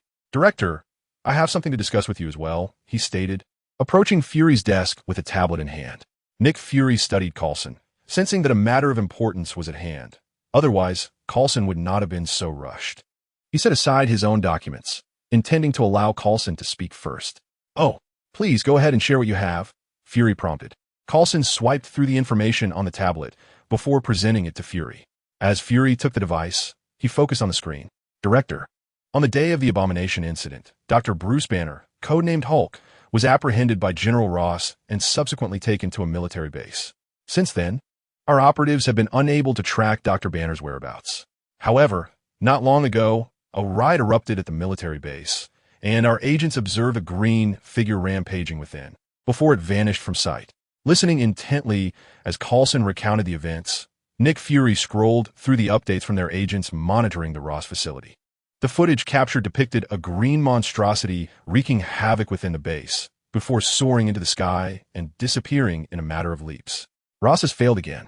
Hulk should no longer fall into his clutches, Fury chuckled, aware that this day was inevitable since Ross's capture of Hulk. He understood the creature's formidable strength. The military might at Ross's disposal could never contain such a being. Deploy additional personnel. Even if we cannot control Hulk at this moment, we must ascertain his whereabouts, Fury instructed, setting the tablet down and supporting his chin with his hands as he addressed Coulson. Understood, Director, Coulson replied. Oh, by the way, Coulson, I have some favorable news to share with you. Favorable news? Coulson was momentarily taken aback by Fury's words. What good news could this possibly be? Was the director considering a raise? Apart from that, he could not conceive of anything better. Director, what is this good news? The good news is that I am assigning you to an important mission, to bring home a World War II veteran who has been in slumber for 70 years. Fury declared. What? Are you saying that? Upon hearing Nick Fury's words, Coulson felt a wave of unease. As a 70-year-old World War II veteran, in recalling the director's earlier mention of having heard that Captain America was still alive, Coulson quickly discerned the identity of Fury's revelation. Director, have you truly found him? Coulson inquired, his excitement palpable. Captain America was his idol. Coulson had admired him since childhood, amassing a collection of memorabilia, adorning his home with numerous posters, and even carrying a limited edition card of Captain America wherever he went. If he could meet his hero in person, he yearned for an autograph on his cherished card. Indeed, just moments ago, I received word from the search team dispatched near Alaska. They have located Captain America, frozen beneath the ice. I am assigning you to retrieve him and facilitate his rescue, Nick Fury declared, then opened a drawer to present several sheets of documentation to Coulson. Understood, Director. I pledge to accomplish this mission, Coulson replied, eagerly accepting the materials and spinning a rounded apart, thrilled at the prospect of personally liberating his idol. How could he not be exhilarated? Observing Coulson's fervor, Nick Fury shook his head in bemusement, then turned his attention to the documents in hand, contemplating how to address the Hulk situation. So, Banner has escaped? Noah remarked, holding a bowl as he emerged from the void. Returning directly to the villa where Lysandra had prepared dinner, she informed Noah of the chaos caused by the Hulk at the military base and his subsequent flight from the scene. Noah had anticipated this. He surmised that Banner would be unable to endure life confined within a military facility, with his father-in-law, Ross, seeking to develop controllable super soldiers. It was inevitable that Banner would undergo some form of experimentation. While Banner might tolerate it, could the Hulk endure such indignities? As expected, the Hulk reappeared and fled the military base. However, whether Banner would reach out to Noah remained uncertain. Yet, given Banner's escape, he would likely recall Noah's previous words. If he could not withstand the life of a fugitive, he might contemplate the advice Noah had imparted. It was time for Noah to prepare accordingly. With Banner's escape, he needed to get ready for various matters, such as establishing his own company. His research base required expansion, as his current facilities were nearing their capacity to meet Noah's research demands. He was set to embark on significant projects, such as hex mechanical beasts. Regarding funding, Noah decided against selling vibranium for cash. His supply was limited, and 10,000 tons would deplete rapidly. He could no longer afford to sell it to others. The previous interaction with SHIELD had occurred before he began constructing his laboratory, leading to some misconceptions about his vibranium needs. In the realm of finance, the presence of Lysandra suffices. The digital landscape is Lysandra's domain, and for her, money holds little significance, is merely a plaything. The wealth represented online is but a numerical value, one that Lysandra can manipulate at will. In essence, should she desire, she could effortlessly ascend to the status of the richest person in the world. However, one must exercise restraint, for it is only a matter of time before discrepancies are noticed. Lysandra, I entrust this matter to you, as Noah possesses little understanding in this regard and must rely on your expertise. No problem, Noah. In a desolate and secluded forest, a man clad in shorts emerges from a deep pit, bewildered by his surroundings. The chill in the air prompts him to huddle closer to himself as he seeks a direction to proceed. This half-clad individual is none other than Banner, who has grown accustomed to such predicaments, often awakening in unfamiliar locales wearing only his shorts. These occurrences have become commonplace since his transformation into the Hulk. Drawing from his experience, Banner discovers a suitable place to rest, gathers dry tinder, and constructs a rudimentary fire-starting device to ignite a flame. After all, he is a brilliant mind with 7 doctoral degrees, and such trivialities pose no challenge for him. The flickering flames dance before him, casting a warm glow on Banner's face as he crouches in contemplation of his future. Once again, he has narrowly escaped the military's grasp thanks to the Hulk. Yet he is acutely aware that Ross will not relent. Another pursuit is likely imminent, plunging him back into an endless cycle of evasion. Amidst the fire's flickering light, Banner recalls the words of the individual clad in high-tech armor, a spark igniting within his eyes. Perhaps, just perhaps, I can indeed elude Ross's relentless chase. Chapter 95. The Awakening of Captain America in a room imbued with the essence of the 1990s. A man with golden hair and a robust physique awakens on a stainless steel hospital bed adorned with a white mattress. Drawing upon his military training, he immediately surveys his surroundings to assess his situation. An antiquated fan lazily spins from the ceiling, casting doubts on its stability, while a bedside lamp emits a warm orange glow. Nearby, a wooden radio broadcasts commentary of a baseball game. An array of sunlight streams through the window, complemented by warm-toned curtains, easing the man's disorientation. He slowly rises from the bed, directing his gaze toward the wooden door. As he watches, the door opens to reveal a woman dressed in a white blouse and a brown long skirt. Her slightly curled hair and familiar makeup evoke memories of his own time, a visage he recognizes all too well. Good morning, or perhaps I should say, good afternoon. Upon entering, the woman greeted the man seated on the bed, only to change her words after glancing at her watch. Oh my, where am I? The man on the bed was none other than Captain America, Steve Rogers. The surroundings left him somewhat disoriented, as an inexplicable sense of unreality enveloped him. He had once valiantly fought against the Nazis during World War II and had ultimately battled the Red Skull for the Tesseract aboard an aircraft, only to be buried under ice for 70 years following a crash. It was only 5 days ago that S.H.I.E.L.D. discovered and rescued him. Of course, Steve was unaware of these details. He had just awakened, with his last memory being the fight with the Red Skull before he fell, only to find himself here now. "You are currently in a post-operative recovery room in New York," the woman said with a smile, addressing Rogers' confusion. The radio crackled with the announcement of a baseball game. The Dodgers are leading with an 8-4 score. "Oh, the Dodgers. What an extraordinary match, everyone." Upon hearing the woman's words, Rogers momentarily lost his focus. He turned to look out the window. The architecture was reminiscent of the 1990s. And while the view outside was familiar to him, it felt oddly out of place. "Where exactly am I?" Rogers questioned again, directing his gaze towards the woman, suspicion flickering in his eyes. "I don't understand what you mean," the woman replied, her smile faltering as she sensed his unease. "I was present at that match in May 1941, so tell me, where is this place?" Rogers rose from the bed and approached her with determination. The woman took a step back, and concealed from Rogers' view, she clutched a device in her hand that emitted a faint red glow. Pressing a button, she spoke soothingly to him. "Captain Rogers." The device appeared to be a call for assistance, and shortly thereafter, 2 fully armed soldiers entered the room, their uniforms and equipment unfamiliar to Rogers. In an instant, he sent the soldiers crashing into the wall, and seizing the opportunity, he dashed out. As he stepped through the gaping hole, Rogers realized that the room he had just occupied was a makeshift container constructed of foam and wood, and the scenery outside had merely been a backdrop. Now he found himself in a dimly lit, expansive chamber. After surveying his surroundings, he sprinted towards the only visible exit. "All agents, attention! Emergency alert!" the woman exclaimed into her walkie-talkie, issuing a warning. Upon descending the stairs, Rogers found himself surrounded by individuals clad in black suits. Faced with a glass wall he had never encountered before, the voice of the woman echoed over the intercom, and as the suited members turned their gaze towards him, Rogers hastened towards the exit. Steve Rogers sprinted down the street, initially oblivious to his surroundings.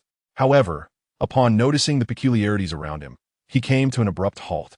Gazing at the bewildering sights that surrounded him, he found himself engulfed in confusion. Towering skyscrapers loomed overhead, dazzling billboards flashed incessantly, and the throngs of people he encountered bore little resemblance to those he once knew. In disbelief, Rogers stood frozen as several black vehicles came to a halt before him, from which emerged a contingent of agents. At that moment, a voice resonated from behind him. "Hey, don't be alarmed, soldier." Rogers turned to find the speaker was a one-eyed African-American man clad in black, none other than Nick Fury.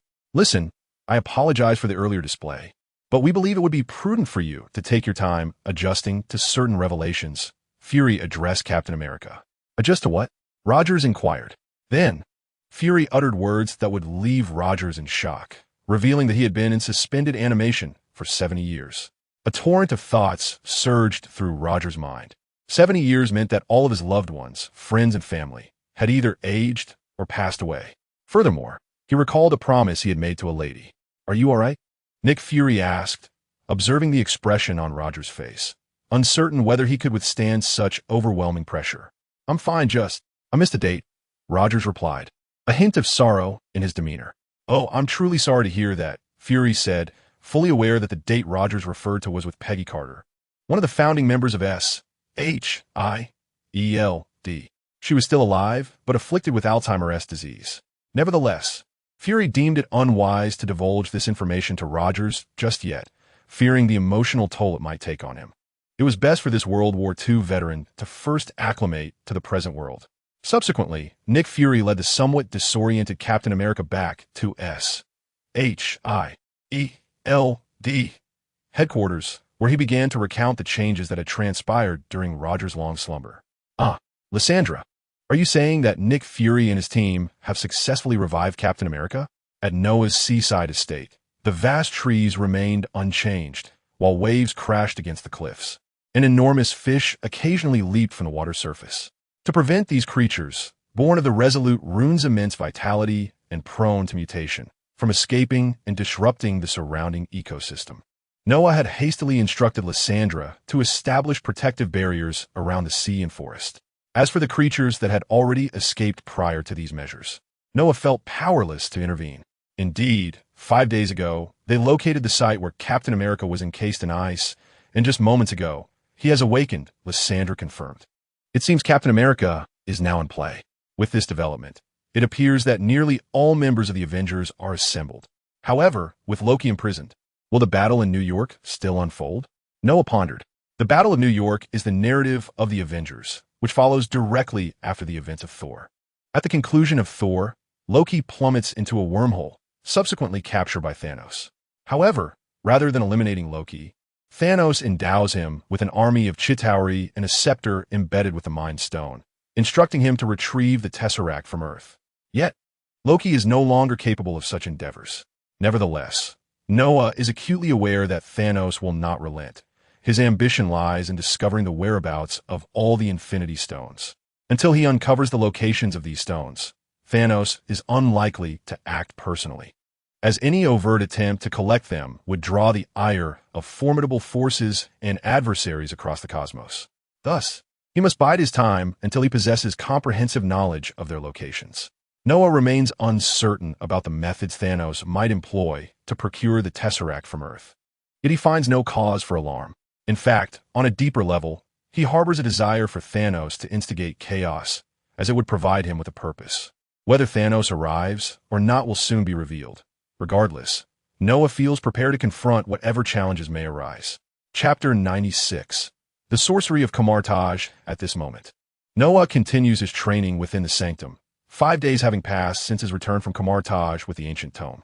The day following his perusal of the text, he ventured once more to the New York Sanctum, requesting the resident sorcerers to open a portal to Camartage.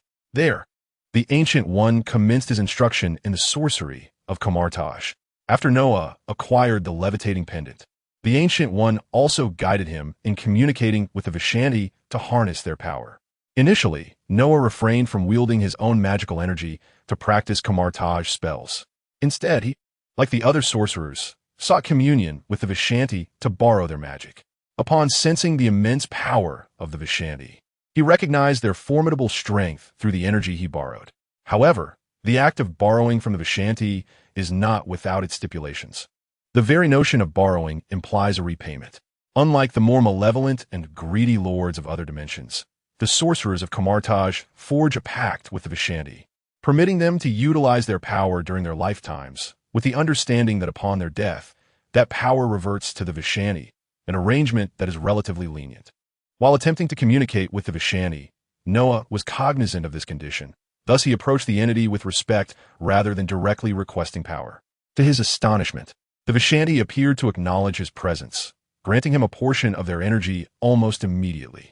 This left Noah somewhat bewildered, as he had only just initiated contact and had not yet formally requested assistance. However, he reasoned that beings of such stature would not resort to insidious schemes against him. Given his current inability to contend with them, they could easily confront him directly should they wish. After Noah had thoroughly examined the abilities transmitted to him and found no discrepancies, he felt reassured in employing them. 5 days elapsed, during which Noah became well acquainted with several rudimentary spells from Camartage, such as the Ring of Ragador, an ethereal shield utilized by Doctor Strange, alongside the energy whip and portals. These 3 spells are currently the most proficiently wielded forms of magic by Noah. Naturally, he also mastered the common magical weaponization technique favored by Camartage sorcerers. However, Noah found this particular spell somewhat redundant, as he already possessed physical weaponry. Why conjure an energy weapon when he could enhance the might of his real weapon with magical energy instead? In addition to these 3 spells, Noah learned a magic that resonated deeply with him, the Wind of Watam. This wind-based magic was famously employed by Doctor Strange in the films to disperse dust, create barriers against bystanders, manipulate objects, and even quell tsunamis. Beyond these 4 incantations, Noah was still not proficient in several more advanced spells, such as Hoggoth's ancient form, which transforms formidable attacks into intangible spells, the Econ's form, which manifests countless duplicates, Balthak's Lightning, one of the rare offensive spells utilized by Doctor Strange. And the Crimson Chains of Sidorak, a powerful spell that draws upon Sidorak's might, as suggested by its name. There's also the Seraphim Shield, Doctor Strange's most potent defensive magic capable of withstanding the impact of spaceships, and the Mirror Dimension, a costly spell that Noah yearned to learn but had yet to master. Additionally, the Soul Projection spell could be accessed if he summoned the hero Shun. However, since he had not yet done so, he could only pursue self-study. These spells represent the more formidable forms of magic within Kamar-Taj, primarily because they have been depicted in the films. Aside from these, Noah had taken the time to jot down some lesser spells, intending to learn them when the opportunity arose. He also discovered that Kamar-Taj taught energy projection spells, such as transforming magical energy into fireballs. However, these spells were seldom used, as they required considerable energy, often beyond the means of ordinary Kamar-Taj sorcerers. With a crackle, a yellow lightning whip materialized from Noah's hand, crackling with electric arcs in the air. He was attempting to harness the energy within him to invoke Kamar-Taj magic, utilizing the control over electricity granted by his electrified blade. The results were evident. His inner magical power could indeed be employed to wield Kamar-Taj magic. With a resounding crack, the lightning struck through the air, producing a thunderous sound. Compared to the energies of Vishani, the electric whip fashioned from Noah's magical prowess exhibited greater potency. However, Noah's interest lay not in the offensive spells of Kamar-Taj, but rather in the functional forms of magic, such as portals, soul projections, and the mirror dimension. Dissipating the electric whip, Noah extended his hand and began to draw circles in the air, envisioning a specific location in his mind. Suddenly, sparks erupted in the front space, swiftly expanding into a circular portal. The portal magic of Kamar-Taj, once mastered, allows the mage to conjure a gateway to a desired location simply by envisioning it in their mind. Noah gazed at the stabilized portal before him and stepped inside. Upon crossing through the portal, he found himself in a familiar place, the living room of his childhood home. The portal behind him began to dissipate gradually, as Noah had not intentionally maintained it. Notably, he was devoid of the suspended ring, which, by conventional wisdom, Kamar-Taj mages required to open portals and wield magic. After acquiring the ring, Noah had deemed it cumbersome and intrusive, opting instead to store it in his equipment inventory. This marked his inaugural attempt to incorporate Marvel's artifacts into his inventory, and he was curious to see if this notion was feasible. The rekindling of the portal was testament enough. Noah's mind began to contemplate a future where his inventory brimmed with infinity stones, rendering him invincible. Noah stepped into the portal leading back to the training room, eager to test the limits of the portal's reach. He requested Lysandra to display an image of the lunar surface, intending to create a portal to the moon. As he traced circles in the air with his hand, the image of the moon materialized in his mind, and the portal slowly began to take shape. Just as the portal opened, the surrounding air underwent a dramatic transformation, coalescing into a fierce, turbulent flow directed towards the portal. Noah stabilized himself instantly amidst the onrush of air, enveloping his body with magical energy, while Lysandra sealed the training room completely. In a short while, the turbulent air subsided. The moon's vacuum environment, devoid of air, meant that upon opening the portal, the difference in atmospheric pressure caused air to rush towards the moon. Consequently, the sealed training room transitioned into a vacuum state. In this void, Noah waved his hand, but the lack of atmospheric gravity rendered the motion insufficient to produce any displacement. Typically, astronauts maneuver in space using jet propulsion or robotic arms. However, Noah required none of these. With a mere thought, he summoned his magical energy, wrapping himself in a luminous aura. At that moment, Noah found himself free to navigate through space, as the magic bestowed upon him ample thrust. Indeed, he had arrived on the moon. Lifting his gaze to the azure planet, Earth appeared breathtaking from this distance. However, upon opening the portal to the moon, Noah sensed that he had reached the limits of his portal's range. To extend this distance, diligent training was imperative. Yet, having learned the art of portal creation, he discovered within himself two skills that seemed to elevate his mastery of the portal spell: the frequently utilized teleportation and a nearly offline blink. Reflect upon these two summoner abilities, particularly Flash, which seems to possess great potential. Noah did not linger over the desolate scenery of the moon. There was little to admire. merely dust and craters. Oh, I nearly forgot that the dark side of the moon is inhabited by the alien race. But Noah deemed it wiser to engage with them at a later time. After absorbing the breathtaking vistas, Noah turned and soared into the portal. Upon his return to Earth, the portal gradually diminished until it vanished entirely. Chapter 97. Embracing the power of space to date, Noah has acquired 3 summoner abilities: Ghostly Walk, Teleport, and Flash. Among them, Ghostly Walk and Teleport are skills Noah frequently employs, while Flash remains seldom utilized. Following its summoning, Noah has scarcely made use of Flash. 4 Arcane Shift proves considerably more convenient, particularly regarding cooldowns. Arcane Shift can be executed seamlessly as long as there is magical energy, and with the summoning of Kassadin, Noah's prowess in spatial leaps has been significantly amplified, rendering Flash somewhat redundant. Nevertheless, Noah does not regard Flash as ineffective. Its infrequent use stems merely from a lack of necessity, as Arcane Shift and Void Walk are far more convenient. In contrast, Noah has already witnessed the formidable capabilities of Teleport, which, when utilized with a ward, can even transport one to the far reaches of the cosmos. Thus, Noah intends to delve deeper into the intricacies of Flash, aspiring to unearth its concealed power. The portal between the Earth and Moon has now closed, and Lysandra has activated the ventilation in the training chamber, restoring the vacuum environment to its original atmospheric pressure. Upon returning to the training room, Noah settled into a meditative posture, attuning himself to the energies within. Upon acquiring the summoner abilities, the system did not merely assign 3 icons for him to trigger at will, as in a game. Rather, it bestowed upon him 3 distinct powers, which Noah harnesses to activate skills such as Teleport. Noah began to sense the energies coursing through him, first encountering a surge of magical power.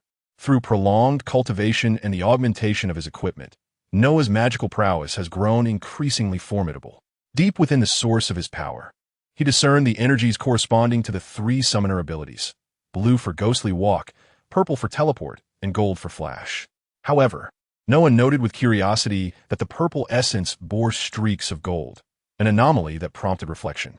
Could this signify that the power of Flash is encroaching upon Teleport? Or perhaps it indicates that Flash enhances Teleport. As Noah pondered this, he leaned towards the notion of an amalgamation of the 2 powers, given that both Flash and Teleport pertain to the realm of space. If that is the case, then my hypothesis is indeed feasible. Noah initially sought to explore whether the Blink possessed latent powers capable of enhancing the magic of the portal. The evidence has revealed that indeed, Blink does possess such power. Now, Noah merely needs to discern how to harness this force. Fortunately, the power summoned by the system is entirely his own, allowing Noah to effortlessly access that golden energy and begin to appreciate the mysteries of spatial power. This enigmatic force enveloped Noah, drawing him into its depths. In the pristine chamber, Noah sat cross-legged at the center, his eyes closed, immersed in the golden power within. After the portal had closed, the training room returned to tranquility. However, the edges of Noah's garments began to flutter, as if a gentle breeze had begun to stir. At this moment, Noah's mind became entirely detached from the external world. His breathing was steady, and his body seemed to gradually merge with the surrounding space, embodying a state reminiscent of the legendary unity of man and nature, completely dissolved into the cosmos, devoid of form, desire, or need. The space around him began to ripple subtly, revealing a peculiar force. Noah's thoughts and perceptions soared to unprecedented heights, gradually converging as he sensed his awareness intensifying. In the next instant, his tightly shut eyes opened, and golden light blazed forth from his gaze. To Noah, time seemed to stand still. Then, propelled by a wondrous force, his consciousness ascended boundlessly, as if his soul were leaving his body, bursting forth from the training room and soaring beyond Earth. Maintaining this state, as Noah's consciousness departed from the planet, he could perceive a location on Earth emanating a formidable spatial energy. He recognized it as the Space Gem. At that moment, having comprehended the spatial power of Blink, Noah attained a remarkable state, feeling as though he had become one with the universe. His vision began to stretch, and his consciousness leapt at superluminal speeds, traversing the cosmic expanse before him. During this journey, the distances of the universe seemed to shrink infinitely, allowing his awareness to roam the boundless cosmos. The 9 realms, the Dark Dimension, the Hell Dimension, the Crimson Dimension, and Noah's own Void Dimension. His consciousness flitted through various cosmic spaces and dimensions. Some powerful beings sensed an intrusion into their domains, yet Noah's speed was so unparalleled that they could not discern what had passed through their realms. The mysterious universe now unfolded before Noah. He could perceive the existence of those powerful dimensions, as well as the locations of other gems, akin to the cosmic cube on Earth that shared the essence of infinite power. Noah felt his consciousness stretching to what seemed like the edge of the universe, akin to an elastic band drawn to its limit, when a force began to tug him back. His vision stretched once more, this time retracting, and in what felt like an instant, his consciousness returned to his body. Sitting cross-legged on the ground, Noah suddenly shivered, the golden light in his eyes dissipating, leaving his expression tinged with a hint of bewilderment and astonishment. He had not anticipated that his first foray into comprehending the spatial power of teleportation would manifest in such a manner. It seemed as though he had merged with the fabric of a universe, the vivid images he had just experienced replaying incessantly in his mind. Upon attempting once more to immerse his consciousness in the golden energy, he was met with disappointment as the previous scene failed to recur. It appeared that his earlier experience was merely a novice boon, a fleeting taste of the exhilaration associated with a high-tier character. To attain such effects in the future, diligent cultivation would be requisite. Nevertheless, following this extraordinary encounter, Noah sensed a significant enhancement in his understanding of spatial power. Initially, his 2 summoning skills, Blink and Teleport, experienced a notable reduction in cooldown time, while their efficacy increased as well. For instance, the distance of Blink, which had previously allowed him to traverse only a few dozen meters, had now expanded considerably due to Noah's growing strength, culminating in a remarkable surge. Upon testing, he discovered that Blink could now cover a distance of over 1,000 meters, evidenced by his ability to teleport onto the surface of the sea. As for the teleport skill, although it still required the true eye for activation, Noah gradually began to perceive a faint, indistinct essence beyond the true eye scope within the teleportation experience. While it was not yet viable as a teleportation point, he was confident that in the future, he would be able to traverse the cosmos without reliance on the true eye. In addition to these 2 summoning skills, the effects of Arcane Leap and Void Walk were also significantly enhanced. Moreover, the distance of the portal magic, which Noah had initially sought to improve, had increased tremendously, now approaching a span equivalent to 5 Earth-Moon distances, and this was merely the beginning, with further enhancements on the horizon. For reasons unknown, following this experience, Noah felt a powerful force beckoning him. In his perception, it was a formidable spatial power, and there was but one treasure on Earth that harbored such immense spatial energy. The Cosmic Cube? The Cosmic Cube, known as the Tesseract, serves as the vessel for the Space Stone, one of the 6 Infinity Stones in the Marvel Cinematic Universe. Once shattered, the Space Stone within could be revealed. Originally held by the Asgardians, the Cosmic Cube was stored on Earth after the ancient conflict between Asgard and the Frost Giants, as Odin deemed it prudent to separate the 2 Infinity Stones in their possession to avoid attracting undue attention, despite Asgard's formidable power. The vastness of the universe contained too many who were driven by madness, prompting Asgard to choose to store the 2 gems apart. The Cosmic Cube subsequently fell into the hands of Hydra's Red Skull, who exploited its power to develop numerous groundbreaking energy weapons. Eventually, the Red Skull was vanquished by Captain America, and the Cosmic Cube was acquired by S.H.O., where a cadre of scientists undertook its examination. Nick Fury sought to emulate the Red Skull by harnessing the Cosmic Cube's potential to innovate energy weaponry. He extended an invitation to Dr. Erik Selvig, one of Thor's esteemed allies on Earth, to assist in the endeavor. Throughout their research, the energy of the Cosmic Cube remained perilously unstable. Ultimately, Loki capitalized on the erratic energy surrounding the Cosmic Cube, using the Mind Stone, another of the Infinity Stones, to ascertain its location and open a portal leading to it. Recently, Noah sensed that the energy of the Cosmic Cube appeared to be destabilizing. If Thanos intended to invade Earth, it was likely that he would act in the imminent future, necessitating preemptive measures on Noah's part. Regarding the Chitauri invasion of New York, Noah was uncertain whether it would wreak havoc upon the city and its inhabitants.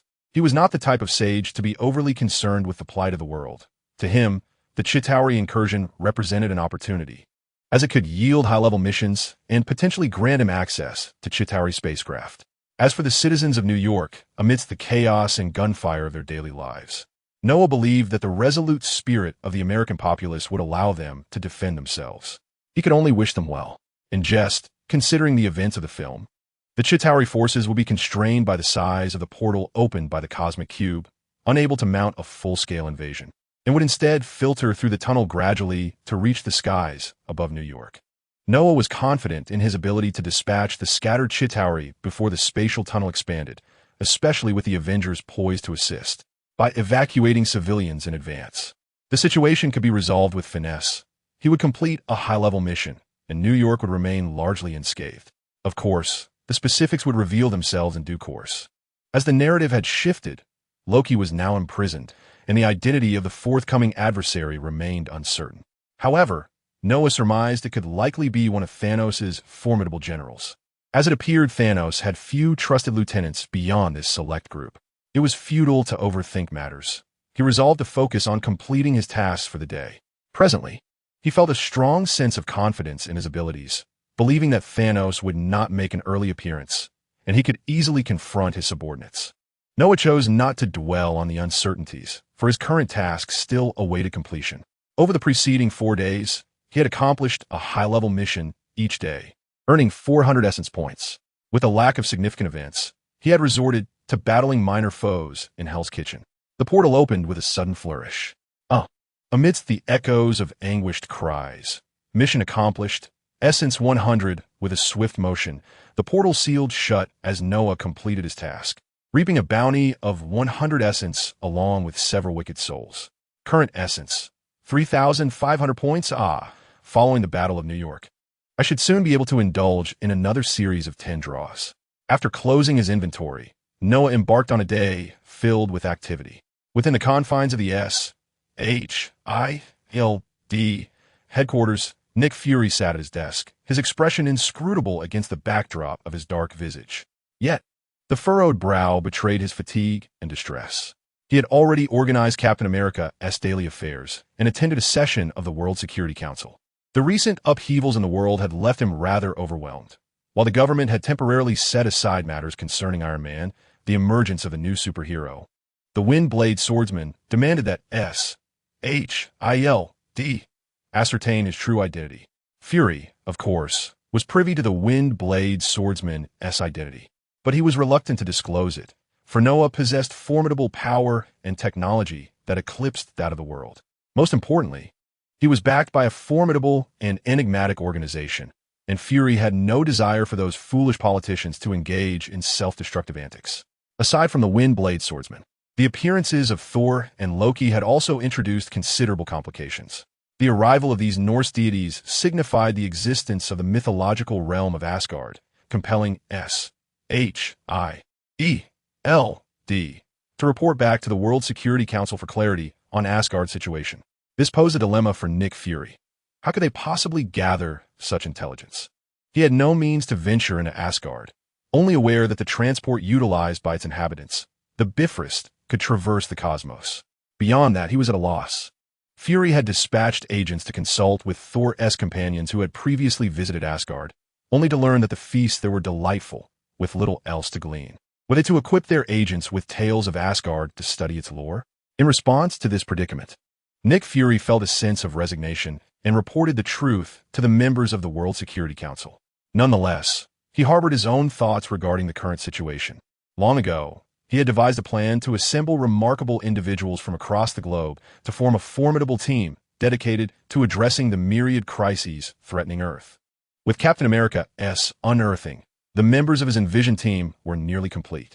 However, the World Security Council had dismissed his proposal, instead directing him to resume the second phase of the Tesseract project, researching energy weaponization. Thus, he was compelled to pause the Avengers' initiative temporarily and focus on sourcing suitable talent to study the Tesseract. After all, SHIELD's funding was reliant on the Council's approval, and he had to respect their directives, though he had not abandoned his aspirations for the Avengers initiative. Thus, He is currently engaged in research on the Cosmic Cube while preparing for the execution of the Avengers Initiative. He has already identified a promising talent for the research project, Erik Selvig, one of Thor's companions on Earth. Selvig possesses profound expertise in spatial studies, making him exceptionally suited for the investigation of the Cosmic Cube. With this in mind, Nick Fury summoned Coulson and tasked him with this responsibility. "Coulson, I entrust this matter to you." "Of course, Director," Coulson replied, subsequently inquiring about his idol. "Director, how is the captain faring?" "Steve, his emotional state has stabilized for the time being. Are you eager to visit him?" Nick Fury responded. Rogers had calmed considerably since his initial awakening, yet he still struggled to adjust to the many changes in the world. "No, I believe it would be best to wait until Captain Rogers has acclimated to his current life before I pay him a visit," Coulson remarked. Although he was a devoted fan of Captain America, he did not wish to disturb him at this juncture. Coulson then departed to locate Erik Selvig and escort him to the SHIELD secret research facility. Nick Fury rested his chin on his hands, contemplating several matters. A particular concern weighed heavily on his mind, the issue of an insider that Noah had previously mentioned. Despite initiating an investigation upon learning of the insider, progress had been slow, and if results did not materialize soon, he intended to employ his secret methods for further inquiry. Fury's gaze flickered as he pondered the plans ahead. In a brief span, he had astonished his mentor twice. Chapter 99. Tony's Destroyer Armor JARVIS. Prepare to commence the 50-second experiment. Tony Stark's villa, perched by the seaside, conceals a laboratory beneath its surface. Currently, Tony is occupied with various tasks in the adjacent lab. Should anyone venture to his location, they would quickly notice that the temperature here exceeds that of the outdoors significantly. Merely remaining for a few moments would leave one drenched in sweat. Dressed in a black tank top, Tony wipes his brow with a towel, the arc reactor in his chest casting a blue glow through his clothing. The elevated temperature in this space is primarily due to a large furnace situated in one corner of the room, which radiates heat throughout. Originally, the underground level of Tony's villa lacked such a furnace. Its presence stems from the remnants of the destroyer he had brought back from New Mexico. Since acquiring the destroyer debris, Tony has immersed himself in relentless research, his character compelling him to persist with anything that piques his interest. He has attempted to melt portions of the destroyer remains, only to discover that the small furnace within his lab is insufficient to reach the melting point required for the material. This revelation left Tony astonished. The metal with the highest melting point on Earth is tungsten, boasting a remarkable temperature of 3,422 degrees Celsius, while the furnace he had constructed could reach an astonishing 5,000 degrees. Yet, despite this, the enigmatic metals remained unscathed. This peculiar phenomenon only heightened Tony's intrigue regarding these strange materials.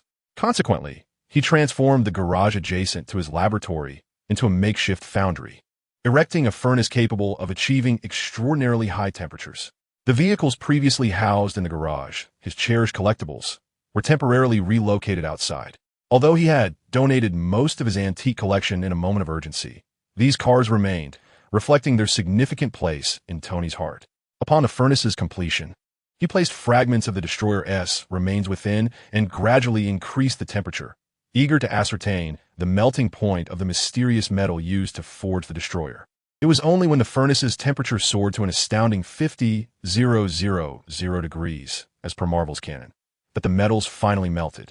With the successful liquefaction of these enigmatic substances, Tony endeavored to utilize them in the creation of a new suit of armor. After his myriad experiences, he yearned to construct an even more formidable suit. Given that nanotechnology is not something that could be developed overnight, he turned his attention to the destroyer armor, having witnessed its immense power firsthand. Should he thoroughly analyze its design, it might lead to a significant enhancement of his own armor. However, after several days of investigation, he remained perplexed by how such a seemingly empty shell of armor could possess such strength.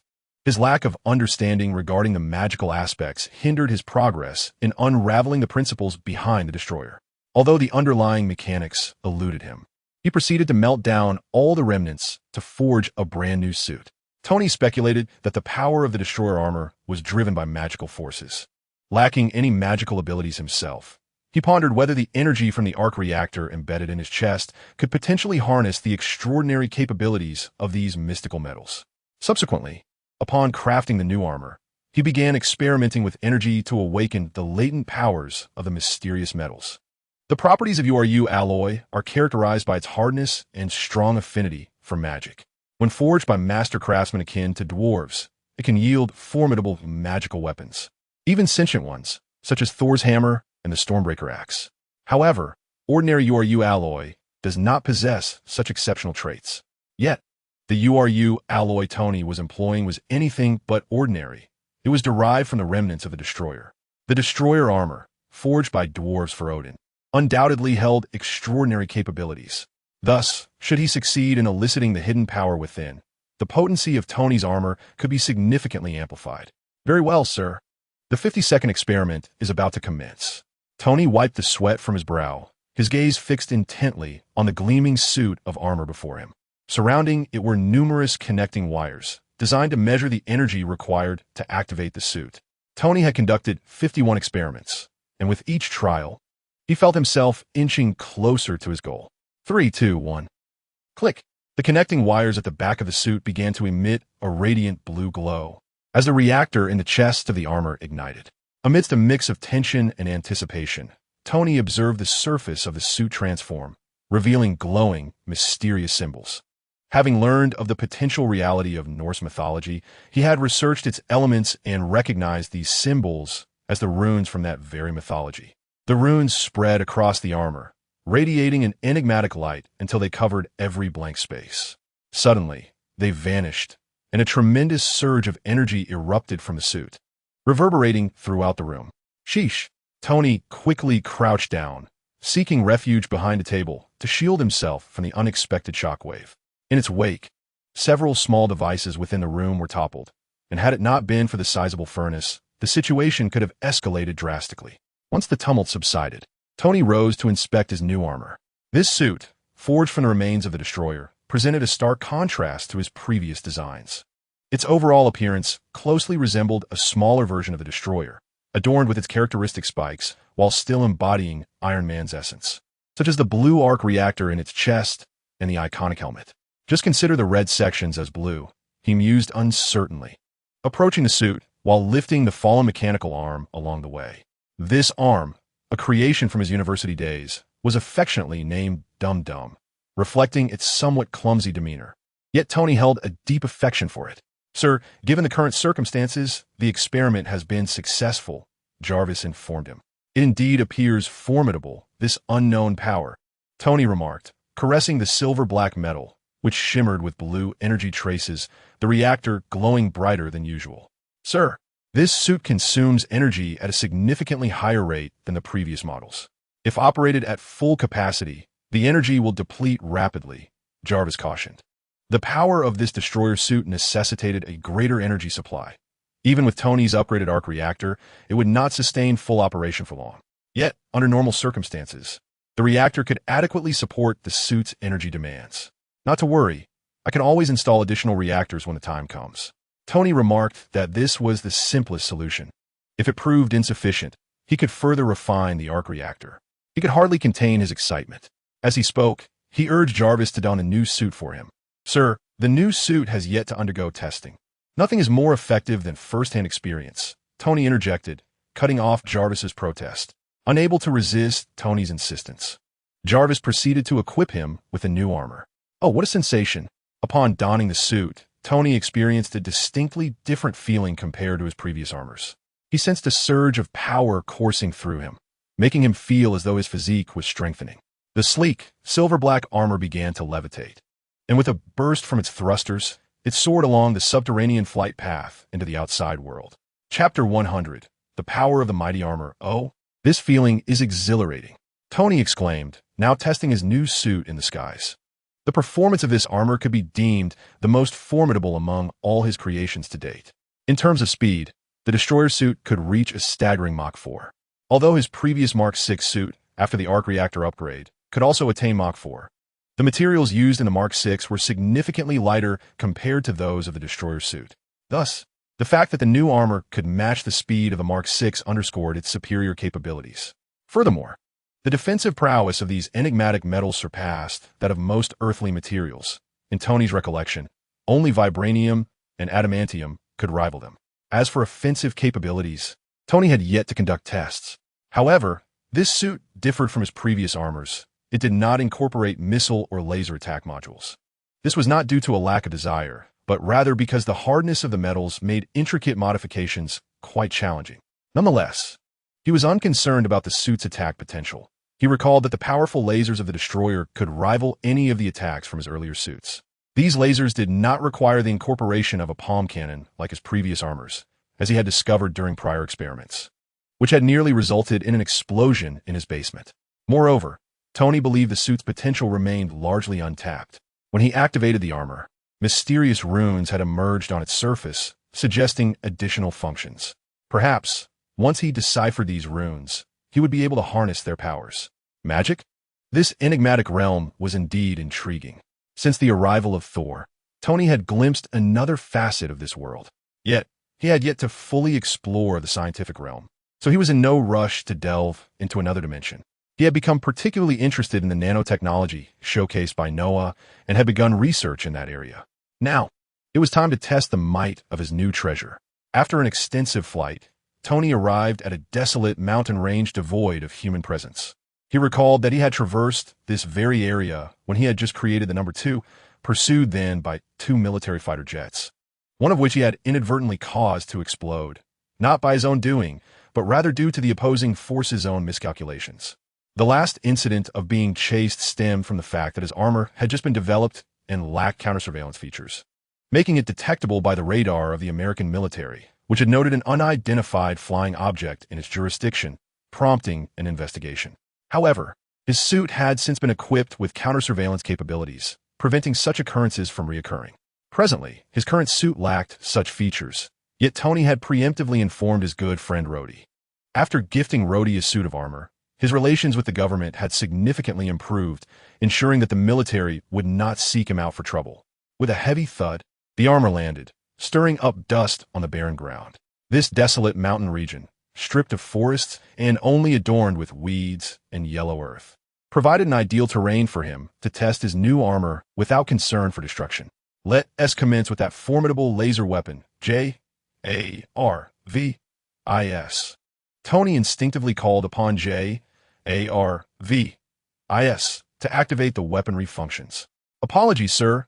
I am unable to control this suit, J-A-R-V-I-S,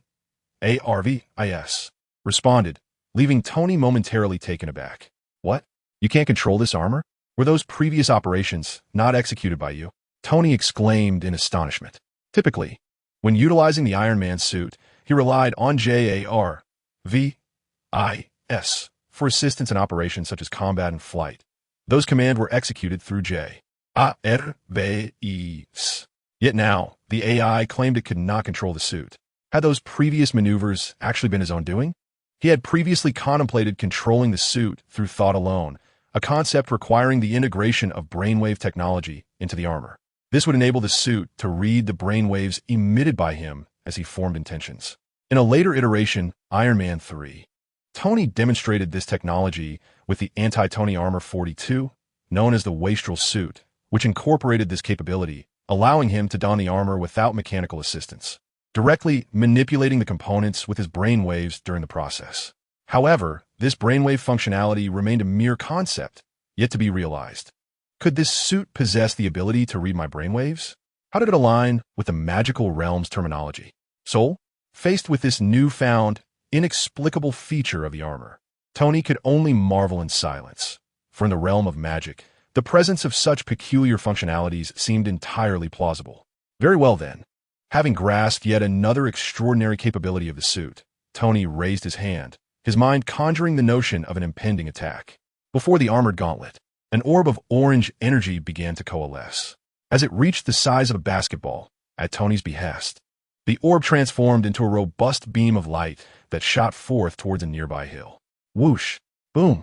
The orange beam struck the hill with tremendous force, penetrating it instantaneously and leaving behind a dark void filled with molten red lava. The beam continued unabated, ultimately colliding with a towering cliff, resulting in a violent explosion. Incredibly, Jarvis, did you witness that? Tony exclaimed, exhilarated by the laser's power. Indeed, sir. But I must caution you that the recent attack consumed 20 units of energy from the arc reactor, Jarvis replied. I understand, Tony said. Upon returning, I shall augment this suit with additional reactors and subsequently upgrade them. The energy expended, 20 units, would not have yielded such a formidable assault with the previous suit's attack system. Tony was well aware of how to address the issue of insufficient energy. The simplest solution was to incorporate several more arc reactors, a method he had previously employed in the films, notably in Hulkbuster armor, which utilized a total of 13 reactors. Of course, the Hulkbuster armor had yet to make an appearance. Let us test the might of a more potent assault. Energy began to gather once more in his hand. Like a child with a new toy, Tony could not resist experimenting further with the capabilities of the destroyer armor. This time, he concentrated the energy into a spherical projectile and launched it. Boom! This time, the hill was unable to evade its fate, utterly vaporized by the intense heat of the orange energy projectile, leaving behind a pit filled with black smoke and molten rock. Impressive power, Mr. Stark. Your new suit is indeed remarkable. At that moment, applause erupted from behind, followed by a voice that captured Tony's attention.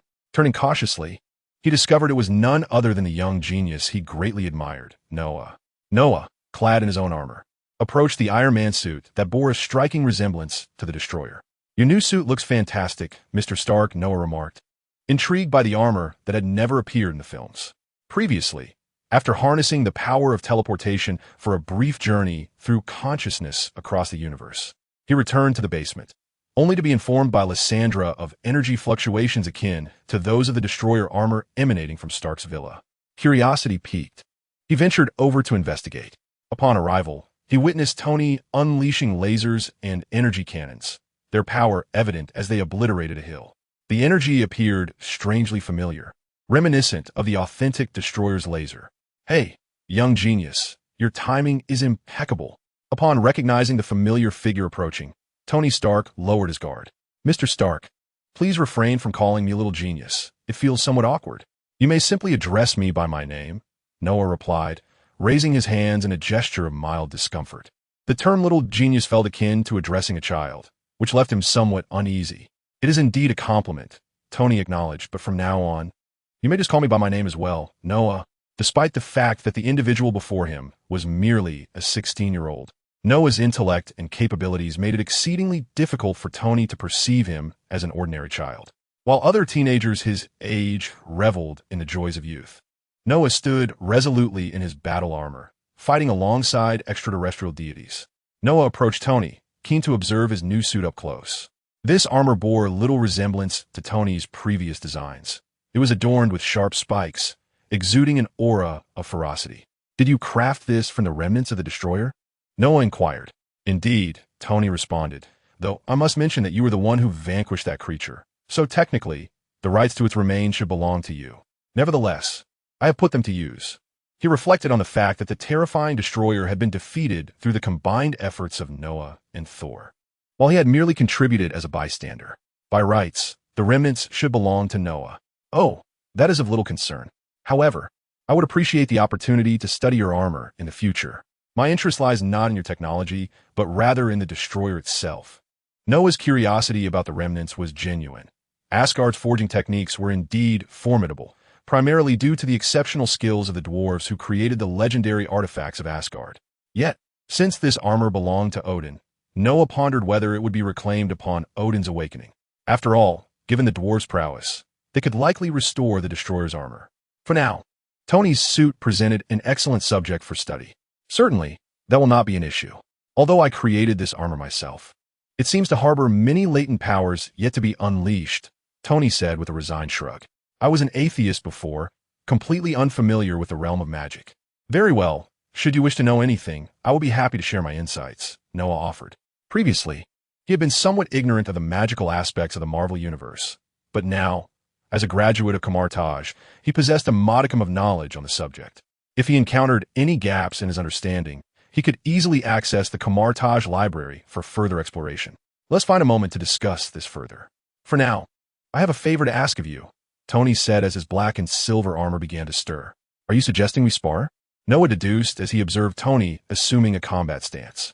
Yes, I have just completed testing the long-range capabilities of my new suit, and now I wish to evaluate its close combat prowess. Since you are here, would you kindly indulge me? Tony assumed a combat stance, yet discreetly instructed Jarvis within his armor. Jarvis, please assist me in the fight. Certainly, sir. However, I currently lack control over the suit and can only provide strategic advice and analyze the opponent's fighting style. Very well, I can manage on my own, Tony replied, clenching his fists and nodding at Noah. Before becoming Iron Man, Tony's pastimes included throwing parties and mingling with cover girls. The notion of combat had never crossed his mind. It was only after he donned the Iron Man suit that he consciously began to train his body and hone his fighting skills. As evidenced in the latter parts of the films, Tony's training indeed progressed, from sparring with Happy in Iron Man 2 to single-handedly storming the lair of the Mandarin in Iron Man 3 without his armor, showcasing his earnest commitment to self-improvement, though he still had room for growth. Noah, of course, would not decline such a challenge. Upon seeing Tony ready, he bent forward and charged ahead. Clang! Tony deflected the incoming punch, bolstered by the might of his destroyer's suit, resisting the forceful blow. Subsequently, employing his acquired combat techniques, complemented by Jarvis's guidance, he launched an offensive against Noah. As Noah parried, he began to gauge the power of Tony's armor. Initially, he refrained from exerting full force, seeking to test the capabilities of the suit. However, he observed that Tony's fighting skills appeared somewhat unrefined, resembling a novice engaged in battle. Why was he not allowing Jarvis to fight on his behalf? Tony's assaults were formidable, each strike infused with immense power thanks to his suit. Yet to Noah, who possessed masterful combat skills, they seemed rather ordinary and easily countered. Clang! After successfully blocking Tony's attack, Noah struck Tony's chest with an open palm, producing a resounding metallic clash. Tony staggered back, his feet carving 2 trenches into the ground. Gazing at the point of impact on his chest, he noted the absence of any indentations, which filled him with admiration for the suit's defensive capabilities. Had the force of that blow been directed at his previous armors, they would have undoubtedly caved in. Upon halting, Noah sensed an unusual presence emanating from Tony, or rather, something extraordinary about his armor. Tony also felt a change within his suit. He raised his arm and noticed that the surface of the armor was now adorned with the mysterious runes he had seen earlier. As these runes emerged, he perceived transformations occurring within his own body. What is this? I feel an overwhelming surge of power. Tony clenched his fists, feeling an unending wave of strength coursing through him, a sensation he had never experienced before. This feels magnificent. As he moved his body, he realized that the appearance of the runes had enhanced his agility in the suit, making it seem as if he had become one with the armor. Though uncertain of the events unfolding, the next round of battle was upon us. Tony, now faster and stronger, lunged toward Noah. Do not be so obstinate in the future. Chapter 102, from the warrior Tony. Noah was aware that the artifacts of Asgard could bestow great power, as illustrated in Thor, Love, and Thunder, where Jane transformed into the mighty Thor after acquiring a damaged version of Mjolnir. This served as an apt example, and it appeared that Tony before him was experiencing something akin to this phenomenon. However, Jane's transformation was facilitated by Thor's prior command from Mjolnir to protect her. The artifact possesses a spirit, and only through its recognition can one harness its power. Noah remained puzzled by Tony's current state. Be cautious, Noah. As Noah contemplated, the now swifter Tony had already darted before him, the wind from his punch howling toward Noah. At this moment, Tony's strength was formidable. Noah could feel it even while attempting to block. Yet, such force, while impressive, still paled in comparison to Noah's own. Especially considering that after donning his armor and channeling his magical energy, Noah's power had surpassed even that of the Hulk. Bang! Clang!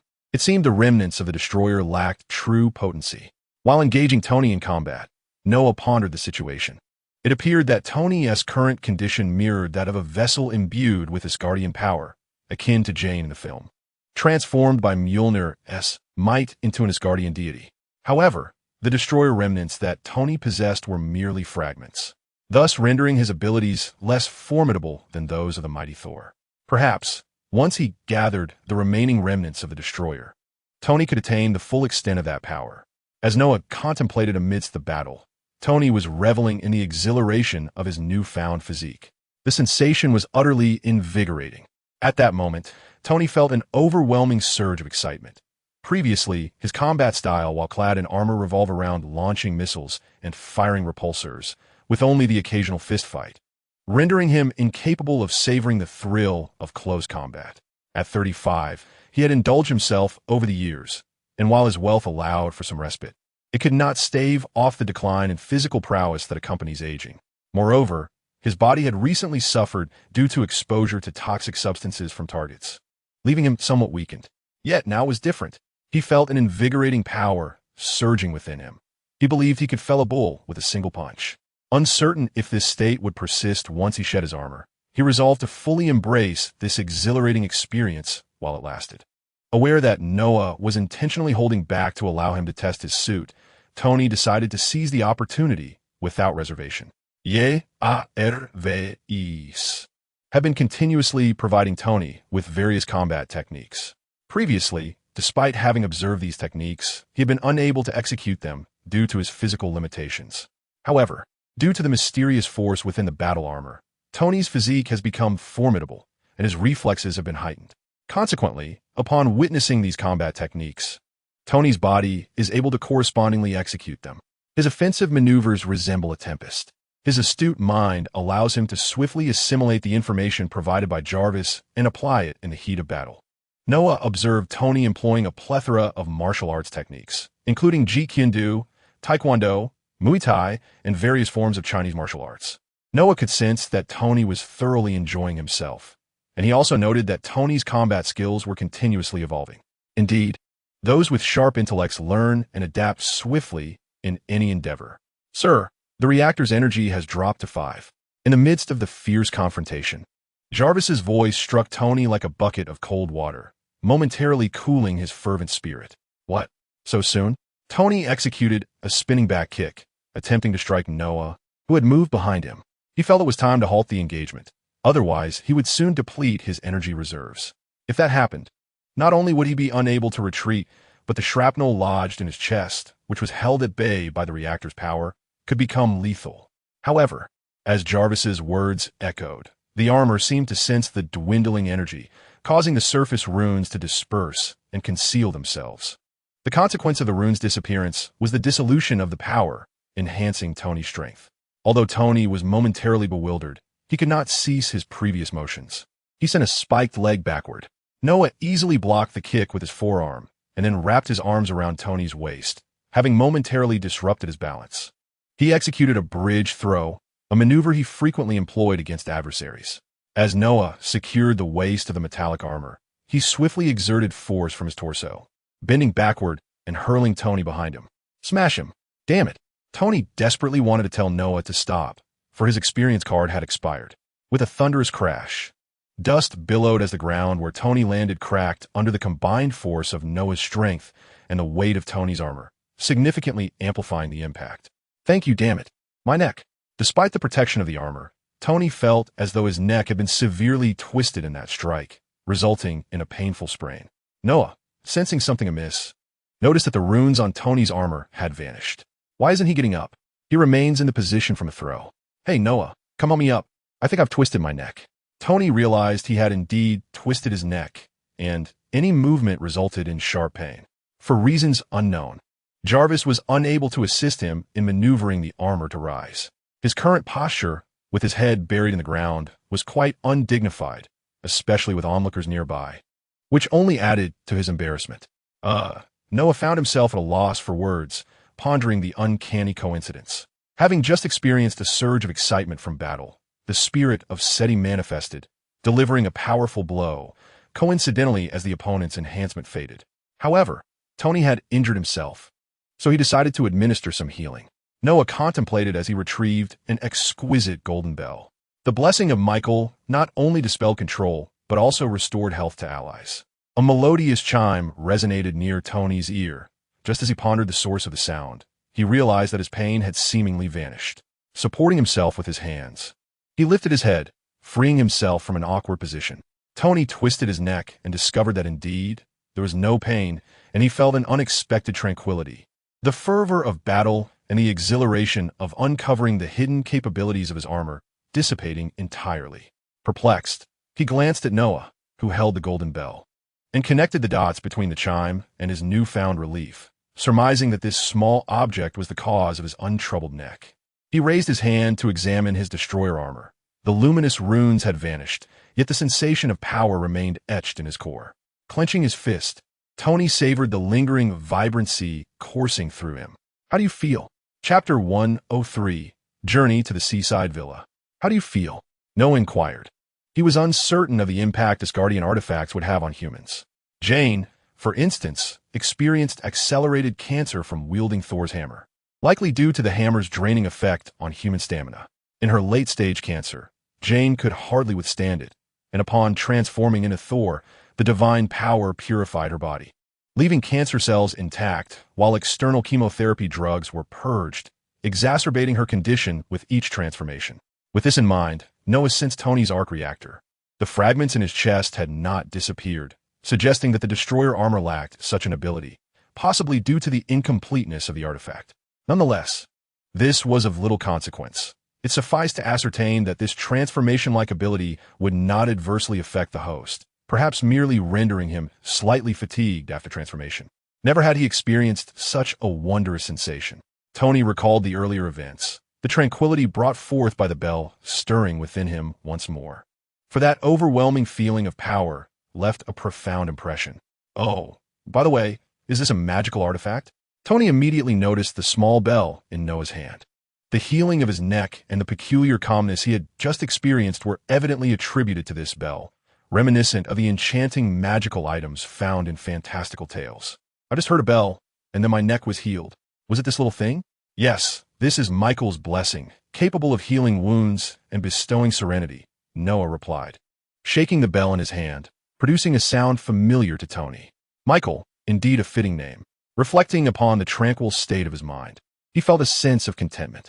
After all, ever since his return from captivity and his ascension to Iron Man, it had been a long time since he experienced such serenity. As the tumult of battle subsided, the dust and debris caused by the immense upheaval gradually settled. The surroundings bore the scars of their fierce confrontation. Boulders lay shattered, trees were uprooted, and the cacophony of their clash had sent all creatures within a 10-kilometer radius fleeing in terror. Such was the nature of a battle between titans. Even unintended consequences could wreak havoc upon the environment. This was the very reason why several superheroes from the Avengers faced disdain from the public. However, at present, neither Noah nor Tony was concerned, for they were in an uninhabited zone. Even if they leveled the area, it would go unnoticed for some time. So, how are you feeling now?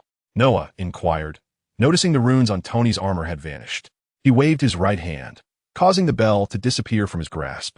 Having returned it to his backpack, and then directed his question to Tony. After hearing the sound of your magical bell, I feel much better. That thing is truly remarkable.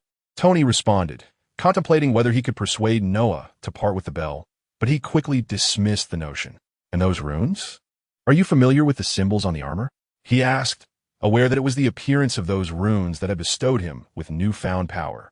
Yet, his knowledge of such matters was limited, and he realized he had the perfect opportunity to consult someone well-versed in magic. I'm not entirely knowledgeable, but I can share some insights if you're interested. However, let us find a more suitable place to converse. This isn't ideal for a discussion, Noah suggested, gesturing to the uneven ground around them, still shrouded in dust, making it impossible to have a quiet chat. Right, let us move. My reactor's energy is running low. If we linger too long, I won't be able to return, Tony remarked, tapping the blue arc reactor on his chest. He had no desire to drag his armor back home, especially since it was beyond his capacity to carry it. How about coming to my place? I had intended to invite you over last time, Tony proposed.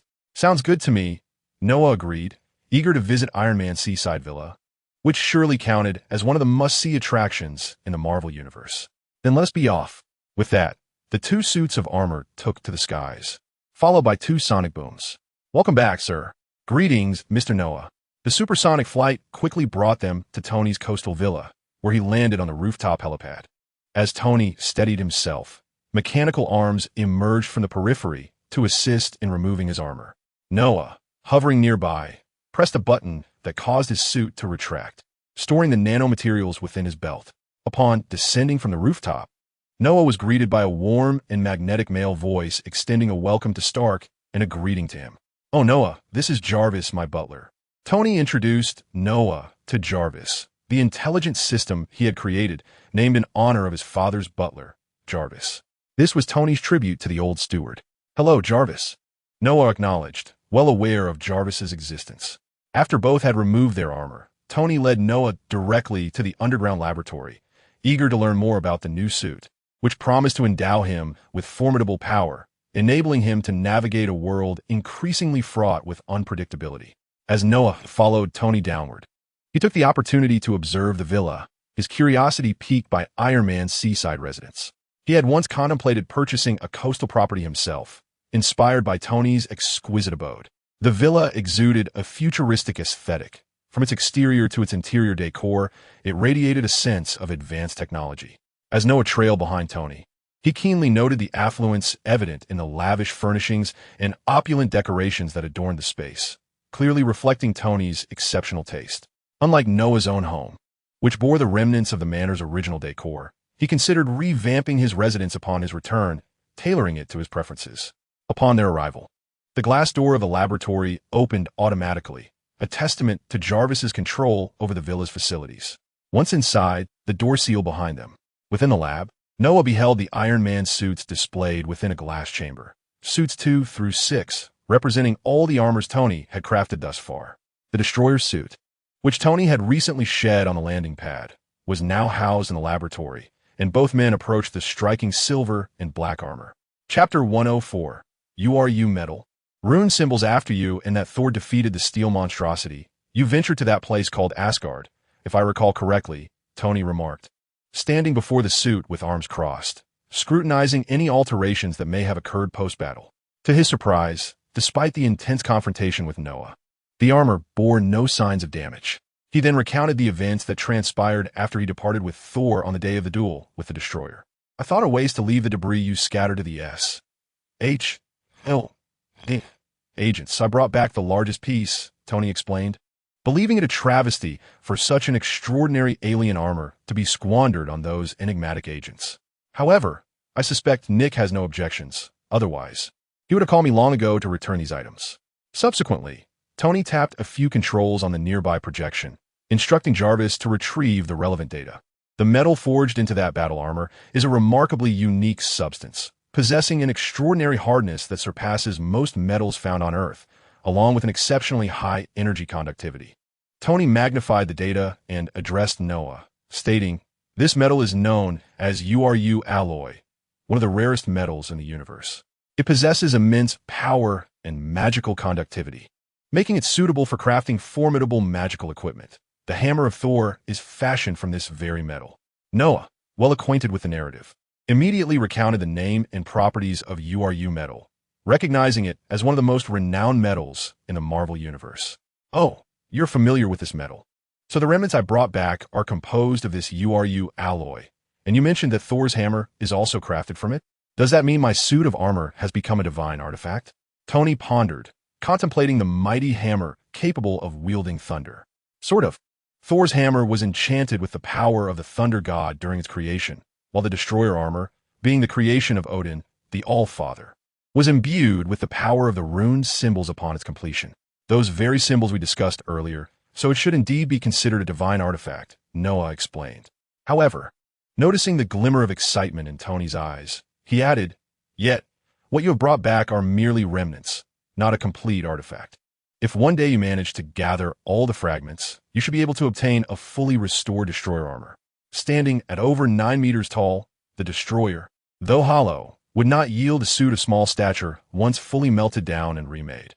Could the anti-Hulk armor be born ahead of schedule?" Noah interrupted Tony's rising enthusiasm, harboring thoughts he had yet to voice. After all, the Destroyer armor belonged to Odin, merely taken by that mischievous child Loki. If Odin were to awaken, would he seek to reclaim it? Contemplating this, Noah realized another issue. Wasn't Odin still alive?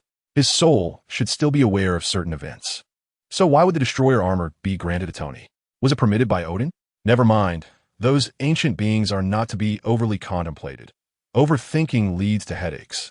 Setting aside such musings, Noah reached out and touched the Destroyer armor. A spark of magic made contact, causing the surface of the armor to illuminate with mysterious rune symbols, which soon spread across its entirety. These are the rune symbols, he noted. According to legend, Odin hung upside down from the world tree for 9 days and nights to acquire the rune symbols. He then exchanged his right eye with the wisdom god Mimir to gain the rune's incantations. The combination of the two is what we call the rune symbols. Tony gazed at the glowing symbols and remarked, "Oh, you seem quite knowledgeable." Noah admitted, "I don't know much about these matters. I only recognize these mysterious symbols as Odin's runes, having never particularly focused on the tales of Norse mythology. Certainly, upon realizing the existence of Asgard, I delve into the knowledge of Norse mythology." Tony gazed at the runes that had dimmed once more due to the absence of subsequent magical enhancement. Noah nodded thoughtfully, then turned to Tony and remarked, "Tony, you must engage in more physical training. Utilizing these artifacts from Asgard demands stamina.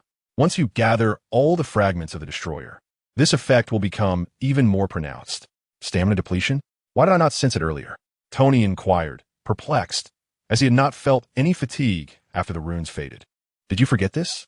Noah replied, revealing a golden bell that had mysteriously appeared in his hand. "Michael's blessing not only healed your injuries, but also replenished your energy, which is why you didn't notice your stamina waning." Tony suddenly realized that he would need to incorporate more exercise into his future schedule. "By the way, Tony, how did you activate this suit without any magical power?" Noah questioned, as he perceived the suit to be a magical apparatus. Could Tony's arc reactor provide the necessary energy for such a device? "I discovered this through trial and error. By adjusting the energy output of the reactor to the appropriate frequency and fluctuation, I could simulate the energy required by the suit," Tony replied, though he felt he was embellishing the truth. "Remarkable. It can function that way?" Noah proceeded to examine the runes engraved on the surface of the suit. Although he was not well versed in runes, he believed that magic often leads to similar conclusions, and having recently studied the magic of Camartage, he had gained some insights that would allow him to repair a few magical inscriptions. After all, the suit was crafted from the melted remnants of the destroyer, which inevitably affected the runes inscribed upon it. So Noah took the opportunity to restore those elements. As Tony observed Noah conjuring magical light and performing seemingly intricate gestures, he marveled, "You're only 16. How have you acquired such vast knowledge of both magic and technology?" Although Tony considered himself a genius, at 16 he had merely graduated from MIT a year prior and was still in a learning phase. Compared to an ordinary person, he was indeed extraordinary. Yet standing beside Noah, he felt like a novice in a grand realm. After all, the young man before him was not only a scientific prodigy, but also a formidable sorcerer. Tony pondered how Noah had mastered such skills. Had he perhaps begun his studies in the womb? "I can only attribute it to innate talent," Noah mused. "The system is powerful. Having a system is a privilege. I can take you to the place where I learned magic. I believe you would find it fascinating," Noah added. Noah contemplated the existence of the supreme sorcerer Iron Man in certain parallel universes. Perhaps bringing Tony to Camartage could yield unforeseen outcomes. After a brief interval, Noah successfully organized the runes, a task that proved somewhat challenging given his unfamiliarity with the domain. "Well done, Noah. I must express my gratitude today. Since it's lunchtime, would you care to join me for a meal?" Chapter 105. Conversation. You shouldn't have any issues with this food, right? Indeed. Tony Stark was quite an eccentric individual. Unlike other affluent individuals who indulged in gourmet delicacies, Tony surprisingly relished hamburgers and pizzas, which many wealthy folk deemed as junk food. "I've never had a cheeseburger." After assisting Tony with some minor issues regarding his suit in the laboratory, Tony invited Noah to stay for lunch. During his previous visits to the lab, Noah had observed the villa, noting that apart from Tony, there were no other inhabitants. The only other individuals present were the housekeepers, as cleaning services were scheduled weekly. For meals, Tony primarily relied on takeout or dining out. Before Noah lay a table adorned with numerous hamburgers and pizzas, freshly ordered by Tony. He was not surprised by the array of fried food, as Tony had always exhibited a penchant for such fare in the films. If you're not accustomed to this, a few steaks from a renowned restaurant will be arriving shortly. Wagyu beef, which should suit your palate. Initially, that restaurant did not offer takeout, but once they learned of my identity, they made an exception. Ding dong. Oh, speak of the devil. It has arrived swiftly. As Tony prepared to regale Noah with tales of his illustrious reputation, the doorbell rang. Assuming it was the delivery he had ordered, Tony promptly rose to answer the door. Positioned in the living room, they were quite near the entrance, allowing Tony to reach it in no time. "Good day, Mr. Stark. Here is the steak you ordered." Upon opening the door, Tony was greeted by a man dressed in a black suit, who appeared more like a formal attendant than a delivery person. The man held a black leather bag and beamed a bright smile upon seeing Tony, exuding a hint of excitement. "Clearly a fan of Iron Man, Mr. Stark. Our boss mentioned that whenever you are available, you are welcome to dine at our restaurant, where we shall provide you with the utmost esteemed service." "I understand. Just place the items on the table. Thank you." Before the suited man could finish his sentence, Tony interrupted him, and the man instinctively complied, setting the items on the table inside. Tony then closed the door, leaving the man momentarily stunned, nearly colliding with his nose. Tony had a habit of never accepting items offered by strangers. "Oh, damn it, that wretched boss of mine made me say all those things, and I completely forgot to ask Iron Man for his autograph." The man in the suit began to feel regret after Tony closed the door. He had heard that Iron Man, Tony Stark, ordered steak at their restaurant, and as a devoted fan of Iron Man, he eagerly volunteered to deliver the meal. Furthermore, his boss had encouraged him to mention their restaurant during the encounter. If Iron Man were to dine there, it would be immensely profitable, given the extraordinary influence he wielded. Unexpectedly, due to a few extra words he had spoken, he lost the opportunity for an autograph, leading him to curse his unfortunate boss internally. Inside, Tony was blissfully unaware of the suit-clad man's inner turmoil. Regarding the restaurant, in a certain sense, the man's intention may have succeeded, as Tony typically held a rather indifferent attitude towards where to dine.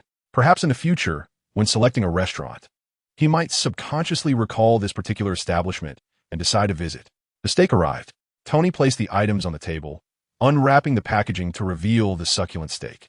Juicy and tender, adorned with exquisite marbling, it was indeed a mouth-watering sight. Who would have thought that the illustrious Tony Stark had a penchant for such fare? If others were to learn of this, their jaws would surely drop in astonishment. Noah picked up a knife and fork that accompanied the steak takeout, slicing into the meat. At the moment the knife pierced the surface, juices flowed from the incision.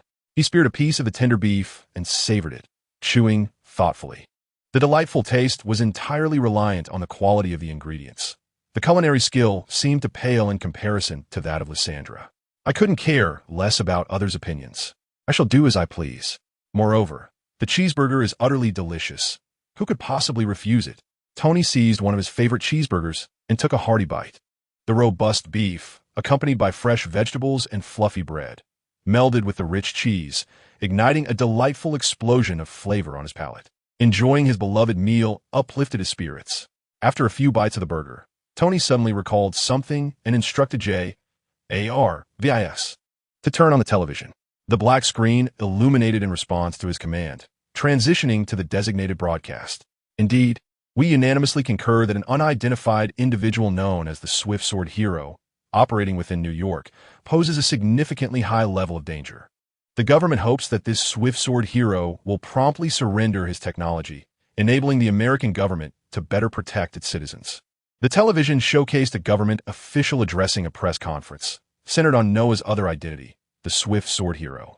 The official spoke eloquently to the reporters present, delivering grandiloquent remarks about serving the greater good of America and its people, while the journalists below secretly chuckled, thinking to themselves, "Who do you think you're fooling?" The irritating politicians have recently been engaging in subtle maneuvers within public discourse, intending to exert pressure on you. They profess to seek your battle armor technology in the name of global protection, yet their true aim is to acquire formidable weaponry. Tony gazed disdainfully at the television, recognizing the familiar scenes. Not long ago, he too faced a similar predicament. "Do you require my assistance? I possess considerable experience in navigating such situations." "No need. Frankly, I am entirely unaware of their antics, and their words hold no significance for me, as I have not exposed my identity like you have." Noah shrugged, indifferent to the opinions of these officials. To put it bluntly, he regarded them as no different from ants, with the sole distinction of being slightly more bothersome. However, allowing them to continue this way is untenable. "I shall devise a strategy to address this matter upon my return," Noah remarked, acknowledging that while he was unfazed, the relentless tarnishing of his reputation by these individuals was indeed irksome. He had some ideas on how to deal with them. Possessing the formidable Lysandra made handling these nuisances relatively straightforward. For instance, he could have Lysandra uncover their dark secrets, ensuring their removal from power. Those who attain such positions are rarely untainted. They cannot withstand scrutiny. This is merely one approach, if necessary. He could resort to more drastic measures to silence them permanently. He was no saint and harbored no reservations. Very well, as long as you have a solution. Should you need my assistance, do not hesitate to ask. Subsequently, as Tony dined, he inquired about Asgard. His curiosity piqued regarding the legendary realm of the gods and whether it was as magnificent as the myths depicted. Asgard is indeed grand and awe-inspiring. My visit left a profound impression on me, Noah recounted, describing Asgard's unique geography. A flat planet, though it may sound peculiar, it undeniably exists. He elaborated on Asgard's technology, expressing his bemusement at its seemingly disjointed technological advancements. Tony was eager to witness Asgard firsthand, his curiosity only intensifying following Noah's descriptions. Noah offered to take him there, noting that Thor had previously acknowledged Tony as a friend, making a visit to Asgard a feasible endeavor. By the way, there is something you might find particularly intriguing, Tony. Chapter 106, a subtle reminder. Tony learning magic? So, what exactly are the two of you planning? Did I not mention? We wish to see Captain America. Before Tony and Noah, a holographic projection of a black egg appeared, with the projection device composed of nanomaterials beneath it. Just moments ago, Noah recounted to Tony the astonishing news regarding Captain America, revealing that he had not perished, but had indeed been rescued. Tony, intrigued by this revelation, decided to seek out Nick Fury directly. However, Noah interjected, suggesting they first consult Nick Fury's perspective to avoid any potential complications during their visit. Consequently, Noah skillfully infiltrated Nick Fury's mobile device, a maneuver he frequently employed whenever he needed to reach out to Fury. The latter could only silently marvel at Noah's audacity. While Fury was deep in contemplation regarding the Tesseract project within his office, his phone suddenly displayed Noah's visage, prompting him to rub his forehead in exasperation. He yearned to inquire why Noah could not simply place a conventional phone call. As he continued to observe the screen, he noticed Tony's silhouette, which piqued his curiosity about their unexpected collaboration. Upon speaking, Tony mentioned a classified incident pertaining to S.H.I.E.L.D. that should remain unknown to outsiders, the revival of Captain America. Initially perplexed, Nick Fury's confusion deepened when he caught a glimpse of Noah beside Tony, leading him to deduce who had divulged such sensitive information to Tony. Fury, well acquainted with Noah's enigmatic nature, recognized that he had been the one to inform S.H.I.E.L.D. about Captain America's situation. It was likely that Noah had already foreseen the circumstances surrounding Captain America's rescue, thus enabling him to relay the news of his awakening to Tony. However, given that Steve Rogers had only just regained consciousness and was in a fragile emotional state, Fury believed it best to allow Rogers some solitude, free from disturbances. Hence, he declined Tony's request, resulting in their initial exchange. Tony, I must emphasize that Captain America has only just awakened. His condition requires a period of rest and tranquility without any interruptions, Fury stated, placing the phone before him and leaning against a cup, allowing his hand to free itself for a thoughtful pose that he so relished, conveying both sophistication and exerting pressure on the other party. Rest? Isn't he a super soldier? He is not a newborn requiring soothing, Tony retorted, his sarcasm evident. Super soldiers are still human, Tony. Moreover, this particular super soldier was a close friend of your father, Howard Stark, which technically warrants you addressing him as Uncle, Fury replied. Indeed, Steve Rogers and Howard Stark shared a deep camaraderie, and calling Captain America Uncle would not be amiss, though it was likely that Tony would resist such a designation. My friends are of no concern to me, Tony responded dismissively. Tony's father, Howard, was perpetually engrossed in work during Tony's formative years, leaving little room for nurturing their relationship. As time passed, a palpable distance grew between them, leading Tony to harbor resentment towards his father. Consequently, he exhibited reluctance towards matters associated with him, including the words spoken by Nick Fury. However, upon discovering the new element synthesis method bequeathed to him by his father, Tony's perception of Howard began to shift, albeit slightly. Regardless, it was imperative to allow him solitude for the moment. A soldier who had been frozen for 70 years required time to acclimate to a drastically transformed world. There would be opportunities in the future for introductions. Within Nick Fury's strategy, both Tony and Noah were integral members of his Avengers initiative, alongside Captain America, who was also part of the plan. Ample chances for their acquaintance lay ahead. After listening intently, Tony wished to express further thoughts to Nick Fury, but Noah interjected, interrupting Tony's intentions. "Since it's not convenient now, we shall defer our visit," Noah remarked, as Tony's curiosity merely aimed to glimpse the essence of a human who had been encased in eyes for 70 years. After contemplating, Noah directed his attention back to the projection of Nick Fury, stating, "The door is mutual." "Pardon?" Nick Fury, perplexed by Noah's sudden utterance, questioned the mention of a door. "It's nothing, just a small piece of advice," Noah concluded before abruptly ending the call. "Wait a moment."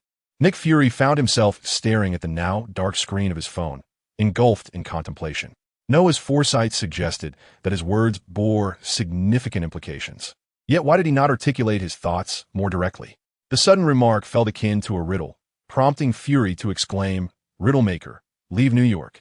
With one hand supporting his forehead and the other resting on the table, Fury began to ponder the significance of the door, his fingers rhythmically tapping against the surface. Door. Door. Damn it. Unbeknownst to Noah, Fury had begun to adopt a frustrated demeanor. His previous statement hinted at the Tesseract, yet Fury remained unaware of its potential as a portal.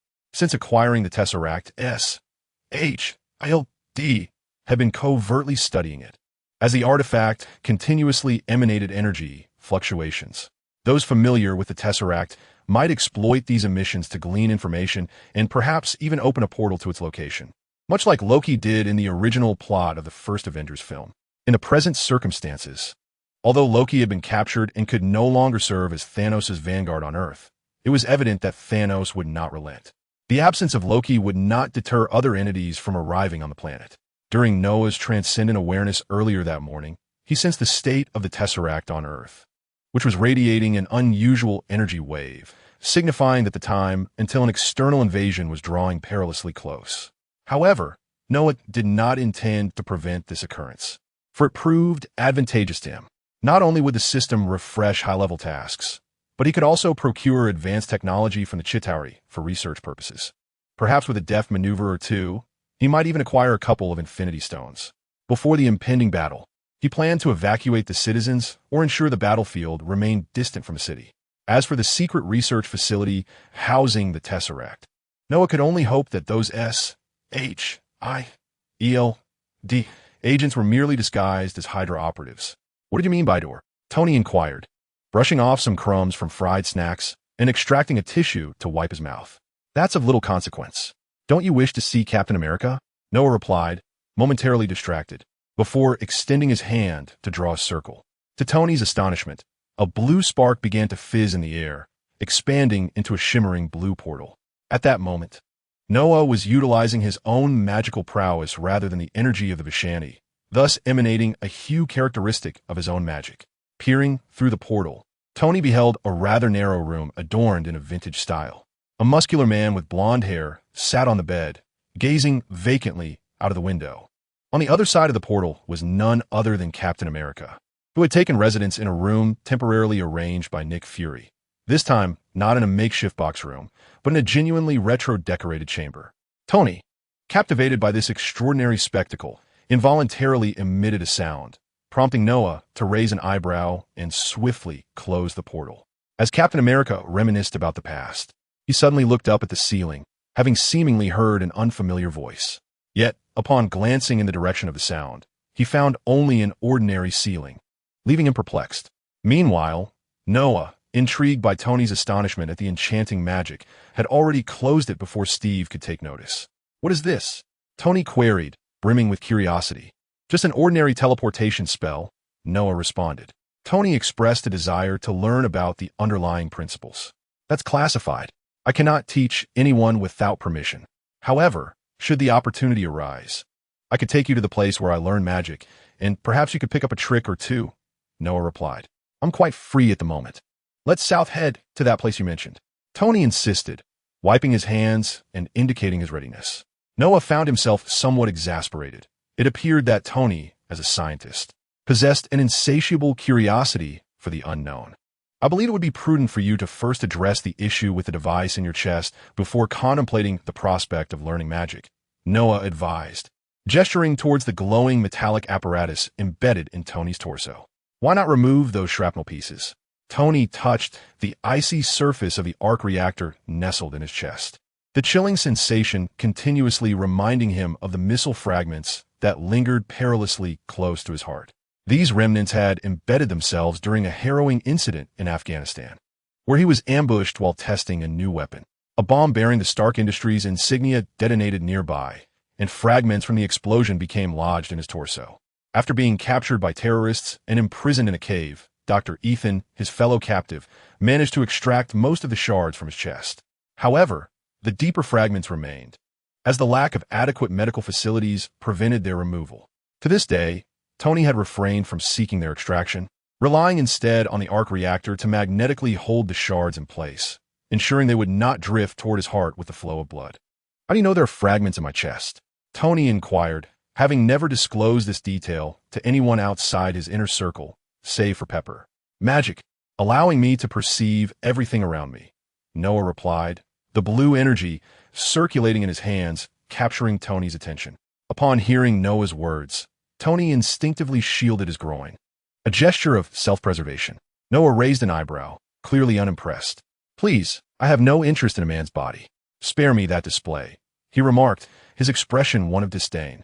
He possessed no ability to see through clothing, merely a heightened awareness of his surroundings, which could extend to the shapes of objects if he focused intently.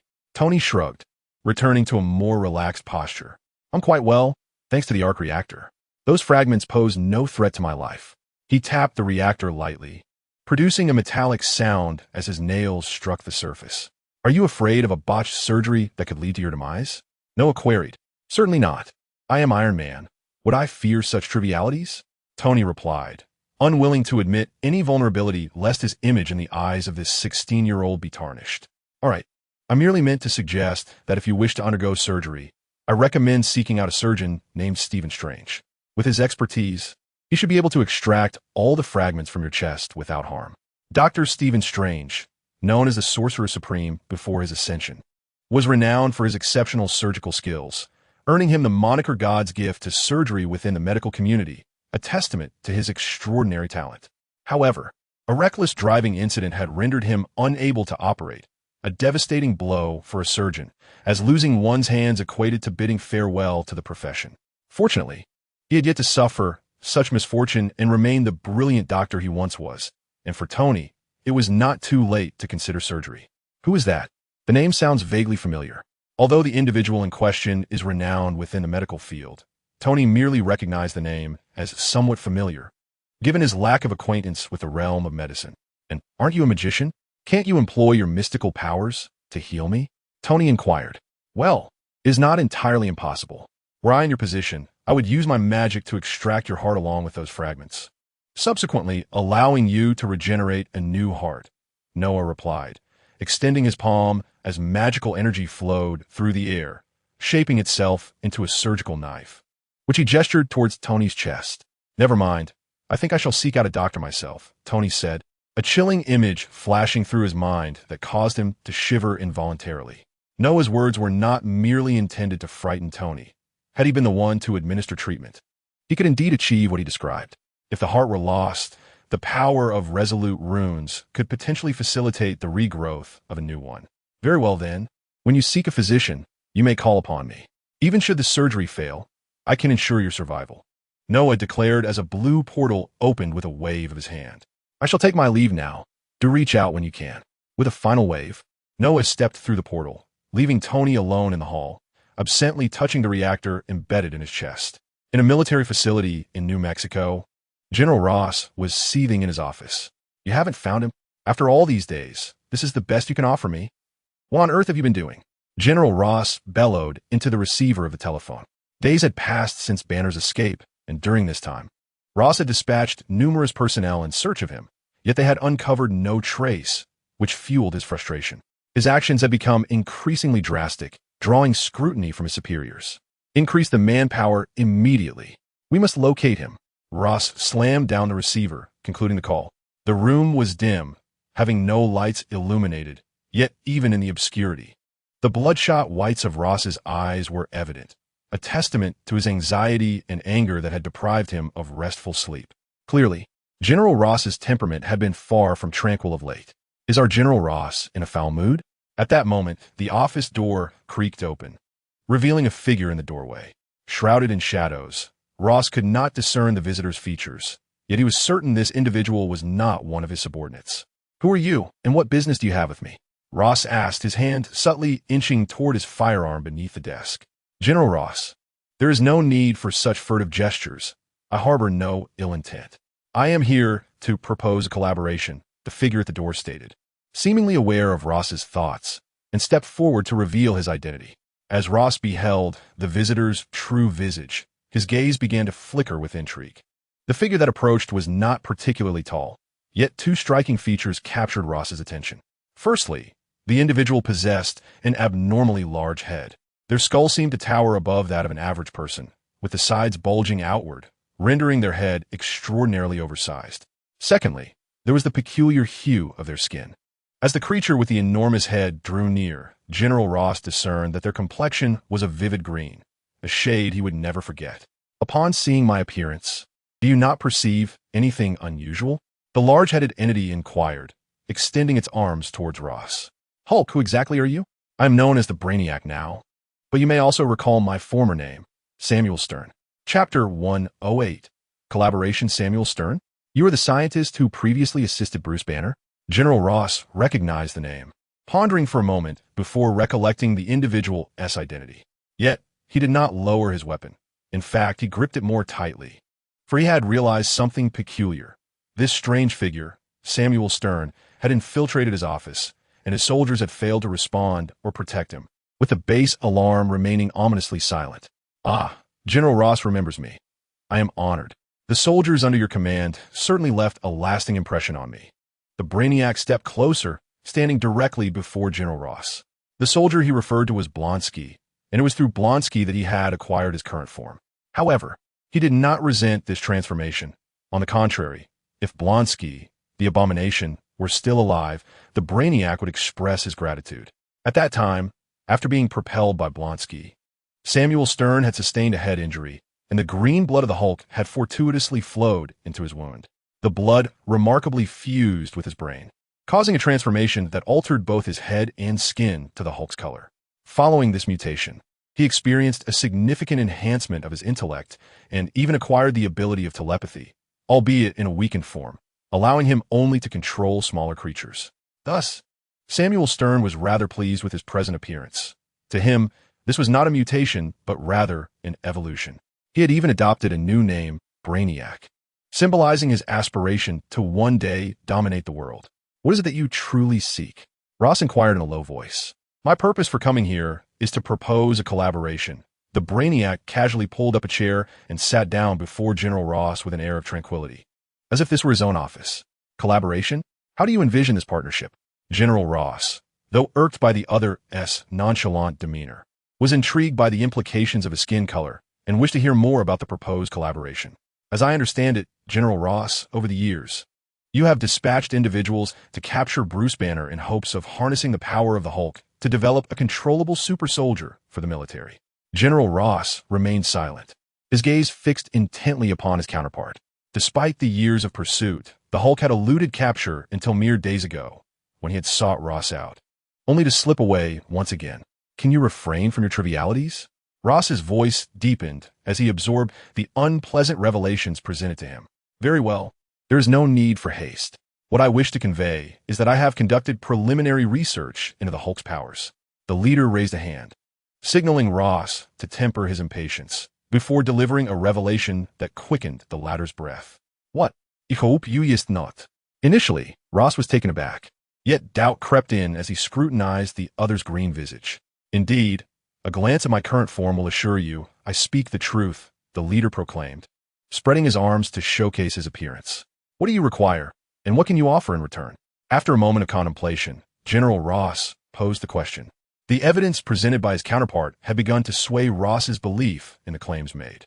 "I need you to capture the Hulk, for I require blood samples for my experiments. In exchange, I can provide you with super soldiers, granting you the capability to confront the Hulk. The leader articulated this offer, though his words bore a mix of truth and fabrication. Previously, he had procured some of the Hulk's blood samples and possessed the technology to clone them. However, for a more profound investigation into the Hulk's abilities, he needed to apprehend Bruce Banner himself, the true Hulk, thus advancing his plans. Subsequently, the two engaged in a clandestine discussion concerning the Hulk, with General Ross agreeing to collaborate, provided he first beheld the promised super soldiers. Shortly thereafter, the leader departed, shaking hands with Ross, a smile adorning his face as he exited the general's office. Once alone, Ross's demeanor shifted to one of stern contemplation as he pressed a button on his desk, summoning his subordinates. He sought to uncover how the other had infiltrated the military base's formidable defenses to reach his office. General, the surveillance footage reveals no sign of the intruder you mentioned. A senior officer hesitantly reported, a sheepish smile on his face. Only moments ago, General Ross had vociferously chastised him for the apparent breach. Yet the review of the footage yielded no evidence. You may leave, Ross gestured dismissively, prompting the officer to exit the office with a sense of defeat. Rubbing his temples, Ross acknowledged the possibility that the intruder possessed genuine skill in circumventing the military's defenses. As he pondered the implications of his counterpart's words, he found himself increasingly inclined to believe them. It was time to witness firsthand what the super soldiers were truly capable of. Unbeknownst to Noah, the machinations of the villains unfolded in the shadows. Upon returning home, he conferred with Lysandro about various matters. He intends to acquire an island, on which he plans to establish his own experimental base for conducting large-scale projects. This notion had long been conceived in his mind. However, the previous conditions and time constraints had hindered its realization. Now, he finds himself in a position to undertake this venture. Upon learning of Noah's intentions, Lysandra promptly commenced her search for suitable island information. The first criterion was proximity. It could not be excessively distant. Although Noah has the ability to traverse the Earth through portals, selecting an island on the opposite side of the globe would complicate the transportation of his creations, especially since the portals are not large enough to accommodate substantial entities. The second criterion was size. After all, Noah's purpose for purchasing the island was to create large experimental constructs. If the island were too small, the acquisition would be futile. However, finding an appropriate island proved challenging, as islands in the Atlantic are scarce, while those in the Pacific are quite far from his location in New York. As Noah perused the island data presented by Lysandra, he stroked his chin, suddenly facing a dilemma. He mused that it would be splendid if he could summon Syndra, effortlessly uproot the chosen island, and place it wherever he desired. This one, Noah declared, pointing at the projection displayed by Lysandra. He selected a small island in the Atlantic, boasting an area of approximately 8,000 square meters, measuring about 100 meters in length and 80 meters in width, slightly larger than a football field. Although it may not seem vast, surface area is not the primary concern. The subterranean space offers considerable potential.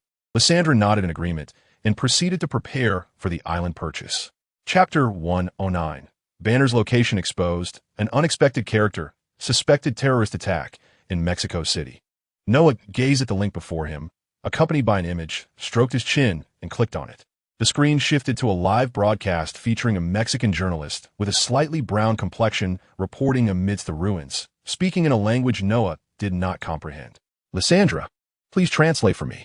Of course, Noah. With her real-time translation, the journalist's obscure words transformed into a language Noah could understand. Behind me lies the site of the attack, where we can observe the devastation wrought by the terrorists, illustrating their utter madness. Next, we will interview local residents to gauge their sentiments regarding the incident. The journalist approached a gathering of onlookers, inquiring if any were local residents. Upon receiving an affirmative response, she proceeded with her interview. Oh, what transpired last night was terrifying. I had not yet fallen asleep when I suddenly heard a tremendous sound, akin to an explosion. Initially, I thought there had been an explosion somewhere nearby and worried about a fire, so I ventured to the window to take a look. The female journalist posed questions to a resident living nearby, aiming to gather his thoughts as a local inhabitant regarding the recent events. The interviewee recounted the tumultuous happenings of that fateful night. According to him, the noise was immense, akin to the violent eruption of an explosion, accompanied by the sound of collapsing walls, and he also heard terrifying roars and howls resonating in the vicinity. I believe it was not terrorists. It must have been some dreadful creatures, he asserted, but before he could elaborate further, he was abruptly seized by two imposing figures clad in black suits that emerged from behind him. The journalist's live broadcast was forcibly terminated, indicating that some organization had imposed a lockdown at the scene. Was that SHIELD? They are quite swift. Noah mused as the live stream abruptly cut off. He was left in a state of bewilderment, unsure of the identity of those in black suits. Although he speculated it was likely SHIELD, an organization dedicated to managing incidents caused by abnormal forces. Notably, SHIELD is not solely an American entity. Its headquarters are in the United States, but it has branches in various countries to swiftly address local events. However, Noah considered this speculation to be inconsequential, as the black suits could also belong to local agencies. Nevertheless, this was of little importance. Noah dismissed the now static broadcast channel due to the loss of signal and activated another screen. The new display presented surveillance footage from the area of the incident that night, retrieved by Lisandro from Mexico. However, due to the scarcity of cameras in that region and their lack of focus on the now ruined site, Noah could only discern the events through a few peripheral surveillance clips. The footage was dimly lit. It began with a semblance of tranquility, followed by a slight tremor of the ground. Had Noah not possessed keen eyesight, he would have been oblivious to the changes occurring within the frames. The surveillance cameras lacked audio recording capabilities, rendering them incapable of capturing sound. Noah intently scrutinized the various clips, awaiting the emergence of pivotal moments. As the video continued to play, the disturbances intensified, and Noah observed through one of the surveillance feeds that some structures had begun to collapse. The area where the incident occurred appeared to be a deserted public space, reminiscent of a marketplace. Suddenly, amidst the flurry of debris, the protagonist emerged. In the upper left corner of one surveillance feed, a shadow abruptly materialized, entering the frame in a rather extraordinary manner, as if propelled by an immense force, crashing through several walls before rising in scathe, as though the destruction of those barriers had little effect on it. Noah pressed the pause button, preparing to closely examine this enigmatic entity, enlarging the image for a better view. In the scene, a figure rises from the shattered wall, prompting Noah to take a closer look. To his astonishment, it is a colossal, mutated black dog, its muscular frame dwarfing that of a cow. The creature's eyes emit a sinister green glow, while its dark fur is tinged with a hint of green, with certain areas exhibiting a deeper hue. What manner of dog is this? As Noah voiced his query, a holographic display materialized beside him, revealing information that Lysandra had procured. The data indicated that this aberration was a mutated breed of cane corso, a medium-sized fighting dog, typically reaching a maximum length of 70 centimeters. However, the creature in the footage measured nearly 2 to 3 meters in length. Noah continued to scrutinize the surveillance footage, observing the black mutated cane corso rise to its feet, only to be struck by another mutated canine. The enormous black dog displayed an agility that belied its size, deftly evading the incoming assault from its counterpart. Lysandra promptly provided additional information regarding the newly emerged creature, identifying it as a mutated Staffordshire Bull Terrier, originally possessing a yellow coat. Its fur had acquired a greenish tint post-mutation. This dog appeared vaguely familiar, reminiscent of a breed featured in a past cinematic portrayal of the Hulk. As Noah watched the two mutated creatures on the screen, memories stirred within his mind, with their characteristics evoking thoughts of the Hulk. Indeed, as the footage continued, the Hulk himself appeared, suggesting that Banner had fled from General Ross's military base and found himself in neighboring Mexico, where he was subsequently discovered by the two mutated dogs, ultimately forcing his transformation into the Hulk. In the video, the Hulk was depicted in a state of furious wrath, emitting growls and relentlessly striking at the two massive canines. Initially, the mutated dogs managed to inflict some damage upon him, but soon found themselves overwhelmed. The Hulk's rage augmented his strength dramatically, leading to their utter defeat. In a climactic moment, the Hulk ensnared one of the monstrous dogs, then executed a powerful leap, propelling himself beyond the surveillance range, leaving behind a cracked ground and a landscape of debris in his wake. Where did these creatures originate? Were there antagonists emerging that had never graced the silver screen before? Noah pondered. These mutated beings had not made an appearance in the Marvel films. They had indeed surfaced in a cinematic portrayal of the Hulk, yet that particular film belonged to an alternate universe, where the antagonist was the Hulk's father.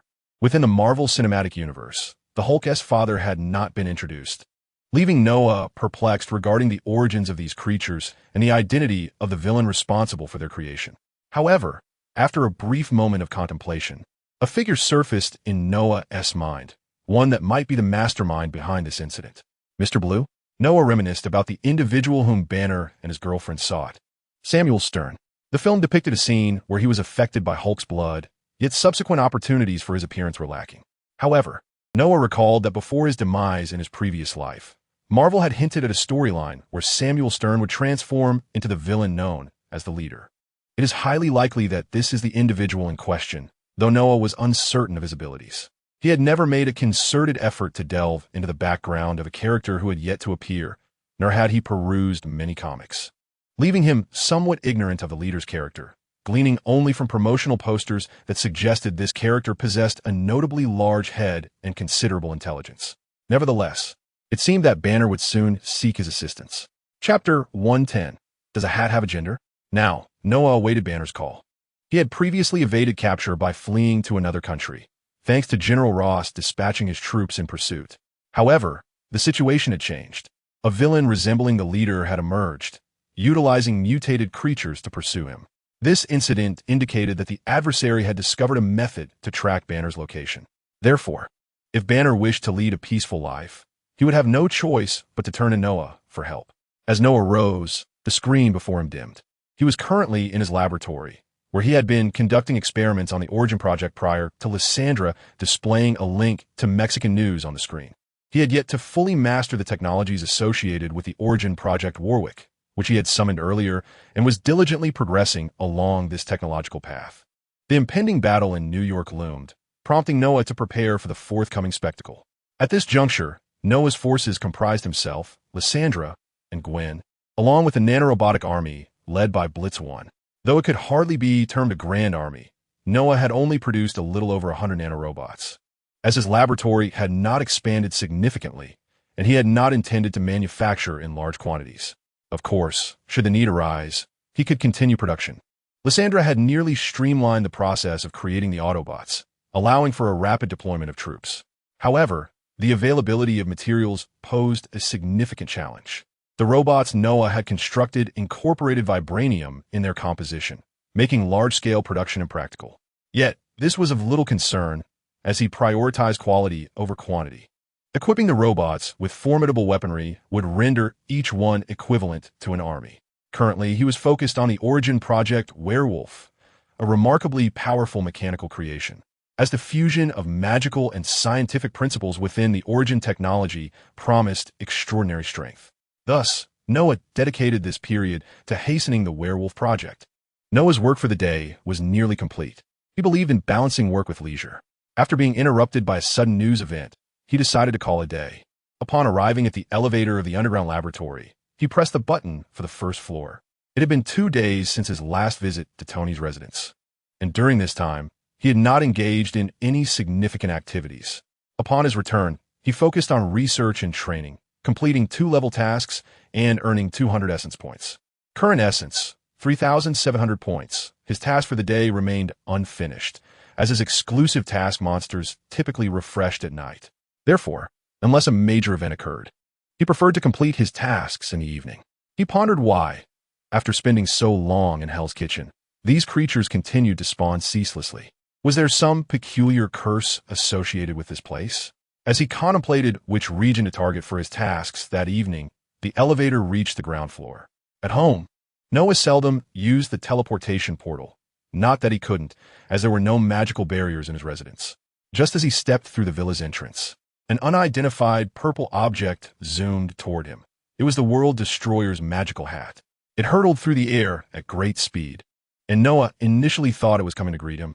As he reached out to catch it, the hat eluded his grasp and flew outside, as if in a desperate escape. Watching the hat's erratic flight, Noah couldn't help but wonder if it was fleeing. As it passed by, he thought he spotted a bow on it. "Little hat, don't run away." A crisp voice rang out. Noah turned to see Gwen, holding a blue magical needle in her left hand, with a magical thread trailing from its tip, while her right hand grasped a piece of exquisite silk, likely the same material as the bow on a magical hat. Now, Noah understood why the hat had fled. Gwen noticed him and slowed her pace. "Noah, good afternoon." The sun blazed high in the sky. It was indeed midday. Noah nodded and cast a curious glance at what Gwen held, asking, "Gwen, what are you doing?" "I'm dressing up the hat to make it prettier," Gwen exclaimed, raising the lovely silk in her hand. "Pretty? Do hats need to be dressed up?" Noah replied, somewhat bemused. "Of course. Girls must adorn themselves beautifully." "Girls? Do hats have genders too?" Noah exclaimed in astonishment, doubting his own ears. "Well, of course. The little hat is a lovely girl. It's understandable that you wouldn't know, but being a seamstress, I'm aware of such things." Noah found it peculiar that a seamstress would possess this knowledge. Yet, after Gwen's explanation, he had gleaned some rather bewildering information. Hats? Weapon girls? He shook his head to dispel those odd thoughts. "Gwen, let's craft a garment for the hat next time. Elbow, come inside with me." Noah pressed his hand upon Gwen's shoulder, turning her around and guiding her into the room, of course, not for any nefarious purpose, but merely to indulge in video games together.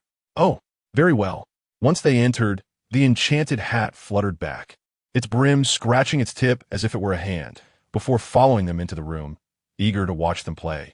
Despite the fact that its mistress was rather formidable, it believed its owner would surely protect it. "Gaming time. Dr. Stern, you promised to bring the Hulk back." In the office of General Ross at the New Mexico Military District, he was engaged in a conversation with the leader. "Do not rush, General Ross. You have witnessed the strength of those subjects. This is merely the first step, a test," came the leader's measured tone through the receiver. General Ross glanced at the video playing on a tablet before him, which displayed the Hulk battling two mutated canines. This footage was not captured by street surveillance, but was directly filmed at the heart of the conflict, indicating that the leader had dispatched more than just two mutated dogs. "I expect to see better results." General Ross's tone was unwavering. "Patience, General. These two aberrant creatures are only initial test subjects. I will send forth more potent specimens to pursue Bruce Banner, and all I require from you is ample resources. In due time, Bruce Banner will inevitably fall into our grasp." A chilling laughter emanated from the receiver, prompting Ross to scoff. "You had better be speaking the truth." With that, General Ross terminated the call. In a secluded area, remnants of a war-torn industrial zone lay abandoned, untouched for an extended period. The leader had claimed this locale as his base for conducting experiments. He returned the receiver to its cradle, snorted disdainfully, and turned his gaze toward an experimental subject secured upon a table. The figure on the table was a grotesquely contorted humanoid, its muscles distorted, rendering its original form unrecognizable. The leader had commenced human experimentation. However, the results indicated his lack of success. After observing for a while, he pressed a button, and the failed specimen was mechanically lifted and discarded into a vast pit. Should any onlooker peer over the railing of the pit, they would witness a mound of failures accumulated within, comprising both animal and humanoid shapes, presumably drifters captured for various locales by the leader. Another failure. The leader's tone was devoid of emotion, as if the recently deceased specimen were merely an insignificant insect. For him, experimental failures had become commonplace, as achieving a perfect integration of flesh with gamma energy was nearly an impossibility. Only a select few, endowed with exceptional gifts, possessed the potential for flawless fusion with gamma energy, such as Banner, Blonsky, and himself. He is currently endeavoring to create more gamma creatures. Although replicating such unique specimens proves to be quite challenging, his experiments are progressing relatively smoothly, and his research into beastly subjects has reached a considerable level of maturity. Banner, your power shall soon belong to me. Chapter 111. Banner seeks assistance in a dense forest within Mexico. The terrain is remote, with towering trees far removed from human habitation, making it an ideal sanctuary for those in flight. Deep within the woods, several robust trees lie fallen, their trunks sprawled across the ground, where a curly-haired man leans against one of them. This man, clutching his head as if still muddled from a recent slumber, is undoubtedly clad only in a pair of shorts, having awakened in a state of undress. He is none other than Bruce Banner. After being attacked by an unknown mutation in the city, succumbed to his emotions in a moment of peril, transforming into the Hulk. following the defeat of his assailants. The Hulk instinctively captured 2 of the mutated canines and retreated to the wilderness, believing them to be of significance, ultimately distancing himself from urban life. Ugh, when will this damned feeling cease? Banner groans, pressing his head in response to the dizziness that accompanies his transformation back into human form. He loathes the power of the Hulk and wishes this detestable sensation would never return. Yet, reality often contradicts one's desires. As he steadies himself against the tree trunk, he gazes upon 2 indistinct forms not far off, oozing green blood. Upon approaching, he discerns their shapes, recognizing them as 2 canine creatures that have mutated into this horrifying state after undergoing certain experiments. The sight of the green blood stirs an ominous premonition within him. Suppressing the strange odor emanating from the corpses, Banner crouches down and peels back the eyelid of one of the mutant canines, revealing a green eyeball that alters his expression. This feature is all too familiar. Hulk, how is this possible? Banner murmurs in disbelief, his eyes wide with shock. He constantly yearns to rid himself of the monster within, fully aware of the dangers posed by this power. Thus, he has been evading General Ross, who seeks to exploit the Hulk's strength, well aware of the intentions behind such desires. Should the Hulk's power fall into the hands of those with ulterior motives, it would spell catastrophe for the world. However, the scene before him confirms his worst fears. Someone has begun to study the Hulk's abilities. Who could it be? Ross. Or perhaps these are not manifestations of the Hulk's power, but rather experimental subjects derived from others researching gamma energy. Yet, why would they seek me out? Banner ponders. The 2 creatures seem driven by a singular purpose. They are coming for him, desiring something he possesses, and the only thing of value within him is the Hulk. Rising slowly to his feet, Banner wore a grave expression, his brow furrowed in contemplation of the plans that lay ahead.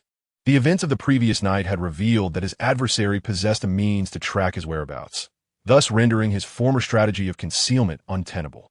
Should he take the initiative? Gazing at his hands, Banner clenched his fists. To act decisively would necessitate embracing the might of the Hulk, a prospect he vehemently resisted. It was precisely this power that had precipitated his current state of turmoil and distress, and he harbored a profound aversion to it. The thought of willingly transforming into the Hulk was a daunting challenge for him. Furthermore, he remained in the dark regarding the identity of the puppet master orchestrating these events, complicating any potential offensive maneuver. In his recollection, only a select few were privy to his true identity. General Ross, who had relentlessly pursued him, his girlfriend Betty, Dr. Samuel Stearns, who had previously aided him online, and a remarkable superhero known as the Whirlwind Swordsman, whose presence had left a lasting impression on him. Unbeknownst to Banner, the existence of S.H.I.O.D. eluded him, so his list of those aware of his Hulk persona was limited to these individuals. Could it be that one of them was the mastermind behind this ordeal? The possibility weighed heavily on him, with Ross emerging as the prime suspect in his mind. He dismissed Betty outright, while his trust in Dr. Stearns remained intact. This was due to an incident when General Ross's premature intervention had prevented Banner from realizing that Stearns had secretly duplicated the blood sample he had sent. Regarding the Whirlwind Swordsman, to be candid, Banner knew little about him, only recalling Betty's words that likened him to Iron Man. And he was struck by the advanced technology of the armor the hero wielded, which clearly surpassed the capabilities of their era. Banner questioned whether someone of such caliber would even regard the Hulk's power with any esteem. Suddenly, a memory surfaced. He recalled the last encounter with the Whirlwind Swordsman in a narrow alley, where the hero had bestowed upon him a business card, impressing upon him the need for intellect rather than brute strength. However, as he glanced down at his attire, which consisted solely of a tattered pair of shorts, he felt a twinge of exasperation. All his belongings remained at his former residence in the city. The sudden attack by the mutated canine had compelled him to transform into the Hulk without the luxury of gathering his possessions, leaving him uncertain of their fate. Fortunately, as a genius, he had memorized a brief phone number, and now, if he could return to the city, he could contact the superhero via a public telephone. This was a gamble, banking on the belief that the hero was not the puppet master, and that his formidable strength might lend assistance in these perilous circumstances. As new threats could emerge at any moment, with the dawn still breaking, it was imperative for him to depart the forest without delay. Banner cast a final glance at the 2 lifeless bodies on the ground, covering them with some leaves. Drawing upon his extensive knowledge as a doctor, He assessed his current position and set off in the direction of the forest's exit. As dusk approached, he finally emerged from the woodland into a populated area. Clad only in a pair of shorts, he attracted curious glances from passers-by.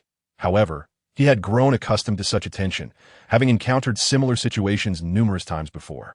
Spotting a residence with clothes hanging outside, he deftly pilfered a garment from the unsuspecting household. Dressed in the borrowed attire, Banner attempted to return to his former residence. After a considerable journey, he was dismayed to find that the place had been reduced to ruins and cordoned off, causing him to hesitate at the thought of approaching the area. He had developed a certain wariness towards official organizations. Once he distanced himself from that vicinity, he arrived at a telephone booth, but suddenly recalled that he was utterly broke and could not afford to use the public phone.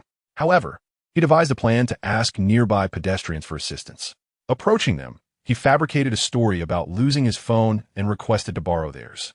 After a brief period, a kind-hearted individual finally agreed to lend him their mobile device. Taking the phone, Banner dialed the number etched in his memory. As he waited anxiously, the call connected, and a voice emerged from the other end. "Hello, Dr. Banner." The voice belonged to a young man, which surprised Banner, who had assumed the individual would be a middle-aged man like Tony Stark.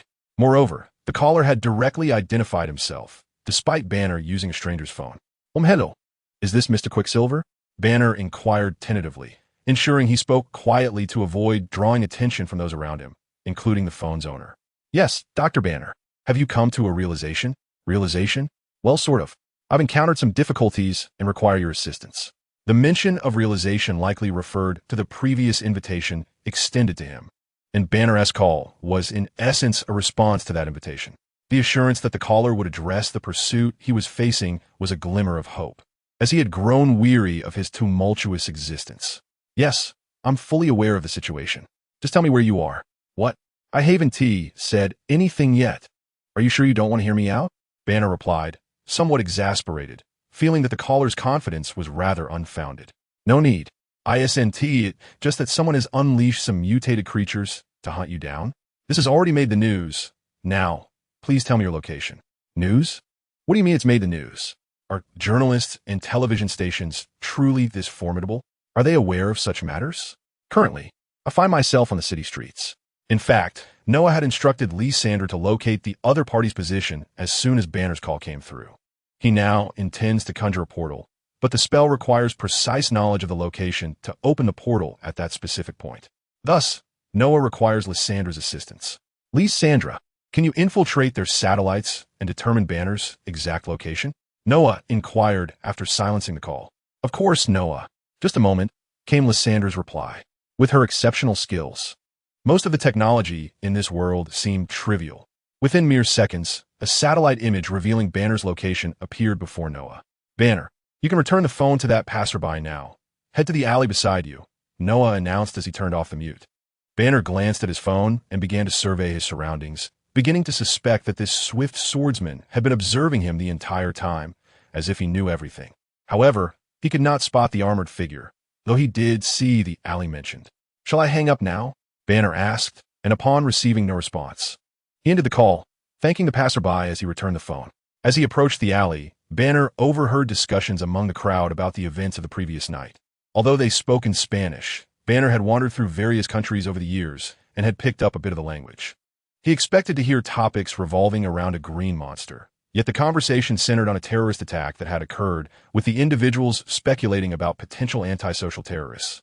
Unaware of the true nature of the events, did not the swift swordsman mention that the news had reported everything? This is not what I anticipated, Banner thought. Arriving at the alley, his eyes widening in shock. For there, leaning against the wall, stood a figure clad in black armor. Banner recognized him instantly as the swift swordsman who had just spoken with him. How could he have arrived here so quickly after their conversation? Had he somehow foreseen Banner's need for assistance and preemptively come here? In an instant, myriad thoughts raced through Banner's mind, including the possibility that he was ensnared in a trap orchestrated by this mysterious figure. Observing the myriad expressions flitting across Banner's face, Noah discerned that he might be misinterpreting the situation. Thus, he called out to Banner, who stood motionless at the alley's entrance. "Dr. Banner, don't just stand there. It's time to leave." Without further ado, Noah gestured with his hand, and a blue portal slowly unfurled against the alley wall. The sight before him caused the usually composed Banner to utter an expletive. Just moments ago, he was still questioning whether the other party was the mastermind behind this incident. And then, right before his eyes, something magnificent unfolded. What is this? Banner stepped forward a couple of paces, eager to ascertain the nature of the luminous portal before him. Within the circle, he appeared to glimpse a living room. A portal. Can't you tell? Did you think it was merely a projection? Keep up. After Noah's remark, he confidently stepped into the azure circle under Banner's watchful gaze. I hope I'm dreaming, he murmured, uncertain whether this was magic or a spatial technology. Cautiously, Banner approached the blue ring, while the swift swordsman who had just entered was watching him from within. Don't touch it. Be careful not to lose your hand. Banner retracted his hand, which had instinctively reached towards the blue circle, and then took a step inside. On the other side of the portal lay a living room. Banner gazed around in a daze before turning to look out the window. The street was bustling with pedestrians and vehicles, adorned with numerous billboards printed in English. Overwhelmed, he couldn't help but inquire, where is this? New York. Taking a deep breath, Banner sought to calm the agitation sparked by his astonishment, for excitement often transformed him into the Hulk. Is this spatial technology? You've mastered a technology that can transport one from Mexico to New York in an instant. Banner turned back to observe the blue portal gradually fading in the living room, then directed his gaze at Noah. Noah strolled a few steps and reclined on the sofa, clad in armor that caused the seat to sag under his weight. This was indeed his old residence in Manhattan, and he had opened the portal here. Although Noah no longer resided in this place, the living room remained impeccably clean, as he returned every few days to replenish the duration of the eye embedded in the living room, and conveniently used his magic to tidy up, which also served to hone his control over magical energies. This is magic. What? Are you joking? Banner expressed his incredulity upon hearing this. You are adorned in armor that surpasses the technological advancements of the world, yet you speak to me of magic. Such fantastical concepts? Surely, this must be an application of spatial technology. I never imagined you could achieve such a feat. Oh, wait. Before Banner could finish his thought, an unseen force lifted him, suspending him in midair. He flailed his limbs in terror, attempting to regain his balance. Amidst his struggles, he noticed a flicker of blue light emanating from Noah, who remained seated on the sofa. I believe it now. Magic, right? Banner shouted, his heart rate surging rapidly, as though he were still wearing a heart monitor. Noah chuckled softly, allowing the magical force to gently lower him. He sensed a tempestuous power awakening within Banner. The towering Hex Tyrannosaurus, exceeding 200 meters, appears to be a mere illusion in this image. It likely does not depict the same creature. Chapter 113. Banner's employment in a residence within Manhattan, New York City. Banner sat on the sofa opposite Noah, his heart still racing. Just moments ago, the individual before him, clad in high-tech armor, had imparted to Banner a fleeting taste of what one might call magic. As a scientist, the emergence of such an ostensibly impossible phenomenon left him in a state of disarray, compelling him to reconsider his worldview. Perhaps science is not the sole pathway to understanding existence. What do you think, Dr. Banner? Noah inquired, observing Banner deep in contemplation, his head bowed. Indeed, most scientists are materialists, and the notion of magic, which leans towards idealism, would likely be difficult for them to accept. However, Noah speculated that Banner might not fall into that category. After all, in the films, Loki and Thor exhibited no such bewilderment. Was it possible that, in Banner's eyes, those two were merely extraterrestrials rather than deities? Their demeanor hardly resembled that of legendary gods. It's nothing, really. I'm merely astonished. But considering the Hulk within me, along with your and Iron Man's extraordinary existences, the idea of magic in this world doesn't seem so far-fetched, Banner mused, his mental fortitude allowing him to recover swiftly from his astonishment. That's reassuring. The transformations in the world ahead will be beyond your imagination. It's wise to be aware of more matters now. Banner nodded thoughtfully, albeit uncertain of what changes Noah was alluding to. Of course, no one could have anticipated the myriad calamities that awaited. Alien armies invading Earth, dimensional demons breaching the planet, the mad titan obliterating half of the universe's population, and divine beings resurrecting to wreak havoc upon Earth. In summary, Earth is beset by numerous tribulations. Had Noah not watched the films, he He would not have fathomed the scale of such monumental events occurring on this seemingly insignificant planet. As the sun gradually descended, evening had arrived. The golden rays of twilight bathed the streets, enveloping passers-by and vehicles in a luminous glow. The distant clamor of vehicles mingled with the murmurs of the crowd, creating a unique urban symphony. Banner gazed silently at this scene, relishing the long-lost tranquility and beauty. "So, Dr. Banner, what are your current thoughts?" Noah interrupted, pulling Banner from his reverie of nostalgia. Banner refocused, reminded that the most pressing matter was to address the enigmatic mastermind behind recent events. Noah's magic had briefly disrupted his thoughts, and upon witnessing the serene scene, he found himself momentarily sentimental. "Oh, my apologies, I was lost in thought," Banner replied, his expression turning more solemn. "Mr. Swiftwind, you are likely aware of the events that transpired last night. Someone has employed gamma technology akin to that within me to create monstrous beings intent on pursuing me. Though I once again transformed into the Hulk yesterday to vanquish the encroaching foes, an unsettling premonition lingers within me, suggesting that they shall not relent so easily. Thus, I find myself in dire need of your assistance, Mr. Swiftblade." Banner recounted the events of the previous night before turning his gaze towards Noah. "Very well, but upon the conclusion of this matter, you shall owe me your service. As I previously mentioned, I shall ensure that you are no longer pursued by that General Ross or others. Surely, you desire to lead a life of normalcy alongside your beloved girlfriend, don't you?" Noah leaned forward, addressing Banner. Betty, the name of the girl who held significant importance in his heart, caused Banner's resolve to strengthen considerably. "Absolutely. If you can aid me in resolving these troubles, I have longed to conclude this tumultuous existence," Banner declared, feeling that this individual before him might genuinely possess the capability to liberate him from such a wretched life. After all, Noah wielded formidable technological prowess and the fabled art of magic. Moreover, all that was required of Banner was his intellect, without the necessity to transform into the Hulk for battle. Was this not the life he had yearned for? Engaging in cherished scientific pursuits alongside Betty. Regardless of the outcome, Banner deemed this an opportunity worth seizing. "Very well, follow me. I shall escort you to a certain location." Observing Banner's determined demeanor, Noah stood and gestured in a circular motion, causing the portal to open once more. This time, Banner caught a whiff of the briny sea air and felt a warm breeze upon his face. "The ocean? What might this be?" Banner inquired, hastening to match Noah's pace as they stepped through the portal together. "This is an island in the Atlantic." Banner surveyed his surroundings. The beach, the waves, the setting sun. Indeed, they had arrived at an island, with nothing but an endless expanse of ocean in sight. "And what purpose do we serve here?" he asked, sidestepping the encroaching waves caused by the rising tide. "Follow me." Noah ventured further inland, prompting Banner to trail closely behind. The two traversed a dense grove of palm trees, ultimately arriving at an area adorned with structures.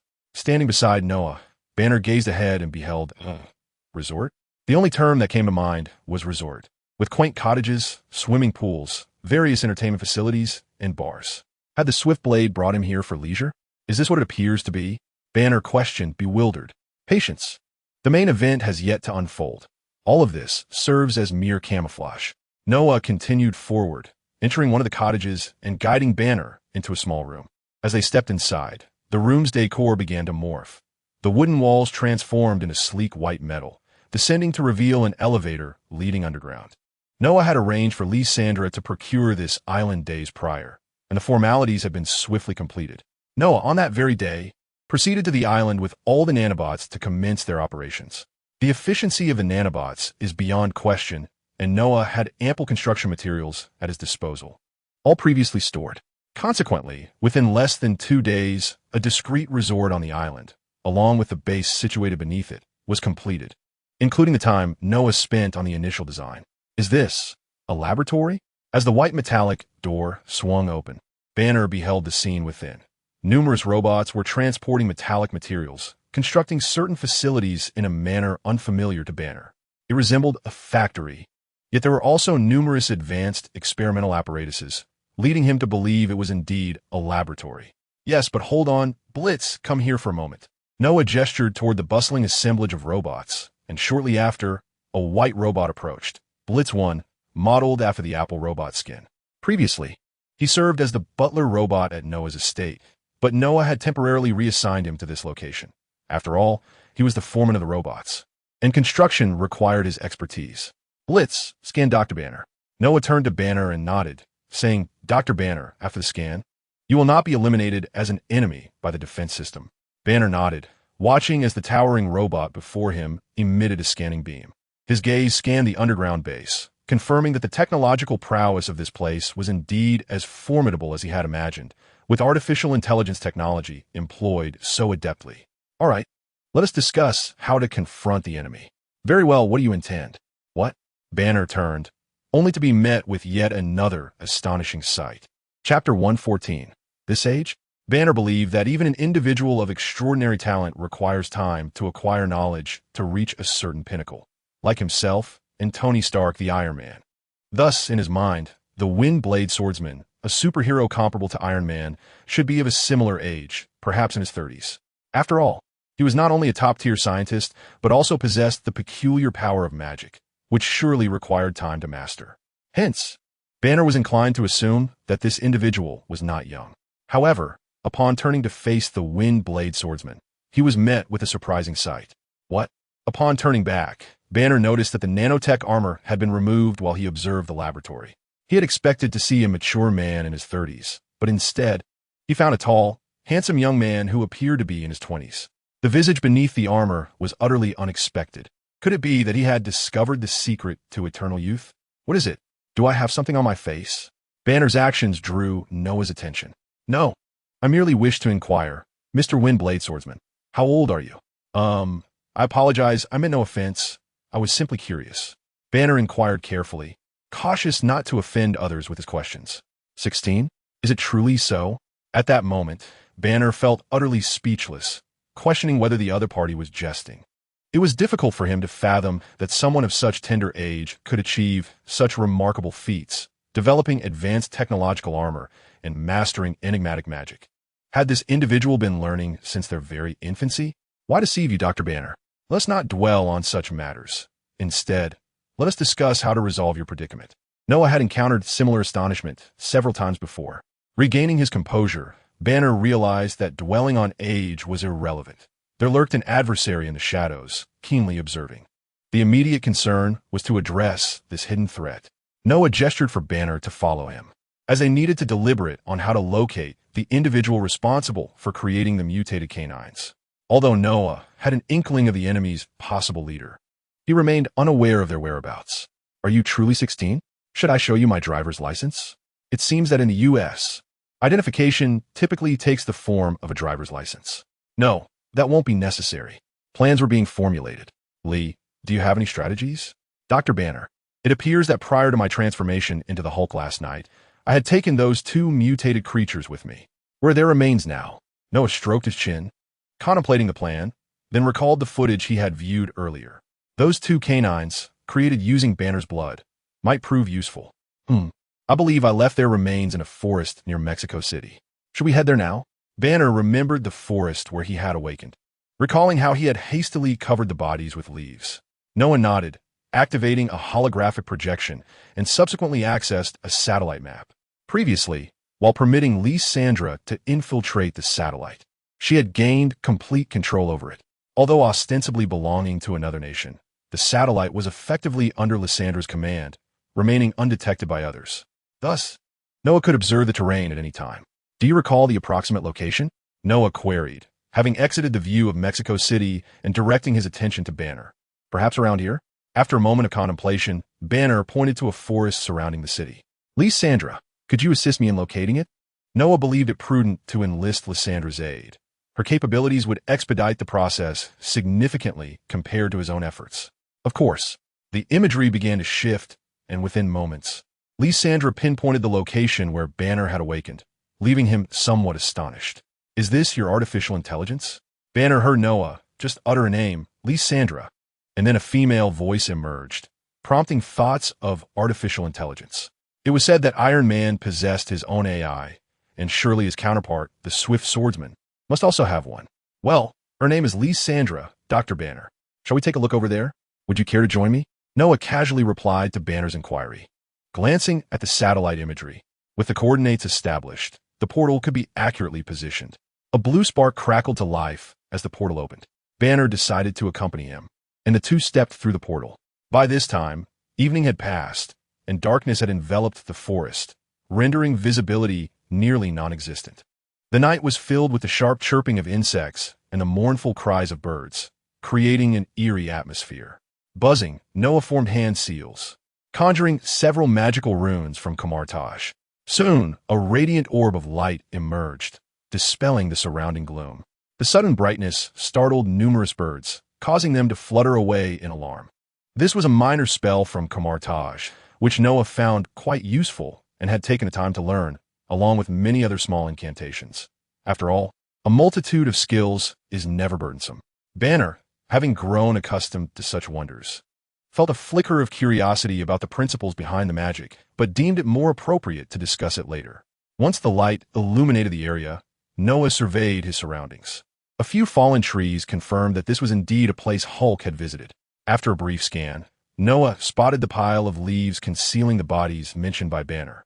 With a wave of his hand, a gust of wind swept through, scattering the leaves to reveal two grotesquely mutated canine corpses, their green blood seeping into the ground beneath. "We found them," Noah nodded, and Banner approached.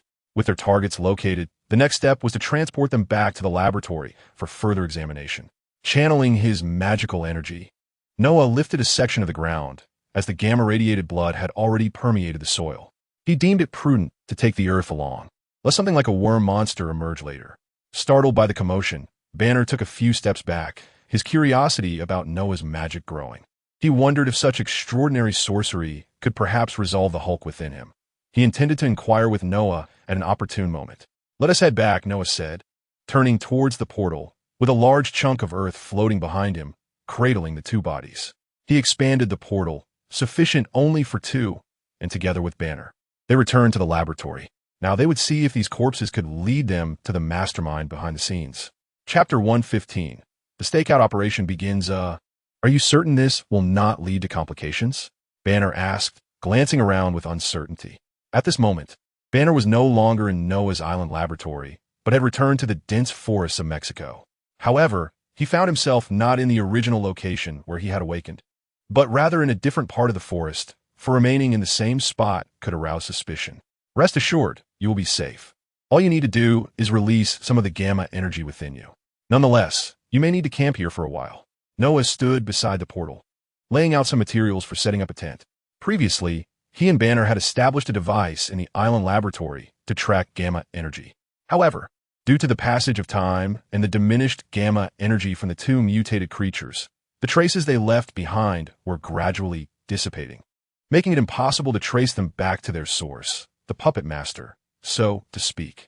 Noah surmised that they could use Banner as bait to lure the adversary into seeking him out, which would yield new tracking clues. Given that the first attack had failed, it was likely that more or stronger mutated beings would be dispatched next, leaving behind more substantial gamma energy traces, thus facilitating the tracking process. However, Noah was uncertain when the enemy would strike, necessitating Banner to wait for a while. The camping equipment was prepared for him, and it was also essential for his emotions to be slightly unstable to emit gamma energy, allowing those creatures to detect Banner's presence. "What do you plan to do? Should I let Hulk out?" Banner asked reluctantly, as he was very unwilling to transform into the Hulk unless absolutely necessary. Ideally, that shouldn't be required. "Let's see if you can hold it in." Noah pondered for a moment before devising a clever plan. "Hold it in?" Banner questioned, still perplexed, when a flicker of light suddenly appeared before him. Zing! Noah extended a finger, and a bolt of yellow electricity surged forth, striking the bewildered Banner. "Ah!" Banner trembled from the unexpected shock, feeling alterations within himself as his body sensed an external threat, causing the gamma energy within him to surge violently. Noah's electric jolt had activated the Hulk's instinctual defense mechanism.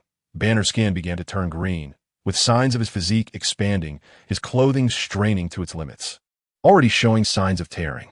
"That's enough. Let us try this next," Noah observed Banner, retrieving a bell from his system backpack, Michael's cauldron, with his new jolt aimed at Banner. Noah was acutely aware of the need to control the intensity. If it was too powerful, Banner might not have time to transform into the Hulk and could end up severely harmed. Just moments ago, an idea suddenly struck him. The condition for Banner to transform into the Hulk is a significant fluctuation of emotions, most commonly anger. One of the functions of Michael's crucible is to instill tranquility in individuals. Thus, Noah contemplated an experiment to employ the crucible during Banner's transformation, to see if it could disrupt the metamorphosis. Ding, ding, ding. The melodious chime resonated, a sound Noah cherished. Each time he heard it, he felt his spirits uplifted, enveloped in a profound serenity. He pondered whether the Hulk would appreciate this sound. Noah cast a glance at Banner across from him. Roar. Ah. As Noah's sudden electric shock coursed through him, Banner's body reacted intensely. He understood that Noah's intention was to provoke the Hulk, so he was not truly angry. Yet, this jolt ignited the gamma energy within him, and the Hulk was ready to burst forth. Just as Banner was on the brink of losing his rationality, a crisp, enchanting sound reached his ears. Crisp, melodious, and tranquil. This was Banner's current experience. He felt an unprecedented calm within, a sensation he had not encountered in ages. Throughout the chaos of his life, his emotions had never found peace, especially not during the transformations into the Hulk, where only anger had occupied his memories. Banner glanced at his own swelling physique, muscles brimming with the Hulk's formidable strength. Though they were gradually diminishing, he could still sense the immense power. What was happening? Banner exclaimed in disbelief. Based on his past experiences, he should have already transformed into the Hulk, followed by chaos, and then awakening in an unfamiliar place, clad only in tattered shorts. Yet now, it seemed he had not fully transformed into the Hulk. Rather, he was halfway through the process. How do you feel? Noah observed Banner's state, confirming his hypothesis. The current Banner reminded Noah of the Green Doctor from Avengers, Endgame, albeit in a more diminutive form, still gradually reverting to his original appearance. Unbelievable. How did you achieve this? Banner asked, excitement evident in his voice. Although he had previously managed to suppress the Hulk's power temporarily with the help of Stern, it was a fleeting victory. Soon after, in General Ross's base, the Hulk's strength had overwhelmed the medication, returning in full force. Yet now, he had once again reverted from the Hulk form to that of a normal human, with clarity of mind and devoid of any pain, a distinctly different sensation. Banner took a few eager steps forward, still not entirely restored to his human form, leaving several imprints in the ground beneath his feet. Please remain calm, Noah said, shaking the bell once more. My apologies. Banner once again regained his tranquility and rationality. Observing his body gradually returning to its natural hue, he felt a touch of the miraculous. It seemed that the enchanting magic might indeed restore him completely, and he found himself eagerly anticipating a visit to the magical sanctuary that Noah had mentioned. Seeing Banner composed, Noah pressed a button on his nanobelt, and a projection materialized before him. As he gazed at the green sections displayed in the projection, Noah nodded. These green portions represented the gamma radiation energy that Banner emitted. All that remained was to await the arrival of their counterpart. At this moment, Banner had returned to normal. He shook the sand out of his shoes, which had lodged there after he had fallen to the ground, and approached Noah. He noticed the bell in Noah's hand. The tranquil sound he had just heard must have emanated from it. What is this bell? He inquired. A divine artifact, a blessing from Michael, Noah replied, shaking the cauldron thoughtfully. He pondered a curious question. If he were to ring the cauldron after Banner had fully transformed into the Hulk, would the Hulk revert directly to Banner, or would he retain the Hulk's physique while regaining Banner's intellect? That would essentially make him the Green Doctor, wouldn't it? Mika, the legendary angel, truly embodies this name, Banner remarked, placing a hand on his chest. His gaze shifted to the tent on the ground that had yet to be assembled. Let us set up the tent first. I have yet to experience such a splendid life in the wilderness. Banner observed the various supplies Noah had brought, which included numerous daily necessities alongside the tent. As Noah speculated that the mutated creature led by the mastermind would not arrive imminently, he had prepared extra provisions, anticipating that Banner might need to stay for several days. However, Noah was uncertain about the exact timing of their arrival, relying on Lysandra to monitor the gamma energy detector to ascertain when the mutated creature would appear.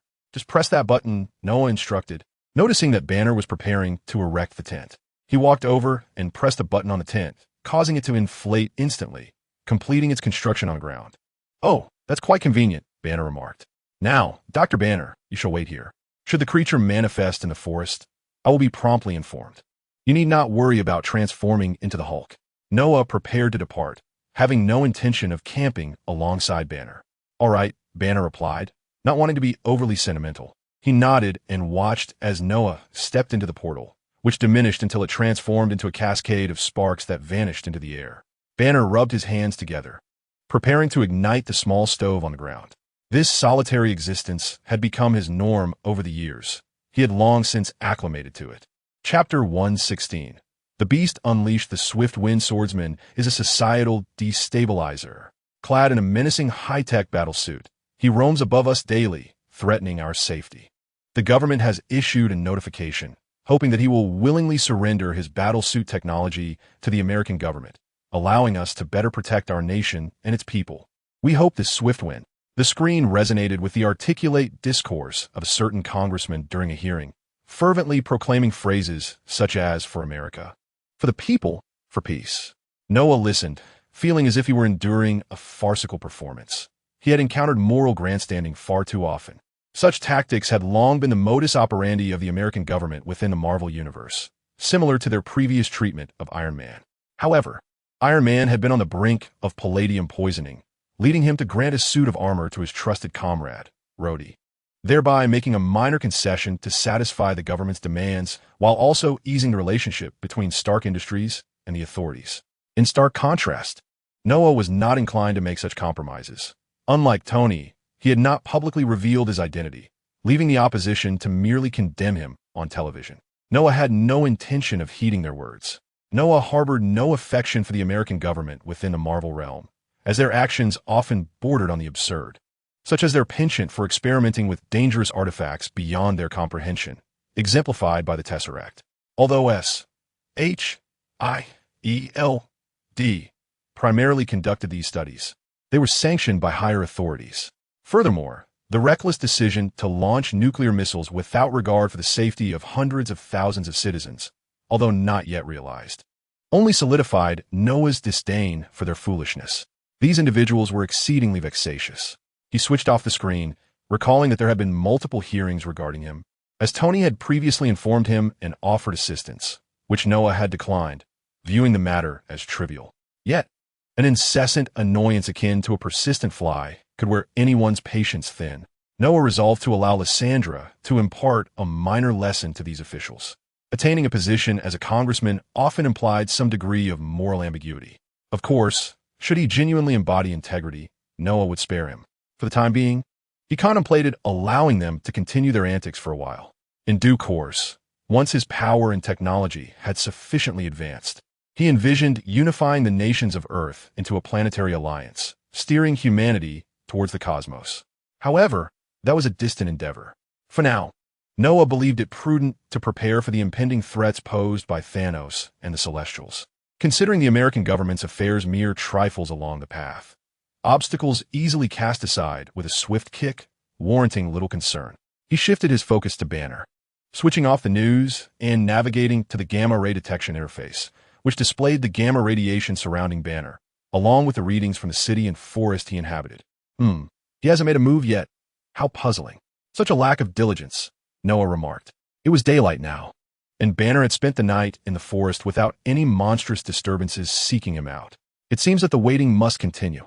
After all, Noah does not have to endure the forest, while it is Banner who suffers. However, Noah is concerned that Banner might grow bored in the woods, thus providing him with a phone that cannot be monitored, allowing him to converse with his little girlfriend, which pleasantly surprises Banner. Speaking of which, it is time to assess this creature.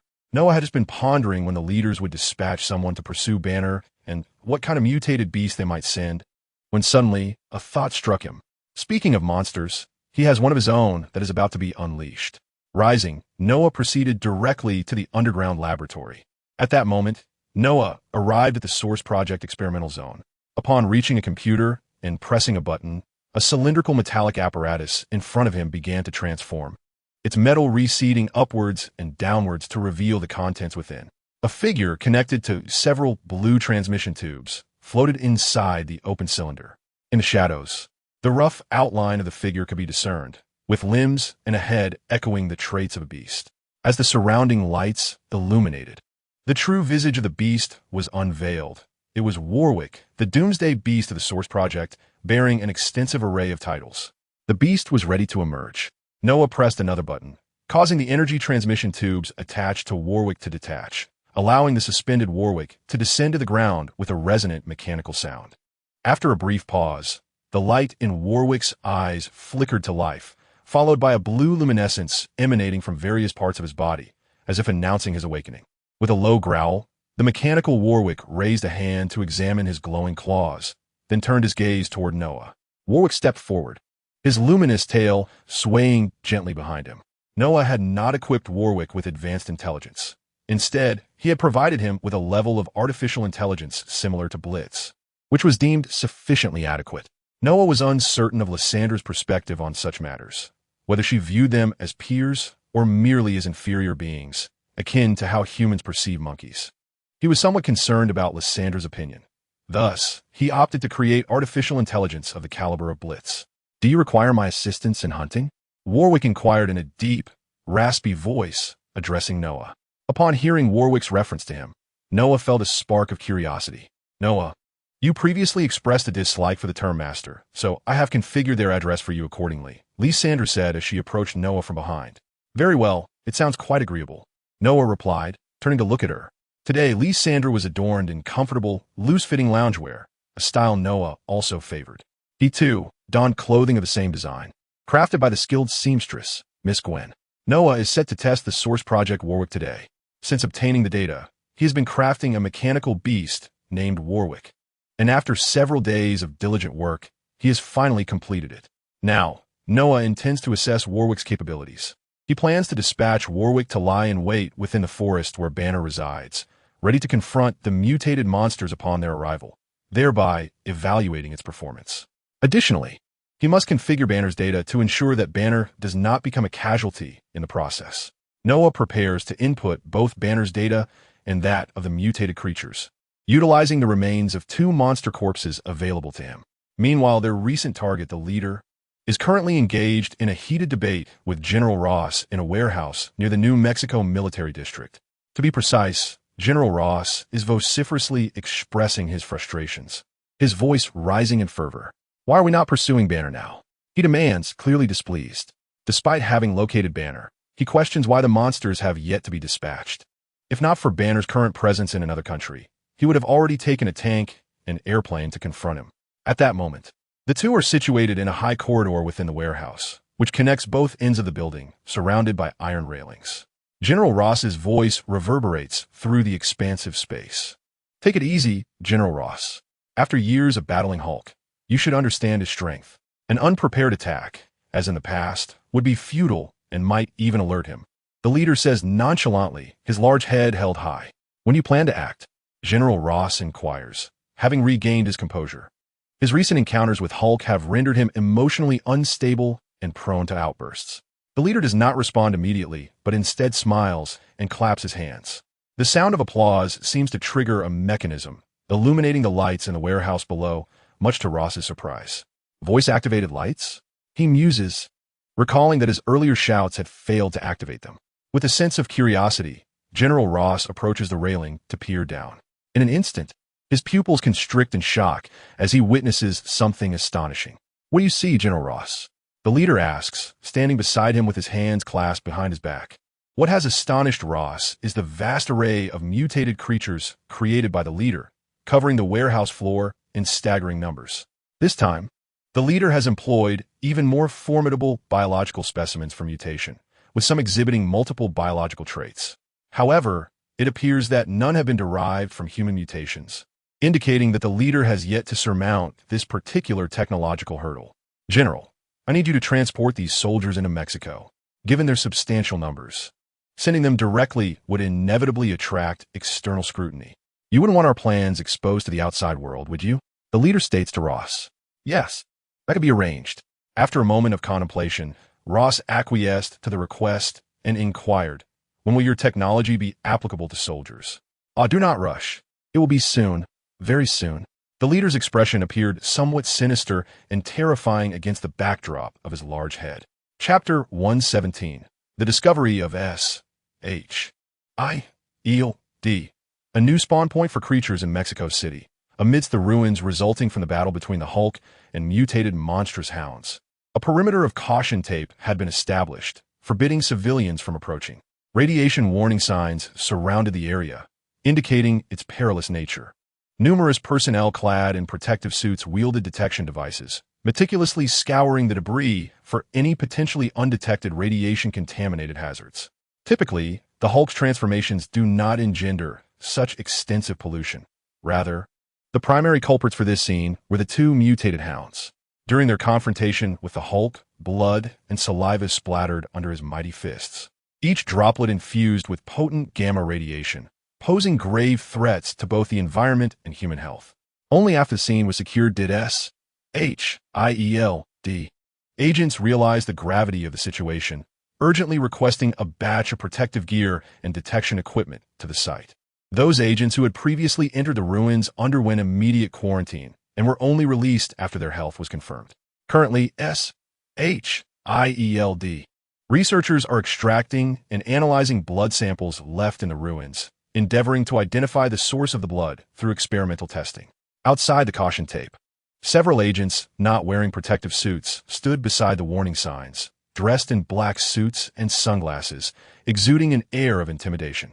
Many onlookers from a distance were captivated by the scene, some even capturing it on their mobile devices, while the agents did not intervene, having already sealed off a street and unable to cordon off the entire vicinity. This area harbored a significant amount of contaminants, and according to researchers' analyses, these polluted objects contained elevated concentrations of gamma radiation. One agent in a suit, standing by the warning sign, was on his mobile phone, reporting the situation to his superiors. Understood. I will remain vigilant. After a while, the agent ended the call, having completed his report, and began engaging in light banter with his fellow agents. Within SHIELD, the diligent Coulson was not dispatched elsewhere for a mission. Instead, he was engrossed in reviewing documents in his possession. Boss, I believe you should take a look at this. An agent approached Coulson, carrying a stack of documents, which he placed on the table before him. Good afternoon, Ward. Coulson greeted the newcomer with a smile, then picked up the materials presented. These are reports from the division, Agent Ward explained. As Coulson perused the documents, his demeanor shifted, becoming increasingly grave. Gamma rays. Could it be that behemoth? Coulson perused the documents, and suddenly, a thought of the formidable green entity crossed his mind. They had initiated an investigation into Banner quite some time ago. However, due to General Ross's influence, they refrained from taking direct action against him. They had maintained surveillance on Banner's whereabouts until he was apprehended by General Ross, but after Banner's subsequent escape from the military base, they momentarily lost track of him. Nick Fury had previously instructed that they should swiftly ascertain Banner's location, as he was considered one of the significant threats of interest to us. HILD, Agent Ward, you may attend to your duties. I need to report some matters to the director, Coulson said, organizing the materials before addressing his colleague. Understood, Chief. Ward nodded and departed. Once Ward had left, Coulson turned to make his way to Nick Fury's office. As Fury had previously stated that all information regarding key subjects must be reported to him, Coulson surmised that this particular dossier pertained to the Hulk and felt compelled to brief Fury on the matter. Knock, knock. Director, it's me, Coulson. Come in. Meanwhile, our protagonist, having observed that the detection device registered no additional energy signatures apart from Banner's gamma radiation, had not remained at the device's forefront. Should the target manifest, Lysandra would certainly alert him. Noah had dispatched his latest invention, the Source Project Warwick, to the forest where Banner was located to remain concealed should a mutated creature appear. Warwick would commence the hunt, seeking out any prey that fell within its line of sight. Noah also sought to utilize this experiment to evaluate Warwick's capabilities, having integrated an array of technologies into Warwick, augmenting its original Source project with magical powers and Hextech. Presently, Noah awaited updates from the detection device, while simultaneously tinkering with a new creation at the island's experimental facility, an imposing machine. In his hands, he held a blueprint depicting the new invention he intended to construct, the Hextech Tyrannosaurus, inspired by the hex-mechanical beast from Heimerdinger's memories, possessing formidable firepower and strength. As the battle in New York loomed, Noah aimed to enhance his own forces, eager to compare the might of the Chitaurese Leviathan with that of his Hextech Tyrannosaurus. The underground base on the island had been significantly expanded by Noah to accommodate the construction of such colossal creations. In the spacious laboratory, Blitz was overseeing numerous nanobots transporting materials to the center of the lab, all of which were designated for the Hextech Tyrannosaurus project. For Noah, the Hextech Tyrannosaurus was a well-defined blueprint. He merely needed to assemble the product according to Heimerdinger's design. However, he intended to incorporate additional elements, necessitating modifications to the original blueprint. As time flows gently onward and night descends, the region infamously known as the Golden Triangle emerges as a veritable den of iniquity. Here, a multitude of drug lords and warlords converge, drawn by the region's notorious cultivation of opium and other narcotics, making it one of the world's principal sources of illicit drugs. Within the stronghold of a formidable drug lord, the last agonizing cry reverberates through the air, leaving the place devoid of any living presence. Save for a solitary figure clad in black battle armor, the quality of souls here is surprisingly commendable. Noah remarks with a hint of astonishment as he drains the last target's soul using his dark seal. Recently, he has sensed that the commotion caused by the numerous souls he has absorbed in Hell's Kitchen has drawn considerable attention, prompting him to seek a different area for his endeavors, one rife with malevolence, where the demise of many would go unnoticed. Thus, he contemplates the Golden Triangle, a territory renowned for its wickedness. He instructs Lysandra to locate a nearby drug lord's stronghold, and upon accepting the newly refreshed mission, he unleashes a barrage of firepower from the skies. Various missiles and lasers reduce the stronghold beneath him to rubble, after which he employs the Dark Seal to siphon their souls. To Noah's surprise, some of the souls here yield greater power than ordinary ones upon extraction. He ponders the reason. Could it be that their nefarious deeds have rendered their souls heavily tainted? This notion feels somewhat metaphysical, and Noah finds himself perplexed by the intricacies of the soul realm. Although the tasks in this locale are classified as tiered missions, they offer richer rewards compared to those of the gang-related assignments in Hell's Kitchen, a conclusion Noah reaches after evaluating his mission outcomes. Tiered mission, 200 points. This is likely the pinnacle of rewards for such tasks, considering the criminals in the Golden Triangle possess considerable firepower. From the ruins, Noah observes an array of heavy weaponry. Yet due to his aerial bombardment, they hardly had time to respond before descending into oblivion. As Noah prepares to annihilate everything within this encampment, he hears Lysandra's voice. Noah, the detector has registered the appearance of a target. Chapter 118, An Attack. What's the situation? In the island laboratory, a blue portal materializes, and Noah steps through in his battle armor, which begins to dissipate as he walks. The nanomaterial flows back into the containment unit at his waist, and the portal gradually closes as he fully emerges. Just moments ago, he was executing daily tasks in the Southeast Asian Golden Triangle when he received Lysandra's notification regarding a response from the gamma energy detector he created with Banner, prompting his immediate return to the island base through the portal. As Noah approached the detection device constructed by himself and Banner, he gazed at the screen, which displayed a radar scan. At that moment, he discerned several red dots materializing on the scan, indicating that the adversary had commenced tracking Banner's movements. Noah was currently examining the radar imagery of the area surrounding the city and the forest where Banner was located. Once the situation was resolved and Banner returned from his forest encampment, they would investigate the gamma energy traces left behind, which would lead them to the enemy's lair. Were there merely these four? Although the radar scan revealed red dots signifying mutated creatures, their numbers were scant. Only 4, which perplexed Noah. Did the enemy truly believe that these 4 mutated beings could contend with the Hulk? Were they perhaps exceptionally formidable mutations? Their speed was indeed remarkable. Observing the movement patterns of these 4 red dots, Noah noted their swift trajectories traversing the city, leading him to surmise that they were likely avian mutations. Nevertheless, with the targets now identified, Noah resolved to venture towards the forest. This decision was not born from a lack of faith in Warwick's capabilities. Confronting these 4 avian mutated beings would pose no challenge for him. After all, Warwick was not merely a terrestrial wolf. He had been endowed with the ability to fly during his creation, enabling him to engage in aerial combat. Noah's intention was to witness the battlefield involving Warwick and collect combat data for future enhancements. Furthermore, with Banner still present, He could conveniently escort him back to ensure his emotional stability and prevent an inadvertent transformation into the Hulk. Although Noah remained indifferent to the Hulk's appearance, he was considerate of Banner's preferences and would facilitate his departure from the scene. Just as Noah was about to turn and activate the teleportation portal, his peripheral vision caught a new development on the radar scan, prompting him to halt and redirect his gaze. Initially, the scan displayed only sporadic red dots, but a substantially larger red mass began to emerge at the forest's edge. Could be a colossal, mutated creature. However, upon closer inspection, Noah discerned that it was not a single large entity, but rather a multitude of mutated beings clustered together, creating the significant red mark. Moreover, as this horde appeared, more red dots gradually emerged on the map, advancing towards Banner's location. It seemed a substantial force was trailing behind. Now this was intriguing. This development should enhance the mission's value. Noah gazed at the multitude of red dots, feeling a surge of excitement, for each one represented an opportunity, a treasure trove of potential. As the days passed, the imminent threat of mutated creatures seeking Banner loomed large.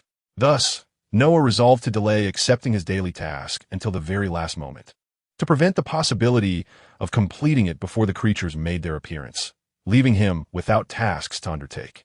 Just prior to his journey to the Golden Triangle, he strategically timed his acceptance of the task, ensuring that as the clock struck midnight, his task count would refresh. At that precise moment, these mutated beings began to manifest, and Noah surmised that this time he would likely receive a high-level task, for these entities were not mere thugs or criminal organizations, but rather a formidable army of mutated creatures. Without further ado, Noah waved his hand to open a portal, preparing to venture into the forest to refresh his task list.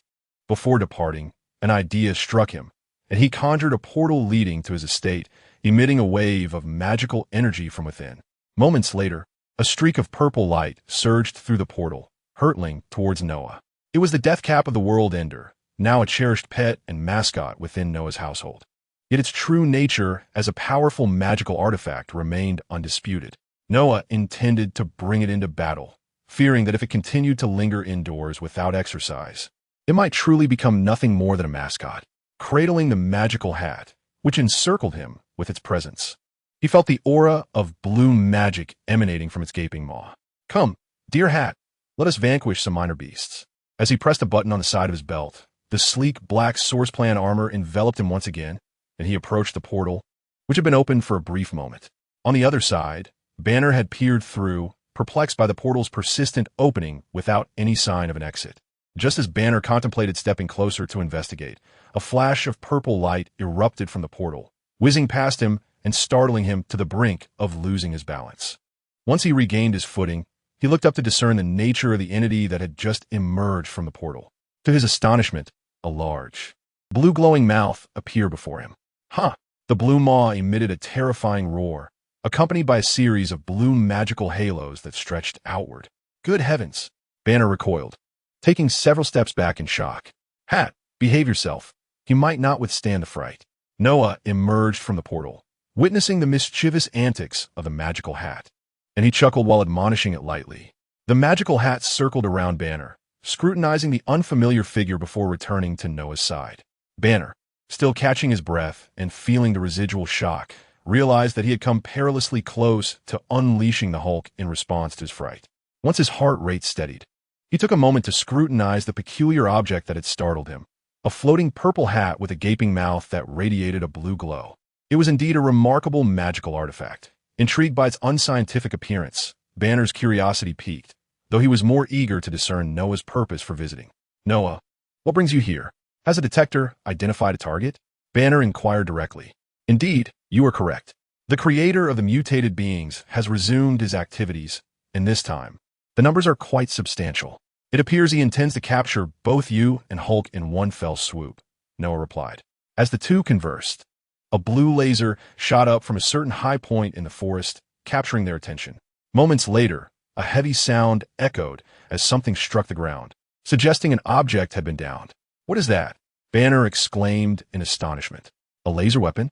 When did Noah set that up? Let us go. I'll escort you back." "Dr. Banner," Noah said, glancing toward the source of the sound. He beheld the fallen creature, a large, green mutated bird, significantly larger than ordinary avians, struggling on the ground with a gaping hole in its chest, pierced by the laser. Noah recognized this as one of the red dots he had initially seen on the radar scan, indicating that other mutated creatures were fast approaching. The blue laser had been emitted by Warwick, whom Noah had dispatched to lay in ambush within the forest. Warwick had detected the emergence of a target and had initiated hunting mode. As the battle loomed, Dr. Banner found little reason to remain. Although the mutated beings were targeting him, his absence might deter them from coming, as they would lose their target. However, having recently startled by a magical hat, Banner inadvertently emitted some gamma energy from Hulk, which would serve to attract those mutated beings. Noah opened a portal, intending to send Banner back to the island base to await further developments. Yet, Banner remained rooted in place, his expression shifting before settling into one of determination. Lee, you mentioned that there are many mutated creatures. Do you need my assistance? Chapter 119, The First Wave. Warwick strikes, do you need my assistance? Banner proactively offered. Noah was somewhat perplexed, as Banner typically resisted transforming into Hulk at this juncture unless absolutely necessary. Generally, he would not choose to transform voluntarily. By the time of the Avengers, as formidable foes multiplied, Banner's transformations into Hulk increased, leading him to gradually accept his alter ego. Yet now, Banner had taken the initiative to request a transformation into Hulk, which surprised Noah. Had something transpired during Banner's time camping in the forest? Had he, in solitude within his tent, pondered life and achieved a revelation? The reason behind Banner's willingness to transform into Hulk indeed stemmed from a shift in mindset during his camping experience. Previously, Noah had thought Banner might grow bored and provided him with a mobile phone, globally connected and equipped with an anti-eavesdropping system. After receiving it, Banner immediately called his girlfriend, Betty. Having fled the military base, he had feared that contacting Betty could pose a risk of interception, thus refraining from reaching out to her. However, with Noah's phone, which was secure from eavesdropping, Banner spent much of his time during the camping trip engrossed in lengthy conversations with his girlfriend. During their conversation, Banner discussed with Betty the events following his escape from the military base and shared insights regarding the mutated gamma creatures. He then mentioned his current collaboration with the Swift Swordsmen to combat these aberrant beings, which surprised Betty. She recalled that the Swift Swordsmen had previously given Banner his business card, but at that time, Banner had believed that upon finding Mr. Blue, he could resolve the issues plaguing him, thus neglecting to reach out to the swordsman. Now, however, he found himself entangled with him after all. Throughout the call, Banner also recounted how Noah had interrupted his transformation with Michael's blessing, though he refrained from disclosing that Noah employed a magical bell to do so, merely indicating that the other party possessed a method to halt his metamorphosis. He then elaborated on the remarkable sensation he experienced during his interrupted transformation, when he maintained his rationality in a semi-transformed state. In the past, once Banner transformed into the Hulk, his intellect would vanish, as if forcibly displaced by another entity. Upon reverting to human form, he retained no comprehensive memories of the Hulk, only fragmented recollections. However, after Noah's intervention with Michael's blessing, his displaced intellect surged back, allowing him to experience the transformation into the Hulk with clarity for the first time. Although not in full form, this experience granted Banner a renewed understanding of the power residing within him. Betty had always believed that the Hulk and Banner were one and the same. After encountering the Hulk a second time, she concluded that the Hulk possessed Banner's memories. She had previously mentioned this to Banner, yet he showed little interest in discussing it, focused instead on ridding himself of the Hulk without delving into other matters. Consequently, under Betty's encouragement and influenced by Noah's extraordinary magic, a thought suddenly emerged in Banner's mind. Perhaps he need not regard the Hulk as an affliction after all. Now, Banner intended to embark on a new endeavor. This would mark his first proactive attempt to transform into the Hulk, as previous transformations had been compelled by necessity for self-preservation. Above the forest, two beams of laser light shot forth, followed by a silhouette radiating blue light leaping into the air, accompanied by the sounds of flesh being torn. "If you have no objections, I certainly have none," Noah remarked. Since Banner had chosen to engage actively, Noah had no reservations. He had already opened the mission panel, preparing to see if any high-level tasks had emerged. Upon pressing the refresh button, as anticipated, the mission list revealed 3 tasks, 2 of one level and 1 of another. Level task, hunt beasts. Level task, hunt beasts. Level task, A wave of mutated creatures is about to descend. Summon the summoner to withstand this assault. Task accepted. Noah dismissed the two seemingly peculiar level tasks and immediately accepted the singular high-level task. Withstand? I choose total annihilation. Dr. Banner, prepare yourself. They are coming. In Noah's perception, a multitude of mutated creatures had infiltrated the forest, hastening towards their location. Some smaller aberrations darted forward swiftly, utilizing the undulating terrain to leap between the trees, while the larger, powerfully built mutants barreled through, crashing into the timber with reckless abandon, leaving a path of destruction in their wake. Banner swallowed hard, the sounds of commotion echoing from short distance. It was his first time actively transforming, leaving him uncertain of how to proceed. The cacophony grew ever closer, the first wave of mutated beings on the brink of arrival. Dozens of green figures leaping amongst the trunks, all manifestations of the same species, resembling wildcats. These mutated felines had undergone a drastic metamorphosis, their bodies swelling to lengths of 2 to 3 meters, their fur shed, revealing a mutated green skin that displayed sinewy muscles in irregular shapes beneath the absence of their former coats. Their limbs elongated in an eerie fashion, and their sharp claws, when in motion, could easily sever branches as thick as an arm. Concealed within the dense canopy lay a lethal predator, poised to pounce once its prey encroached upon its hunting grounds. A mutated cat sprang onto the gnarled trunk of an ancient tree, its razor-sharp claws embedding themselves into the hardwood as effortlessly as chopsticks piercing through tofu. With a powerful push from its hind legs, it aimed to leap towards another grand tree several meters away. Suddenly, as the creature soared through the air, a shadowy figure, adorned with a glimmer of crimson light, shot forth from the treetop like an arrow, colliding with the airborne feline and sending it crashing to the ground. The clash of claws against solid metal resonated, followed by the horrific sound of flesh being torn. The mutant cat fell, bewildered, and lashed out with its sharp talons at the figure before it. Yet its strikes were futile, merely producing the sound of metal clashing.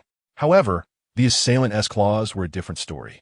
The glimmering red talons descended, slicing through the mutant cat's resilient skin, causing green blood to splatter. The creature let out a piercing scream of agony. Yet, as if consumed by envy of the figure atop it, the crimson claws fell again and again, relentlessly rending the flesh from the mutant cat, painting a vivid arc of red in the air. In mere seconds, the red talons ascended and descended countless times, reducing the upper half of the mutated feline to a pulpy mass, while its lower body continued to convulse. The other mutant cats had already ceased their movements, clinging to the trees, for the speed of the assailant had been so swift that they hadn't even glimpsed its visage before witnessing their comrade's transformation into mere mush. Now, however, they could finally discern the true nature of their attacker. The ebony figure, radiating a crimson glow from its claws and tail, was none other than Warwick. However, he had shed his original white skin in favor of a hue more suited for nocturnal combat. Warwick flicked the green blood from his claws and gazed up at the mutated feline creatures perched in the trees, who were hissing at him in a display of intimidation. With a raspy, low chuckle, he proclaimed, "Blood flows, none shall remain." Chapter 120, Warwick, I sense your scent. The ground trembled incessantly as more mutated beings raced toward him from a distance. The pack of aberrant cats fixated on the black metallic creature below, undeterred by the fact that it had just torn one of their own to shreds. Their bloodshot green eyes glimmered with madness. Without a hint of hesitation, all the mutated cats extended their claws and charged directly at Warwick. The three closest felines, with their elongated forms nearing 3 meters, approached him with an overwhelming sense of menace. Yet Warwick felt no fear. With a hum, Warwick spread his claws wide, and the energy apparatus on his back began to pulsate with electricity. An arc of shockwave emanated outward in a semicircular fashion from his back. The blue current surged across the ground, scattering debris, and the 3 felines that had attacked first collided with this torrent of energy. The ferocious electrical current struck them, and in an instant, the intense heat blackened their green skin, causing their flesh to burst and blood to spray, only to evaporate in the next moment. The energy shockwave spread outward for several meters, leaving the ground charred and steaming, while crystalline formations resembling glass emerged around Warwick. The 3 felines that faced the shockwave were swept away, leaving deep gouges on the ground. Their bodies, now charred and hardened, had shrunk to half their original size, as if their internal moisture had been completely evaporated. The other mutated cats, positioned further away initially and thus spared the brunt of the impact, still suffered from the residual effects of the shockwave. Those remaining aberrant felines fell to the ground, their bodies marred with soot and dirt. Of course, the pain only further fueled their ferocity, and with frenzied shrieks, they lunged once more at Warwick. With claws aglow in crimson light, Warwick met them with equal fervor. Green blood splattered as his claws effortlessly tore through their resilient skin, severed limbs cascading to the ground. Yet, the claws of the mutated cats, capable of piercing even the toughest of trees, could not leave a single mark on Warwick's form. They could not even shake him. Warwick's body was forged from vibranium, a material renowned for its ability to absorb kinetic energy, allowing him to disregard the attacks of these aberrant felines entirely. He forsook defense, opting instead to rend apart those who sought to overpower him. In merely a few seconds, the monstrous cats were utterly annihilated. Warwick cast aside the severed head of a beastly feline and raised his gaze to survey the area ahead, from which the horde of aberrant creatures had emerged. In Warwick's eyes, that space was now densely populated with a multitude of crimson dots. "I can scent your presence," he declared, sprinting towards the advancing army of mutated beings. Moving on all fours like a true werewolf, more aberrant creatures were approaching, although their speed was not as swift as that of the preceding pack of feral cats. They were still considerably faster than ordinary beings, and their size was more imposing, charging towards Banner like a frenzied herd. These mutated entities were a bizarre assortment, predominantly consisting of aberrant canines. The mastermind had not taken the time to seek out more formidable beasts for mutation. Thus, the abundant stray cats and dogs became his primary subjects for experimentation. Additionally, the peculiar reptiles also served as suitable candidates. Of course, with Ross's influence, the mastermind could acquire some formidable creatures as well. At the heart of the mutated menagerie, an enormous mutated green African elephant lumbered forward on its transformed limbs. The African elephant is the largest species of elephant on Earth, capable of reaching nearly 5 meters in height, but this mutated green giant stood an astonishing 8 meters. Nearly 3 stories tall, each step sending tremors through the ground, akin to a colossal tank. The other aberrant beasts seemed to encircle this mutated elephant, as if it were the leader of the herd. Yet these creatures had lost their rationality after being infused with Hulk's blood, overwhelmed by a singular emotion: rage. This was largely due to the mastermind secretly manipulating the group of mutated beings with his telepathic energy. Above, a mutated green raven circled the herd. Surprisingly, this raven did not exhibit the grotesque growths or erratic joints characteristic of other mutated beings, nor did its eyes reflect the typical fury of such entities.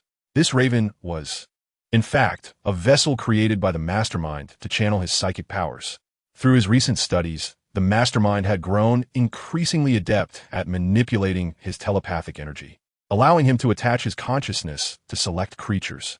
Presently, he could link with this raven, transmitting everything it observed directly to his mind, and through the raven, he could issue commands to the herd below, for they were all his creations. The monstrous cats had also been sent forth under his direction to assess the situation. However, the mastermind had just caught sight of a distant glimmer in the sky, suggesting the presence of others in the forest besides Hulk. Regardless of who they might be, the mastermind was confident that no one could withstand his army of mutated beasts. Moreover, aside from the wave of mutated creatures beneath him, another group of aberrant beings was encroaching from the opposite side of the forest, transported here by General Ross through an alternative means. What is this? A mutated crow, swiveling its eyes, gazed downward. Not far ahead of the beast horde, a shadowy figure was approaching. Noah was already aware that Warwick had engaged with a cluster of mutated creatures, yet he felt no concern. After all, he was Warwick's creator and possessed an intimate understanding of his combat prowess. Given Warwick's current abilities, battling this group of aberrations was merely a trivial task. What else? Suddenly, Noah sensed that, apart from the beast horde near Warwick, a multitude of similar presences had emerged not far behind him and Banner, and they were drawing closer. "Dr. Banner, are you not ready yet?" It had been nearly a minute since Banner announced his intention to transform into the Hulk, and now he bore an expression akin to that of someone straining with constipation, gritting his teeth as if exerting tremendous effort. Give me a moment. This is my first time doing this. I'm a bit unfamiliar.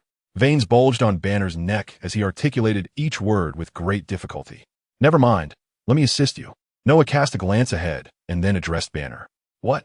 Banner relaxed slightly, gazing at Noah with a hint of confusion. Suddenly, Noah appeared behind Banner, grasped the waistband of his trousers, and flung him forward. Banner's eyes widened in shock as he faced an enormous maw filled with sharp fangs. Chapter 121. The battle commences. Roar. A pair of green hands clamped down on the gaping jaws of the first mutated creature that arrived. After Noah had hurled Banner away, the already startled Banner was met with the sight of the approaching savage mouth, causing his adrenaline to surge and the gamma energy within him to erupt. Banner transformed once more into the Hulk. The Hulk's eyes blazed with fury, his visage grotesque, muscles rippling with power. His shirt had shredded, leaving only a pair of elastic undergarments of indeterminate material. At this moment, the Hulk pressed his hands against the jaws of a mutated lizard, which was also of considerable size, measuring over 5 meters in length. Its back was lined with protruding spines, and its thick tail, measuring 2 meters, thrashed wildly against the ground, creating small craters. Lizard. Hulk despises. No matter how the massive, mutated lizard struggled, the Hulk firmly grasped its upper and lower jaws, its sharp teeth unable to pierce Hulk's resilient skin. With a thunderous roar, the Hulk exerted his strength, and with a crack, the lizard's teeth and mouth were crushed. Then, with a powerful tug, he tore the lizard's mouth apart, green blood erupting like a fountain.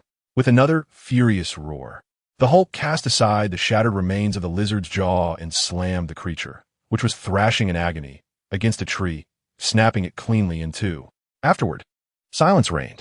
Hulk shook the green blood from his arms and turned to Noah, his teeth clenched in anger. He recognized the dark figure before him, the one who had previously incapacitated him with a jolt of electricity from a few small devices. Don't be too hasty in seeking trouble with me.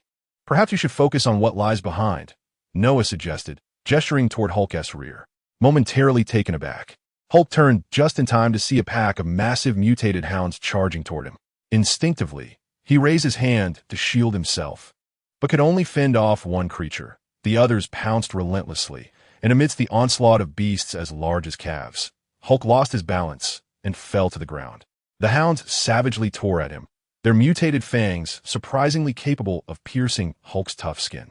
In a fit of fury, Hulk flailed his arms, attempting to dislodge the hound clinging to him, while twisting his body to shake off the others.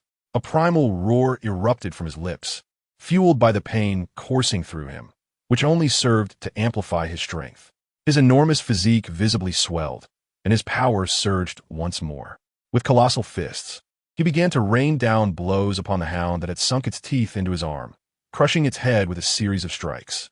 Freed from the horde's grip, Hulk rose, charging angrily toward the remaining beasts, engaging them in fierce combat. Watching Hulk deliver punishing blows to the mutated hounds, Noah refrained from intervening.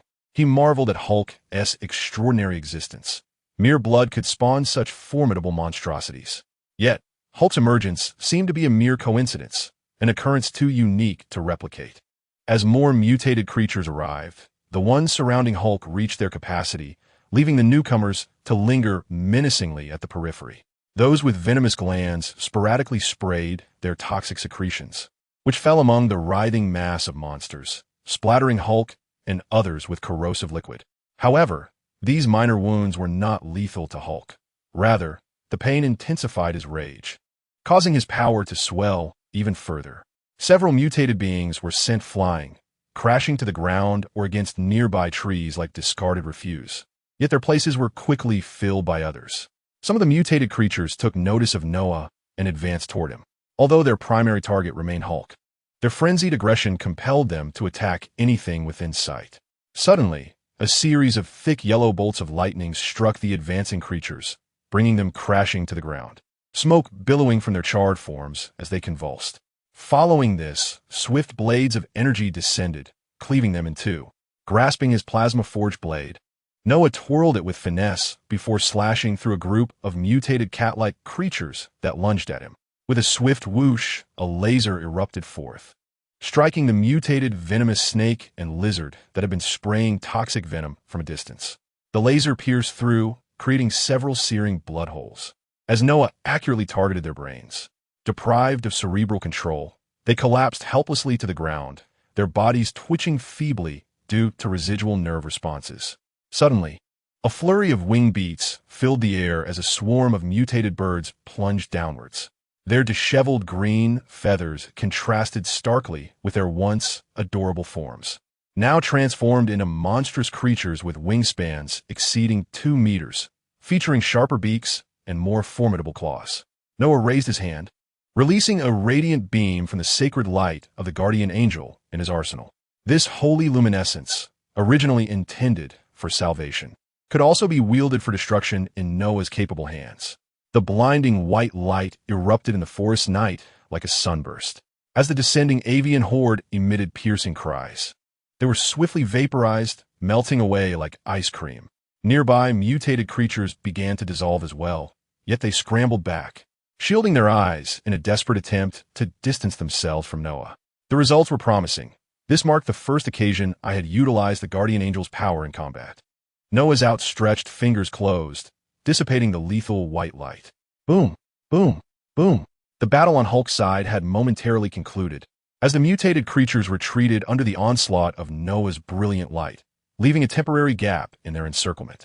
Hulk unleashed a series of powerful strikes, sending the surrounding abominations flying. At this moment, Hulk appeared significantly larger than when he had first transformed, his strength amplified with his fury, akin to the portrayal in cinematic universes, albeit not as exaggerated as in the comics. The ground around Hulk was strewn with the corpses of mutated beings, green blood staining the earth. Despite the brief respite afforded by Noah's sacred light, numerous mutated creatures remained. They soon shook off their fear, their minds flooded with rage, and charged once more. In Noah's perception, although a few more mutated beings were still approaching, their numbers were dwindling. This wave seemed merely a minor diversion, with the main force likely still concentrated at Warwick's location. It's your turn. This scene is perfect for a trial, Noah thought, summoning 2 bronze gauntlets as he resolved to test the fruits of his recent training. Chapter 122. The Powerful Magical Hat, the Angry Hulk. Go for it, Hat, Noah commanded, pointing forward with his gauntlet left hand. The gems on the gauntlets shimmered, unleashing a blue arcane missile. The missile collided with a mutated monkey leaping towards Hulk, erupting in a burst of azure magical flames, sending the creature hurtling away. This mutated ape appears to have evolved from gibbons, its arms grotesquely swollen, far exceeding its own physique, reminiscent of Hulk's muscular limbs. At this moment, a similarly mutated ape is engaged in a futile struggle with Hulk, only to be swiftly disarmed of its arms. It was ill-prepared to contest strength with such a titan. A hum reverberates as a purple sword energy is unleashed, cleaving through several mutated creatures. Noah's right hand is adorned with Cassidon's purple gauntlet, an accessory that complements his bronze gauntlet, now transformed into a violet hue due to the influence of the void. With a blade in hand, Noah's right hand glimmers with a purple gem, from which a surge of void energy emanates, enveloping the long sword and manifesting as a blade of the void. The energy-formed blade undulates with fluctuating waves. Although the resilient hide of the mutated beast can withstand ordinary blades, it succumbs effortlessly to the void blade, slicing through their flesh as easily as a hot knife through butter.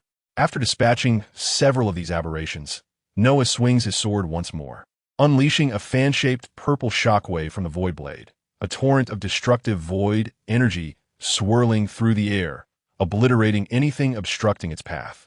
Truly, the efficacy of void energy is remarkable, Noah muses, observing the devastation wrought by this energy pulse.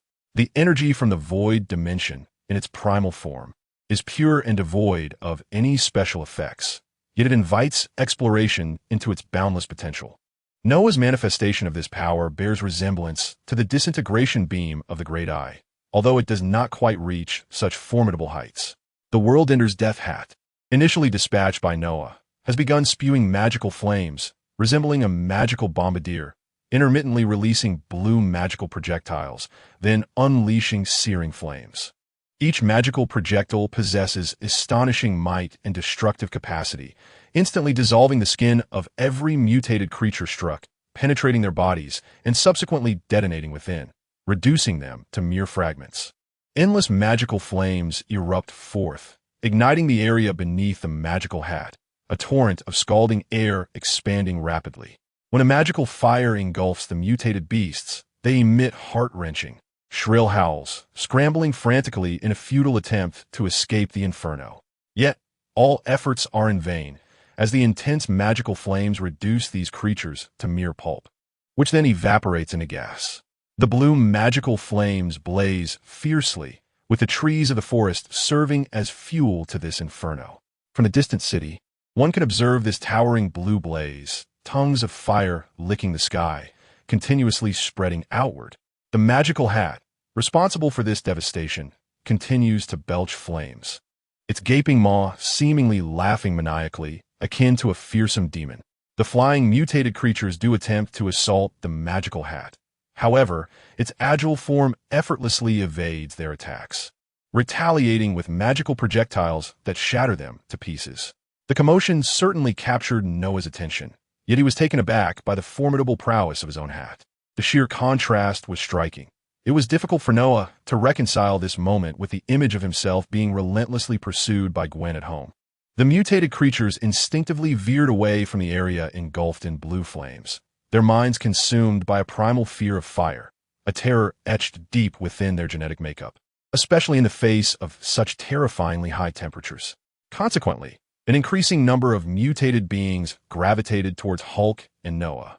Hulk, wielding his ever-growing rage-fueled strength, sent flying every mutated creature that lunged at him, while Noah, employing a dazzling array of lightning, sword energy, holy light, and laser blasts, dispatched these aberrations with finesse. Several portals opened beneath the mutated beings, causing them to plunge directly into the gateways as they fled, splattering molten rock in their wake. Noah transported them to an active volcano, hoping they would survive. Perhaps they might even evolve into fire beings by overcoming the magma. Suddenly, a flurry of purple beams shot forth, causing the struck mutated creatures to momentarily freeze before shrinking into small, adorable forms, only to be squashed beneath the feet of their fellow creatures. While Noah reveled in the chaos, Hulk faced a more formidable challenge. It was not that he was incapable of defeating them. Rather, the majority of these mutated beings targeted him, swarming like a tide. The larger creatures were manageable, as Hulk could easily send them flying with a single punch. However, it was the smaller creatures, such as diminutive lizards and insects, that infuriated him. These pests would crawl onto Hulk's body to attack, some even bearing venom that caused him considerable pain. The most despicable among them attempted to burrow into Hulk's elastic pants to assault him, nearly pushing him to the brink of fury. Damn pests! Hulk's roar drew Noah's attention, who was currently administering electric therapy to a cluster of mutated beings. Noticing Hulk swatting at several creatures that had climbed onto his back, Noah empathized. Even a muscle-bound giant like Hulk faced the vexing challenge of scratching his own back. In his frustration, Hulk resorted to slamming his back against the ground, attempting to dislodge the pests. Contemplating for a moment, Noah began to weave intricate hand signs, conjuring the magical runes of Kamartaj. However, unlike the other mages of Kamartaj, his runes shimmered in blue rather than orange, a manifestation of his unique magical essence. As Noah completed the incantation, a stream of blue energy surged towards Hulk, enveloping his arms. The runes flowed over Hulk's hands, converging upon his mighty fists. In the midst of Hulk's confusion, a spiked gauntlet materialized around his knuckles, adorned with protruding spikes akin to a tiger's claws, while the magical runes pulsated continuously on the gauntlet's surface. What is this? The Hulk, in a fit of anger, shook his hands vigorously, attempting to rid himself of the sudden encumbrance that had manifested upon them. Yet, the enchanted gauntlet remained steadfastly affixed to his hand, even expanding in size as he transformed in fury. While Hulk grappled with the gauntlet, a colossal mutated bull, its twisted and sharp horns jutting menacingly, charged at him. Reacting instinctively, Hulk unleashed a powerful punch. The lower half of the beast was sent flying, crashing into a nearby tree. As for the upper half, it had been obliterated by the magical shockwaves emanating from the gauntlet. Surrounding Hulk's fist, magical ripples continued to undulate through the air, Gazing at the gauntlet, Hulk grinned widely, exclaiming, "Hulk likes this." Noticing Hulk wielding the magical weapon with devastating efficiency, Noah took the liberty of casting a protective magical shield behind him, sparing him the need to resort to the clumsy tactic of using a tree as leverage. Other mages from Kamartaj did not possess such a weapon. It was Noah's unique and potent magical prowess that infused the spell with extraordinary effects. "Noah, I recommend you conclude the battle here swiftly. Warwick's energy reserves are nearly depleted," came Lyssandra's sudden reminder, piercing through Noah's thoughts as he prepared to continue his onslaught. "What? No power left?" Upon hearing Lyssandra's words, Noah felt a mix of surprise and understanding. His deployment of Warwick was initially intended as a test, for Warwick was newly constructed and lacked extensive enhancements. He was equipped only with a vibranium body, advanced nanotechnology, and an energy release device on his back. Warwick's energy primarily stemmed from an internal hex crystal, which contained a vast reservoir of magical energy. This crystal served as his main power source. However, he could also utilize electricity and potentially, in the future, incorporate Tony's arc reactor for an even more formidable energy amalgamation. Yet, with Lyssandra's warning, it became evident that the Hex Crystal's magical reserves were insufficient. Noah had not anticipated such a multitude of mutated creatures, which likely prompted Warwick to employ energy-intensive techniques, rapidly depleting the crystal's magical energy. It seemed imperative to resolve this situation promptly, though Noah mused that, with Warwick's vibranium form, even if powered down, he could withstand the onslaught of these creatures. Their attack capabilities were insufficient to breach his defenses. In cinematic lore, vibranium had only been penetrated by Thanos and the weapon of Corvus Glaive among the Black Order, a feat these mutated beings certainly could not achieve. At that moment, the tide of battle had nearly turned in their favor, with Hulk now wielding the magical gauntlet, dispatching the mutated creatures with ease, each punch rendering them incapacitated. Unfazed by the smaller monstrosities, he clapped his hands together, unleashing a potent magical shockwave through the gauntlet, overwhelming the diminutive creatures with sheer force. The situation near the magical hat was nothing short of catastrophic. The scene was akin to a Hell's Cape, with all the mutated creatures wailing amidst the flames. Should any onlookers chance upon this sight, they might well assume they had stumbled into the very depths of Hades. However, Noah found the raging inferno to be somewhat troublesome. It would be prudent to extinguish it soon, lest it escalate into an all-consuming wildfire. In his left hand, a long sword of exquisite craftsmanship materialized, known as the Magic Cutter, which amplified Noah's magical assaults and swordsmanship. Armed with the Magic Cutter in his left hand and the Void Blade in his right, he felt the tempestuous winds swirl around his battle armor. As sword energy began to surge forth, shattering the trees and mutated creatures in its path. The wind sword technique was Noah's most refined skill. His first summoned hero had been Yasuo. After acquiring Yasuo's understanding of this technique, Noah dedicated himself to rigorous training. Although he had grasped all of Yasuo's insights, it did not imply that the wind sword technique could not be further enhanced. Furthermore, Noah's immense magical power served to augment the technique's potency. With a fluid motion, Noah wielded his dual swords, propelling himself forward with the thrusters on his armor, executing the forward slash of the wind sword technique. This unique footwork rendered his form as swift as the wind, weaving through the forest with grace. The gusts of wind sliced through the bodies of mutated creatures, coalescing into a tornado of sword energy that began to stir up sand and blue flames, annihilating everything in its wake. Noah executed the wind sword technique with the elegance of flowing water, as the sword energy melded with the fierce winds, sweeping through the surrounding mutated beings. The dual swords danced amidst the gale. The white Magic Cutter unleashed razor-sharp wind blades, while the purple Void Blade released sword energy imbued with void energy. One by one, the mutated creatures succumbed beneath the dual onslaught. Before long, as a final gust swept past the last mutated creature, Noah dismissed the Void Blade and sheathed his swords. Hulk scratched his head and looked around, seeking any remaining mutated beings, even standing on tiptoe to peer into the fiery regions. Although the magical hat had ceased spewing flames, the blue fire continued to spread, fueled by the abundant combustible material in the forest, rapidly escalating towards a major conflagration. "Hat, come here," Noah beckoned, summoning the magical hat that hovered above the blaze, seemingly admiring its own handiwork with an air of self-satisfaction. Next time, refrain from such grand displays. Otherwise, your master will have quite the hassle to clean up. Noah tugged at the brim of the hat, stretching its mouth wide. Upon releasing it, the hat twirled a few times before nodding in acknowledgement.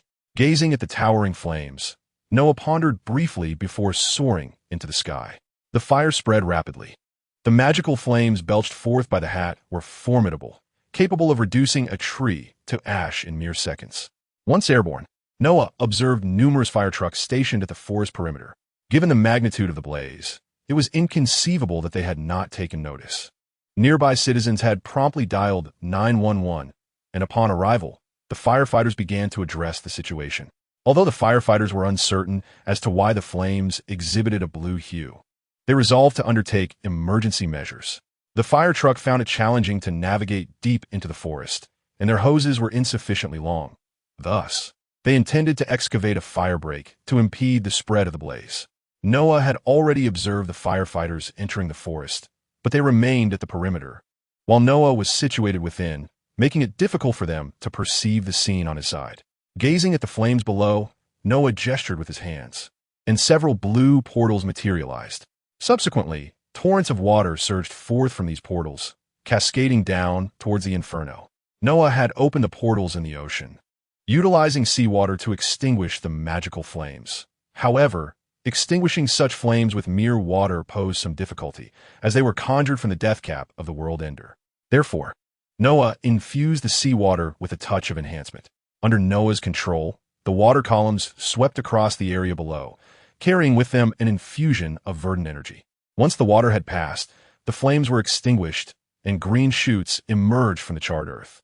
It was runes. He had imbued the water with the rune of resolve. After incorporating the life energy of the rune of resolve into the seawater, the water columns transformed into holy water, capable of quenching the magical flames and revitalizing the scorched land. One sip of such water would surely bestow longevity and vitality. As the portals closed under Noah's guidance, the flames were subdued and green shoots blanketed the ground, heralding the rebirth of a new forest in years to come. Noah suddenly felt a profound sense of balance, embodying the principle of equilibrium. The Ionian people believe in the philosophy of cutting down a tree and planting a new one. Now, it was time to proceed to the other side, as it seemed there were more mutated creatures near Warwick. Returning to the ground, after the fire was extinguished, he noticed the astonished expressions of the firefighters. He also spotted some black vehicles approaching behind the fire truck, from which emerged individuals clad in dark suits. Noah surmised they were agents of S.H.I.E.L.D., having likely deduced that this was no ordinary fire. "Hulk, stop staring. There are still plenty of enemies waiting for you to smash," Noah remarked. At that moment, Hulk, crouched and observing the newly sprouted green shoots with curiosity, turned his gaze towards Noah upon hearing his words. Furrowing his brow and baring his teeth at Noah, Hulk then glanced at the magical fist still present in his hand. Breaking into a grin, "Hulk likes smashing monsters. Then let us depart." With a hum, a portal measuring 4 meters in diameter opened. Hulk, who had originally stood over 2 meters tall, now surged to approximately 4 meters, resembling a small giant, truly the Green Giant. The portal resonated with the sound of crackling electricity as Noah and Hulk stepped closer, with a magical hat following closely beside Noah. Chapter 124, Remote Assault, Battle Concluded. "Oh, it's quite lively here, and there's a big fellow too." Upon emerging from the portal, Noah was met with a gruesome sight. The ground was strewn with the torn and charred remains of mutated creatures, all the handiwork of Warwick. His attention was immediately drawn to a massive mutated African elephant in the distance. Its sheer size was staggering, muscles rippling beneath its skin as its colossal trunk thrashed against the earth. However, Noah soon noticed something peculiar. These mutated beings seemed to be operating under a coordinated command, their previous mindless rage now replaced by a semblance of order. Noah spotted Warwick, surrounded by a throng of mutated creatures that were not attacking en masse. Instead, they appeared to be deliberately exhausting his energy, charging at him in waves to tempt him into unleashing widespread electric surges. As Warwick's strength waned, the frequency of his electrical discharges diminished correspondingly, summoning his magical senses to perceive the environment. Noah identified an anomaly several hundred meters above, a mutated avian creature hovering in the air. Within Noah's perception, it radiated a formidable psychic force. Could be this very power manipulating the mutated beings below? Was this creature the mastermind? He had little understanding of such a character, knowing only that they possessed a large head and were a high-intelligence antagonist. Now he realized that this entity also wielded psychic abilities, seemingly capable of imbuing the mindless mutations with control. This complicates matters. As Noah regarded the distant avian creature, it appeared to be observing him in return. The commotion caused by Noah and Hulk upon exiting the portal could not have gone unnoticed, especially with the giant glowing blue portal standing out against the night sky. "Hulk, I leave that behemoth to you," Noah declared, as Hulk began to roar at the approaching mutated creatures, taking on a massive elephant as his target. With a swift motion, Noah raised his hand, and the avian creature exploded in a shower of blood and viscera under the force of his power. In a hidden laboratory, a sudden scream pierced the silence. The mastermind writhed in agony, bloodshot eyes wide with terror as he clutched his head. Having just suffered an assault from a psychic force vastly superior to his own, he felt as though his mind might shatter. Not long after, the mastermind lay sprawled on the ground, chest heaving as he gasped for breath. He sensed that his psychic abilities were temporarily incapacitated, the overwhelming psychic attack having shattered his mental energy. Yet, he believed that his powers could be restored. It merely required time for recuperation. That fellow, the Windblade swordsman. I never anticipated he possessed such strength, he muttered to himself, grimacing as he struggled to rise from the ground. The leader surveyed his surroundings, sensing that the area might no longer be safe. He determined it was imperative to find a refuge to tend to his wounds and lay low for a while. He retrieved a communication device and dispatched a message to his partner, General Ross, before discarding the device on the ground and staggering away from the laboratory. Meanwhile, upon realizing that his adversary had spotted him alongside Hulk, Noah understood that the current mission might be temporarily thwarted. The leader had evidently become aware of his presence and might flee before Noah could reach him. Thus, Noah unleashed a formidable display of his mental prowess, shattering his opponent's psychic defenses with ease. Merging the strengths of multiple heroes, coupled with his vast magical abilities and the enhancement of world runes, Noah's soul was unparalleled in strength. From a considerable distance, he managed to inflict significant harm upon the leader. With the mutated bird eliminated, the horde of aberrant creatures fell into disarray, reverting to a state of frenzied chaos. Hulk had already charged into the fray, barreling toward the colossal, mutated elephant, effortlessly swatting aside the aberrations that dared to obstruct his path. Devoid of the leader's control, the massive elephant began to roar uncontrollably, trampling the ground with its forelimbs, while its enormous tusks and trunk flailed wildly, inadvertently causing devastation to nearby mutated beings, some of which were reduced to mere pulp or skewered upon the tusks. In its rampage, the elephant spotted a green figure charging towards it. Though its mind was in turmoil, the elephant recognized this figure as its target. With a mighty bellow, it charged at Hulk, causing the earth to tremble beneath its weight. Noah, with a subtle gesture, directed a bolt of yellow lightning towards Warwick, clearing the surrounding mutated creatures in a chain reaction. The lightning then arced towards the energy reservoir behind Warwick, replenishing the dwindling power supply. "Hat, you too, but this time, no fire," Noah instructed.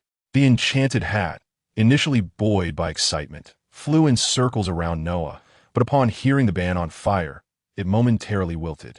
However, it soon regained its enthusiasm and soared high into the sky, unleashing a barrage of magical projectiles that rained down upon the mutated creatures below. Each magical orb carried immense power and destructive force, obliterating everything in their path. Each explosion effortlessly carved deep craters in the ground, reshaping the terrain beneath the onslaught. At that moment, Warwick, having dispatched the surrounding mutated creatures, approached Noah. "I have failed in this mission," he stated. "Failed? Not at all. Eliminating so many aberrant beings is quite an achievement." Upon stepping through the portal, Noah discovered that Warwick had indeed vanquished a significant number of mutated creatures, approximately half of the total, explaining the rapid depletion of his energy. "Upon our return, I shall upgrade you, enhancing your arsenal and functionalities and expanding your energy capacity," Noah declared, subsequently using his magical powers to immobilize a corpse the size of a small mountain that was hurtling toward him, and then cast it aside. This was the mutated elephant that had been battling the Hulk, now rendered unrecognizable by the ferocity of the fight. Indeed, Warwick remarked, choosing not to linger beside Noah, but instead continuing to eradicate the mutated creatures. Under the concerted efforts of the wolf, the cap, and the green giant, the mutated beings were swiftly overwhelmed and eliminated in droves, while Noah assumed the role of a mage, hurling bolts of lightning, blades of wind, and various arcane projectiles. Before long, the battlefield was devoid of any surviving mutated creatures. With no target remaining, the Hulk unleashed a roar of frustration and turned his gaze toward Noah, seemingly contemplating an attack. However, upon glancing at the magical gauntlets in his hands that were gradually dissipating, he exhaled dismissively, abandoning the idea of aggression and preparing to leave. Observing this, Noah pondered for a moment before producing the blessing of Michael. He wished to experiment with the bell to see if he could revert the Hulk back to Banner. If that failed, he would have to wait for the transformation to reverse itself or seek out his girlfriend. As Hulk, his back turned to Noah, began to walk away, he abruptly halted and turned around. A look of confusion washed over his face as he beheld the bell in Noah's hand, and a shiver ran down his spine, his eyes appearing significantly clearer. Where am I? At that moment, it was not the Hulk, it was Banner. He surveyed the gruesome scene around him, the abundance of corpses unsettling him, and suddenly noticed that his perspective seemed altered, as though he had grown substantially taller. Realizing something was amiss, Banner looked down. Oh my God! Banner beheld a pair of enormous green hands, an unprecedented surge of strength coursing through him. He comprehended his predicament. He was in Hulk's form, yet, as Banner's consciousness awakened, Hulk's body began to shrink gradually, transforming back toward a normal human state. Noah, witnessing this transformation, surmised that Banner did not wish to maintain this form, prompting Hulk's body to revert automatically. Dr. Banner, our mission is accomplished. We merely need to return and examine the instruments, though I advise against harboring excessive expectations. Our target may not be easily located, Noah stated, adjusting his now stretched trousers. Banner surveyed the surroundings and remarked, the environment here is severely polluted. We must address this. Noah nodded and opened a portal, magically transporting all the corpses within.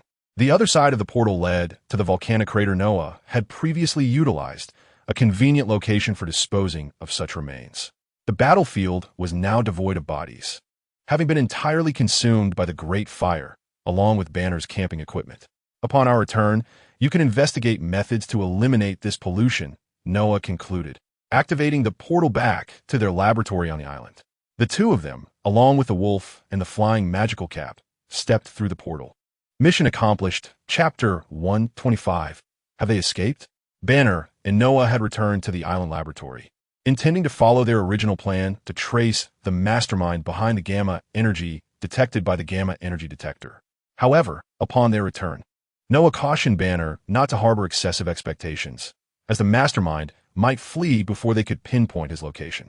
Are you suggesting he possesses a mental power that allows him to inhabit a bird? Is that also considered magic? Banner inquired, having changed into clean attire and now standing before the detector. It's not quite magic. It should be classified as a superpower, akin to the abilities gained through mutation. Similar to your transformation into the Hulk, Noah explained, noting that the other party's psychic abilities were comparable to the soul powers cultivated by sorcerers, yet distinctly categorized as superhuman capabilities. Indeed, Banner mused, realizing there was much about this world he remained unaware of, including the existence of sorcerers like Noah. Upon reaching the detector, Banner observed the scanning interface, which revealed 2 additional red zones in the vicinity of the forest where he had previously been. These 2 red areas were the battlegrounds where a multitude of mutated creatures had been slain, transforming them into regions heavily saturated with gamma radiation.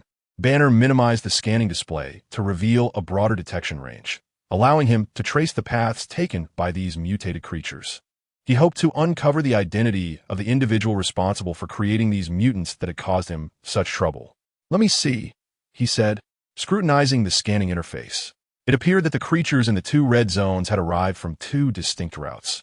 The first wave, involving himself and Noah, had come from the land, while the mutated beings from Warwick seemed to have emerged from the ocean. How did they reach the land from the ocean? Is it possible there are mutated creatures lurking beneath the sea? Banner pondered, perplexed. That seems unlikely. I detected no mutated beings in the ocean, Noah replied. Having also observed the scanning display, he noted that one of the gamma energy pathways indeed extended from the ocean, yet they likely originated from the same source. Noah advised Banner to focus on determining where the creatures came from rather than getting caught up in how they arrived. Nodding in agreement, Banner began to trace the two gamma energy trails back to their source. America? So it is here, he exclaimed, although the faint traces of gamma energy would gradually fade over time, unlike the gamma energy from the forest regions, which had been left behind by the bodies of the mutated creatures. The discovery was nonetheless significant.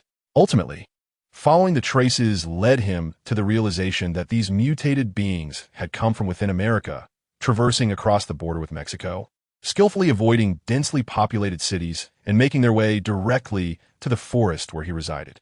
At last, Banner finally uncovered the origins of these mutated creatures. They all hailed from New Mexico. The batch that arrived from the seaside also set forth from New Mexico, subsequently reaching their city via the Gulf of California. Well, he pinpointed the location. Let's first ascertain what lies there, Noah remarked as he gazed at the final coordinates on the scanner. He then contacted Lysandra, requesting her to provide satellite imagery of the specified location. However, both were taken aback upon viewing the satellite image presented by Lysandra, revealing a building that appeared to have recently endured an explosion and was now engulfed in flames. Yet from the rubble, it was evident that this structure had once been a factory. Indeed, they are not foolish enough to wait for us to find them, Noah shrugged, having anticipated such an outcome during their recent skirmish. It seemed his mission would be delayed. Lysandra, can you retrieve an image from before the explosion?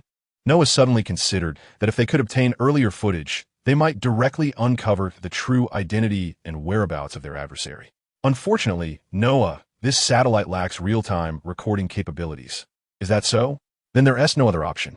The American satellites truly leave much to be desired. Lysandra, we should acquire our own satellite sometime soon. With that notion dashed, Noah shook his head, resolving to establish a satellite capable of global surveillance, allowing them to monitor events anywhere at any time, perhaps even equipped with weaponry. Banner felt somewhat helpless, uncertain how to locate the mastermind. Their opponent was exceedingly cautious, having abandoned their base and vanished after witnessing the swift swordmaster's assistance. He turned to Noah, eager to learn if he had any strategies. Lee, what should we do now? Their caution is overwhelming, and we cannot trace their escape route on the scanner. Let us not rush, Noah pondered, feeling it prudent to share a thought with Banner. Dr. Banner, I have a suspicion regarding the identity of this mastermind. Banner looked puzzled, awaiting Noah's elaboration. This individual, Dr. Banner, you should be quite familiar with. After a brief exchange with Lysandra, a screen materialized, showcasing an image that Banner recognized. Dr. Samuel Stern? Banner exclaimed, fully aware of this figure, as Dr. Samuel Stern was the very blue doctor who had once aided him. Initially, he had sought help online under the alias of the Green Doctor, later meeting him in person, not to mention the assistance he provided in temporarily suppressing the Hulk within him. Yes, I suspect he is the one who has been targeting you of late, Noah indicated, tapping on the image of Samuel Stern. What? That is impossible. Dr. Stern has assisted me greatly in the past. How could he possibly wish to harm me? Banner furrowed his brow, for he could hardly believe that Dr. Samuel Stern would wish him harm, given their past friendship and the assistance he had offered. Lee, why do you say that? Banner inquired, perplexed by Noah's suspicions regarding Samuel. Could it be that Noah possessed knowledge unbeknownst to him? Surely, Noah would not fabricate such claims without basis. There's a reason for my assertion. Take a look at this, Banner, Noah said, producing several images. What is this? Banner's eyes widened in disbelief at the sight before him. Chapter 126. Exploration. What? This cannot be. What is this? Banner struggled to comprehend the revelation. The images Noah presented depicted a laboratory replete with bottled and bagged blood. While the presence of blood was not entirely shocking to Banner, what left him astounded was the inscription upon the containers, which read Bruce Banner date. Could these be samples of his own blood? During his fugitive days, he had frequently sent small quantities of his blood to his online acquaintance, Mr. Lawn, in hopes of finding a cure for the Hulk. However, he never anticipated that this individual would exploit his blood in such a manner. Why were there so many samples? He had only ever sent a minuscule amount each time. Is all of this my blood?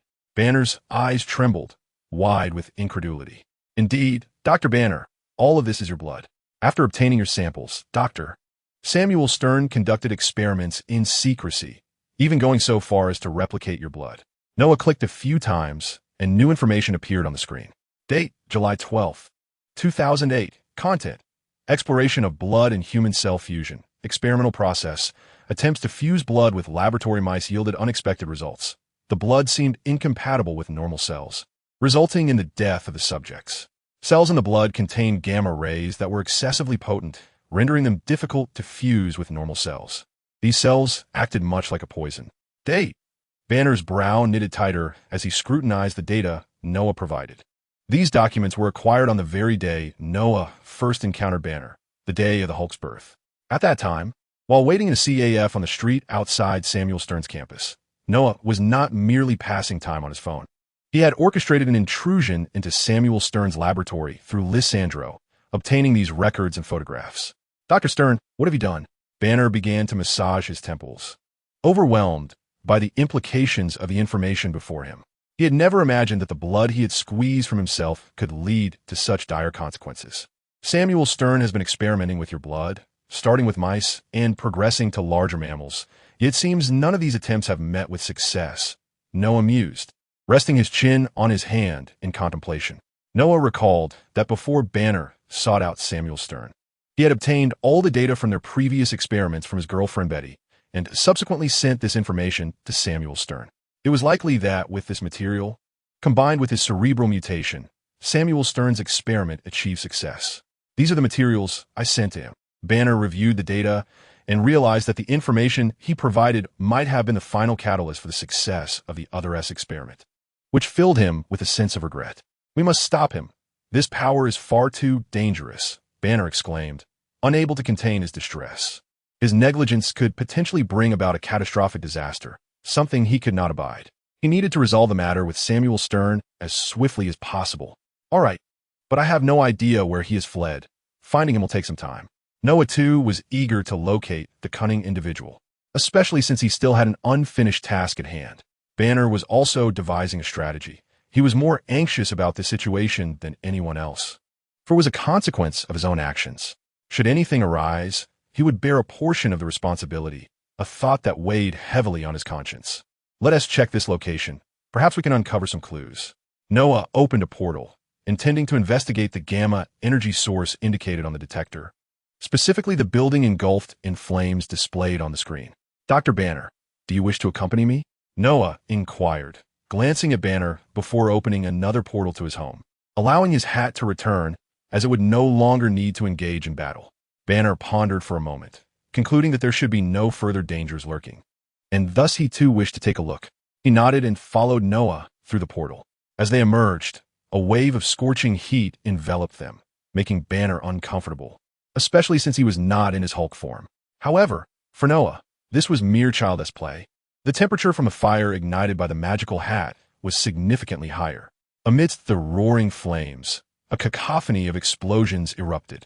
Noah employed the same tactic as before, summoning seawater through the portal to extinguish the flames.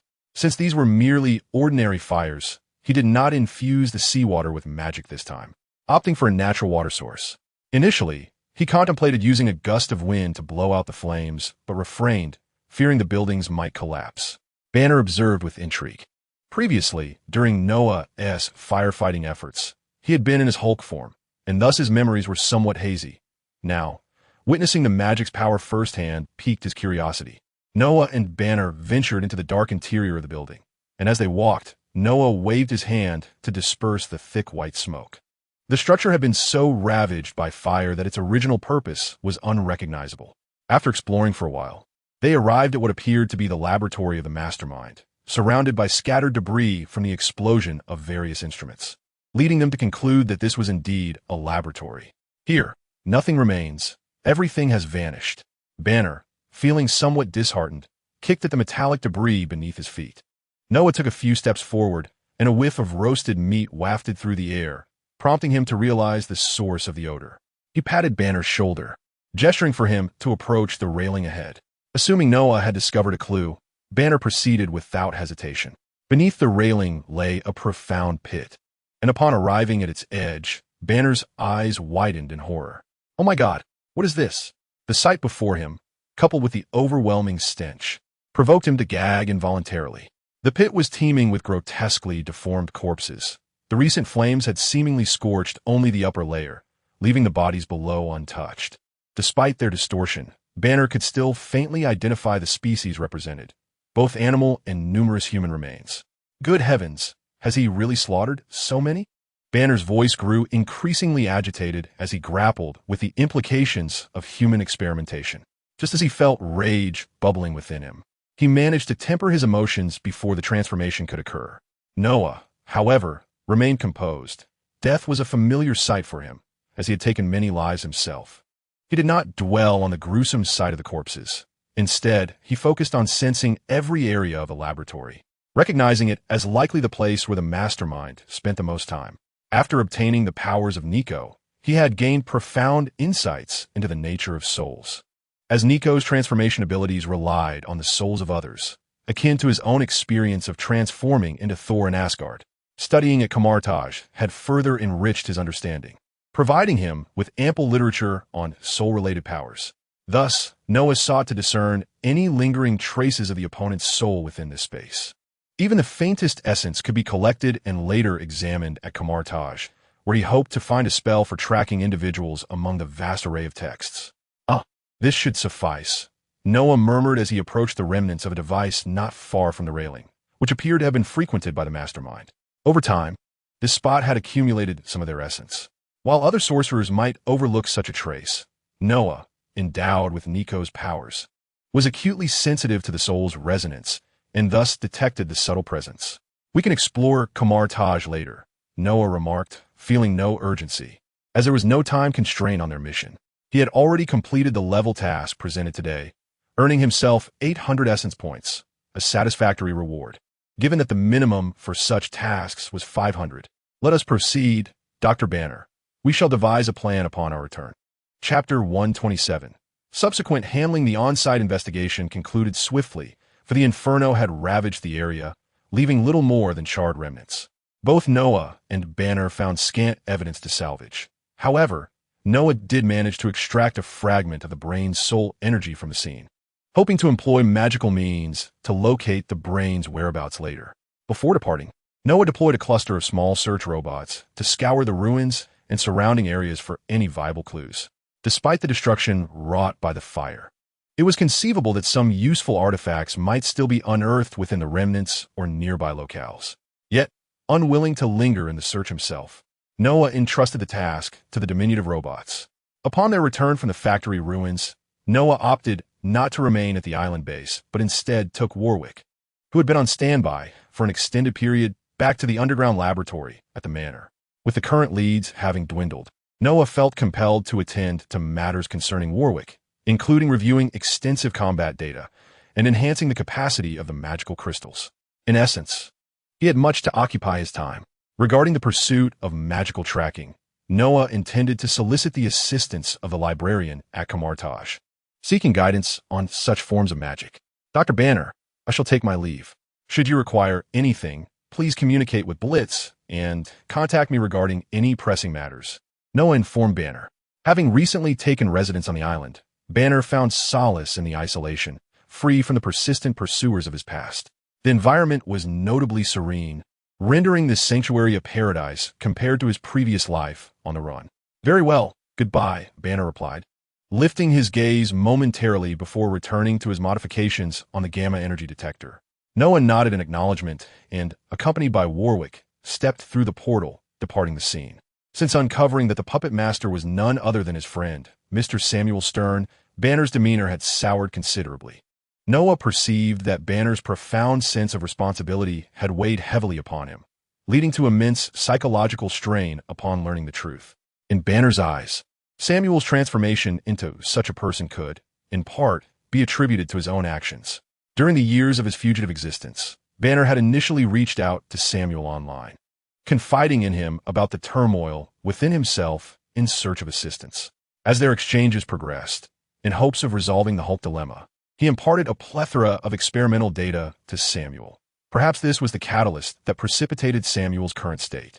Banner was acutely aware of the peril inherent in the power residing within him. His years of evasion were dedicated to preventing individuals like General Ross from exploiting his abilities to forge weapons and incite conflict.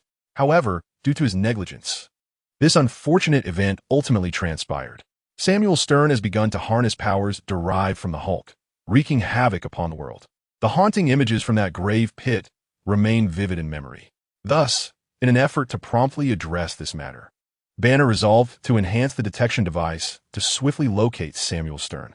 Noah held no particular sentiments regarding Banner's sense of responsibility. Perhaps Banner felt a portion of the blame lay with him, prompting him to rectify the chaos he had inadvertently caused. Noah suddenly sensed the weight of the adage. With great power comes great responsibility. He admired those who embodied such a spirit, yet he had no intention of adhering to that philosophy himself. Noah did not consider himself to possess such lofty ideals. He had little interest in becoming a paragon of virtue and preferred a more relaxed existence.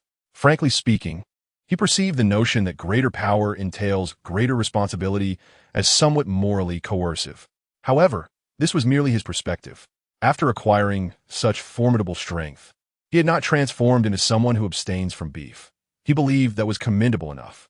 Unlike Superman, who vigilantly monitors the world happenings and rushes to aid anyone in peril, Noah could only aspire to intervene in instances of blatant injustice, acting according to his whims. For instance, if he found the characters in Hell's Kitchen and the Golden Triangle distasteful, he might choose to undertake missions there daily. While he could potentially emulate Superman's global rescues, he deemed that excessively taxing. He was not a saint like Superman. Why ponder so much? Shaking his head, Noah reflected on Banner's actions, which triggered a cascade of thoughts. He concluded that it was best not to overthink matters and to focus on living his current life well, completing tasks, enhancing his strength, and preparing for future crises. All right, Warwick, you should recharge, Noah instructed the Warwick behind him, referring to replenishing his magical energy, as Warwick still primarily relied on magic. Understood. Warwick approached the circular device where he initially resided. The metallic tubes above began to connect to him, replenishing his rapidly depleting energy. The area surrounding Noah was already saturated with magical energy due to the runes, enabling Warwick to absorb the ambient magic even without the device. Though that method was slower than direct replenishment. Let us head to Kamartaj first, Noah decided, prioritizing the tracking spell. He activated the portal to the Kamartaj library. Noah frequently visited the library to borrow magical tomes and was quite familiar with the place. It was nighttime on his side, while it remained daylight in Kamartaj. He located the librarian, who was engrossed in reading, and over the past few days, they had become quite acquainted. Hey, Dieter, are you busy? Noah greeted the curly-haired administrator seated at the chair, and through their recent interactions, he had come to learn the administrator's name. Oh, Lee, you have arrived, Dieter remarked upon hearing someone call him from behind. He set down the books in his hands and turned to see Noah. As you know, the library work is rather leisurely, with little to occupy my time. Dieter raised the book he was holding, revealing that it was not a tome of magic, but rather some mundane literature. What type of magical tomes are you seeking this time, Lee? Dieter inquired, recalling that Noah had always come to borrow books. Frankly, Dieter harbored a sense of envy towards someone as gifted as Noah, for he possessed an extraordinary speed in reading. Previously, upon witnessing Noah's rapid return of books, Dieter had doubted whether he had actually read them, but after posing some questions, he became convinced of Noah's remarkable gift for retention. Dieter, I require your assistance in locating a type of tracking magic, Noah informed him, outlining his need for the spell intended to pursue a nefarious individual. Very well, but you must wait a while. I shall thoroughly search for it. Perhaps you could return in the afternoon, Dieter replied after a moment of contemplation. He understood that the regulations regarding such magic at Kamartaj were rather stringent, yet he trusted Noah's character, which led to his agreement to assist. Thank you, Dieter. Please do not hesitate to reach out if you need anything in the future. After Dieter consented to help, Noah returned home, planning to retrieve the magic from Kamartaj later that afternoon, or rather, in the morning over in America. He thought Dieter was quite a decent fellow. Noah recalled how Dieter had been decapitated by Kaecilius at the beginning of Doctor Strange. He resolved to save him, as that would prevent Wong from becoming the librarian. However, Noah mused that perhaps it would be a fortuitous turn for Wong. After all, following the Caecilius incident, the library's operations had become significantly more stringent and busier for the librarians. Deciding to return home and rest, Noah planned to await news in the morning, whether from Camartage or the ruins search robots. Chapter 128. Aftermath of the forest incident after enduring 2 battles and a fire. Compounded by the chaotic advance of the mutated creatures, the forest lay in a state of devastation. When the fire broke out, numerous firefighters arrived at the forest perimeter. However, following Noah's extinguishing efforts, the flames were quelled, as the firefighters intended to enter the forest to check for lingering embers. They were halted by a cadre of agents clad in black suits. At that moment, the forest perimeter was cordoned off with a security line, and the firefighters had vacated the scene, which was subsequently taken over by agents of S.H.I.E.L.D. Following the Hulk's appearance, S.H.I.E.L.D. had maintained vigilant surveillance over the city and its surroundings, dispatching several agents from their headquarters to the area. From the very beginning, they noticed the peculiar occurrences emanating from the forest. Initially, a tremor resonated from the forest's edge, akin to the migration of some massive creature. The S.H.I.E.L.D. had informants scattered throughout the city, and thus, the situation was swiftly reported. Subsequently, the forest erupted with tremendous noise from the distant skyscrapers. They could observe numerous trees collapsing. This was decidedly alarming, and the agents had nearly confirmed that something extraordinary was transpiring within the woods. Upon their arrival at the scene, a mysterious blue fire ignited within the forest, prompting firefighters to follow suit. As they deliberated on whether to prevent the firefighters from advancing or to allow them to extinguish the flames, the inferno inexplicably vanished, leaving them bewildered. Nevertheless, they chose to halt the firefighters attempting to enter the forest. They promptly secured the area, a task in which they excelled. Lacking knowledge about the forest situation, they refrained from risking their team members by sending them directly into the woods. Instead, they deployed a drone to scout the area. S.H.I.E.L.D.'s equipment was quite advanced. An agent retrieved a sleek black drone from a suitcase and connected it to a nearby tablet. The drone's camera pivoted, successfully relaying images to the tablet. The agent operating the drone nodded at the team leader and commenced maneuvering the drone into the forest. This particular drone bore a resemblance to the Falcon's Red Wing, perhaps originating from the same source. The drone exhibited remarkable agility, gliding effortlessly through the narrow forest paths. After a while of flight, they observed the devastation wrought by the mutated creatures, the trees appearing as though they had been struck by a colossal vehicle. What kind of creature possessed such power? The drone did not linger, capturing a few images of the scene before continuing along its path. Suddenly, one agent, while scrutinizing the screen, detected something that piqued his interest. The operator adjusted the drone's camera to focus on the area he indicated, not far from the site of the fire. As the drone approached, the agents beheld the aftermath of the blaze, a landscape charred and desolate. The striking object captured by the lens turned out to be a warning sign. Upon zooming in, they discerned the inscription upon it: "Radiation hazard ahead, please do not approach. Disregarding this warning will be at your own risk." What? Who placed this here? The agents were astonished to encounter such an oddity. This sign had been left behind by Noah after his return to the site, given that this area had witnessed a fierce battle, resulting in the demise of numerous mutated creatures. The gamma radiation levels were alarmingly high. Should individuals approach the zone unaware of the dangers, Noah could only speculate on the consequences. As for whether others would heed this warning, he believed S.H.I.E.L.D. would exercise caution. Several agents exchanged glances, opting to first investigate the circumstances at hand. As the drone advanced deeper into the area, they began to discern phenomena previously obscured by distance and dim lighting. Sprouting from the charred forest floor were green shoots, a peculiar sight that left the agents astounded. They surmised that the level of this mission warranted an elevation, as it had evidently involved mysterious forces. They decided to deploy another drone, equipped with a detection device. After the drone had captured images of the site, the agents prepared to send yet another drone into the forest, eager to verify the authenticity of the indications on the signpost. This new drone was fitted with a radiation detection apparatus, a device they had been utilizing in the ruins left by the Hulk's rampage. Beep, beep, beep. As the drone approached, the indicators on the detection device surged alarmingly. The agents furrowed their brows, relieved they had not ventured forth to investigate, for they would have faced severe quarantine. However, retrieval of the two drones was currently impossible. Upon grasping the situation, SHIELD initiated a lockdown of the entire forest to prevent anyone from entering this perilous zone. During the lockdown, they unearthed another battlefield, although devoid of flames. The ground bore traces of a copious green liquid, with radiation levels reaching critical thresholds. They duly reported this development, forwarding the information to Nick Fury, who took the matter seriously. The presence of unidentified forces clashing within the forest had left two radiation-laden battlefields. Consequently, Nick Fury dispatched several senior agents to Mexico to investigate the incident. At the scene of the forest lockdown in Mexico City, unbeknownst to everyone, an agent discreetly transmitted this information.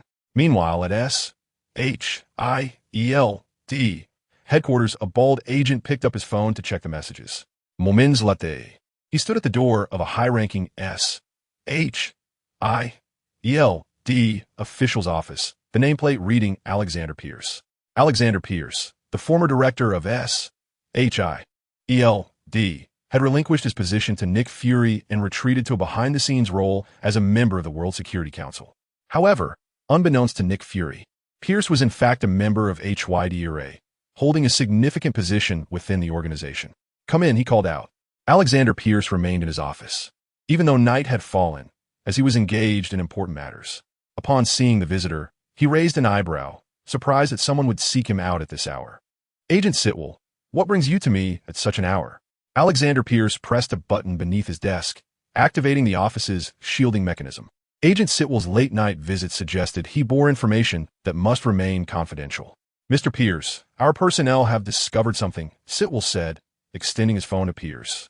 Pierce took the documents and examined their contents, raising an eyebrow. "Had there been any leads in the investigation concerning General Ross?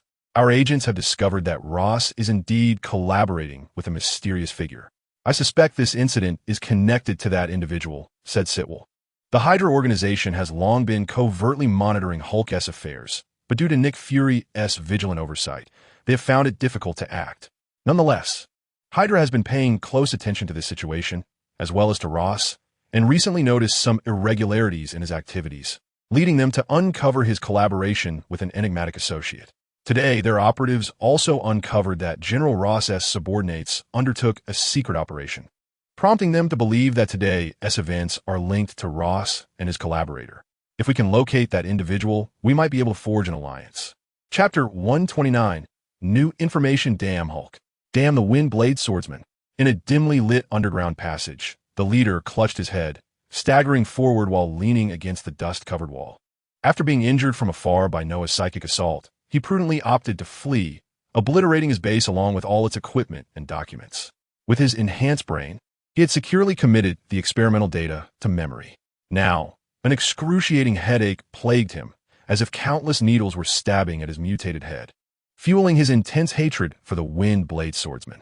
At that moment, while he was still attached to the mutated bird, he recognized Hulk and the Wind Blade Swordsman, knowing full well the latter's identity as one of the renowned superheroes who stood alongside the illustrious Tony Stark. What he did not realize was that his adversary possessed similar mental capabilities, enabling him to strike from a distance through the mutated bird. The leader glanced ahead into the dark expanse, an abandoned sewer long out of use. Prior to destroying his former base, he had utilized the underground passage he discovered during its transformation into a secret hideout. From the depths of the dark tunnel ahead, a cacophony of chattering sounds emerged, reminiscent of some creature moving about and colliding with various objects. At this moment, the leader was rendered nearly defenseless by the throbbing pain in his head. Should he encounter any wild beast, he would undoubtedly become an easy target. However, he was not one to act without preparation, and the pairs of green eyes glimmering in the surrounding darkness attested to the fact that he was not to be trifled with. The leader waved his hand, and a shadow darted past him, charging into the darkened area ahead.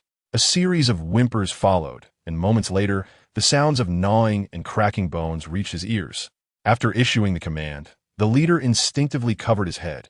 At this point, he was nearing his limit for issuing such orders. Had he not made special adjustments while creating these creatures, he would have been unable to control many of the mutated beings in his current state. First, let us find a place to rest. I shall not let you escape. You, the Windblade swordsman, and Bruce Banner. As morning dawns, the sun shines brilliantly, its rays filtering through the gaps in the clouds and cascading upon every inch of the seaside estate. The fountain within the manor joyfully sprays water, creating a vibrant display of droplets that sparkle in the sunlight like shimmering pearls. Suddenly, a purple figure darts through the air, stirring the currents that send the delicate droplets swirling beyond the fountain's perimeter. This figure is the cherished mascot of the Noah household, the Death's Hat of the World Annihilator, closely pursued by another figure clad in blue and white. Don't run away, little hat. Just put on. Gwen is once again adorning the magical hat with peculiar decorations, attempting to persuade it to wear them, yet the hat steadfastly rejects her, leading to a daily spectacle within the manor. Undeterred, Gwen joyfully skips along, clutching her tiny embellishments, in hot pursuit of the elusive hat. On the windowsill of the mansion, Noah leans against the ledge, one hand supporting himself while the other holds a steaming cup of tea. He observes the lively scene in the courtyard, a delightful sight that brings him tranquility and contentment each day. There's news from the search robots. Noah, a tall figure, approaches him. It is Lysandra. She steps beside Noah, gently placing her hand on his shoulder. As Noah turns to her, she unveils a luminous projection with her other hand, displaying the information gathered by the search robots he dispatched the previous night. Is it so swift? Noah muses in surprise. Yet it is reasonable considering the limited area they were scanning. It would be impossible for the search to take hours. Let me take a look, he says, shifting his gaze to the radiant projection, which, despite being a hologram, possesses a tangible quality, unaffected by the sunlight streaming in. The projection reveals the search robot's activities throughout the night, the screen segmented into numerous small sections, creating a dizzying array of images. Noah raises an eyebrow, glancing at Lysandra, silently inquiring if he is expected to watch all of these videos. Lysandra smiles, and the images on the screen shift to highlight several critical scenes captured by the search robots. Amidst a desolate ruin, buildings lie in collapse due to fire and explosions. Debris strewn about. Several search robots surround the wreckage, their mechanical arms extending to begin clearing the fallen structures. The diminutive robots exhibit incredible strength, lifting objects many times their own size, a sight that is nothing short of awe-inspiring, reminiscent of ants carrying burdens far larger than themselves.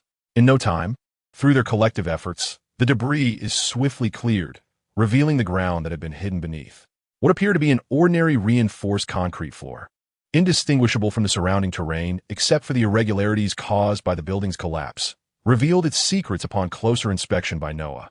It seemed as if this slab of concrete had been freshly laid and then hastily solidified by some method. A glance at the data report from the search robots confirmed the presence of a concealed passageway beneath the concrete, obscured by the layer above. The mechanical arms of the robots transformed once more into drill-like instruments and commenced the task of dismantling the floor. With a thunderous roar, the distinctive section of the flooring began to give way, unveiling a circular passage leading downwards. Indeed, it is a passage, Noah remarked.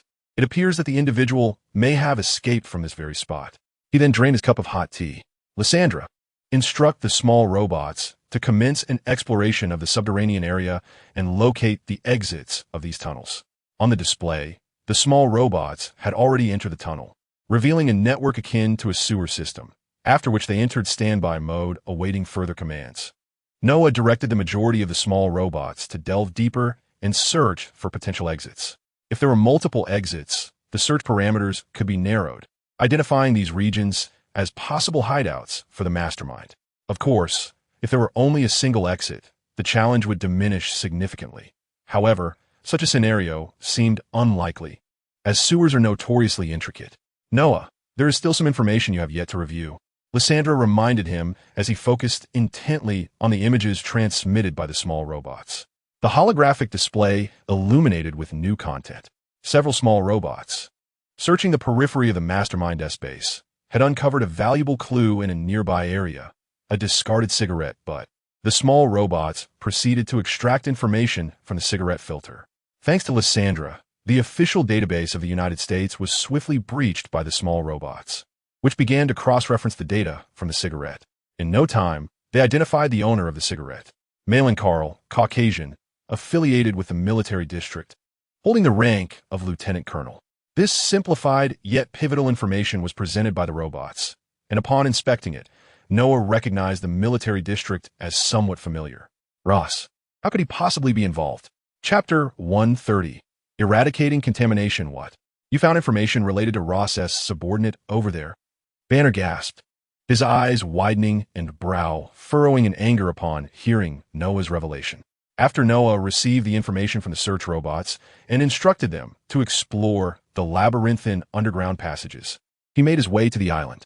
After all, the subterranean tunnels were extensive, and even the search robots Noah had constructed would require time to thoroughly investigate. When Noah arrived at the island, Banner was engrossed in his underground laboratory, diligently researching methods to eliminate gamma radiation. However, this time, his objective was not to rid himself of the Hulk within, but rather to cleanse the two contaminated areas in the forest that had resulted from previous battles. Shortly thereafter, Noah entered the laboratory and shared his discoveries with Banner. To his surprise, he found himself somewhat unsurprised by the revelation. Initially taken aback, Banner soon rationalized that such occurrences were somewhat expected, given that General Ross had been pursuing him for many years and was capable of such actions. Surrounding Banner were several plates, remnants of food scattered upon them, suggesting that he often dined while working in the lab, an embodiment of a workaholic.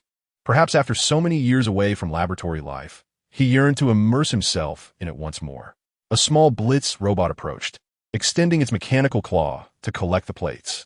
The operations on this island relied heavily on these little Blitz robots, serving both the resort above and the underground laboratory, thus managing Banner's daily needs. General Ross had long desired the power of the Hulk, intent on harnessing it to develop weaponry. If he succeeded, chaos would undoubtedly ensue, a scenario I wished to avoid, which is why I had evaded his pursuit for years. Banner, tidying his disheveled hair, removed his glasses and turned to Noah, inquiring, "What shall we do now?" Noah stepped closer, glancing at the data on the computer beside Banner, then responded, "We need not concern ourselves with Ross for the moment. I suspect Samuel Stern is merely using him to acquire necessary resources. Our priority should be to locate Samuel Stern." Indeed, Noah displayed little regard for Ross. To him, despite the general's high rank, he remained just an ordinary man. Whether he was a general or the president of the United States mattered not. Noah felt confident in his abilities, believing he could stand against any nation on Earth, even those wielding the most potent nuclear weapons, with numerous countermeasures at his disposal. Thus, Noah remained indifferent to Ross's intentions, feeling that Banner too need not fear him, provided he embraced the Hulk within. However, considering Ross was, after all, half of Banner's father-in-law, Noah speculated that even if Banner mastered the Hulk's power, he might refrain from eliminating Ross. Previously, I had uncovered some new clues regarding Samuel Stern's abandoned base. Noah transmitted the data to a nearby computer, and Banner shifted his gaze in that direction. The screen displayed footage of a search robot discovering the entrance to an underground tunnel. Following the video, the scene transitioned to a recording of the underground passage, with a red dot at its center indicating the location of the base. Several tunnels branched outward, leading to numerous bifurcated paths, each exit marked by a small red dot. The outermost tunnel continued to extend, revealing that this subterranean passage connected to several locations. This is a passage discovered in that location. I suspect that the individual fled through here. Noah pointed at the central red dot. From the exit of the passage, we can ascertain potential locations of the individual, thereby narrowing the search range of the detector. Banner's eyes brightened as he grasped Noah's intent. If the other party's pace were not so swift, Banner even thought they might directly trace him along these passages, observing the rapid spread of the lines representing the tunnels on the underground map. Indeed, it would not take long to locate all the exits of these tunnels, and then we could employ the detector to find him. However, you must expedite the upgrade of the detector. Otherwise, Samuel Stern may soon distance himself from this area, Noah remarked. The mastermind is cunning. Upon realizing the danger in this region of America, he may well emulate Banner and escape to another country to conceal himself, complicating our search. Noah did not wish for this mission to linger on the task list for months. Although it was not time-sensitive, the thought of it gnawed at him. How is the radiation-cleansing substance progressing? Is it ready? Approaching the computer, Noah examined the fruits of Banner's labor from the previous night. The coffee cup beside him, coupled with Banner's dark circles, indicated that he had sacrificed sleep to toil away. "It's nearly complete," Banner replied, his spirits lifting at the mention. "The experimental data on Samuel Stern you previously shared with me has proven invaluable. After receiving the information I provided, he developed a temporary antidote to suppress the Hulk." Reflecting on past experiences, Banner shook his head. "The antidote to suppress the Hulk, after my modifications, can be transformed into a potion that eliminates residual gamma radiation. When we apply this potion to the contaminated ground, it will eradicate the pollution." As he spoke, Banner moved to the reagent cabinet nearby and retrieved several vials containing the potion. Noah recalled that the cabinet had not been there the night before. It must have been recently arranged by Banner. After organizing the reagents, Banner began the preparation process. "All right, let us first concoct these agents for testing." He shook the purple potion before him. Banner then took a test tube filled with green liquid, preparing to pour its contents onto the table. "Is this your blood?" Noah inquired from the side. "Yes, I intend to use my blood for the experiment, if it can reduce the gamma radiation levels. It should also be effective against the contamination there," Banner explained. After pouring the green blood, he followed with the purple liquid. The purple liquid quickly mingled with the green blood, yet after a few seconds, there was no observable change. Banner furrowed his brow, slightly puzzled. Didn't he work? That shouldn't be the case. Banner believed that both his theories and data were accurate. He then produced a small gamma energy detector and began scanning the pool of blood before him. The device emitted a series of warning beeps, and a red light illuminated Banner's face. However, he paid it no mind, focusing instead on the displayed values. Indeed, the serum had proven effective. Yet the elevated gamma radiation levels in the blood rendered the reduction insufficient to induce any noticeable changes. Nonetheless, it was adequate for mitigating the pollution in that area.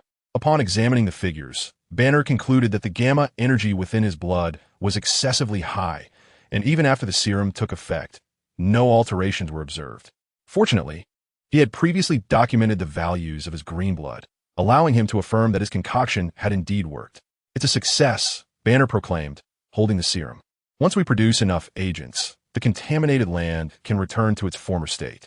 A sense of excitement coursed through him. It had been a long time since he had experienced the satisfaction of a successful experiment. "Let us proceed swiftly. But how do we distribute these agents to those two areas? It's quite troublesome given the presence of S-H-I-L-D personnel.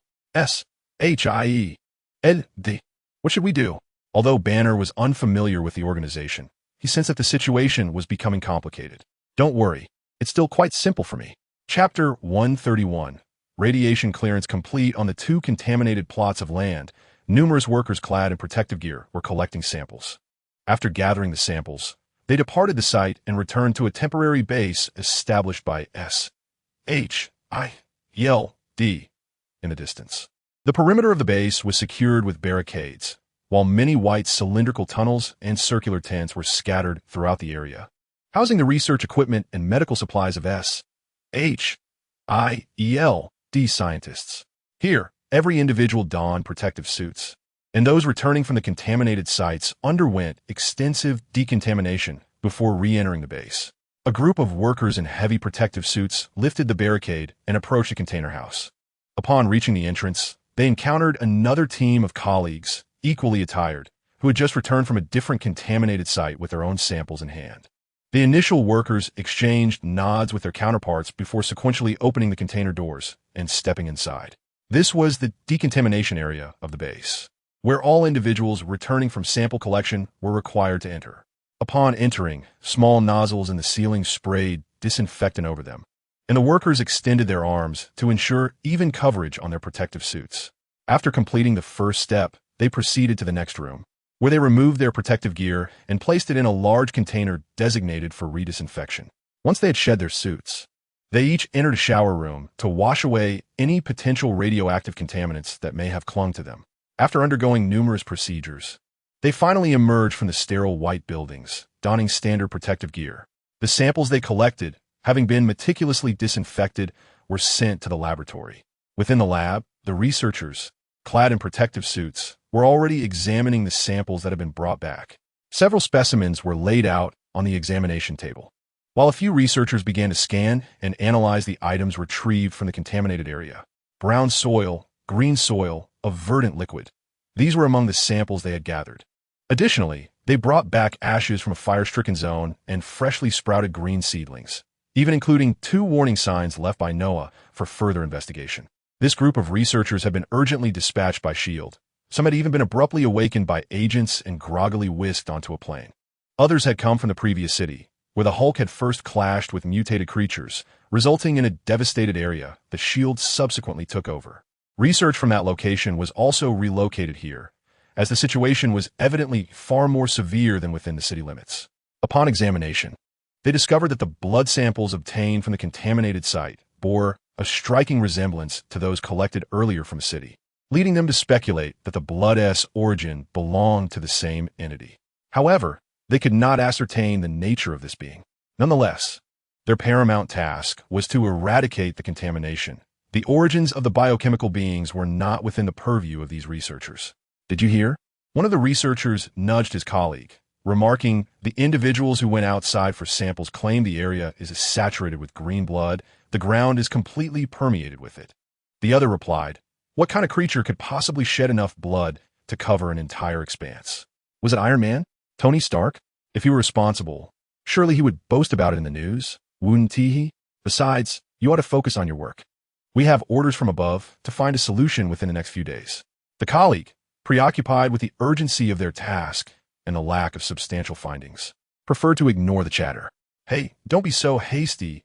This is just—" he began, but was abruptly cut off by the sharp, urgent blare of an alarm from outside. They exchanged concerned glances, hastily setting aside their work in preparation to evacuate to the designated safe area. The other staff members in the laboratory followed suit. Upon exiting, they were met with a scene that defied their expectations. Initially fearing an enemy invasion, they were surprised to find no chaos beyond the sound of the alarms. What on earth is happening?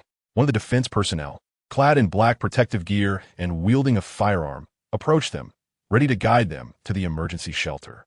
"Everyone, hurry and follow me this way." The defense personnel waved their hands, signaling for them to follow. "What has transpired?" inquired a researcher, finding movement cumbersome in their protective gear. The Defense Department had detected anomalies in 2 contaminated sites. These locations, tainted by pollutants, had been equipped with numerous surveillance cameras and detection devices by the S.H.I.E.L.D. agency, capable of identifying irregularities promptly. It appeared they had indeed uncovered something significant. "Hurry, you must reach the safe house," the defense officer urged, gesturing for them to vacate the area swiftly. The researchers nodded in understanding, ceasing further inquiries, and followed his lead towards the safe haven. Within the command room of the outpost, several individuals clad in protective suits were gathered around a few computers, displaying footage from their surveillance equipment left at the contaminated sites.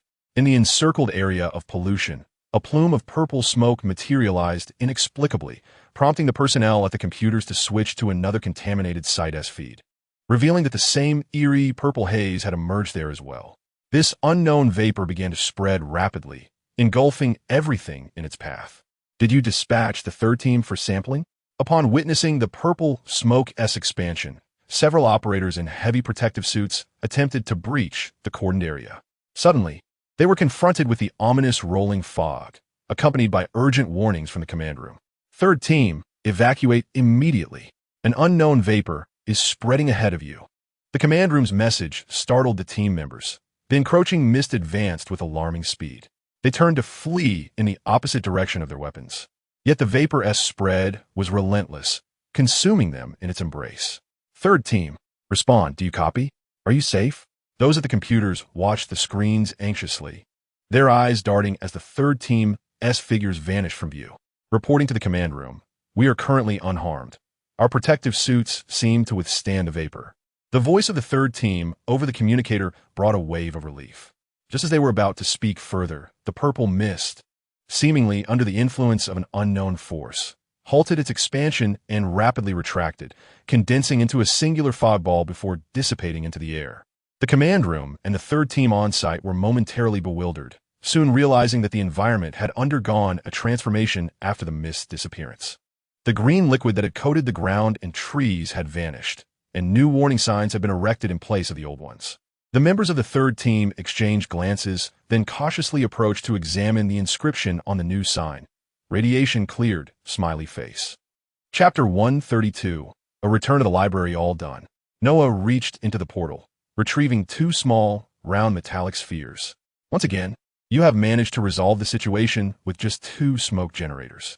Banner observed the gamma radiation levels on the scanner plummeting to their lowest, and his previously dispirited spirit began to revive. Noah placed two small orbs at his waist, and they seamlessly flowed into his belt like quicksand, vanishing from sight in no time. These smoke generators, designed to emit gamma radiation to dissipate the smoke, were hastily crafted by Lysandro at Noah's behest, utilizing the nanobots within Noah's belt for construction. For Lysandro, such tasks were merely child's play. Of course, Dr. Banner, with the radiation issue resolved, I believe you should take a moment to rest, Noah remarked, noting the fatigue etched upon Banner's face. After transforming into the Hulk and engaging in a fierce battle, followed by an entire night of relentless research, Banner now appeared utterly drained, akin to someone suffering from profound exhaustion. It was uncertain whether his fatigue stemmed from sleepless nights or the physical toll of his transformation into the Hulk, but Noah feared that if he did not rest soon, this island might witness the emergence of another unfortunate soul. Rest? But Banner hesitated, glancing at the underground passage still expanding around them. Samuel Stern was a pressing concern for him. He wished to resolve this matter swiftly, as he did not want to contend with yet another individual coveting the Hulk within him, especially someone as formidable and perilous as Stern. After all, this time, the adversary had dispatched a horde of mutated creatures to hunt him down. If given more time, who knew what dreadful creations could arise? Do not worry excessively about Samuel Stern. I dealt him a significant blow last night. He is unlikely to pose any immediate threat, Noah reassured him, gesturing towards his own head. What? Have you encountered him? Banner inquired, looking up, only to realize something. Could it be that instance you mentioned where Samuel Stern possessed a bird using his powers? Indeed, I taught him a lesson then. I doubt he will dare to wield his mental abilities so recklessly again, Noah responded. Hearing this calmed Banner's anxiety. Moreover, with Noah's promise to employ magical means to track Samuel Stern, it was entirely possible that upon awakening, Banner might find the matter resolved.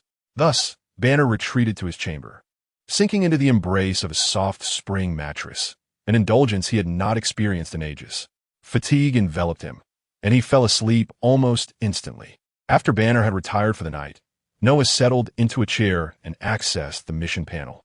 Mission complete. Earned 300 essence. What an unexpected delight. 300 essence. Noah exclaimed in astonishment.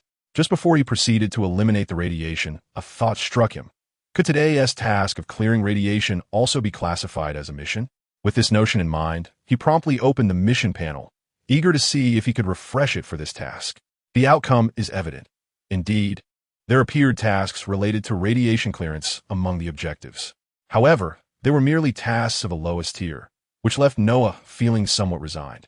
Nevertheless, he accepted this mission, for the rewards were undoubtedly superior to those of engaging in petty brawls. Upon concluding the task, he was pleasantly surprised by the rewards offered. He had initially presumed that 200 essence represented the upper limit for such a minor task, yet this particular assignment yielded an unexpected 300 essence, truly surpassing his expectations. With the 300 essence from today, combined with the 800 from yesterday, he pondered how much essence he possessed now. Transitioning to his inventory interface, he sought to ascertain the distance remaining until his next 10 consecutive draws. With 4,800 essence accumulated, he realized that he was nearing his goal. Even if he failed to locate the mastermind, he could still achieve the necessary 6,000 essence within a maximum of 12 days, assuming all tasks offered only the minimum rewards of 100 essence. Moreover, some tasks promised rewards exceeding that amount. The schematics of the subterranean passages, as mapped by the search robots, were now complete. Typically, such antiquated sewers would not extend far. However, they often interconnect with other sewer systems, resulting in an expanded area of exploration and, consequently, numerous additional exits. He contemplated visiting Kamataj. He wondered if Diet had succeeded in locating the tracking magic. The previous evening, he had sought the assistance of Diet, the librarian at the Kamataj library, hoping to find a spell for tracking, as he still possessed a trace of the mastermind's soul aura, eagerly hoping Diet had made progress. With a gentle hum, a blue portal began to unfurl before Noah. An ancient scent of ink wafted from the other side, provoking his curiosity. Many of the tomes within the library might not have been inscribed with ink. So where did this fragrance emanate?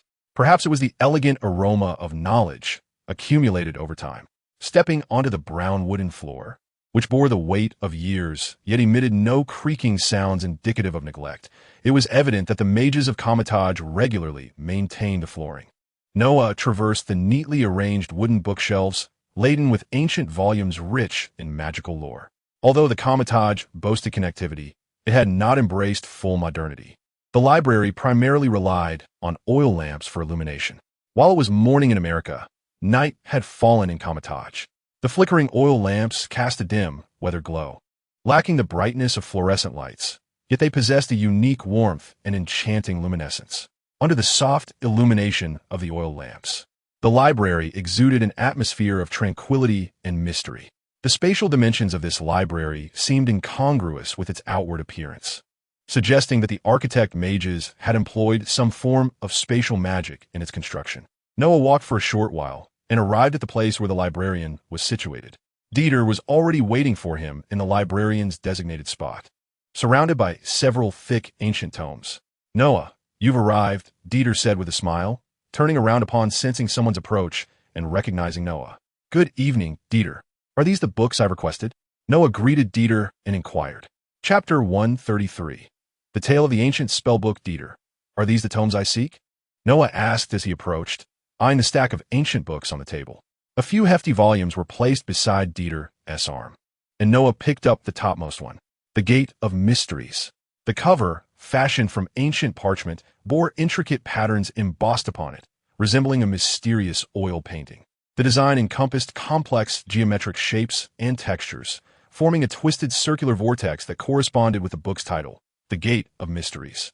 This ancient tome evidently pertained to the realm of space.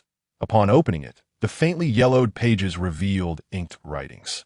Noah caressed the texture of the paper, sensing a subtle magical aura. The text within detailed the relationship between space and magic, seemingly expounding on the techniques for utilizing portal magic. After flipping through a few pages, Noah decided to place the book back where he found it, preferring to read such texts in the comfort of his home, where the ambience was more conducive to his studies. After carefully stacking the book atop the others, Noah encased the volumes in a magical aura before stowing them away in his backpack. Dieter, observing the display of Noah's magical prowess, expressed his astonishment. "Your mastery of spells is truly remarkable," he remarked, impressed by Noah's operation that resembled spatial magic. He continued, "These books are those I gathered for you today. As per your request, they contain spells for tracking individuals. I hope they prove useful." Dieter, as a librarian, enjoyed a relatively leisurely role, affording him ample time to assist Noah in his search for tracking magic. "Thank you, Dieter. I owe you a favor," Noah replied, noting that he would surely call upon this favor in the future. However, he pondered over when Caecilius might betray Kamataj and resolved to investigate that matter at another time. "No need for thanks, Noah. It's merely a small task," Dieter smiled. "Then I'll take my leave," Noah said, waving goodbye as he opened a portal. Initially, he contemplated visiting the Ancient One, but considering the hour, he opted against disturbing her and decided to return another day. Under Dieter's watchful gaze, the blue portal gradually diminished and closed. Noah did not return to the island. Instead, he went straight home. Upon reaching his sofa, he retrieved the books from his backpack and placed them on the table. A wisp of dust stirred into existence, only to be swept up by a force and transformed into a small dust ball, which then flew out the window. Beside him, Blitz glided over leisurely, manifesting two wheels beneath its feet, allowing its hefty form to navigate the living room with ease. Holding a teapot, Blitz approached Noah and raised it to pour into the teacup on his table. The sound of the tea cascading into the cup resonated like the melodious tinkling of a brook, and the fragrance of the tea began to waft through the air as the liquid flowed from the spout, filling the cup to the brim. "Oh, thank you, Blitz," Noah remarked with a smile. During his earlier studies in magic, every time Noah borrowed a book from the library, he would also bring home a cup of hot tea, a habit he had cultivated during that period. Blitz blinked, and a smiley face appeared on the display on its chest. "Now, let us see if these books contain what I seek," Noah said as he picked up the first tome he had noticed, titled The Gateway of Mysteries. With a rustle, Noah began to peruse the ancient text, scanning its contents. The language employed in the book was Mandarin, which Noah was quite familiar with, and it was authored by a grand sorcerer from antiquity, one of the esteemed supreme mages of the Kamataj lineage. A portal. This book discusses the magic of teleportation. Noah concluded after reading a few pages. The text elaborated that this supreme mage was particularly adept at portal magic, possessing the remarkable ability to open portals without the need for physical gestures.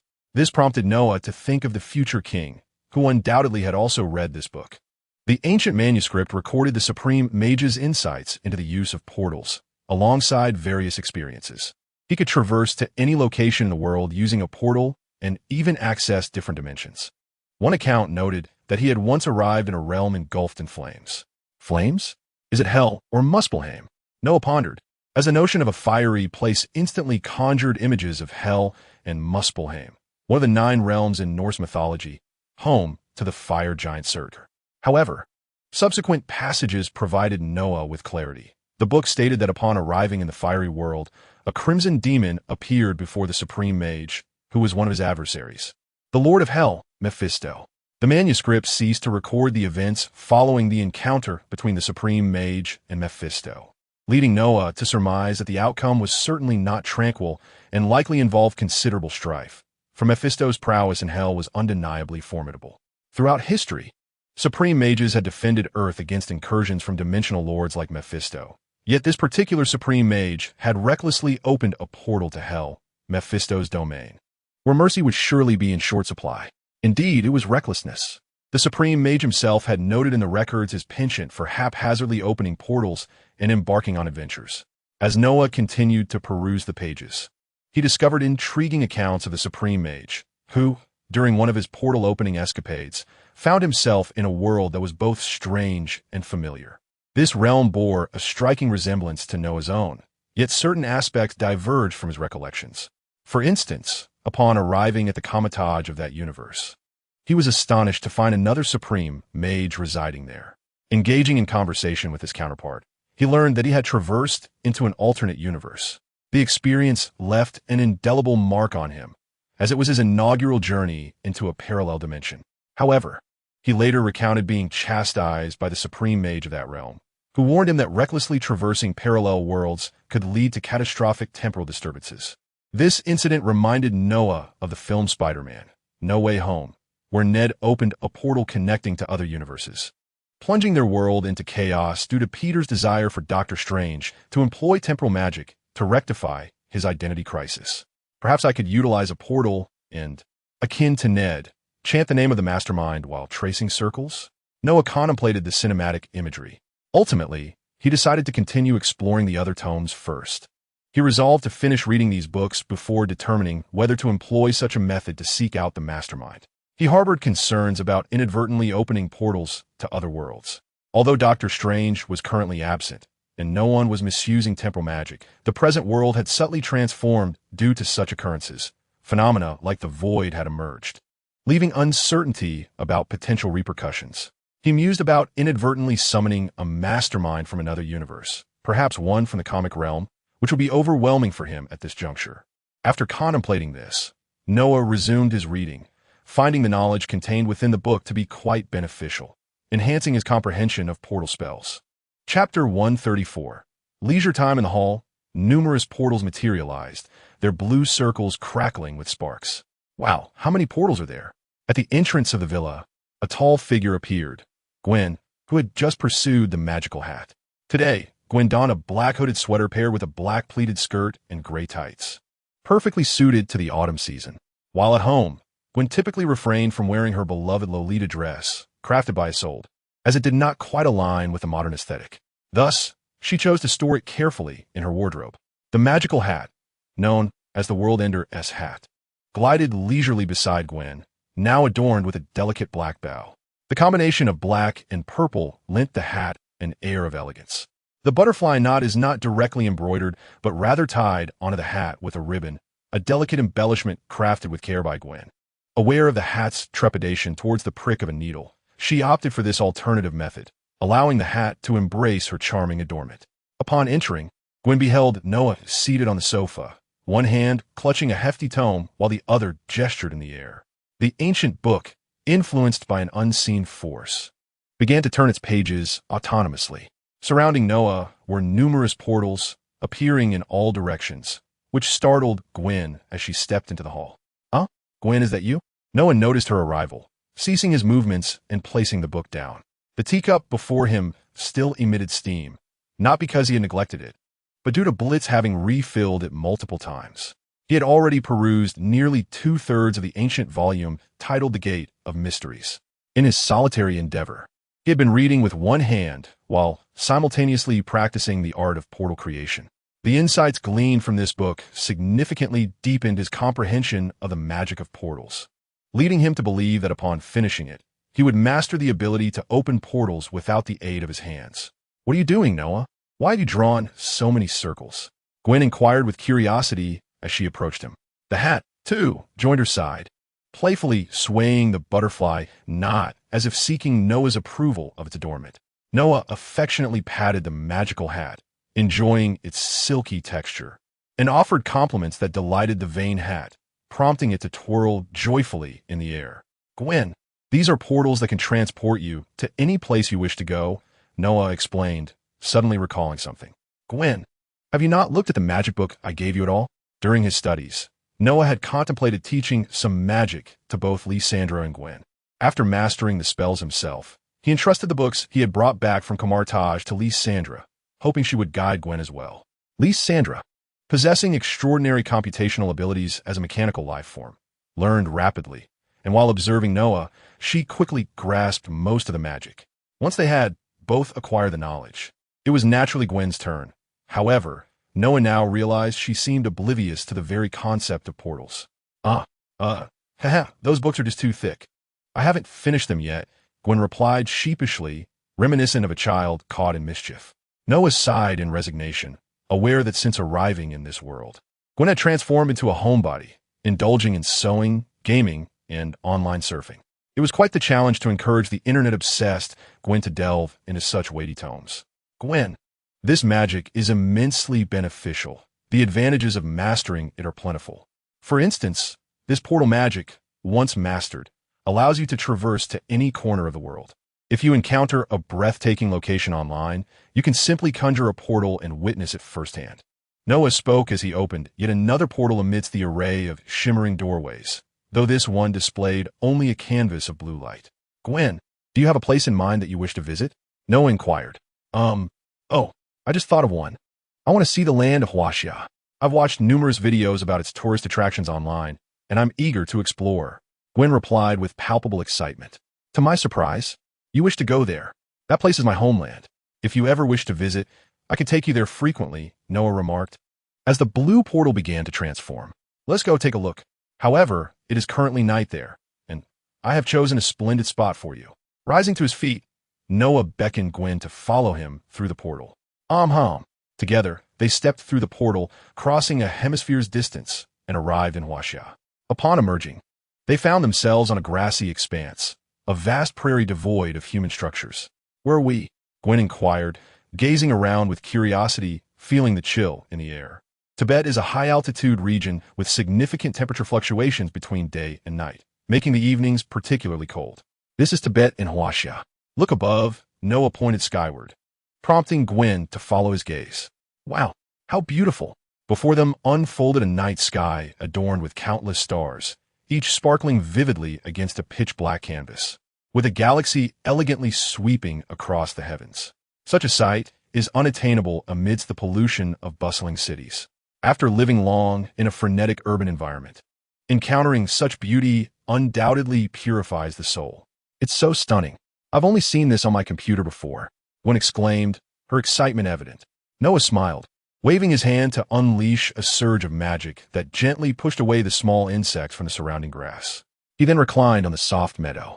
Seeing this, Gwen followed suit, lying beside Noah, enveloped by the tranquility of the starry sky. As Noah gazed at the Milky Way, he found himself lost in contemplation, envisioning the moments after he acquires the Dark Star, the Star Realm, and the formidable heroic Dragon King. He eagerly anticipated what those vistas might hold. Observing the enchanting night sky, Noah sensed a subtle enhancement in his magical prowess, leaving him somewhat perplexed. Was this a result of an elevated state of mind, leading to enlightenment? Meanwhile, Gwen simply reveled in the beauty before her, resolving to diligently study the books Noah had given her upon returning, with the aim of mastering magic, starting with this portal spell. The starry river flowed perpetually as the earth rotated. In the concluding chapter of Loki 2, the world tree, composed of multiverse timelines, reveals a transformation after Noah and Gwen share slumber. How peculiar! I seem to have drifted off. Noah mused as a gentle beam of sunlight penetrated the clouds, casting a warm and soft glow upon his face. His eyelids fluttered, awakening to the soothing warmth that compelled his body to stretch languidly. Upon opening his eyes, he found that the sun had ascended above the horizon, indicating the arrival of a new day. Noah, in a state of relaxed indolence, stretched and beheld the endearing visage of Gwen, who was soundly asleep beside him.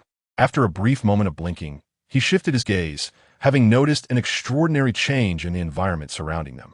The small circle of grass where he and Gwen lay remained unchanged. Yet, astonishingly, the grass within a kilometer radius had grown exponentially overnight, towering from a modest 30 to 40 centimeters to several meters high. Soaring into the sky for a better view, Noah discovered that the transformation was confined to their immediate vicinity, while the areas beyond remained untouched. What on earth is happening? He pondered, bewildered by the sudden alterations. He had merely fallen asleep in a daze the previous day, only to awaken to such an unusual phenomenon. This change felt oddly familiar, as though he had encountered a similar scene before. With a gesture, he opened his palm and summoned a green rune into existence. Could it be your doing, Resolute Rune? Upon invoking the rune, Noah sensed an unfamiliar connection that felt more intimate than before. He realized he was but a step away from mastering the Resolute Rune completely. To his astonishment, an evening spent stargazing had plunged him into a state akin to enlightenment, deepening his bond with the rune. Such an occurrence was truly remarkable. In the past, Noah would never have entertained the notion of an epiphany. He had whimsically decided to bring Gwen to this splendid land of Huaxia, and unexpectedly, he had reaped such benefits. As he savored the newfound strength coursing through his body after a night of deepening his connection with the rune, he flexed his hand, marveling at the powerful muscles that lay beneath the surface. The extraordinary changes around him were a consequence of the Resolute Rune's potent energy dissipating slightly into the environment. Moreover, Noah discovered that, perhaps subconsciously, Gwen, who lay beside him, had also absorbed some of the rune's energy, significantly enhancing her physical resilience. He knelt down and playfully pinched her cherubic face, teasingly referring to her as Chubby Gwen. "Hey, what are you doing?" Gwen protested, pushing away his mischievous hand while rubbing her sleepy eyes. "Where are we?" Still in a state of confusion, her azure locks adorned with stray blades of grass. She recalled the events of the previous night. "Noah, why do we fall asleep here?" Gwen stretched lazily, her loose cotton coat unable to conceal the captivating silhouette of her upper body. The graceful curves drew a slight blink from Noah. An unexpected incident had occurred yesterday, yet it seemed fortuitous. Gwen was beginning to appreciate the changes in her own physique. Noah's gaze drifted upward to meet her face. "Changes? Hey!" At his words, Gwen raised her arm, the sleeve of her coat slipping down to reveal her fair wrist. She examined the back of her hand before turning it to inspect her palm. After a moment of contemplation, she clenched her fist and swung it downward. Bang! Her delicate, fair fist, despite its appearance, contained remarkable strength, causing a slight crack to form in the ground beneath her. Gwen lifted her fist, brushing off the dirt clinging to it. Her once pristine skin now slightly flushed from the exertion. "Wow, it seems my strength has increased," Gwen exclaimed with excitement. "Noah, did you do this?" Noah, observing her exhilaration, glanced at the swirling green rune in his hand and replied, "Something like that. We fell asleep here last night because of it." He recounted the reason for their slumber, clarifying that it was not enforced. His senses would awaken him if any threats approached. Fortunately, the area had been secure, with even the small insects of the grass driven away by Noah's presence, resulting in a patch of untrampled greenery. "Yes, that's wonderful. Now I can join you and Sister Lysandra in better protecting this world," Gwen declared. She had taken note of Noah's frequent discussions regarding the future of their world. Yet he had assured her that the crises could be resolved with his strength alone, sparing her from such battles. Gwen understood that her own powers were limited, and Noah might be concerned for her safety, especially given that these threats involve tyrants capable of annihilating half the universe, dimension-controlling deities, and enemies the size of planets. Although Gwen was unfamiliar with these foes, their formidable nature was unmistakable. Nonetheless, Gwen harbored a desire to assist Noah, for he and Lysandra were her only family in this world. The enhancement of her abilities filled her with joy, with newfound strength. Perhaps she could be of help to Noah and Lysandra, both of whom were incredibly powerful. "Noah, can we come here to sleep more often?" Gwen suddenly asked, a hint of shyness in her tone. Noah raised an eyebrow, pondering the ambiguous nature of her words, yet he discerned her intentions from her previous statement. Noah resolutely absorbed the rune into his being and then said, "Gwen, I will teach you a method to harness magical energy at home, allowing you to continuously enhance your powers." Ever since studying the magic of Camartage, Noah had acquired a wealth of useful knowledge, which he skillfully integrated, improving his own training regimen derived from Yasuo, significantly increasing the efficiency of magical absorption. He decided to impart this training technique to Gwen upon his return, having observed her inclination towards a more reclusive lifestyle, which seemed to suit her well. Since Gwen expressed a desire to enhance her strength, Noah was more than willing to assist, planning to craft a unique source plan battle armor for her, as the augmentation provided by such armor was substantial, even before her magical training reached a certain level. Moreover, Noah had another intention. Having nearly mastered the Resolute rune, he could achieve many feats. Upon returning, he aimed to transform the estate into a sanctuary brimming with magical energy, enabling them to enhance their powers simply through sleeping and breathing at home. "Yes," Gwen nodded, glancing at her surroundings, now noticing how tall the grass had grown. Noah prepared to depart, but had one more task to accomplish before leaving. He extended his palm, and from the lush grass, vibrant green life energy emerged, originating from the insects that had also absorbed the life force of the Resolute rune and had grown in size. The drained insect carcasses turned gray and faded away among the grass. Satisfied, Noah observed the spherical mass of life energy forming in his hand, unwilling to let it escape, as it could disrupt the ecological balance and potentially harm others. Gently squeezing, he absorbed the green energy into his being before opening a portal and beckoning Gwen to return home. As for the towering grass, he chose not to intervene, knowing it posed no threat. He had confirmed that no mutated man-eating plants lurked there. This patch of grass could serve as a fascinating subject for the show Closer to Science. Noah recalled the existence of the Spear Bureau in the vicinity, although he was not well acquainted with it. However, he remembered that Lysandra had collected some information regarding it, and he resolved to investigate further when time permitted, leaving the Spear Bureau to ponder the mysteries of the area. Chapter 136. The encounter of the leader. Finally, they emerged. It was midnight, with the half-moon hanging high, its light obscured by dense clouds, casting the wilderness into an unusual darkness devoid of the moon's glow and the city's dazzling neon lights. The leader finds himself in a desolate wilderness, far removed from densely populated urban areas, though several villages the landscape, dispelling the notion of complete desolation. He contemplates departing from human habitation in search of a place to recuperate. After a day and night of relentless flight, he has traversed from New Mexico into Texas. Despite his severely weakened condition, suffering from excruciating headaches that impede prolonged movement, he had the foresight to bring along several mutated creatures during his escape from the former base. While navigating underground, he relied on the strength of these larger mutated beings to hasten his journey, allowing him to cover an entire state within a day and night. As he rides atop one of the mutated creatures, his throbbing headache renders him oblivious to the passage of time, yet as the pain eventually subsides, he seizes the opportunity to ascertain his location. He has commanded the creature beneath him to continue moving forward, guided by certain markers within the underground passages. He realizes he has indeed arrived in Texas. Upon receiving this revelation, he estimates that he is sufficiently distanced from the former base, deeming it prudent to surface, as traveling above ground would facilitate his escape more effectively. The winding underground tunnels severely hinder his speed. He alters his escape route, emerging from the subterranean labyrinth to the surface, where the dim moonlight provides an ideal cover for his journey, minimizing the risk of detection. However, to his astonishment, shortly after ascending, he receives word from the mutated creature he dispatched ahead to scout that a group of unidentified armed personnel is conducting a search in the vicinity. This information momentarily leads him to suspect that he has been discovered by either the Wind Swordsman or Banner. However, based on the intelligence relayed by the mutated creature. These armed individuals do not appear to be affiliated with the Wind Swordsman. Intrigued, he wishes to uncover the purpose of their presence in this area. He harbors no fear of these individuals, for only beings of the caliber of Hulk or the Wind Swordsman instill apprehension in him, especially considering the formidable, mutated creatures concealed within the shadows.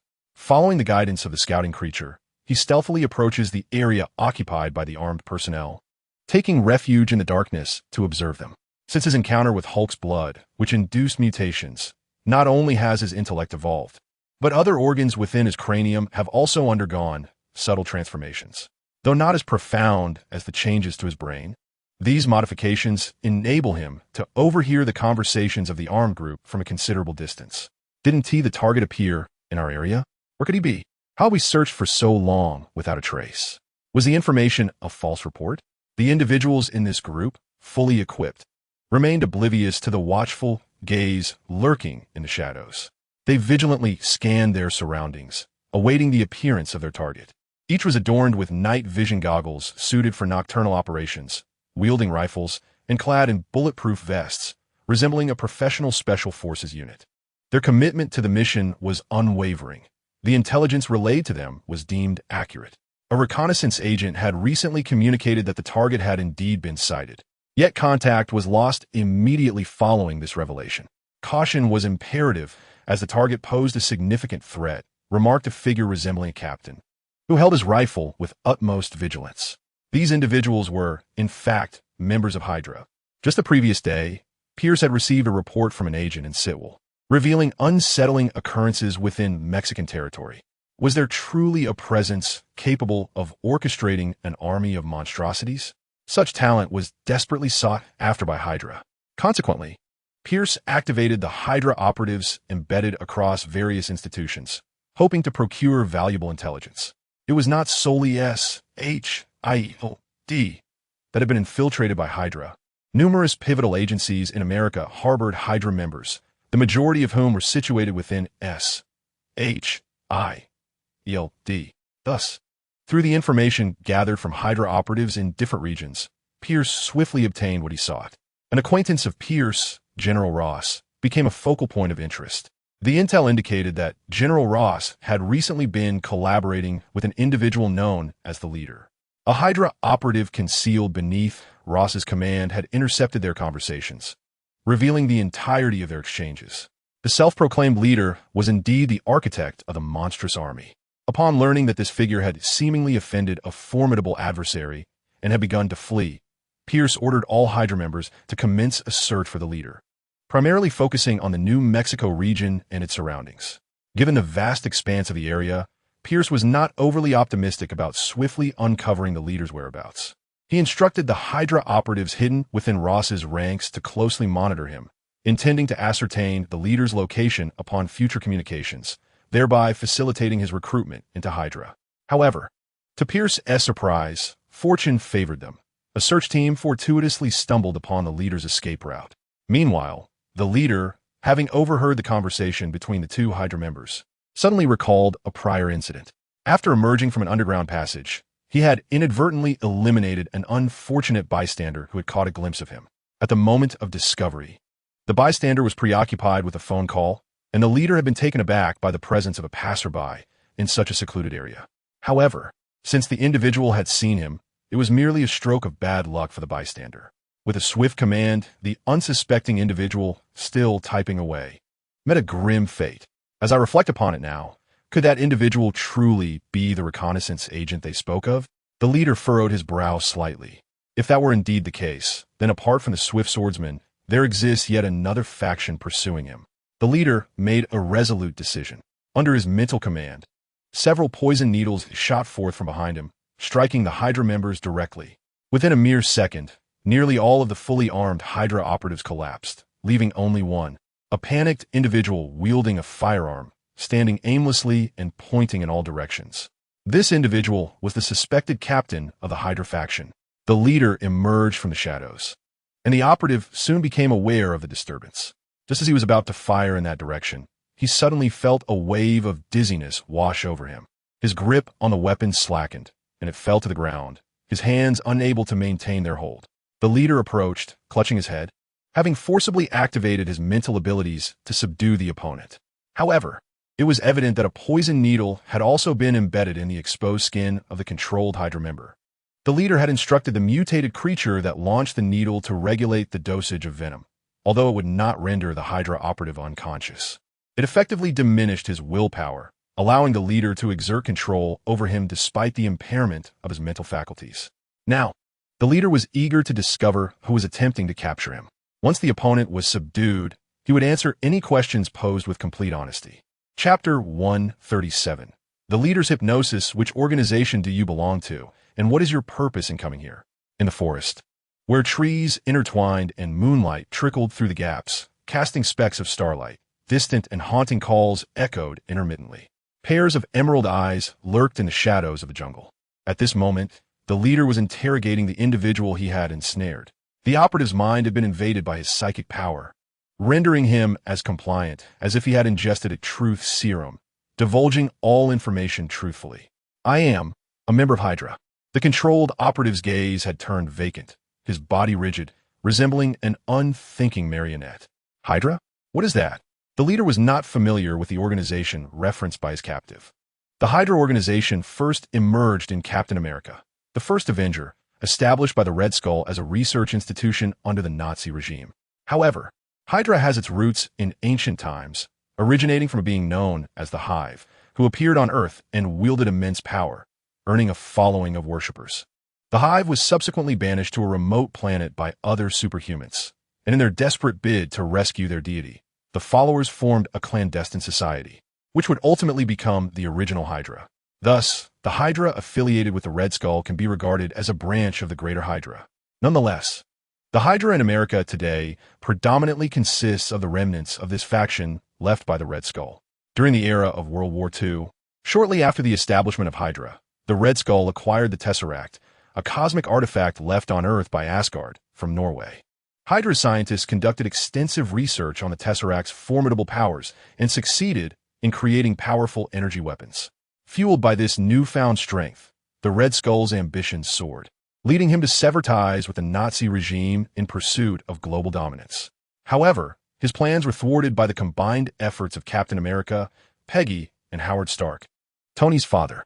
At that time, Hydra appeared to have been eradicated, but in the aftermath of the war, the newly formed SHLD recruited a significant number of German scientists, including Arnim Zola, one of Hydra's own.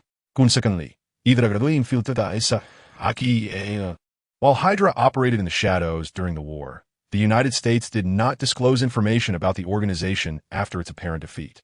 Thus, only a select few within the government, military personnel, and those who had directly encountered Hydra were privy to the organization's true nature. Now, when the leader heard the name Hydra, he was initially unaware of its implications and pondered whether it might be a terrorist group or a cult. However, upon reflection, he deemed it improbable that such an organization could possess the level of militaristic power necessary to operate so brazenly within American borders. Observing the equipped individual before him, the leader inquired once more, what is Hydra? Hydra is a great organization. We will seize control of this world, bringing justice and balance, the Hydra member stammered. Enough with your absurd ideals.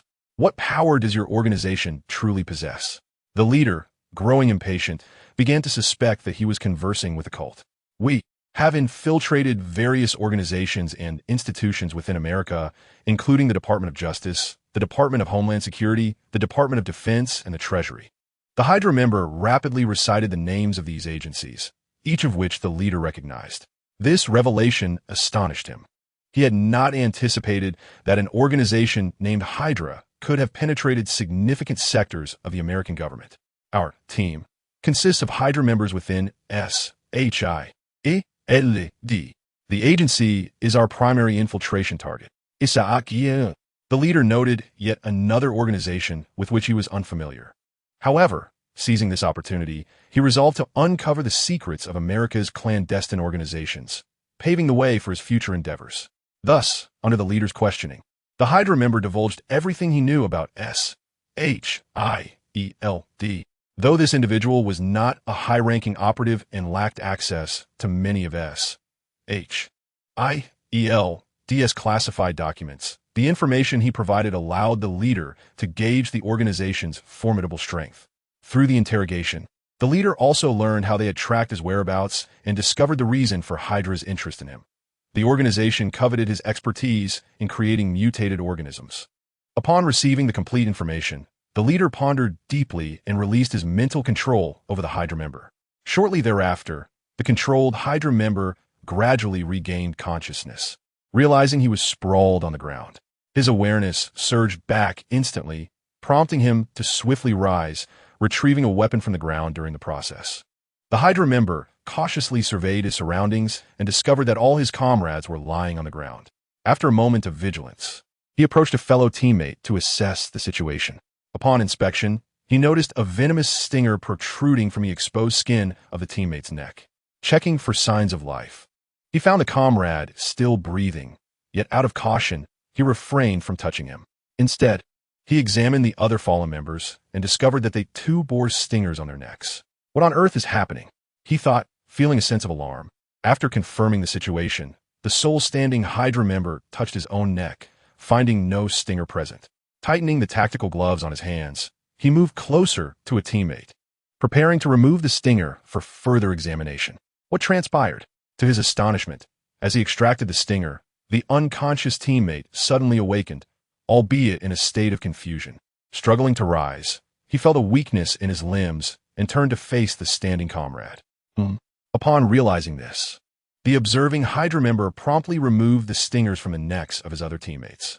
As the stingers were removed, all the fallen Hydra members gradually regained consciousness. After a brief moment of rest, their strength began to return, and they inquired about the situation from their leader, who had also been under control. Just as the leader began to explain his ignorance of the circumstances, the sound of crunching leaves echoed, and footsteps approached them. The group, still in conversation, swiftly raised their weapons, aiming towards the source of the sound. Who goes there? The leader, observing several red dots appear on his body, remained unfazed and calmly walked towards them. Have you not been searching for me all along? He stated, stopping 10 meters away, hands clasped behind his back, with an air of tranquility. Chapter 138. The leader, long live Hydra. Have you not been searching for me all along? The leader reiterated, hands behind his back, maintaining a composed demeanor. In the dim moonlight filtering through the forest, the Hydra members struggled to discern the identity of the figure before them, only able to see that the head appeared unusually swollen. Was he wearing a helmet? The leader approached slowly, glancing at the red dots on his body. Also, I do not appreciate being aimed at with weapons. As his words fell, several figures darted from the shadows behind him with remarkable speed, leaving the Hydra members unable to comprehend the scene, only hearing the sound of slicing air. However, they had no time to ponder the nature of their predicament, for each of them was suddenly confronted by a sharp claw poised against their necks. Cold sweat beaded upon the foreheads of several Hydra members as they were haunted by the foul breath that brushed against their ears, sending shivers down their spines. The keen pressure of the claws at their throats rendered them utterly motionless, prompting a tacit agreement to lower their firearms. Ah, splendid, the leader remarked with satisfaction, clapping his hands. The aberrant creatures that had been lurking behind the Hydra members retracted their claws and leapt back into the thicket, vanishing into the shadows. The Hydra members, sensing the lethal threat at their necks recede, finally relaxed their taut nerves and exhaled deeply. The leader, observing their shaken state, commanded, "Take me to your superior." Just as they began to breathe a sigh of relief from the departure of the terrifying presence, the leader's words struck their ears. The members exchanged glances, their mutual understanding conveyed, even without the aid of night vision, to see one another's expressions. Turning their attention to the individual who appeared to be their target, they noted his exceptionally large head, confirming the intelligence they had received from Ross. Thus, they acquiesced to the leader's request, escorting him to their superior, which had been their original mission. With a rustling sound akin to a migration of a great herd above them, the leader made a gesture after their agreement. The commotion in the dense foliage overhead startled the recently frightened Hydra members, who instinctively aimed their weapons at the source of the noise, still shaken by their earlier experience. The leader wore a contented expression, urging them to hasten their pace. In the wake of acquiring all the information from the controlled Hydra member, he fell into deep contemplation. Once those individuals regained consciousness, he resolved to strategically exploit this unexpected assistance, harnessing the power of Hydra to amass strength for his impending vengeance against the Wind Swordmaster. Given the adversary's current display of might, it was evident that he was not easily vanquished. The leader had already witnessed this when he infused his mental energy into the mutated bird. The Wind Swordmaster possessed not only formidable technological prowess, but also a mental ability that rivaled, no, surpassed, his own. Thus, he recognized the necessity of utilizing Hydra's resources to expedite his quest for retribution and the acquisition of the Hulk's power. Hydra required his expertise, while he in turn needed their resources for his research and experimentation. To him, Hydra represented a partnership of greater value than Ross. The most significant asset he had obtained from General Ross was the research data pertaining to the super soldier experimentation, which he had successfully acquired during their collaboration. Thus, Ross had outlived his usefulness to him. To the leader, the organization known as Hydra was precisely to his taste. He harbored another ambition. After joining Hydra, he intended to harness his psychic abilities, perhaps granting him the opportunity to seize control over this formidable organization. The captain of the Hydra squad retrieved a communicator to report their situation, detailing the appearance of the mission target, the demands of the adversary, and even the mutated creature they had yet to lay eyes upon. After receiving explicit instructions, he led his team, along with the eerie, emerald-eyed mutated beings lurking in the thickets, to the designated assembly point above. As for the events that transpired after the leader's escape, Noah was, of course, oblivious. At that moment, Noah and Gwen had just returned from a portal, having spent a night in Huaxia. However, upon their return to the manor, due to the time difference, it was still night in America. Nonetheless, for the two who had already rested, sleep was not on the agenda for the evening. Gwen intended to retreat to her room to retrieve the tomes of magical knowledge that Noah had previously given her, determined to immerse herself in the study of magic. At present, her foremost desire was to master the portal magic that Noah had just demonstrated, for with such power, she could traverse the globe at will. Noah, I shall return to my studies now. See you tomorrow. Observing Gwen skip back to her room, Noah felt a wave of satisfaction wash over him, akin to a proud parent witnessing their child embrace the joy of learning. Returning to his thoughts, he realized there were numerous tasks awaiting his attention. First and foremost, he had yet to finish perusing the ancient texts he had retrieved from Kamartaj. He had only completed one tome on portal magic, and that was far from finished. Then there was the matter of transforming the manor's environment, a notion that had recently sprouted in his mind while in Tibet. He envisioned upgrading the manor into a sanctuary rich with potent magical energy. Having devised a plan for the latter part of the night, Noah still had one more endeavor to pursue. He opened a portal to the island base, intent on checking in on Banner's progress. Previously, he had encouraged Banner to rest, and he suspected that by now, the scientist would have awakened. Indeed, as Noah stepped through the portal, he found Banner diligently working in the laboratory. His portal led directly to the lab, allowing him to witness Banner's activity immediately upon arrival. The engrossed Banner, upon hearing the sound of the portal's activation, turned to face Noah. "Good evening, Dr. Banner," Noah greeted. "Good evening, Lee," Banner replied with a smile upon seeing Noah. The laboratory, enhanced by technology, maintained a bright ambience and a comfortable temperature. Noah approached Banner, observing the work at hand, which was the anticipated upgrade of the gamma energy detector. "How is the progress on the gamma detector, Dr. Banner?" Noah inquired. "It's going well. Previously, due to time constraints, we weren't able to refine it meticulously, so there are numerous areas for improvement. After this modification, the detector's search range will be broader and more precise." Banner spoke with fervor regarding the experiments, his tone remarkably buoyant. "If they were to join us in our research, the progress would undoubtedly accelerate significantly. However, Dr. Banner, I am currently unable to lend my hand as I have pressing matters to attend to. Nevertheless, once I resolve those issues, I will have the leisure to collaborate with you," Noah stated, having come to observe Banner's work progress, with plans to return his studies and revise his environment later. "Very well, but you must act swiftly. By the next time you visit, I may have already completed these tasks," Banner replied with a smile before diving back into his work. Until next time. Chapter 139. Tracking Magic. A thunderous roar erupted from the seaside estate in Manhattan, akin to a violent thunderclap, followed by a blinding light radiating from the manor. The estate, distanced from the urban landscape and devoid of neon embellishments, lay shrouded in darkness. Yet under this luminous display, the surroundings illuminated as if it were midday. The brilliance intensified, evolving into a column of light that surged skyward. Should such an event transpire, it would undoubtedly draw the gaze of the outside world, a scenario Noah was determined to avert. Bathed in the radiance, Noah reached out to grasp the rune suspended in the air, emanating a terrifying energy. The dazzling light was a result of the resolute rune unleashing an immense force in an instant. Upon Noah making contact with the resolute rune, the outwardly spreading energy swiftly reversed course under his will, as if time itself had rewound, the light converging back into the rune like a whirlpool. The emergence and disappearance of the light seemed to occur in an instant, and had any onlookers witnessed this spectacle, they would have presumed themselves to be hallucinating.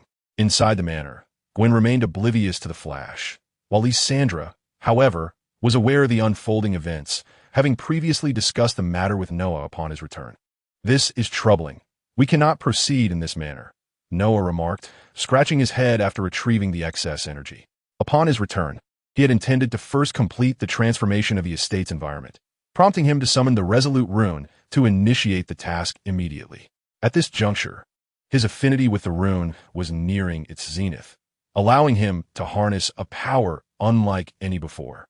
When Noah initially acquired the rune, his strength was insufficient to wield the complete world rune, necessitating the system to restrain its power. This suppression, originating from the system, would gradually diminish as Noah's mastery over the rune increased until it eventually merged entirely with him, revealing the rune's full potential. Currently, if one were to quantify Noah's control over the rune, it would approximate a score of 95, just a step away from complete mastery, and even at this level, he was capable of unleashing the vast majority of the rune's power. After summoning the rune, Noah was indeed aware that enhancing his control over it would unleash a more formidable power. Thus, he approached the energy output with utmost caution. However, it was evident that Noah had underestimated the might of the nearly perfected rune of determination. Despite his best efforts to regulate the magical energy it released, the immense force of the green rune burst forth unexpectedly. This overwhelming power threatened to cause disturbances not only in New York, but also in the surrounding cities. Fortunately, Noah possessed extraordinary reflexes. Upon sensing the anomaly, he swiftly grasped the rune, channeling the energy back into it. Merely releasing energy did not seem to be sufficient for transforming this place into a sanctuary for cultivation. Noah realized he had perhaps been a tad too hasty. Clearly, this was a matter that could not be resolved in a short span of time. Pondering this, he concluded that he needed to seek solutions from Heimerdinger. Continuous magical release would not create a concentrated magical environment, as the energy would dissipate and spread. What Noah needed was a mechanism to prevent this loss of magical energy, akin to a dam that halts the flow of a river in a reservoir. He believed that Heimerdinger would possess the means to achieve this. Heimerdinger was renowned for its powerful barrier techniques, capable of utilizing the three sanctums on Earth to establish a protective barrier for the planet. Noah was eager to learn and draw inspiration from this technique to create a barrier that could gather magical energy, thus fulfilling his vision of establishing a sanctuary for cultivation. For now, he resolved to finish reading those books and inquire further during his next visit to Heimerdinger, observing the vibrant rune of determination pulsating with magical energy. Noah reflected on his intentions. Yet, he did not rush to retract the rune into his body. Instead, he allowed it to hover beside him, gradually releasing its magical energy. After the recent incident, Noah had come to understand the rune's immense power. Initially unfamiliar, he now felt fully capable of controlling the magnitude of its energy release. Although the slow release could not indefinitely concentrate the energy in one place to create a rich magical environment, it would gradually transform the surrounding atmosphere, infusing the earth with magic akin to that of Ionia in the rune continent. Once the rune was suspended beside him, Noah returned to the spot where he had been reading. Blitz, unfazed by fatigue, refilled Noah's teacup and picked up the unfinished tome, The Door of Mysteries. Noah resumed his perusal of the ancient text, this time intending to accelerate his reading pace to locate the information he needed before delving into the subjects that piqued his interest. In the tranquility of the night, the living room was suffused with gentle lighting, an adjustable feature Noah had implemented after acquiring the estate. The ancient tomes lay stacked upon the table, their spines adorned with gilded titles that shimmered under the illumination. The night was profoundly tranquil, apart from the rustling of pages turned by Noah. The gentle whispers of Gwen drifted from the rooftop, suggesting that he was not the only one ardently immersed in study. Several hours later, Noah finally closed the last of the ancient tomes, having diligently perused nearly half a meter's worth of texts. Meanwhile, Gwen had succumbed to slumber 2 hours prior, her soft snores echoing in the silence. Noah reflected that the journey to academic excellence was indeed a formidable one, although he had vowed to hasten his reading pace.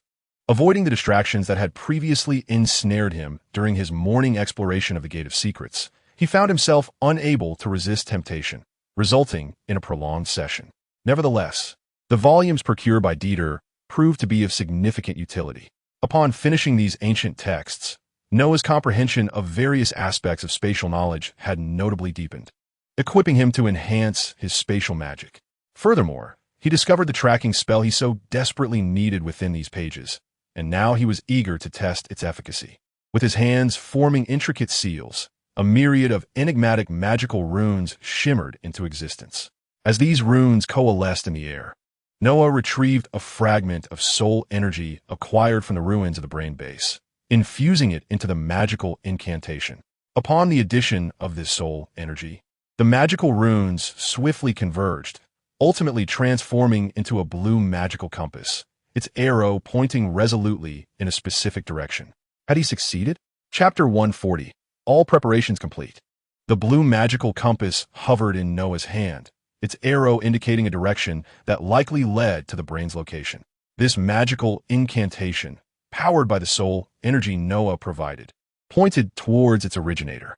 Noah examined the compass, noting that its form was not the original design of the spell, but rather a construct of his own creation. Holding the compass before him, he scrutinized its guidance, then stepped outside, utilizing his magical energy to levitate into the sky. To the southwest, he surmised he had not strayed far from his original position. Observing the direction of the arrow, he deduced that the brain was still within the vicinity of New Mexico. This revelation offered a solution to the predicament. However, he felt compelled to check on Banner's progress.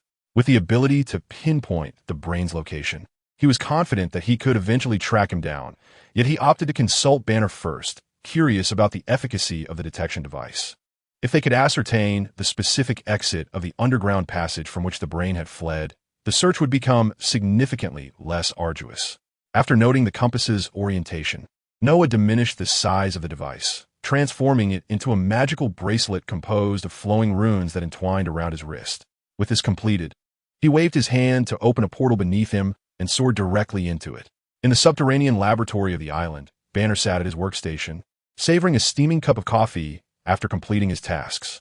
As Banner was savoring a long-awaited moment of respite, an unusual portal materialized before him. Unlike any he had encountered before, this portal was horizontal, suspended in midair. Upon its opening, Noah's figure descended gracefully. "You can still fly?" Banner initially felt little surprise at Noah's unconventional appearance, for in his recollection, Noah was the sole individual who traversed through portals. He merely mused on the myriad ways his companion could manifest. However, his attention was soon drawn to Noah, who appeared to float effortlessly without any visible apparatus to aid his levitation. "Did you not know I could fly?" Noah queried, crossing his arms over his chest, a blue runic bracelet coiling around his wrist as he hovered closer to Banner. "Of course I didn't.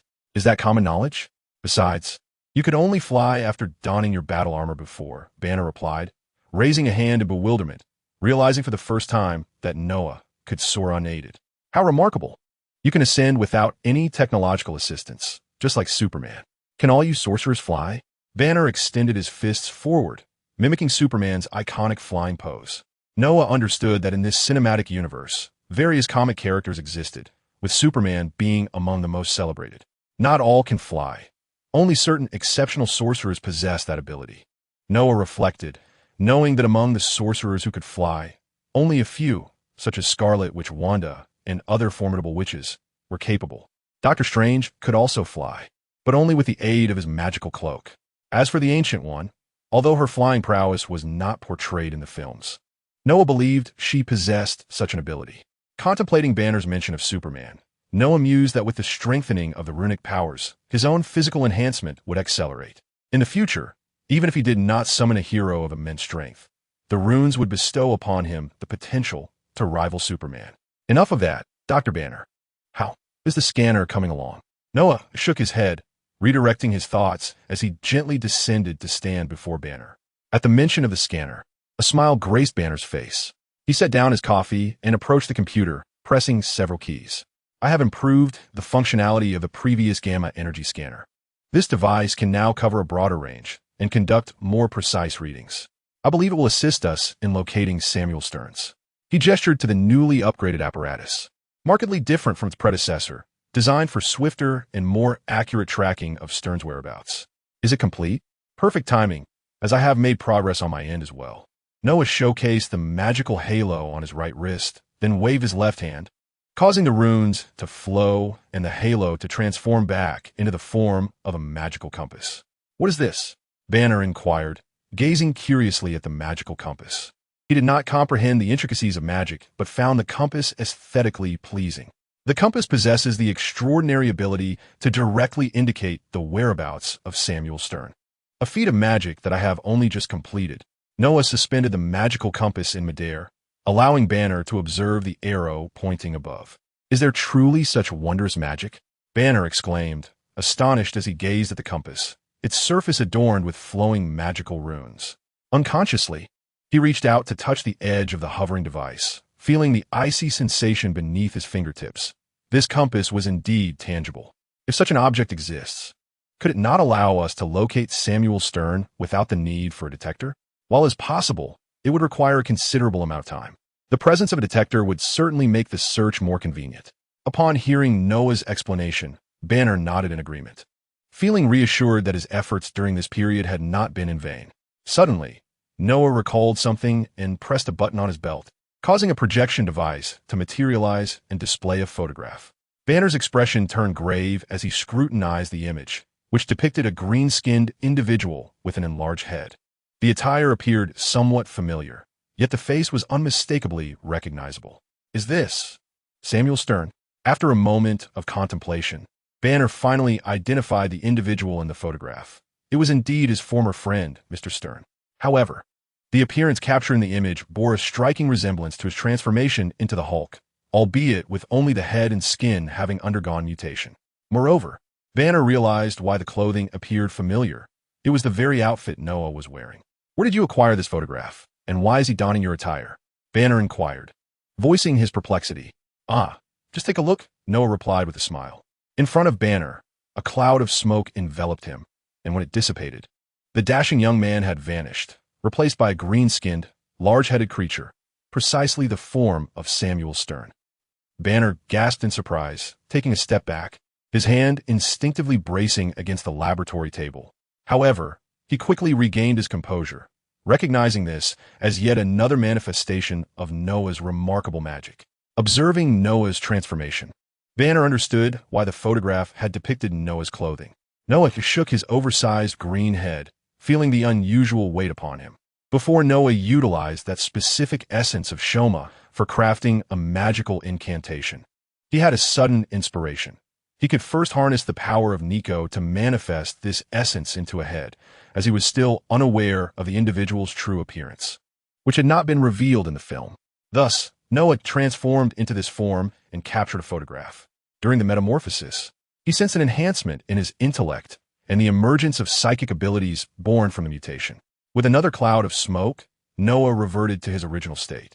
Dr. Banner, time is of the essence. We must commence without delay, lest this fellow escapes our grasp. Noah resolved that today he must confront the troublesome entity known as the leader. The task had lingered for far too long. Chapter 141, In Search. We succeeded. We have located it, Banner exclaimed joyfully. The latest scanning device had detected the traces left by the leader during its escape, although some time had elapsed, causing the residual gamma energy to gradually dissipate. The escape route through the underground tunnels had significantly slowed this dispersal. Even after more than a day, their traces remained detectable. Moreover, Banner had identified another crucial detail. There was not just one source of gamma energy in the underground passages. It was likely that the leader was accompanied by mutated creatures. He hoped the leader would not allow them to split up, which could obstruct their line of sight. However, Banner's concerns proved accurate. As they followed the gamma residue indicated by the scanner to the exit the leader used to leave the underground passage, the red lines representing gamma energy on the scanner began to disperse after a short distance. "Lee, take a look at this," Banner informed Noah, who stood nearby. "It appears this fellow is quite vigilant," Noah remarked while stroking his chin. "But that is only to be expected. The size of that brain suggests a cunning intellect. The detection methods we employed were likely familiar to him, and he would undoubtedly take precautions against such tactics. Nevertheless, it matters not. He cannot foresee that we possess this," Noah said, revealing the magical glyph on his wrist.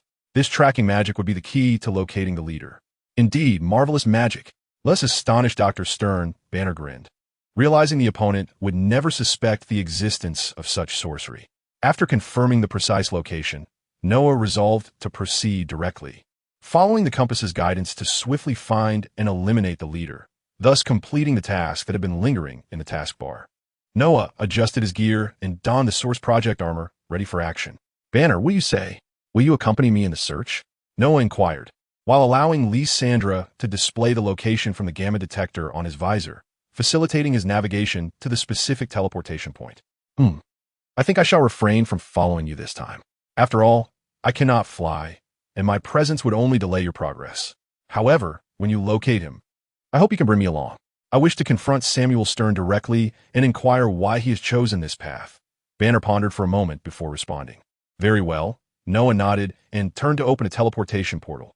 The armor levitated as he soared into the portal.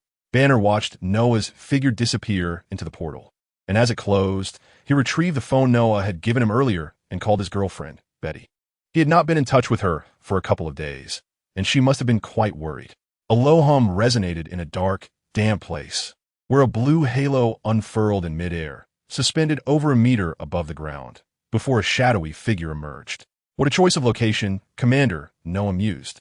Once the halo dissipated, darkness enveloped the area once more.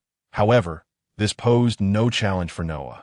Not only did he possess the ability to pierce the veil of darkness with his vision, but his advanced technological helmet also adeptly illuminated his surroundings. He found himself in an abandoned sewer conduit, once utilized for the discharge of wastewater.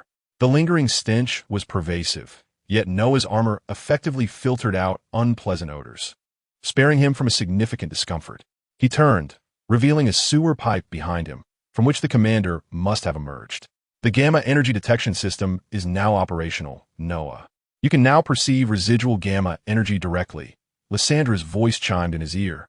After Banner's instrumental modifications were complete, Noah had requested Lysandra to integrate this feature into his armor. Lysandra's efficiency was commendable. She swiftly incorporated Banner's research into the suit, thanks to the ready availability of the detection technology, requiring only minor adjustments. "Thank you, Lysandra," Noah replied, as her light laughter echoed softly in response. Observing the crimson traces displayed on the helmet system, he discerned the commander's escape route. All he needed to do now was follow the red path. Ascending higher, Noah departed from the narrow channel. The area appeared desolate, devoid of any human presence. A thorough scan of his surroundings, however, revealed an unsettling anomaly. There lay a corpse.